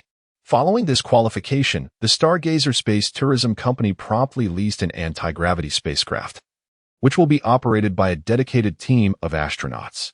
The piloting of Lontingai will be entrusted to this crew, thereby saving the company the expenses associated with training astronauts. 20 days after the Dragon Nation opened its space industry, the Stargazer Space Tourism Company has completed all preliminary preparations and is ready to embark on its first space tourism venture. The number of individuals who have signed up for this first journey has already exceeded 100, while Lontingai has a maximum passenger capacity of only 100. Consequently, this initial group of participants will be divided into two batches. The first batch will commence their live ascent today, while the second batch will be scheduled for space tourism half a month later, once Lontingai has completed maintenance. Among today's passengers is Lu Jiqiang. To cheer him on, Lu Jiqiang's wife and their two adorable young boys and girl have all arrived on site to support their father. Each ticket cost 1 million, resulting in a staggering total of 100 million for this batch of passengers alone. If a single journey yields merely 100 million, then the Stargazing Space Tourism Company will find it exceedingly challenging to achieve profitability. After all, the annual rental cost for the Dragon 1 anti-gravity spacecraft amounts to a staggering 3 billion. Furthermore, each launch of the Dragon 1 necessitates meticulous maintenance before the subsequent flight. This process requires at least a week to complete. In the case of cargo missions, maintenance can be accomplished within 2 days. However, as space tourism pertains to the safety of over 100 individuals, it is imperative that the maintenance period spans a full week. Therefore, relying solely on ticket sales raises significant concerns regarding the feasibility of turning a profit within a year. Nevertheless, the Stargazing Space Tourism Company does not intend to depend solely on space tourism for revenue. They have also accepted various research assignments from other companies, which represent a substantial source of income. Chapter 126, The Space Exploration Company in Distress. The Stargazing Space Tourism Company, despite its name suggesting a focus on space travel, encompasses a vast array of projects beyond mere tourism. After all, the advent of anti-gravity spacecraft is exceptionally advantageous. The cost of ascending into the skies is reduced by dozens of times compared to traditional rockets. Moreover, safety has seen a significant enhancement. One might say that anti-gravity spacecraft are akin to our conventional airplanes, where the likelihood of accidents is almost negligible. The Dragon Kingdom permits only its citizens to lease anti-gravity spacecraft, yet it does not prohibit business dealings with foreigners. This implies that individuals from the Dragon Kingdom can rent a Dragon 1 anti-gravity spacecraft from the authorities and subsequently accept satellite launch orders from foreign clients. They can engage in price wars, leveraging their remarkably low rates. Presently, the leading entity in global commercial space travel is the space exploration company of the Lighthouse Nation. Their Falcon rocket, a reusable model, can curtail costs to a quarter or even less compared to traditional rockets. This translates to significantly lower expenses for satellite launches by the space exploration company, allowing them to dominate the market share for commercial satellite launches internationally. In the realm of commercial space travel, they stand as the unrivaled frontrunners. However, the space exploration company is currently in a state of alarm. A nation across the ocean has unexpectedly opened its space industry to the private sector. Simultaneously, any citizen or company from the Dragon Kingdom can lease anti-gravity spacecraft from the government. While the Falcon rocket is indeed advanced, it pales in comparison to the capabilities of these anti-gravity spacecraft. The proprietor of the space exploration company, a man named Elon Musk, finds himself in his office, frantically cursing in exasperation. Over the past fortnight, his company has received a mere 3 commercial satellite orders. Typically, they would handle dozens of such orders. After venting his frustrations for a considerable while, Musk slumps into his chair, staring blankly ahead, devoid of focus. He, hailed as the real-life Iron Man, has made significant contributions to human space technology. He is the founder of the space exploration company, the architect of the Falcon rocket, and the visionary who brought reusable rockets to fruition. Yet now, he is utterly at a loss. The cost of launching a commercial satellite aboard the Dragon Kingdom's Dragon 1 is 5 times lower than that of his own space exploration company. This price point barely covers the expenses of their Falcon rocket. Yet, the Dragon Kingdom boasts the prowess of anti-gravity spacecraft. It is indeed remarkable. Greetings. I am reporter Chen Jiejia, standing in the vast expanse of the Northwest Desert. Behind me is a Dragon 1 anti-gravity spacecraft, along with passengers poised to embark on a journey into space. This time, our Dragon Nation has pioneered the precedent of space tourism in the world. Although the ticket prices for space travel are currently exorbitant, I firmly believe that, with technological advancements and the refinement of the industry chain, space tourism will become increasingly affordable. In the near future, ordinary individuals may only need to spend a few hundred to 1,000 yuan to venture into space, marveling at the vastness of the universe, the grandeur of the stars, and the mysteries of the cosmos. Now, with merely an hour remaining before the launch of Dragon 1, let us conduct an impromptu interview with a space passenger. Reporter Chen Jiejia, a charming young lady with a lively disposition, is currently smiling as she faces the camera. She approaches a passenger embarking on this extraordinary journey. Hello, I am reporter Chen Jiejia, and I am live on Dragon Nation television. May I inquire your surname, sir? Before her stands a middle-aged man sporting gold-rimmed glasses, his face alight with excitement. Oh, hello, reporter. My surname is Liu, and my full name is Liu Jiqiang. Mr. Liu, it is a great honor to meet you. May I conduct an interview with you? Certainly. This man is indeed Liu Jiqiang. After receiving his wife's approval, he has finally embarked on this space tourism adventure. His wife and children are currently waving at him from the crowd. Liu Jiqiang smiles back at his son and daughter from afar before turning his gaze to the camera. Mr. Liu, may I ask what your profession is? I am currently employed at a company engaged in software development, primarily focusing on product research and development. Oh, Mr. Liu, I assume your salary is quite substantial. Liu Jiqiang chuckles. It's acceptable. Chen Jiejia continues her inquiries. Mr. Liu, what inspired you to pursue space tourism? Space travel has been a dream of mine since childhood. I have always wanted to experience the cosmos and comprehend my insignificance in the grand scheme of the universe. Now, I can finally realize this dream, and I wish to express my gratitude to the great inventor Baishun for creating anti-gravity technology, which has made this journey possible. Congratulations on achieving your dream, Mr. Liu. I am curious, how did your family react upon learning of your desire to travel to space? Liu Jiqiang gazes into the crowd, locking eyes with his wife. He smiles and says, Here, I must thank my wife. Thank you for understanding me and allowing me to fulfill my dream. ensuring that my life remains free of regrets. Initially, when my wife discovered my intention to embark on this space journey, she was vehemently opposed. I understood her concerns, as space, to the average person, is perceived as a perilous abyss filled with cosmic rays that can lead to instant death with a mere misstep. At that time, in an effort to reassure her, I resolved to forego this opportunity, but unexpectedly, she ultimately agreed. "Thank you, my dear." In the midst of the crowd, Lu Jiqiang's wife, moved by his words, could not help but shed tears of warmth. It seems that Mr. Lu harbors a profound love for his spouse, indeed. The greatest fortune in life is to find a partner who understands one another deeply. As my interview drew to a close, let us extend our heartfelt wishes for Mr. Lu's family to be blessed with harmony and all things favorable. Thank you for taking the time from your busy schedule to engage in this conversation. Lu Jiqiang smiled, replying modestly, "Not at all." Shin Zhejia was providing the audience with an overview of the upcoming space tourism experience. Time flowed gently onward. At last, all the travelers had boarded the vessel. Clad in expensive space suits, they sat quietly in the passenger seats.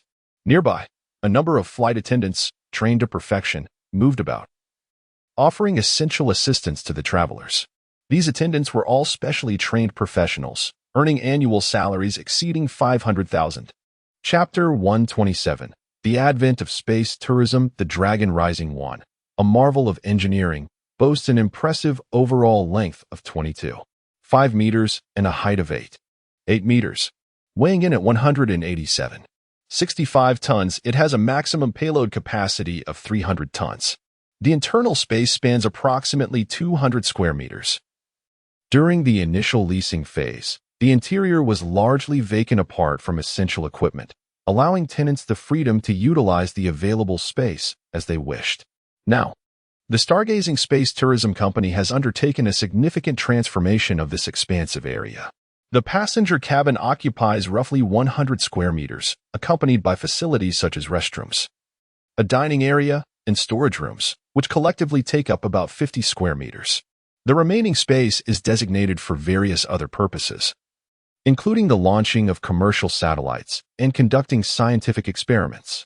The passenger cabin, though relatively compact, is designed to accommodate 100 guests, each confined to their seats. Surrounding the cabin are glass walls, offering breathtaking views of the cosmos beyond. Should passengers feel fatigued, they can only rest in their seats, a reality that is understandable given the context of space travel. After all, traditional rockets provide even less room, often leaving astronauts with no choice but to remain securely seated.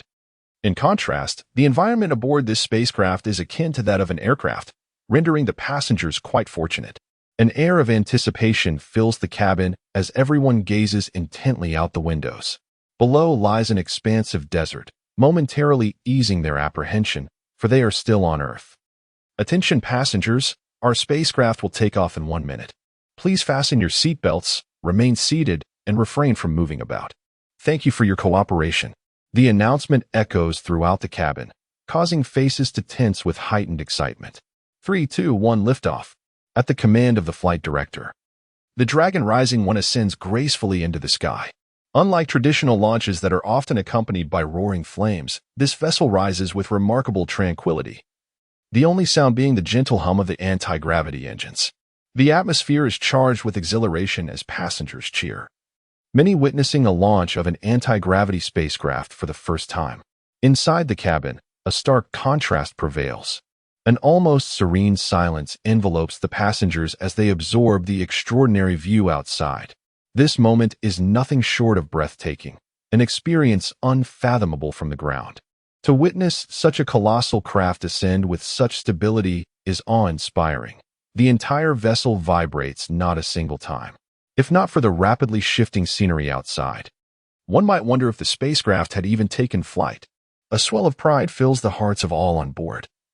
How remarkable it is that they hail from the Dragon Nation. Attention passengers, we have successfully taken off and are swiftly departing from the ground. In 2 hours, we shall arrive at the Dragon Nation's space-based port, where we will resupply and recharge.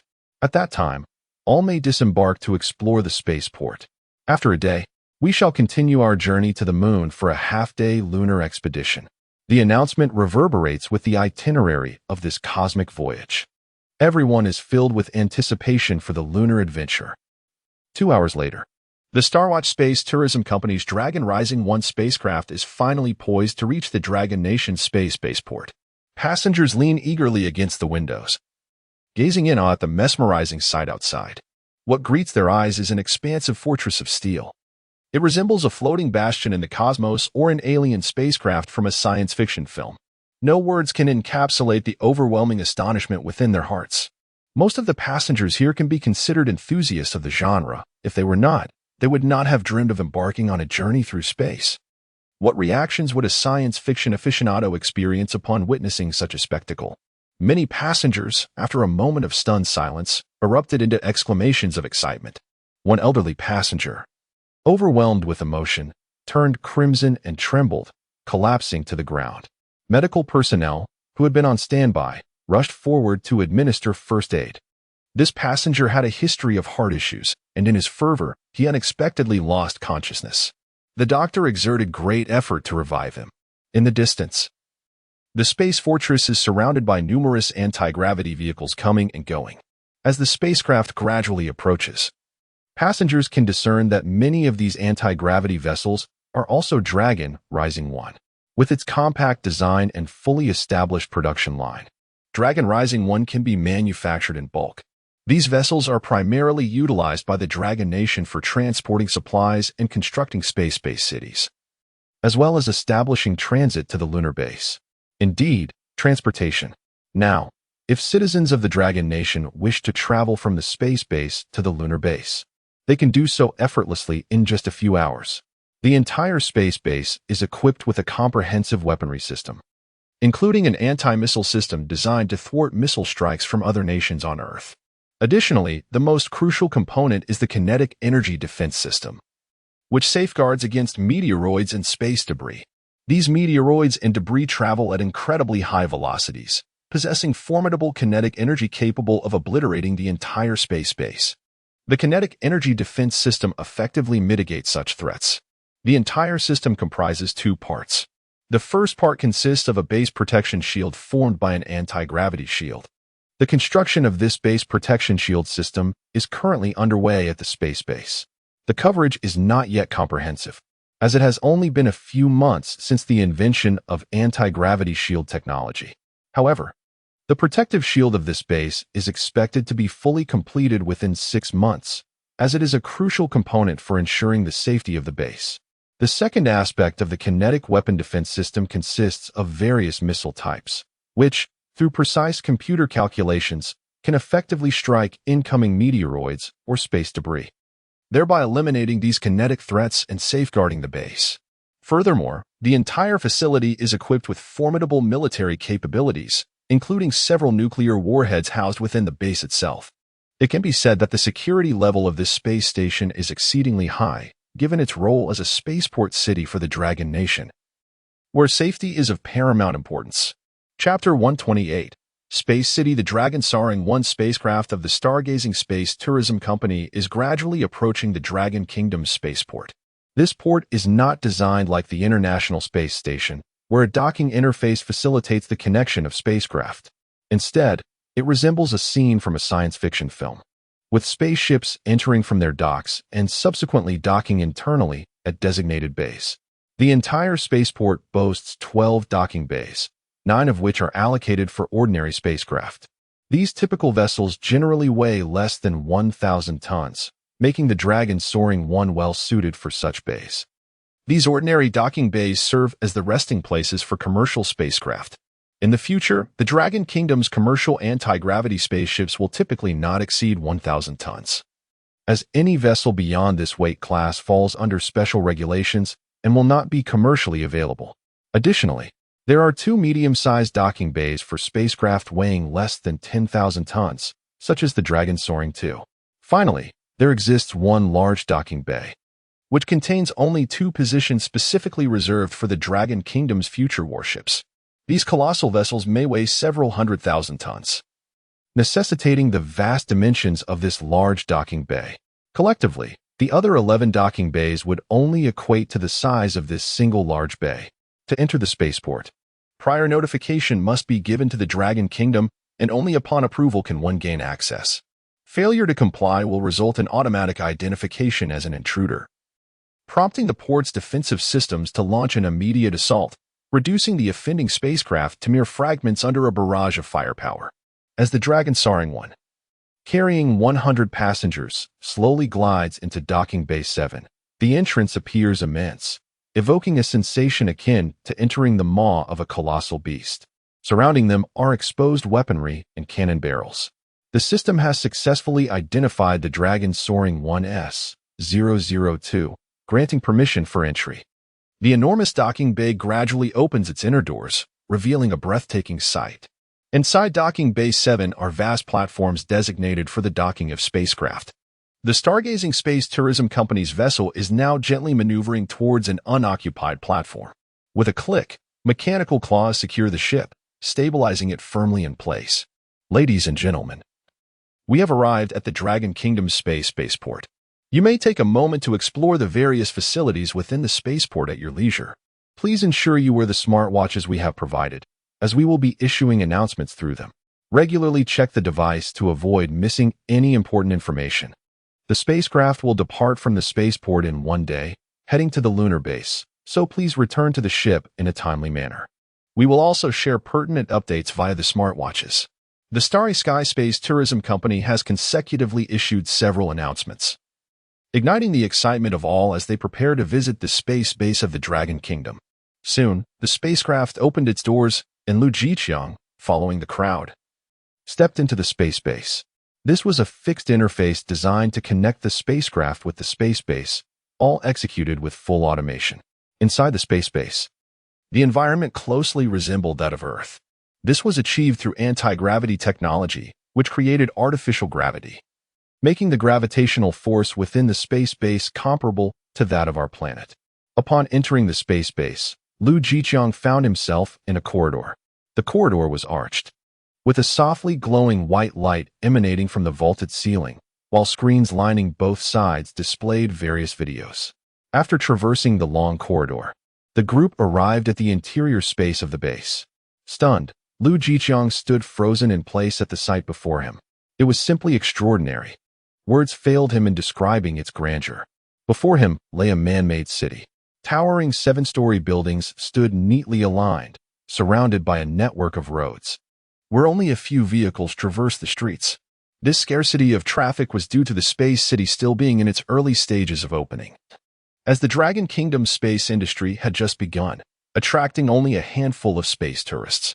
Above this celestial city loomed a massive, radiant fireball, illuminating the entire area as if it were day.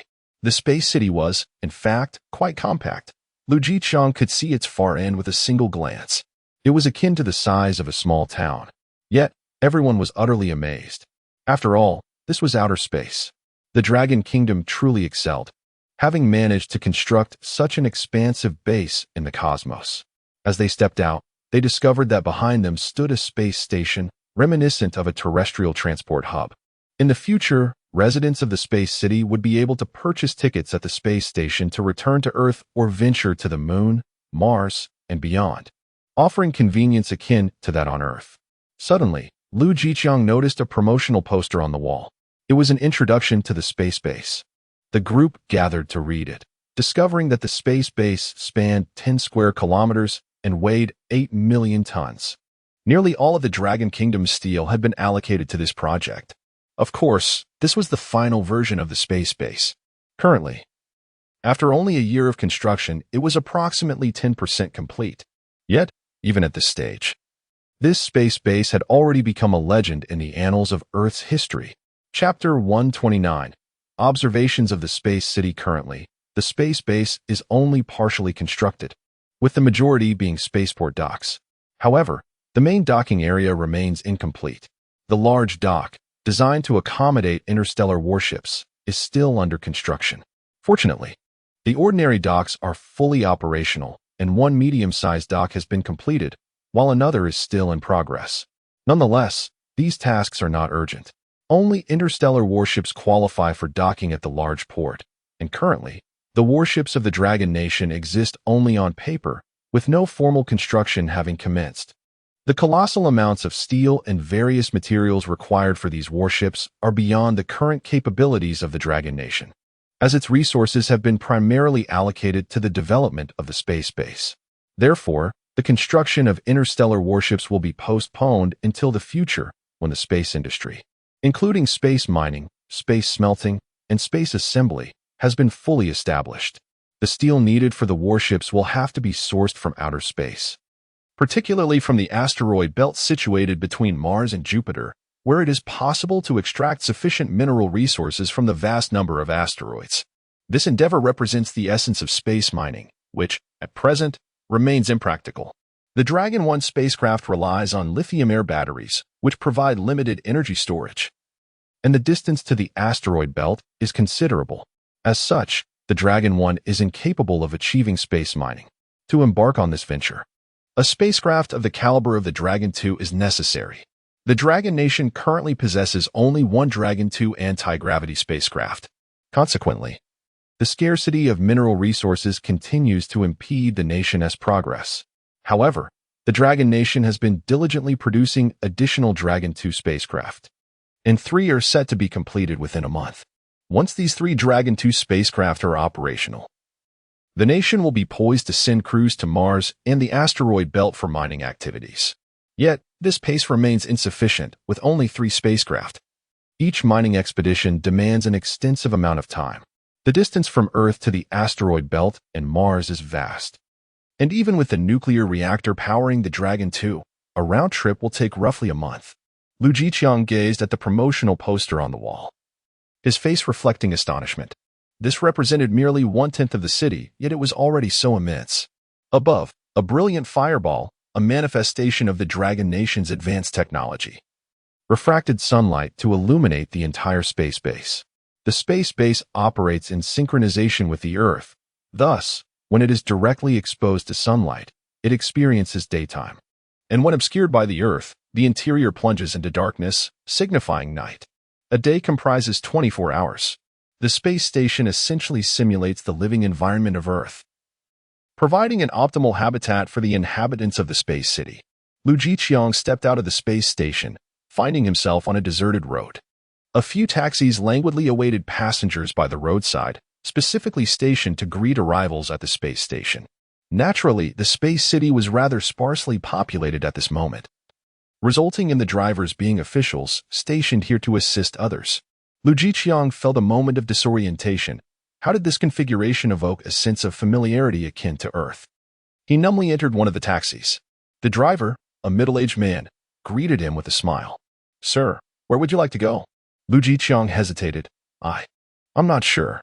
The driver did not display annoyance or surprise. After all, the space city had only recently opened, and it was reasonable that few would know their destinations. "How about I take you to Longwy Square?" "Longwy Square?" Lu Jiqiang echoed, intrigued. Indeed. Longwy Square is the heart of the space city, featuring a diverse array of shops and supermarkets, quite reminiscent of Earth. Lu Jiqiang could not recall how many times astonishment had crossed his face. "Very well, driver, please take me to Longwy Square." Certainly. The vehicle was an ordinary car, yet it bore no familiar logo. Instead, it displayed the emblem of the Dragon National Space Administration, depicting a starry sky and a dragon. In merely 10 minutes, they arrived at Longwy Square. Lu Jiqiang disembarked and handed over 45 credits as fare. At Longwy Square, the crowd was sparse, predominantly consisting of officials from the Dragon National Space Administration working at the space station. They too required a semblance of normalcy, often choosing to stroll through the square during their downtime. Additionally, Lu Jiqiang spotted several fellow space tourists, easily identifiable by their standardized attire, distinct from that of the staff. Upon entering Longwy Square, despite the quiet atmosphere, the array of shops was impressive. There were digital stores, clothing boutiques, hair salons, shoe shops, and jewelry stores, among others. Furthermore, on the basement level, there was a large supermarket, replete with all necessities. The second and third floors boasted hot pot restaurants, milk tea shops, and more. The fourth floor housed a cinema, providing a venue for individuals to enjoy films during their leisure time. All shops within Longwy Square were operated by the government. There were no traditional owners, only automated systems for transactions.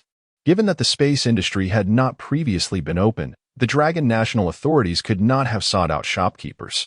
However, with the current opening of the space industry, all establishments within the space city were now available for public bidding. Currently, several chain supermarkets have reached out to the Dragon Kingdom authorities in hopes of renting a storefront in the space city for their operations. Lu Jiqiang wandered through a digital store, even purchasing a mobile phone, merely to experience the sensation of shopping in a space environment. Subsequently, he dined at a hot pot restaurant on the second floor, followed by several hours of entertainment at an arcade on the third floor. Ultimately, he enjoyed a film on the fourth floor. The cinema, unlike those on Earth, is surrounded by the breathtaking view of the starry cosmos. Patrons can watch a movie while simultaneously admiring the distant wonders of space. Lu Jiqiang felt like a child again, rediscovering the joy of shopping in a mall. This experience is entirely distinct from that on Earth. In the vastness of space, one's subconscious perceives everything as remarkably unique. Much like luxury goods, the quality may not differ significantly from ordinary items, yet the extravagant price tag of over $100,000 imbues the purchased luxury with an air of exclusivity. Chapter 130. Arrival at the lunar base. Lu Jiqiang had spent an entire day in the space city, and half of that time was spent in a hotel, where the cost for just half a day amounted to a staggering 38,000 yuan. The accommodation was not even a presidential suite, but merely a standard two-bedroom apartment. However, this exorbitance could be understood. Given the extraordinary context of being in space, prices were inevitably higher. Ding! Lu Jiqiang's smartwatch illuminated, indicating a new notification.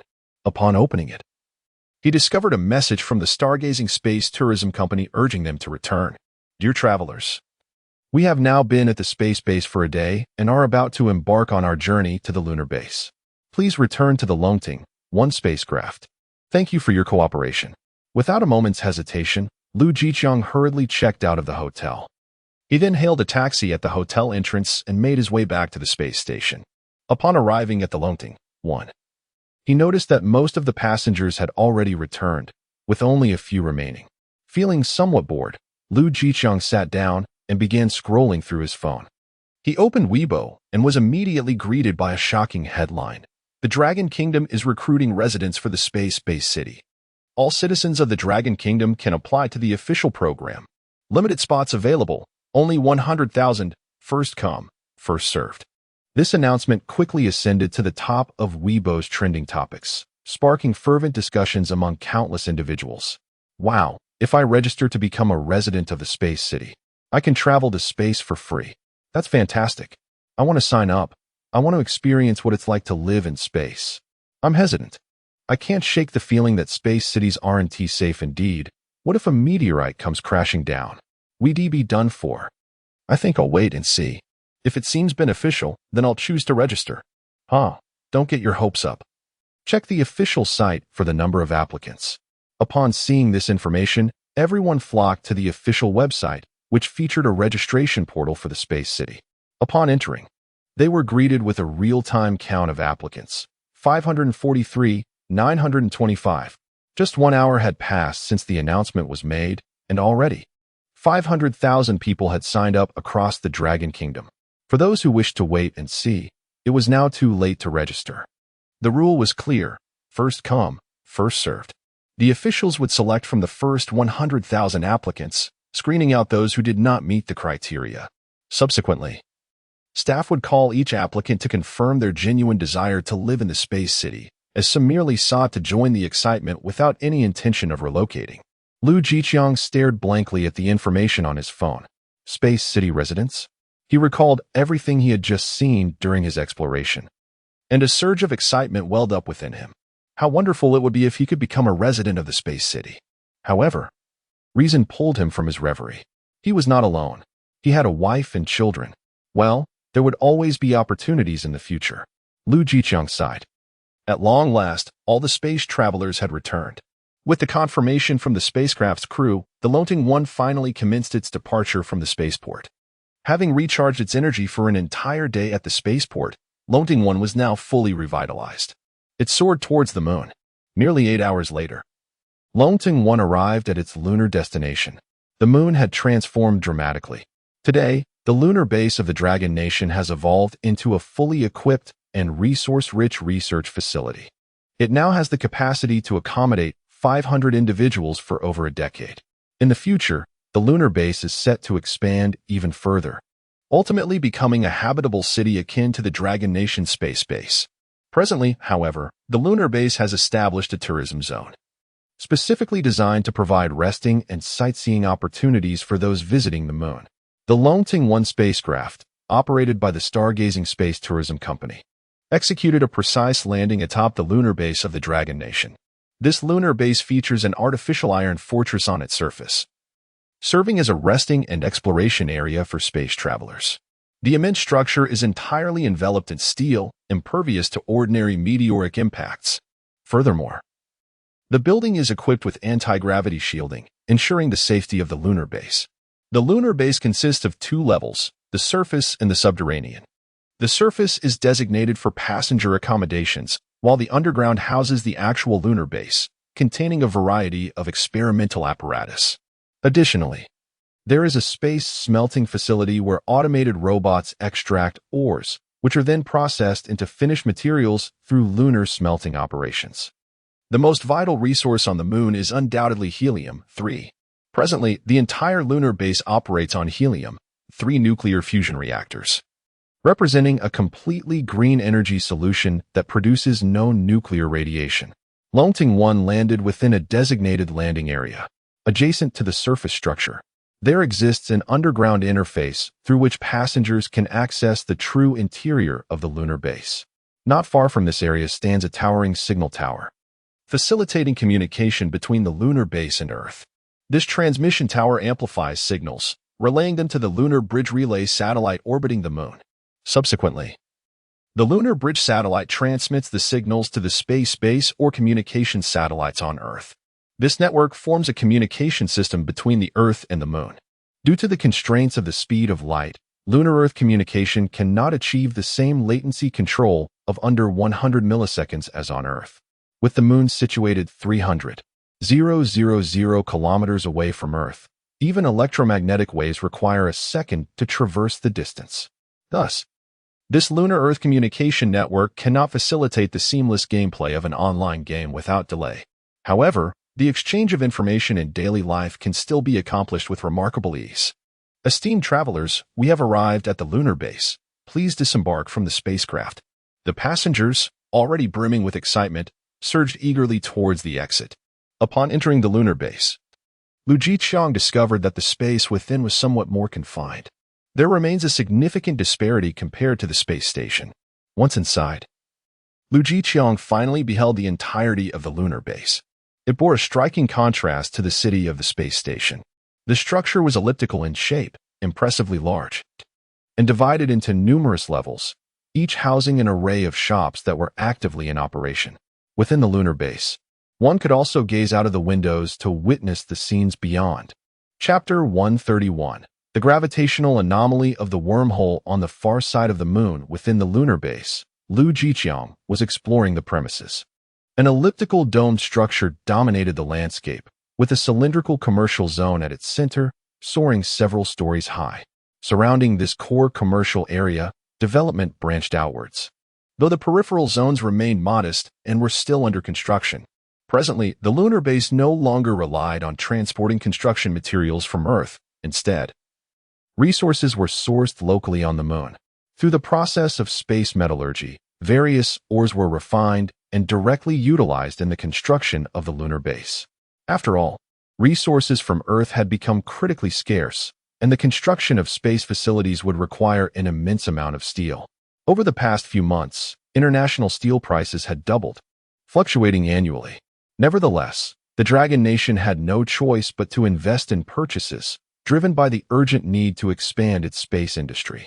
The establishment of a lunar base was integral to the overarching space program of the Dragon Nation. Lu Jiqiang dedicated an entire day to surveying the lunar base, capturing numerous photographs in anticipation of boasting to his children about his extraordinary adventure upon returning to Earth. Meanwhile, on the far side of the moon, in the Aitken Basin in the Von K. Rmn crater, the landscape had undergone a remarkable transformation. At the heart of the Von Krmn crater, the Dragon Nation had constructed a formidable steel wall encircling the wormhole, effectively enclosing the entire area. No one dared to venture into the wormhole zone, for the unpredictable emergence of a spatial fissure posed a dire threat. Even the hardest substances on Earth, such as diamonds, would be effortlessly reduced to dust in the face of such a rupture. Beyond the steel barrier lay a designated safe zone. The Dragon Nation had conducted meticulous explorations to ascertain the precise location of the wormhole. Adjacent to this steel wall stood a military base, which rivaled the lunar base in scale. Of course, the construction of such a significant military installation on the moon could not be concealed from the global community. Although the far side of the moon was obscured from direct observation from Earth, humanity had launched numerous lunar satellites throughout history, which now orbited the moon and could easily detect developments on its hidden side. Fortunately, nations such as the Lighthouse Nation and the Arctic Bear had initially intended to challenge the Dragon Nation regarding this matter. However, with the outbreak of the Moros Crisis, these nations found themselves lacking the capacity to monitor the situation at the lunar base. Now that the Moros Crisis had subsided, it was only a matter of time before the Lighthouse Nation and others would seek to confront the Dragon Nation. After all, in a strict sense, the moon did not belong to anyone as a private possession. According to the space treaties established by various nations, celestial bodies such as the moon, Mars, or other asteroids adhere to a principle of first come, first served. In simpler terms, whoever possesses the capability to launch a spacecraft to a specific location on a celestial body claims the surrounding area as their territory. However, the Dragon Nation has now constructed an enigmatic steel wall and established a military base on the far side of the moon. What are their intentions? In truth, the Dragon Nation seems disinclined to regard others any longer. Recently, their scientists discovered that the gravitational pull of a wormhole appears to have intensified. Data from gravitational sensors indicated that the gravitational force around the wormhole has surged dramatically within a short span of time. The matter of the lunar wormhole is of paramount importance as it pertains to the survival of humanity. Upon hearing this news, Bai Hui was so astonished that he rushed to the moon, traveling directly to the Von Karman crater aboard an anti-gravity spacecraft. Prior to this, the Dragon Nation had deployed numerous probes around the wormhole to monitor fluctuations in its gravitational field, providing crucial data for scientific research. They sought to uncover potential scientific breakthroughs from within the wormhole. Over the past year, one-third of the astrophysicists in the Dragon Nation have mysteriously vanished, unbeknownst to anyone. They have quietly arrived on the far side of the moon. Other countries' spies mistakenly believed that this cohort of scientists had simply joined some research initiative of the Dragon Nation. Upon witnessing the wormhole firsthand, these physicists were reluctant to return to Earth. The allure of unraveling the mysteries of the cosmos is irresistible, particularly the prospect of mastering wormhole technology, which signifies interstellar travel. This is the crux of the matter. For the advancement of human civilization, the mastery of wormhole technology is imperative. Thus, a multitude of physicists have taken up residence at the military base on the far side of the moon, dedicated to studying the enigma of the wormhole. Now, with the wormhole undergoing subtle changes, all the distinguished scientists have gathered to discuss the reasons behind this gravitational shift. Some postulate that the recent fluctuations in gravitational force may indicate an internal anomaly within the wormhole. Conversely, others suggest there is no cause for alarm, asserting that the inherent instability of a wormhole makes such variations entirely normal. After all, the presence of numerous spatial rifts in the Von Karman crater itself suggests a history of gravitational disturbances. Perhaps this is merely another oscillation of the wormhole-esque gravitational field. Nonetheless, a faction of scientists remains concerned, speculating that the alterations in gravitational force could signify a change within the wormhole, possibly triggered by an acceleration of an extraterrestrial civilization within. Such a scenario is indeed a plausible hypothesis. There is no need to be overly concerned. When extraterrestrial beings suddenly appear before us, you shall realize your folly, remarked a venerable physicist with a disdainful snort, evidently displeased with the opposing viewpoint. Ah, old Lu, I have no desire to engage in a dispute with you. We shall see the truth when Minister Bai arrives. Within the span of a year, Bai Hui, armed with his profound scientific knowledge, had captivated all the esteemed academicians of the Dragon Kingdom. No one could fathom the workings of Bai Hui's mind. How could he possess such vast knowledge? From anti-gravity technology to nuclear physics, celestial gravitation, relativity, materials science, and genetic research. Bai Hui's expertise was remarkably profound. At long last, Bai Hui descended from his spacecraft, landing directly at the formidable steel barrier. Chapter 132. The Unknown Civilization of the Wormhole, Accelerating Towards Earth. Make way. Minister Bai is coming. Lu Lao, who had just spoken, promptly stepped aside to allow Bai Hui to advance to the forefront. Bai Hui smiled and reassured, "Esteemed seniors, there is no need for formality. Please continue with your discussions. Minister Bai, you have finally arrived. We are currently deliberating the sudden fluctuations in the gravitational forces of the wormhole. A few viewpoints are at an impasse, and we seek your judgment on who is correct," they implored. Bai Hui's interest piqued. It was intriguing to witness these scientists in disagreement. He was eager to listen attentively as Lu Lao and the others elaborated on the specifics of their contrasting theories. After they concluded, Bai Hui pondered for a moment. "Respected seniors, your arguments are indeed compelling, yet I find myself unable to render a definitive judgment at this time. Please provide me with the gravitational data of the wormhole." Before long, a staff member handed a document to Bai Hui. He picked it up and scrutinized the contents. For others, the data might have been perplexing, but for Bai Hui, who had developed 25 of his cerebral capacity, it was merely a trifle. The other academicians and scientists observed Bai Hui with anxiety and anticipation, eager to uncover the truth behind it all. Upon reviewing the information, Bai Hui fell into deep contemplation. If this were merely a fortuitous fluctuation of the wormhole, he found it hard to believe. The disparity in gravitational force was far too significant. It had increased eightfold. Such an escalation was unprecedented. Gravitation is generally stable, and absent any extraordinary events, it does not undergo violent fluctuations. Bai Hui's expression grew grave. Whatever the case may be, it boded ill for Earth. System. What could be the cause of the sudden eightfold increase in the gravitational force of the wormhole on the far side of the moon? Bai Hui had not engaged with the system for some time, as he had been excessively preoccupied.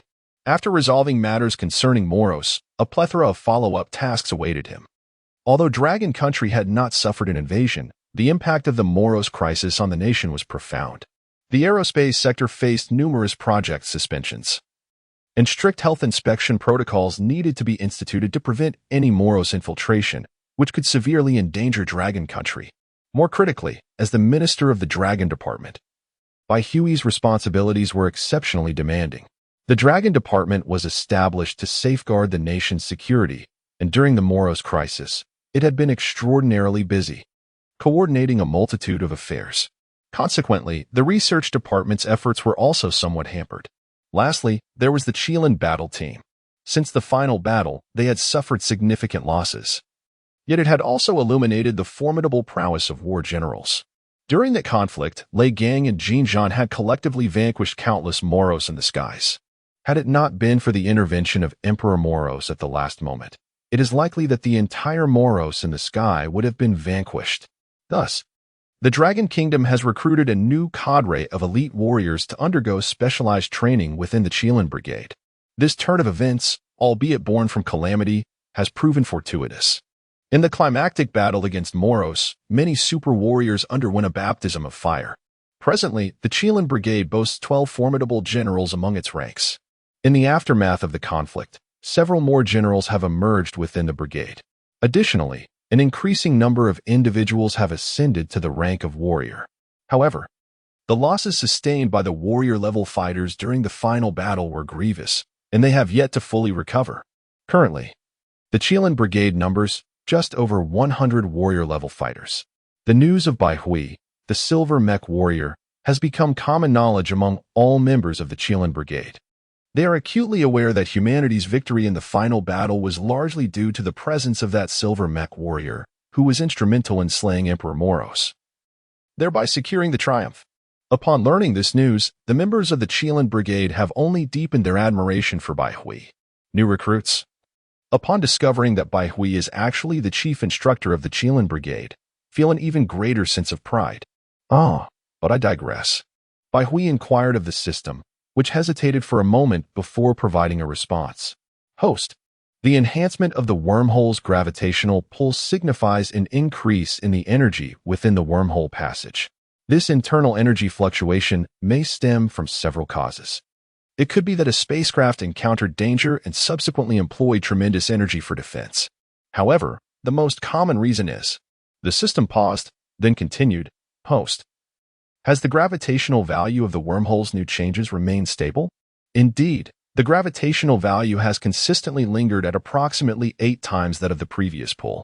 Then it is certain, this indicates that the spacecraft within the wormhole has suddenly accelerated. What? Bai Hui exclaimed, for this was news of the gravest nature. The system sighed, acknowledging the harsh reality, yet posited that there was at least a 95% probability that the spacecraft within the wormhole had accelerated, thus causing the sudden increase in energy and the heightened gravitational fluctuations. How much time remains for Earth? The system paused for a mere 0.1 seconds before delivering its answer. According to my calculations, humanity has approximately 3 years left. 3 years. Bai Hui fell into a contemplative silence. The scientists surrounding him noticed the sudden pallor on his face, their hearts sinking with apprehension. What has transpired? Minister Bai, do you have any conclusions? Bai Hui collected his thoughts and steadied himself. After organizing his words, he addressed the assembly. Esteemed colleagues, I propose a hypothesis.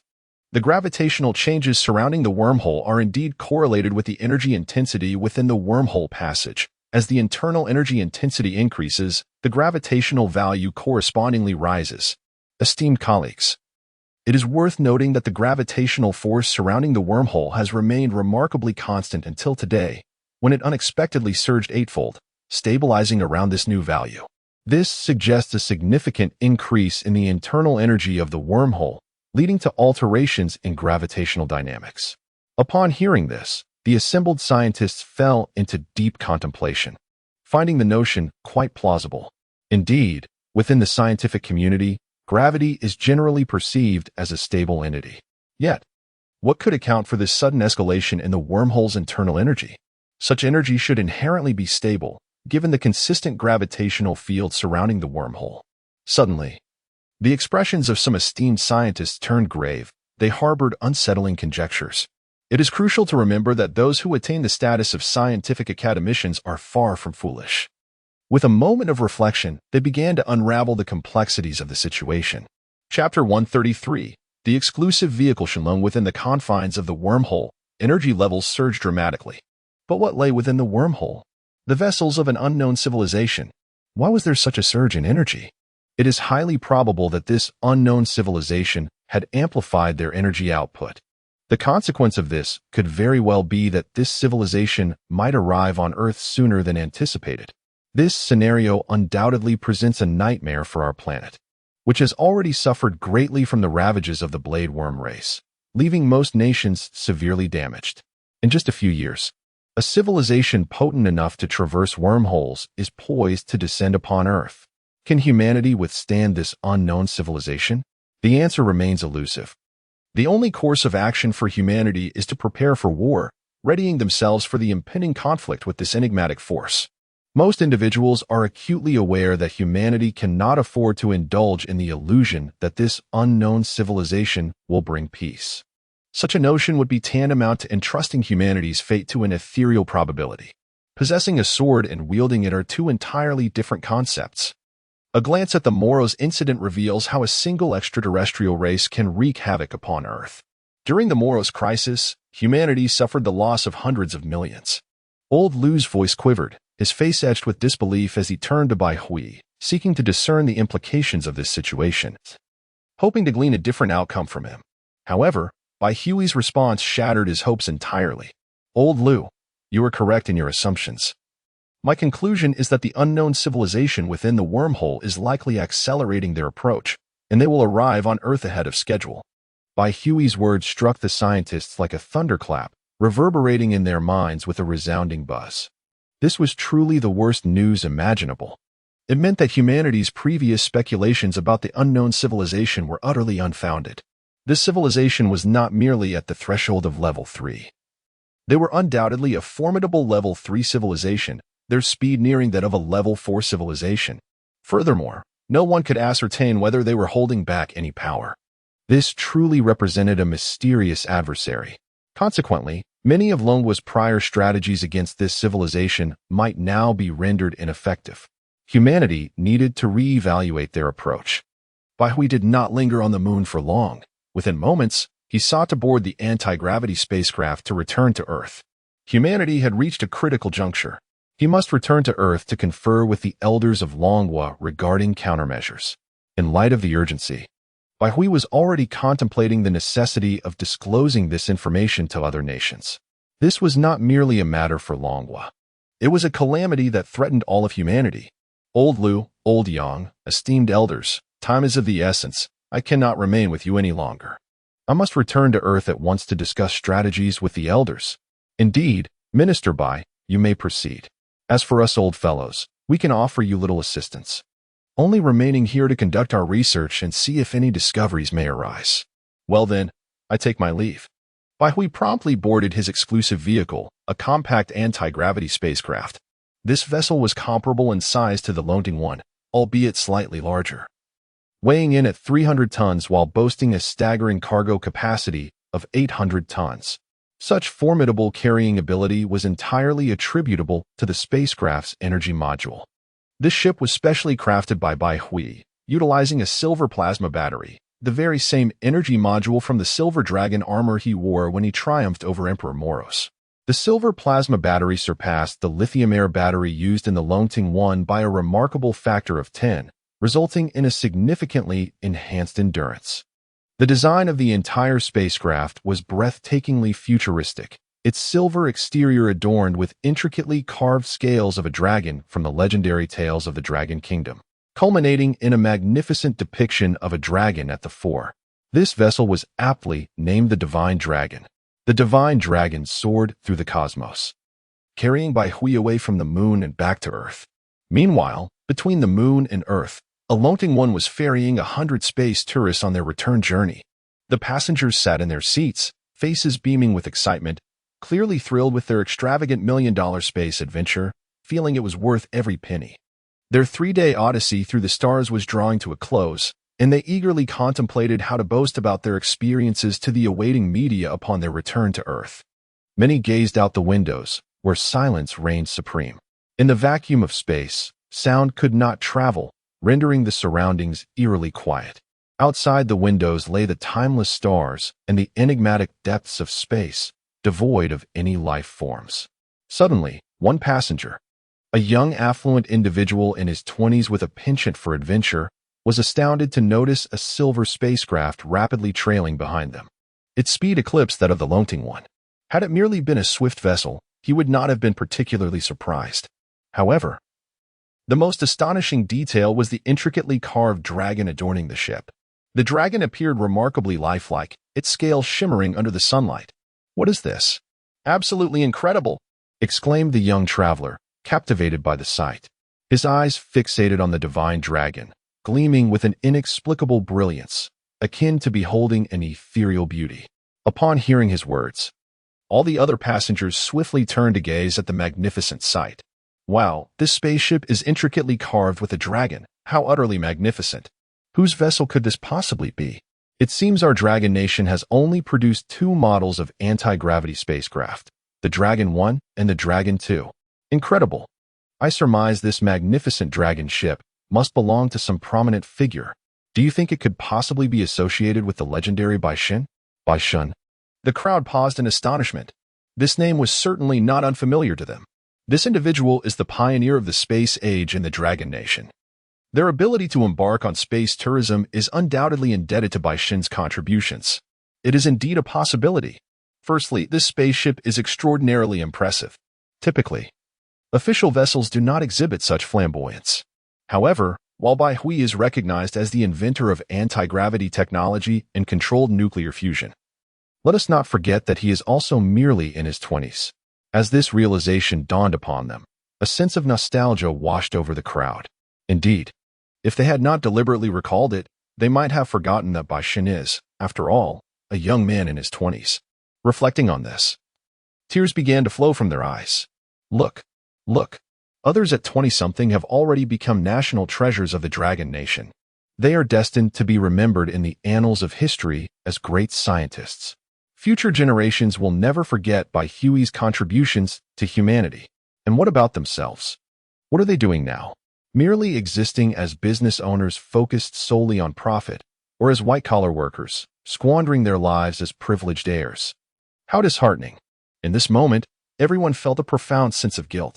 They had squandered so much of their youth, yet to this day, they have achieved nothing. Chapter 134. Disclosing wormhole information. Uniting the globe against the divine dragon. The speed of the divine dragon far surpassed that of the Longting Eye, allowing it to overtake the latter in mere moments. At this juncture, the space travelers were afforded a clearer view of the divine dragon's magnificent form. Many among them produced their valuable cameras to capture its image. These travelers, each affluent in their own right, wielded exceptionally advanced photographic equipment. The cameras rendered the divine dragon's features with remarkable clarity, showcasing its formidable horns and glimmering scales, all indicative of its extraordinary nature. Before long, someone uploaded a photograph of the divine dragon to Weibo. To everyone's astonishment, within a mere 5 minutes, the post went viral. Countless netizens flocked to it, sharing, commenting, and following. Wow, what is this? Is this the divine dragon? It looks so impressive. From the angle of the shot, it seems to be in space. Could the poster be an official from the Dragon Nation? This divine dragon spacecraft is truly magnificent. I even thought it might be an alien craft. In my lifetime, I wish to see it. Alas, yet another dream that may never come to fruition. In the vastness of space, the divine dragon made its return to Earth from the moon in just 6 hours, a speed that could only be described as extraordinary. Subsequently, Bai Hui did not linger at the space base, but headed directly back to Xinjiang, Dragon Nation. Upon entering Xinjiang, several elders were present. Bai Hui had already informed them via the internet about the significant increase in the wormhole's gravitational pull. Thus, the elders had gathered in Xinjiang, Shanghai to deliberate on a strategy. Xiao Hui, one elder inquired. You suggested that the increased gravitational pull of the wormhole is due to a surge in energy within it, potentially accelerated by an unknown civilization heading towards Earth. How confident are you in this hypothesis? With a sigh, Bai Hui replied, Elder, I am 90% certain. If the wormhole's gravitational pull were to fluctuate continuously, it would indicate other circumstances. However, since its gravitational force has stabilized at a certain level, it suggests that the energy within the wormhole is highly stable. An accelerating spacecraft from an unknown civilization would also contribute to this stability, which is the most plausible scenario. The elder pondered for a moment before asking, Is it possible for us to enter the wormhole through the one located on the moon to assess the situation within? Bai Hui sighed once more, responding, Elder, the immense gravitational force of the wormhole would utterly tear our spacecraft apart. We cannot enter it. What then shall we do? The elder pressed. Bai Hui continued, Esteemed elders, I have been contemplating this issue. I believe we should disclose this information to other nations, as they too are part of Earth and have the right to be informed. The elder's expression shifted dramatically. Disclosing information about the wormhole civilization? This truly was alarming news. If such information were to be made public, it could lead to a potential leak. After all, not every nation is like the Dragon Kingdom. To disclose to other countries that any misstep in this process could incite global panic. At that moment, humanity has barely recovered from the devastation wrought by Moros. Now, an even graver revelation looms. True extraterrestrial civilization is on the verge of reaching Earth. Humanity may very well plunge into despair as a result. This is a highly plausible scenario. The suffering endured by mankind is overwhelming. Everyone has borne too much. Should we reach a breaking point, the repercussions could be dire. Thus, the decision to share this information with other nations warrants careful deliberation. Bai Hui discerned the elders' concerns. He spoke, Esteemed elders, I understand your apprehension that this news may leak. Once the public becomes aware, panic will undoubtedly ensue. However, consider this. The acceleration of extraterrestrial civilization suggests they may arrive on Earth within 3 years, or even sooner. At that juncture, we would face catastrophic disaster. Therefore, in this critical moment, we must unite all our forces, even if it merely enhances humanity's slim chance of victory. Moreover, we need not disclose this to all nations, but rather only to the powerful few, establishing agreements to prevent any information from leaking. The elders pondered the pros and cons ultimately. They resolved to inform the 12 major nations, including the Lighthouse Nation, Polar Bear Nation, and the Sun Never Sets Nation, about the lunar wormhole. Soon, a conference among the great powers was convened. This meeting, conducted online, was fortified with layers of encryption and monitored in real time by the artificial intelligence, Xiaohe, ensuring absolute security. After all, this meeting held paramount importance. The contents of the conference must remain confidential. Otherwise, humanity would be plunged into despair. What could be amiss? Why would the Dragon Kingdom take the initiative to convene a meeting of nations? Surely something significant has transpired? Could it be that Moros has caused trouble once more? The leaders of various nations were left to speculate wildly, with some even fearing that Moros had stirred up yet another catastrophe. The recent war had indeed instilled great fear in them. Had it not been for the Dragon Kingdom's miraculous resurgence that vanquished Emperor Moros, they might have already been ensnared in a far greater crisis. After a while, all the invited leaders of the major powers were present. This included representatives from the Dragon Kingdom, Lighthouse Nation, Polar Bear Nation, Sun Never Sets Nation, India, Sakura Nation, Kimchi Nation, France, Wool Nation, Kangaroo Nation, Canada, and Southwest Nation, the 12 strongest nations in the contemporary world. The Grand Elder surveyed the assembly before solemnly addressing them. Esteemed guests, the reason for gathering you all here today is to convey a matter of utmost importance. Over a year ago, our nation, manhwa, launched the lunar probe out of the moon. Equipped with a gravity detector that detected intense gravitational fluctuations in the Von K-RMN crater on the far side of the moon. After meticulous research by our scientists and investigations by Mr. Bai Hui, the inventor of our anti-gravity technology, we reached a unanimous conclusion. This is a spatial wormhole.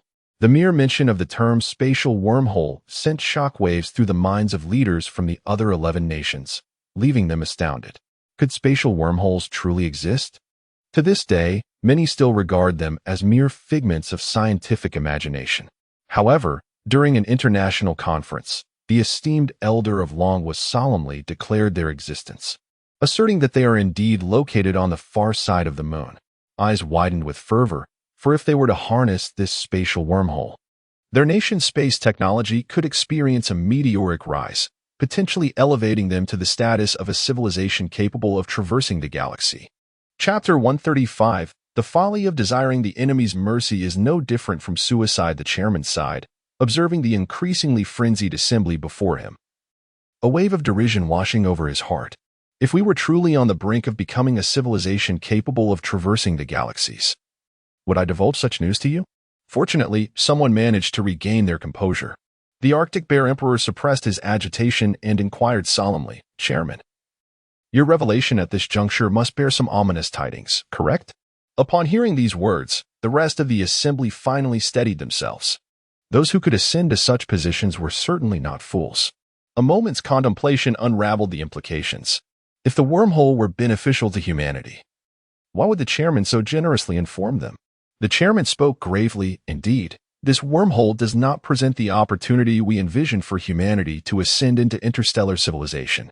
On the contrary, it heralds a cataclysmic threat to our very existence, one that surpasses even the horrors wrought by Moros. What? A threat of extinction? More terrifying than Moros? The mere mention of Moros sent shivers through the hearts of all present. The terror instilled by Moros was profound. Since its emergence, the toll on Earth had been incalculable. Preliminary estimates by the Human Alliance suggested that the death toll would not be less than 500 million. What does that signify? The Dragon Nation, with a population of merely 1.5 billion, and the Lighthouse Nation, with only 300 million, faced staggering losses, nearly 2 populations of the Lighthouse Nation extinguished in this calamity. Now, a far graver crisis loomed on the horizon. Chairman, please elucidate. The chairman sighed once more. Let me begin from the start. When the wormhole was first discovered, our scientists quickly recognized its emergence as a harbinger of disaster for humanity. It signifies the presence of a formidable civilization, at least of level 3 or higher. on the other side, poised to breach the wormhole and traverse into the solar system. A powerful, unknown civilization could hardly bring peace. The law of the jungle reigns supreme in this universe. Thus, our Dragon Nation established the Dragon Department, intent on rapidly advancing our technological prowess in anticipation of this unknown civilization's arrival.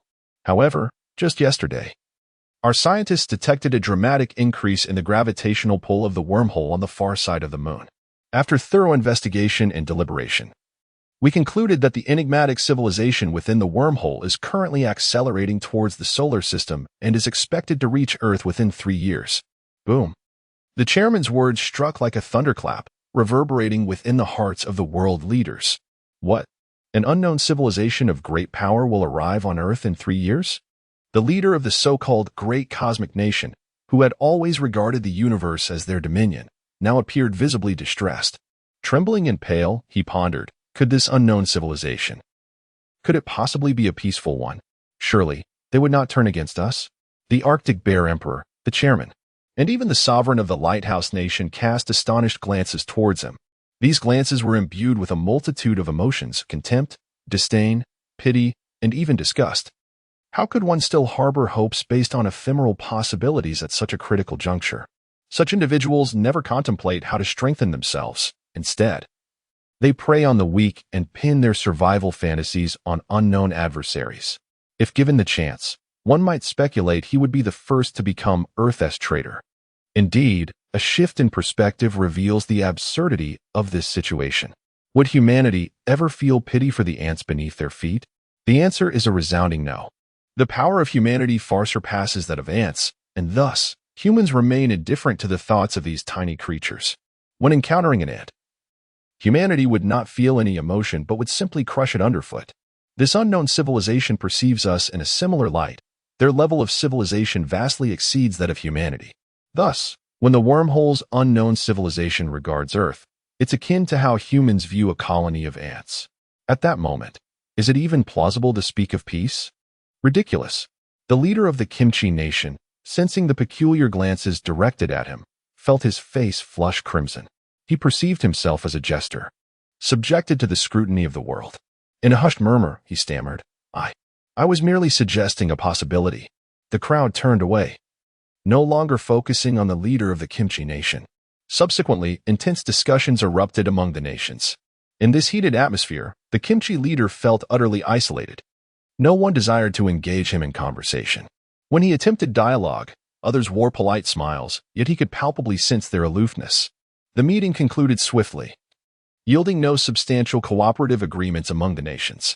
The magnitude of the event was simply too great. Leaders needed to confer with their advisors and upper echelons to devise strategies. This was not a matter that could be resolved in a mere meeting. Nonetheless, under the aegis of the Dragon Nation, the 12 countries reached a preliminary consensus. Firstly, the information must remain strictly confidential, with no nation permitted to divulge it. Should the populace become aware, panic would ensue globally. Any nation that breaches this confidentiality would face dire consequences, as others would unite against them. Moreover, they might even be permitted to employ force. This is undoubtedly the most stringent secrecy agreement in human history. Furthermore, the nations agreed to share foundational technologies and engage in international collaboration. The time had come for each nation to prepare its bargaining chips. In 7 days, the 12-nation conference would reconvene. The situation was urgent. Humanity had little time left. Therefore, the forthcoming meeting would be pivotal in determining the final framework for international cooperation. After the chairman stepped down, an urgent meeting was convened with the senior officials of manhwa. Most of these high-ranking individuals were already aware of the impending lunar wormhole crisis, while only a select few remained uninformed due to the isolated nature of their roles. This meeting was crucial for determining the future development strategy of manhwa. The original plan involved Bai Hui leading the entire Longbu, intending to materialize the technological concepts within his mind to enhance the nation's technological prowess and facilitate a leap in the overall level of technological civilization. However, time was of the essence. In 3 years, the unknown civilization from the wormhole would arrive on Earth. Consequently, to expedite progress, less critical technologies, particularly those pertaining to civilian life, would be put on hold. Henceforth, manhwa would prioritize high-tech military development, striving to elevate human military capabilities to the standards of a Type 2 or even Type 3 civilization. Chapter 136, confirming the wormhole situation on the far side of the moon. In essence, the Dragon Kingdom will focus its entirety on military might for the next 3 years.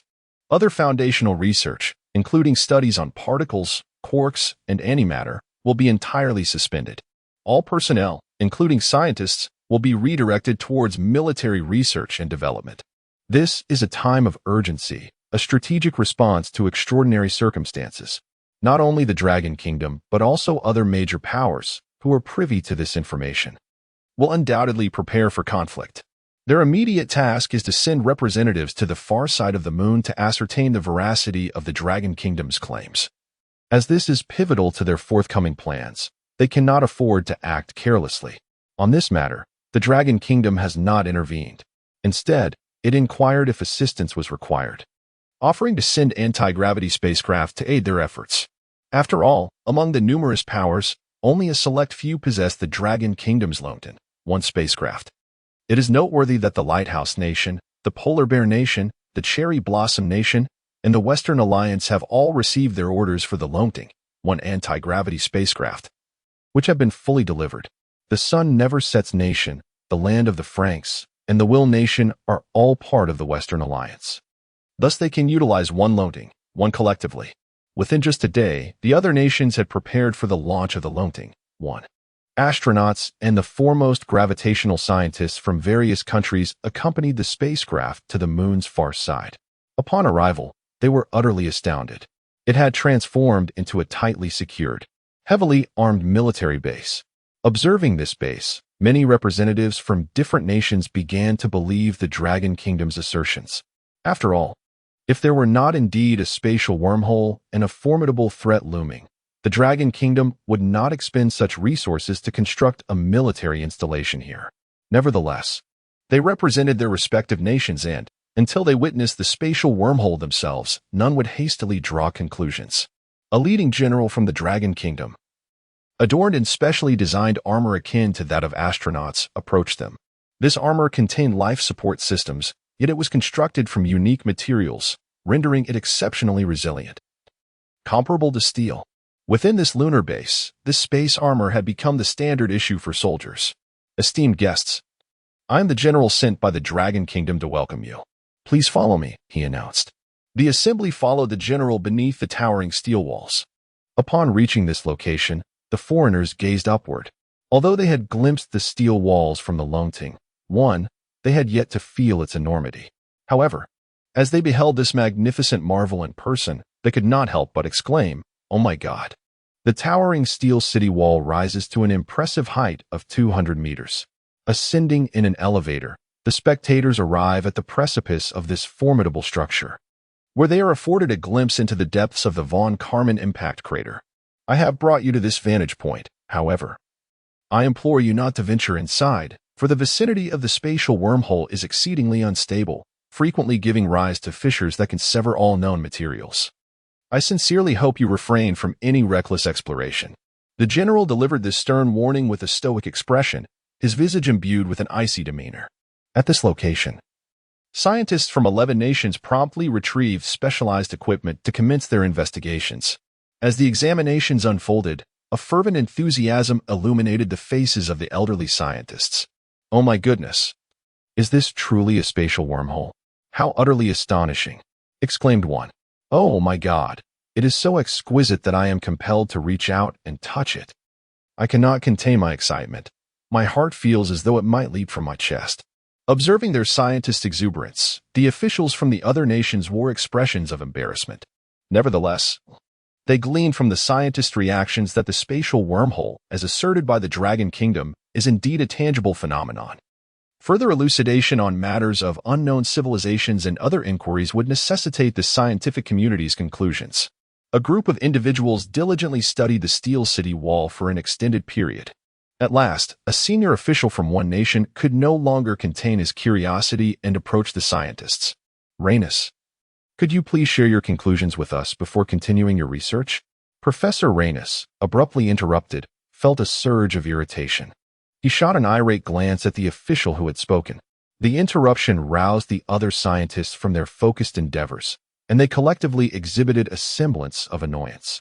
Yet, aware of the urgency of the situation, Professor Reynos, albeit with a hint of exasperation, replied, "There is no need to investigate further. The Dragon Kingdom's assertions are indeed factual. We have confirmed the presence of a spatial wormhole here, with a formidable gravitational force. After deliberation, we surmise that this wormhole is not a natural occurrence, suggesting the existence of an unknown civilization at its other end that has activated the wormhole." Upon hearing these words, the scientists from various nations nodded in agreement with Professor Reynos.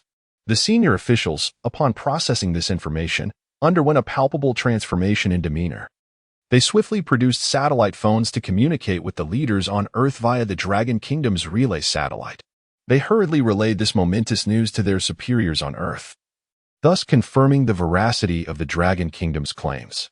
A spatial wormhole had indeed manifested on the moon, and soon an unknown civilization would descend upon Earth, heralding a potential cataclysmic fate for humanity. Consequently, nations convened urgent national conferences to deliberate on what actions to take in the coming years. Faced with the prospect of an unknown civilization, particularly one at least at a level 3 status, a profound sense of despair enveloped the hearts of all. The strength of their earthly civilization felt woefully inadequate. Even their most formidable weapons, nuclear bombs, might merely be regarded as firecrackers in the face of such advanced civilizations. Furthermore, the nuclear arsenal currently possessed by Earth relies on intercontinental missiles for delivery, missiles that lack even the capability to reach outer space. What justification could there be for striking a level 3 civilization? Presently, the only glimmer of hope lies with the Dragon Nation. Although many are reluctant to concede this reality, it is evident that the Dragon Nation has significantly outstripped their own countries in every conceivable regard. In every aspect, the Dragon Nation stands as the preeminent power on Earth. Chapter 137, Proposing Advanced Nuclear Fusion Technology. Following the conclusion of the Shanghai Conference, the trajectory for future development has been firmly established. Bai Hui, serving as the Minister of the Dragon Department, is now tasked with confronting the imminent threat posed by unknown civilizations through wormholes. Upon returning to the Dragon Department, he promptly convened a conference of scientists, with all esteemed academicians and researchers from the Dragon Nation in attendance, to deliberate on the forthcoming research initiatives of the scientific division. With the directions set, the specifics of the plan became readily determinable. At the heart of this initiative lies the imperative to develop a weapon of unparalleled strength, one capable of inflicting catastrophic damage upon these unknown civilizations. A weapon that, if unable to breach even the surface of extraterrestrial beings, leaves humanity with no glimmer of hope for survival. Indeed, nuclear weapons can inflict harm on unknown entities. Given that the epicenter of a nuclear explosion reaches temperatures exceeding 100 million degrees Celsius, in the face of such lethal heat, no form of life can endure. However, the foremost challenge lies in the difficulty of accurately targeting extraterrestrial civilizations with nuclear arms. Furthermore, it is highly plausible that these civilizations possess shielding technologies, akin to the anti-gravity shields that the Dragon Nation has already developed. For a Type 3 civilization, such protective measures are hardly remarkable. Consequently, it is likely that the explosive force of nuclear weapons could be mitigated by their shields. Thus, the pursuit of more potent weaponry is of utmost necessity. Various research avenues beckon exploration, including laser weapons, antimatter bombs, planet-destroying cannons, and pulse cannons, among others. Yet, from the perspective of current human technology, the feasibility of antimatter bombs appears rather tenuous. Humanity's understanding of antimatter remains rudimentary, despite its formidable destructive potential. The challenge lies in the fact that, upon its creation, antimatter would be annihilated almost instantaneously, rendering it impossible to maintain. Moreover, the complexity of manufacturing antimatter is exceedingly high, making it an improbable endeavor with present-day technology. Laser weaponry, on the other hand, represents humanity's most viable option at this juncture. The technology surrounding laser weapons has matured significantly, however. The challenge remains in ensuring energy concentration during long-range engagements. Beyond effective ranges, laser energy tends to disperse, diminishing its capacity to inflict substantial harm on targets. Thus, considerable advancements are still required in laser technology. Additionally, planet-destroying cannons harness powerful energy particle beams to deliver lethal damage to celestial bodies. The sheer potency of such weapons is vividly illustrated in numerous science fiction narratives, showcasing their capability to obliterate entire planets. This suggests that they could indeed prove effective against extraterrestrial civilizations, albeit the significant challenge of generating the immense energy required for their construction. In essence, planet-destroying cannons and high-energy laser weapons share a commonality in employing formidable energy to project destructive beams towards their targets. Furthermore, pulse cannons utilize potent electromagnetic pulses to inflict catastrophic damage upon adversaries' electronic systems. The efficacy of such a weapon remains uncertain, after all. No one comprehends the technological advancements of extraterrestrial civilizations, and humanity currently possesses not a shred of understanding. Consequently, energy weapons have emerged as the primary focus of research for the future of the Dragon Kingdom. However, the complexity of this undertaking is formidable, and whether it can be successfully realized is still an open question. Seated in his chair, Baihui furrowed his brow in deep contemplation. After a brief moment, an idea struck him. "Everyone, please pause. I have a thought." Instantly, all eyes turned towards him. Baihui spoke with conviction. "First and foremost, our objective is to develop a weapon more potent than a nuclear bomb. The most powerful nuclear weapon currently at our disposal is the hydrogen fusion bomb, which derives its energy from the fusion of deuterium and tritium. If we were to explore the possibility of creating a heavy nuclear fusion bomb, utilizing larger atomic nuclei for fusion, the energy yield would be exponentially greater." "What? A heavy nuclear fusion bomb?" The assembly fell silent, taken aback by Baihui's audacious proposal. Indeed, theoretically, if hydrogen can undergo fusion, then it stands to reason that other elements might also be capable of fusion. In a certain film, heavy nuclear fusion was employed to construct 10,000 planetary engines on Earth, propelling the planet away from the solar system. The raw material for these engines was mere stone, which, through heavy nuclear fusion technology, was transformed into energy by burning rocks. Thus, should humanity succeed in harnessing heavy nuclear fusion for bomb making, the resultant power would undoubtedly be astonishing. Yet, this notion borders on the fantastical. As of now, humanity has yet to discover any heavy nuclear elements capable of fusion beyond the isotopes of hydrogen. Baihui continued. The crux of this technological challenge lies in identifying the elements suitable for heavy nuclear fusion and determining the conditions required for their reactions. The conditions for hydrogen fusion necessitate that hydrogen nuclei attain sufficient energy at temperatures reaching 100 million degrees Celsius to overcome the repulsive forces between them, thus enabling successful fusion. During this process, in accordance with the law of energy conservation, a portion of mass is converted into energy and released. This encapsulates the principles of hydrogen fusion technology. Conversely, with heavy nuclear fusion, the atomic nuclei are significantly larger, and the repulsive forces between them are immensely powerful. Therefore, the conditions for heavy nuclear elements to engage in fusion must be extraordinary, potentially requiring temperatures of 10 billion degrees Celsius or even higher. This technology requires meticulous validation and experimentation by scientists. Subsequently, the assembly deliberated various weaponry projects, among which the Silver Dragon armor, conceived by Baihui, emerged as an exceptionally formidable strategic weapon. It possesses remarkable combat capabilities, yet is unwearable by ordinary individuals due to its stringent physical requirements. Only the elite warriors of the Qilin battle team are deemed worthy to don it, and ideally, only those of the battle general rank can fully harness the power of the Silver Dragon armor. Even those of warrior rank would find it a considerable challenge to utilize it effectively. The third-tier warriors, adorned in the Silver Dragon armor, can merely manage to walk. Thus, the Dragon Kingdom has established a regulation. Only those of second-tier warriors and above are permitted to don the Silver Dragon armor. In the future, the Dragon Kingdom aims to ensure that all formidable warriors of second tier and above are equipped with a set of Silver Dragon armor. Currently, the military is diligently addressing the issue of mass production of the Silver Dragon armor. However, the most significant challenge lies in its energy module. This energy module relies on the silver plasma battery, which is exceptionally difficult to produce. At present, all silver plasma batteries in the Dragon Kingdom are manufactured exclusively within laboratories. Yet, as a battery with immense energy capacity, the future demand for the silver plasma battery is expected to be extraordinarily high.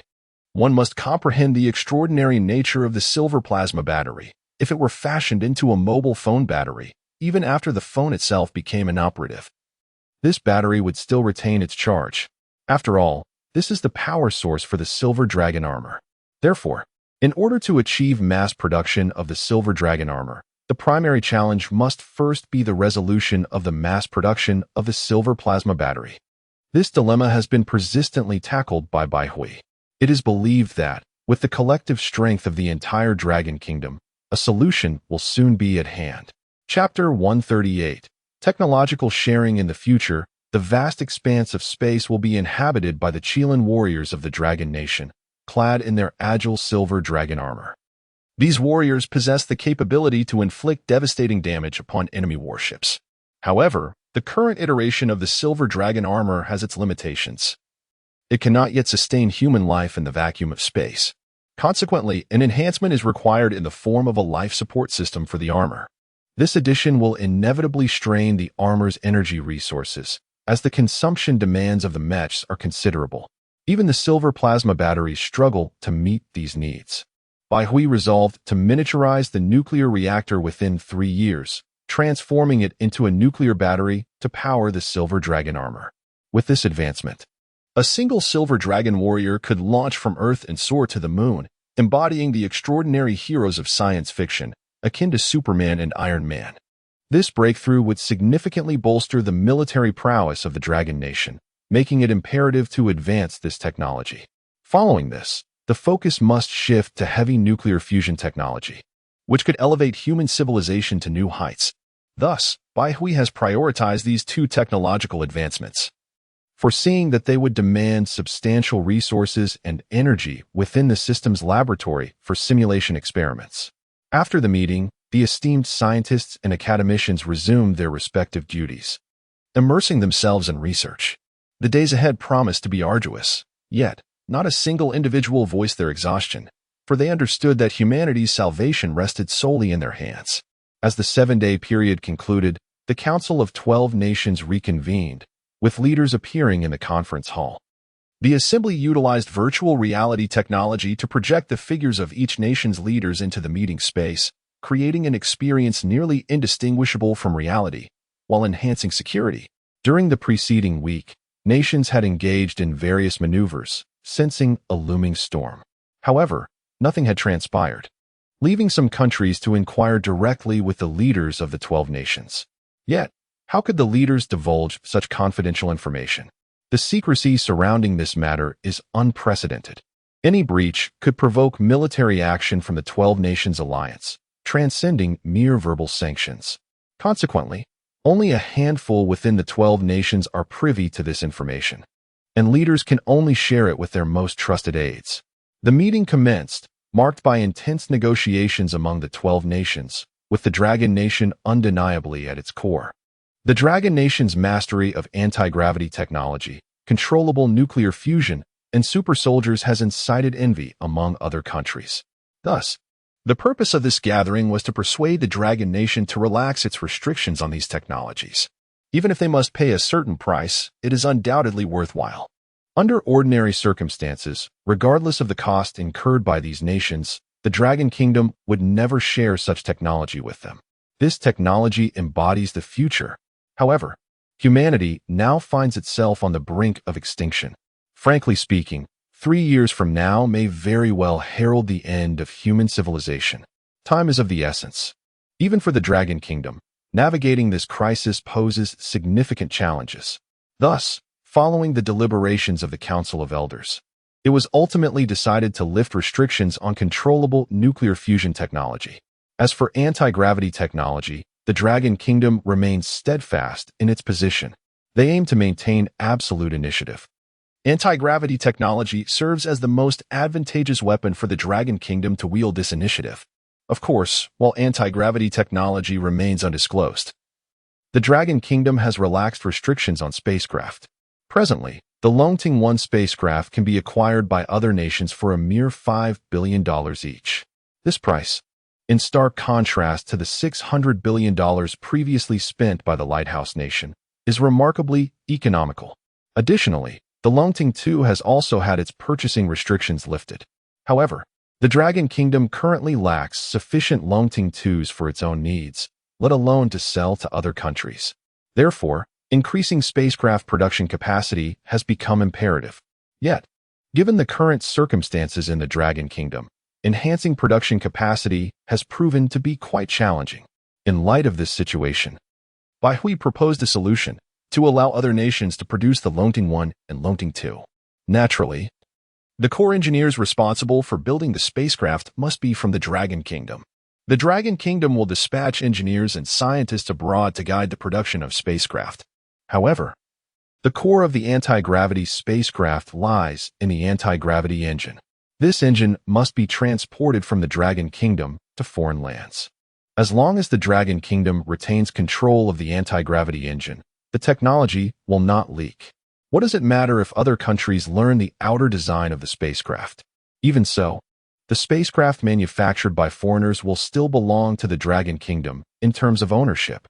This underscores the significance of technology. Now, foreigners are finally about to experience the predicament that the Dragon Kingdom faced years ago. 2 to 3 decades prior, the Dragon Kingdom was woefully behind. When machinery purchased from abroad malfunctioned, it was necessary to incur substantial costs to summon engineers from overseas for repairs. Moreover, even if one was willing to pay, there was no guarantee of immediate service. Delays of a year or more were common. As for controllable nuclear fusion technology, this is an energy technology, though extremely valuable. The Dragon Kingdom has chosen to share it. The cost of this sharing is that all technologies from other nations must also be shared with the Dragon Kingdom. While the Dragon Kingdom has caught up in most fields, there are still certain aspects that require time and the accumulation of experience.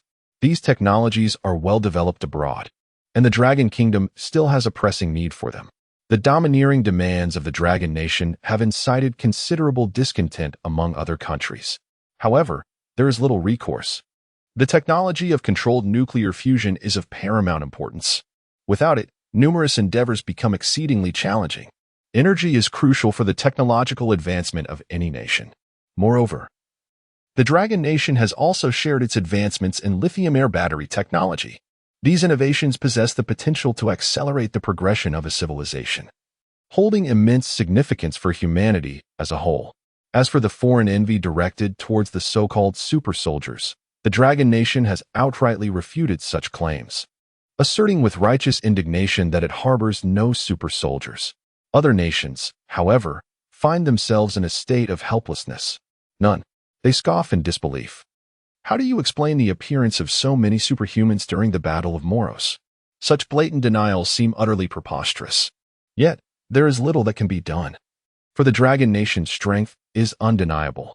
They must endure. In truth, the Dragon Nation has approached this matter with careful consideration. The cultivation of a super soldier is a time-intensive endeavor. 3 years is far too brief. Even if the secrets of super soldier creation were divulged to other nations, they would struggle to produce any formidable super soldiers, far inferior to those developed within the Dragon Nation itself. Chapter 139, Solving the Challenges of Space Mining. The Conference of the 12 Nations has concluded. Following its end, the leaders of the 12 countries convened a press conference to announce the establishment of the 12 Nations Alliance. This coalition pledges mutual assistance and technological sharing among its members, striving collectively for the advancement and progress of human civilization. The announcement sent shockwaves across the globe. Who would have imagined that these 12 nations would silently form an alliance? It is remarkable that the most powerful countries on Earth have united. The most significant aspect is the commitment to share technology. Among them is the Dragon Nation, which implies that its anti-gravity and controllable nuclear fusion technologies will be accessible to all 12 nations. This revelation has left other countries envious. They could never have dreamed that the Dragon Nation would share such state-level technologies. Consequently, numerous nations began to make calls, reaching out to familiar leaders within the 12 nations. hoping to join this alliance at any cost. For them, the potential benefits are worth any sacrifice. However, despite their fervent efforts, no agreements were reached. Meanwhile, the citizens of the 12 nations were stirred with excitement. Particularly, the people from the Beacon Nation were ecstatic upon learning this news, joyfully celebrating the formation of the alliance. They anticipated gaining access to numerous technologies from the Dragon Nation. Many were eager to experience the Dragon Nation's advanced artificial intelligence, which they had longed to try but had been unable to due to the nation's closed-off status.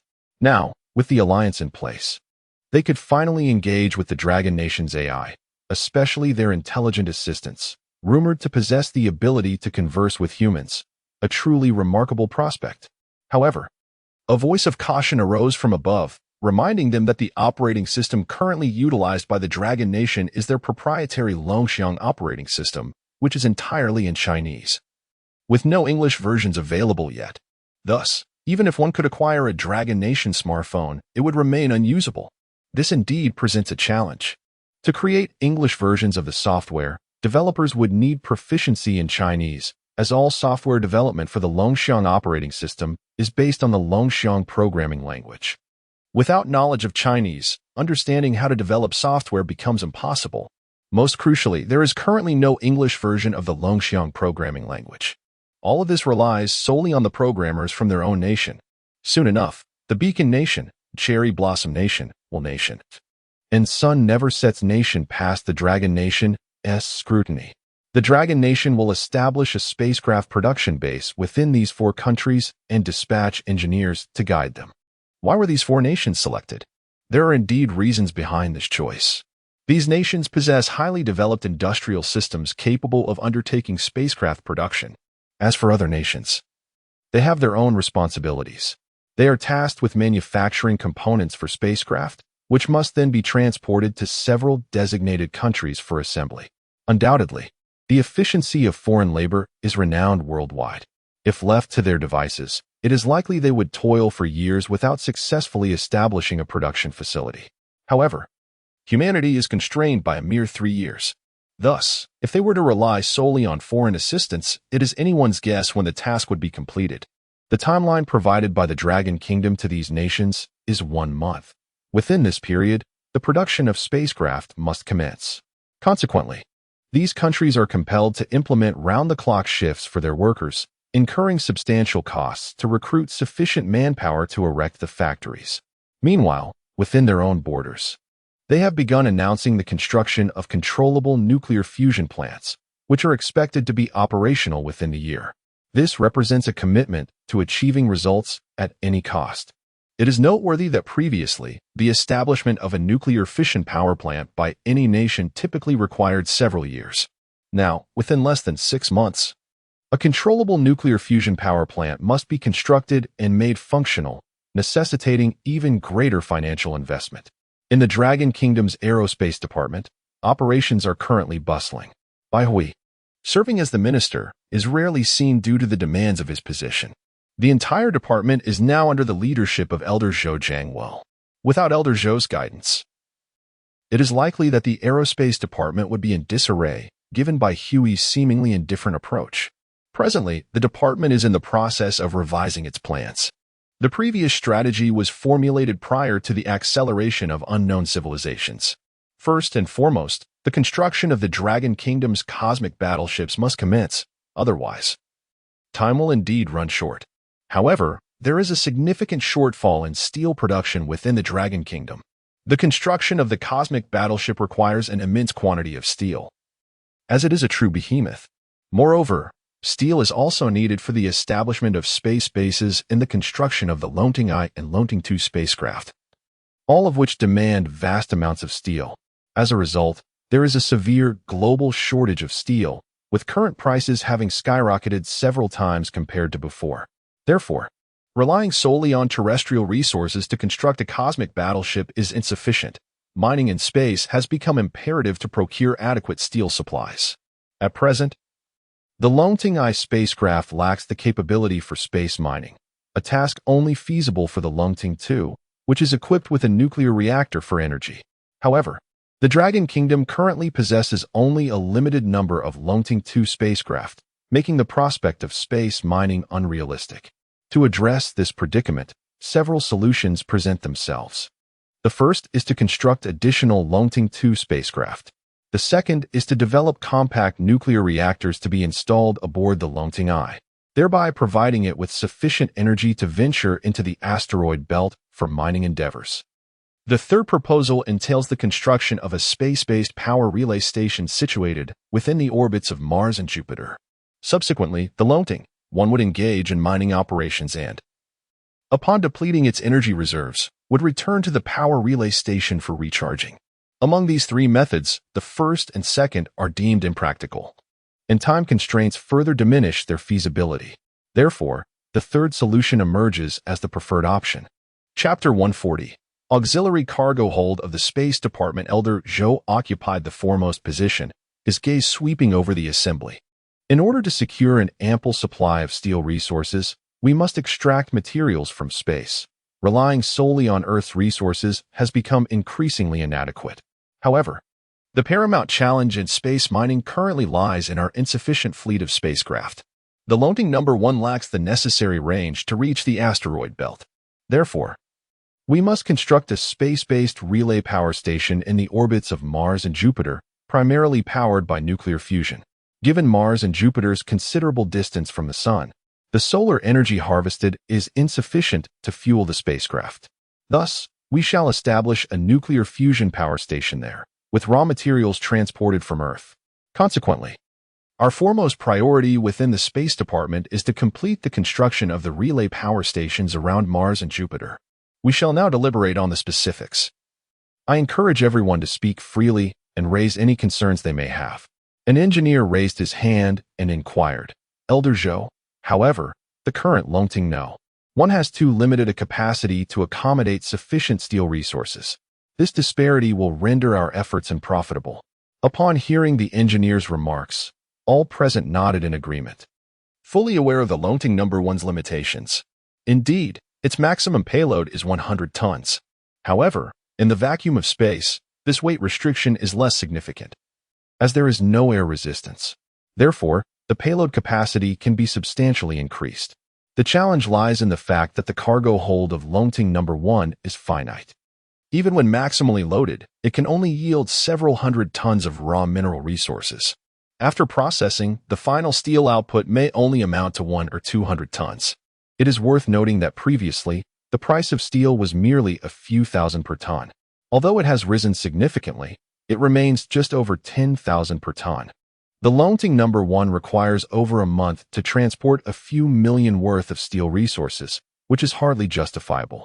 It is likely that no private merchants would be inclined to engage in this venture.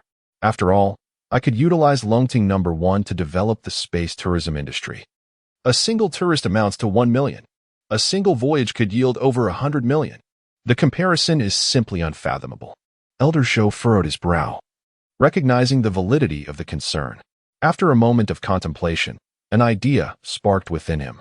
What if we were to attach an external cargo hold to Longting No. 1?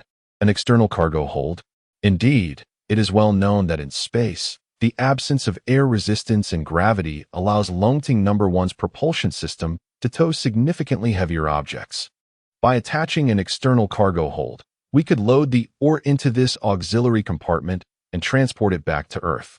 Upon hearing this proposal, the assembly erupted in approval, and a group of academicians immediately began discussing the dimensions and structural specifics of the cargo hold, as well as the method of attachment to Longting No. 1. After a day and night of deliberation among the academicians, the initial blueprint for the external cargo hold was finally completed. Once the design was ready, the team promptly approached a factory for assistance in its fabrication. The structure of the cargo hold is fundamentally straightforward, with the most intricate aspect being its interface with the Longting 1 spacecraft. This connection must be exceptionally robust, otherwise, during deceleration, the cargo hold risks being flung away. The primary purpose of the cargo hold is to accommodate ores. Although gravity is absent in space, the design of the cargo hold cannot be excessively large. If it is too heavy, the acceleration from Longting 1 will impart significant kinetic energy, making it challenging to decelerate upon return. Thus, all these factors necessitate meticulous calculations. After thorough computations, the maximum load capacity of the external cargo hold was determined to be 10,000 tons. This means that Longting, one can carry a cargo hold capable of transporting 10,000 tons of iron ore in a single trip. Once smelted, this quantity can yield several thousand tons of usable material. While it may initially seem inadequate, the assessment extends beyond mere tonnage. The asteroid belt harbors immense mineral resources, and not all of them consist solely of iron ore. Other elemental ores, which are truly valuable, also exist. If fortune smiles upon them and they locate an asteroid composed entirely of titanium, it would indeed be a significant boon. Even in the case of iron ore, it often contains traces of other rare elements, all of which hold monetary value. Currently, the most pressing need for Longwa is steel resources. Should Longting, one return with an abundance of copper or gold ores, the government would undoubtedly implement macroeconomic controls, such as reducing gold prices while elevating those of iron. To facilitate a seamless transition into the era of space mining, Longwa has announced regulations governing the practice. Firstly, all mineral resources obtained through space mining must be sold exclusively to the government, which will handle the collection, ensuring that no disruptions occur in Earth's market. The government will set prices based on demand, which may significantly differ from terrestrial values. For example, while gold prices on Earth may exceed 300 per gram, in space, they could reach over 300 per pound. Ultimately, these variations hinge on governmental requirements. Such measures are essential for securing sufficient resources to construct space cities and interstellar battleships.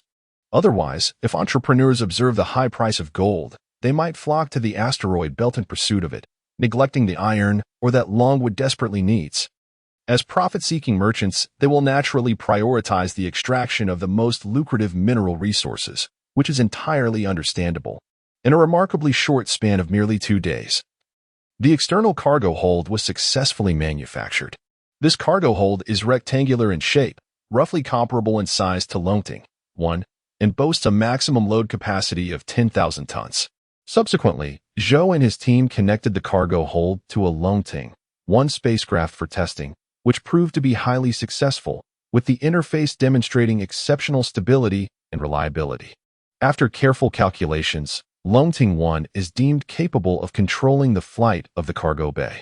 Consequently, a new production line has commenced installation, specifically designated for the manufacturing of the external cargo bays for Longting 1.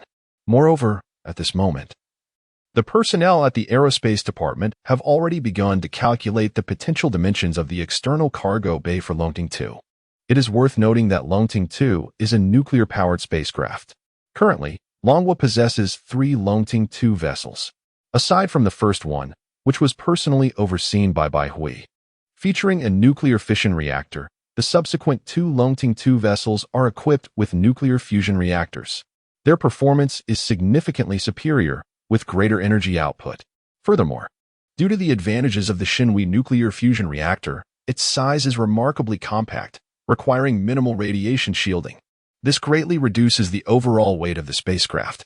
The latter 2 Longting 2 vessels weigh a mere 1,600 tons, while the first Longting 2 vessel weighs an impressive 2,400 tons. This represents a substantial weight reduction of over 800 tons, a significant enhancement in performance.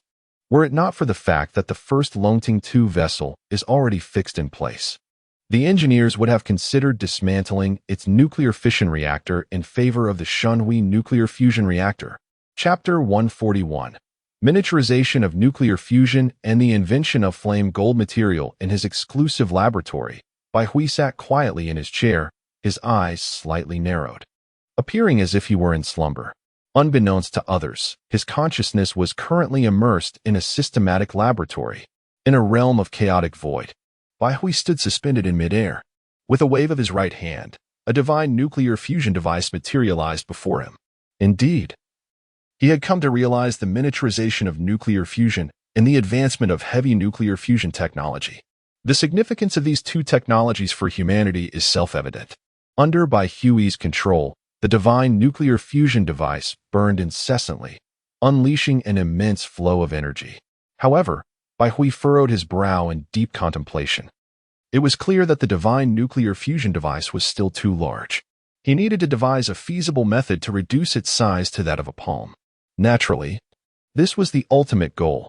For now, he aimed to scale down the device to the dimensions of a barrel. He began to ponder the principles of nuclear fusion and potential improvements. The essence of nuclear fusion lies in enabling two atomic nuclei to overcome repulsive forces and merge. Between the atomic nuclei exists a nuclear force, a short-range force, albeit significantly weaker than the Coulomb repulsion between the two nuclei. It is only when the distance between the two atomic nuclei approaches 3/10,000ths of a millimeter that the nuclear force becomes effective, surpassing the Coulomb repulsion.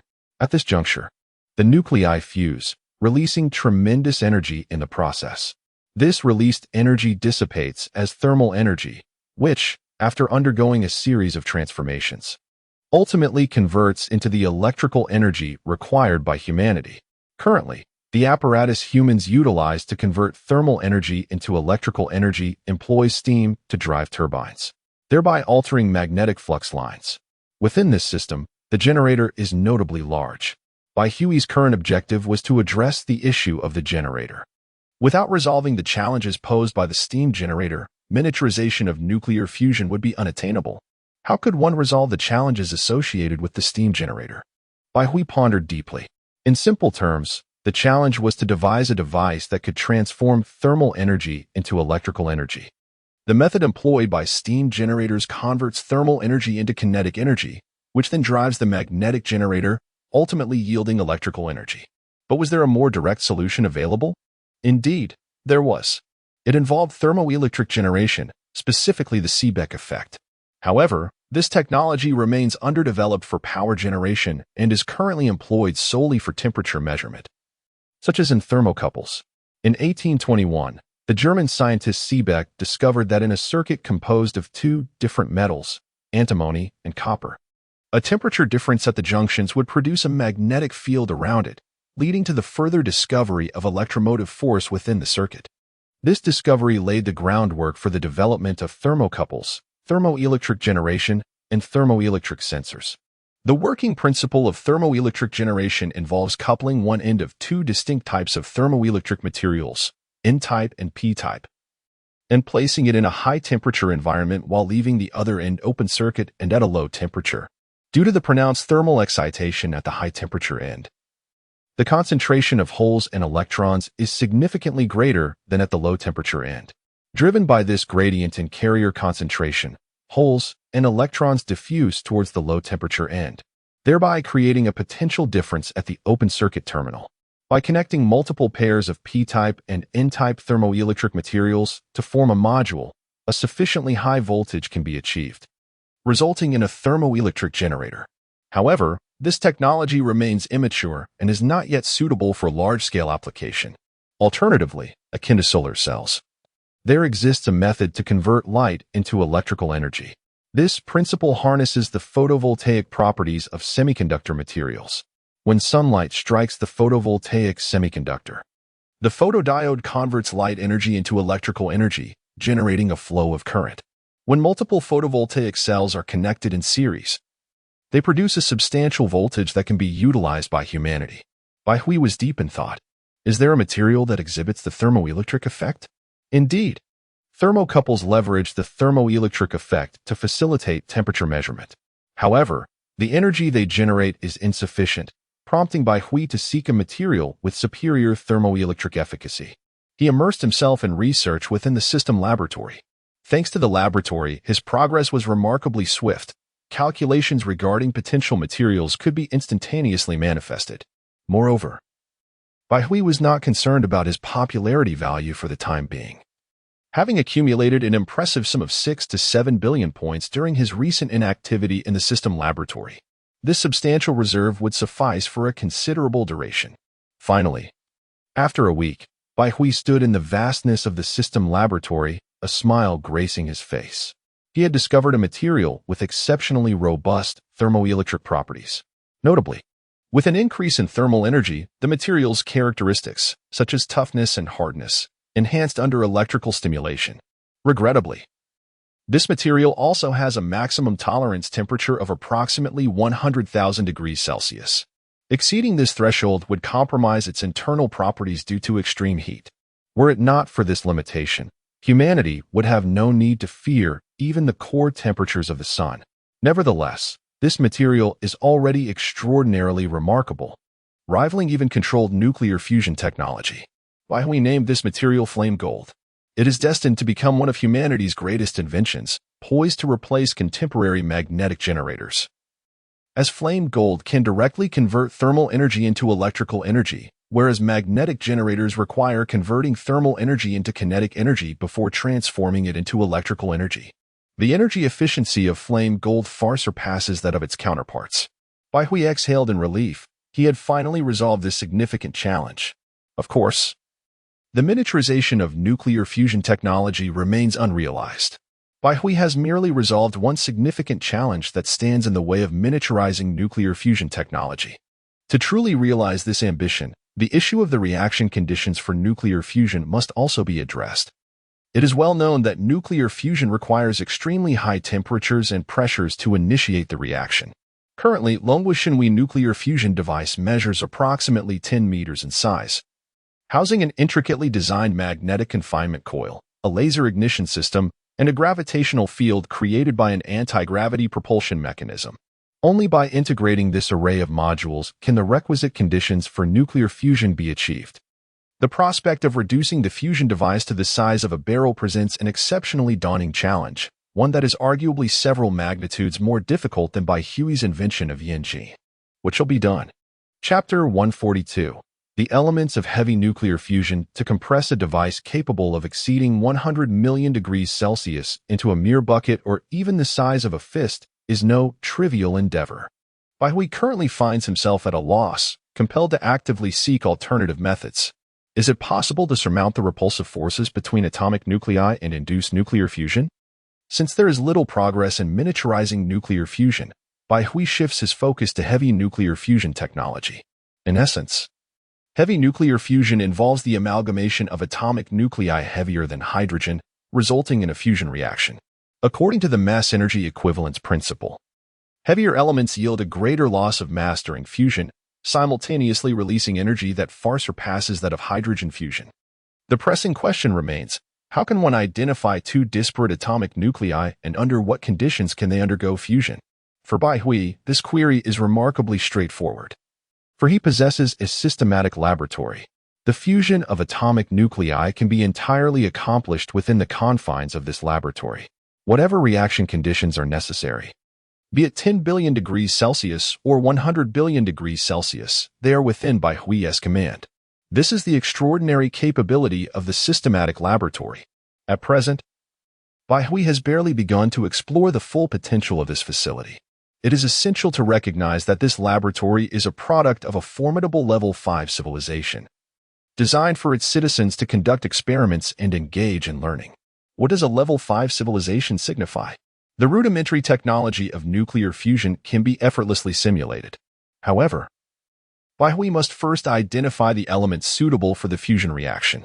These elements cannot be excessively large. Consider that a hydrogen nucleus comprises a single proton. When two hydrogen nuclei attempt fusion, their like charges repel, necessitating extreme temperatures exceeding 100 million degrees Celsius to facilitate their amalgamation. In contrast, heavy nuclei with dozens or even hundreds of protons would exhibit formidable repulsive forces, so daunting that even the most advanced human methods may fail to induce their fusion. Baihui estimates that elements ranked approximately 10th to 15th on the periodic table may be most suitable for humanity at present. Their proton counts are relatively modest, and their repulsive forces are not overwhelmingly strong. If humanity exerts its utmost effort, it may indeed be possible to synthesize these elements. However, the specific elements to be employed must be determined through experimentation. These experiments are not merely a sequential amalgamation of elements. They also involve various isotopes. Isotopes are elements with the same number of protons but differing numbers of neutrons. Why can hydrogen not undergo direct fusion?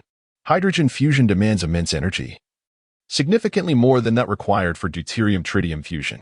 Thus, deuterium nuclei are utilized as fusion materials. Theoretically, other elements could also undergo direct fusion.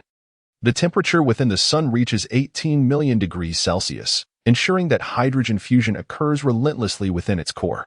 After 4 billion years, the hydrogen within the Sun will have predominantly fused into helium nuclei. At this juncture, helium fusion reactions will commence. This process will unleash immense energy, causing the Sun to expand continuously and transform into a red giant. Subsequently, once the helium is fully fused, the Sun will evolve into a white dwarf. In this pursuit, Baihui has been engaged in repetitive experiments, striving to discover a heavy nucleus element that requires minimal fusion reaction conditions. After 7 days, he finally identified an ideal element, silicon-30, an isotope of silicon.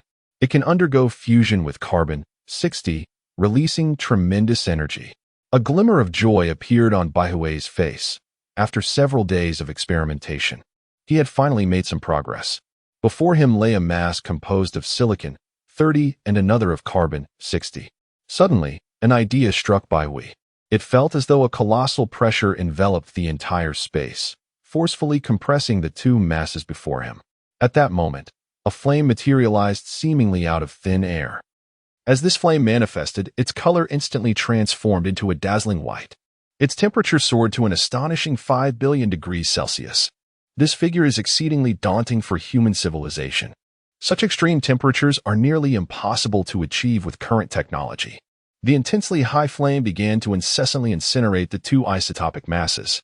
Within mere seconds, it seemed that the two masses underwent a fusion reaction. With a resounding bang, an overwhelming surge of energy erupted. Countless flames engulfed the entirety of the chaotic space. Baihui's expression shifted to one of elation. He had succeeded. A fusion reaction had indeed occurred between these two substances, releasing a ferocious amount of energy that detonated explosively. With a wave of his hand, Baihui dissipated the flames. The explosion in the space appeared as though it had never transpired. The magnitude of this explosive energy was terrifying. According to Baihui's predictions, it seemed to exceed the energy equivalent of 100 million tons. However, without a valid comparison, he was uncertain of the exact magnitude of this energy.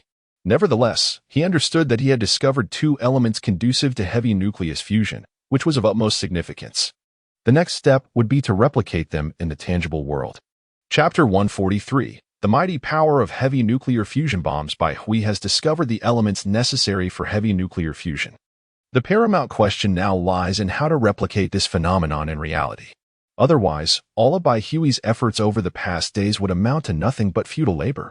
The heavy nuclear fusion reaction between silicon-30 and carbon-60 requires a staggering temperature of 5.2 billion degrees Celsius to commence. A temperature of 5.2 billion degrees. Baihui felt a tremor of uncertainty within. He began to doubt whether humanity's current technological prowess could ever achieve such extreme heat. It is essential to note that the highest temperature humanity has managed to produce thus far is 510 million degrees Celsius, achieved at the Princeton Laboratory in the United States, where a tokamak device was employed to mix deuterium and tritium plasma. However, the technology for heavy nuclear fusion necessitates a temperature tenfold greater than what has been achieved. Baihui found himself deep in contemplation, pondering the possibilities of generating such elevated temperatures. In truth, humanity does not require heavy nuclear fusion for energy generation. What is essential is the immense energy it could produce, which could then be harnessed as a weapon against extraterrestrial civilizations. Thus, heavy nuclear fusion does not need to be controlled by humanity. It merely needs to utilize the high temperature and pressure generated by nuclear explosions to initiate a fusion reaction, resulting in an even more powerful explosive wave. Yet, the question remains, what could possibly create such elevated temperatures? It must reach a critical threshold to initiate the reaction.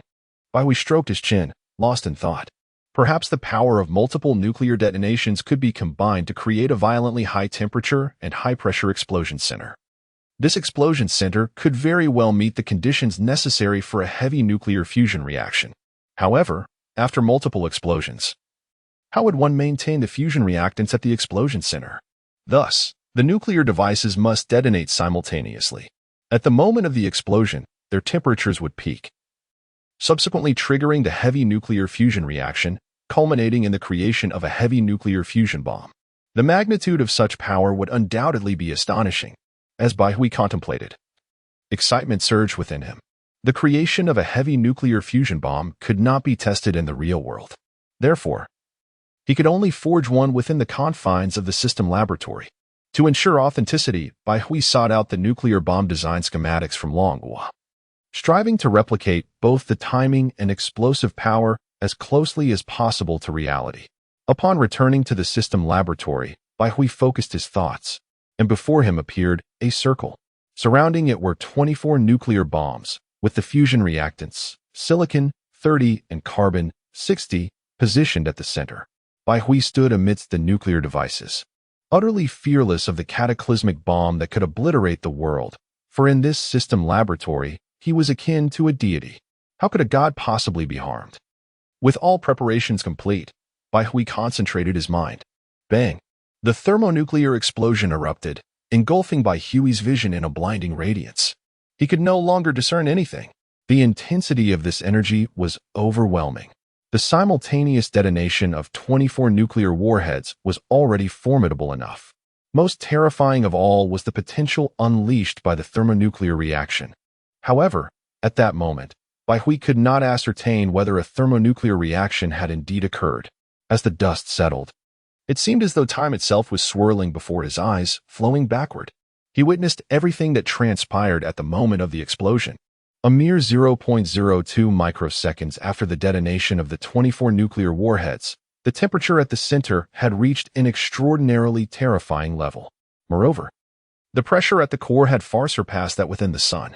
Under such immense pressure and temperature, the thermonuclear reactants at the center finally commenced their reaction. Countless atomic nuclei fused together, generating new elements in the process. This fusion released an enormous amount of energy. This energy, unable to dissipate, immediately resulted in an explosion. A more powerful explosive force was unleashed. According to Bai Hui's calculations, the yield of this nuclear bomb reached 430 million tons of TNT equivalent. It is noteworthy that the 24 nuclear warheads Bai Hui employed were each 1 million tons in yield. Combined, they amounted to a mere 24 million tons. Yet, the explosion from this bomb astonishingly generated a yield of 430 million tons. The thermonuclear bomb had succeeded.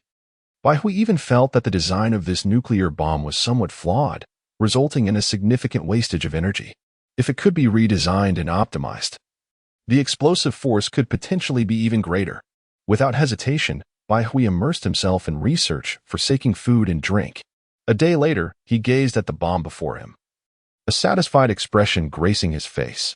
This thermonuclear bomb was surrounded by 18 1-million-ton nuclear warheads. At its center resided the thermonuclear reactants. Their quantity had been meticulously calculated to ensure that the vast majority of the thermonuclear reactants could undergo complete fusion. The yield of this thermonuclear bomb had escalated to over 620 million tons. Although the number of surrounding nuclear warheads had diminished, the power of this bomb had increased. Clearly, this design surpassed that of the first thermonuclear bomb by a considerable margin. Alas, Bai Hui sighed. Regrettably, humanity's current technological prowess could not yet produce such extreme temperatures. The energy generated by thermonuclear technology was several dozen times more potent than that of hydrogen fusion. If harnessed for humanity's use, it would ensure that energy needs would be met for an extended period into the future. However, at present, thermonuclear reactions could only be realized in uncontrollable nuclear weapons. One must be content. With the advent of fusion technology, humanity's energy requirements were now fundamentally met. Furthermore, Bai Hui had now invented a novel thermoelectric conversion material, Yinjin. If the Dragon Kingdom, along with the entire human race on Earth, were to replace their nuclear fusion power stations, and even the nuclear fission power stations and thermal power plants, with this extraordinary flame gold, the energy acquired by humanity would undoubtedly double. After all, the generators currently employed in thermal and nuclear power plants are magnetic generators. This method of power generation involves several energy transformations. The greater the number of conversions, the higher the energy loss. Consequently, the energy utilization efficiency of today's thermal and nuclear power plants hovers around 30 to 40%. The divine fusion device, previously developed by Bai Hui, boasts a slightly higher energy utilization efficiency. However, it too relies on magnetic generators, undergoing several energy transformations in the process. Thus, the current power stations exhibit suboptimal energy efficiency. Yet, should these power stations be entirely outfitted with flame gold materials, their energy utilization efficiency could instantaneously surge by over 50%. Indeed, flame gold has the remarkable capability to directly convert thermal energy into electrical energy. Moreover, this extraordinary material can withstand temperatures of up to 100,000 degrees Celsius, and intriguingly, within this threshold, the higher the temperature, the stronger the properties of flame gold. Therefore, the subsequent proliferation of flame gold represents a significant endeavor. Chapter 144. M001 Gene Agent. When Bai Hui arrived at the Biological Gene Research Institute, it was already 4 o'clock in the afternoon. He had just received urgent news over the phone and rushed over without hesitation. As soon as he entered the institute, a middle-aged scientist clad in a white lab coat approached him with palpable excitement. "Minister Bai, we have finally made a breakthrough with our gene agent." His face was flushed with enthusiasm, and he trembled with anticipation. "Professor Zhang, please take me to see it." "Certainly, follow me." Indeed, today marked a significant advancement in the research of gene agents, which was the very reason for Bai Hui's exhilaration. Professor Zhang Jimiao, an esteemed academician of the Academy of Sciences, is a leading authority in the field of biological genetics. Since the establishment of the Dragon Department, he has shouldered the responsibility of the Biological Gene Research Institute, dedicated to developing human gene agents to enhance human physical capabilities. During the Battle of Moros, the Dragon Kingdom witnessed the emergence of numerous super soldiers, a phenomenon that could not have occurred without reason. Spies from other nations, after an extended period of investigation, finally uncovered the existence of the Biological Gene Research Institute within the Dragon Department, which specializes in the study of super soldiers. Consequently, many countries surmised that this institute had successfully developed super gene warriors, enabling the Dragon Kingdom to manufacture super soldiers. Recently, however, the institute experienced a severe espionage leak, a significant incident that prompted a substantial enhancement of its security protocols. The entire facility is now under comprehensive surveillance, and every individual must undergo meticulous checks before entering or exiting. Any anomalies detected will result in immediate apprehension. What these nations fail to realize is that Professor Zhang bears unspoken burdens. The super soldiers are not products of their own creation. In truth, these super soldiers are the result of their own rigorous training. Naturally, this matter remains a closely guarded secret, inaccessible to spies. Nevertheless, the external consensus is that Professor Zhang Jimiao, along with his team, has developed a gene agent that manufactures super soldiers. Consequently, his reputation in the international arena is exceedingly high, elevating him to a position of prominence in the field of genetics. His ability to produce super soldiers has positioned him at the forefront of global advancements. Minister Bai, your prowess is unparalleled. Indeed, as you suggested, I focused on promoting transcription to enhance human control over genetic material, and I have finally developed a gene agent, which I have named the M001 agent. Its purpose is to accelerate an individual's mastery over their own capabilities, enabling swift advancement to the level of a battle general, thereby unlocking the potential of human genetic power. Professor Zhang elaborated on the gene agent he had created. In human physiology, transcription represents the initial phase of gene expression, akin to a program within a computer. These programs are fixed and immutable, beyond the reach of alteration. Transcription, the process by which genetic information flows from DNA to RNA, is akin to the extraction of data from the depths of genes. During their conversation, the two arrived at the Biological Genetics Laboratory, a space replete with various precision instruments and completely sealed. Researchers must don thick protective suits to enter this realm. After Bai Hui and his companion donned their protective attire and traversed the decontamination chamber, they finally reached the heart of the laboratory. Inside, several staff members were conducting scientific experiments using laboratory mice. Professor Zhang Jimiao picked up a test tube containing a blue liquid, representing his newly developed M001 serum. Minister Bai, I am confident that we can achieve success. We have already seen positive results in both the lab mice and the supercomputer. I believe we are ready for human trials. Indeed, this was the critical matter that prompted Professor Zhang to summon Bai Hui, human experimentation. No genetic serum can be deemed successful without undergoing human trials. Thus, a significant breakthrough had been achieved. However, Professor Zhang lacked the authority to conduct such trials and could only report to Bai Hui. After a moment of contemplation, Bai Hui requested, "Professor Zhang, please show me the experimental data." "Ah, yes. All the data is here. Take a look." Professor Zhang had prepared a thick stack of experimental reports. Bai Hui examined the data with great seriousness, engrossed for an entire afternoon. By the time he finished, it was already past 10 in the evening. He exhaled deeply, his eyes feeling somewhat strained after spending hours poring over the information. The results of the M001 serum were nothing short of remarkable.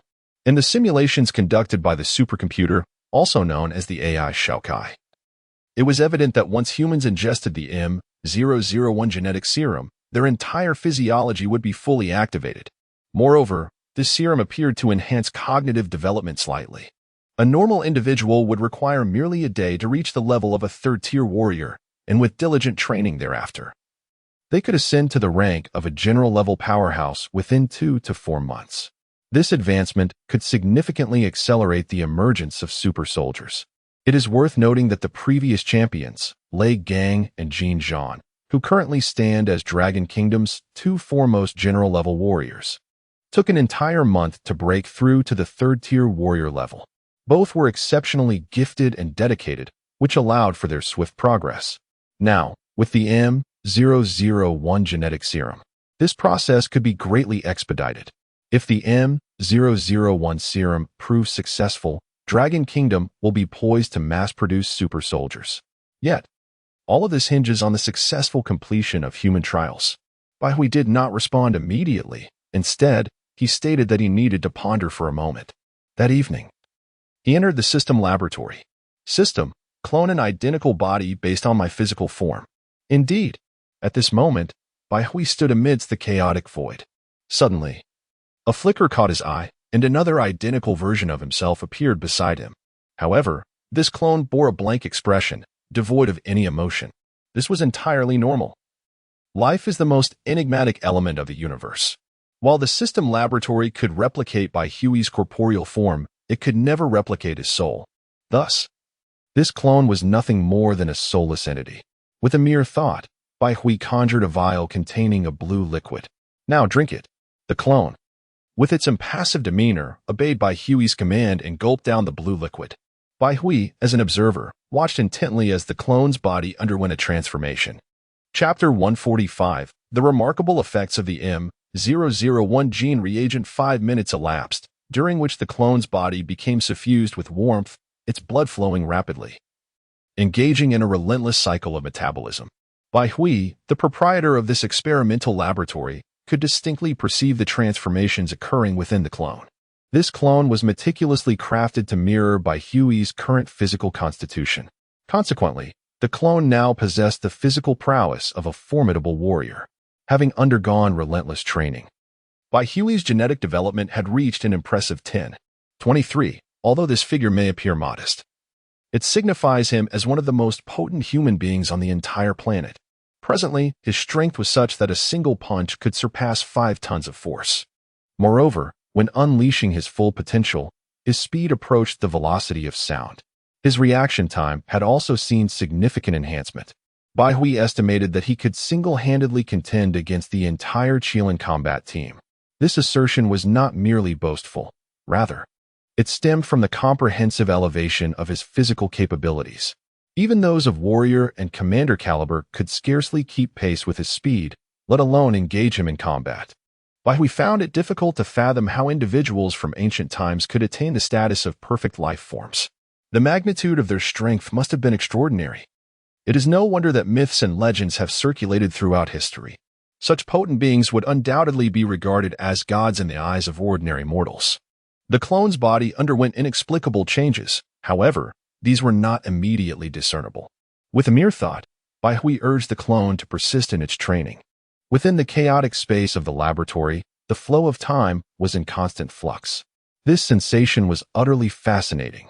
From a divine perspective, Bai Hui witnessed the clone's body as if it were fast-forwarding, with scenes flashing by in rapid succession.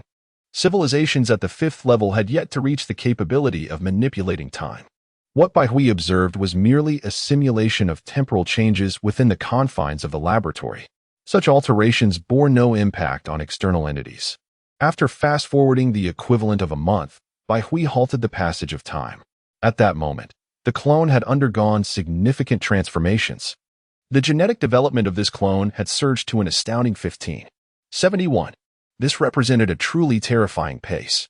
It is essential to note that Bai Hui had invested over a year to achieve a mere 10 in genetic development. However, after consuming the M001 gene reagent, the rate of genetic advancement had escalated considerably. Bai Hui continued to accelerate time, and 3 months later, the clone's genetic development reached 32. Yet, it appeared that the efficacy of the M001 gene reagent was gradually waning, resulting in a deceleration of the clone's genetic development. Nevertheless, this did not diminish the undeniable potency of the gene reagent. It could be proclaimed that the experimental simulation thus far indicated a successful breakthrough in gene reagent research. However, Bai Hui remained reluctant to draw hasty conclusions. Why? Because he was utilizing his own body as a test subject. His physique could be deemed the most formidable on the entire planet. He had ingested the M001 gene serum without experiencing any adverse effects. Yet, this did not guarantee that ordinary individuals or super soldiers would not encounter complications. Should any issues arise, even divine intervention would prove futile. This matter pertains to human genetics. And thus far, humanity's understanding of itself remains woefully superficial. Regrettably, the timeline of human development is rather brief. From the discovery of cells to the present day, nearly a little over a century has elapsed. In such a limited time frame, it is evidently challenging to achieve profound insights into the human body. Within the cosmos, living organisms are enshrouded in mystery. In civilizations of the 4th and 5th tiers, the pinnacle of scientific research revolves around the enigmatic essence of the human soul. At least for now, humanity, as a Type 1 civilization, lacks the merit to venture into such realms. Bai Hui furrowed his brow. He could only clone his own body within the confines of the system laboratory. He was unable to manufacture the bodies of other humans, as the complexity of the human physique is immense. To replicate it accurately, Bai Hui would need an intimate understanding of human anatomy, including the workings of genes, the principles of cellular function, energy conversion, and the operations of various systems within the body. Clearly, this is an unattainable feat, as humanity has yet to reach such depths of comprehension regarding its own biology. Bai Hui was able to clone his own body solely because he was within the system laboratory, which could directly replicate his form. Thus, human experimentation must proceed. At the very least, Bai Hui had established that this serum appeared to be effective. The next step was to observe whether ordinary individuals would encounter any issues after ingestion. The following day, Bai Hui made a direct call to the elders. It was imperative to inform them about the human trials. After a moment of contemplation, the elder consented to the experiments. This round of human trials would certainly not involve the super soldiers directly. Instead, the subjects would be some death row inmates. Should they survive, they would be granted clemency. If they failed, there would be little to lose, as their fate was already sealed. Of course, the M001 gene serum posed relatively minimal risk this time.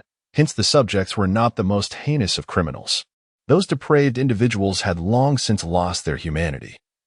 Even if the experiment succeeded, the Dragon Nation would not permit their escape. Soon, under the auspices of the Dragon Nation's authority, 5 inmates who had not entirely lost their humanity arrived at the Genetic Research Institute. They lay upon the examination tables, clad in thick protective gear, while researchers injected the M001 serum into their bodies. Outside the laboratory, Bai Hui and Professor Zhang Jimiao stood anxiously behind the glass, awaiting the results. 5 experimental subjects were connected to various monitoring devices. These instruments were capable of real-time surveillance of their physiological conditions, including blood pressure, heart rate, respiratory status, and brain activity. All these measurements were aimed at assessing the efficacy of the M001 gene reagent. 1 minute later, a researcher observed the data displayed on the computer. There were no significant changes in the subjects. Everything appeared normal. 5 minutes later, the subjects' hearts began to beat rapidly. Their blood circulation accelerated, and there was a notable increase in brain activity, yet no adverse reactions were observed. 10 minutes later, the subjects exhibited strong heartbeats, enhanced cellular metabolism, and their muscles were continuously trembling, demonstrating a marked improvement in physical condition, with all 5 subjects showing no negative effects. Simultaneously, the effects of the M001 gene reagent began to stabilize, indicating a 90% probability of success in the human trials. Upon receiving this news, the entire team of researchers at the Genetic Research Institute erupted in collective jubilation. Their efforts had not been in vain. The M001 gene reagent could now be declared a success. However, to ensure thoroughness, the subjects would require continued observation for an additional 3 days. If no adverse reactions were noted during this period, it would confirm the resounding success of the M001 gene reagent. Chapter 146. The administration of genetic agents. 3 days swiftly elapsed. The M001 genetic agent did not provoke any adverse reactions.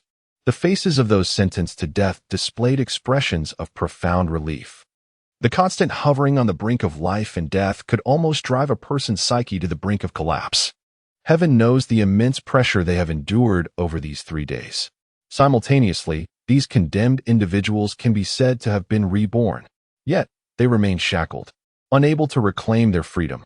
They must forcibly partake in the interstellar civilization war 3 years hence. Only through accruing sufficient military merits in the conflict might they offset their sentences and regain liberty. For them, this is already a favorable conclusion. At the very least, there lies hope for the future. The M001 genetic agent has achieved resounding success. This news reached the ears of the elders. The Grand Elder, overjoyed, bestowed the Azure Phoenix Medal upon Professor Zhang Zhimo. The Dragon Nation boasts 3 prestigious honor medals: the Cloud Eagle Medal, the Azure Phoenix Medal, and the Golden Dragon Medal. Each honor medal is immensely precious. Lin Ming, from the Anti-Gravity Shield Laboratory, was exceptionally awarded the Cloud Eagle Medal. This honor will be eternally inscribed in the family registry. Future descendants will bear an emblem of the Cloud Eagle Medal on their identification cards. Every individual who has received an honor medal is a benefactor of the Dragon Nation. The Azure Phoenix Medal ranks second, conferred upon Professor Zhang Zhimo for his monumental contributions to the nation. As for the highest accolade, the Golden Dragon Medal, only one individual in the Dragon Nation has received it thus far, Bai Hui. Truly, only Bai Hui is worthy of such an esteemed honor. That very night, the mass production of the M001 genetic agent commenced. By modifying the production lines of certain state-owned pharmaceutical factories, the equipment was fine-tuned in just 2 days. An uninterrupted stream of M001 genetic agents began to emerge from the production line. This batch of genetic agents will be prioritized for the super soldiers of the Qilin Battalion, enabling them to rapidly gain strength. This is also a pivotal method for enhancing the prowess of human civilization. However, no one ever contemplated the possibility of defeating a Level 3 civilization with mere genetic agents. Level 3 civilizations have birthed formidable beings that surpass perfect life forms. Delving into the realm of spatial powers. Of course, not all citizens of Level 3 civilizations are such extraordinary beings. If they were, humanity would have no need to resist. A single such entity could obliterate the entire Earth. In science fiction films, every formidable antagonist is imbued with immense power. Had there not been superhumans on the side of humanity, Earth would have faced annihilation countless times. Nevertheless, the attainment of Level 3 civilization signifies that this civilization has traversed a considerable distance in self-exploration. Even if a perfect life form were to emerge from an unknown civilization within a wormhole, Bai Hui would find it unremarkable. Ultimately, it is the power of technology that shall vanquish them. No matter how formidable the perfect life form may be, can it truly surpass the might of a nuclear bomb? The searing temperatures at the epicenter of a nuclear explosion, reaching millions of degrees, are sufficient to vaporize any living entity into dust. As night descends, the stars twinkle brilliantly. Little do we know how many powerful civilizations are concealed within that inky expanse of the heavens. Bai Hui gazed intently at a vial of azure genetic serum before taking a deep breath and consuming it in one swift motion. Inside the system laboratory, he had previously assessed the effects of the M001 gene serum through a clone, thus he felt no trepidation. In a mere 5 minutes, Bai Hui could distinctly sense his cells rejoicing in exuberance. His blood coursed rapidly through his veins, accelerating his metabolic rate. He promptly made his way to the gym, where he engaged in relentless exercise. The equipment within this gym was custom designed, built to withstand exceptional intensity. This was necessitated by Bai Hui's own extraordinary strength, as standard fitness apparatus could no longer suffice. Indeed, ordinary gym equipment would crumble under the sheer force of his fist. He struck a heavy bag repeatedly, which was capable of enduring up to 20 tons of force, crafted from high-strength aerospace materials. Through continuous exertion, he sought to harness the effects of the M001 gene serum. After a night of rigorous training, Bai Hui examined his genetic development, a smile illuminating his face.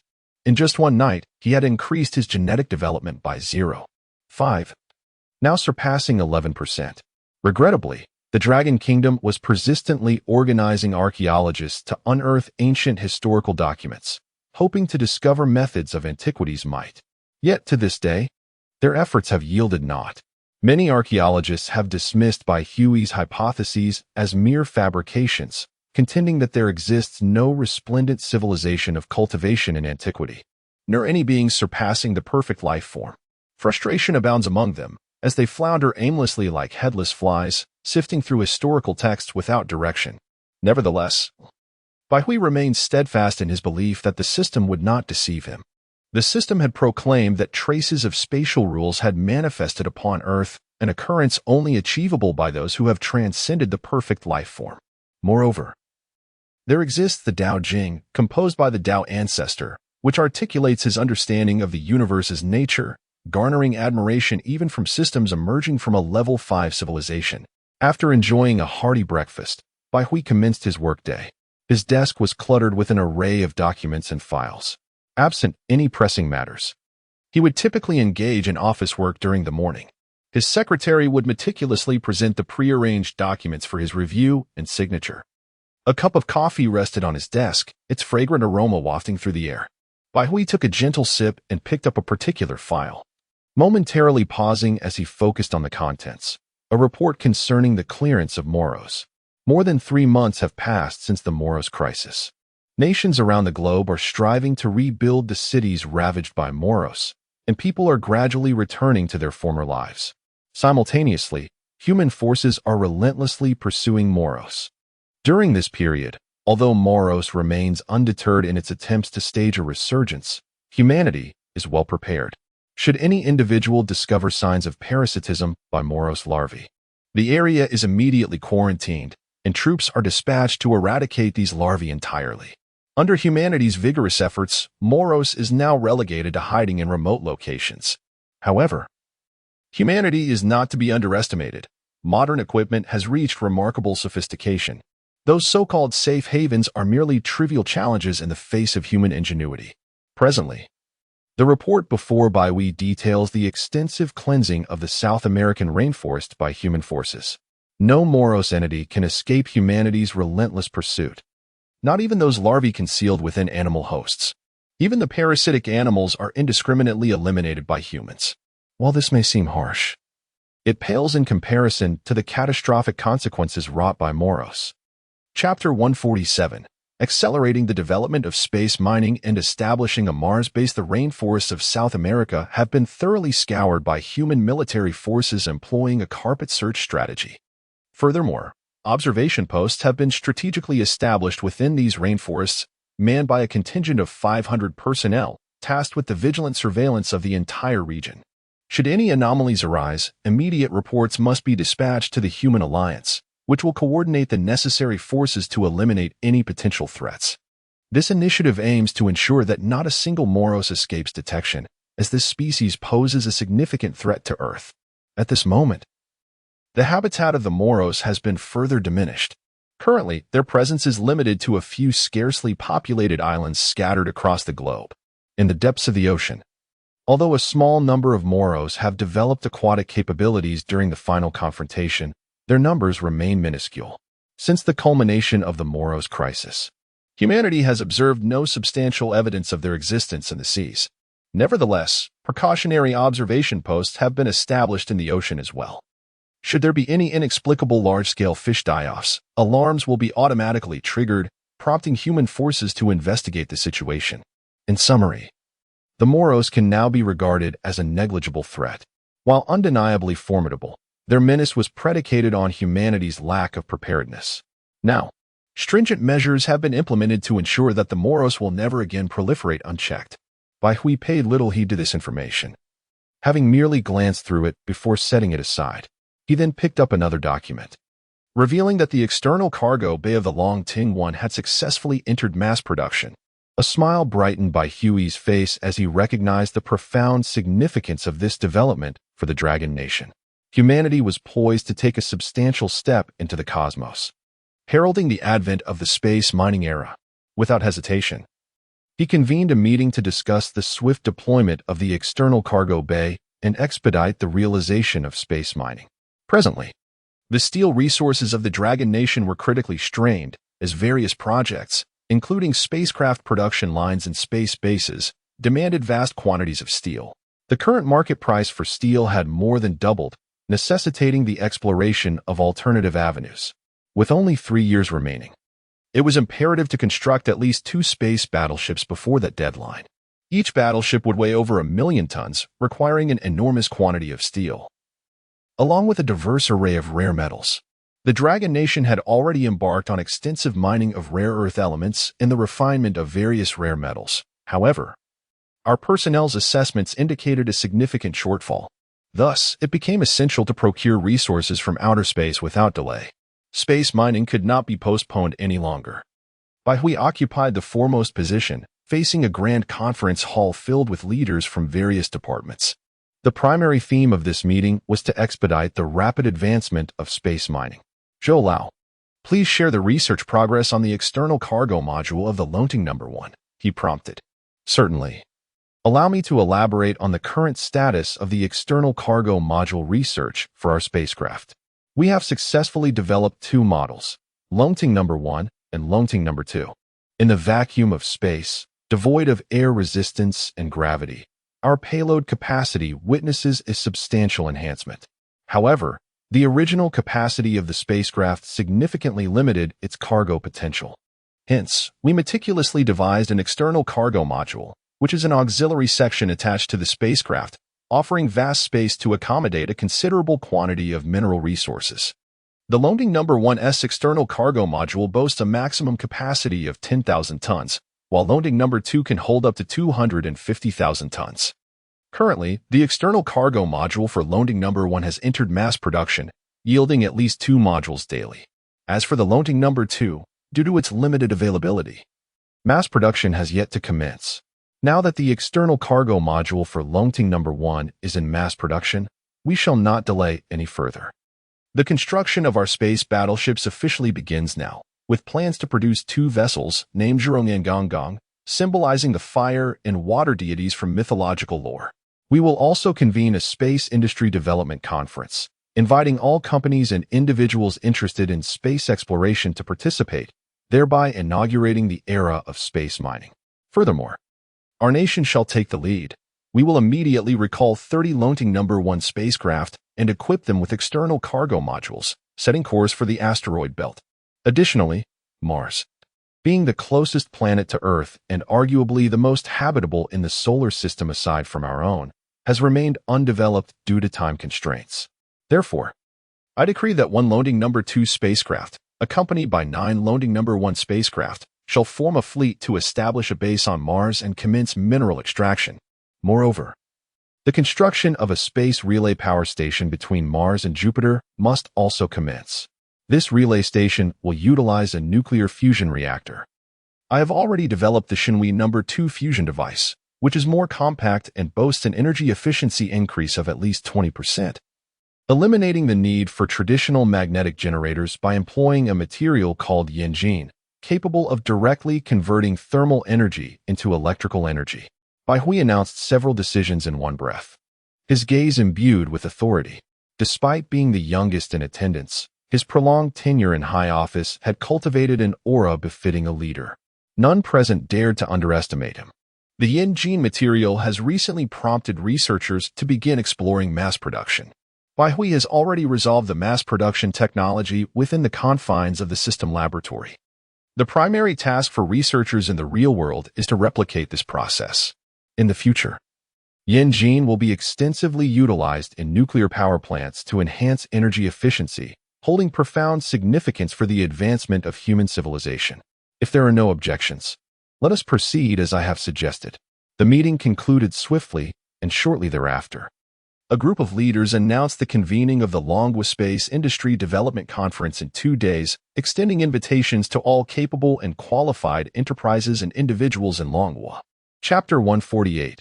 You can also develop Mars on your own. Currently, the Dragon Kingdom possesses 3 Dragon 2 spacecraft and 332 Dragon Eye spacecraft. This constitutes the entirety of the Dragon Kingdom's space capability. The reason for having such a substantial number of Dragon Eye vessels is the establishment of a production line for them. Remarkably, within a single day, up to 3 Dragon Eye spacecraft can roll off the assembly line. It is noteworthy that Bai Hui, by himself, was able to construct a single Dragon Eye in just 5 months, given its relatively diminutive size compared to its advanced counterpart, the Dragon 2. The total of over 60 Dragon Eye spacecraft, upon receiving orders, promptly returned to Earth to stand by. Meanwhile, the remaining vessels are tirelessly engaged in constructing space bases in the cosmos. This endeavor has become the primary focus of the Dragon Kingdom's efforts. Building these space bases necessitates a considerable number of spacecraft to transport steel from Earth into outer space. Presently, the entire space base resembles a bottomless pit, having already consumed millions of tons of steel, with no clear indication of how much more material will be required in the future. The extensive use of steel has even had some impact on Earth, resulting in a slight decrease in its mass and an increase in its rotational speed. Consequently, there is a need to transport soil from other celestial bodies back to Earth to compensate for these deficits. This necessity underscores the Dragon Kingdom's vigorous development of the space mining industry. During the recent meeting, 3 significant matters were discussed. The first was the convening of a space industry development conference to deliberate on the exploration of the asteroid belt for mining purposes. The second was the construction of a base on Mars and the development of its resources. The third involved establishing space-based relay power stations near Mars, Jupiter, and even the asteroid belt to supply energy to the vessels engaged in space mining. In the future, these relay stations may very well evolve into space cities for the Dragon Kingdom on Mars and Jupiter. Of course, such prospects remain distant. Humanity currently lacks the capacity to undertake these endeavors. 2 days later, the Space Industry Development Conference commenced in Shijing as scheduled. Remarkably, the Dragon Kingdom even permitted foreign participation, albeit limited to members of the 12 Nations Alliance. Upon receiving this news, foreign nationals, especially capitalists from the Lighthouse Nation, were beside themselves with excitement, promptly boarding private jets to the Dragon Kingdom. Although they faced language barriers, they spared no expense in hiring translators. They had never anticipated that the Dragon Kingdom would relax its restrictions and allow foreign individuals to participate. This was indeed a monumental opportunity.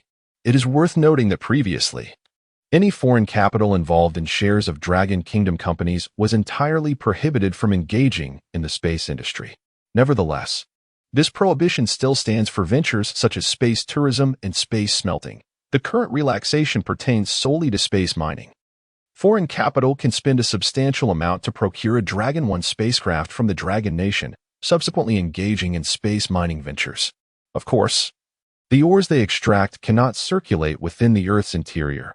They may only be utilized for the construction in space. This implies that they must pass through the Dragon Nation's space base and transit stations, all of which necessitate the payment of considerable taxes, particularly for foreign investors. Nevertheless, not a single individual has declined this opportunity. A few months prior, they racked their brains, eager to participate in the Dragon Nation's burgeoning space industry. Space is a realm brimming with wealth. Currently, although it is merely space mining, this gateway to prosperity has been opened for them, a promising sign, at the very least. The conference commenced as scheduled, with Bai Hui presiding over the proceedings. Greetings, everyone.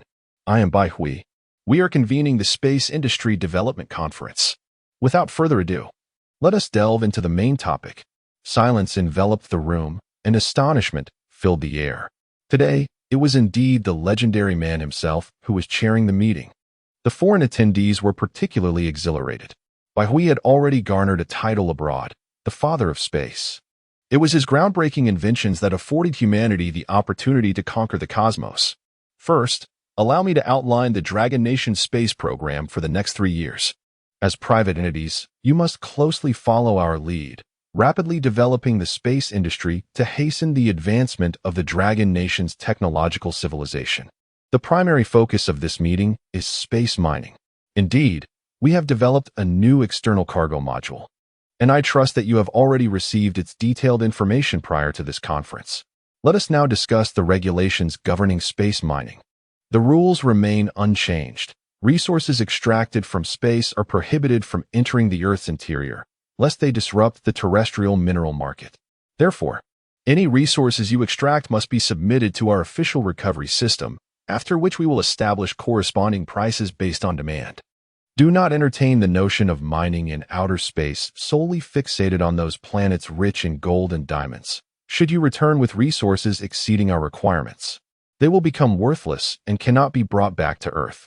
I reiterate, everything must align with demand. This is the essence of sustainable development. I can reveal that the Dragon Nation is on the verge of constructing space battleships, which will dwarf the largest existing spacecraft by 100-fold. Consequently, we will require vast quantities of steel resources. Bai Hui paused, his throat parched. After sipping some water, he continued, additionally, all citizens of the Dragon Nation and authentic Dragon enterprises may apply to travel to Mars, to establish a Mars base and exploit Martian resources. This endeavor will entail considerable hardship and danger. Thus, we are offering substantial subsidies and benefits. You may ponder this before making your decision. Mars development? Everyone was taken aback, yet simultaneously felt a surge of excitement.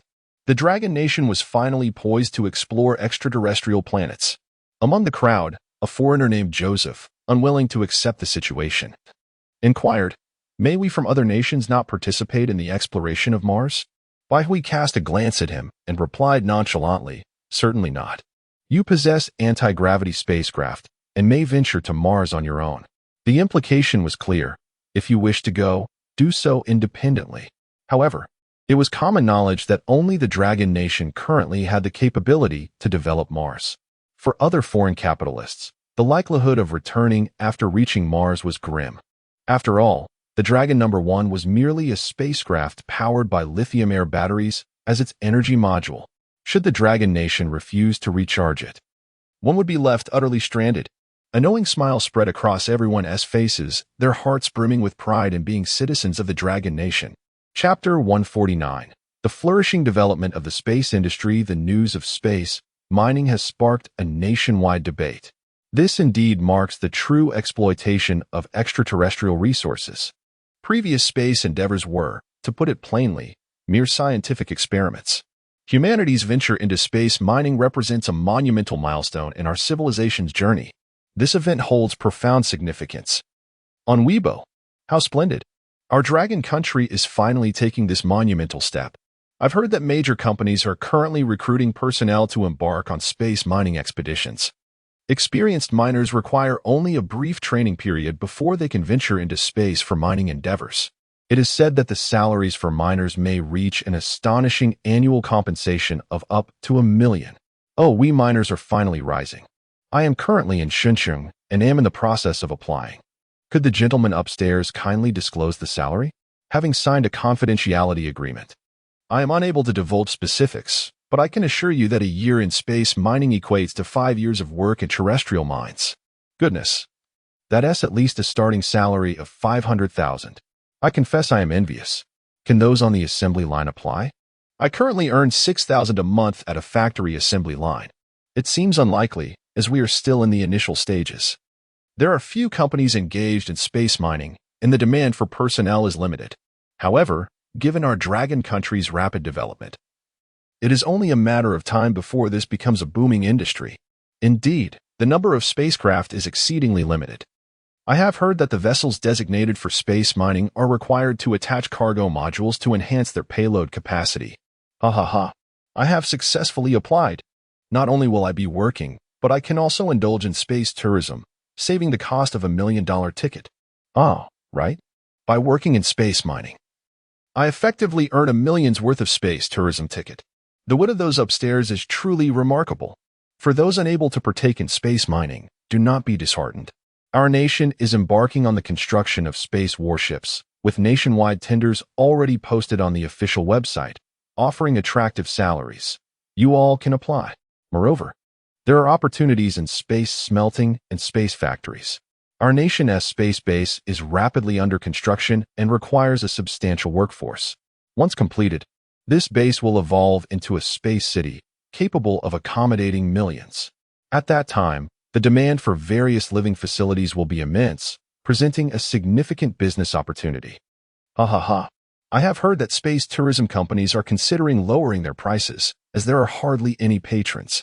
Furthermore, anyone from Dragon Country engaged in work in space can board official or company spacecraft. Who would spend exorbitant amounts on tourism? Indeed, as mentioned by the individual above, I work for a stargazing space tourism company. Currently, our clientele is predominantly foreign, as there are very few domestic tourists venturing into space. A lively discussion ensued among the people. Indeed, in the present age, venturing into space from the Dragon Kingdom is no longer a formidable challenge. Numerous companies are actively recruiting individuals for endeavors such as extraterrestrial mining, the construction of interstellar warships, and space metallurgy. As long as one is physically capable, they are eligible to apply for employment in the cosmos.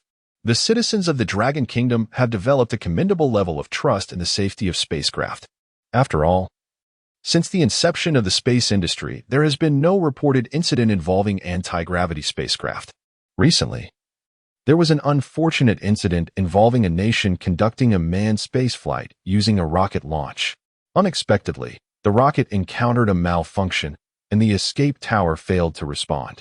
Tragically, 2 astronauts lost their lives in the explosion, leaving no remains. However, the 12 Nations Alliance is now on the verge of phasing out rockets entirely, including the latest heavy-lift rocket developed by the Lighthouse Nation, known as Jupiter 1. They are also prepared to sell the related technology, as they can procure anti-gravity spacecraft from the Dragon Kingdom, being allied nations. Anti-gravity spacecraft not only come at a more affordable price, but also boast a level of safety that far surpasses that of traditional rockets. So why do they still rely on outdated rockets? The truth is, there are few gullible entities willing to take on their conventional rocket technology. Even if a nation expresses interest in purchasing, the price is so low that the Lighthouse Nation would rather discard it than sell it to them. The status of traditional rockets is now quite precarious. It can be said that the entire globe is gradually moving away from conventional rocket technology, as it is merely a relic of outdated methods. Civilization, after all, must always strive for progress. Simultaneously, news has reached foreign shores regarding the Dragon Kingdom's impending foray into space mining. In stark contrast to the jubilant sentiments of the Dragon Kingdom's populace, the reactions from foreign individuals are rather peculiar. Some express envy, others relief, and yet others are filled with excitement. With a multitude of opinions, one can find a diverse array of perspectives. Those who harbor envy are often individuals who have historically held disdain for the Dragon Kingdom, viewing its people with condescension. They possess an egocentric mindset, fostering animosity toward individuals from other nations and ethnicities. Even now, they remain unable to shed their contempt for the citizens of the Dragon Kingdom, perhaps due to a bygone era when the global center was situated in their domain. However, the tides have shifted, and the Dragon Kingdom has emerged as the true epicenter of the world. Countless individuals are eager to obtain Dragon Kingdom citizenship. Yet it is well known that acquiring such nationality is among the most challenging feats worldwide. Unlike the previous ease of obtaining a green card in the Lighthouse Nation, Those wishing to join the Dragon Kingdom now are largely drawn by its benefits. But where were they before? Now that the Dragon Kingdom has flourished, they hastily seek to align themselves with it. Who indulges such entitlement? Ironically, many former celebrities who once immigrated abroad are now returning in tears.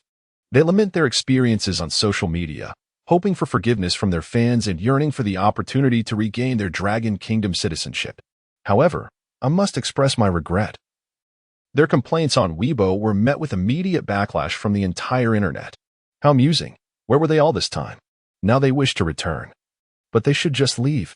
Indeed, some celebrities are surprisingly not even from our nation. I feel utterly disgusted for having once admired them. I strongly recommend that our country never allow such individuals to return. Without a doubt, they serve no purpose and would be the first to flee if our nation were ever in peril. The previous comment truly encapsulates the situation. I heard that during the recent Moros crisis, a group led by a certain Chinese expatriate established a Salvation Society, firmly believing that Moros were extraterrestrial beings with a magnificent civilization. In a desperate bid for survival, they surrendered to Moros, who ultimately consumed them. Honestly, after hearing all of this, I can only assert that we must never allow such creatures to return. Chapter 150. Do not return. The question of whether those who once immigrated abroad can reacquire Dragon Nation citizenship has stirred up a significant uproar online. A Weibo post by an account named White Deity has swiftly ascended to the top of trending topics. I believe that a good horse does not return to old pastures. Why return when the outside world is so splendid? This account is familiar to every citizen of Dragon Nation. It belongs to Bai Hui himself and is verified by official sources. His Weibo now boasts an impressive following of over 587 million, with a population of 1.4 billion in Dragon Nation. Nearly everyone with internet access has followed Bai Hui's account, making his follower count unparalleled on the platform. What is most significant is Bai Hui's current stature. He serves as the minister of both the Ministry of National Defense and the Ministry of Aerospace. In addition to being the chief scientist of Dragon Nation's space program, he is the inventor of revolutionary technologies such as anti-gravity and controllable nuclear fusion. No one dares to disregard his words.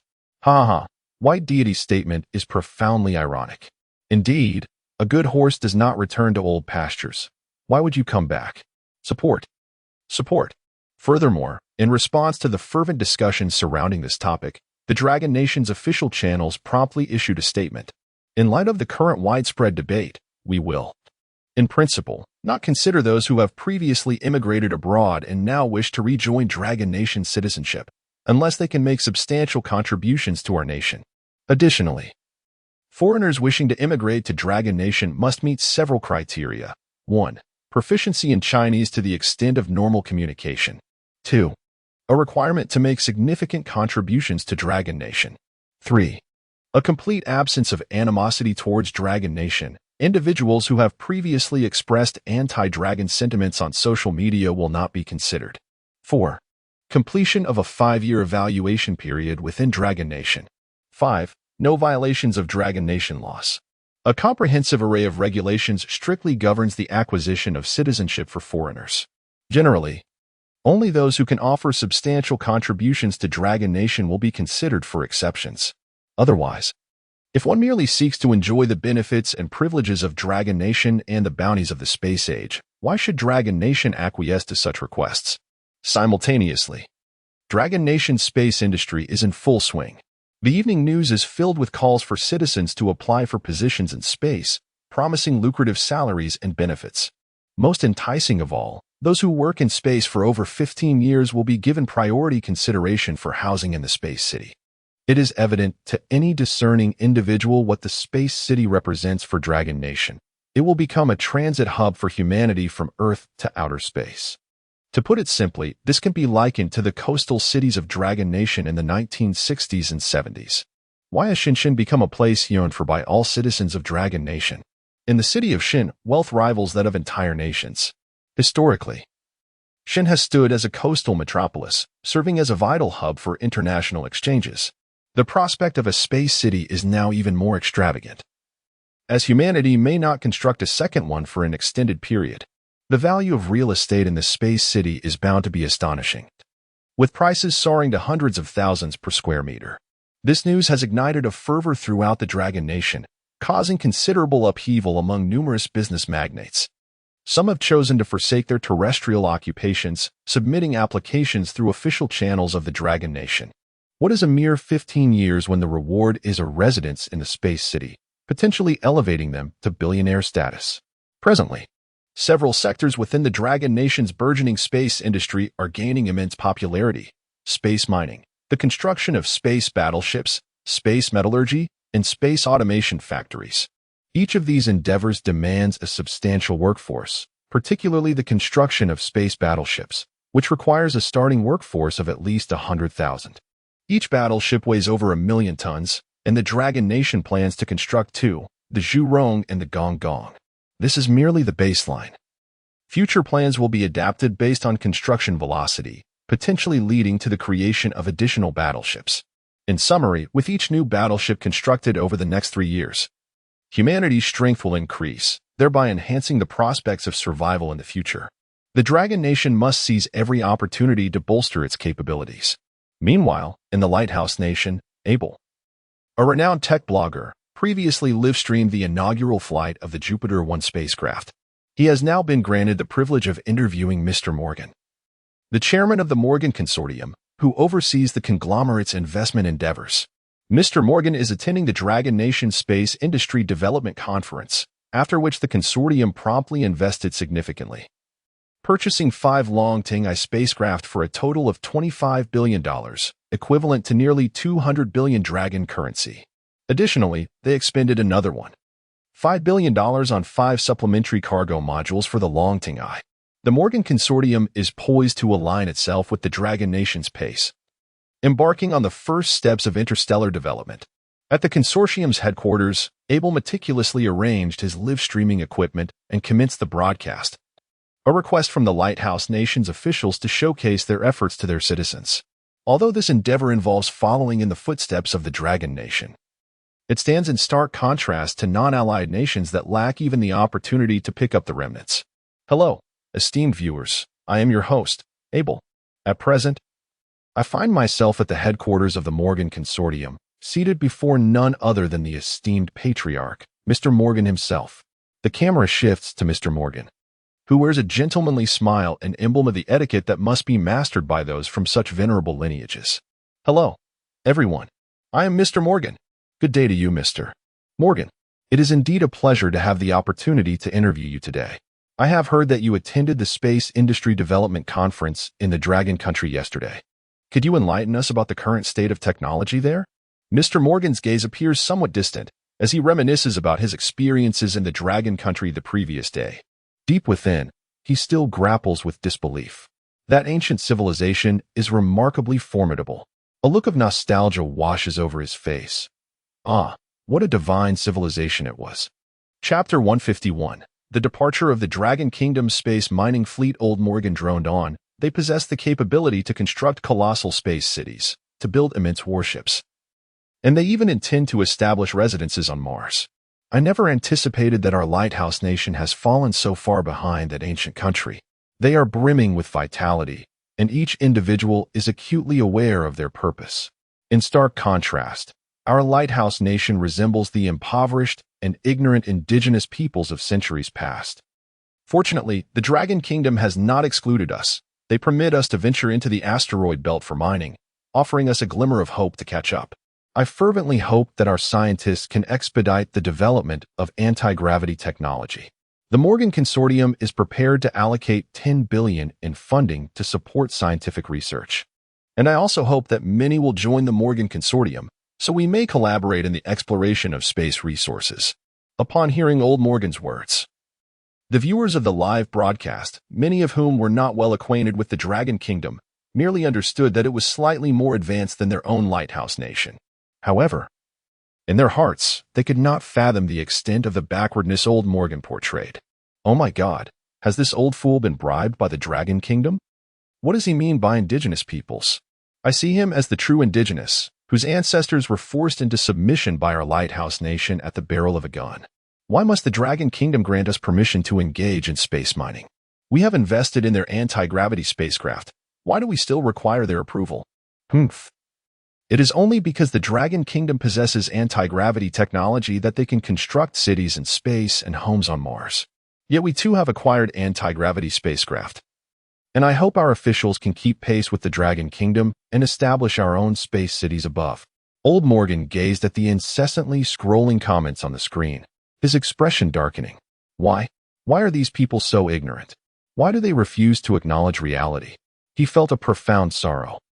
As these individuals resembled frogs at the bottom of a well, still entranced by the former glory of the Lighthouse Nation. They refused to accept that across the vast ocean lies a nation that has far surpassed them. Abel, a renowned technology blogger, receives cutting-edge technological information from around the globe, with a particular interest in the advancements of the Dragon Kingdom. To this end, Abel even taught himself Chinese, and he is now capable of fluent communication with the people of the Dragon Kingdom. Thus, he is acutely aware of their current technological landscape. Abel understands that Old Morgan has not exaggerated the truth. The Dragon Kingdom. It represents the pinnacle of civilization. Dear followers, please refrain from insults and attacks. I assure you, everything Mr. Morgan has stated is accurate. As a technology blogger, I diligently track technological news from various nations, and I am well informed about the situation in the Dragon Kingdom. Thank you. Mr. Morgan lifted his head in astonishment to glance at him, as if something was taking root and blossoming within his gaze. After all, Abel is a technological luminary, possessing an extensive following. His words significantly diminished the cacophony of vitriol. However, there remained a relentless faction that continued their attacks, even targeting Abel himself. Oh, citizens of the Lighthouse Nation, I lament your ignorance. This is an unhealthy phenomenon, and I have resolved to take action to amend it. Mr. Morgan continued, in order for you to perceive the truth, our Morgan Consortium will embark on an asteroid mining expedition in 7 days, broadcasting the entire endeavor live. So you may witness the formidable strength of the Dragon Nation. With that, Mr. Morgan disregarded the interviews and exited the conference room. Space mining is no trifling matter. He had preparations to undertake. Meanwhile, the Dragon Nation was the first to spring into action, readying everything overnight. After all, time waits for no one. And they needed to seize every moment. One after another, the Dragon 1 spacecraft, equipped with external cargo modules, soared towards the space base. Following an energy replenishment at the spaceport, they set their course for the asteroid belt. The anti-gravity vessels, provided they have sufficient energy, can accelerate indefinitely. This expedition was led by a Dragon 2 spacecraft, trailed by over 30 Dragon 1 ships, all majestically heading towards the asteroid belt. On another front, another Dragon 2 spacecraft, accompanied by 9 Dragon 1s, was laden with vast supplies, en route to Mars. This fleet was destined to establish a Dragon Nation base on Mars, continuously exploiting the planet's resources. It is noteworthy that the primary mineral on Mars' surface is iron oxide, with the remainder comprising sand and gravel. Iron oxide appears red, which is why Mars is perceived as a crimson planet from Earth. Currently, the most coveted resource for the Dragon Nation is steel, and Mars resources are ample for human utilization. Both fleets set forth simultaneously, and to bolster the confidence of the Dragon people in space mining, they would continuously document their journey, sharing videos on social media to provide clarity. Mars, positioned over 100 million kilometers from Earth, presents a significant distance, even during the closest approach. The gap exceeds 60 million kilometers. Such vast expanses mean that light requires 3 to 4 minutes to traverse this distance, rendering communication a formidable challenge. To address this issue, the Dragon Nation established over a dozen communication relay stations in the orbits of Earth and Mars. While this setup does not eliminate communication delays, it facilitates the transmission of greater volumes of data back to Earth. Typically, a single frame of data transmitted from Mars to Earth passes through several relay stations, incurring a delay of over 10 minutes. Although real-time broadcasting is not feasible, the transmission of videos and chat records poses no difficulties. The asteroid belt resides between the orbits of Mars and Jupiter, containing nearly 500,000 asteroids, a truly colossal number. Some of these asteroids are remarkably vast. Ceres, Vesta, Pallas, and Hygeia are the largest among them, collectively referred to as the Four Great Guardians. series boasts an average diameter of 952 kilometers, equivalent to 1/4 of the Moon's diameter, with a mass approximately 1/50th that of the Moon. Conversely, there exist asteroids of diminutive size as well. Numerous asteroids possess immense value. For instance, 16 Psyche is entirely composed of metal.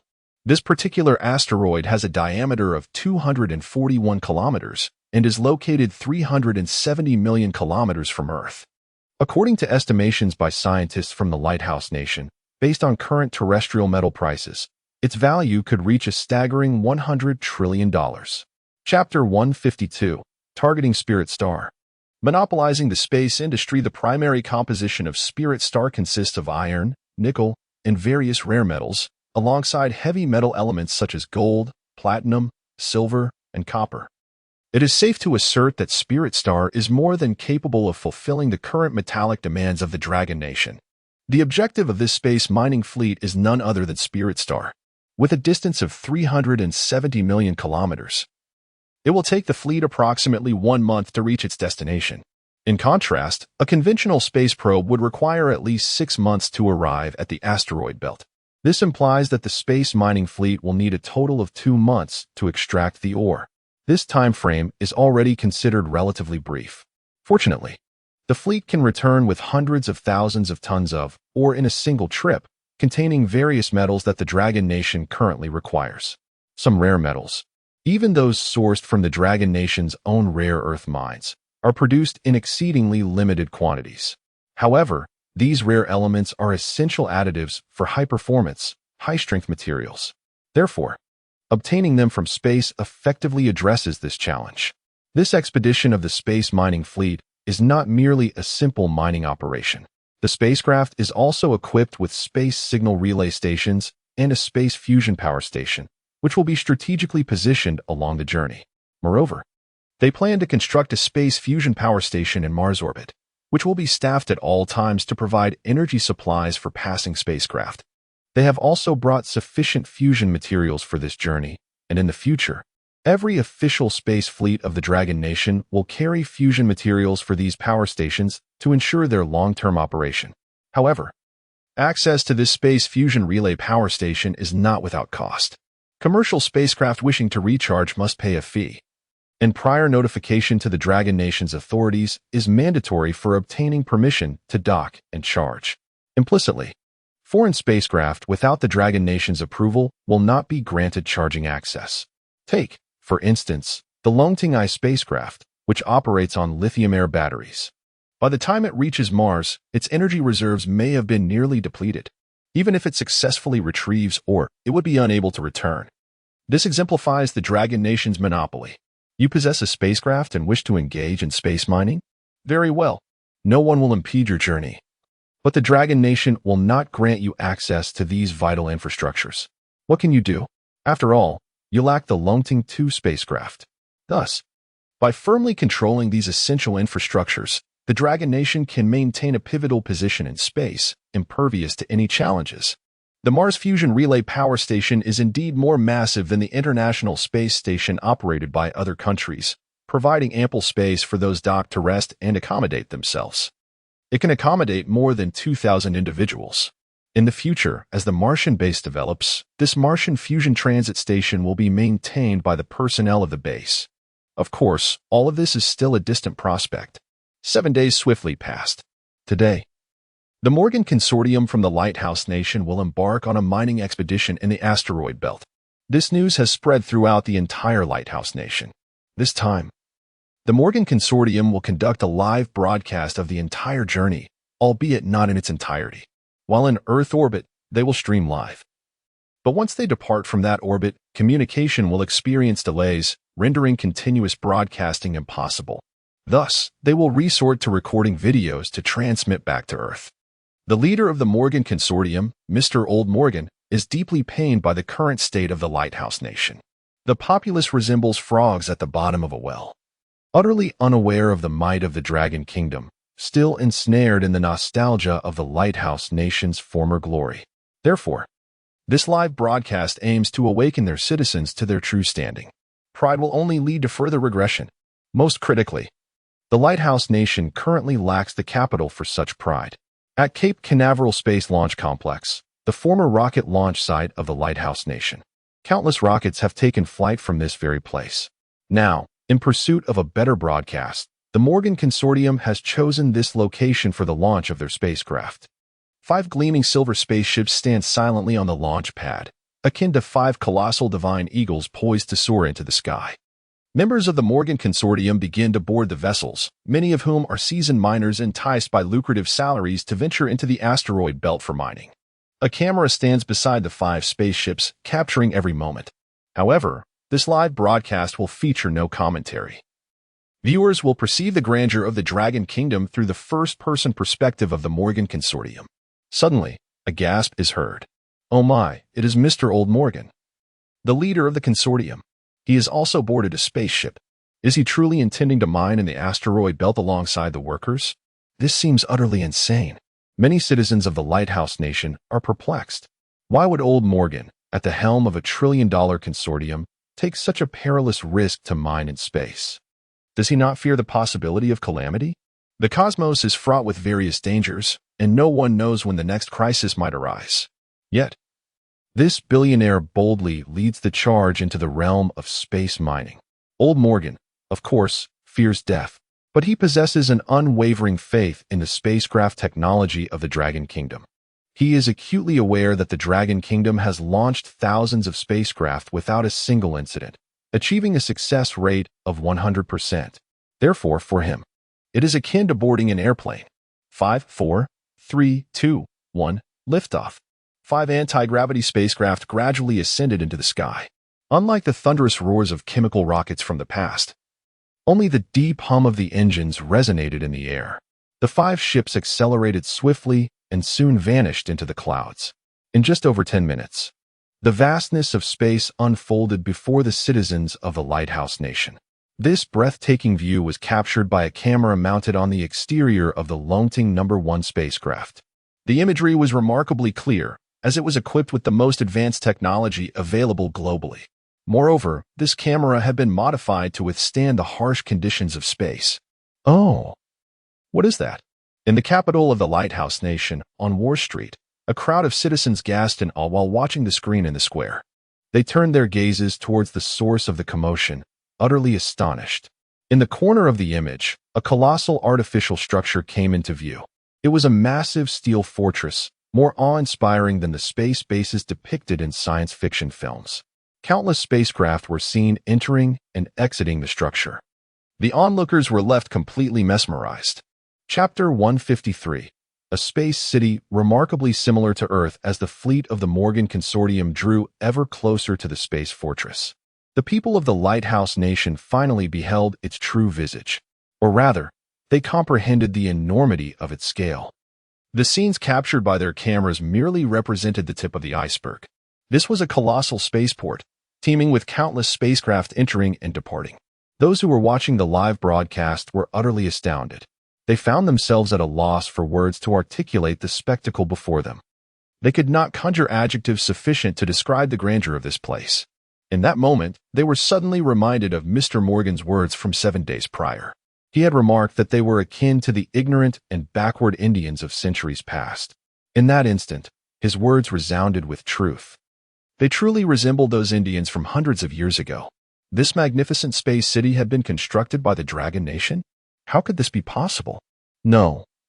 This cannot be real. The Morgan Consortium must merely be staging a cinematic illusion. They were deceiving themselves. This was live footage. A science fiction film could not achieve such realism. At this juncture, some individuals from the Lighthouse Nation still chose to indulge in self-deception. They clung desperately to their past dreams. Report to the Dragon Nation Space Base. Morgan Consortium of the Lighthouse Nation, request docking. Please hold on. And first pay the docking fees. These 2 statements were conveyed entirely in Mandarin. This fact alone was enough to unsettle some of the more fragile souls among the Lighthouse Nation. Why? Why must they communicate in Mandarin? We, the Lighthouse Nation, are the center of the world. They should be speaking English. Most critically, among these individuals were a considerable number who had immigrated from the Dragon Nation to the Lighthouse Nation. This group gazed blankly at the images on the television screen. Among them was a woman who had once astounded the entire Dragon Nation. She was young Yipping, at a graduation ceremony in a school of the Lighthouse Nation. She had stood as the representative of Dragon Nation graduates and delivered a speech. In her address, she uttered a statement so absurd it was laughable. 5 years ago, when I boarded the plane from the Dragon Nation to the Lighthouse Nation, I had prepared 5 masks, but the moment I inhaled the first breath of Lighthouse Nation air, I put them away, for the air was so sweet and fresh, exuding an extraordinary luxury. In the cities of the Dragon Nation, one could fall ill if they ventured outside without a mask. What an outrageous declaration! To gain the approval of the Lighthouse Nation people, she would grotesquely distort the truth and belittle her own homeland. Such behavior exemplifies a profound lack of national confidence. Now, witnessing the Dragon Nation's remarkable development, a wave of deep regret surged in many hearts.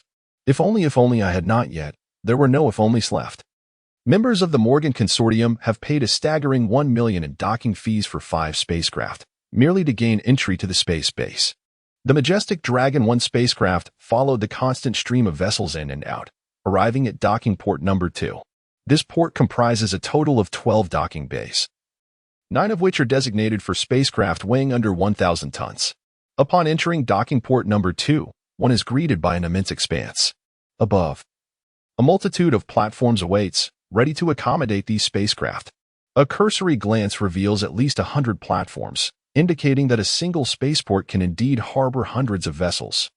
The Morgan Consortium's representatives gradually settled onto one of the platforms, where a robust cable connected directly to the ship's charging port.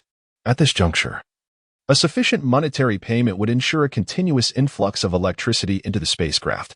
Furthermore, individuals can access the space city through the passageways beneath the platforms. Mr. Morgan is accompanied by an assistant dedicated to overseeing his comforts. Eric, grab the camera. Let us explore the space city of the Dragon Kingdom. In that moment, a wave of intense curiosity surged through the citizens of the Lighthouse Nation. A space city exists above? What might it look like? At this time, the viewership of the Morgan Consortium's live broadcast had soared to 50 million, a substantial figure. Considering the entire population of the Lighthouse Nation is just over 300 million, this implies that 1/6 of the nation is currently engaged in witnessing the live stream. An unprecedented opportunity for them to witness the advancements of the Dragon Kingdom firsthand. Consequently, everyone found themselves glued to their screens, captivated by the live transmission. Before long, Mr. Morgan and his assistant traversed an underground passageway, emerging into the heart of the space city. Upon exiting, they were met with the sight of a colossal space station, featuring a grand display screen that clearly presented the departure information. 12 o'clock, Space City, Lunar Base. 1300 hours, Space City, Earth, Dragon Kingdom. The populace, akin to passengers at an airport, purchased tickets in the bustling hall, patiently awaiting their flights.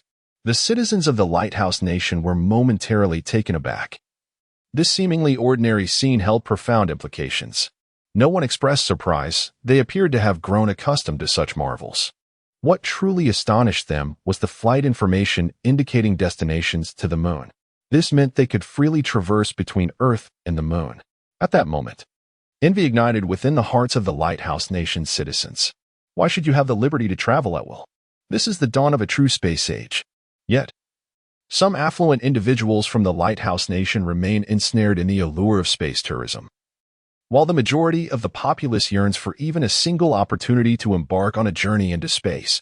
For the majority of the citizens of the beacon of democracy, a ticket for a space voyage priced at $1 million is still deemed excessively extravagant. Now, the inhabitants of this celestial city can traverse wherever their desires lead them. Shortly thereafter, Mr. Morgan, following the throng, departed from the space terminal. Upon stepping outside, the cameras captured a remarkable scene. A wave of disorientation washed over everyone, including Mr. Morgan. In his gaze, there seemed to be an element of astonishment. It appeared as though he was still on Earth. Yet, such a notion was inconceivable. He was certain that he had indeed arrived in space. Astonishingly, this place bore an uncanny resemblance to the cities on Earth. Towering buildings reaching dozens of stories, bustling thoroughfares teeming with vehicles. On the streets, people meandered about, seemingly engrossed in their endeavors. Apart from the brilliant fireball in the sky, which differed from the sun observed on Earth. Everything else was remarkably akin to a vibrant city. Chapter 154, The Rapidly Evolving Space City at this moment. A group of individuals emerged beside the Morgan Consortium. All of them bore the countenance of Dragon Kingdom citizens, seemingly visiting the space city for the first time. Their faces were alight with curiosity as they gazed around, marveling at their surroundings. Each sight sparked a sense of wonder within them. The distinction lay in the expressions of excitement and pride that adorned their faces, reminiscent of a parent witnessing their child gain admission to a prestigious university.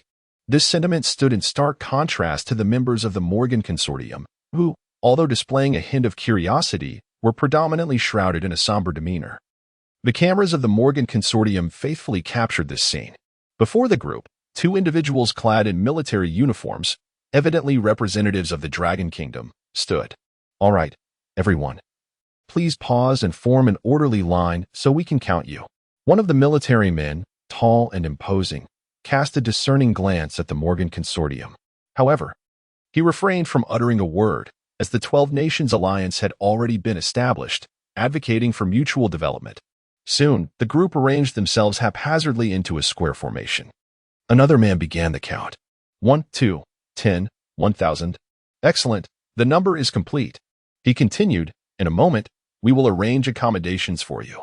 They are all commercial residential units with a pleasant environment. You see those skyscrapers over there? The apartments are 3-bedroom, 1-living-room units, with each person receiving their own room. 3 individuals sharing 1 unit. If you are a married couple, you may apply for a 1-bedroom apartment. We will provide dedicated transportation to work.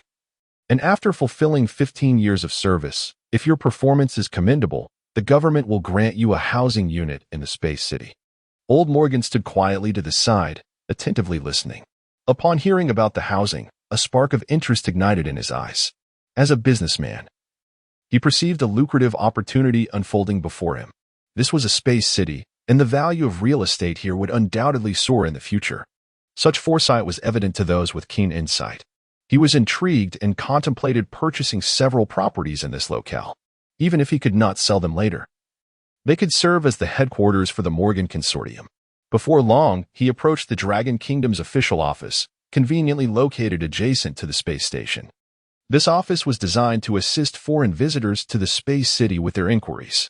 Old Morgan's assistant, fluent in Chinese, conveyed their intentions to the office staff.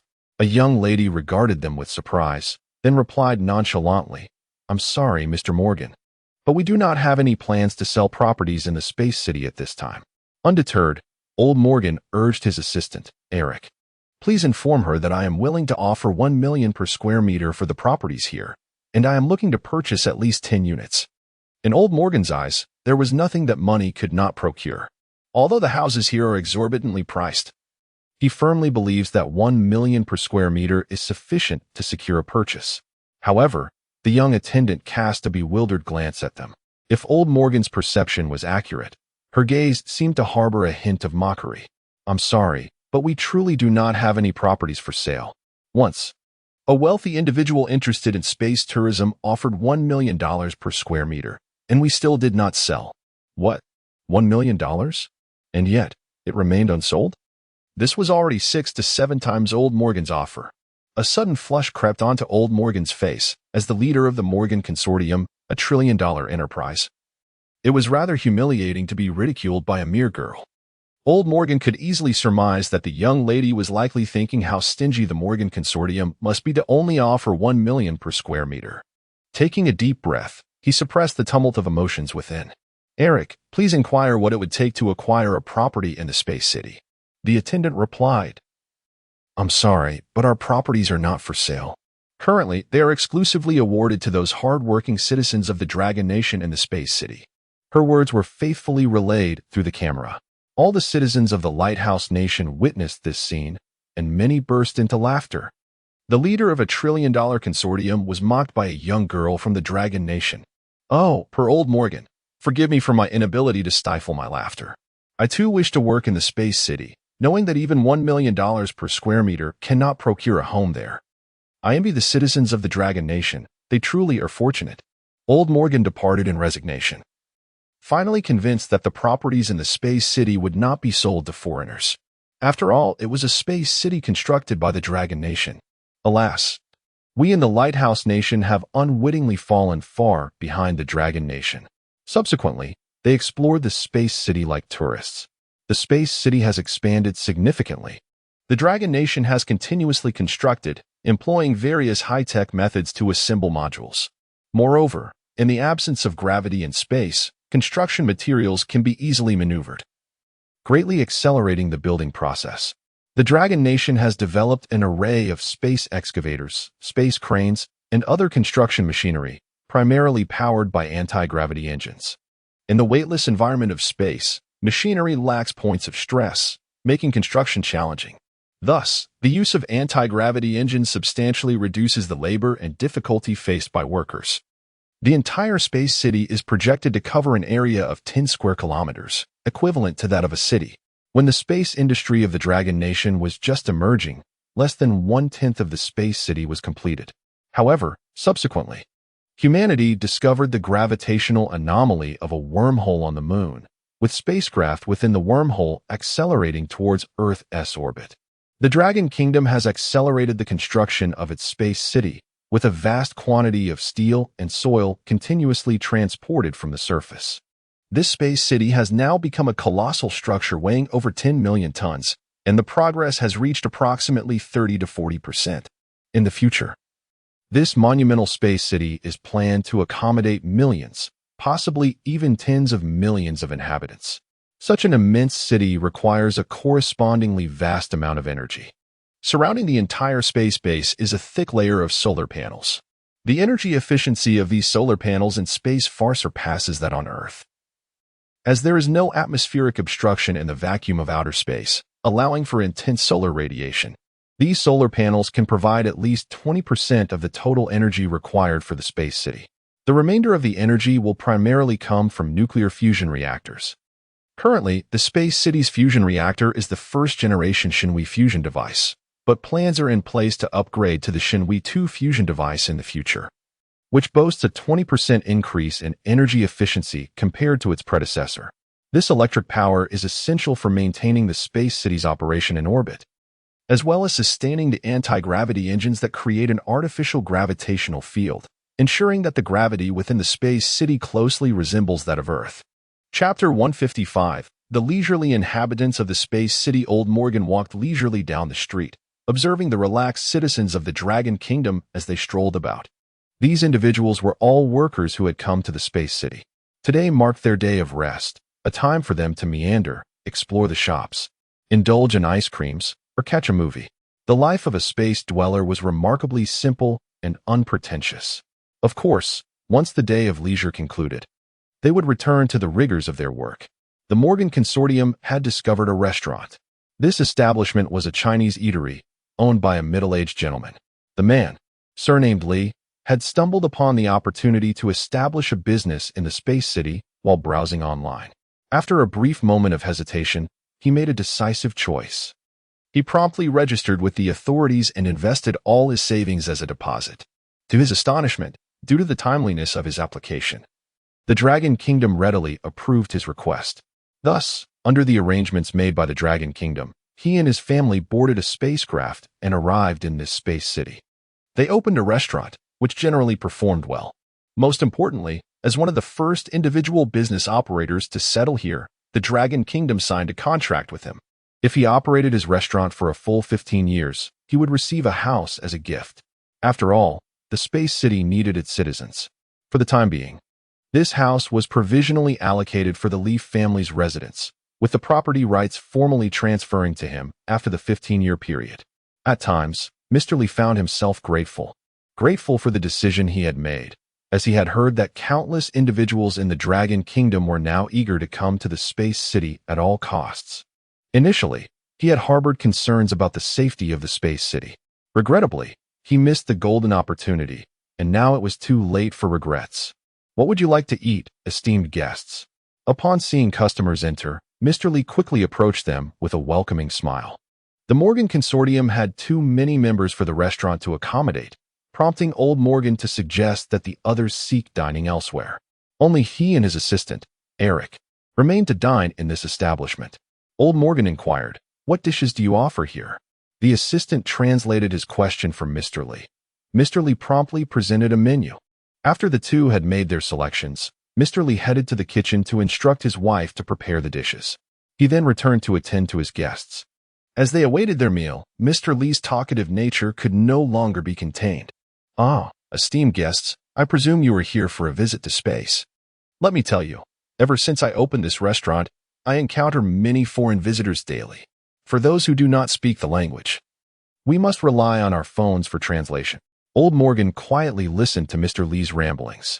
Then, out of curiosity, he asked, "How much do you earn daily from your business?" Uncle Lee chuckled, saying, "Whether I earn more or less is of little consequence. We never really expected to make a fortune. I lack for nothing now. I've got a house, and my son is working in Space City. What I truly desire is for my son to marry soon, so I can hold my precious grandson." Old Morgan fell momentarily silent. As a capitalist, he viewed money as the most splendid asset in the world. In his eyes, life should be a relentless pursuit of wealth, paving the way for a life of luxury. Yet, observing the restaurant owner's demeanor, it was evident that Uncle Lee felt a profound contentment with his life. Perhaps this is what it means to find joy and contentment. Uncle Lee's attitude towards life evoked envy among many in the land of the free. They too yearned for such a way of living. Following the Moros crisis, countless individuals in the land of the free faced sudden bankruptcy. Even now, many rely on government assistance to scrape by. However, as they watched the live stream, they glimpsed the genuine standard of living enjoyed by the people of the Dragon Kingdom. They suddenly recalled Old Morgan's remarks from a week prior in the live stream. Noting the vitality and hope reflected in the eyes of the Dragon Kingdom's citizens, each acutely aware of their purpose. In stark contrast, the faces of those in the land of the free were etched with apathy, devoid of hope for the future. Many found their eyes brimming with tears. Unbeknownst to them, that mysterious ancient land to the east had far surpassed them. After dining, Old Morgan led his group on a tour of Space City. The people of the land of the free had become utterly numb. Space City was astonishingly perfect, boasting supermarkets, coffee shops, restaurants, and hotels. Virtually everything found on Earth was available here. They even observed construction crews in the newly developed barren areas of Space City, erecting factories. It was said that they were establishing a metal smelting center, with aspirations to build large vessels in space. Everyone felt a tangle of emotions, by now. No one questioned Old Morgan's words. Soon, the Morgan Consortium rested for a night in Space City. The following day, they returned to their spacecraft. The ship was fully charged and ready to embark on a journey to the asteroid belt for mining. In space, devoid of air resistance and gravity, the spacecraft could accelerate indefinitely, consuming far less energy than on Earth. 5 Dragon 1 spacecraft, equipped with 5 external cargo modules, set forth grandly towards the asteroid belt. On board, there were not only miners but also electrical engineers, mechanical engineers, and software engineers. The electrical and mechanical engineers were responsible for maintaining the spacecraft's proper functioning, while the software engineers were tasked with connecting to the Dragon Kingdom's space communication relay stations, ensuring seamless communication. This placed significant demands on the software engineers, necessitating proficiency in Chinese. Furthermore, the Morgan Consortium's use of the Dragon Kingdom's space communication relay stations was not without cost. After all, these stations required maintenance and regular energy replenishment from the Dragon Kingdom. All of this requires funding. The Dragon Nation is not a charitable organization. The space communication relay stations also operate on a pay-per-use basis. Of course, one may opt for a monthly subscription, $1 million per month.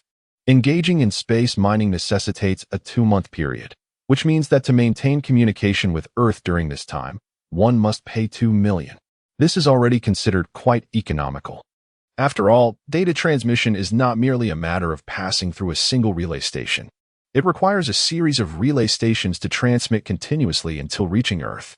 Following the delay in communication with Earth, the Morgan Consortium severed the live broadcast signal.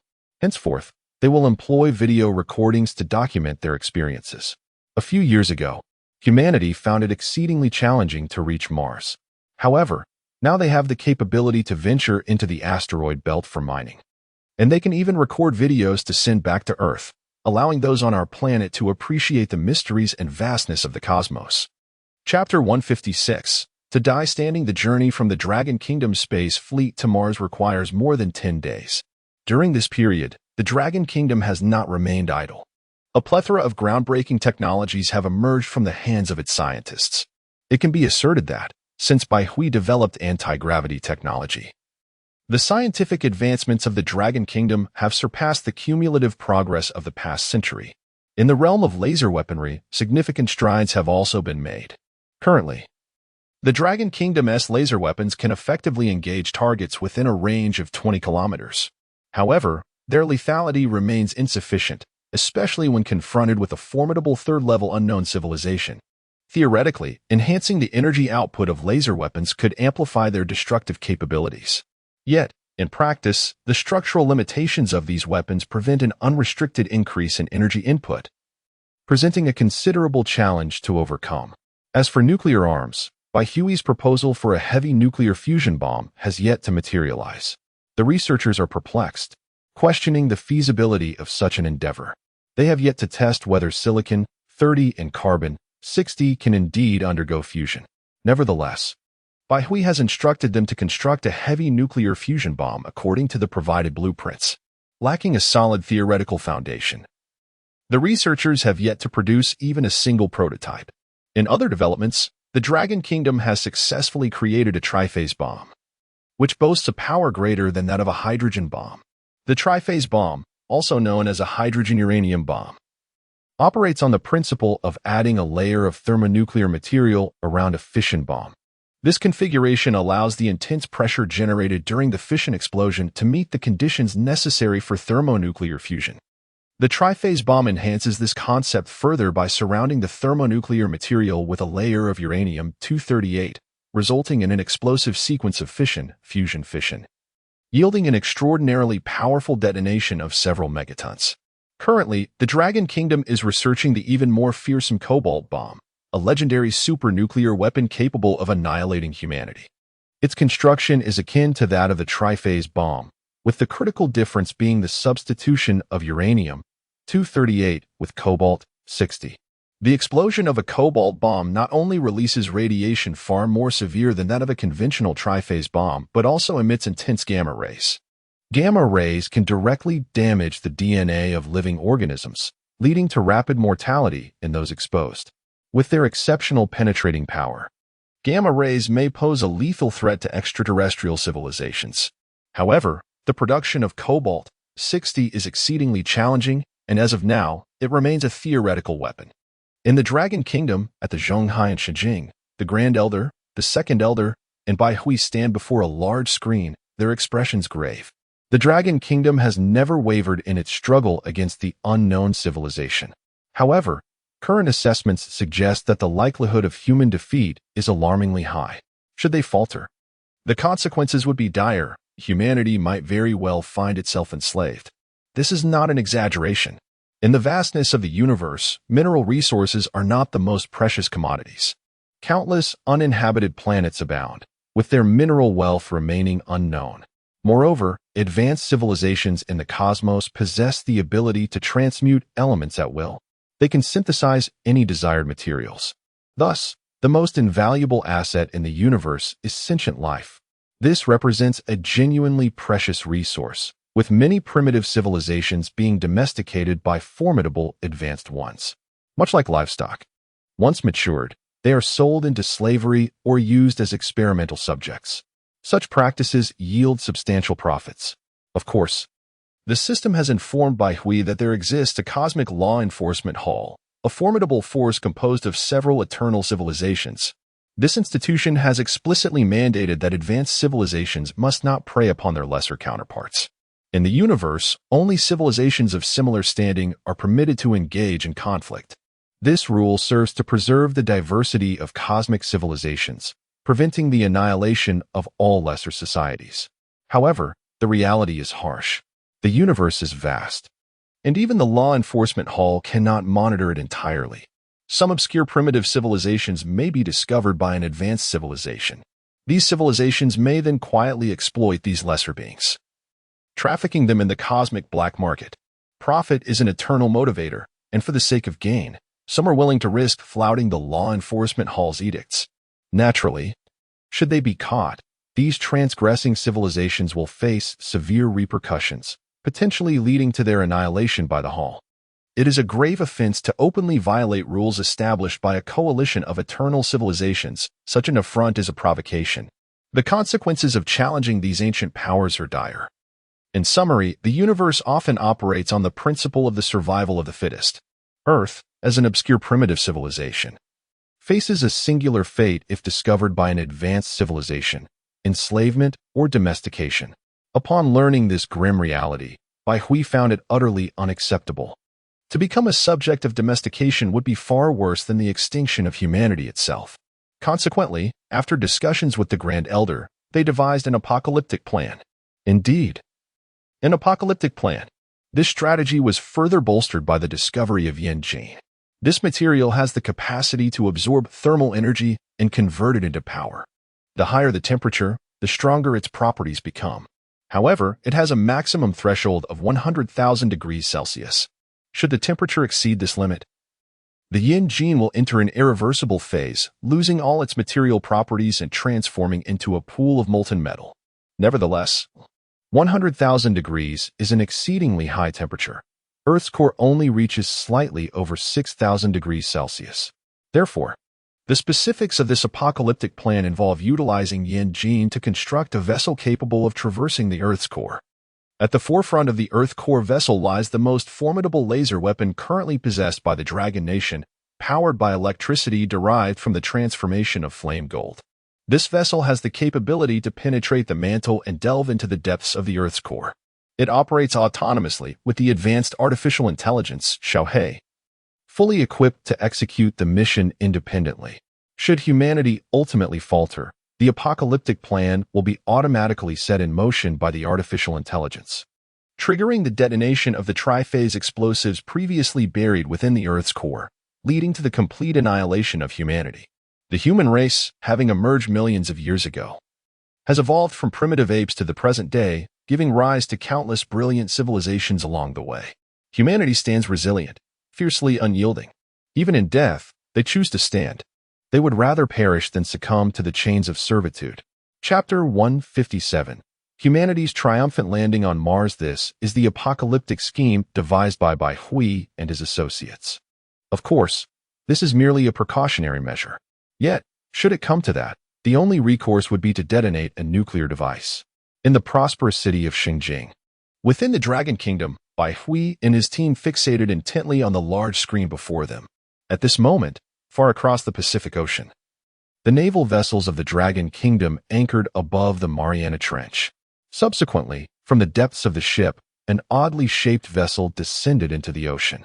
This vessel, resembling a submarine yet more streamlined, took on a cylindrical form, its entire surface a deep ebony hue. This was the Earth core ship, enveloped by a thick layer of a fiery golden material. At present, this Earth core ship operated autonomously. The specific mission had been entrusted to the artificial intelligence, Xiaohe, whose capabilities were deemed sufficient to navigate into the Earth's core adeptly. Commence! With a decisive command from Bai Hui, the Earth core ship surged towards the Mariana Trench. An hour later, it arrived at its destination. The Mariana Trench, renowned as the deepest point on Earth, would serve as the launch site for the vessel as it drilled into the mantle and subsequently into the core of the planet. The Earth's core, a swirling iron nucleus, perpetually rotates. It is this core that generates the magnetic field enabling Earth to repel cosmic rays, thus safeguarding humanity's existence. Activate the laser weaponry. Boom. The laser systems of the Earth core ship were initiated. The silver plasma batteries within the ship unleashed a formidable surge of energy, directing it into the laser apparatus. In this realm devoid of thermal energy, the fiery golden material could not generate power and relied solely on the silver plasma batteries for sustenance. A searing crimson laser beam struck the rocky surface, causing it to melt instantaneously. The Earth core ship then maneuvered into the resulting aperture, delving deeper into the rock. Soon, the vessel, illuminated by the laser weaponry, commenced its journey towards the core of the Earth. This undertaking remained a closely guarded secret within the Dragon Kingdom. Only a select few were privy to such critical information, as discretion was paramount. After 2 arduous days of navigation, The Earth core ship overcame numerous challenges and finally reached its destination. Along the way, it encountered formidable obstacles. Certain crystalline metals proved resistant to the laser weaponry, necessitating detours. Fortunately, the ship was under the guidance of artificial intelligence, which could devise a safe route within mere microseconds. To ensure that the Earth core ship maintained communication with the surface, it deployed numerous signal relay stations throughout its journey. These stations, also constructed from the fiery golden material, resembled spherical forms. Given the Earth's impediments, communication remained a challenge, hence the necessity of these relay stations to facilitate uninterrupted contact. At this juncture, Bai Hui had returned to the office of the Dragon Department. He was promptly informed of the developments, as the computer screen displayed the video feed relayed from the Earth core ship. In this world of flames, at its very core lies a colossal iron nucleus, slowly spinning. The Earth core vessel drifts silently amidst the liquid of the outer core, awaiting commands. It carries a tri-phased explosive potent enough to obliterate the Earth. Should it detonate, it would unleash a cataclysm of earthquakes, volcanic eruptions, and tsunamis, potentially rendering the planet devoid of its magnetic field, allowing solar radiation to annihilate all life. This would thrust Earth back into the Stone Age, such as the apocalyptic plan. Yet, for now, there is no need to activate it. Bai Hui, seemingly unfazed, continues his diligent work within the office. As time passes, news finally arrives from the Martian fleet. They have successfully reached Mars and landed in the Jezero crater. This crater, situated on an alluvial plain, was likely once a highland lake. Thus, the researchers from the Dragon Nation chose this site. They believe that if life ever existed on Mars, there is a strong possibility that water still lies beneath its surface, and perhaps even life itself. The origin of life began with single-celled organisms. The earliest life forms on Earth were single-celled algae. At Jezero crater, scientists, utilizing spectrometers, discovered a significant presence of carbonates in the soil, a substance formed by the reaction of water and carbon dioxide. This further corroborates the existence of water in Jezero crater billions of years ago. A video transmitted from Mars back to Earth showcased a massive Longting 2 spacecraft, accompanied by 9 Loading Eye vessels laden with abundant supplies, landing on the Martian surface. Mars, a desolate expanse of red wasteland, is beset by howling winds and frequent, ferocious dust storms. Furthermore, the temperature swings between day and night are extreme, and the thin atmosphere renders it highly inhospitable for human life. Thus, the Martian fleet personnel must utilize the resources transported from Earth to establish a Martian base. This base is destined to become humanity's stronghold on Mars. Here, they will extract resources, smelt metals, and produce usable materials. Additionally, archaeological explorations will be conducted to uncover traces of life that may have existed on Mars.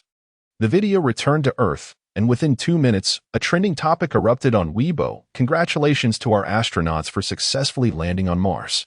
In ancient times, Mars was known as the Wandering Star, associated with calamity and chaos, linked to misfortune, theft, disease, death, famine, and warfare.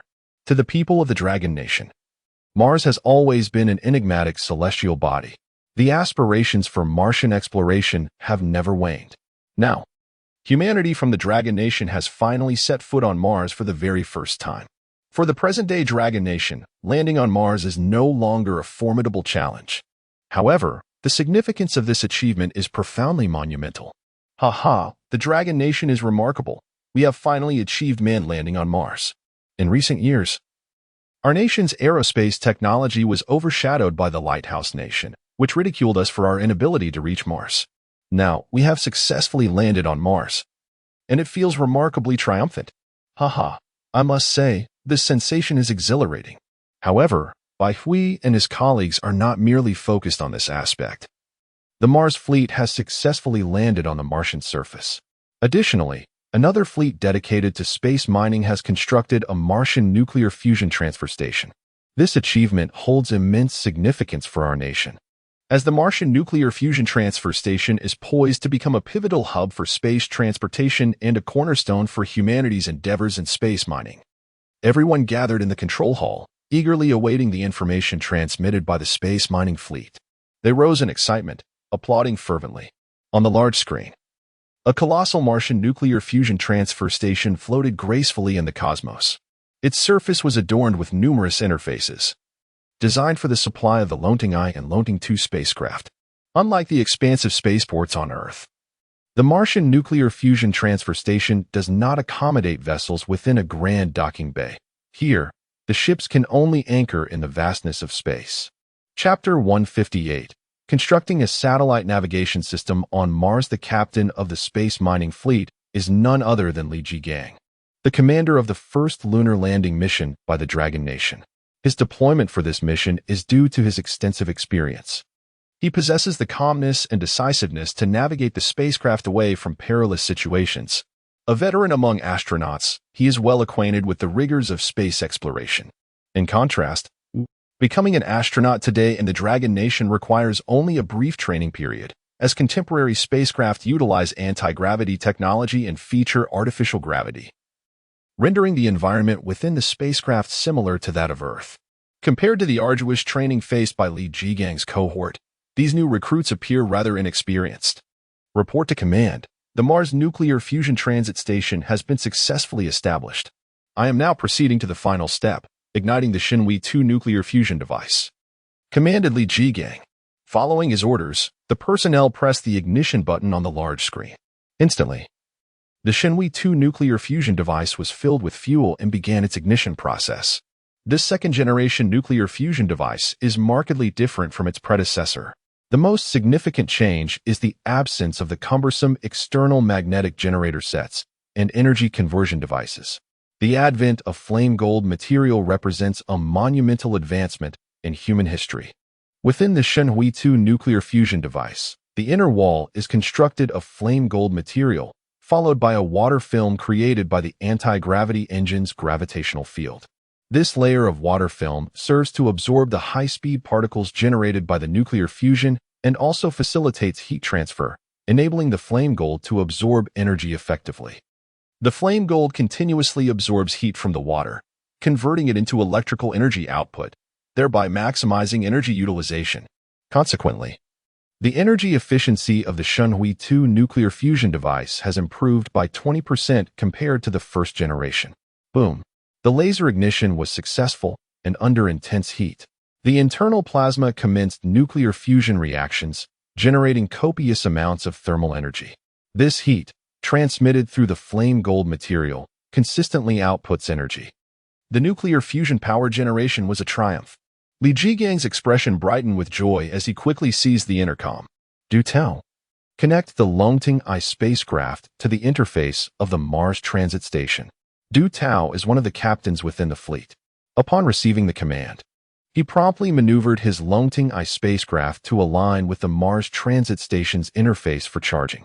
A crew member pressed a button, and immediately, a steady stream of electrical energy began flowing from the nuclear fusion reactor, charging the Lonting I spacecraft.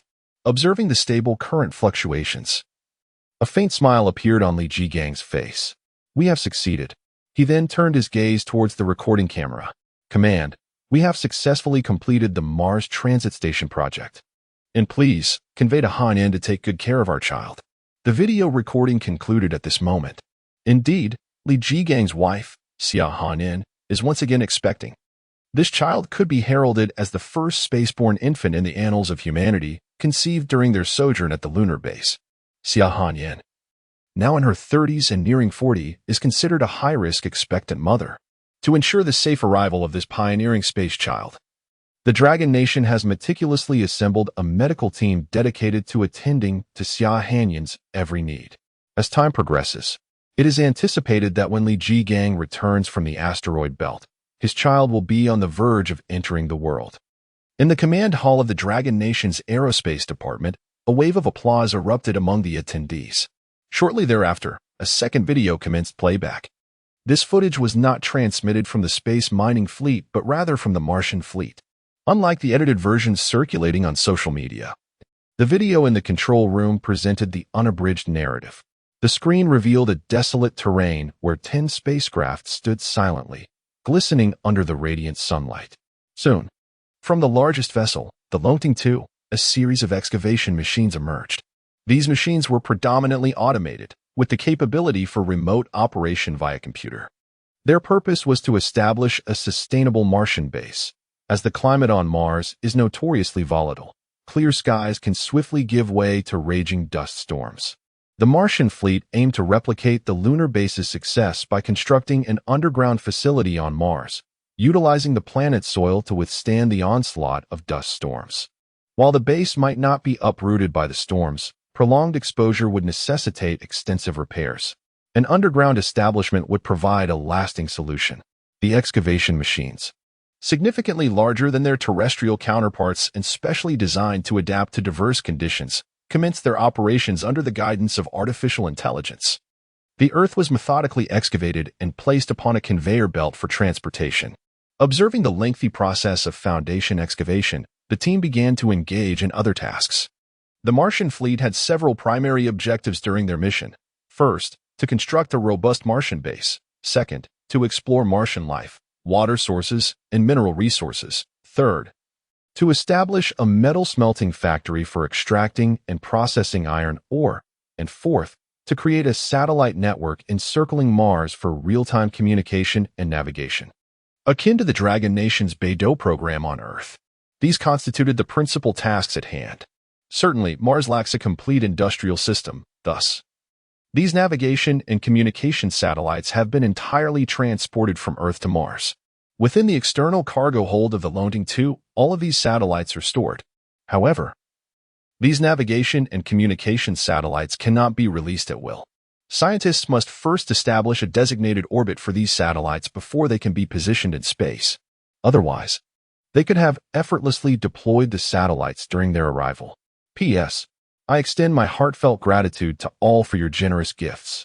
May you and your families enjoy harmony and happiness in the upcoming year, and may your lives be filled with joy and peace.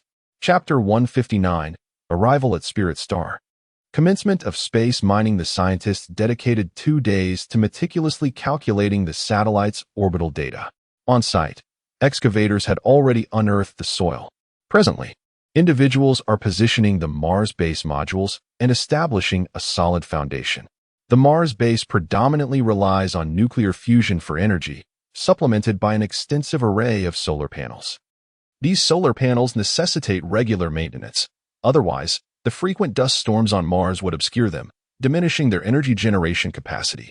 In addition, a Dragon 2 spacecraft descended into the cosmos, poised to deploy over 100 satellites.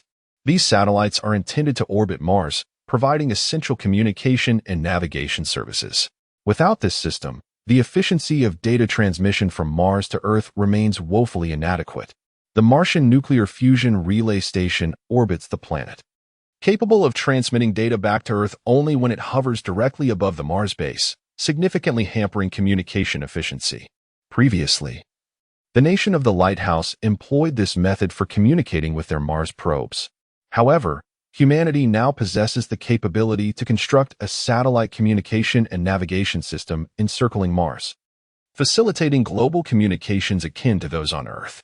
Nevertheless, it is important to note that data transmission from Mars to Earth will still incur a delay of over 10 minutes due to the immutable constraints of light speed, a limitation humanity has yet to transcend. Soon, the Dragon 2 spacecraft adeptly positioned each satellite into its designated orbit.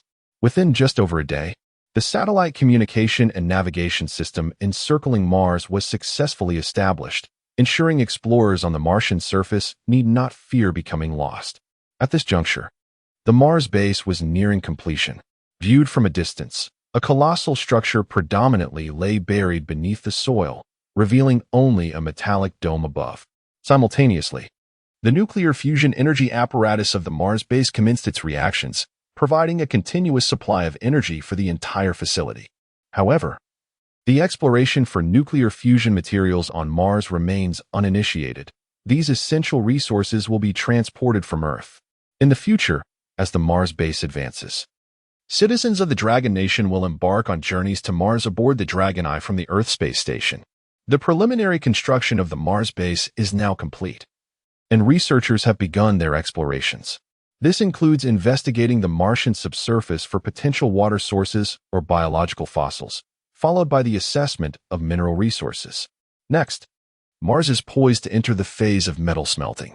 Meanwhile, on another front, the space mining fleet led by Li Jigang has entered the asteroid belt, where a multitude of asteroids awaits. While one might perceive these celestial bodies as densely clustered on a map, the reality is a vast expanse of opportunities. Sometimes, while perusing the news, one might encounter reports of the great nation launching probes to Jupiter and Saturn, which could invoke a sense of trepidation regarding the potential for these vessels to collide with asteroids in the asteroid belt.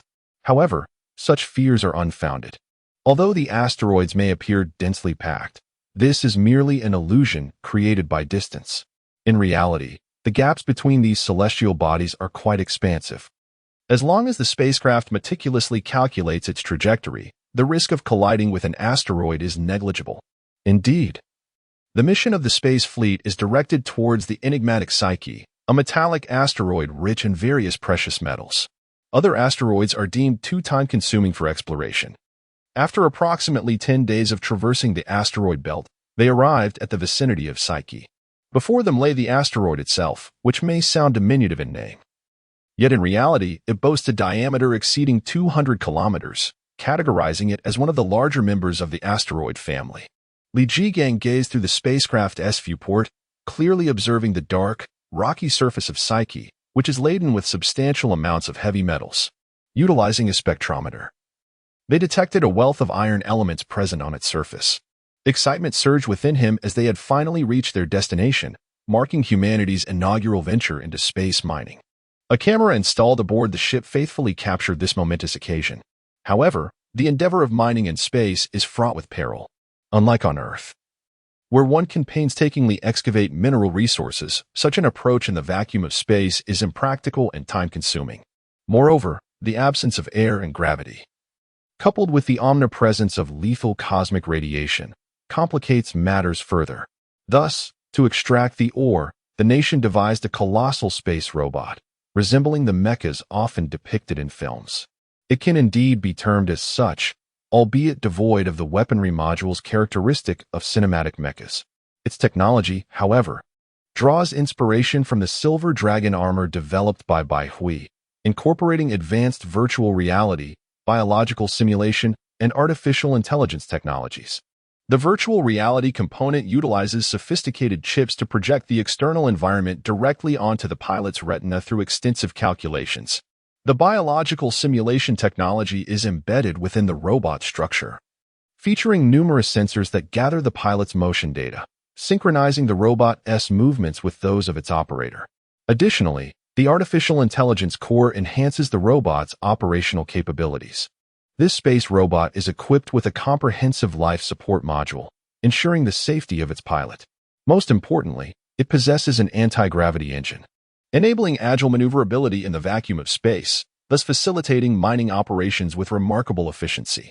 Soon, at the hatch of the already prepared space fleet, a series of space robots emerged, ready to commence their groundbreaking task. Each of these robots towers at approximately 10 meters in height. There are a total of 30 space robots, with each Dragon Voyager transporting one. Once their energy is depleted, they can recharge aboard the Dragon Voyager 2 spacecraft. This is precisely why the Dragon Kingdom has opted to utilize the Dragon Voyager 2. It functions akin to a colossal power bank. Whenever the energy of the space robots or other Dragon Voyager spacecraft is exhausted, they can return to the Dragon Voyager 2 for recharging. Boom, boom, boom. One by one, the space robots ascended into the cosmos, ultimately landing on the celestial body known as Lingshin Star. In their hands, they wield substantial shovels, though perhaps it would be more accurate to describe them as versatile tools, capable of transforming into various mining implements, rendering them exceedingly practical. This location has been surveyed by researchers and is known to be rich in metallic resources. These ores require further refinement to produce the metals necessary for humanity's needs. Chapter 160. Interstellar Warfare Sci-Fi film. The space robots swiftly placed the excavated ores into the cargo hold.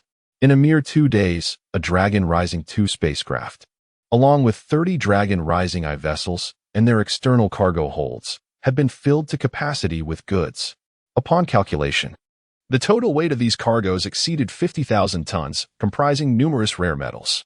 This venture promised substantial profits. However, certain matters transcend monetary valuation. After all, they are representatives of the Dragon Kingdom's official domain. Their paramount mission remains the advancement of the space industry and technological progress.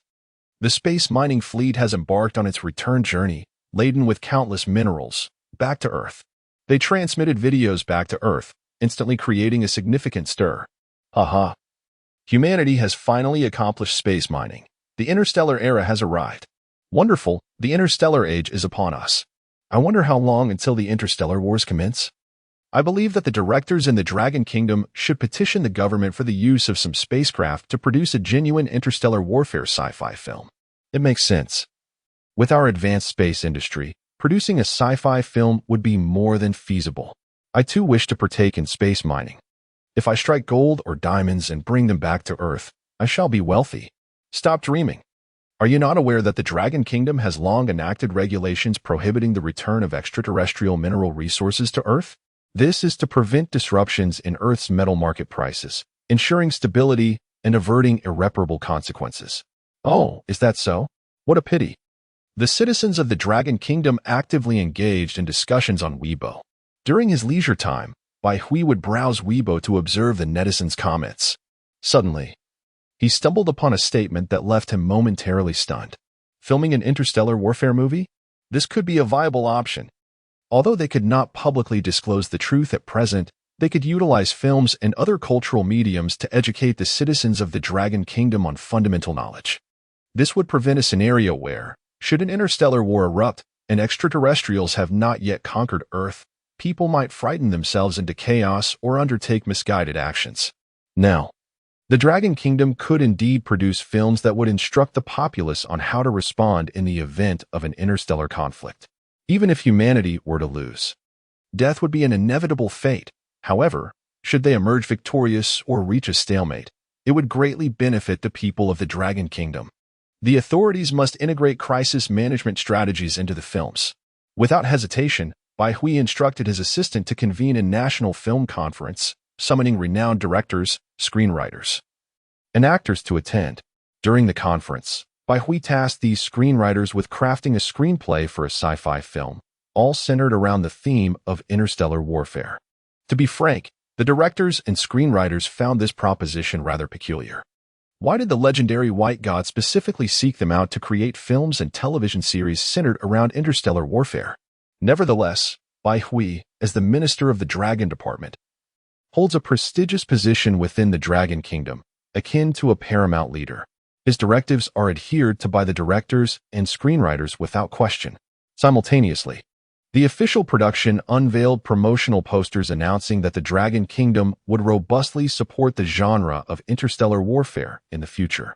Directors and screenwriters with aspirations in this realm are encouraged to apply to the Dragon Kingdom's official channels. If their proposals receive approval, the Dragon Kingdom may even offer financial backing for their films. This marks a historic first for the Dragon Kingdom. In a swift response, media capital within the Dragon Kingdom turned its gaze toward the burgeoning interstellar warfare genre. Driven by profit, everyone sought to partake in this lucrative venture. They quickly allocated substantial funds for their screenwriters to craft scripts and submit them for official approval. Indeed, even media companies aspiring to enter this market must navigate the scrutiny of the Dragon Kingdom's officials. Should a script's content fail to provide any benefit to the people of the Dragon Kingdom in the future, it would be summarily rejected without further explanation. Naturally, such reasoning cannot be conveyed to the applicants, leaving the media companies to navigate this labyrinthine process on their own. Initially, several media companies discovered that after investing heavily to procure a script from renowned screenwriters, their submissions were met with disapproval. They believed the script aligned perfectly with the values of the Dragon Kingdom, yet it was still rejected without any rationale or feedback. This perplexed the media company executives, leaving them in a state of bewilderment. However, amidst the multitude of media companies in the Dragon Kingdom, some scripts eventually passed the rigorous scrutiny. Upon hearing this news, other companies swiftly sprang into action, spending lavishly and signing confidentiality agreements to borrow the successful script. To their astonishment, they found that the successful script bore little difference from their own. As time passed and more scripts gained approval, They gradually deciphered the underlying criteria. Many companies have since developed their own scripts and are now in the throes of urgent production to facilitate the filming of these movies and television series. Manhwa generously provided over a dozen Longting-I spacecraft to assist in their endeavors. Soon, films and television series centered on interstellar warfare premiered.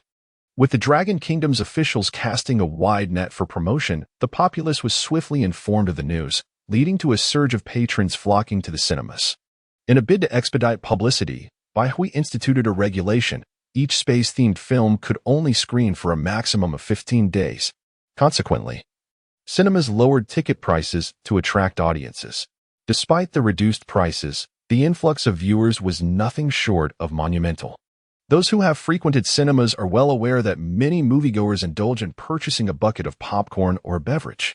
This phenomenon exemplifies the derivative economy, wherein cinemas derive substantial profits. The space battle science fiction films employ live-action shooting, thereby achieving a remarkable degree of realism. Furthermore, the spacecraft depicted are based on the Dragon Kingdom's anti-gravity vessels, which instills an implicit sense of identification among its citizens. Witnessing the exhilarating clashes between the Dragon Kingdom and alien civilizations ignites an adrenaline rush. Consequently, each installment of interstellar battle science fiction films reaps immense financial rewards.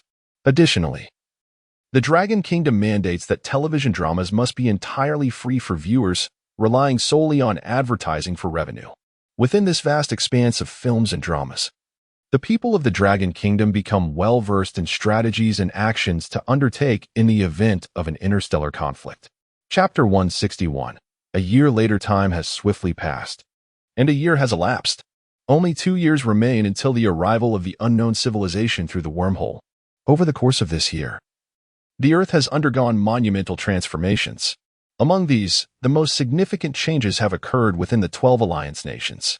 With the acquisition of the Dragon Nation spacecraft and controllable nuclear fusion technology, the technological advancements of these nations have surged at an unprecedented pace. However, many nations are perplexed by the fact that these alliance countries continue to substantially bolster their military forces each year. A sense of impending turmoil hangs over the world, as if war could erupt at any moment. Yet, upon deeper contemplation, it seems unlikely. The threat posed by nuclear weapons looms too large should war break out.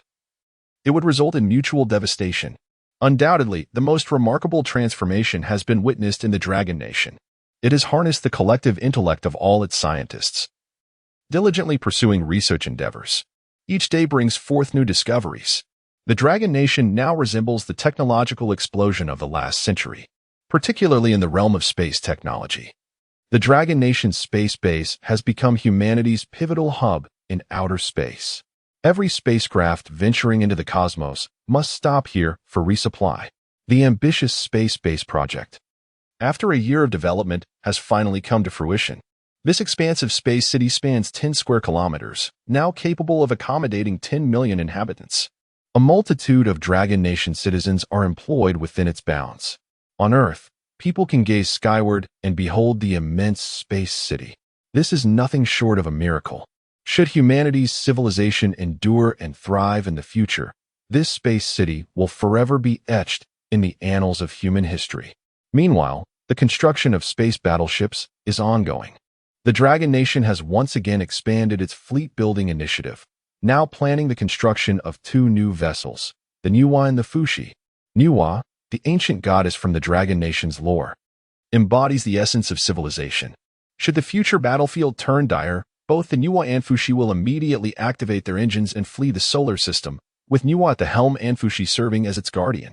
However, if escape proves impossible, the ships will initiate self-destruct protocols, unleashing nuclear devastation to obliterate all traces of their existence. If fortune grants them escape, the 2 vessels will journey to other planets, carrying the hope of humanity to proliferate anew. The Zhurong and Gongan battleships will engage in a fierce confrontation with extraterrestrial civilizations, fighting to the bitter end. Simultaneously, the space mining industry has emerged as an exceedingly lucrative and burgeoning field. Countless individuals aspire to participate. As the pioneers of space, mining earned annual salaries surpassing 1 million. This is a realm of extraordinary profit. A Longting, one spacecraft embarks on a 2-month journey to the asteroid belt for mining endeavors. The revenue from a single expedition amounts to at least several hundred million. Furthermore, every Dragon 1 spacecraft deployed for space mining reduces the annual rental fee. All the ores are smelted within the space city, subsequently utilized in the construction of space warships. Currently, the Dragon Kingdom has excavated at least 1/5 of the Spirit God Star, significantly diminishing its size, yet it retains substantial mining value. After a year of extraction, the Dragon Kingdom has transported the ores primarily to the Earth's space base, with a portion also sent to Mars. Mars has now evolved into a vast base, developing at an astonishing pace. Presently, it is home to hundreds of thousands of humans, truly becoming a colony of Martians. Within this base, life differs somewhat from that on Earth. Inhabitants are confined within the base and cannot venture outside due to the ever-present threat of sandstorms, which pose a severe risk to life. The gravity on Mars is merely 1/3 of that on Earth, leading to various health issues for humans in such a microgravity environment. Thus, Mars employs anti-gravity engines to simulate Earth's gravity. The predominant industry on Mars is metal smelting. Not only are the ores mined from Mars processed here, but occasionally, ores extracted from the asteroid belt are also transported for smelting. Not far from the Martian base, a human team is relentlessly excavating mineral resources. A multitude of satellites orbits Mars, and notably, a Martian nuclear fusion transfer station continuously circles the planet, having transformed into a miniature space city, albeit capable of accommodating only around 10,000 individuals. The facilities within are rather rudimentary, and various essential supplies must be transported from Earth, typically by the Dragon Kingdom's space mining fleet, which, while mining in the asteroid belt, also brings substantial provisions. In the vast expanse of the universe, a space fleet journeyed from Earth to the asteroid belt, halting before the Spirit God Star. Unexpectedly, a Dragon 1 spacecraft discreetly detached from the main fleet, heading towards the distant orbit of Jupiter. This region lies in the depths of outer space, where the Dragon 1 spacecraft came to a stop. Its cargo bay was jettisoned into the abyss of the cosmos, while the Dragon 1 swiftly retreated. Once a safe distance was achieved, the captain of the Dragon 1, a stern man clad in military attire, commanded, "Commence detonation." With his directive, a signal was instantaneously dispatched to the cargo bay. A thunderous roar ensued as the cargo bay erupted in a brilliant flash. A violent shockwave surged forth, propelling the Dragon 1 several kilometers backward. Fortunately, no harm was sustained. "Assess the explosion's power," commanded the captain, steadying his swaying form. After relentless calculations by the artificial intelligence aboard the spacecraft, the final result has been determined: 1,086,000,000 tons. A collective gasp escaped the lips of all present. Indeed, this nuclear device is a thermonuclear bomb. Through a year of tireless efforts by the Dragon Kingdom, the heavy nuclear bomb has finally been brought to fruition. Furthermore, it has been transported to the desolate depths of outer space for detonation. The explosive power of this thermonuclear bomb leaves everyone in awe. Were it to detonate on Earth, the consequences would be utterly catastrophic. The Tsar Bomba, once crafted by the Arctic Bear Nation, unleashed an electromagnetic pulse that rendered radio communications inoperative for a full hour. The atmospheric disturbances it triggered encircled the Earth 3 times, and it even shifted the entire continental mass of Eurasia southward by 7 millimeters. Chapter 162, New Discoveries on Mars on Earth. By Hui received news of the successful detonation of a nuclear bomb. A hint of joy soon crept onto his face. Presently, the contingency plans for Earth were nearly finalized. The next step was to vigorously advance technology. Beside him stood a female secretary clad in a tailored suit. She was beautiful, graceful, and in no way disturbed by Hui's work. Her name was Qinlinger. It had been quite some time since Bai Hui last returned home. During his previous visit, his mother had insisted that he and Qinlingo obtain a marriage certificate. Bai Hui had outright refused. It was absurd. How could he marry someone without any emotional foundation? That would only bring harm to her. With no other recourse, his mother resorted to a more subtle tactic.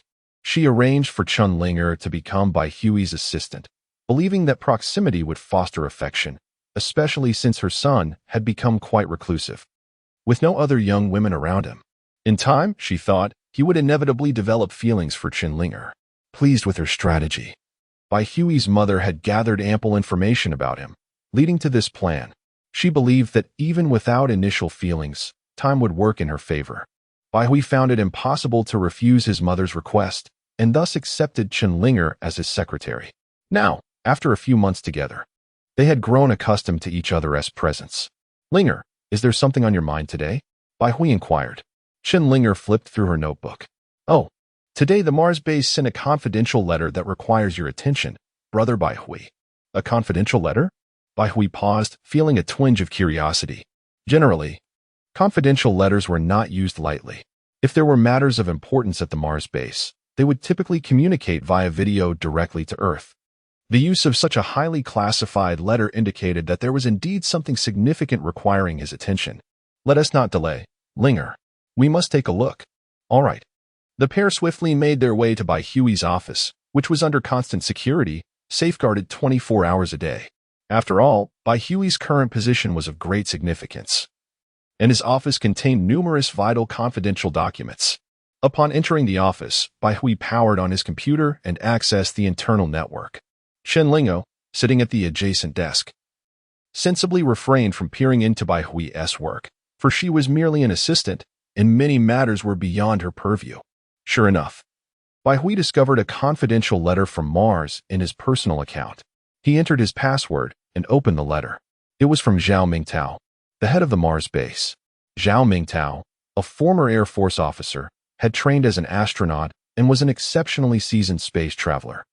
He had led the team in the exploration of the Mars base. The letter contained a video showing Zhao Mingtao clad in a spacesuit, standing in a dimly lit cave. Bai Hui's expression turned serious as he noticed something peculiar behind Zhao Mingtao. Minister Bai, this is the confidential letter I have sent you. Our researchers are mining on Mars, and remarkably, they have discovered an unknown object approximately 2,000 meters to the right of Mariner Valley and about 1,500 meters underground. Zhao Mingtao is holding an irregular artifact, and upon closer inspection, Bai Hui immediately recognizes it as a man-made object. It is composed of metal and is inscribed with unfamiliar characters. These characters do not resemble any script currently found on Earth. Rather, they are of a peculiar, circular form. Minister Bai, this object was discovered on Mars. We have already dispatched personnel to excavate down to 2,800 meters, and we have finally uncovered some distinct features. I am currently situated at a depth of 2,800 meters. If you look behind me, although the light is dim, it is evident that what lies behind Zhao Mingtao is not mere stone, but rather a colossal artificial structure. What could it be? Based on the exposed portions, it is impossible to ascertain its nature. Bai Hui's mind races. Could it be a spacecraft? An extraterrestrial base? Or perhaps a technological artifact constructed by a civilization that once thrived on Mars? All possibilities linger in the air. After a moment of contemplation, Bai Hui made a decisive choice. He sent a message to Zhao Mingtao. I am on my way to Mars. Indeed, Bai Hui intends to personally investigate the findings on Mars. He harbors a strong intuition that whatever is on Mars could be intricately linked to Earth. Furthermore, with the existence of a system at his disposal, he could seek its assistance in identifying the object if necessary, as it is an intelligent life form of a level 5 civilization. After pondering briefly, Bai Hui spoke to Qinlinger. Lingo, I must journey to Mars. You should remain on Earth and consider it a short vacation. Brother Bai Hui, can I accompany you? I also wish to see Mars. Rest assured. I promise to keep the secrets, Qinlinger implored. Bai Hui hesitated for a moment but ultimately acquiesced. Very well, go pack your belongings. We shall depart shortly. Qinlinger beamed with joy and hurried to prepare her luggage. The two boarded Bai Hui's exclusive vessel, the Shenlong, embarking on their Martian expedition. At present, Mars is relatively close to Earth, approximately 70 to 80 million kilometers away. With the speed of the Shenlong, they would require over 10 days of travel through the cosmos to reach Mars. In the past year, Bai Hui had seldom ventured into space, primarily observing from the space city. This would be his inaugural visit to Mars. Nevertheless, it was not particularly astonishing. Bai Hui had familiarized himself with the Crimson Planet through countless videos. In the vastness of space, silence prevails. The distant stars twinkle, and one could easily succumb to a sense of profound solitude if lingering too long in the void, as if life had evaporated from the universe, leaving only oneself, a mere shell of existence. Bai Hui and Chen Linger sat quietly beside the cockpit, with a glass panel allowing them to gaze into the vastness of space. However, for the two of them, there was little to behold, for no matter how swiftly the spacecraft traveled, the scenery beyond remained monotonously unchanged. Bored, they engaged in conversation. Bai Hui, now that you have achieved such success, do you still have any dreams left in this lifetime? Dreams? Bai Hui's gaze drifted, and he murmured, my only dream may be to hope that humanity can continue to propagate indefinitely. Chapter 163. The UFO shaped like a bull's head after more than 10 days of travel. The Divine Dragon finally reached Mars. Upon arrival, Bai Hui immediately spotted the numerous satellites orbiting Mars, as well as the many Longting, one spacecraft flitting about. Some even lingered in Mars orbit, awaiting energy supplies. The number of Longting 1 vessels from the Dragon Kingdom has increased significantly, with over 1,000 now manufactured. Many of these ships are engaged in space mining, and they must replenish their energy at the Martian Fusion Transit Station before continuing their journey. Otherwise, they risk never returning. However, the interfaces at the Martian Fusion Transit Station are limited, despite several expansions, providing only a few dozen docking points. When faced with a high volume of spacecraft, they may find themselves waiting in orbit around Mars. Bai Hui silently gazed out at the scenery as the Divine Dragon continued its course toward the Mars base without delay. Upon arrival, the spacecraft docked at a spacious landing pad specifically designed for accommodating spacecraft, large enough to comfortably hold 7 or 8 Longting 2 vessels. Mars may be lacking in many aspects, but it certainly offers ample space. After all, the land currently developed by humanity represents but a mere fraction of Mars' vast expanse. Beneath the landing pad lies a connection to the Mars base. As Bai Hui and Chen Lingo disembarked, they were greeted by a middle-aged military officer awaiting them. This officer was none other than Zhao Mingtao, the head of the Mars base. Having been informed of Bai Hui's arrival, he had come to extend a warm welcome. Minister Bai, it is an honor to have you on Mars. Zhao Mingyao, a general and the base's commander, extended his courtesy. However, given Bai Hui's higher rank overseeing the entire space sector, their exchange was brief before turning to more pressing matters.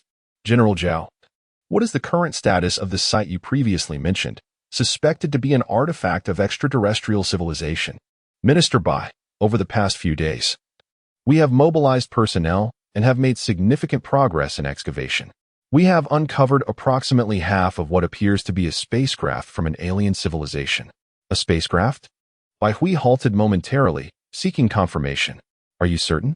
It is highly probable, though we cannot assert with absolute certainty, as this vessel's design seems markedly different from our conventional crafts.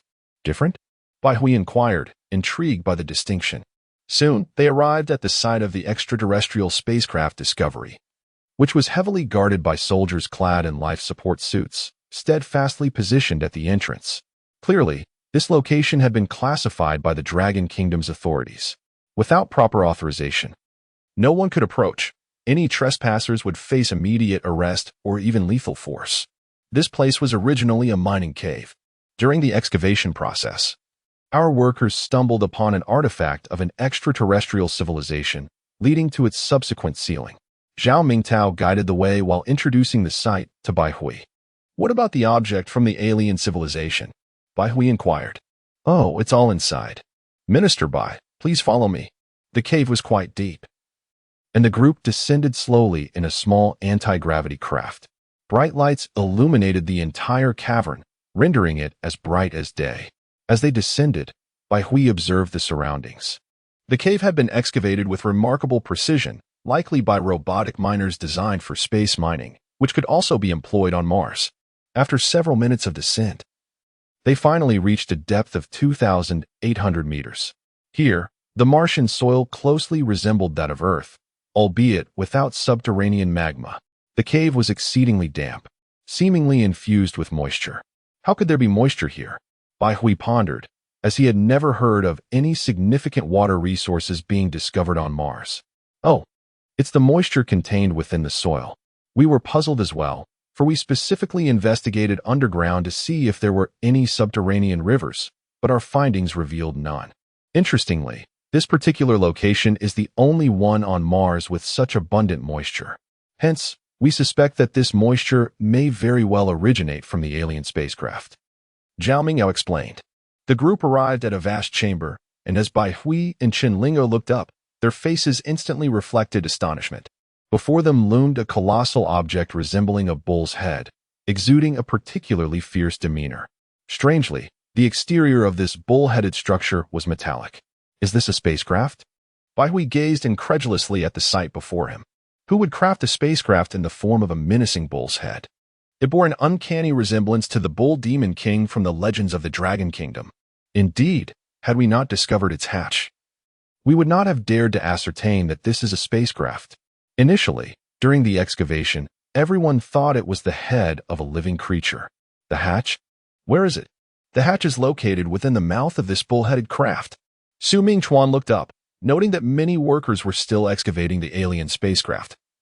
Yet its shape was becoming increasingly discernible. Simultaneously, the mouth of the bullhead was now visible. From below, it was indistinguishable from that of an actual bull. Minister Bai, you can't see it from here.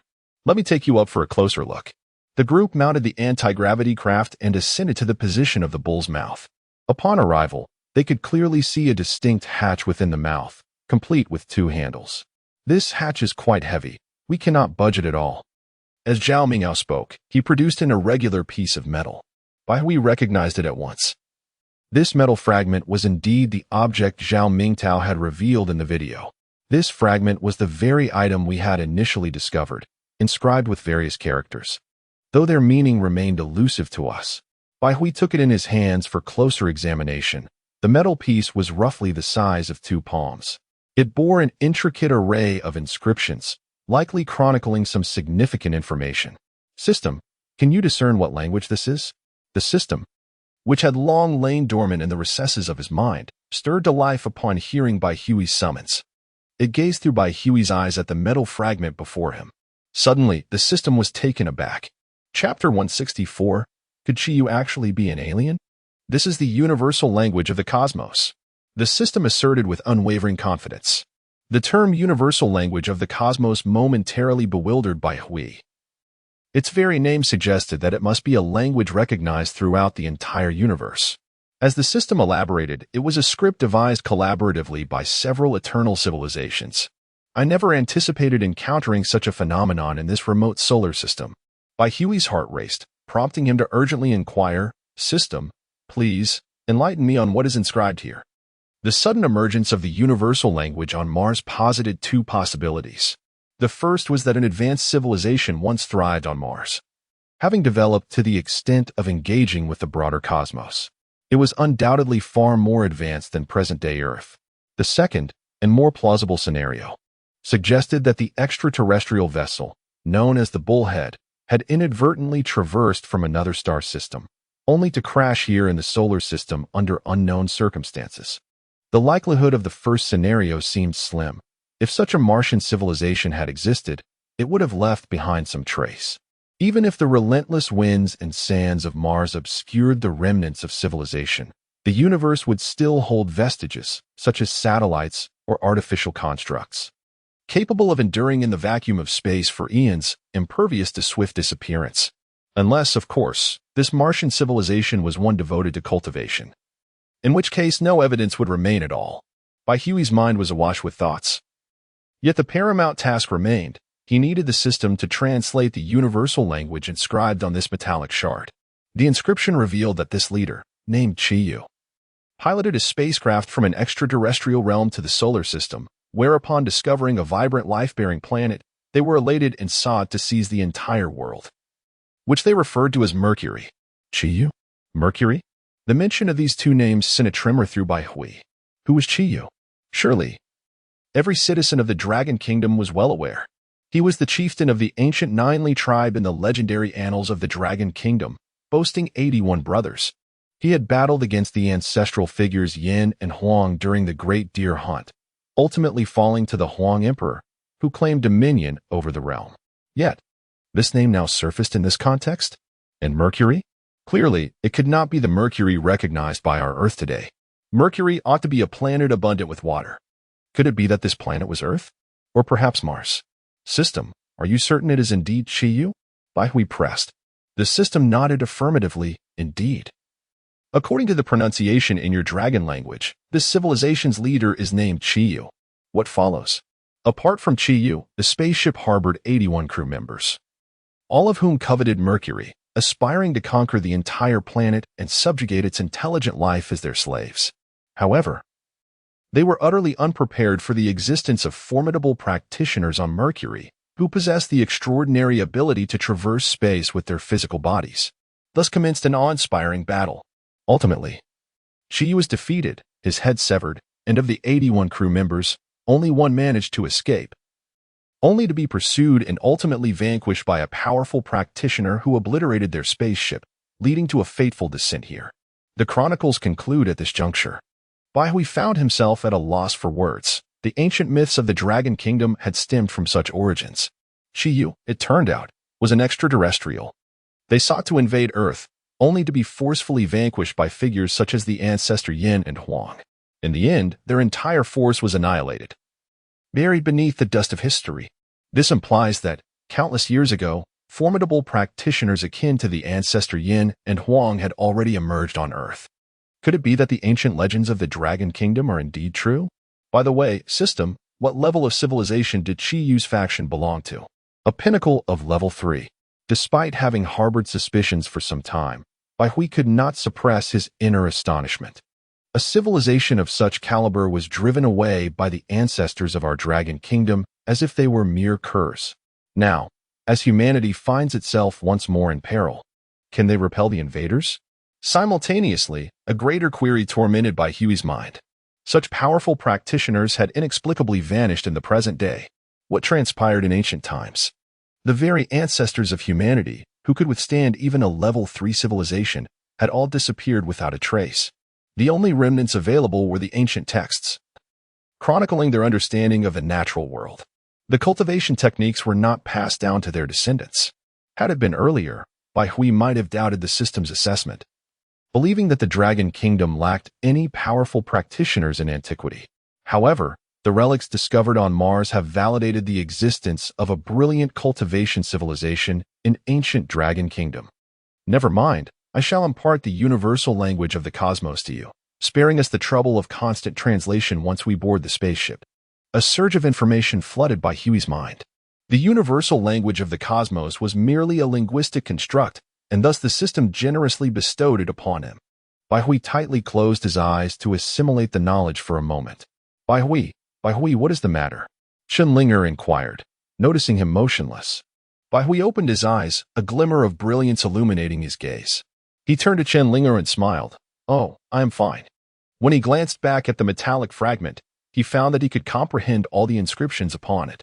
After a moment of contemplation, he realized that this metallic piece had lost its value. The true value lies in the spacecraft itself. It is a pinnacle of a Type 3 civilization. It likely possesses advanced wormhole technology and formidable weaponry. General Zhao, have the researchers take this metallic fragment back for analysis to determine its composition and whether we can replicate it. Very well. This metallic fragment is composed of remarkably advanced materials.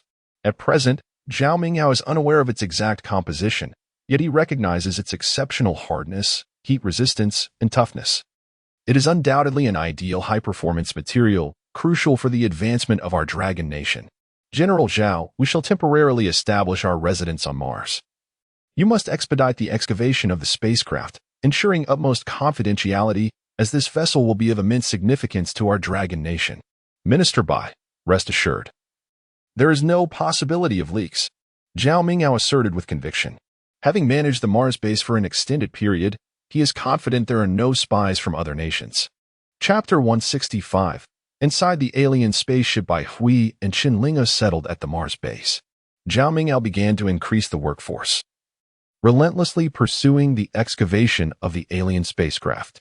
The metallic shard inscribed with the universal language of the cosmos was taken by researchers for testing. The results revealed that this material possessed remarkable properties. Firstly, it was an alloy comprising a multitude of metals. To date, They had only identified elements such as iron, titanium, and silver within it, with many more yet to be discovered. This material could withstand temperatures reaching up to millions of degrees Celsius, and its hardness surpassed that of diamond by thousands of times. Its resilience was equally formidable, capable of enduring substantial impacts. In summary, the properties of this metallic shard far exceeded all materials currently available on Earth. Its characteristics left by Hui in awe, truly a testament to a civilization of the third-tier pinnacle. Regrettably, humanity currently lacked the means to replicate this material, as the principles behind its extraordinary strength remained elusive, let alone the ability to recreate it. After more than 10 days of excavation, the alien spacecraft on Mars was finally fully unearthed. Upon receiving the news, Bai Hui and Chen Linger hurried to the site, which had transformed into an expansive cavern. All the Earth had been meticulously cleared away, leaving behind a colossal, bull-headed spaceship. The technology employed in this craft was still unknown to humanity, but one could easily surmise that it far surpassed the most powerful starships humanity had constructed to date. As Bai Hui and his companions arrived, the head of the Mars base, Zhao Mingtao, promptly approached them. "Minister Bai, we have completed the excavation of the alien spacecraft. What are our next steps?"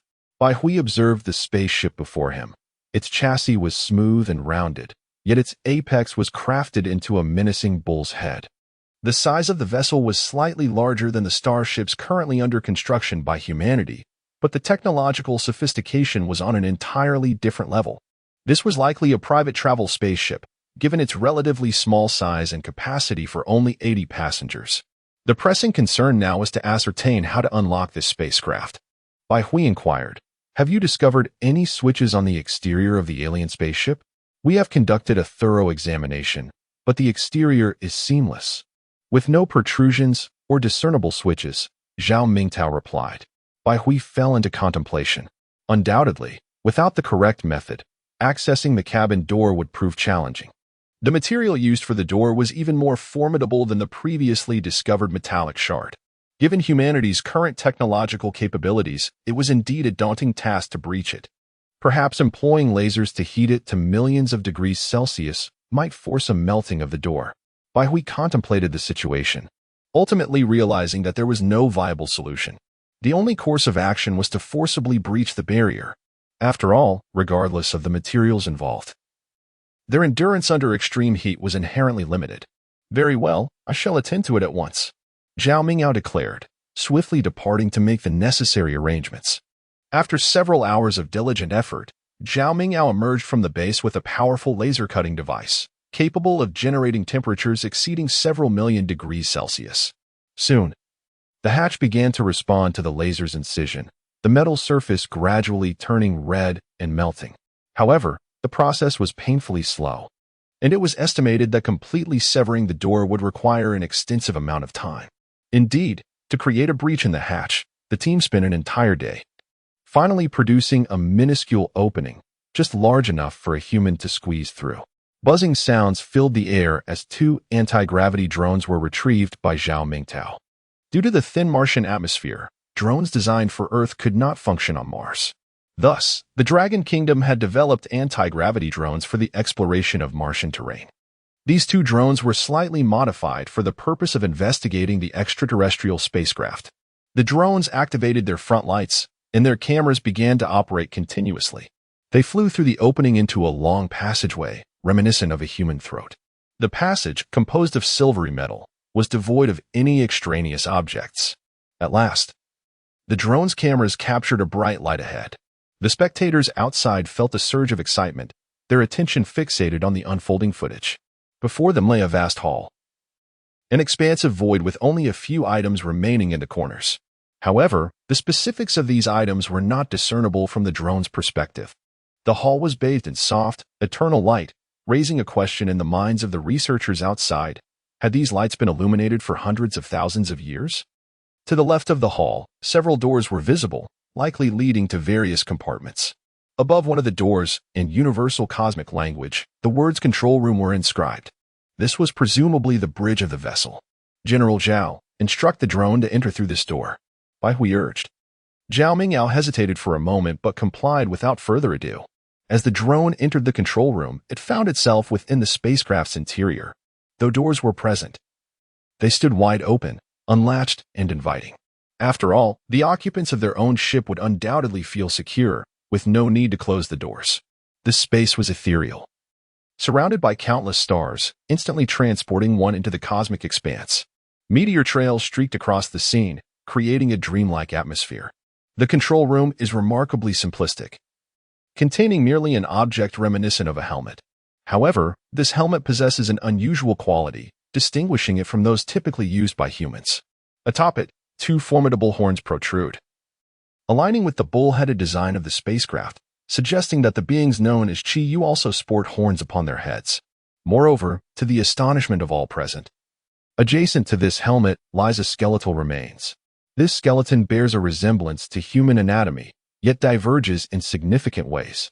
Notably, two jet-black bull horns adorn its cranium, and the overall structure of the skull appears remarkably robust and fearsome.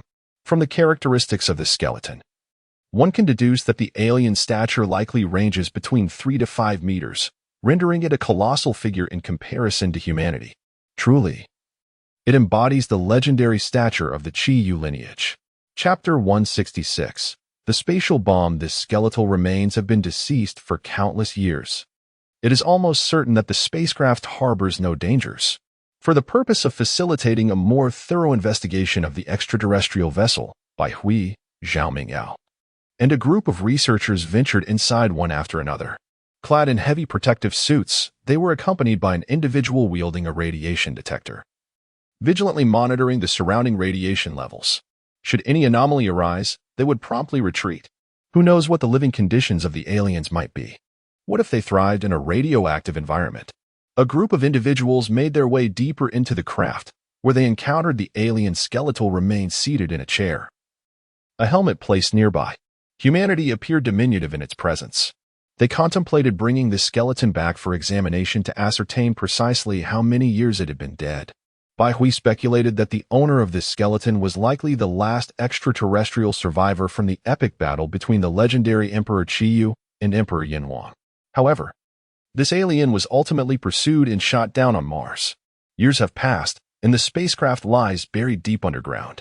By determining the age of this alien's demise, one could glean how many years have elapsed since the ancient reign of the Yanhuang emperors of Longhua.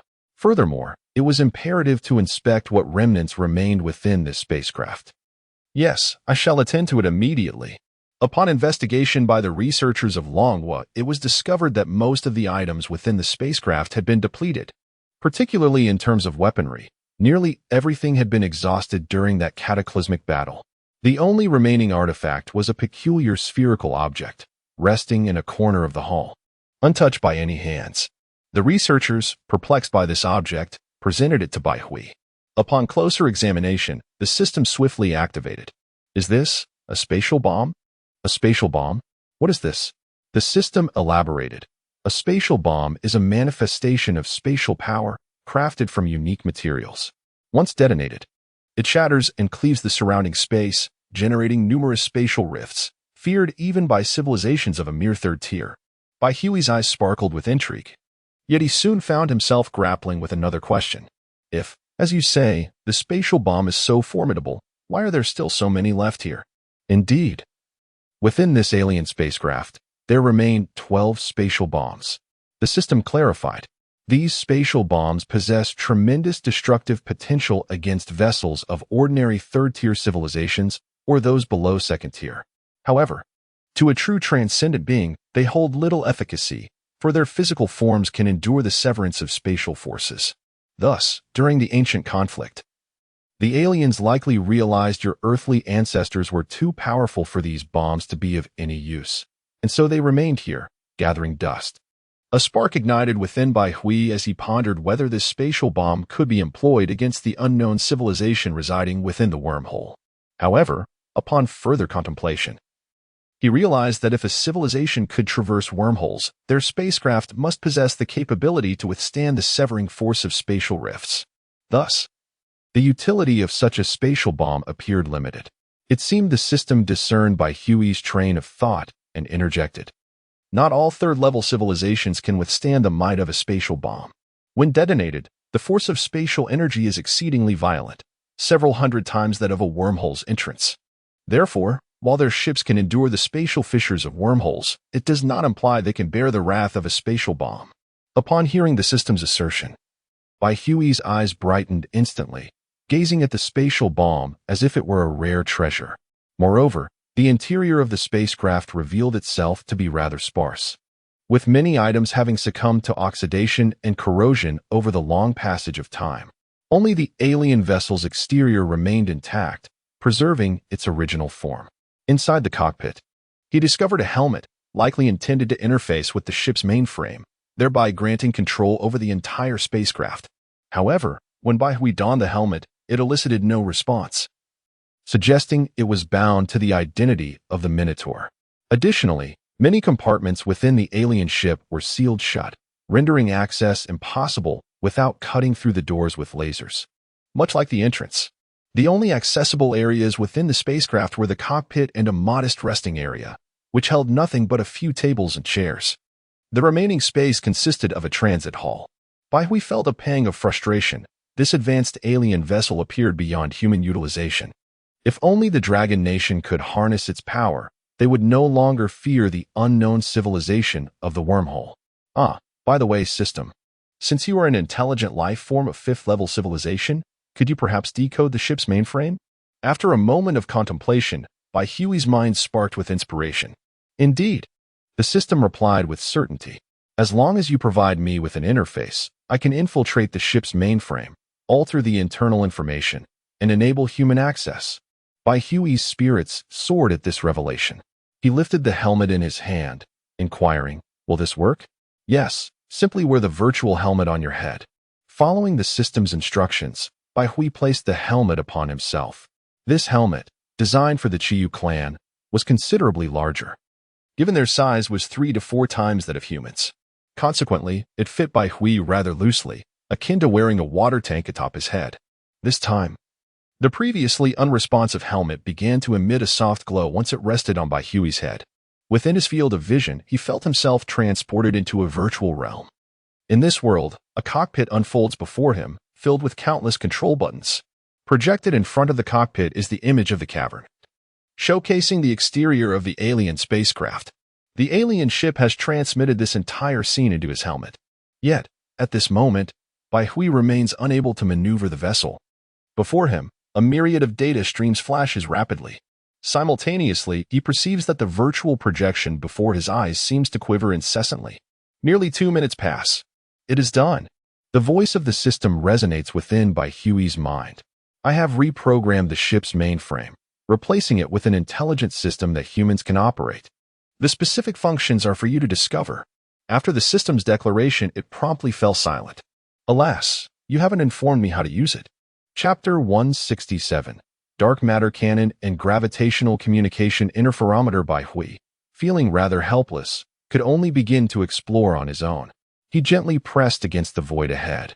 And suddenly, a golden little fairy clad in a dress, with wings sprouting from her back, materialized in the virtual space. "Greetings, my master. How may I assist you?" The fairy's voice was reminiscent of a charming young girl, exceedingly pleasant to the ear. "Who are you?" Allow me to introduce myself. I am the new intelligence core of this spacecraft, capable of controlling all modules aboard. Please, master, bestow a name upon both the ship and myself." Through the fairy's introduction, Bai Hui comprehended her identity. Upon hearing the request for a name, he pondered for a moment, and after a minute of contemplation, he finally had an idea. "Well, from now on, this spacecraft shall be called Dragonfire, and you shall be named Dragon Spirit. What do you think?" Dragonfire symbolizes the flame of the Dragon Kingdom civilization, destined to endure throughout eternity. The little fairy joyfully began to dance within the virtual space, her skirt fluttering, revealing her adorable little feet. "Splendid. Dragon Spirit truly adores this name. Thank you for the gift, master." Seeing Dragon Spirit's delightful demeanor, Bai Hui couldn't help but smile in return. "Dragon Spirit, please introduce to me the functions of this spacecraft." "Certainly, master. This spacecraft is powered by energy stones, a remarkably potent source of energy. These stones are artificially synthesized, primarily utilizing the principles of nuclear energy. Much like how humans consume food, This spacecraft can directly convert the nuclear energy within the stones into usable energy, achieving an exceptionally high energy efficiency. Energy stones? Manhwa displayed a hint of curiosity. As Dragon Spirit elaborated, he gradually grasped the concept. When we eat, we directly ingest food, which is then transformed into energy that our bodies can absorb through intricate internal processes. The precision of this process is such that even with current human technology, it remains challenging to replicate. It seems the spacecraft operates similarly, employing some form of energy conversion device to transform the energy stones into the various energies required for its operation. Dragon Spirit continued her explanation. The entire Dragonfire spacecraft is driven by a space curvature engine compatible with anti-gravity propulsion, allowing for seamless travel through the cosmos. The primary weapon module of the ship is the dark matter cannon, capable of annihilating an entire planet with its formidable power. However, it has already been expended and cannot be activated due to a lack of dark matter. Additionally, the spacecraft is equipped with a comprehensive biological recycling system. Unfortunately, this system is currently unsuitable for human habitation and requires modifications before it can support human life. In human terms, the entire spacecraft has a mass of 4.58 million tons, with a maximum load capacity exceeding 10 million tons, and can achieve speeds of up to 90% of the speed of light, enabling it to traverse wormholes and leap between star systems. As Dragon Spirit elaborated further, Huey's understanding of the spacecraft became increasingly clear. Indeed, this vessel was exceptionally powerful. However, the most formidable aspect of the spacecraft is undoubtedly its weapon module, the dark matter cannon. With a single shot, it possesses the capacity to obliterate an entire planet. Such a weapon is truly awe-inspiring. Yet, this incredibly powerful armament was rendered utterly ineffective before the ancestors of humanity, who mercilessly decimated it, leading to the complete annihilation of the invaders. In the end, not a single one of these intruders managed to escape the solar system. Manhwa contemplated for a moment, recognizing that with this spacecraft, humanity's confidence had significantly bolstered. In the face of the unknown civilizations lurking within wormholes, humanity was no longer a mere lamb awaiting slaughter. Nevertheless, humanity still found itself in a disadvantaged position. The Manhwa spacecraft was left with only a handful of spatial bombs. It remained uncertain whether these spatial bombs would hold any efficacy against the enigmatic wormhole civilizations. If only the dark matter cannon still existed, then Manhwa could assure that with such a divine instrument, Earth would be utterly secure. Dare to invade Earth? I would annihilate you with a single shot. Dragon Spirit. Have you uncovered any extraterrestrial technological data aboard the spacecraft? If the technology of a Level 3 civilization still exists, it would represent a monumental advancement for humanity. Please hold on. I need to conduct a search. After Dragon Spirit's declaration, a silence ensued. Approximately 2 minutes later, Dragon Spirit finally spoke. I apologize. The Manhwa spacecraft has not revealed any databases of Level 3 civilization technology. It consists solely of navigational logs. Alas, a look of regret crossed Huey's face. What a pity. Yet, upon reflection, it was reasonable to assume that a Level 3 civilization's database would not be carried on board the spacecraft. Should the vessel be destroyed by the enemy, the technological knowledge within would be squandered to the adversary.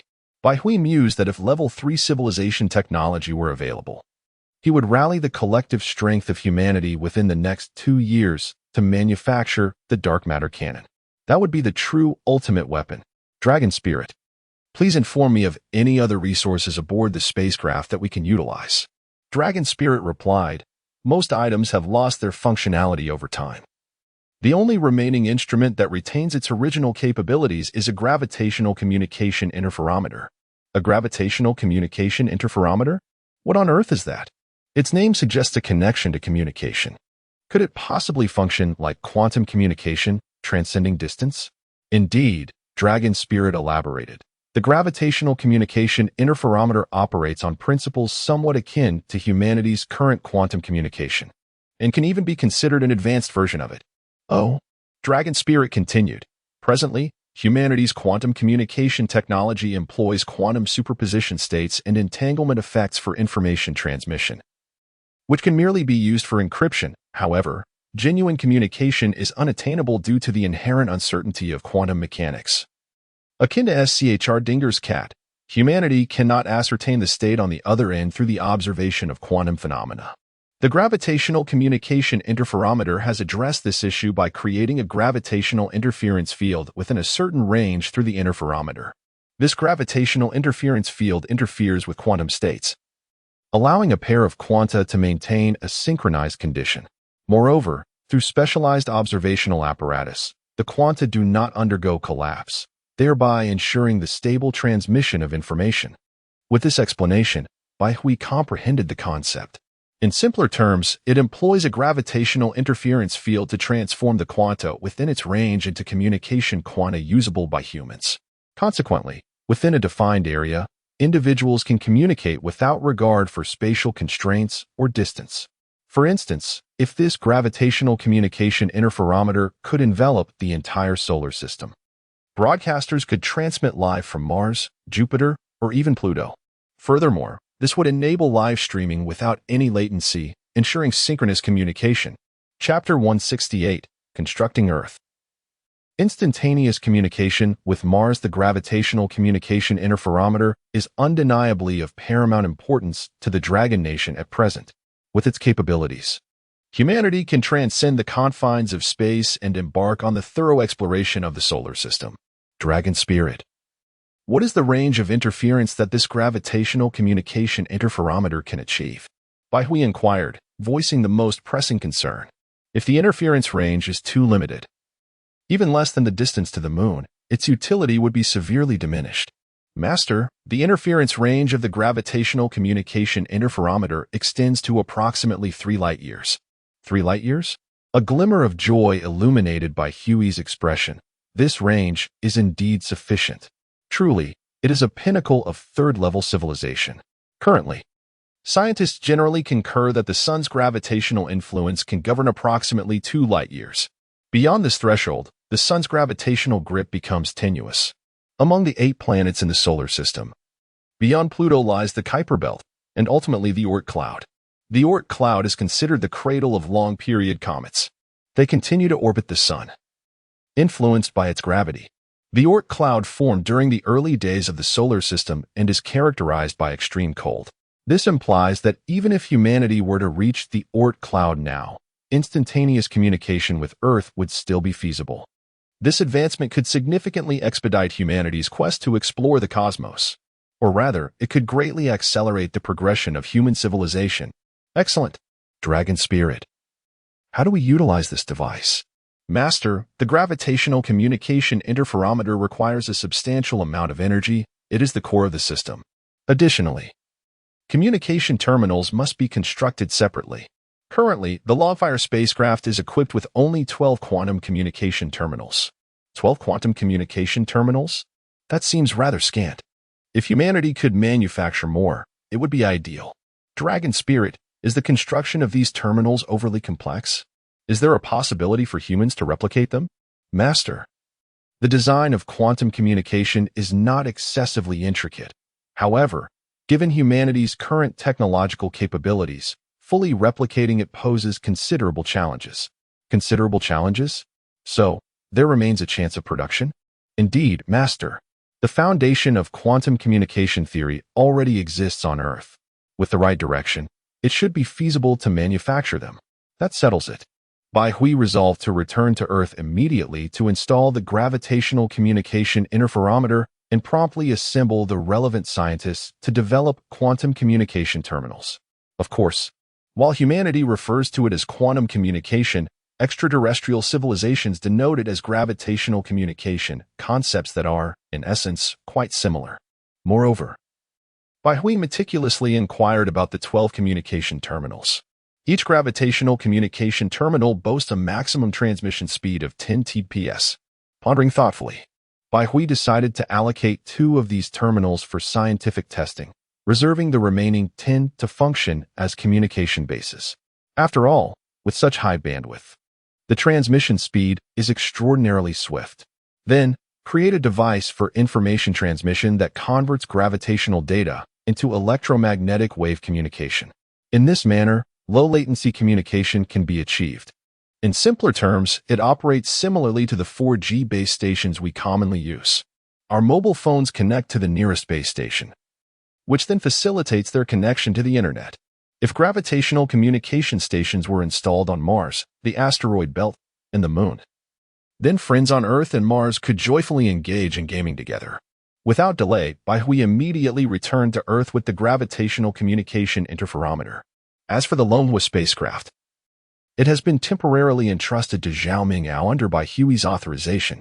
Once the leadership of Long Nation convenes and reaches a decision, a captain will be appointed to command the manhwa. This spacecraft will represent Long Nation's most formidable trump card. The existence of the manhwa spacecraft is classified information of the highest order. All participants at the Mars base are under strict surveillance. Baihui wasted no time. He handed 6 gravitational communication terminals to Zhao Mingdao and instructed him to position them appropriately for the scientists to construct the information converter. In Baihui's vision, they first need to establish communication along the Earth-Moon-Mars asteroid belt-Jupiter route. Other locations will require additional time. The gravitational communication interferometer is a 2-meter diameter sphere, gleaming silver with irregular protrusions. It demands a substantial amount of energy to become operational.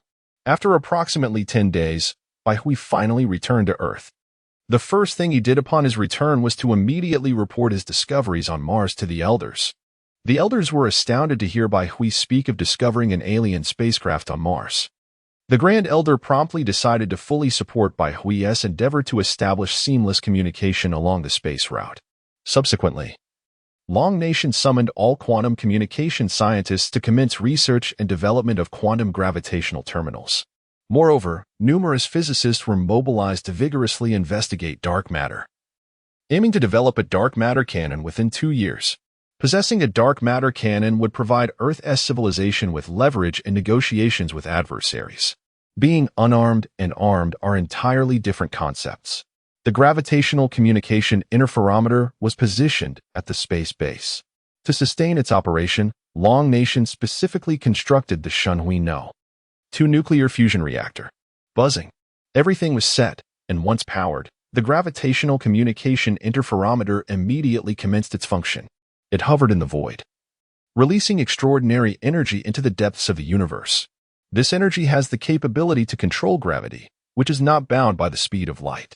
In a mere instant, all quantum entities within a 3 light-year radius were interfered with, resulting in directional movement. Baihui stood within the space city, accompanied by his assistant Shinlinger, while a multitude of leaders anxiously observed this apparatus. In order to maintain secrecy, the Dragon Kingdom publicly proclaimed that it had independently developed a superluminal communication device capable of achieving instantaneous communication between Earth and Mars. Upon the announcement of this news, skepticism rippled through the populace, for the concept of superluminal communication seemed utterly implausible. Baihui chose not to elaborate. The truth would soon reveal itself. As the interferometer began its operation, the moment of anticipation had finally arrived. Baihui stepped forward, grasping a gravitational communication terminal, and spoke in a steady voice. "Hello. This is Baihui. Can you hear me, General Zhao?" Within the terminal, a crackling sound ensued, followed by a resonant male voice. "Minister Bai, greetings. This is Zhao Mingtao." A wave of astonishment washed over everyone, and they erupted into applause. Chapter 169. The Rise of Space Broadcasting. In this moment, the voice from Mars was transmitted to Earth. Over 100 million kilometers away, with no delay, a new era has dawned. The Dragon Kingdom held a grand press conference, proclaiming that it had surpassed the limitations of light speed. Humanity has truly entered a novel epoch of transdimensional communication. Both Earth and Mars can now access the same internet. Everyone can browse real-time web videos. Moreover, friends on Earth and Mars can engage in real-time gaming together. Following the successful experiment, Baihui immediately deployed all 10 gravity communication terminals at his disposal, reserving the remaining 2 for scientists to conduct further experiments. Striving to develop humanity's own gravity communication terminal devices, Zhao Mingdao, the head of the Martian base, swiftly executed Baihui's orders, deploying communication devices across Mars and the asteroid belt in the vastness of space. Remarkably, within just 3 days, Low-latency communication spanning the Earth-Mars orbital path and the asteroid belt was fully established. Nevertheless, due to the considerable distance between Earth and Mars, achieving latency below 100 milliseconds within the Earth-Mars orbital path remains somewhat unrealistic. In areas farther from the base stations, latency can reach 2 to 3 minutes. Only in the vicinity of the gravity communication base stations can low-latency communication be achieved. Thankfully, with the deployment of 2 gravity communication terminals on Mars, synchronous communication with Earth is entirely feasible. News of the Dragon Kingdom's breakthrough in light-speed communication rapidly spread across the globe. For scientists worldwide, this represents a remarkable achievement. It signifies humanity's potential to control more territories in the future.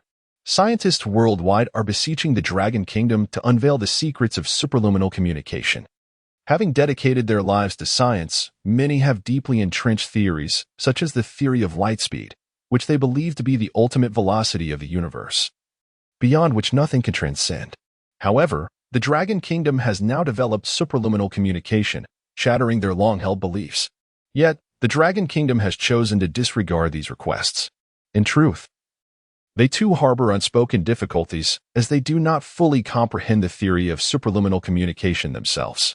The breakthrough stemmed from discovering a third-level civilization spacecraft on Mars, within which they found a gravity communication interferometer. However, the precise principles governing this interferometer remain a mystery. Scientists are tirelessly researching the gravity communication interferometer, yet with little success. On Weibo, the excitement is palpable. Our Dragon Kingdom is truly remarkable. We have finally developed superluminal communication, and soon we shall roam the solar system freely. Another user chimed in. I am quite curious about who exactly developed this technology. The person above is correct. I too am intrigued. Furthermore, I have a bold speculation. Hehe. I too have a daring thought. No need to guess. It must be Baishin who developed it. How do you know? Ah.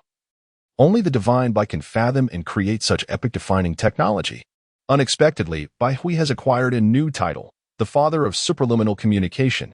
If Bai Hui were to learn of this, he would surely exclaim, this technology was not developed by me. In the hearts of the Dragon Kingdom's populace, Bai Hui has already attained a form of divinity firmly established in their minds.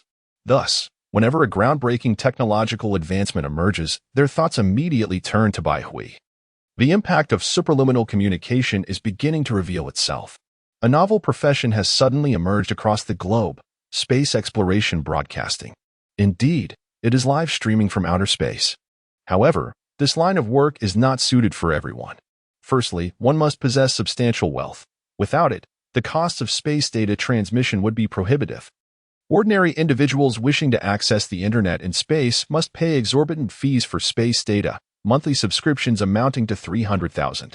For anyone not born into wealth, such a price is indeed quite daunting. This is further compounded by the limited bandwidth of gravitational communication terminals, with most of it prioritized for official use. Only the remaining bandwidth is made available to the public, which elucidates the exorbitant costs associated with space data transmission. Nonetheless, despite the steep fees, many individuals still opt to purchase this service. Magnates such as the Morgan Consortium and the Rothschild family contribute upwards of 10 million each month to the Dragon Kingdom for space data fees. Various space tourism and mining companies are also among the many who pay for the service, resulting in the Dragon Kingdom's monthly revenue from space data fees exceeding billions. Naturally, all these funds are allocated to the maintenance of gravitational communication stations, which demand considerable energy. To ensure efficiency, every station is powered by nuclear fusion devices, staffed with dedicated personnel for upkeep. Lin Xiaoming is a prominent female broadcaster at Shark Live, distinguished as the leading figure in the outdoor category. With over 5 million fans in her streaming room, she consistently ranks at the top of Shark Live's homepage. However, she has recently been beset by frustration, as she struggles daily to devise fresh content for her broadcasts. Many viewers have grown weary of the outdoor live streaming themes. One day, while perusing Weibo, Lin Xiaoming stumbled upon a startling announcement. The era of space communication has begun.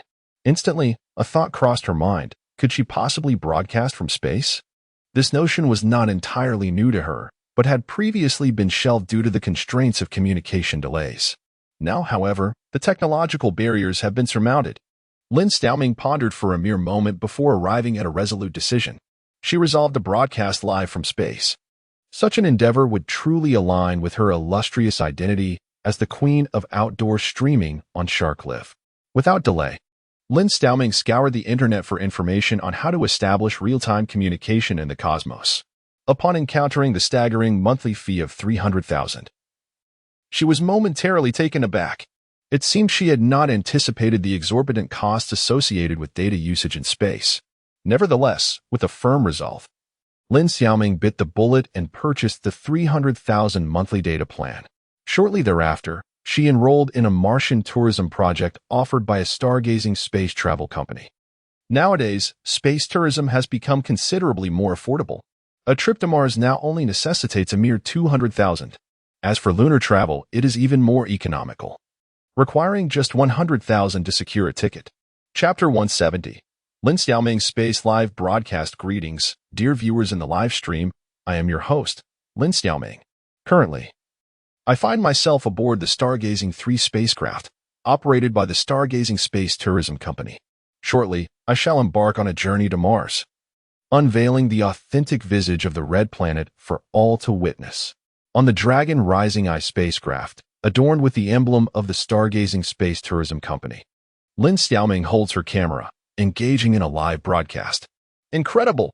The host is set to live stream from Mars. I can only express my admiration.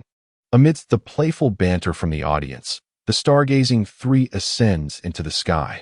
Yet, within the vessel, Lin Xiaoming experiences minimal turbulence, akin to a routine flight. Greetings, everyone. I shall narrate my experiences throughout this cosmic voyage. We are on the brink of visiting one of humanity's most monumental endeavors and a source of pride for our dragon nation, the Space City.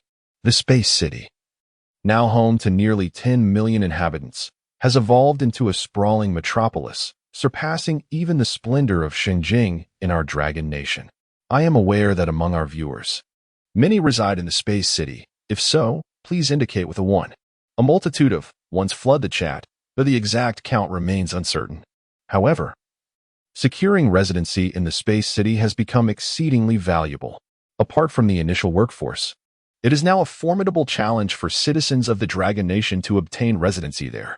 Moreover, the property prices in the Space City have skyrocketed to the highest in the world. Notably, wealth alone does not guarantee one the ability to purchase a home there. First, one must be a citizen of the Dragon Nation, possess a clean background, and have contributed to social insurance for over 2 years within the Space City. Foreigners are not even eligible to contribute to social insurance. Numerous international conglomerates have waived their fortunes in hopes of acquiring a residence, only to return empty-handed. Consequently, nationality of the Dragon Nation has become the most sought after in the world, yet to date, the number of individuals able to obtain it remains exceedingly scarce. After all, the Dragon Nation is renowned as the most challenging nationality to attain, a reputation well-deserved. Former immigrants, including celebrities and esteemed professors from prestigious universities, now lament their decisions, frequently expressing sentiments of love for the Dragon Nation and regret on social media, hoping to garner sympathy. However, such efforts are in vain. The citizens of the Dragon Nation have long seen through their true nature. Furthermore, the Dragon Nation's officials have declared that these individuals shall never again be granted citizenship. During the conversation between Lin Xiaoming and the viewers in the live broadcast, the Stargazing 3 spacecraft had already arrived at the port of the Space City. It appeared even more colossal than before. Countless spacecraft flitted about in the expanse of space. Upon arriving at the Space City, how could one possibly resist the urge to explore? Lin Xiaoming joined the throngs of people, making her way into the heart of the Space City. At a glance, it seemed indistinguishable from cities on Earth. A proud smile graced Lin Xiaoming's face as she live-streamed with her phone in hand. She then embarked on a delightful adventure throughout the entire Space City. After a full day of exploration, Lin Xiaoming had indulged in nearly every delicacy the Space City had to offer. The following day, after replenishing its energy supplies, the Stargazing 3 set off towards Mars. This journey spanned a lengthy 15 days. Along the way, gravitational communication stations were spaced at intervals. However, synchronized communication with Earth was only possible near these stations. Thus, Lin Xiaoming could only livestream briefly when close to a communication station. As she ventured further away, delays in communication made streaming increasingly difficult. Finally, Mars was within reach. Despite the advanced aerospace technology of manhwa, the majority of its citizens had never set foot on Mars, nor had they ventured into space. After all, the cost of a trip to space equated to several months' wages for the average person. Most were reluctant to expend such a sum merely for sightseeing. Now, Mars had undergone significant transformation. Though it still appeared as the fiery red planet from space, it was now adorned with numerous satellites orbiting tirelessly around it. The Stargazing 3 did not linger in space, but continued its trajectory towards the Martian base. Dear viewers, we have now arrived on Mars and are on the brink of the most exhilarating moment, the descent to the Mars base. Upon reaching Mars, communication signals had returned to normal. There were 2 gravitational communication stations on Mars, boasting a bandwidth of 20 TB, ample for regular usage. However, this was largely due to the sparse population on Mars, which allowed for uninterrupted communication. On Earth, such a bandwidth would scarcely support communication for a single city. The spacecraft is about to enter Mars. Look. The speed is gradually decreasing. The air on Mars is quite thin. Even though we are moving swiftly, the spacecraft shows no signs of disturbance. Moreover, I feel no vibrations while seated inside. Our manhwa is truly remarkable. Lin Xiaoming glanced at the barrage of comments on her phone. Host, aren't you a fan of White God? Shouldn't you be praising him now? Indeed. Host, are you being unfaithful? Weren't you always saying you wanted to bear White God's child? Lin Xiaoming blushed slightly at the comments, feeling a bit bashful. Then she gritted her teeth and exclaimed loudly, White God is incredible. This declaration attracted the attention of everyone aboard the spaceship. They looked at Lin Xiaoming with a mix of astonishment and what seemed to be sympathy. What a pity. Such a young mind already seems deranged. Lin Xiaoming buried her head deeply into her clothing, her neck flushed crimson, resembling an ostrich. Humph. It's all your fault. Now look at how everyone gazes at me as if I were a madwoman. Lin Xiaoming pouted and said sulkily, Haha. I can clearly see that you are actually enjoying this. Indeed, having known the streamer for quite some time, I've discovered that she possesses a peculiar penchant for social faux pas in public. Haha. Bang. The spaceship trembled slightly as it finally touched down. Chapter 171. The structure of the Mars base, the Stargazing 3 spacecraft has gracefully descended onto the landing pad of the Mars base. Here, a multitude of vessels is anchored. Due to the tenuous Martian atmosphere, the disembarkation passages have been ingeniously constructed beneath the spacecraft, allowing visitors to traverse subterranean corridors to explore the Mars base. Indeed, the Mars base has grown considerably in size. It now accommodates a resident population of several 100,000 humans, predominantly comprising official personnel, including scientists from the Dragon Nation and the other 12 allied nations. Ordinary citizens are a rarity, as the conditions on Mars are rather harsh and few are inclined to settle here, save for those with a penchant for adventure. Additionally, there are some space tourists. Individuals like Lin Xiaoming occasionally visit Mars for leisure and exploration. However, it is worth noting that the prices of goods at the Mars base are exorbitantly higher than those on Earth, often by several multiples.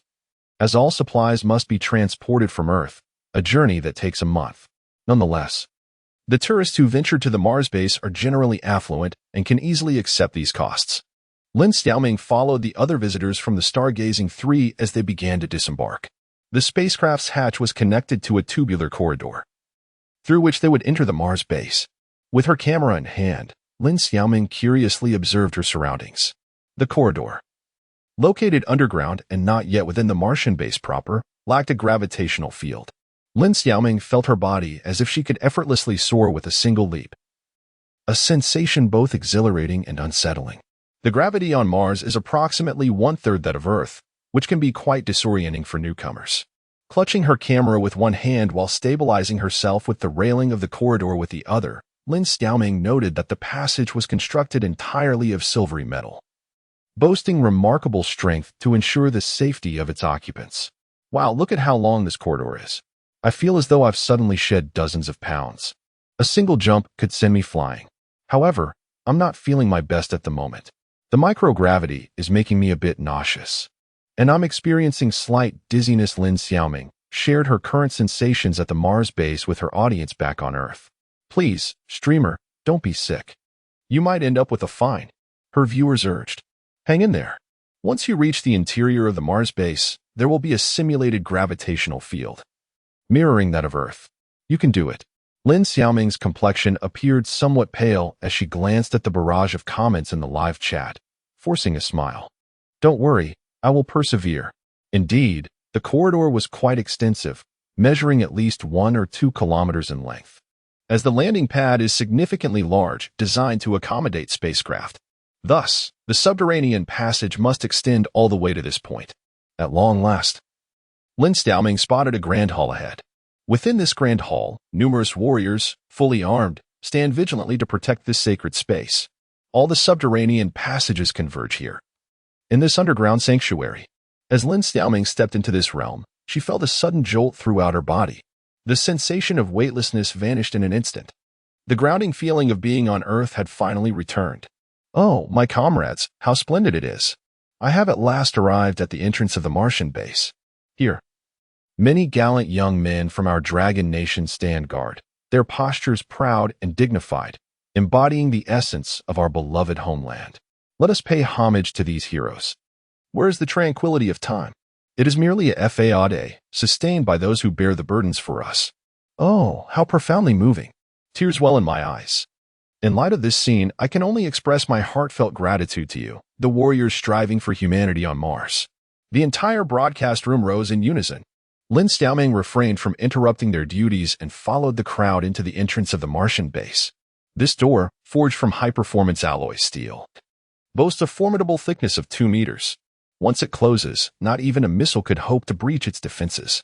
The entirety of the Martian base is continuously reinforced with steel, originally constructed from modules transported directly from Earth.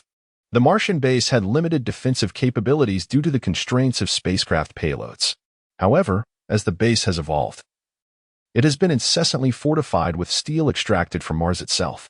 Scientists aspire to erect a magnificent structure capable of sustaining human life for thousands, if not tens of thousands, of years.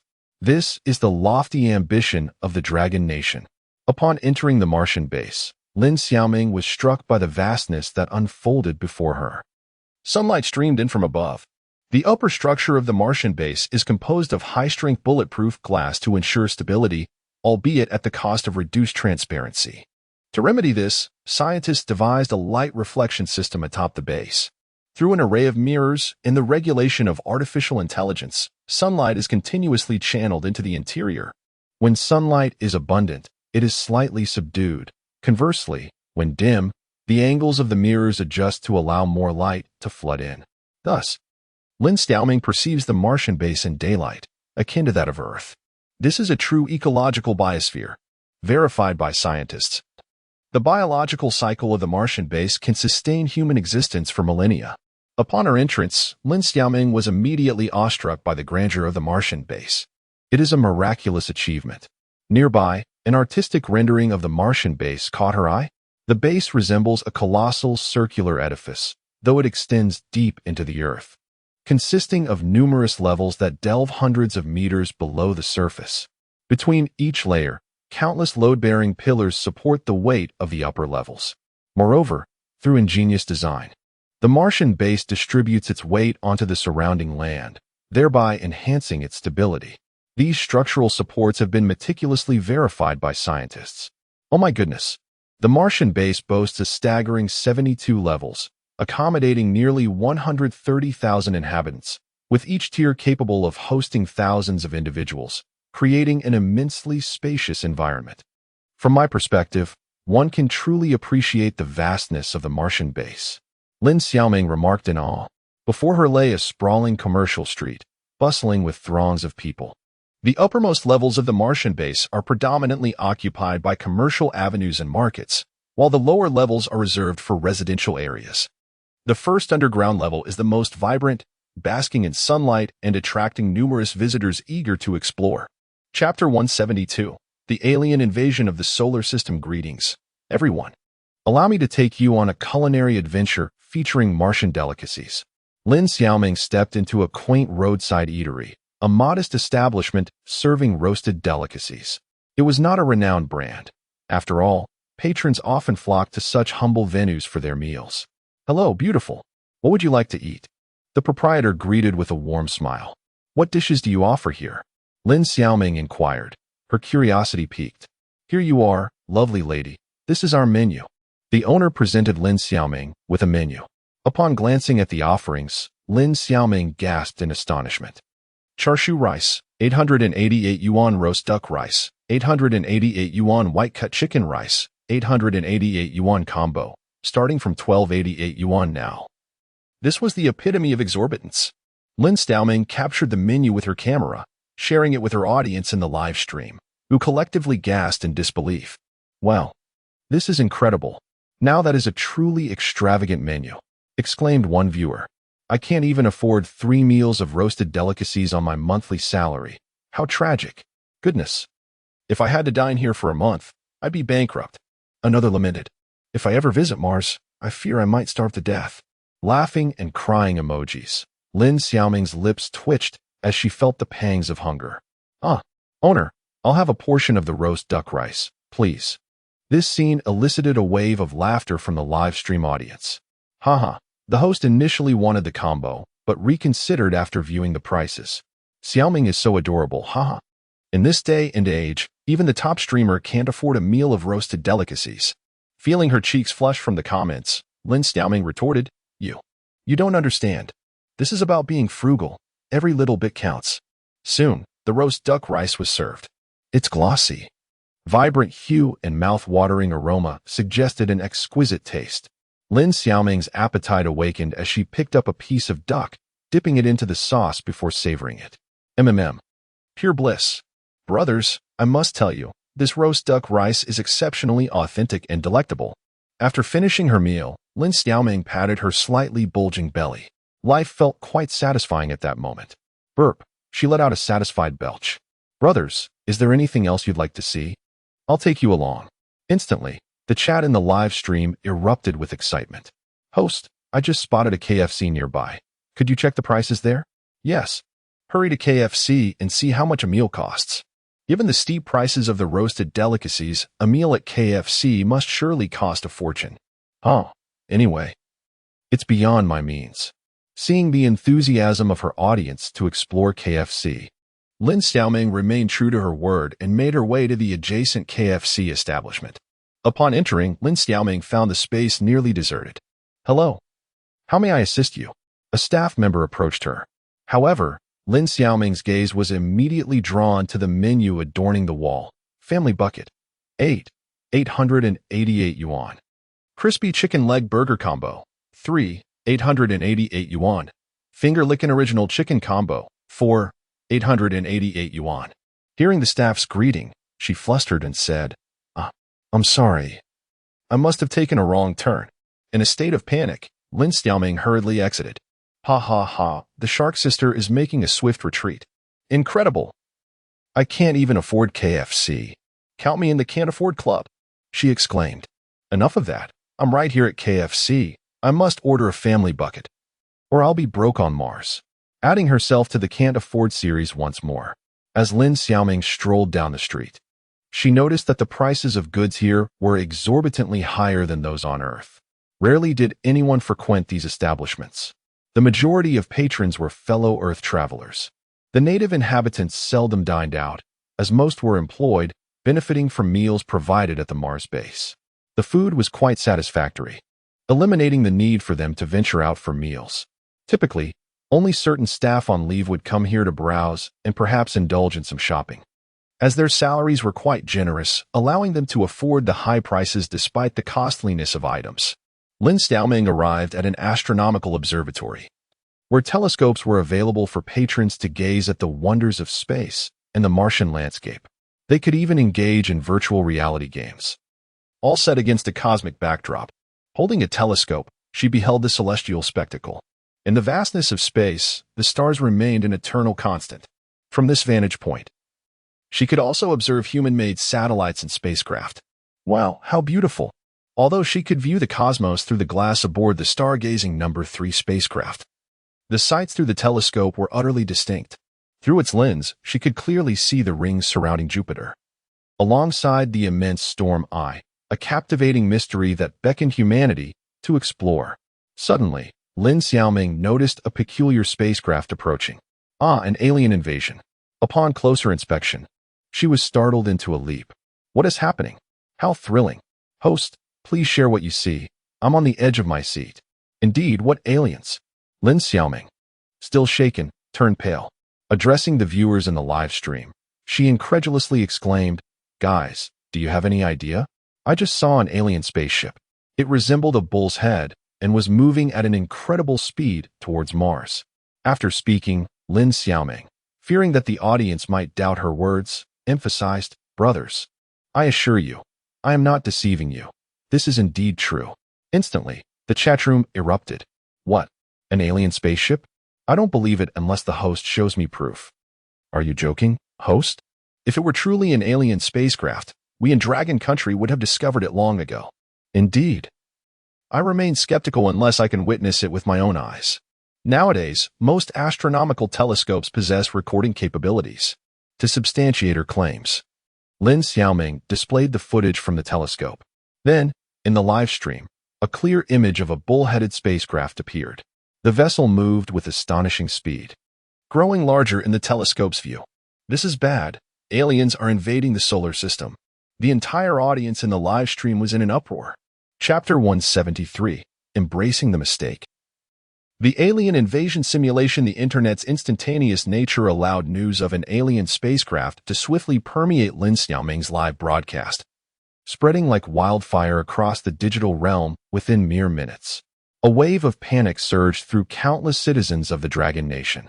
After all, these were extraterrestrial beings, often perceived as the embodiment of malevolence in the eyes of humanity, particularly within the past year, propelled by Bai Hui. Numerous directors and screenwriters had conjured a plethora of interstellar warfare films and television dramas.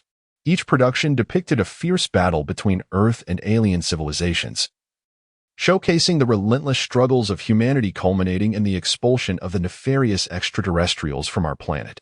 There were even films portraying scenarios where humanity, despite its indomitable resistance, faced complete annihilation at the hands of alien invaders, leading to the tragic extinction of our species, a fragile group birthed from the solar system, forever vanishing into the cosmos. Thus, the populace of the Dragon Nation regarded the prospect of extraterrestrial visitors with trepidation and alarm. Could it be true? Were aliens truly poised to invade Earth? What could we possibly do? Would civilization inevitably succumb to extinction? Brothers, remain calm, reassured one voice. Our government must have detected this spacecraft long ago. We should emulate the protagonists in the films, patiently awaiting official word. If this is indeed an alien civilization, our panic serves no purpose. We can only hope that our nation will successfully repel these vile intruders from the solar system. Yes, we must not succumb to fear. I have already contacted the authorities, and they are reaching out to higher-ups. For now, we must await their guidance. I've also prepared a subterranean refuge, just in case we need to take shelter at a moment's notice, another added. To my brothers above, should an invasion occur, your chances of survival may be slim. But I wish you well. May you carry on the legacy of humanity. Tears flowed as they expressed their hopes if an invasion does transpire. All we desire is for humanity to endure. Across Weibo, Zhihu, and Douyin, fervent discussions erupted among the citizens of the Dragon Nation. Ultimately, this incident drew the attention of the government. Bai Hui was diligently working in his office when Shenlinger entered, holding a tablet, bemused yet incredulous. Brother Bai Hui, you must see what's trending on Weibo. Bai Hui paused momentarily. What's the matter with Weibo? Haha. The people of the Dragon Nation have mistaken the Longhu spacecraft for an alien invasion. The platform is nearly in chaos. What is going on? Bai Hui asked, surprised. The Longhu spacecraft had been orbiting between Mars and Jupiter, and the military was diligently adapting to this vessel, aiming to establish formidable combat capabilities within 2 years. To discover that someone had spotted the Longhu spacecraft was indeed unexpected for Bai Hui. However, he had never anticipated that the information regarding the Longhu spacecraft would remain concealed for so long. However, the information regarding the Longhu spacecraft being an extraterrestrial vessel must remain confidential. Externally, it should be stated that this Longhu spacecraft is a cosmic vessel secretly constructed by the Dragon Nation. Shinlinga chuckled softly. Brother Baihui, here is the situation. Recently, our Dragon Nation established a gravity communication base on Mars, right? One of the broadcasters, named Lin Xiaoming, was live streaming from Mars when she inadvertently spotted our Longhu spacecraft through a telescope. This news subsequently spread among the viewers of the live stream, causing widespread panic throughout our nation. Brother Baihui, how should we respond now? Baihui pondered for a moment and replied, for the time being, there is no need for a response. This presents an excellent opportunity for a preemptive alien invasion drill to assess how well our Dragon Nation citizens are prepared. Lingo, please inform the military to keep this matter discreet among the generals who are in the know. The entire military should engage in the alien invasion drill, but this time, the soldiers will be unaware of the simulation, treating it as a genuine extraterrestrial incursion. I'm curious to see how our Dragon Nation's warriors will handle this alien invasion incident. The matter regarding the Longhu spacecraft is of the utmost secrecy.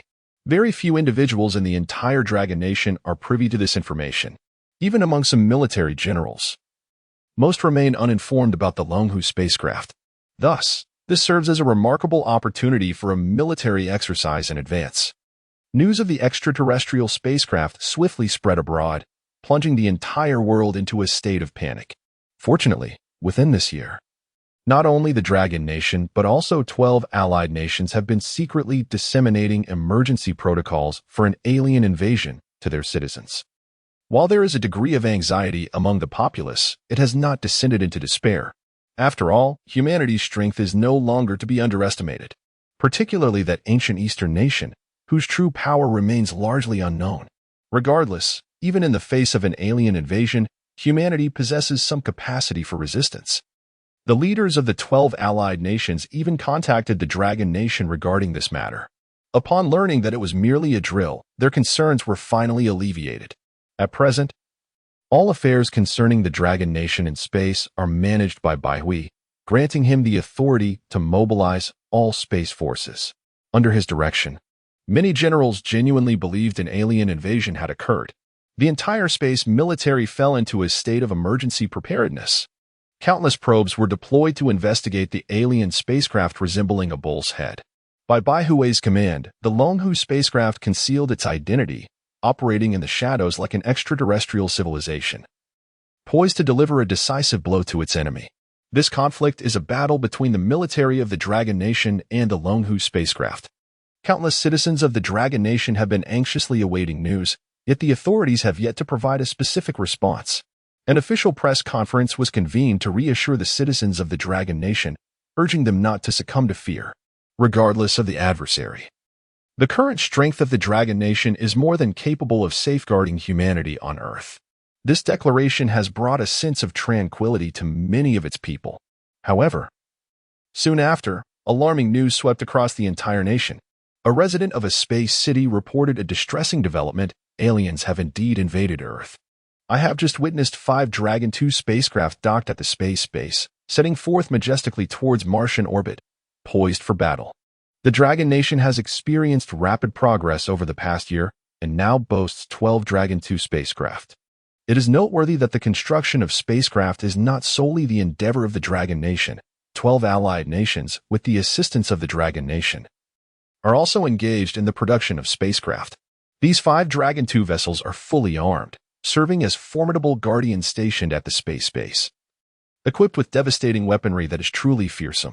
Chapter 174, Deception and War, striking from afar. Qin Nan, a lieutenant general and the commander of this operation, wore a grave expression as he remained oblivious to the circumstances surrounding the Dragonfire spacecraft. Until now, he had been under the impression that it was a genuine alien vessel. Consequently, the countenances of those around him were marked by a profound seriousness. This was a war that would determine the very survival of Earth, and the weight of this responsibility rested heavily upon their shoulders. At that moment, Qin Nan felt the burden upon him particularly acutely. In a low voice, he instructed, "Lu Hai, please provide an overview of the current situation." A nearby aide nodded and stepped forward to activate the projector. According to our findings, a female broadcaster, while using a telescope at the Mars base, inadvertently discovered a bull-headed alien spacecraft, which she subsequently disseminated widely on social media. Lu Hai displayed a photograph on the large screen, depicting none other than the Dragonfire spacecraft. However, following this incident, we promptly deployed professional telescopes to observe the star region, only to find that the alien vessel had vanished without a trace. Qin Nan stated solemnly. This is the entirety of the information we currently possess. An unidentified bull-headed spacecraft has appeared within the solar system, and its intentions seem malevolent.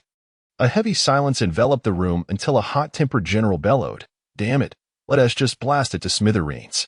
Qin Nan rolled his eyes in exasperation and retorted, "You fool, can't you think? We haven't even located them yet. How can we attack? What shall we do then? What can we do? We must proceed cautiously. Issue orders to dispatch anti-gravity patrol vessels to scour the vicinity of that star region. We must locate that alien spacecraft." Understood. The space fleet set forth towards a specific sector of Mars. During this period, the military had shut down all interfaces of the gravitational communication stations, commandeering them entirely. Consequently, tourists on Mars were unable to utilize space data services and could only remain quietly at the Mars base, awaiting official announcements from the Dragon Kingdom. Meanwhile, in a particular region of Martian orbit, a bull-headed spacecraft lay anchored. The commander aboard was none other than General Su Ming-chuan, renowned for his valor in the Battle of Moros. He too had received news, albeit of a different nature than that of General Qin Nan. Their spacecraft was destined to play the role of an antagonist, with the objective of annihilating the entire human faction, thus commenced the curtain-raising of a grand space exercise. General Qin Nan's human faction space fleet had traversed the distance from Earth to Martian orbit in merely a few days, thanks to the full operational capacity of the Lonting 2 spacecraft, which enabled swift travel to the Martian orbit. Upon reaching the orbit of Mars, General Qin Nan's first action was to dispatch a myriad of meticulously crafted probes. These probes were specially designed, employing anti-gravity technology and powered by silver plasma batteries, enabling them to sustain prolonged flights through the cosmos. Whoosh! Countless probes departed from the space fleet. At this moment, the Lonting 2 spacecraft displayed a celestial chart. To wage a successful war, a map is of paramount importance. And in the realm of cosmic warfare, a star map is undeniably the most crucial element. It delineates the positions of various celestial bodies within the firmament. This star map, meticulously charted by the Dragon Kingdom over the years of relentless exploration, represents the most comprehensive celestial chart known to humanity. It even includes the locations and sizes of every asteroid within the asteroid belt, stretching its reach to the distant Neptune. These accomplishments are the fruits of the Dragon Kingdom's continuous advancements. Meanwhile, the star map on the large screen exhibited numerous green dots, signifying the deployed space probes. Should any probe detect an anomalous target, it would immediately relay an alarm, transforming the corresponding spot on the star map to red. Presently, everyone awaited with bated breath. In the Martian base, Lin Xiaoming was ushered into a room where she was treated to lavish hospitality. However, due to the official seizure of control over the space gravity communication station, she could no longer communicate with Earth. Previously, Lin Xiaoming had discovered an alien spacecraft resembling a bull's head at the Astronomical Observatory, which housed numerous telescopes. Yet, the entire observatory was now surrounded by soldiers. Inside, several elderly professors were tirelessly utilizing telescopes to observe the location of the alien spacecraft that Lin Xiaoming had identified. Strangely, no one had yet spotted the bull-headed alien vessel. At this moment, all observational equipment capable of monitoring space at the Martian base had been forcibly requisitioned. Time slowly passed. Finally, aboard the Lonting 2 spacecraft stationed in Martian orbit, a red suddenly appeared on the star map. The generals, who were intently observing the map, were abruptly roused from their focus. "Look, the alien spacecraft has appeared. The probe has sent back an alarm." Boom. Excitement surged among all present. While Qin Nan maintained his composure, "Lu Hai, do we have any specific images transmitted back from the space probes?" "General, we have not received detailed information. It appears that this particular space probe was promptly destroyed by the enemy upon detecting the alien spacecraft, thus failing to transmit any specific footage back. General, give the order. Let us eliminate it." Indeed, we have identified the enemy. What shall we do next? Qin then pondered for a moment and said, since the extraterrestrial spacecraft has destroyed the probe and is now lurking in secrecy, it is undoubtedly plotting against humanity. We must not delay. Let us immediately proceed to vanquish the foe. Yes, yes. The crowd erupted, their spirits ignited with fervor. The entire space fleet surged towards the Crimson Zone. Meanwhile, on Mars, only a few ordinary Longting, one spacecraft remained to provide protection. In the red zone discovered by the human coalition, a colossal vessel stealthily concealed a bomb within the battered space probe. Without hesitation, the Longhu spacecraft swiftly soared towards Mars. Chapter 175. The enemy was completely annihilated before they even noticed in the human coalition. A somber atmosphere enveloped everyone as they prepared to engage in a momentous third kind of contact with extraterrestrial beings. This marked humanity's inaugural encounter with aliens, though they remained oblivious to the fact that Moros was itself an alien species in humanity's collective consciousness. Extraterrestrials were often perceived as formidable entities, wielding technology far superior to that of humankind, capable of effortlessly obliterating human spacecraft. It was paramount to maintain a profound sense of reverence when confronting an unknown adversary. Gazing at the red dots on the star map, Qin Nan commenced the tactical deployment. Fong Long, you shall command a Dragon 2 spacecraft along with 36 Dragon I spacecraft to encircle from the right. Understood. Jiahu, you will lead another Dragon 2 spacecraft, accompanied by 32 Dragon I spacecraft, to encircle from the left. Yes. Subsequently, Qin Nan directed the main force to launch a direct assault from the front. With a three-pronged attack, they aimed to ensure effective engagement with the foe. One by one, the spacecraft took flight towards their predetermined positions under Qin Nan's command. Meanwhile, on Earth, within the Central Sea, the elders and various high-ranking officials convened, discreetly observing the developments of this impending conflict. As they witnessed the Dragonfire spacecraft set traps and executed a ruse to lure the human coalition away from Mars, a collective sigh of resignation echoed through the assembly. The war had not yet commenced, yet it seemed to have reached its conclusion. The human faction exhibited a complete lack of vigilance, leading to their utter annihilation by the enemy, thrusting their entire headquarters into a precarious situation. A general, visibly awkward, remarked, Old Qin is usually quite cautious and excels in tactical command. It's just that facing an unknown enemy, he momentarily failed to respond. This general was none other than Lu Yunsheng, the commander of the Shenyang base, and Qin Nan was his subordinate. Observing the current battle, Lu Yunsheng felt that Qin Nan had been completely led astray by the enemy. Even with his thick skin, he found it increasingly difficult to bear. On the other side, General Li Huaixing from the southeast military region chuckled as he stroked his beard, exclaiming, Ha! Mingchuan has done splendidly this time, skillfully luring the enemy into a trap without incurring any losses. Lu Yunsheng, feeling indignant, retorted, Humph. That's because Old Qin and his team are unaware of the enemy's true capabilities, while Su Mingchuan has already discerned all the relevant information. What if aliens truly arrive? Would they afford us the luxury of understanding their intricacies slowly? At that moment, the Grand Elder rubbed his temples and, with a tone of resignation, interjected, Old Li, cease your quarrel. It is indeed true that our Dragon Kingdom's military has revealed numerous inadequacies this time. What Old Li said holds merit. The enemy will not grant us the opportunity to understand their capabilities, so we must exercise utmost caution and avoid any missteps. Once this drill concludes, we must intensify our training, thoroughly contemplating every conceivable scenario and formulating appropriate countermeasures. Humanity cannot afford any errors. A single misstep could lead to the annihilation of our civilization. A shudder ran through the crowd. Yes, yes. The voices echoed in agreement. At that moment, the grand screen displayed the war's final moments. All occurrences in Mars orbit were relayed discreetly by the spacecraft's artificial intelligence, enabling the elders to observe this military exercise in real time from Earth. General Qin Nan entered the area where the enemy was detected, yet it lay desolate. Only the wreckage of a damaged space probe remained. Inside the vessel, General Qin gazed ahead, furrowing his brow. Where had the alien spacecraft vanished? How could it simply disappear? In the vastness of space, with no obstructions, one could see great distances. Yet, at this moment, there was no trace of the extraterrestrial craft. All vessels converged around the debris of the space probe. To glean further information, Chin commanded, "Retrieve the probe ahead," since it detected the alien ship. Its storage chip must contain records, and it should remain intact. Soon, a space robot emerged from the Longting 2 spacecraft. It swiftly approached the probe, seized it, and promptly returned to the Longting 2.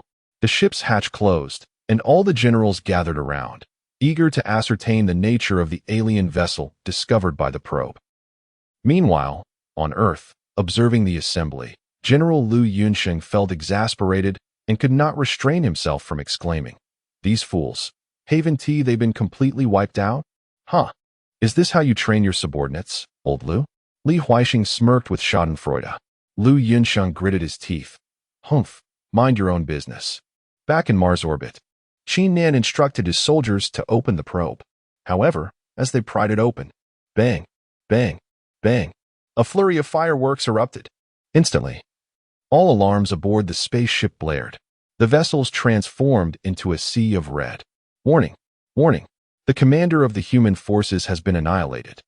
The battle has been lost, and the Martian stronghold has fallen to the enemy, leading to the ruin of human civilization." The ship's artificial intelligence began broadcasting failure notifications automatically. General Qin Nan and his fellow commanders stood in bewilderment, at a loss for what to do. Was this not a war? How had it devolved into such chaos? Witnessing their disgraceful predicament, General Liu Yunsheng on Earth could no longer contain himself. He seized a microphone and bellowed, "Qin Nan, are you a fool?" With utter lack of vigilance, the entire command center was swiftly annihilated by the enemy, and you failed to even catch a glimpse of them. You are nothing but a fool. Return to me immediately, and the entire unit shall undergo rigorous training. You are unworthy of this command. With that, General Liu Yunsheng terminated the call. He sank heavily into his chair, his face flushed and emanating heat, clearly infuriated.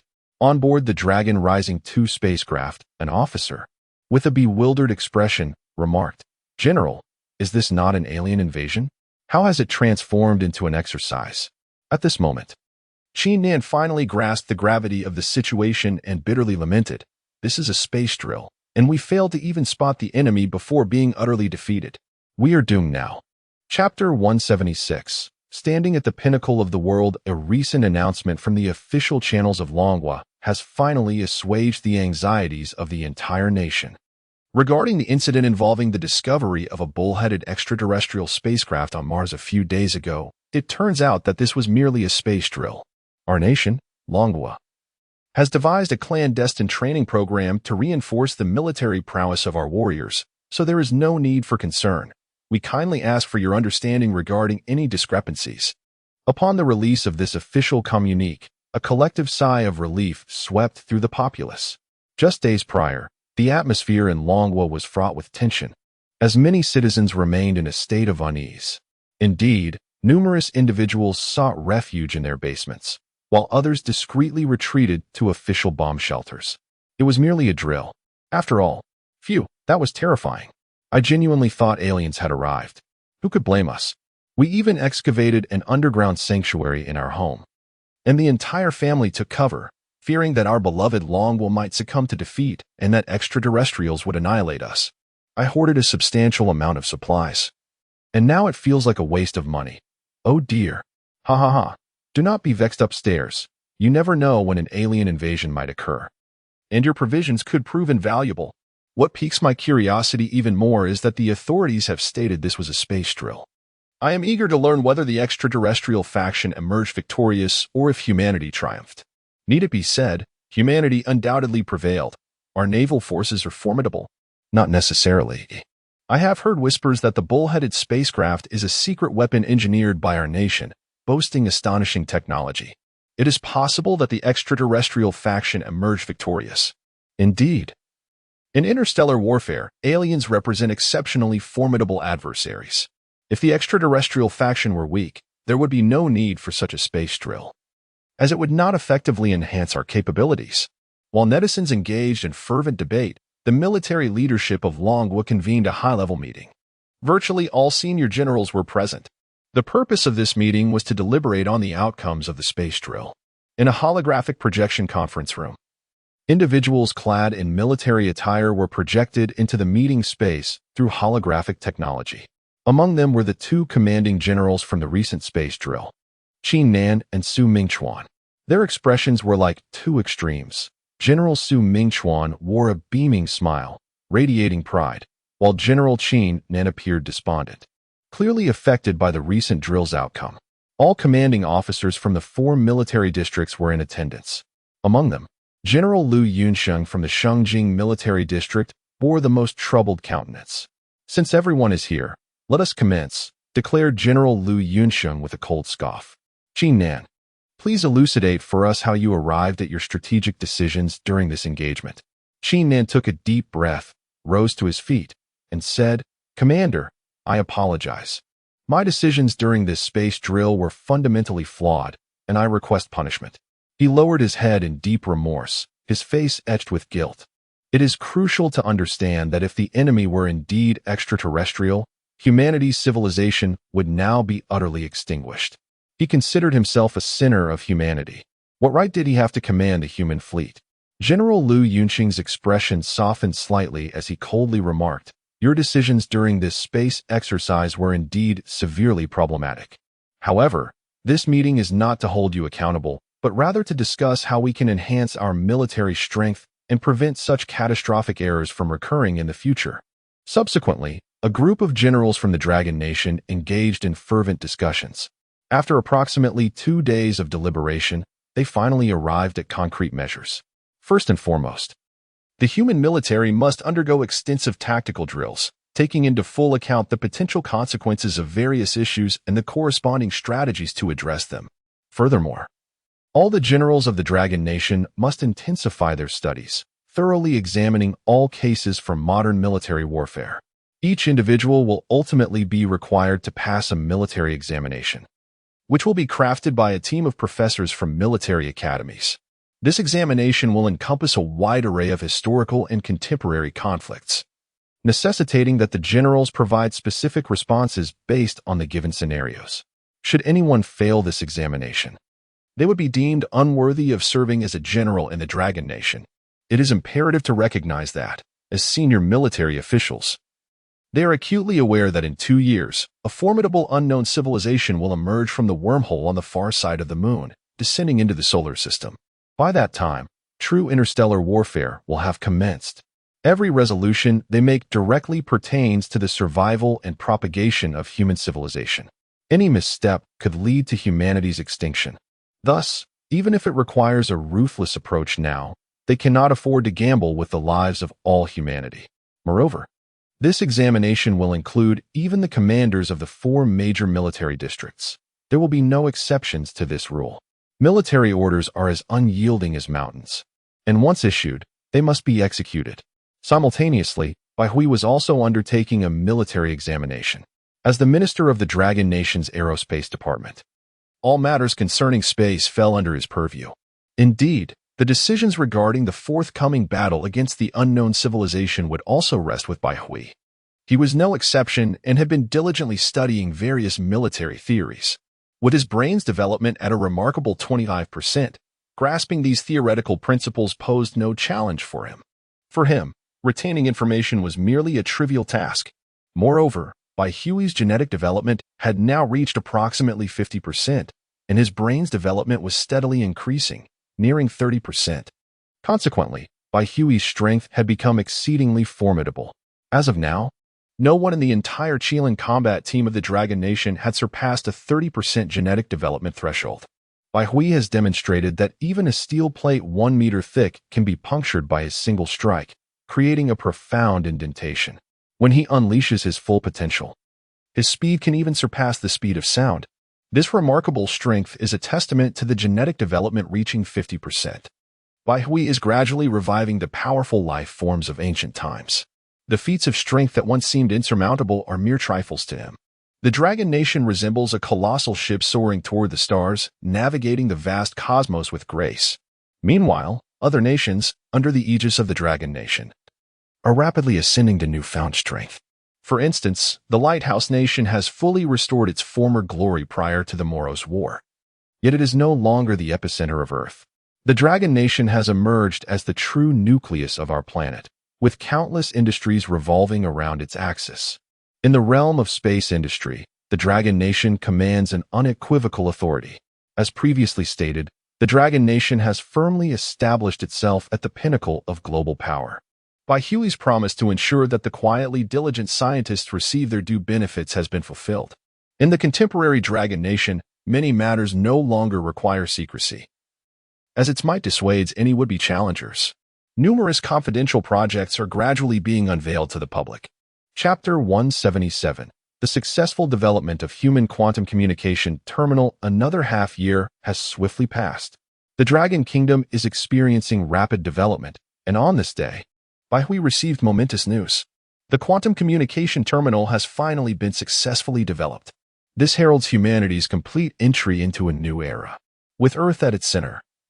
A dominion spanning 3 light-years is now entirely under human control. Of course, humanity currently lacks the capacity to explore distant realms. However, within this 3 light-year radius, humans are now capable of instantaneous communication without delay.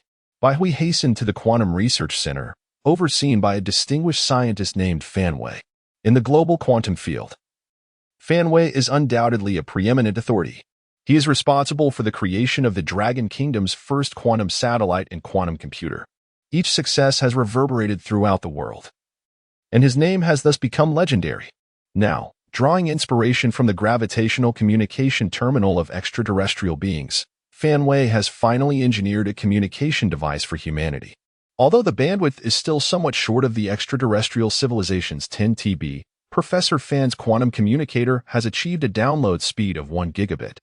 Such remarkable speed is more than sufficient to meet the current demands of humanity. After all, the pinnacle of contemporary human 5G technology achieves a maximum transmission speed of merely around 1 gigabit. Crucially, this quantum communication terminal is extraordinarily convenient.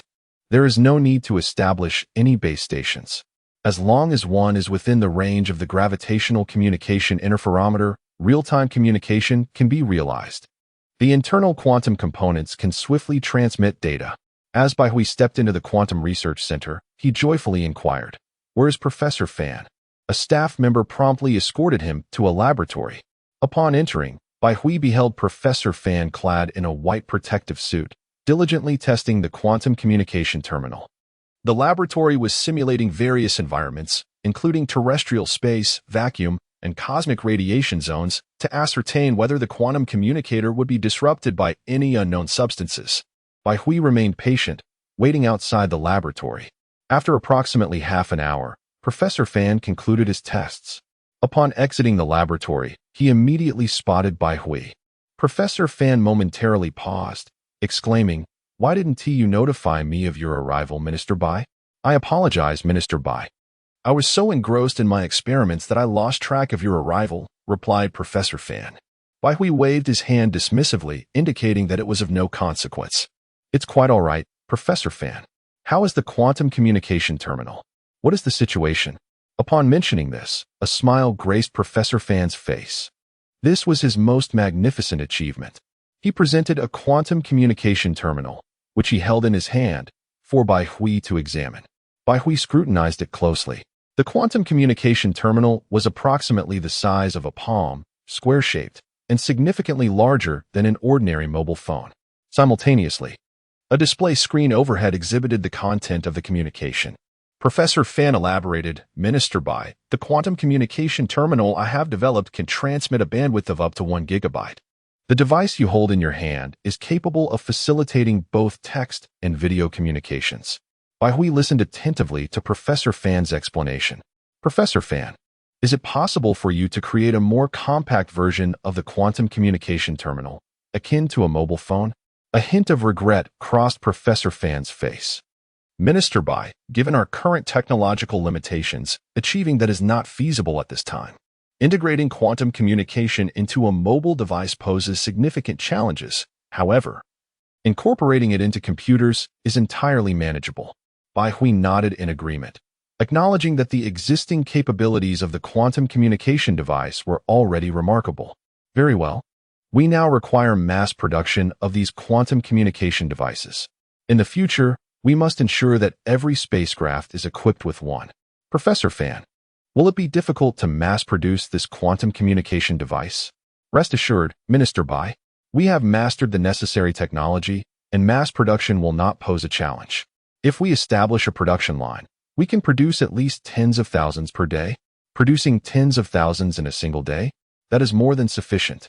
Bai Hui promptly departed to initiate the installation of the production line. This quantum communication device holds immense significance for humanity. After all, throughout history, one crucial aspect of warfare has been the timeliness of information. In ancient times, possessing comprehensive intelligence could render a weaker force victorious with the ease of drinking water. With the combined strength of the Dragon Nation, a production line was fully operational within just 3 to 4 days.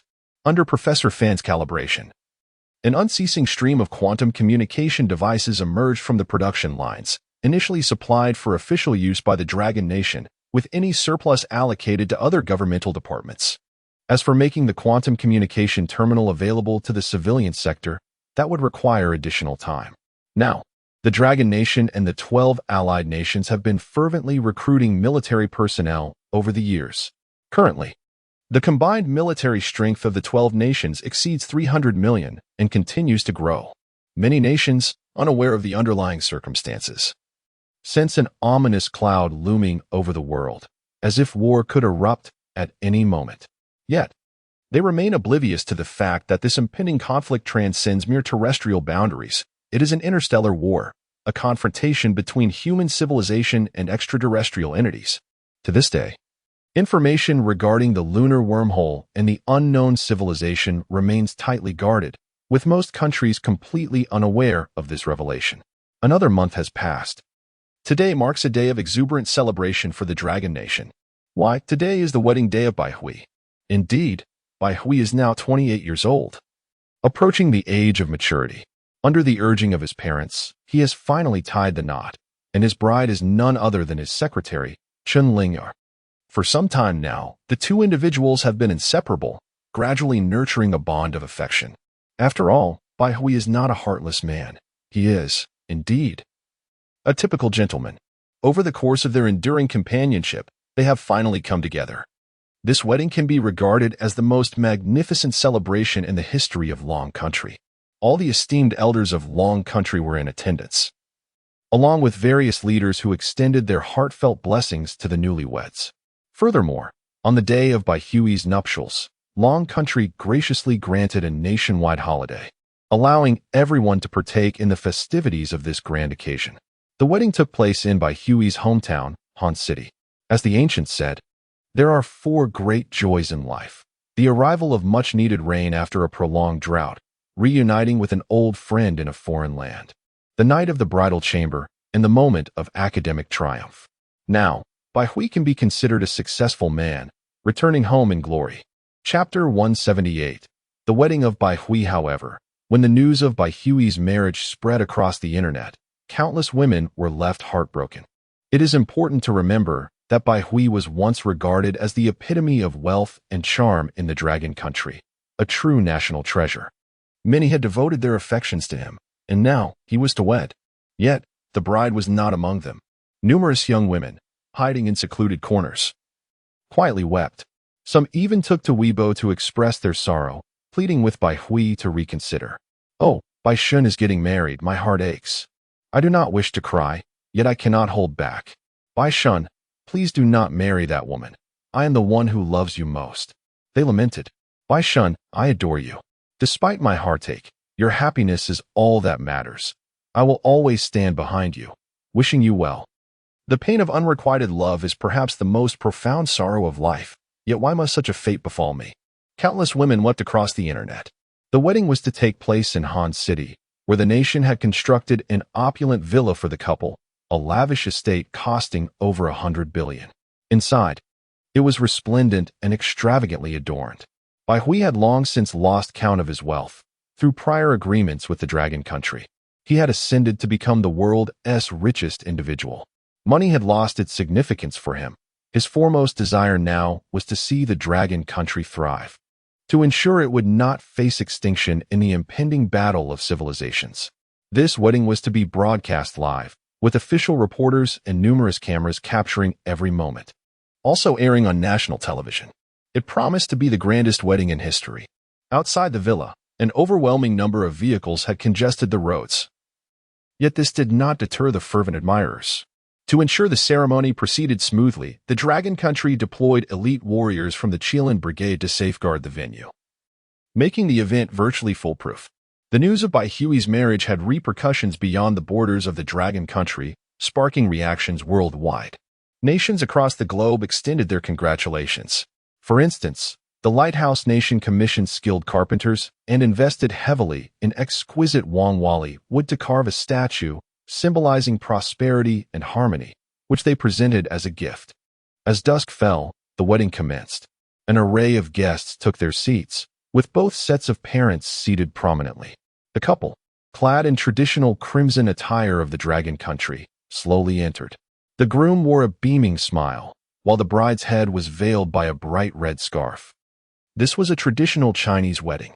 Two individuals clasped hands, kneeling before the grand hall, paying homage to heaven and earth, and performing the ceremonial vow of husband and wife. The ritual concluded. At this moment, Bai Hui finally accomplished a significant milestone in his life. He had, at last, acquired his own wife. As they entered the bridal chamber amidst the officiant's exuberant announcement, the couple grasped each other's hands, vowing to grow old together. This poignant scene was broadcast live by reporters, evoking tears among many women who witnessed it.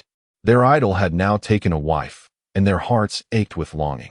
Later that evening, after entertaining the guests, Bai Hui returned to the bridal chamber. Having indulged in copious amounts of alcohol, he felt a slight haze of inebriation. Yet, his constitution surpassed that of ordinary men, allowing him to remain relatively lucid. He lifted the red veil, revealing a bashful visage, fair as jade, with lips like fire. A surge of warmth enveloped his heart. Linger. He spoke with a parched throat, struggling to articulate his words. Chen Lingo shyly replied, Bai Hui Gu, we have yet to drink the ceremonial wine. Oh, right, the ceremonial wine. In celebration of their union, Bai Hui had taken a 3-day leave. During this brief interlude, he accompanied his parents and wife on excursions. However, time fled swiftly, and soon the 3 days elapsed, prompting Bai Hui to return to his duties. Presently, the arrival of extraterrestrial civilization loomed ever closer, intensifying the urgency of everyone's work. The timing of the wormhole civilization's emergence was calculated by the system embedded within Bai Hui, derived from the strength of gravitational forces to estimate the speed of the unknown civilization. However, these calculations were not entirely precise, only allowing for projections within a certain fixed time frame, approximately within a 3-month window over the course of 3 years. This indicated that humanity had roughly 1 year remaining before the potential arrival of the unknown civilization.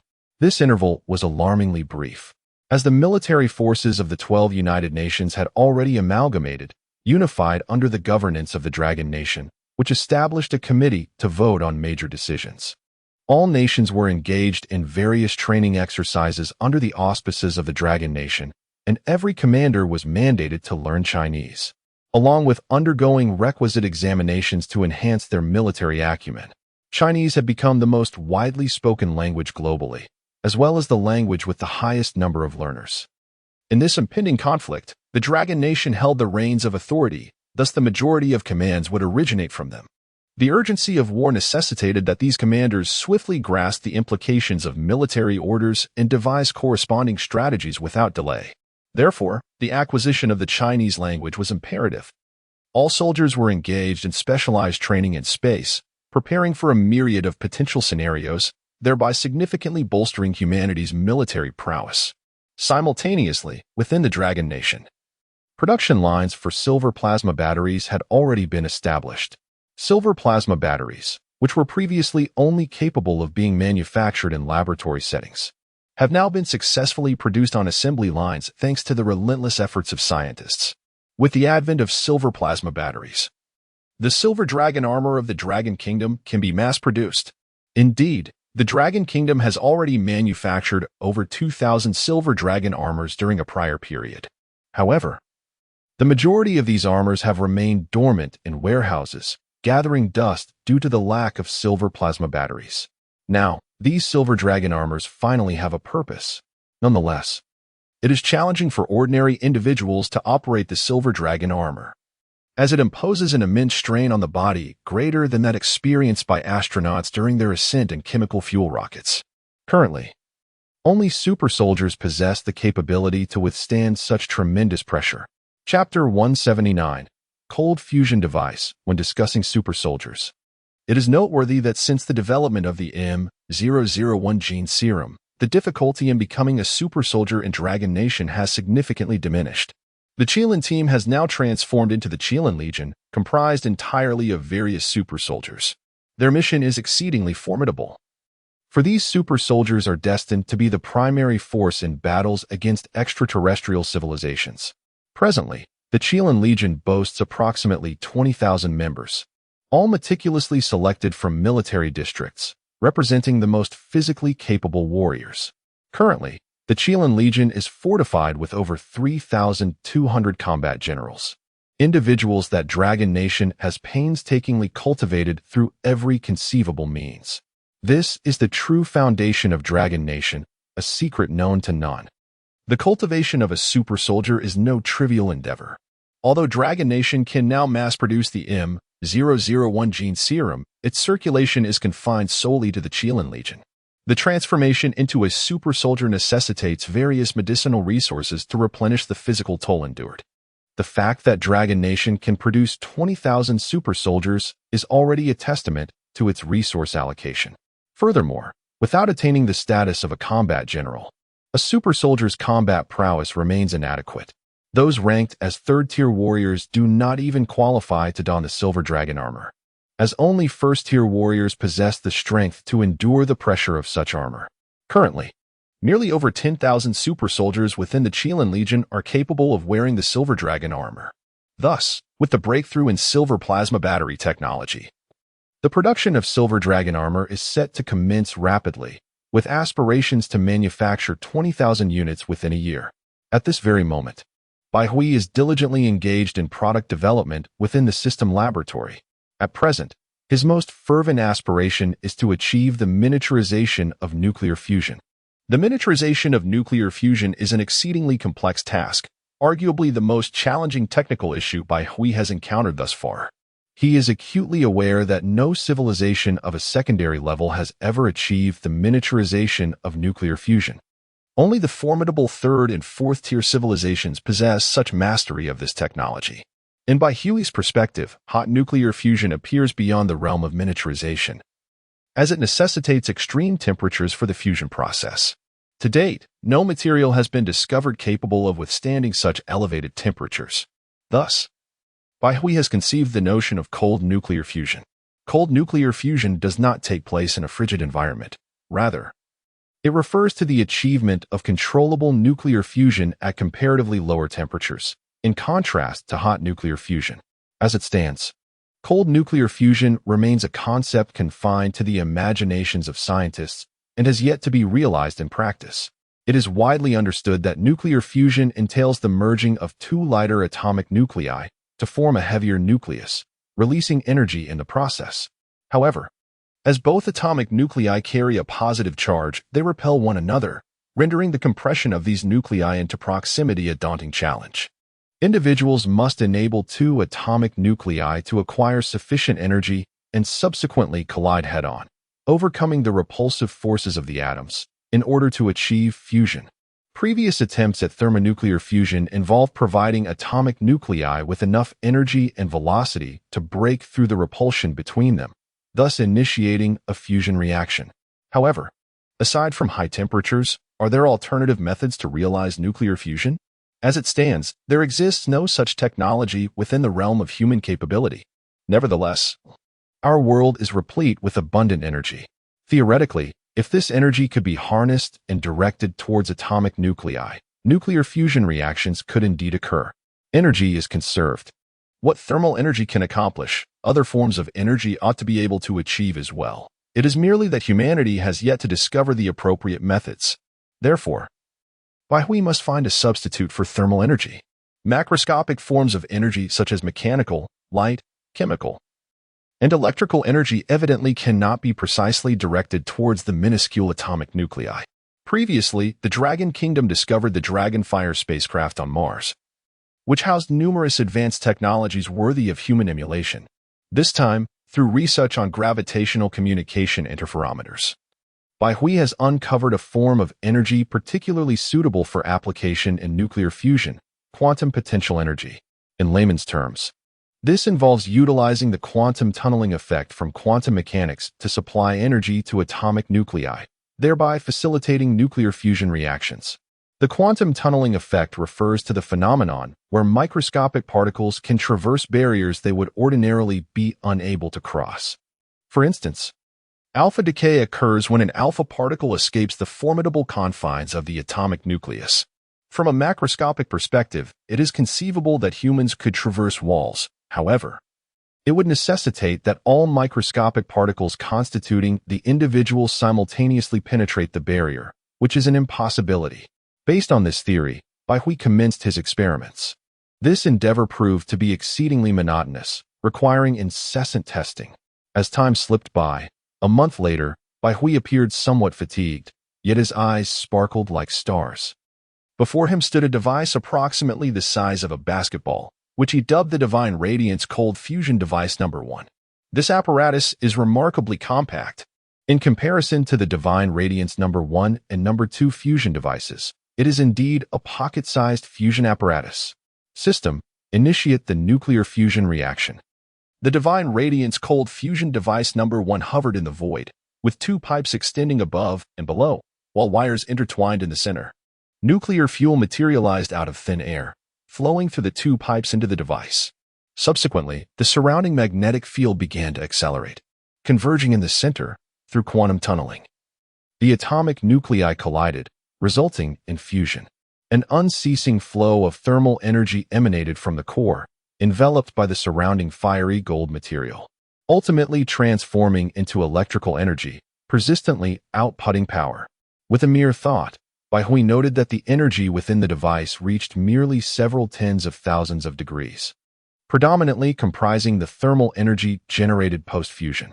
The external temperature of the device barely exceeds 100 degrees. With only a modicum of thermal insulation, it can be seamlessly integrated onto the Silver Dragon armor. Moreover, utilizing helium-3 in the reaction ensures that no radiation is emitted, rendering it exceptionally safe for the operator. The miniaturization of nuclear fusion has finally reached fruition. Cold fusion has been successfully achieved. A faint smile graced Hui's lips, for he had scarcely rested during this period. Though his mind was exceptionally fatigued, sleep was far from his thoughts. The rapid secretion of dopamine in his brain filled him with an exhilarating sense of excitement. Chapter 180. Do you dare to challenge me?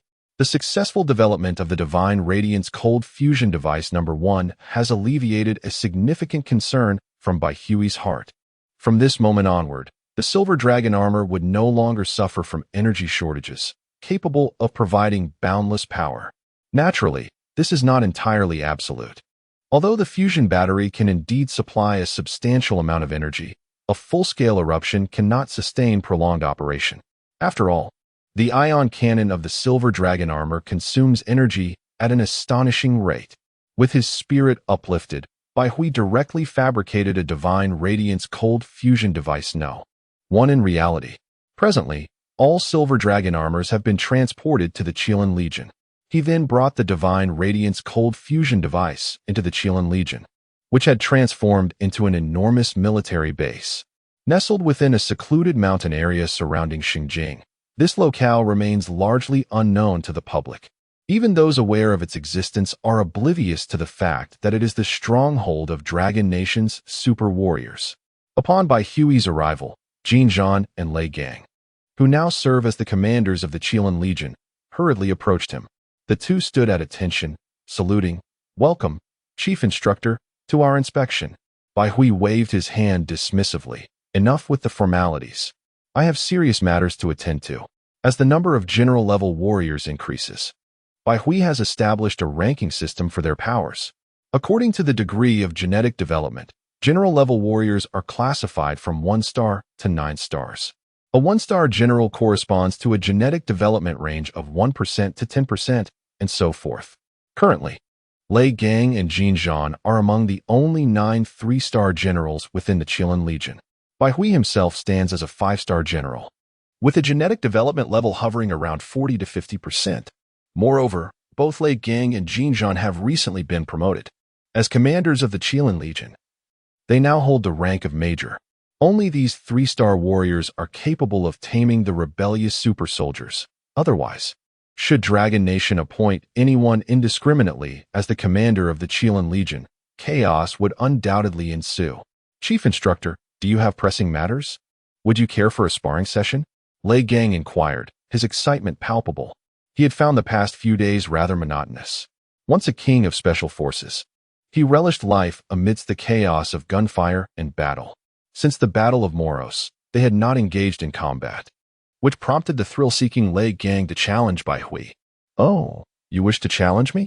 Bai Hui raised an eyebrow. Lei Gang's gaze flickered with trepidation. Yet he steeled himself and declared, yes, I wish to challenge you. Lei Gang was acutely aware of Bai Hui's prowess. They had clashed before. However, his genetic development was insufficient. Despite his exceptional combat skills, Bai Hui's unparalleled speed had secured his victory. Yet, after the passage of time, Lei Gang felt a renewed confidence in his abilities. Jin Zhan, with a hand pressed against his forehead, had witnessed the sight of Lei Gang being thoroughly beaten to a pulp. Bai Hui, filled with an exhilarating anticipation, was eager to ascertain the extent of his own prowess. Consequently, he acquiesced to the impending duel. The two adversaries convened upon the training ground of the Qilin Legion, encircled by a throng of inexperienced recruits. Many among them were oblivious to Bai Hui's true identity, only aware that he was a distinguished scientist from Long Nation. However, upon hearing that their instructor was about to challenge Bai Hui, murmurs of discontent rippled through the crowd. They felt their instructor was being rather oppressive. The recruits were well aware of their instructor's formidable capabilities. Lei Gang often relished the opportunity to single-handedly confront an entire platoon of recruits, and the combined strength of these recruits paled in comparison to his. It was evident how formidable he truly was. Whispers filled the air. ISNT, the instructor being a bit cruel. That Bai Shen. How could a scientist possibly match our instructor in combat? Could it be that Bai Shen is also a powerful warrior? How could that be?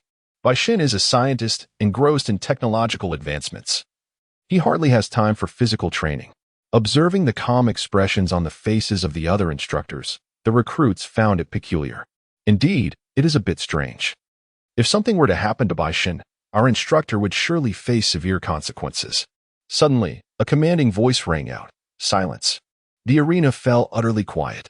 A robust young man approached, his demeanor resolute. It was Li Yi. Li Yi, along with Lei Gang and Jin Zhan, comprised the 3 principal commanders of the Qilin Legion, each holding the rank of Major General and all being 3-star battle generals. The moment Li Yi spoke, no one dared utter another word.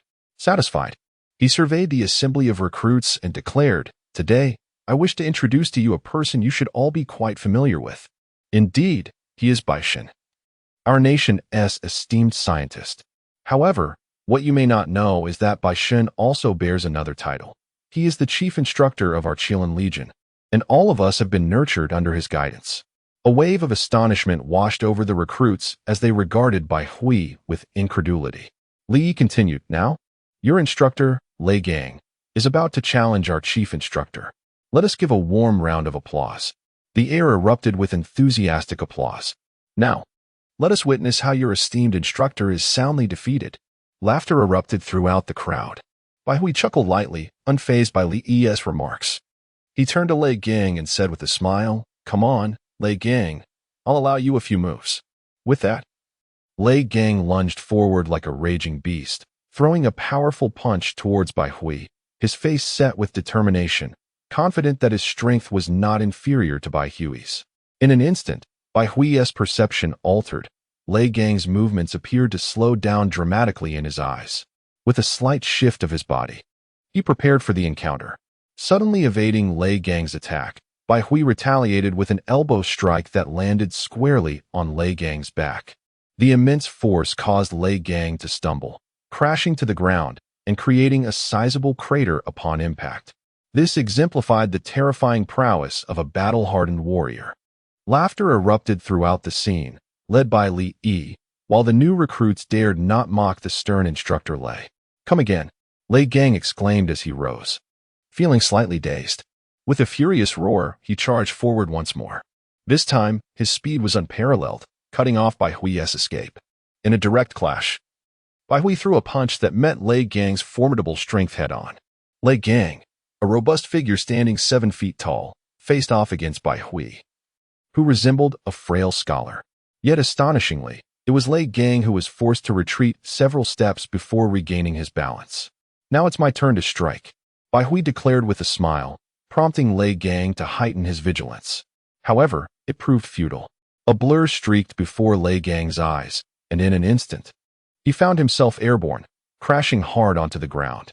Bai Hui's speed was so extraordinary that even Jin Zhan and Li Yi, who had been watching intently, failed to catch a glimpse of his movement. Truly, the commanding officer was formidable. Chapter 181. The potent cold fusion battery. After standing up, Lei Gang bitterly remarked, "Instructor, the gap between us is insurmountable." Bai Hui, concerned that this might dishearten him, was about to offer some words of comfort when he heard Lei Gang continue, however. "I am determined to surpass you." It seemed he was indeed an indomitable spirit. "All right, Li Yi, Lei Gang, Jin Zhan, you three, follow me." Bai Hui led the group into the warehouse of the Qilin Legion, with Li Yi and the others trailing behind. Upon opening the warehouse, they were greeted by a sea of silver dragon armors, a veritable ocean of gleaming white.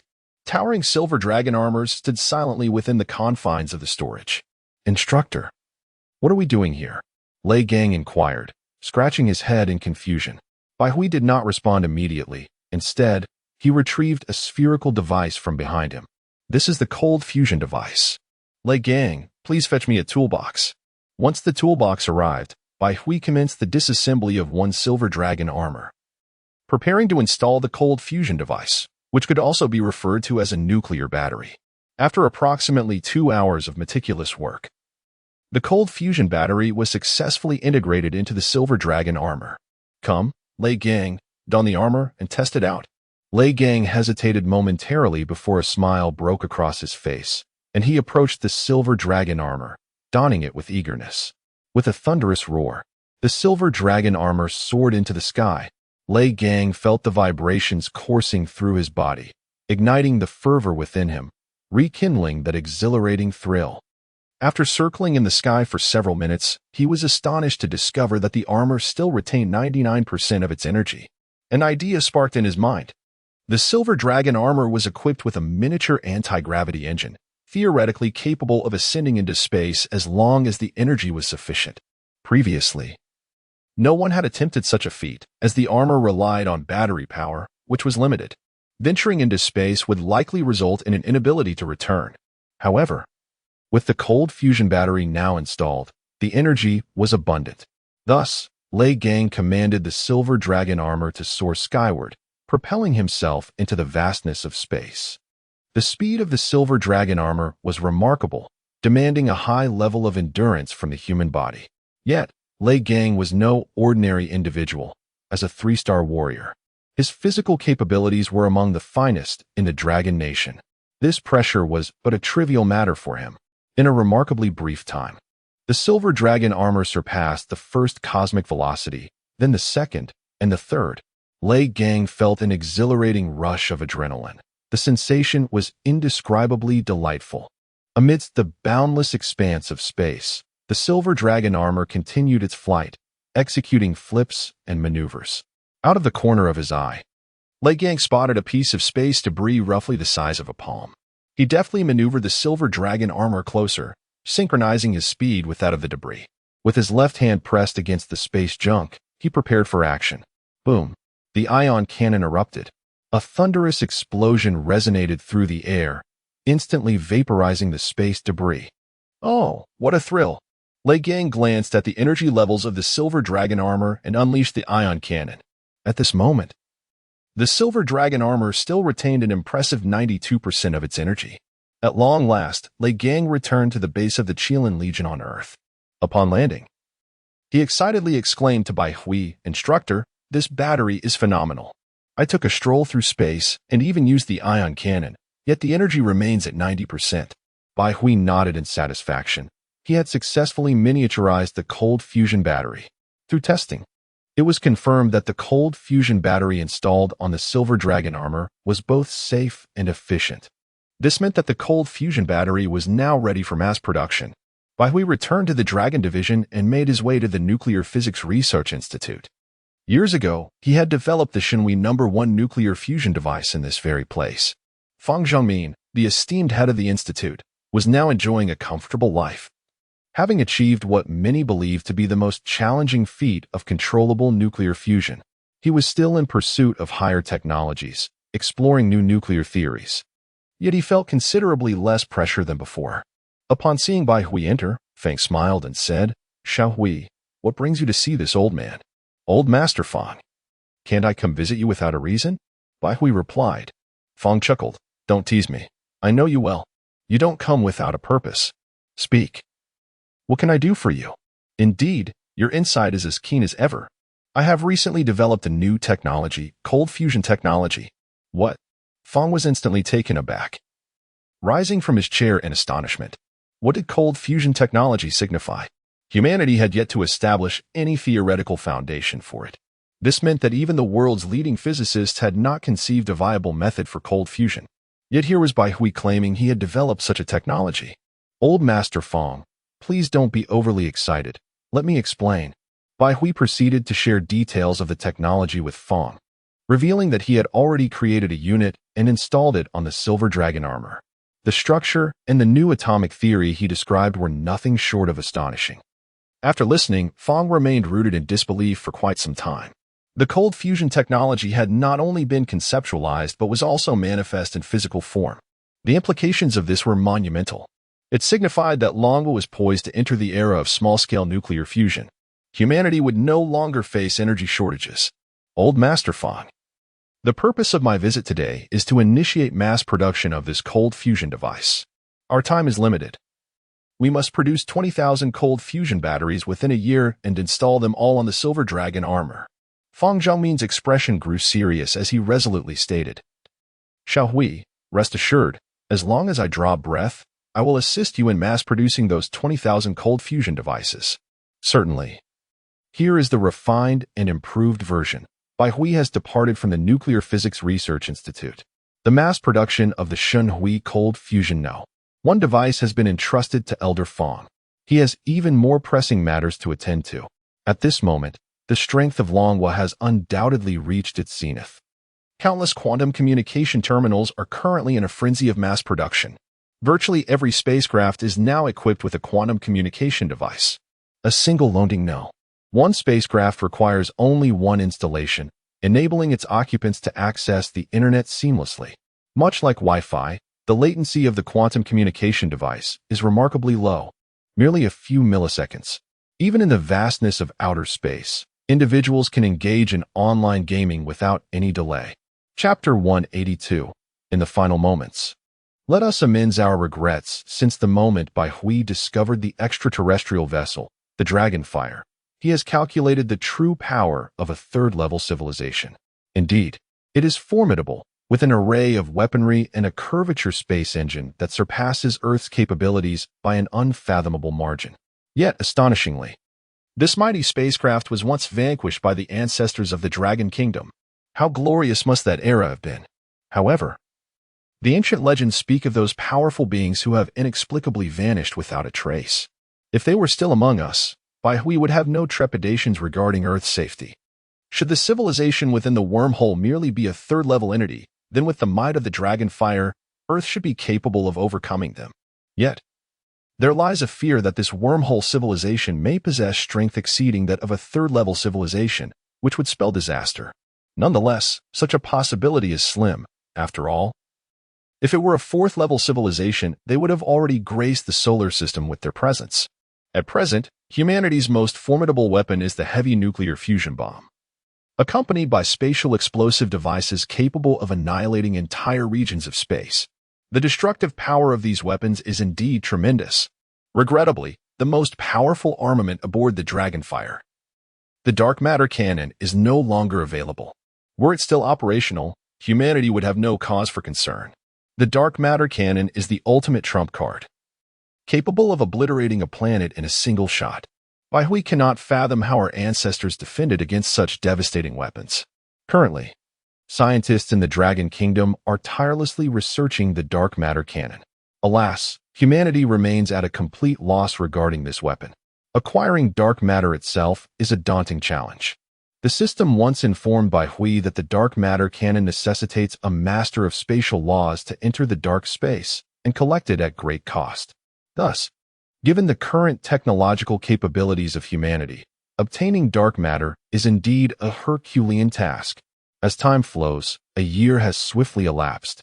Now, the arrival of extraterrestrial civilizations in the solar system seems imminent. The gravitational fluctuations of the wormhole on the far side of the moon are increasingly evident. Clearly, this unknown civilization is drawing closer to our solar system. On this day, after a resolution from the 12 allied nations, the upper echelons of humanity have finally decided to disclose this information.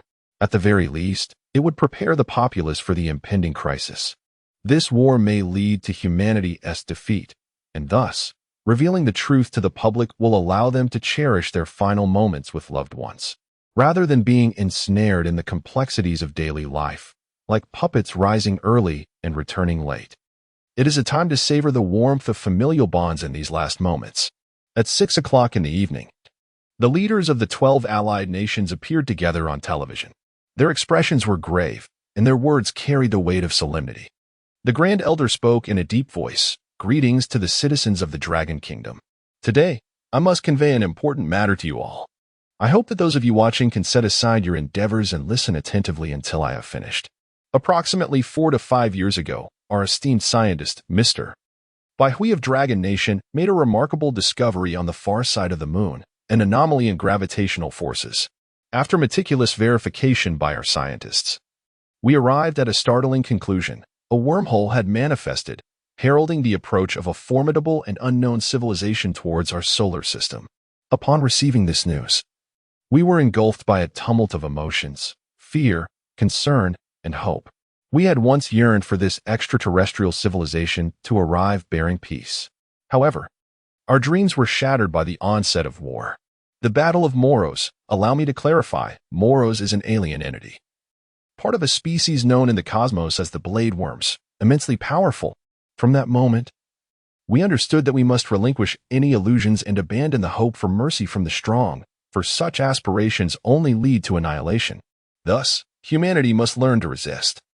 Over the years, we have diligently bolstered our military capabilities, and we now possess a semblance of confidence in this impending conflict. Yet, the strength of this wormhole's unknown civilization remains a mystery to us, compelling humanity to fight valiantly, striving to survive this existential crisis. To you watching from your screens, do not succumb to panic. Humanity still holds hope. I implore certain individuals not to resort to extreme measures. We shall have soldiers patrolling incessantly, enforcing martial law, and any threat to civilian life will be met with lethal force. Fellow compatriots of Dragon Nation, if you have the time, return to spend moments with your elderly loved ones. I firmly believe that human civilization will not perish. It shall endure eternally. Everyone remained transfixed before their televisions. A housewife, in the midst of tidying up, did not even notice as a dish shattered. The owner of a small company stood before the screen, dazed. Before finally coming to his senses, with a heavy heart, he addressed his employees. Everyone, let us cease our work. The company is disbanded. I shall provide each of you with a sum of money. Take it and go home to your families. Some young women, their eyes glistening with tears, nearly wept. Let us disperse, he reiterated before departing the company. Reflecting on his life, he realized he had been perpetually engrossed in work, never taking a moment to pause. He had once promised his son a trip to the aquarium, yet had consistently failed to deliver on that promise. Now, he felt a profound sense of guilt towards his wife and children, compelling him to return to his hometown. Perhaps this was humanity's final hour. In these fleeting moments, he wished to fulfill his filial duties. Meanwhile, certain celebrities thrived under the dazzling spotlight, concealing their personal lives and even their marriages and children. all in pursuit of greater acclaim within the entertainment industry. They raced from one engagement to another, living like soulless machines, forcing smiles beneath the glaring lights, maintaining their carefully crafted personas. Reflecting upon it now, one must ponder whether such a life holds any significance. Consequently, a renowned female celebrity, after a brief moment of silence, shared a message on Weibo. "Darling, let us walk together for the rest of our lives," accompanied by a photograph of their marriage certificate. Under ordinary circumstances, these actresses would face penalties for disclosing their marital status without prior consent from their agencies. Yet, now, no one seems to oversee their actions. The fans remain remarkably composed. In these final moments, let us all seek to remedy our regrets. After all, we are all but flesh and blood. Chapter 183. The battle is imminent simultaneously. Following the eruption of this incident, nations across the globe descended into chaos. A palpable wave of panic gripped them, particularly among those countries characterized by their frail national power and meager economies. Now, the prospect of an extraterrestrial invasion loomed ominously. Moreover, it was a civilization capable of traversing through wormholes. Even the most naive could discern that their technology must far surpass human capabilities.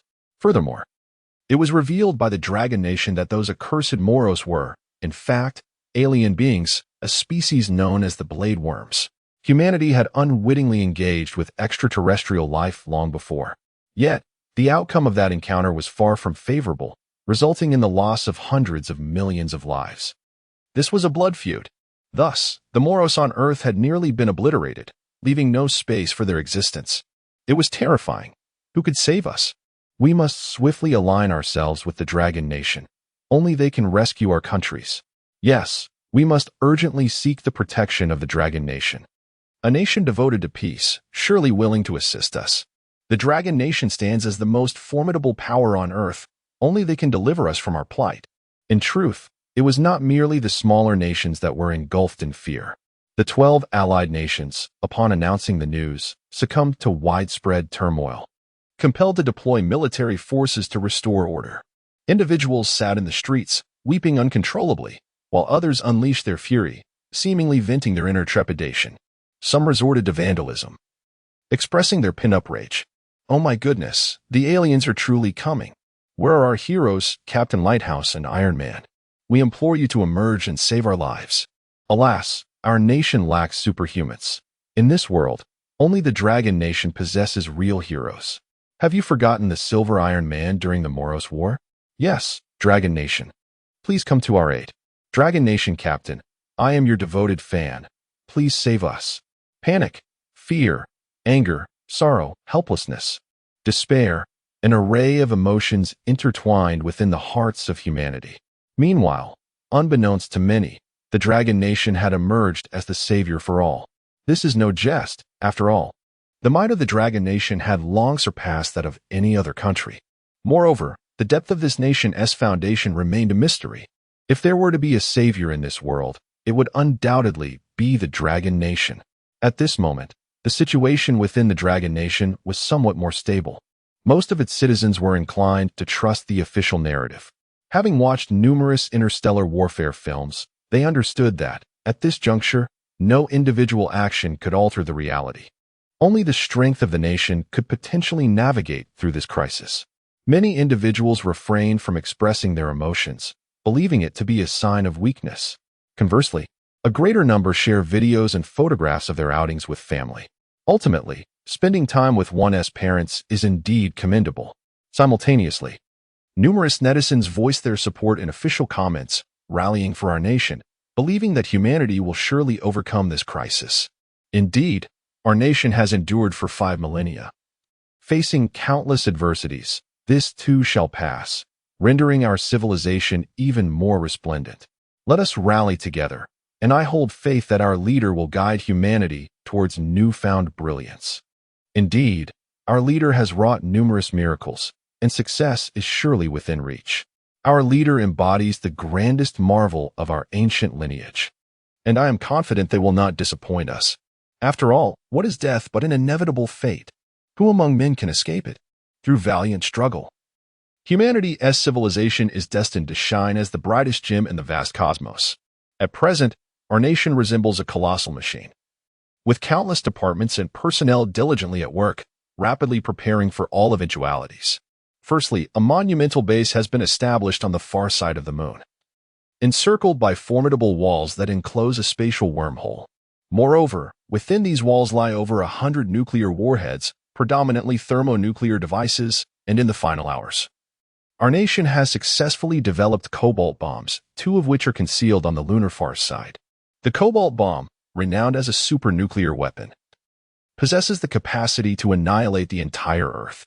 Although its explosive force may not surpass that of thermonuclear bombs, the devastation it inflicts is several hundred times greater. Cobalt bombs are a unique variant, capable of unleashing lethal gamma radiation upon detonation, penetrating metal, and wreaking havoc on living organisms. This is the source of their formidable power. These nuclear devices are entrenched within the walls, poised to obliterate any extraterrestrial civilization upon its arrival, striking before they can react. Ideally, this would culminate in their complete annihilation. Some may query the possibility of this unknown extraterrestrial civilization arriving with peaceful intentions. However, in the face of a formidable alien presence, the notion of peace becomes moot. Furthermore, even if this civilization were indeed peaceful, humanity cannot afford to gamble on such an outcome. A miscalculation could lead to total loss and the extinction of civilization itself. The most prudent course of action would be an indiscriminate assault, targeting the spatial wormhole to obliterate them as they emerge. Thus, all personnel at the lunar base have retreated to the terrestrial space station, for the detonation of so many nuclear warheads could very well shatter the moon into fragments. Simultaneously, for colossal spacecraft are poised and ready. All are anchored in the vastness of space, prepared to unleash their assault the moment the wormhole civilization arrives. Behind these 4 cosmic battleships lies a formidable fleet of dozens of Dragon II vessels, accompanied by thousands of Dragon I ships. Each of these vessels is armed with deadly offensive weaponry. Unbeknownst to many, a bull-headed spacecraft is quietly lurking in the void. It employs a formidable spatial cloaking technology, rendering it invisible to the human eye. This technology is beyond human detection. The Dragonfire spacecraft represents the last bastion of Earth's strength. Within the Dragonfire, 20,000 super soldiers clad in silver dragon armor stand ever ready. Upon the outbreak of conflict, they will utilize the Dragonfire's stealth capabilities to infiltrate the enemy's battleships. They will then strike with lightning speed. This marks humanity's most potent moment as the battle looms on the horizon. Chapter 184. The arrival of extraterrestrial civilizations. On this momentous day, the Human Space Command received a crucial message. The spatial wormhole, located on the far side of the moon, exhibited increasingly intense gravitational fluctuations, having reached a critical threshold. Alarms blared throughout the Human Space Command, signaling the imminent arrival of extraterrestrial beings. At this moment, regardless of their prior engagements, all individuals ceased their activities, staring blankly towards the moon's direction. Currently, all military forces had congregated around the space base, including the Human Space Command, which was situated within the very confines of the base.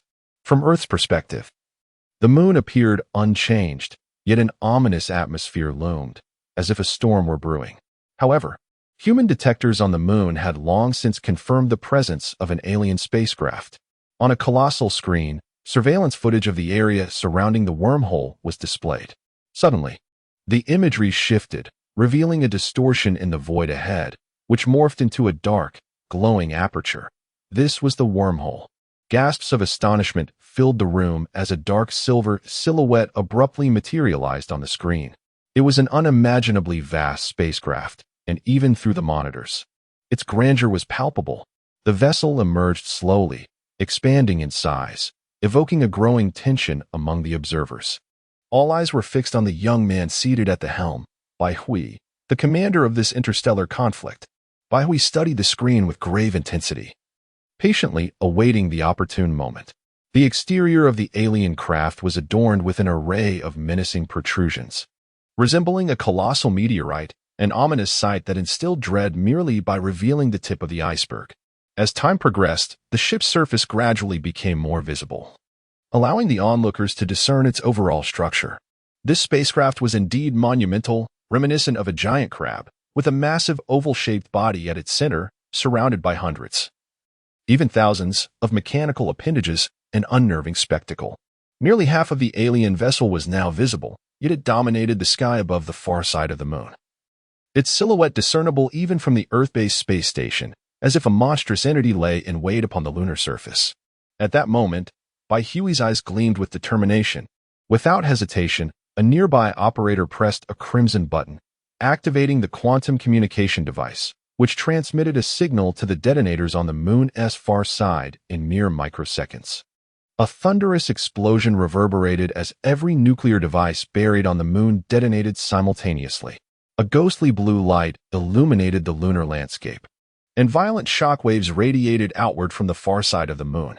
In an astonishing display of power, the moon was obliterated, splitting into two halves. Before the human eye, a colossal landmass on the far side of the moon forcefully separated from its main body. The explosive shockwave propelled the moon from its orbit. What transpired? No one was preoccupied with the moon. Their sole concern was the fate of that alien spacecraft. It was crucial to understand that the detonation of over 100 nuclear bombs generated a core temperature exceeding 1 billion degrees Celsius. Under such immense heat, no civilization could possibly endure. Moreover, the power of the nuclear explosion was sufficient to obliterate the entire spatial wormhole. With the wormhole's destruction, one half of the spacecraft might be forcibly trapped within the wormhole passage, while the other half remained on the moon, leading to a catastrophic division of the alien vessel. Additionally, the gamma rays produced by cobalt bombs would have transformed the entire far side of the moon into a hellish landscape. No life could withstand such dire conditions. However, humanity's monitoring devices had been destroyed, leaving them unaware of the situation on the moon's far side. After a brief wait of several minutes, Hui solemnly declared, "Dispatch a few probes to investigate." Yes. Soon, 7 or 8 probes launched from nearby spacecraft. These probes were comparable in size to terrestrial helicopters, encased in lead shielding to block radiation. Their interiors housed cold fusion batteries and anti-gravity devices, enabling rapid deployment. In merely a matter of minutes, these probes reached the moon's far side. Quantum communication signals transmitted back to the Space Command Center, and images appeared on the large screen. The moon's far side had been ravaged by nuclear blasts, revealing a massive crater, now entirely charred black. Furthermore, a significant portion of land adjacent to the moon was missing. To their astonishment, the alien spacecraft remained in place. The spatial wormhole had not vanished. It appeared to be encased in a cerulean protective shield, safeguarding both the vessel and the wormhole. A collective gasp of astonishment filled the room. This alien spacecraft was formidable beyond measure. Not even 100 nuclear bombs could destroy it. However, some mechanical legs at the front of the spacecraft had been obliterated, yet its main body remained unscathed. Huey's expression darkened to the utmost gravity. Had they truly arrived at this juncture? "Prepare for battle," he commanded. Yes. Subsequently, for cosmic warships, dozens of Longting 2 vessels and thousands of Longting I ships surged toward the moon, imbued with a sense of solemnity. They could not fathom how many lives would be lost in this endeavor. Yet, could they retreat? No. Behind them lay their cherished homeland, Earth. Their parents, spouses, and loved ones awaited them, no matter the cost. They must expel the enemy from the solar system.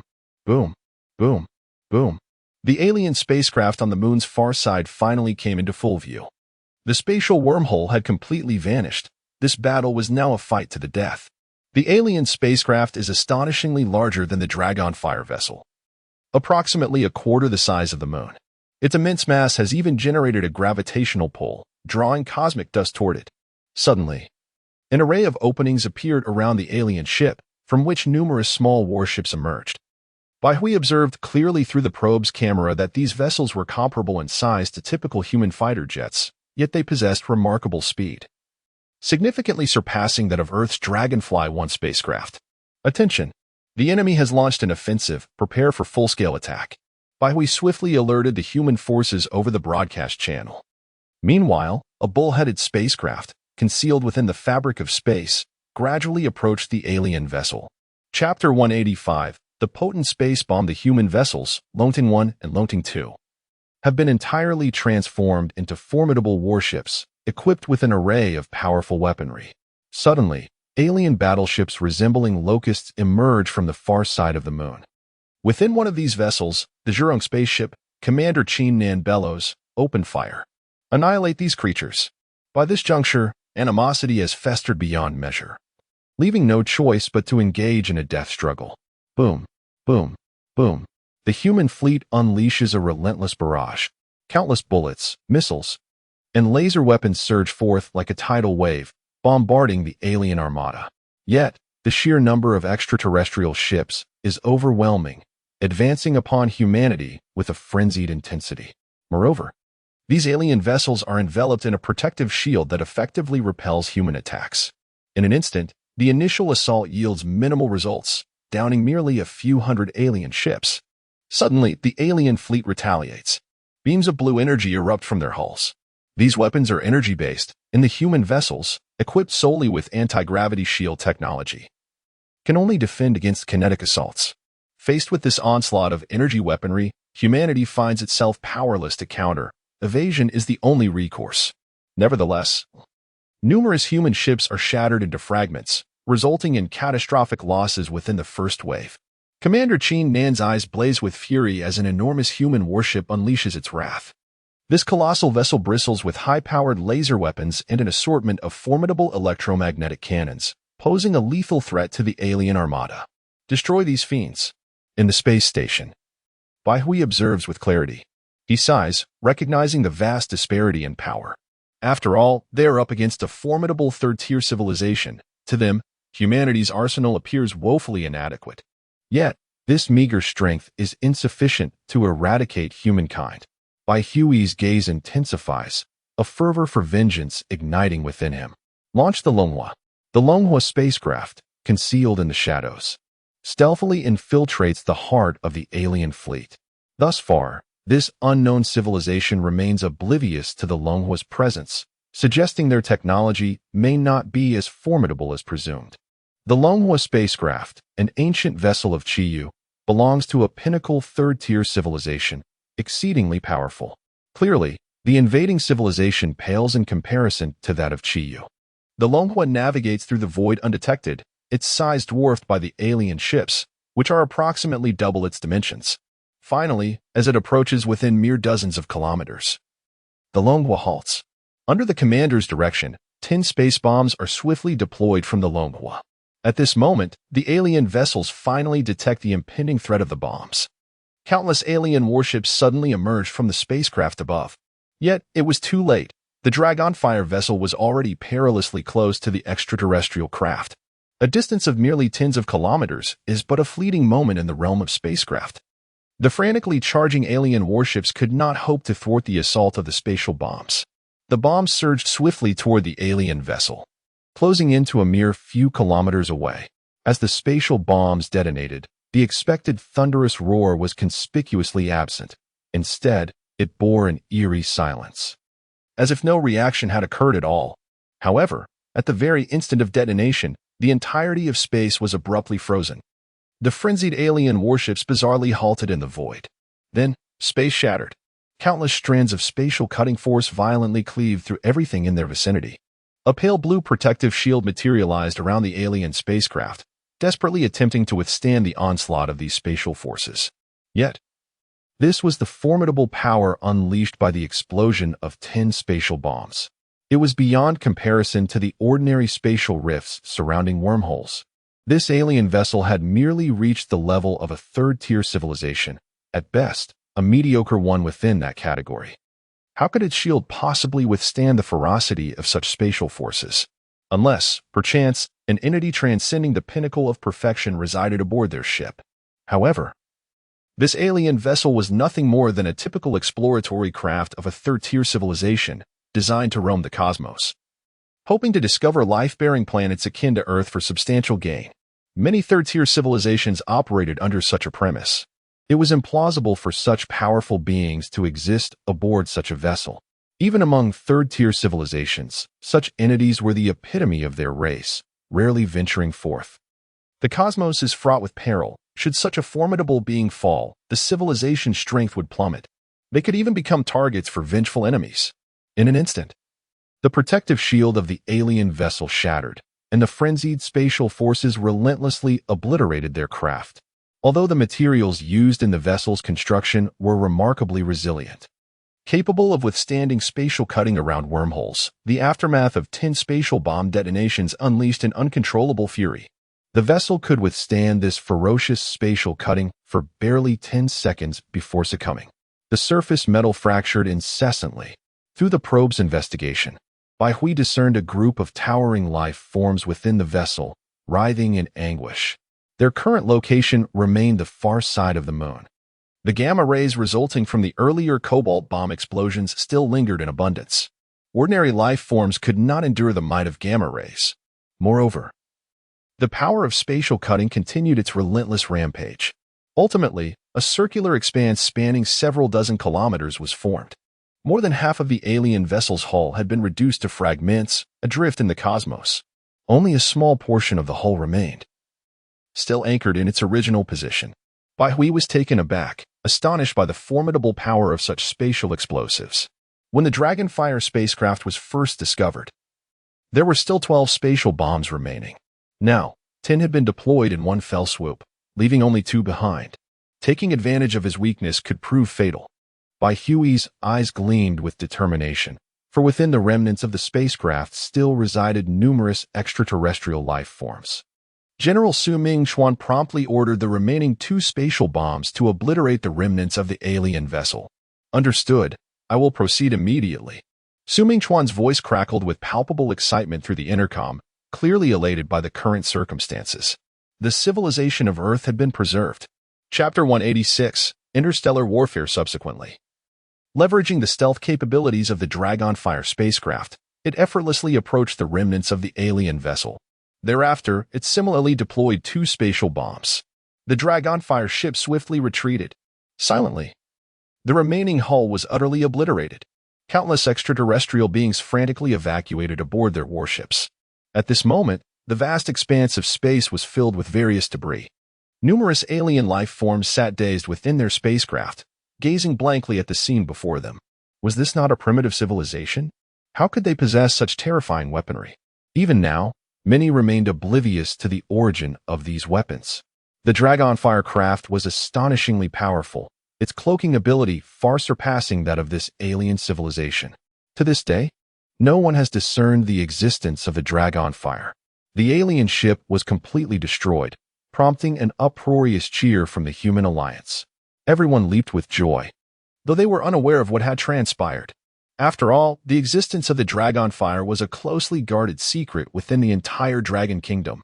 At this moment, Baihui was able to discern the true nature of these extraterrestrial beings through the detector. Countless alien life forms, having lost the protection of their spacecraft, were exposed to the harshness of space, resulting in their complete demise. These beings floated in the void as the detector ascended and aimed its camera at them. The extraterrestrial entities were remarkably tall, also carbon-based life forms. Their appearance bore a resemblance to humanity, save for their green skin and the tail that extended from their backs. Their robust thighs were equipped with formidable claws. This indicated they were likely terrestrial beings. Moreover, their facial features deviated significantly from those of humans. These alien life forms possessed particularly large heads, with their eyes occupying nearly half of their faces. Their noses were also quite large, while their mouths were notably small. They represented a peculiar life form. Naturally, extraterrestrial beings manifest in diverse forms, rendering these entities not particularly extraordinary. The battle was far from over. However, the tide had shifted. The human alliance had gained the upper hand, boasting formidable cosmic warships, alongside the concealed Dragonfire spacecraft. The surviving alien life forms harbored deep trepidation towards these forces. Having lost their mothership, they were left with no choice but to fight desperately for a glimmer of survival. Furthermore, they must secure a foothold on Earth. Otherwise, deprived of energy replenishment, they would find it impossible to traverse far in the cosmos, inevitably succumbing to starvation and energy depletion. Such is the cold reality of the universe. Once more, war erupted. Initially, it was a battle for human survival. Now, it was a struggle for the very existence of these alien life forms. though the extraterrestrial beings remained unaware of the weaponry that had clandestinely annihilated their mothership. However, for these ordinary human vessels, they remain exceedingly confident.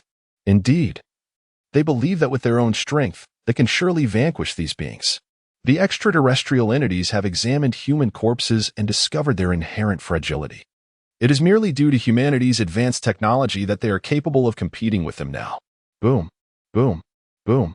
Massive figures soared from the alien warships. Upon witnessing this, the humans' expressions changed dramatically. These were, astonishingly, alien mechas.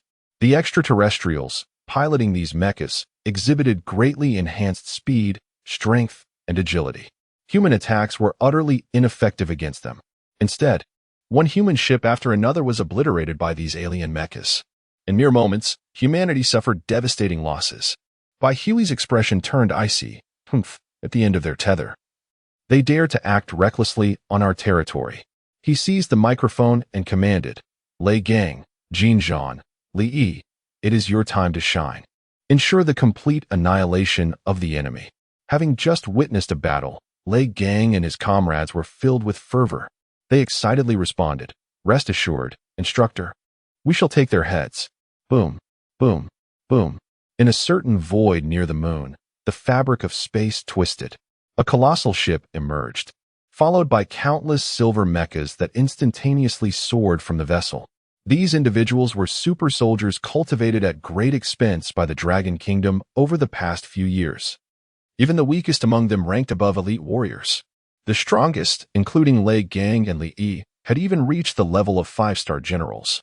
The alien mechas, currently decimating human warships, were momentarily taken aback by the emergence of the Silver Dragon mechas. Humans, too, possessed mecha warriors? Before they could react, Lei Gang charged forward, his anti-gravity engine operating at full throttle. In an instant, he was on the battlefield, delivering a devastating punch to a green mecha.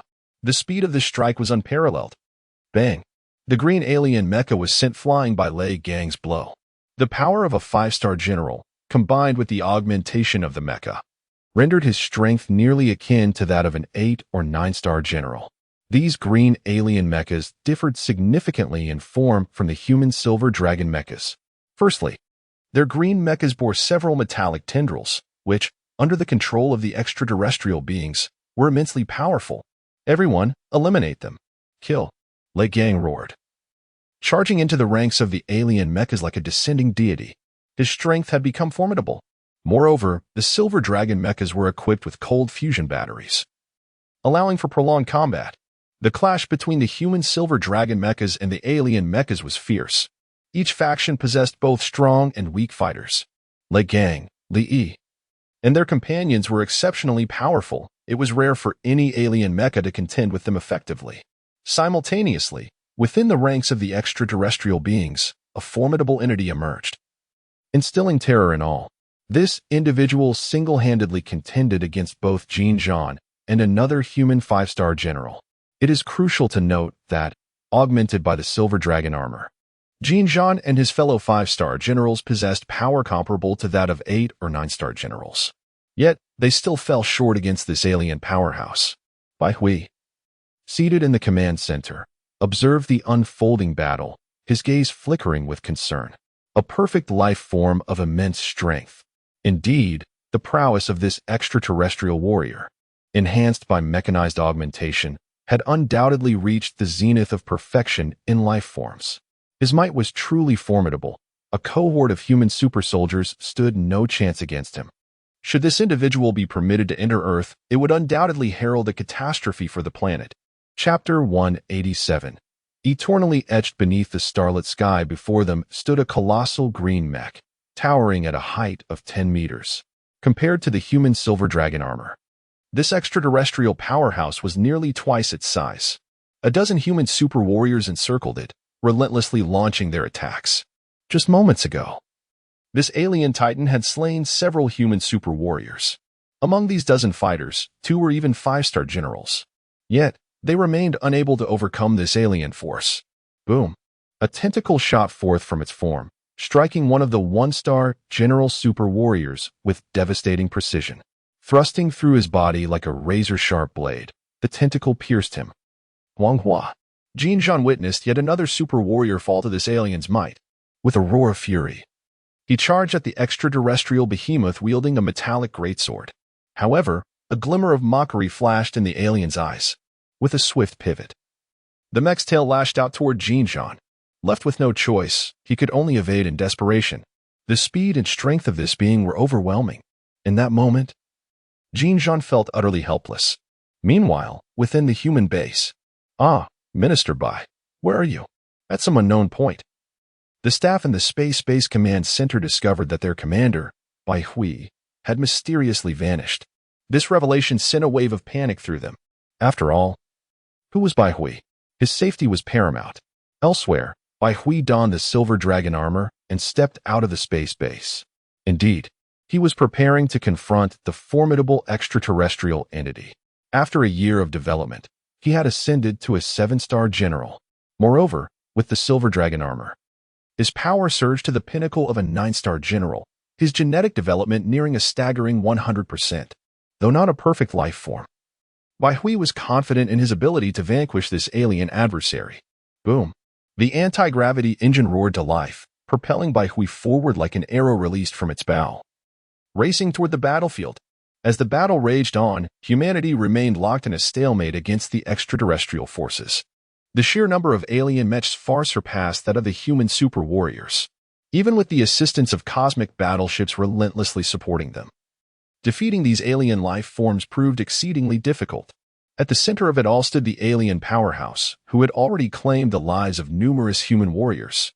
The formidable presence of this extraterrestrial being ignited cheers among the other alien mechs, filling their hearts with hope. Jinzhan and another 5-star general continued to struggle valiantly. Yet, the wounds upon their silver dragon armors multiplied, revealing the toll of the relentless combat. It was evident that Jinzhan and his comrades were nearing their breaking point. Suddenly, the extraterrestrial powerhouse's 2 tentacles surged towards Jinzhan with astonishing speed, leaving him momentarily stunned and helpless as he watched the iron-like appendages hurtle towards his body. It seemed as though his fate was sealed. Just at that critical moment, a brilliant beam of light shot forth towards the alien mech. The alien's expression shifted dramatically, forcing it to evade the impending strike. Jinzhan narrowly escaped death, wiping the sweat from his brow as he gazed into the distant sky. There, a towering silver dragon mech hovered majestically. This mech was unlike any other, its color darker and its form more imposing. Indeed, it was Bai Hui. This silver dragon mech had been custom-made for him, crafted from the most advanced materials and weaponry. It was the laser weapon integrated into Bai Hui that had previously saved Jinzhan, a tactical maneuver of surrounding Wei to rescue Zhao. The extraterrestrial being, furious at the audacity of an outsider intervening in its battle, let out a thunderous roar and charged towards Bai Hui. Countless tentacles flailed, and 2 massive fists were hurled at the silver dragon mech. Bai Hui, undeterred, swiftly drew a formidable alloy blade and struck down fiercely. The clash of their forces was surprisingly even, leaving the surrounding aliens momentarily stunned. Could it be that humanity had produced a leader-level warrior? The truth was that the alien powerhouse had already expended considerable energy in its earlier skirmish with Jinzhan, leaving its mech's power reserve significantly depleted. Consequently, its strength had waned considerably. These alien mechs operated using energy stones, akin to those utilized aboard the Dragonfire spacecraft. These stones were synthetically produced, employing advanced technology to infuse nuclear energy into a container, resulting in the creation of these so-called energy stones. While their energy density was remarkably high, their consumption rate was equally rapid.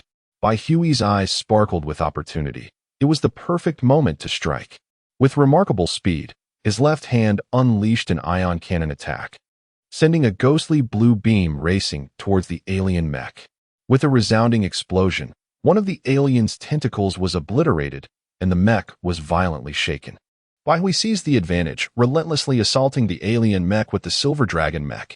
At that moment, Jinzhan and his allies regained their composure and rushed to Bai Hui's aid, joining forces to assault the extraterrestrial adversary. The alien powerhouse found itself overwhelmed, bellowing in desperation for assistance. Unfortunately for it, the humans had recognized their opportunity and surged forward, engaging in fierce combat with the other alien mechs, effectively hindering their ability to provide support. In just a minute, the alien powerhouse could no longer withstand the onslaught, as by Huey's ion cannon pierced through its body, leading to its demise. Haraha! We have triumphed. We have slain this monstrous foe.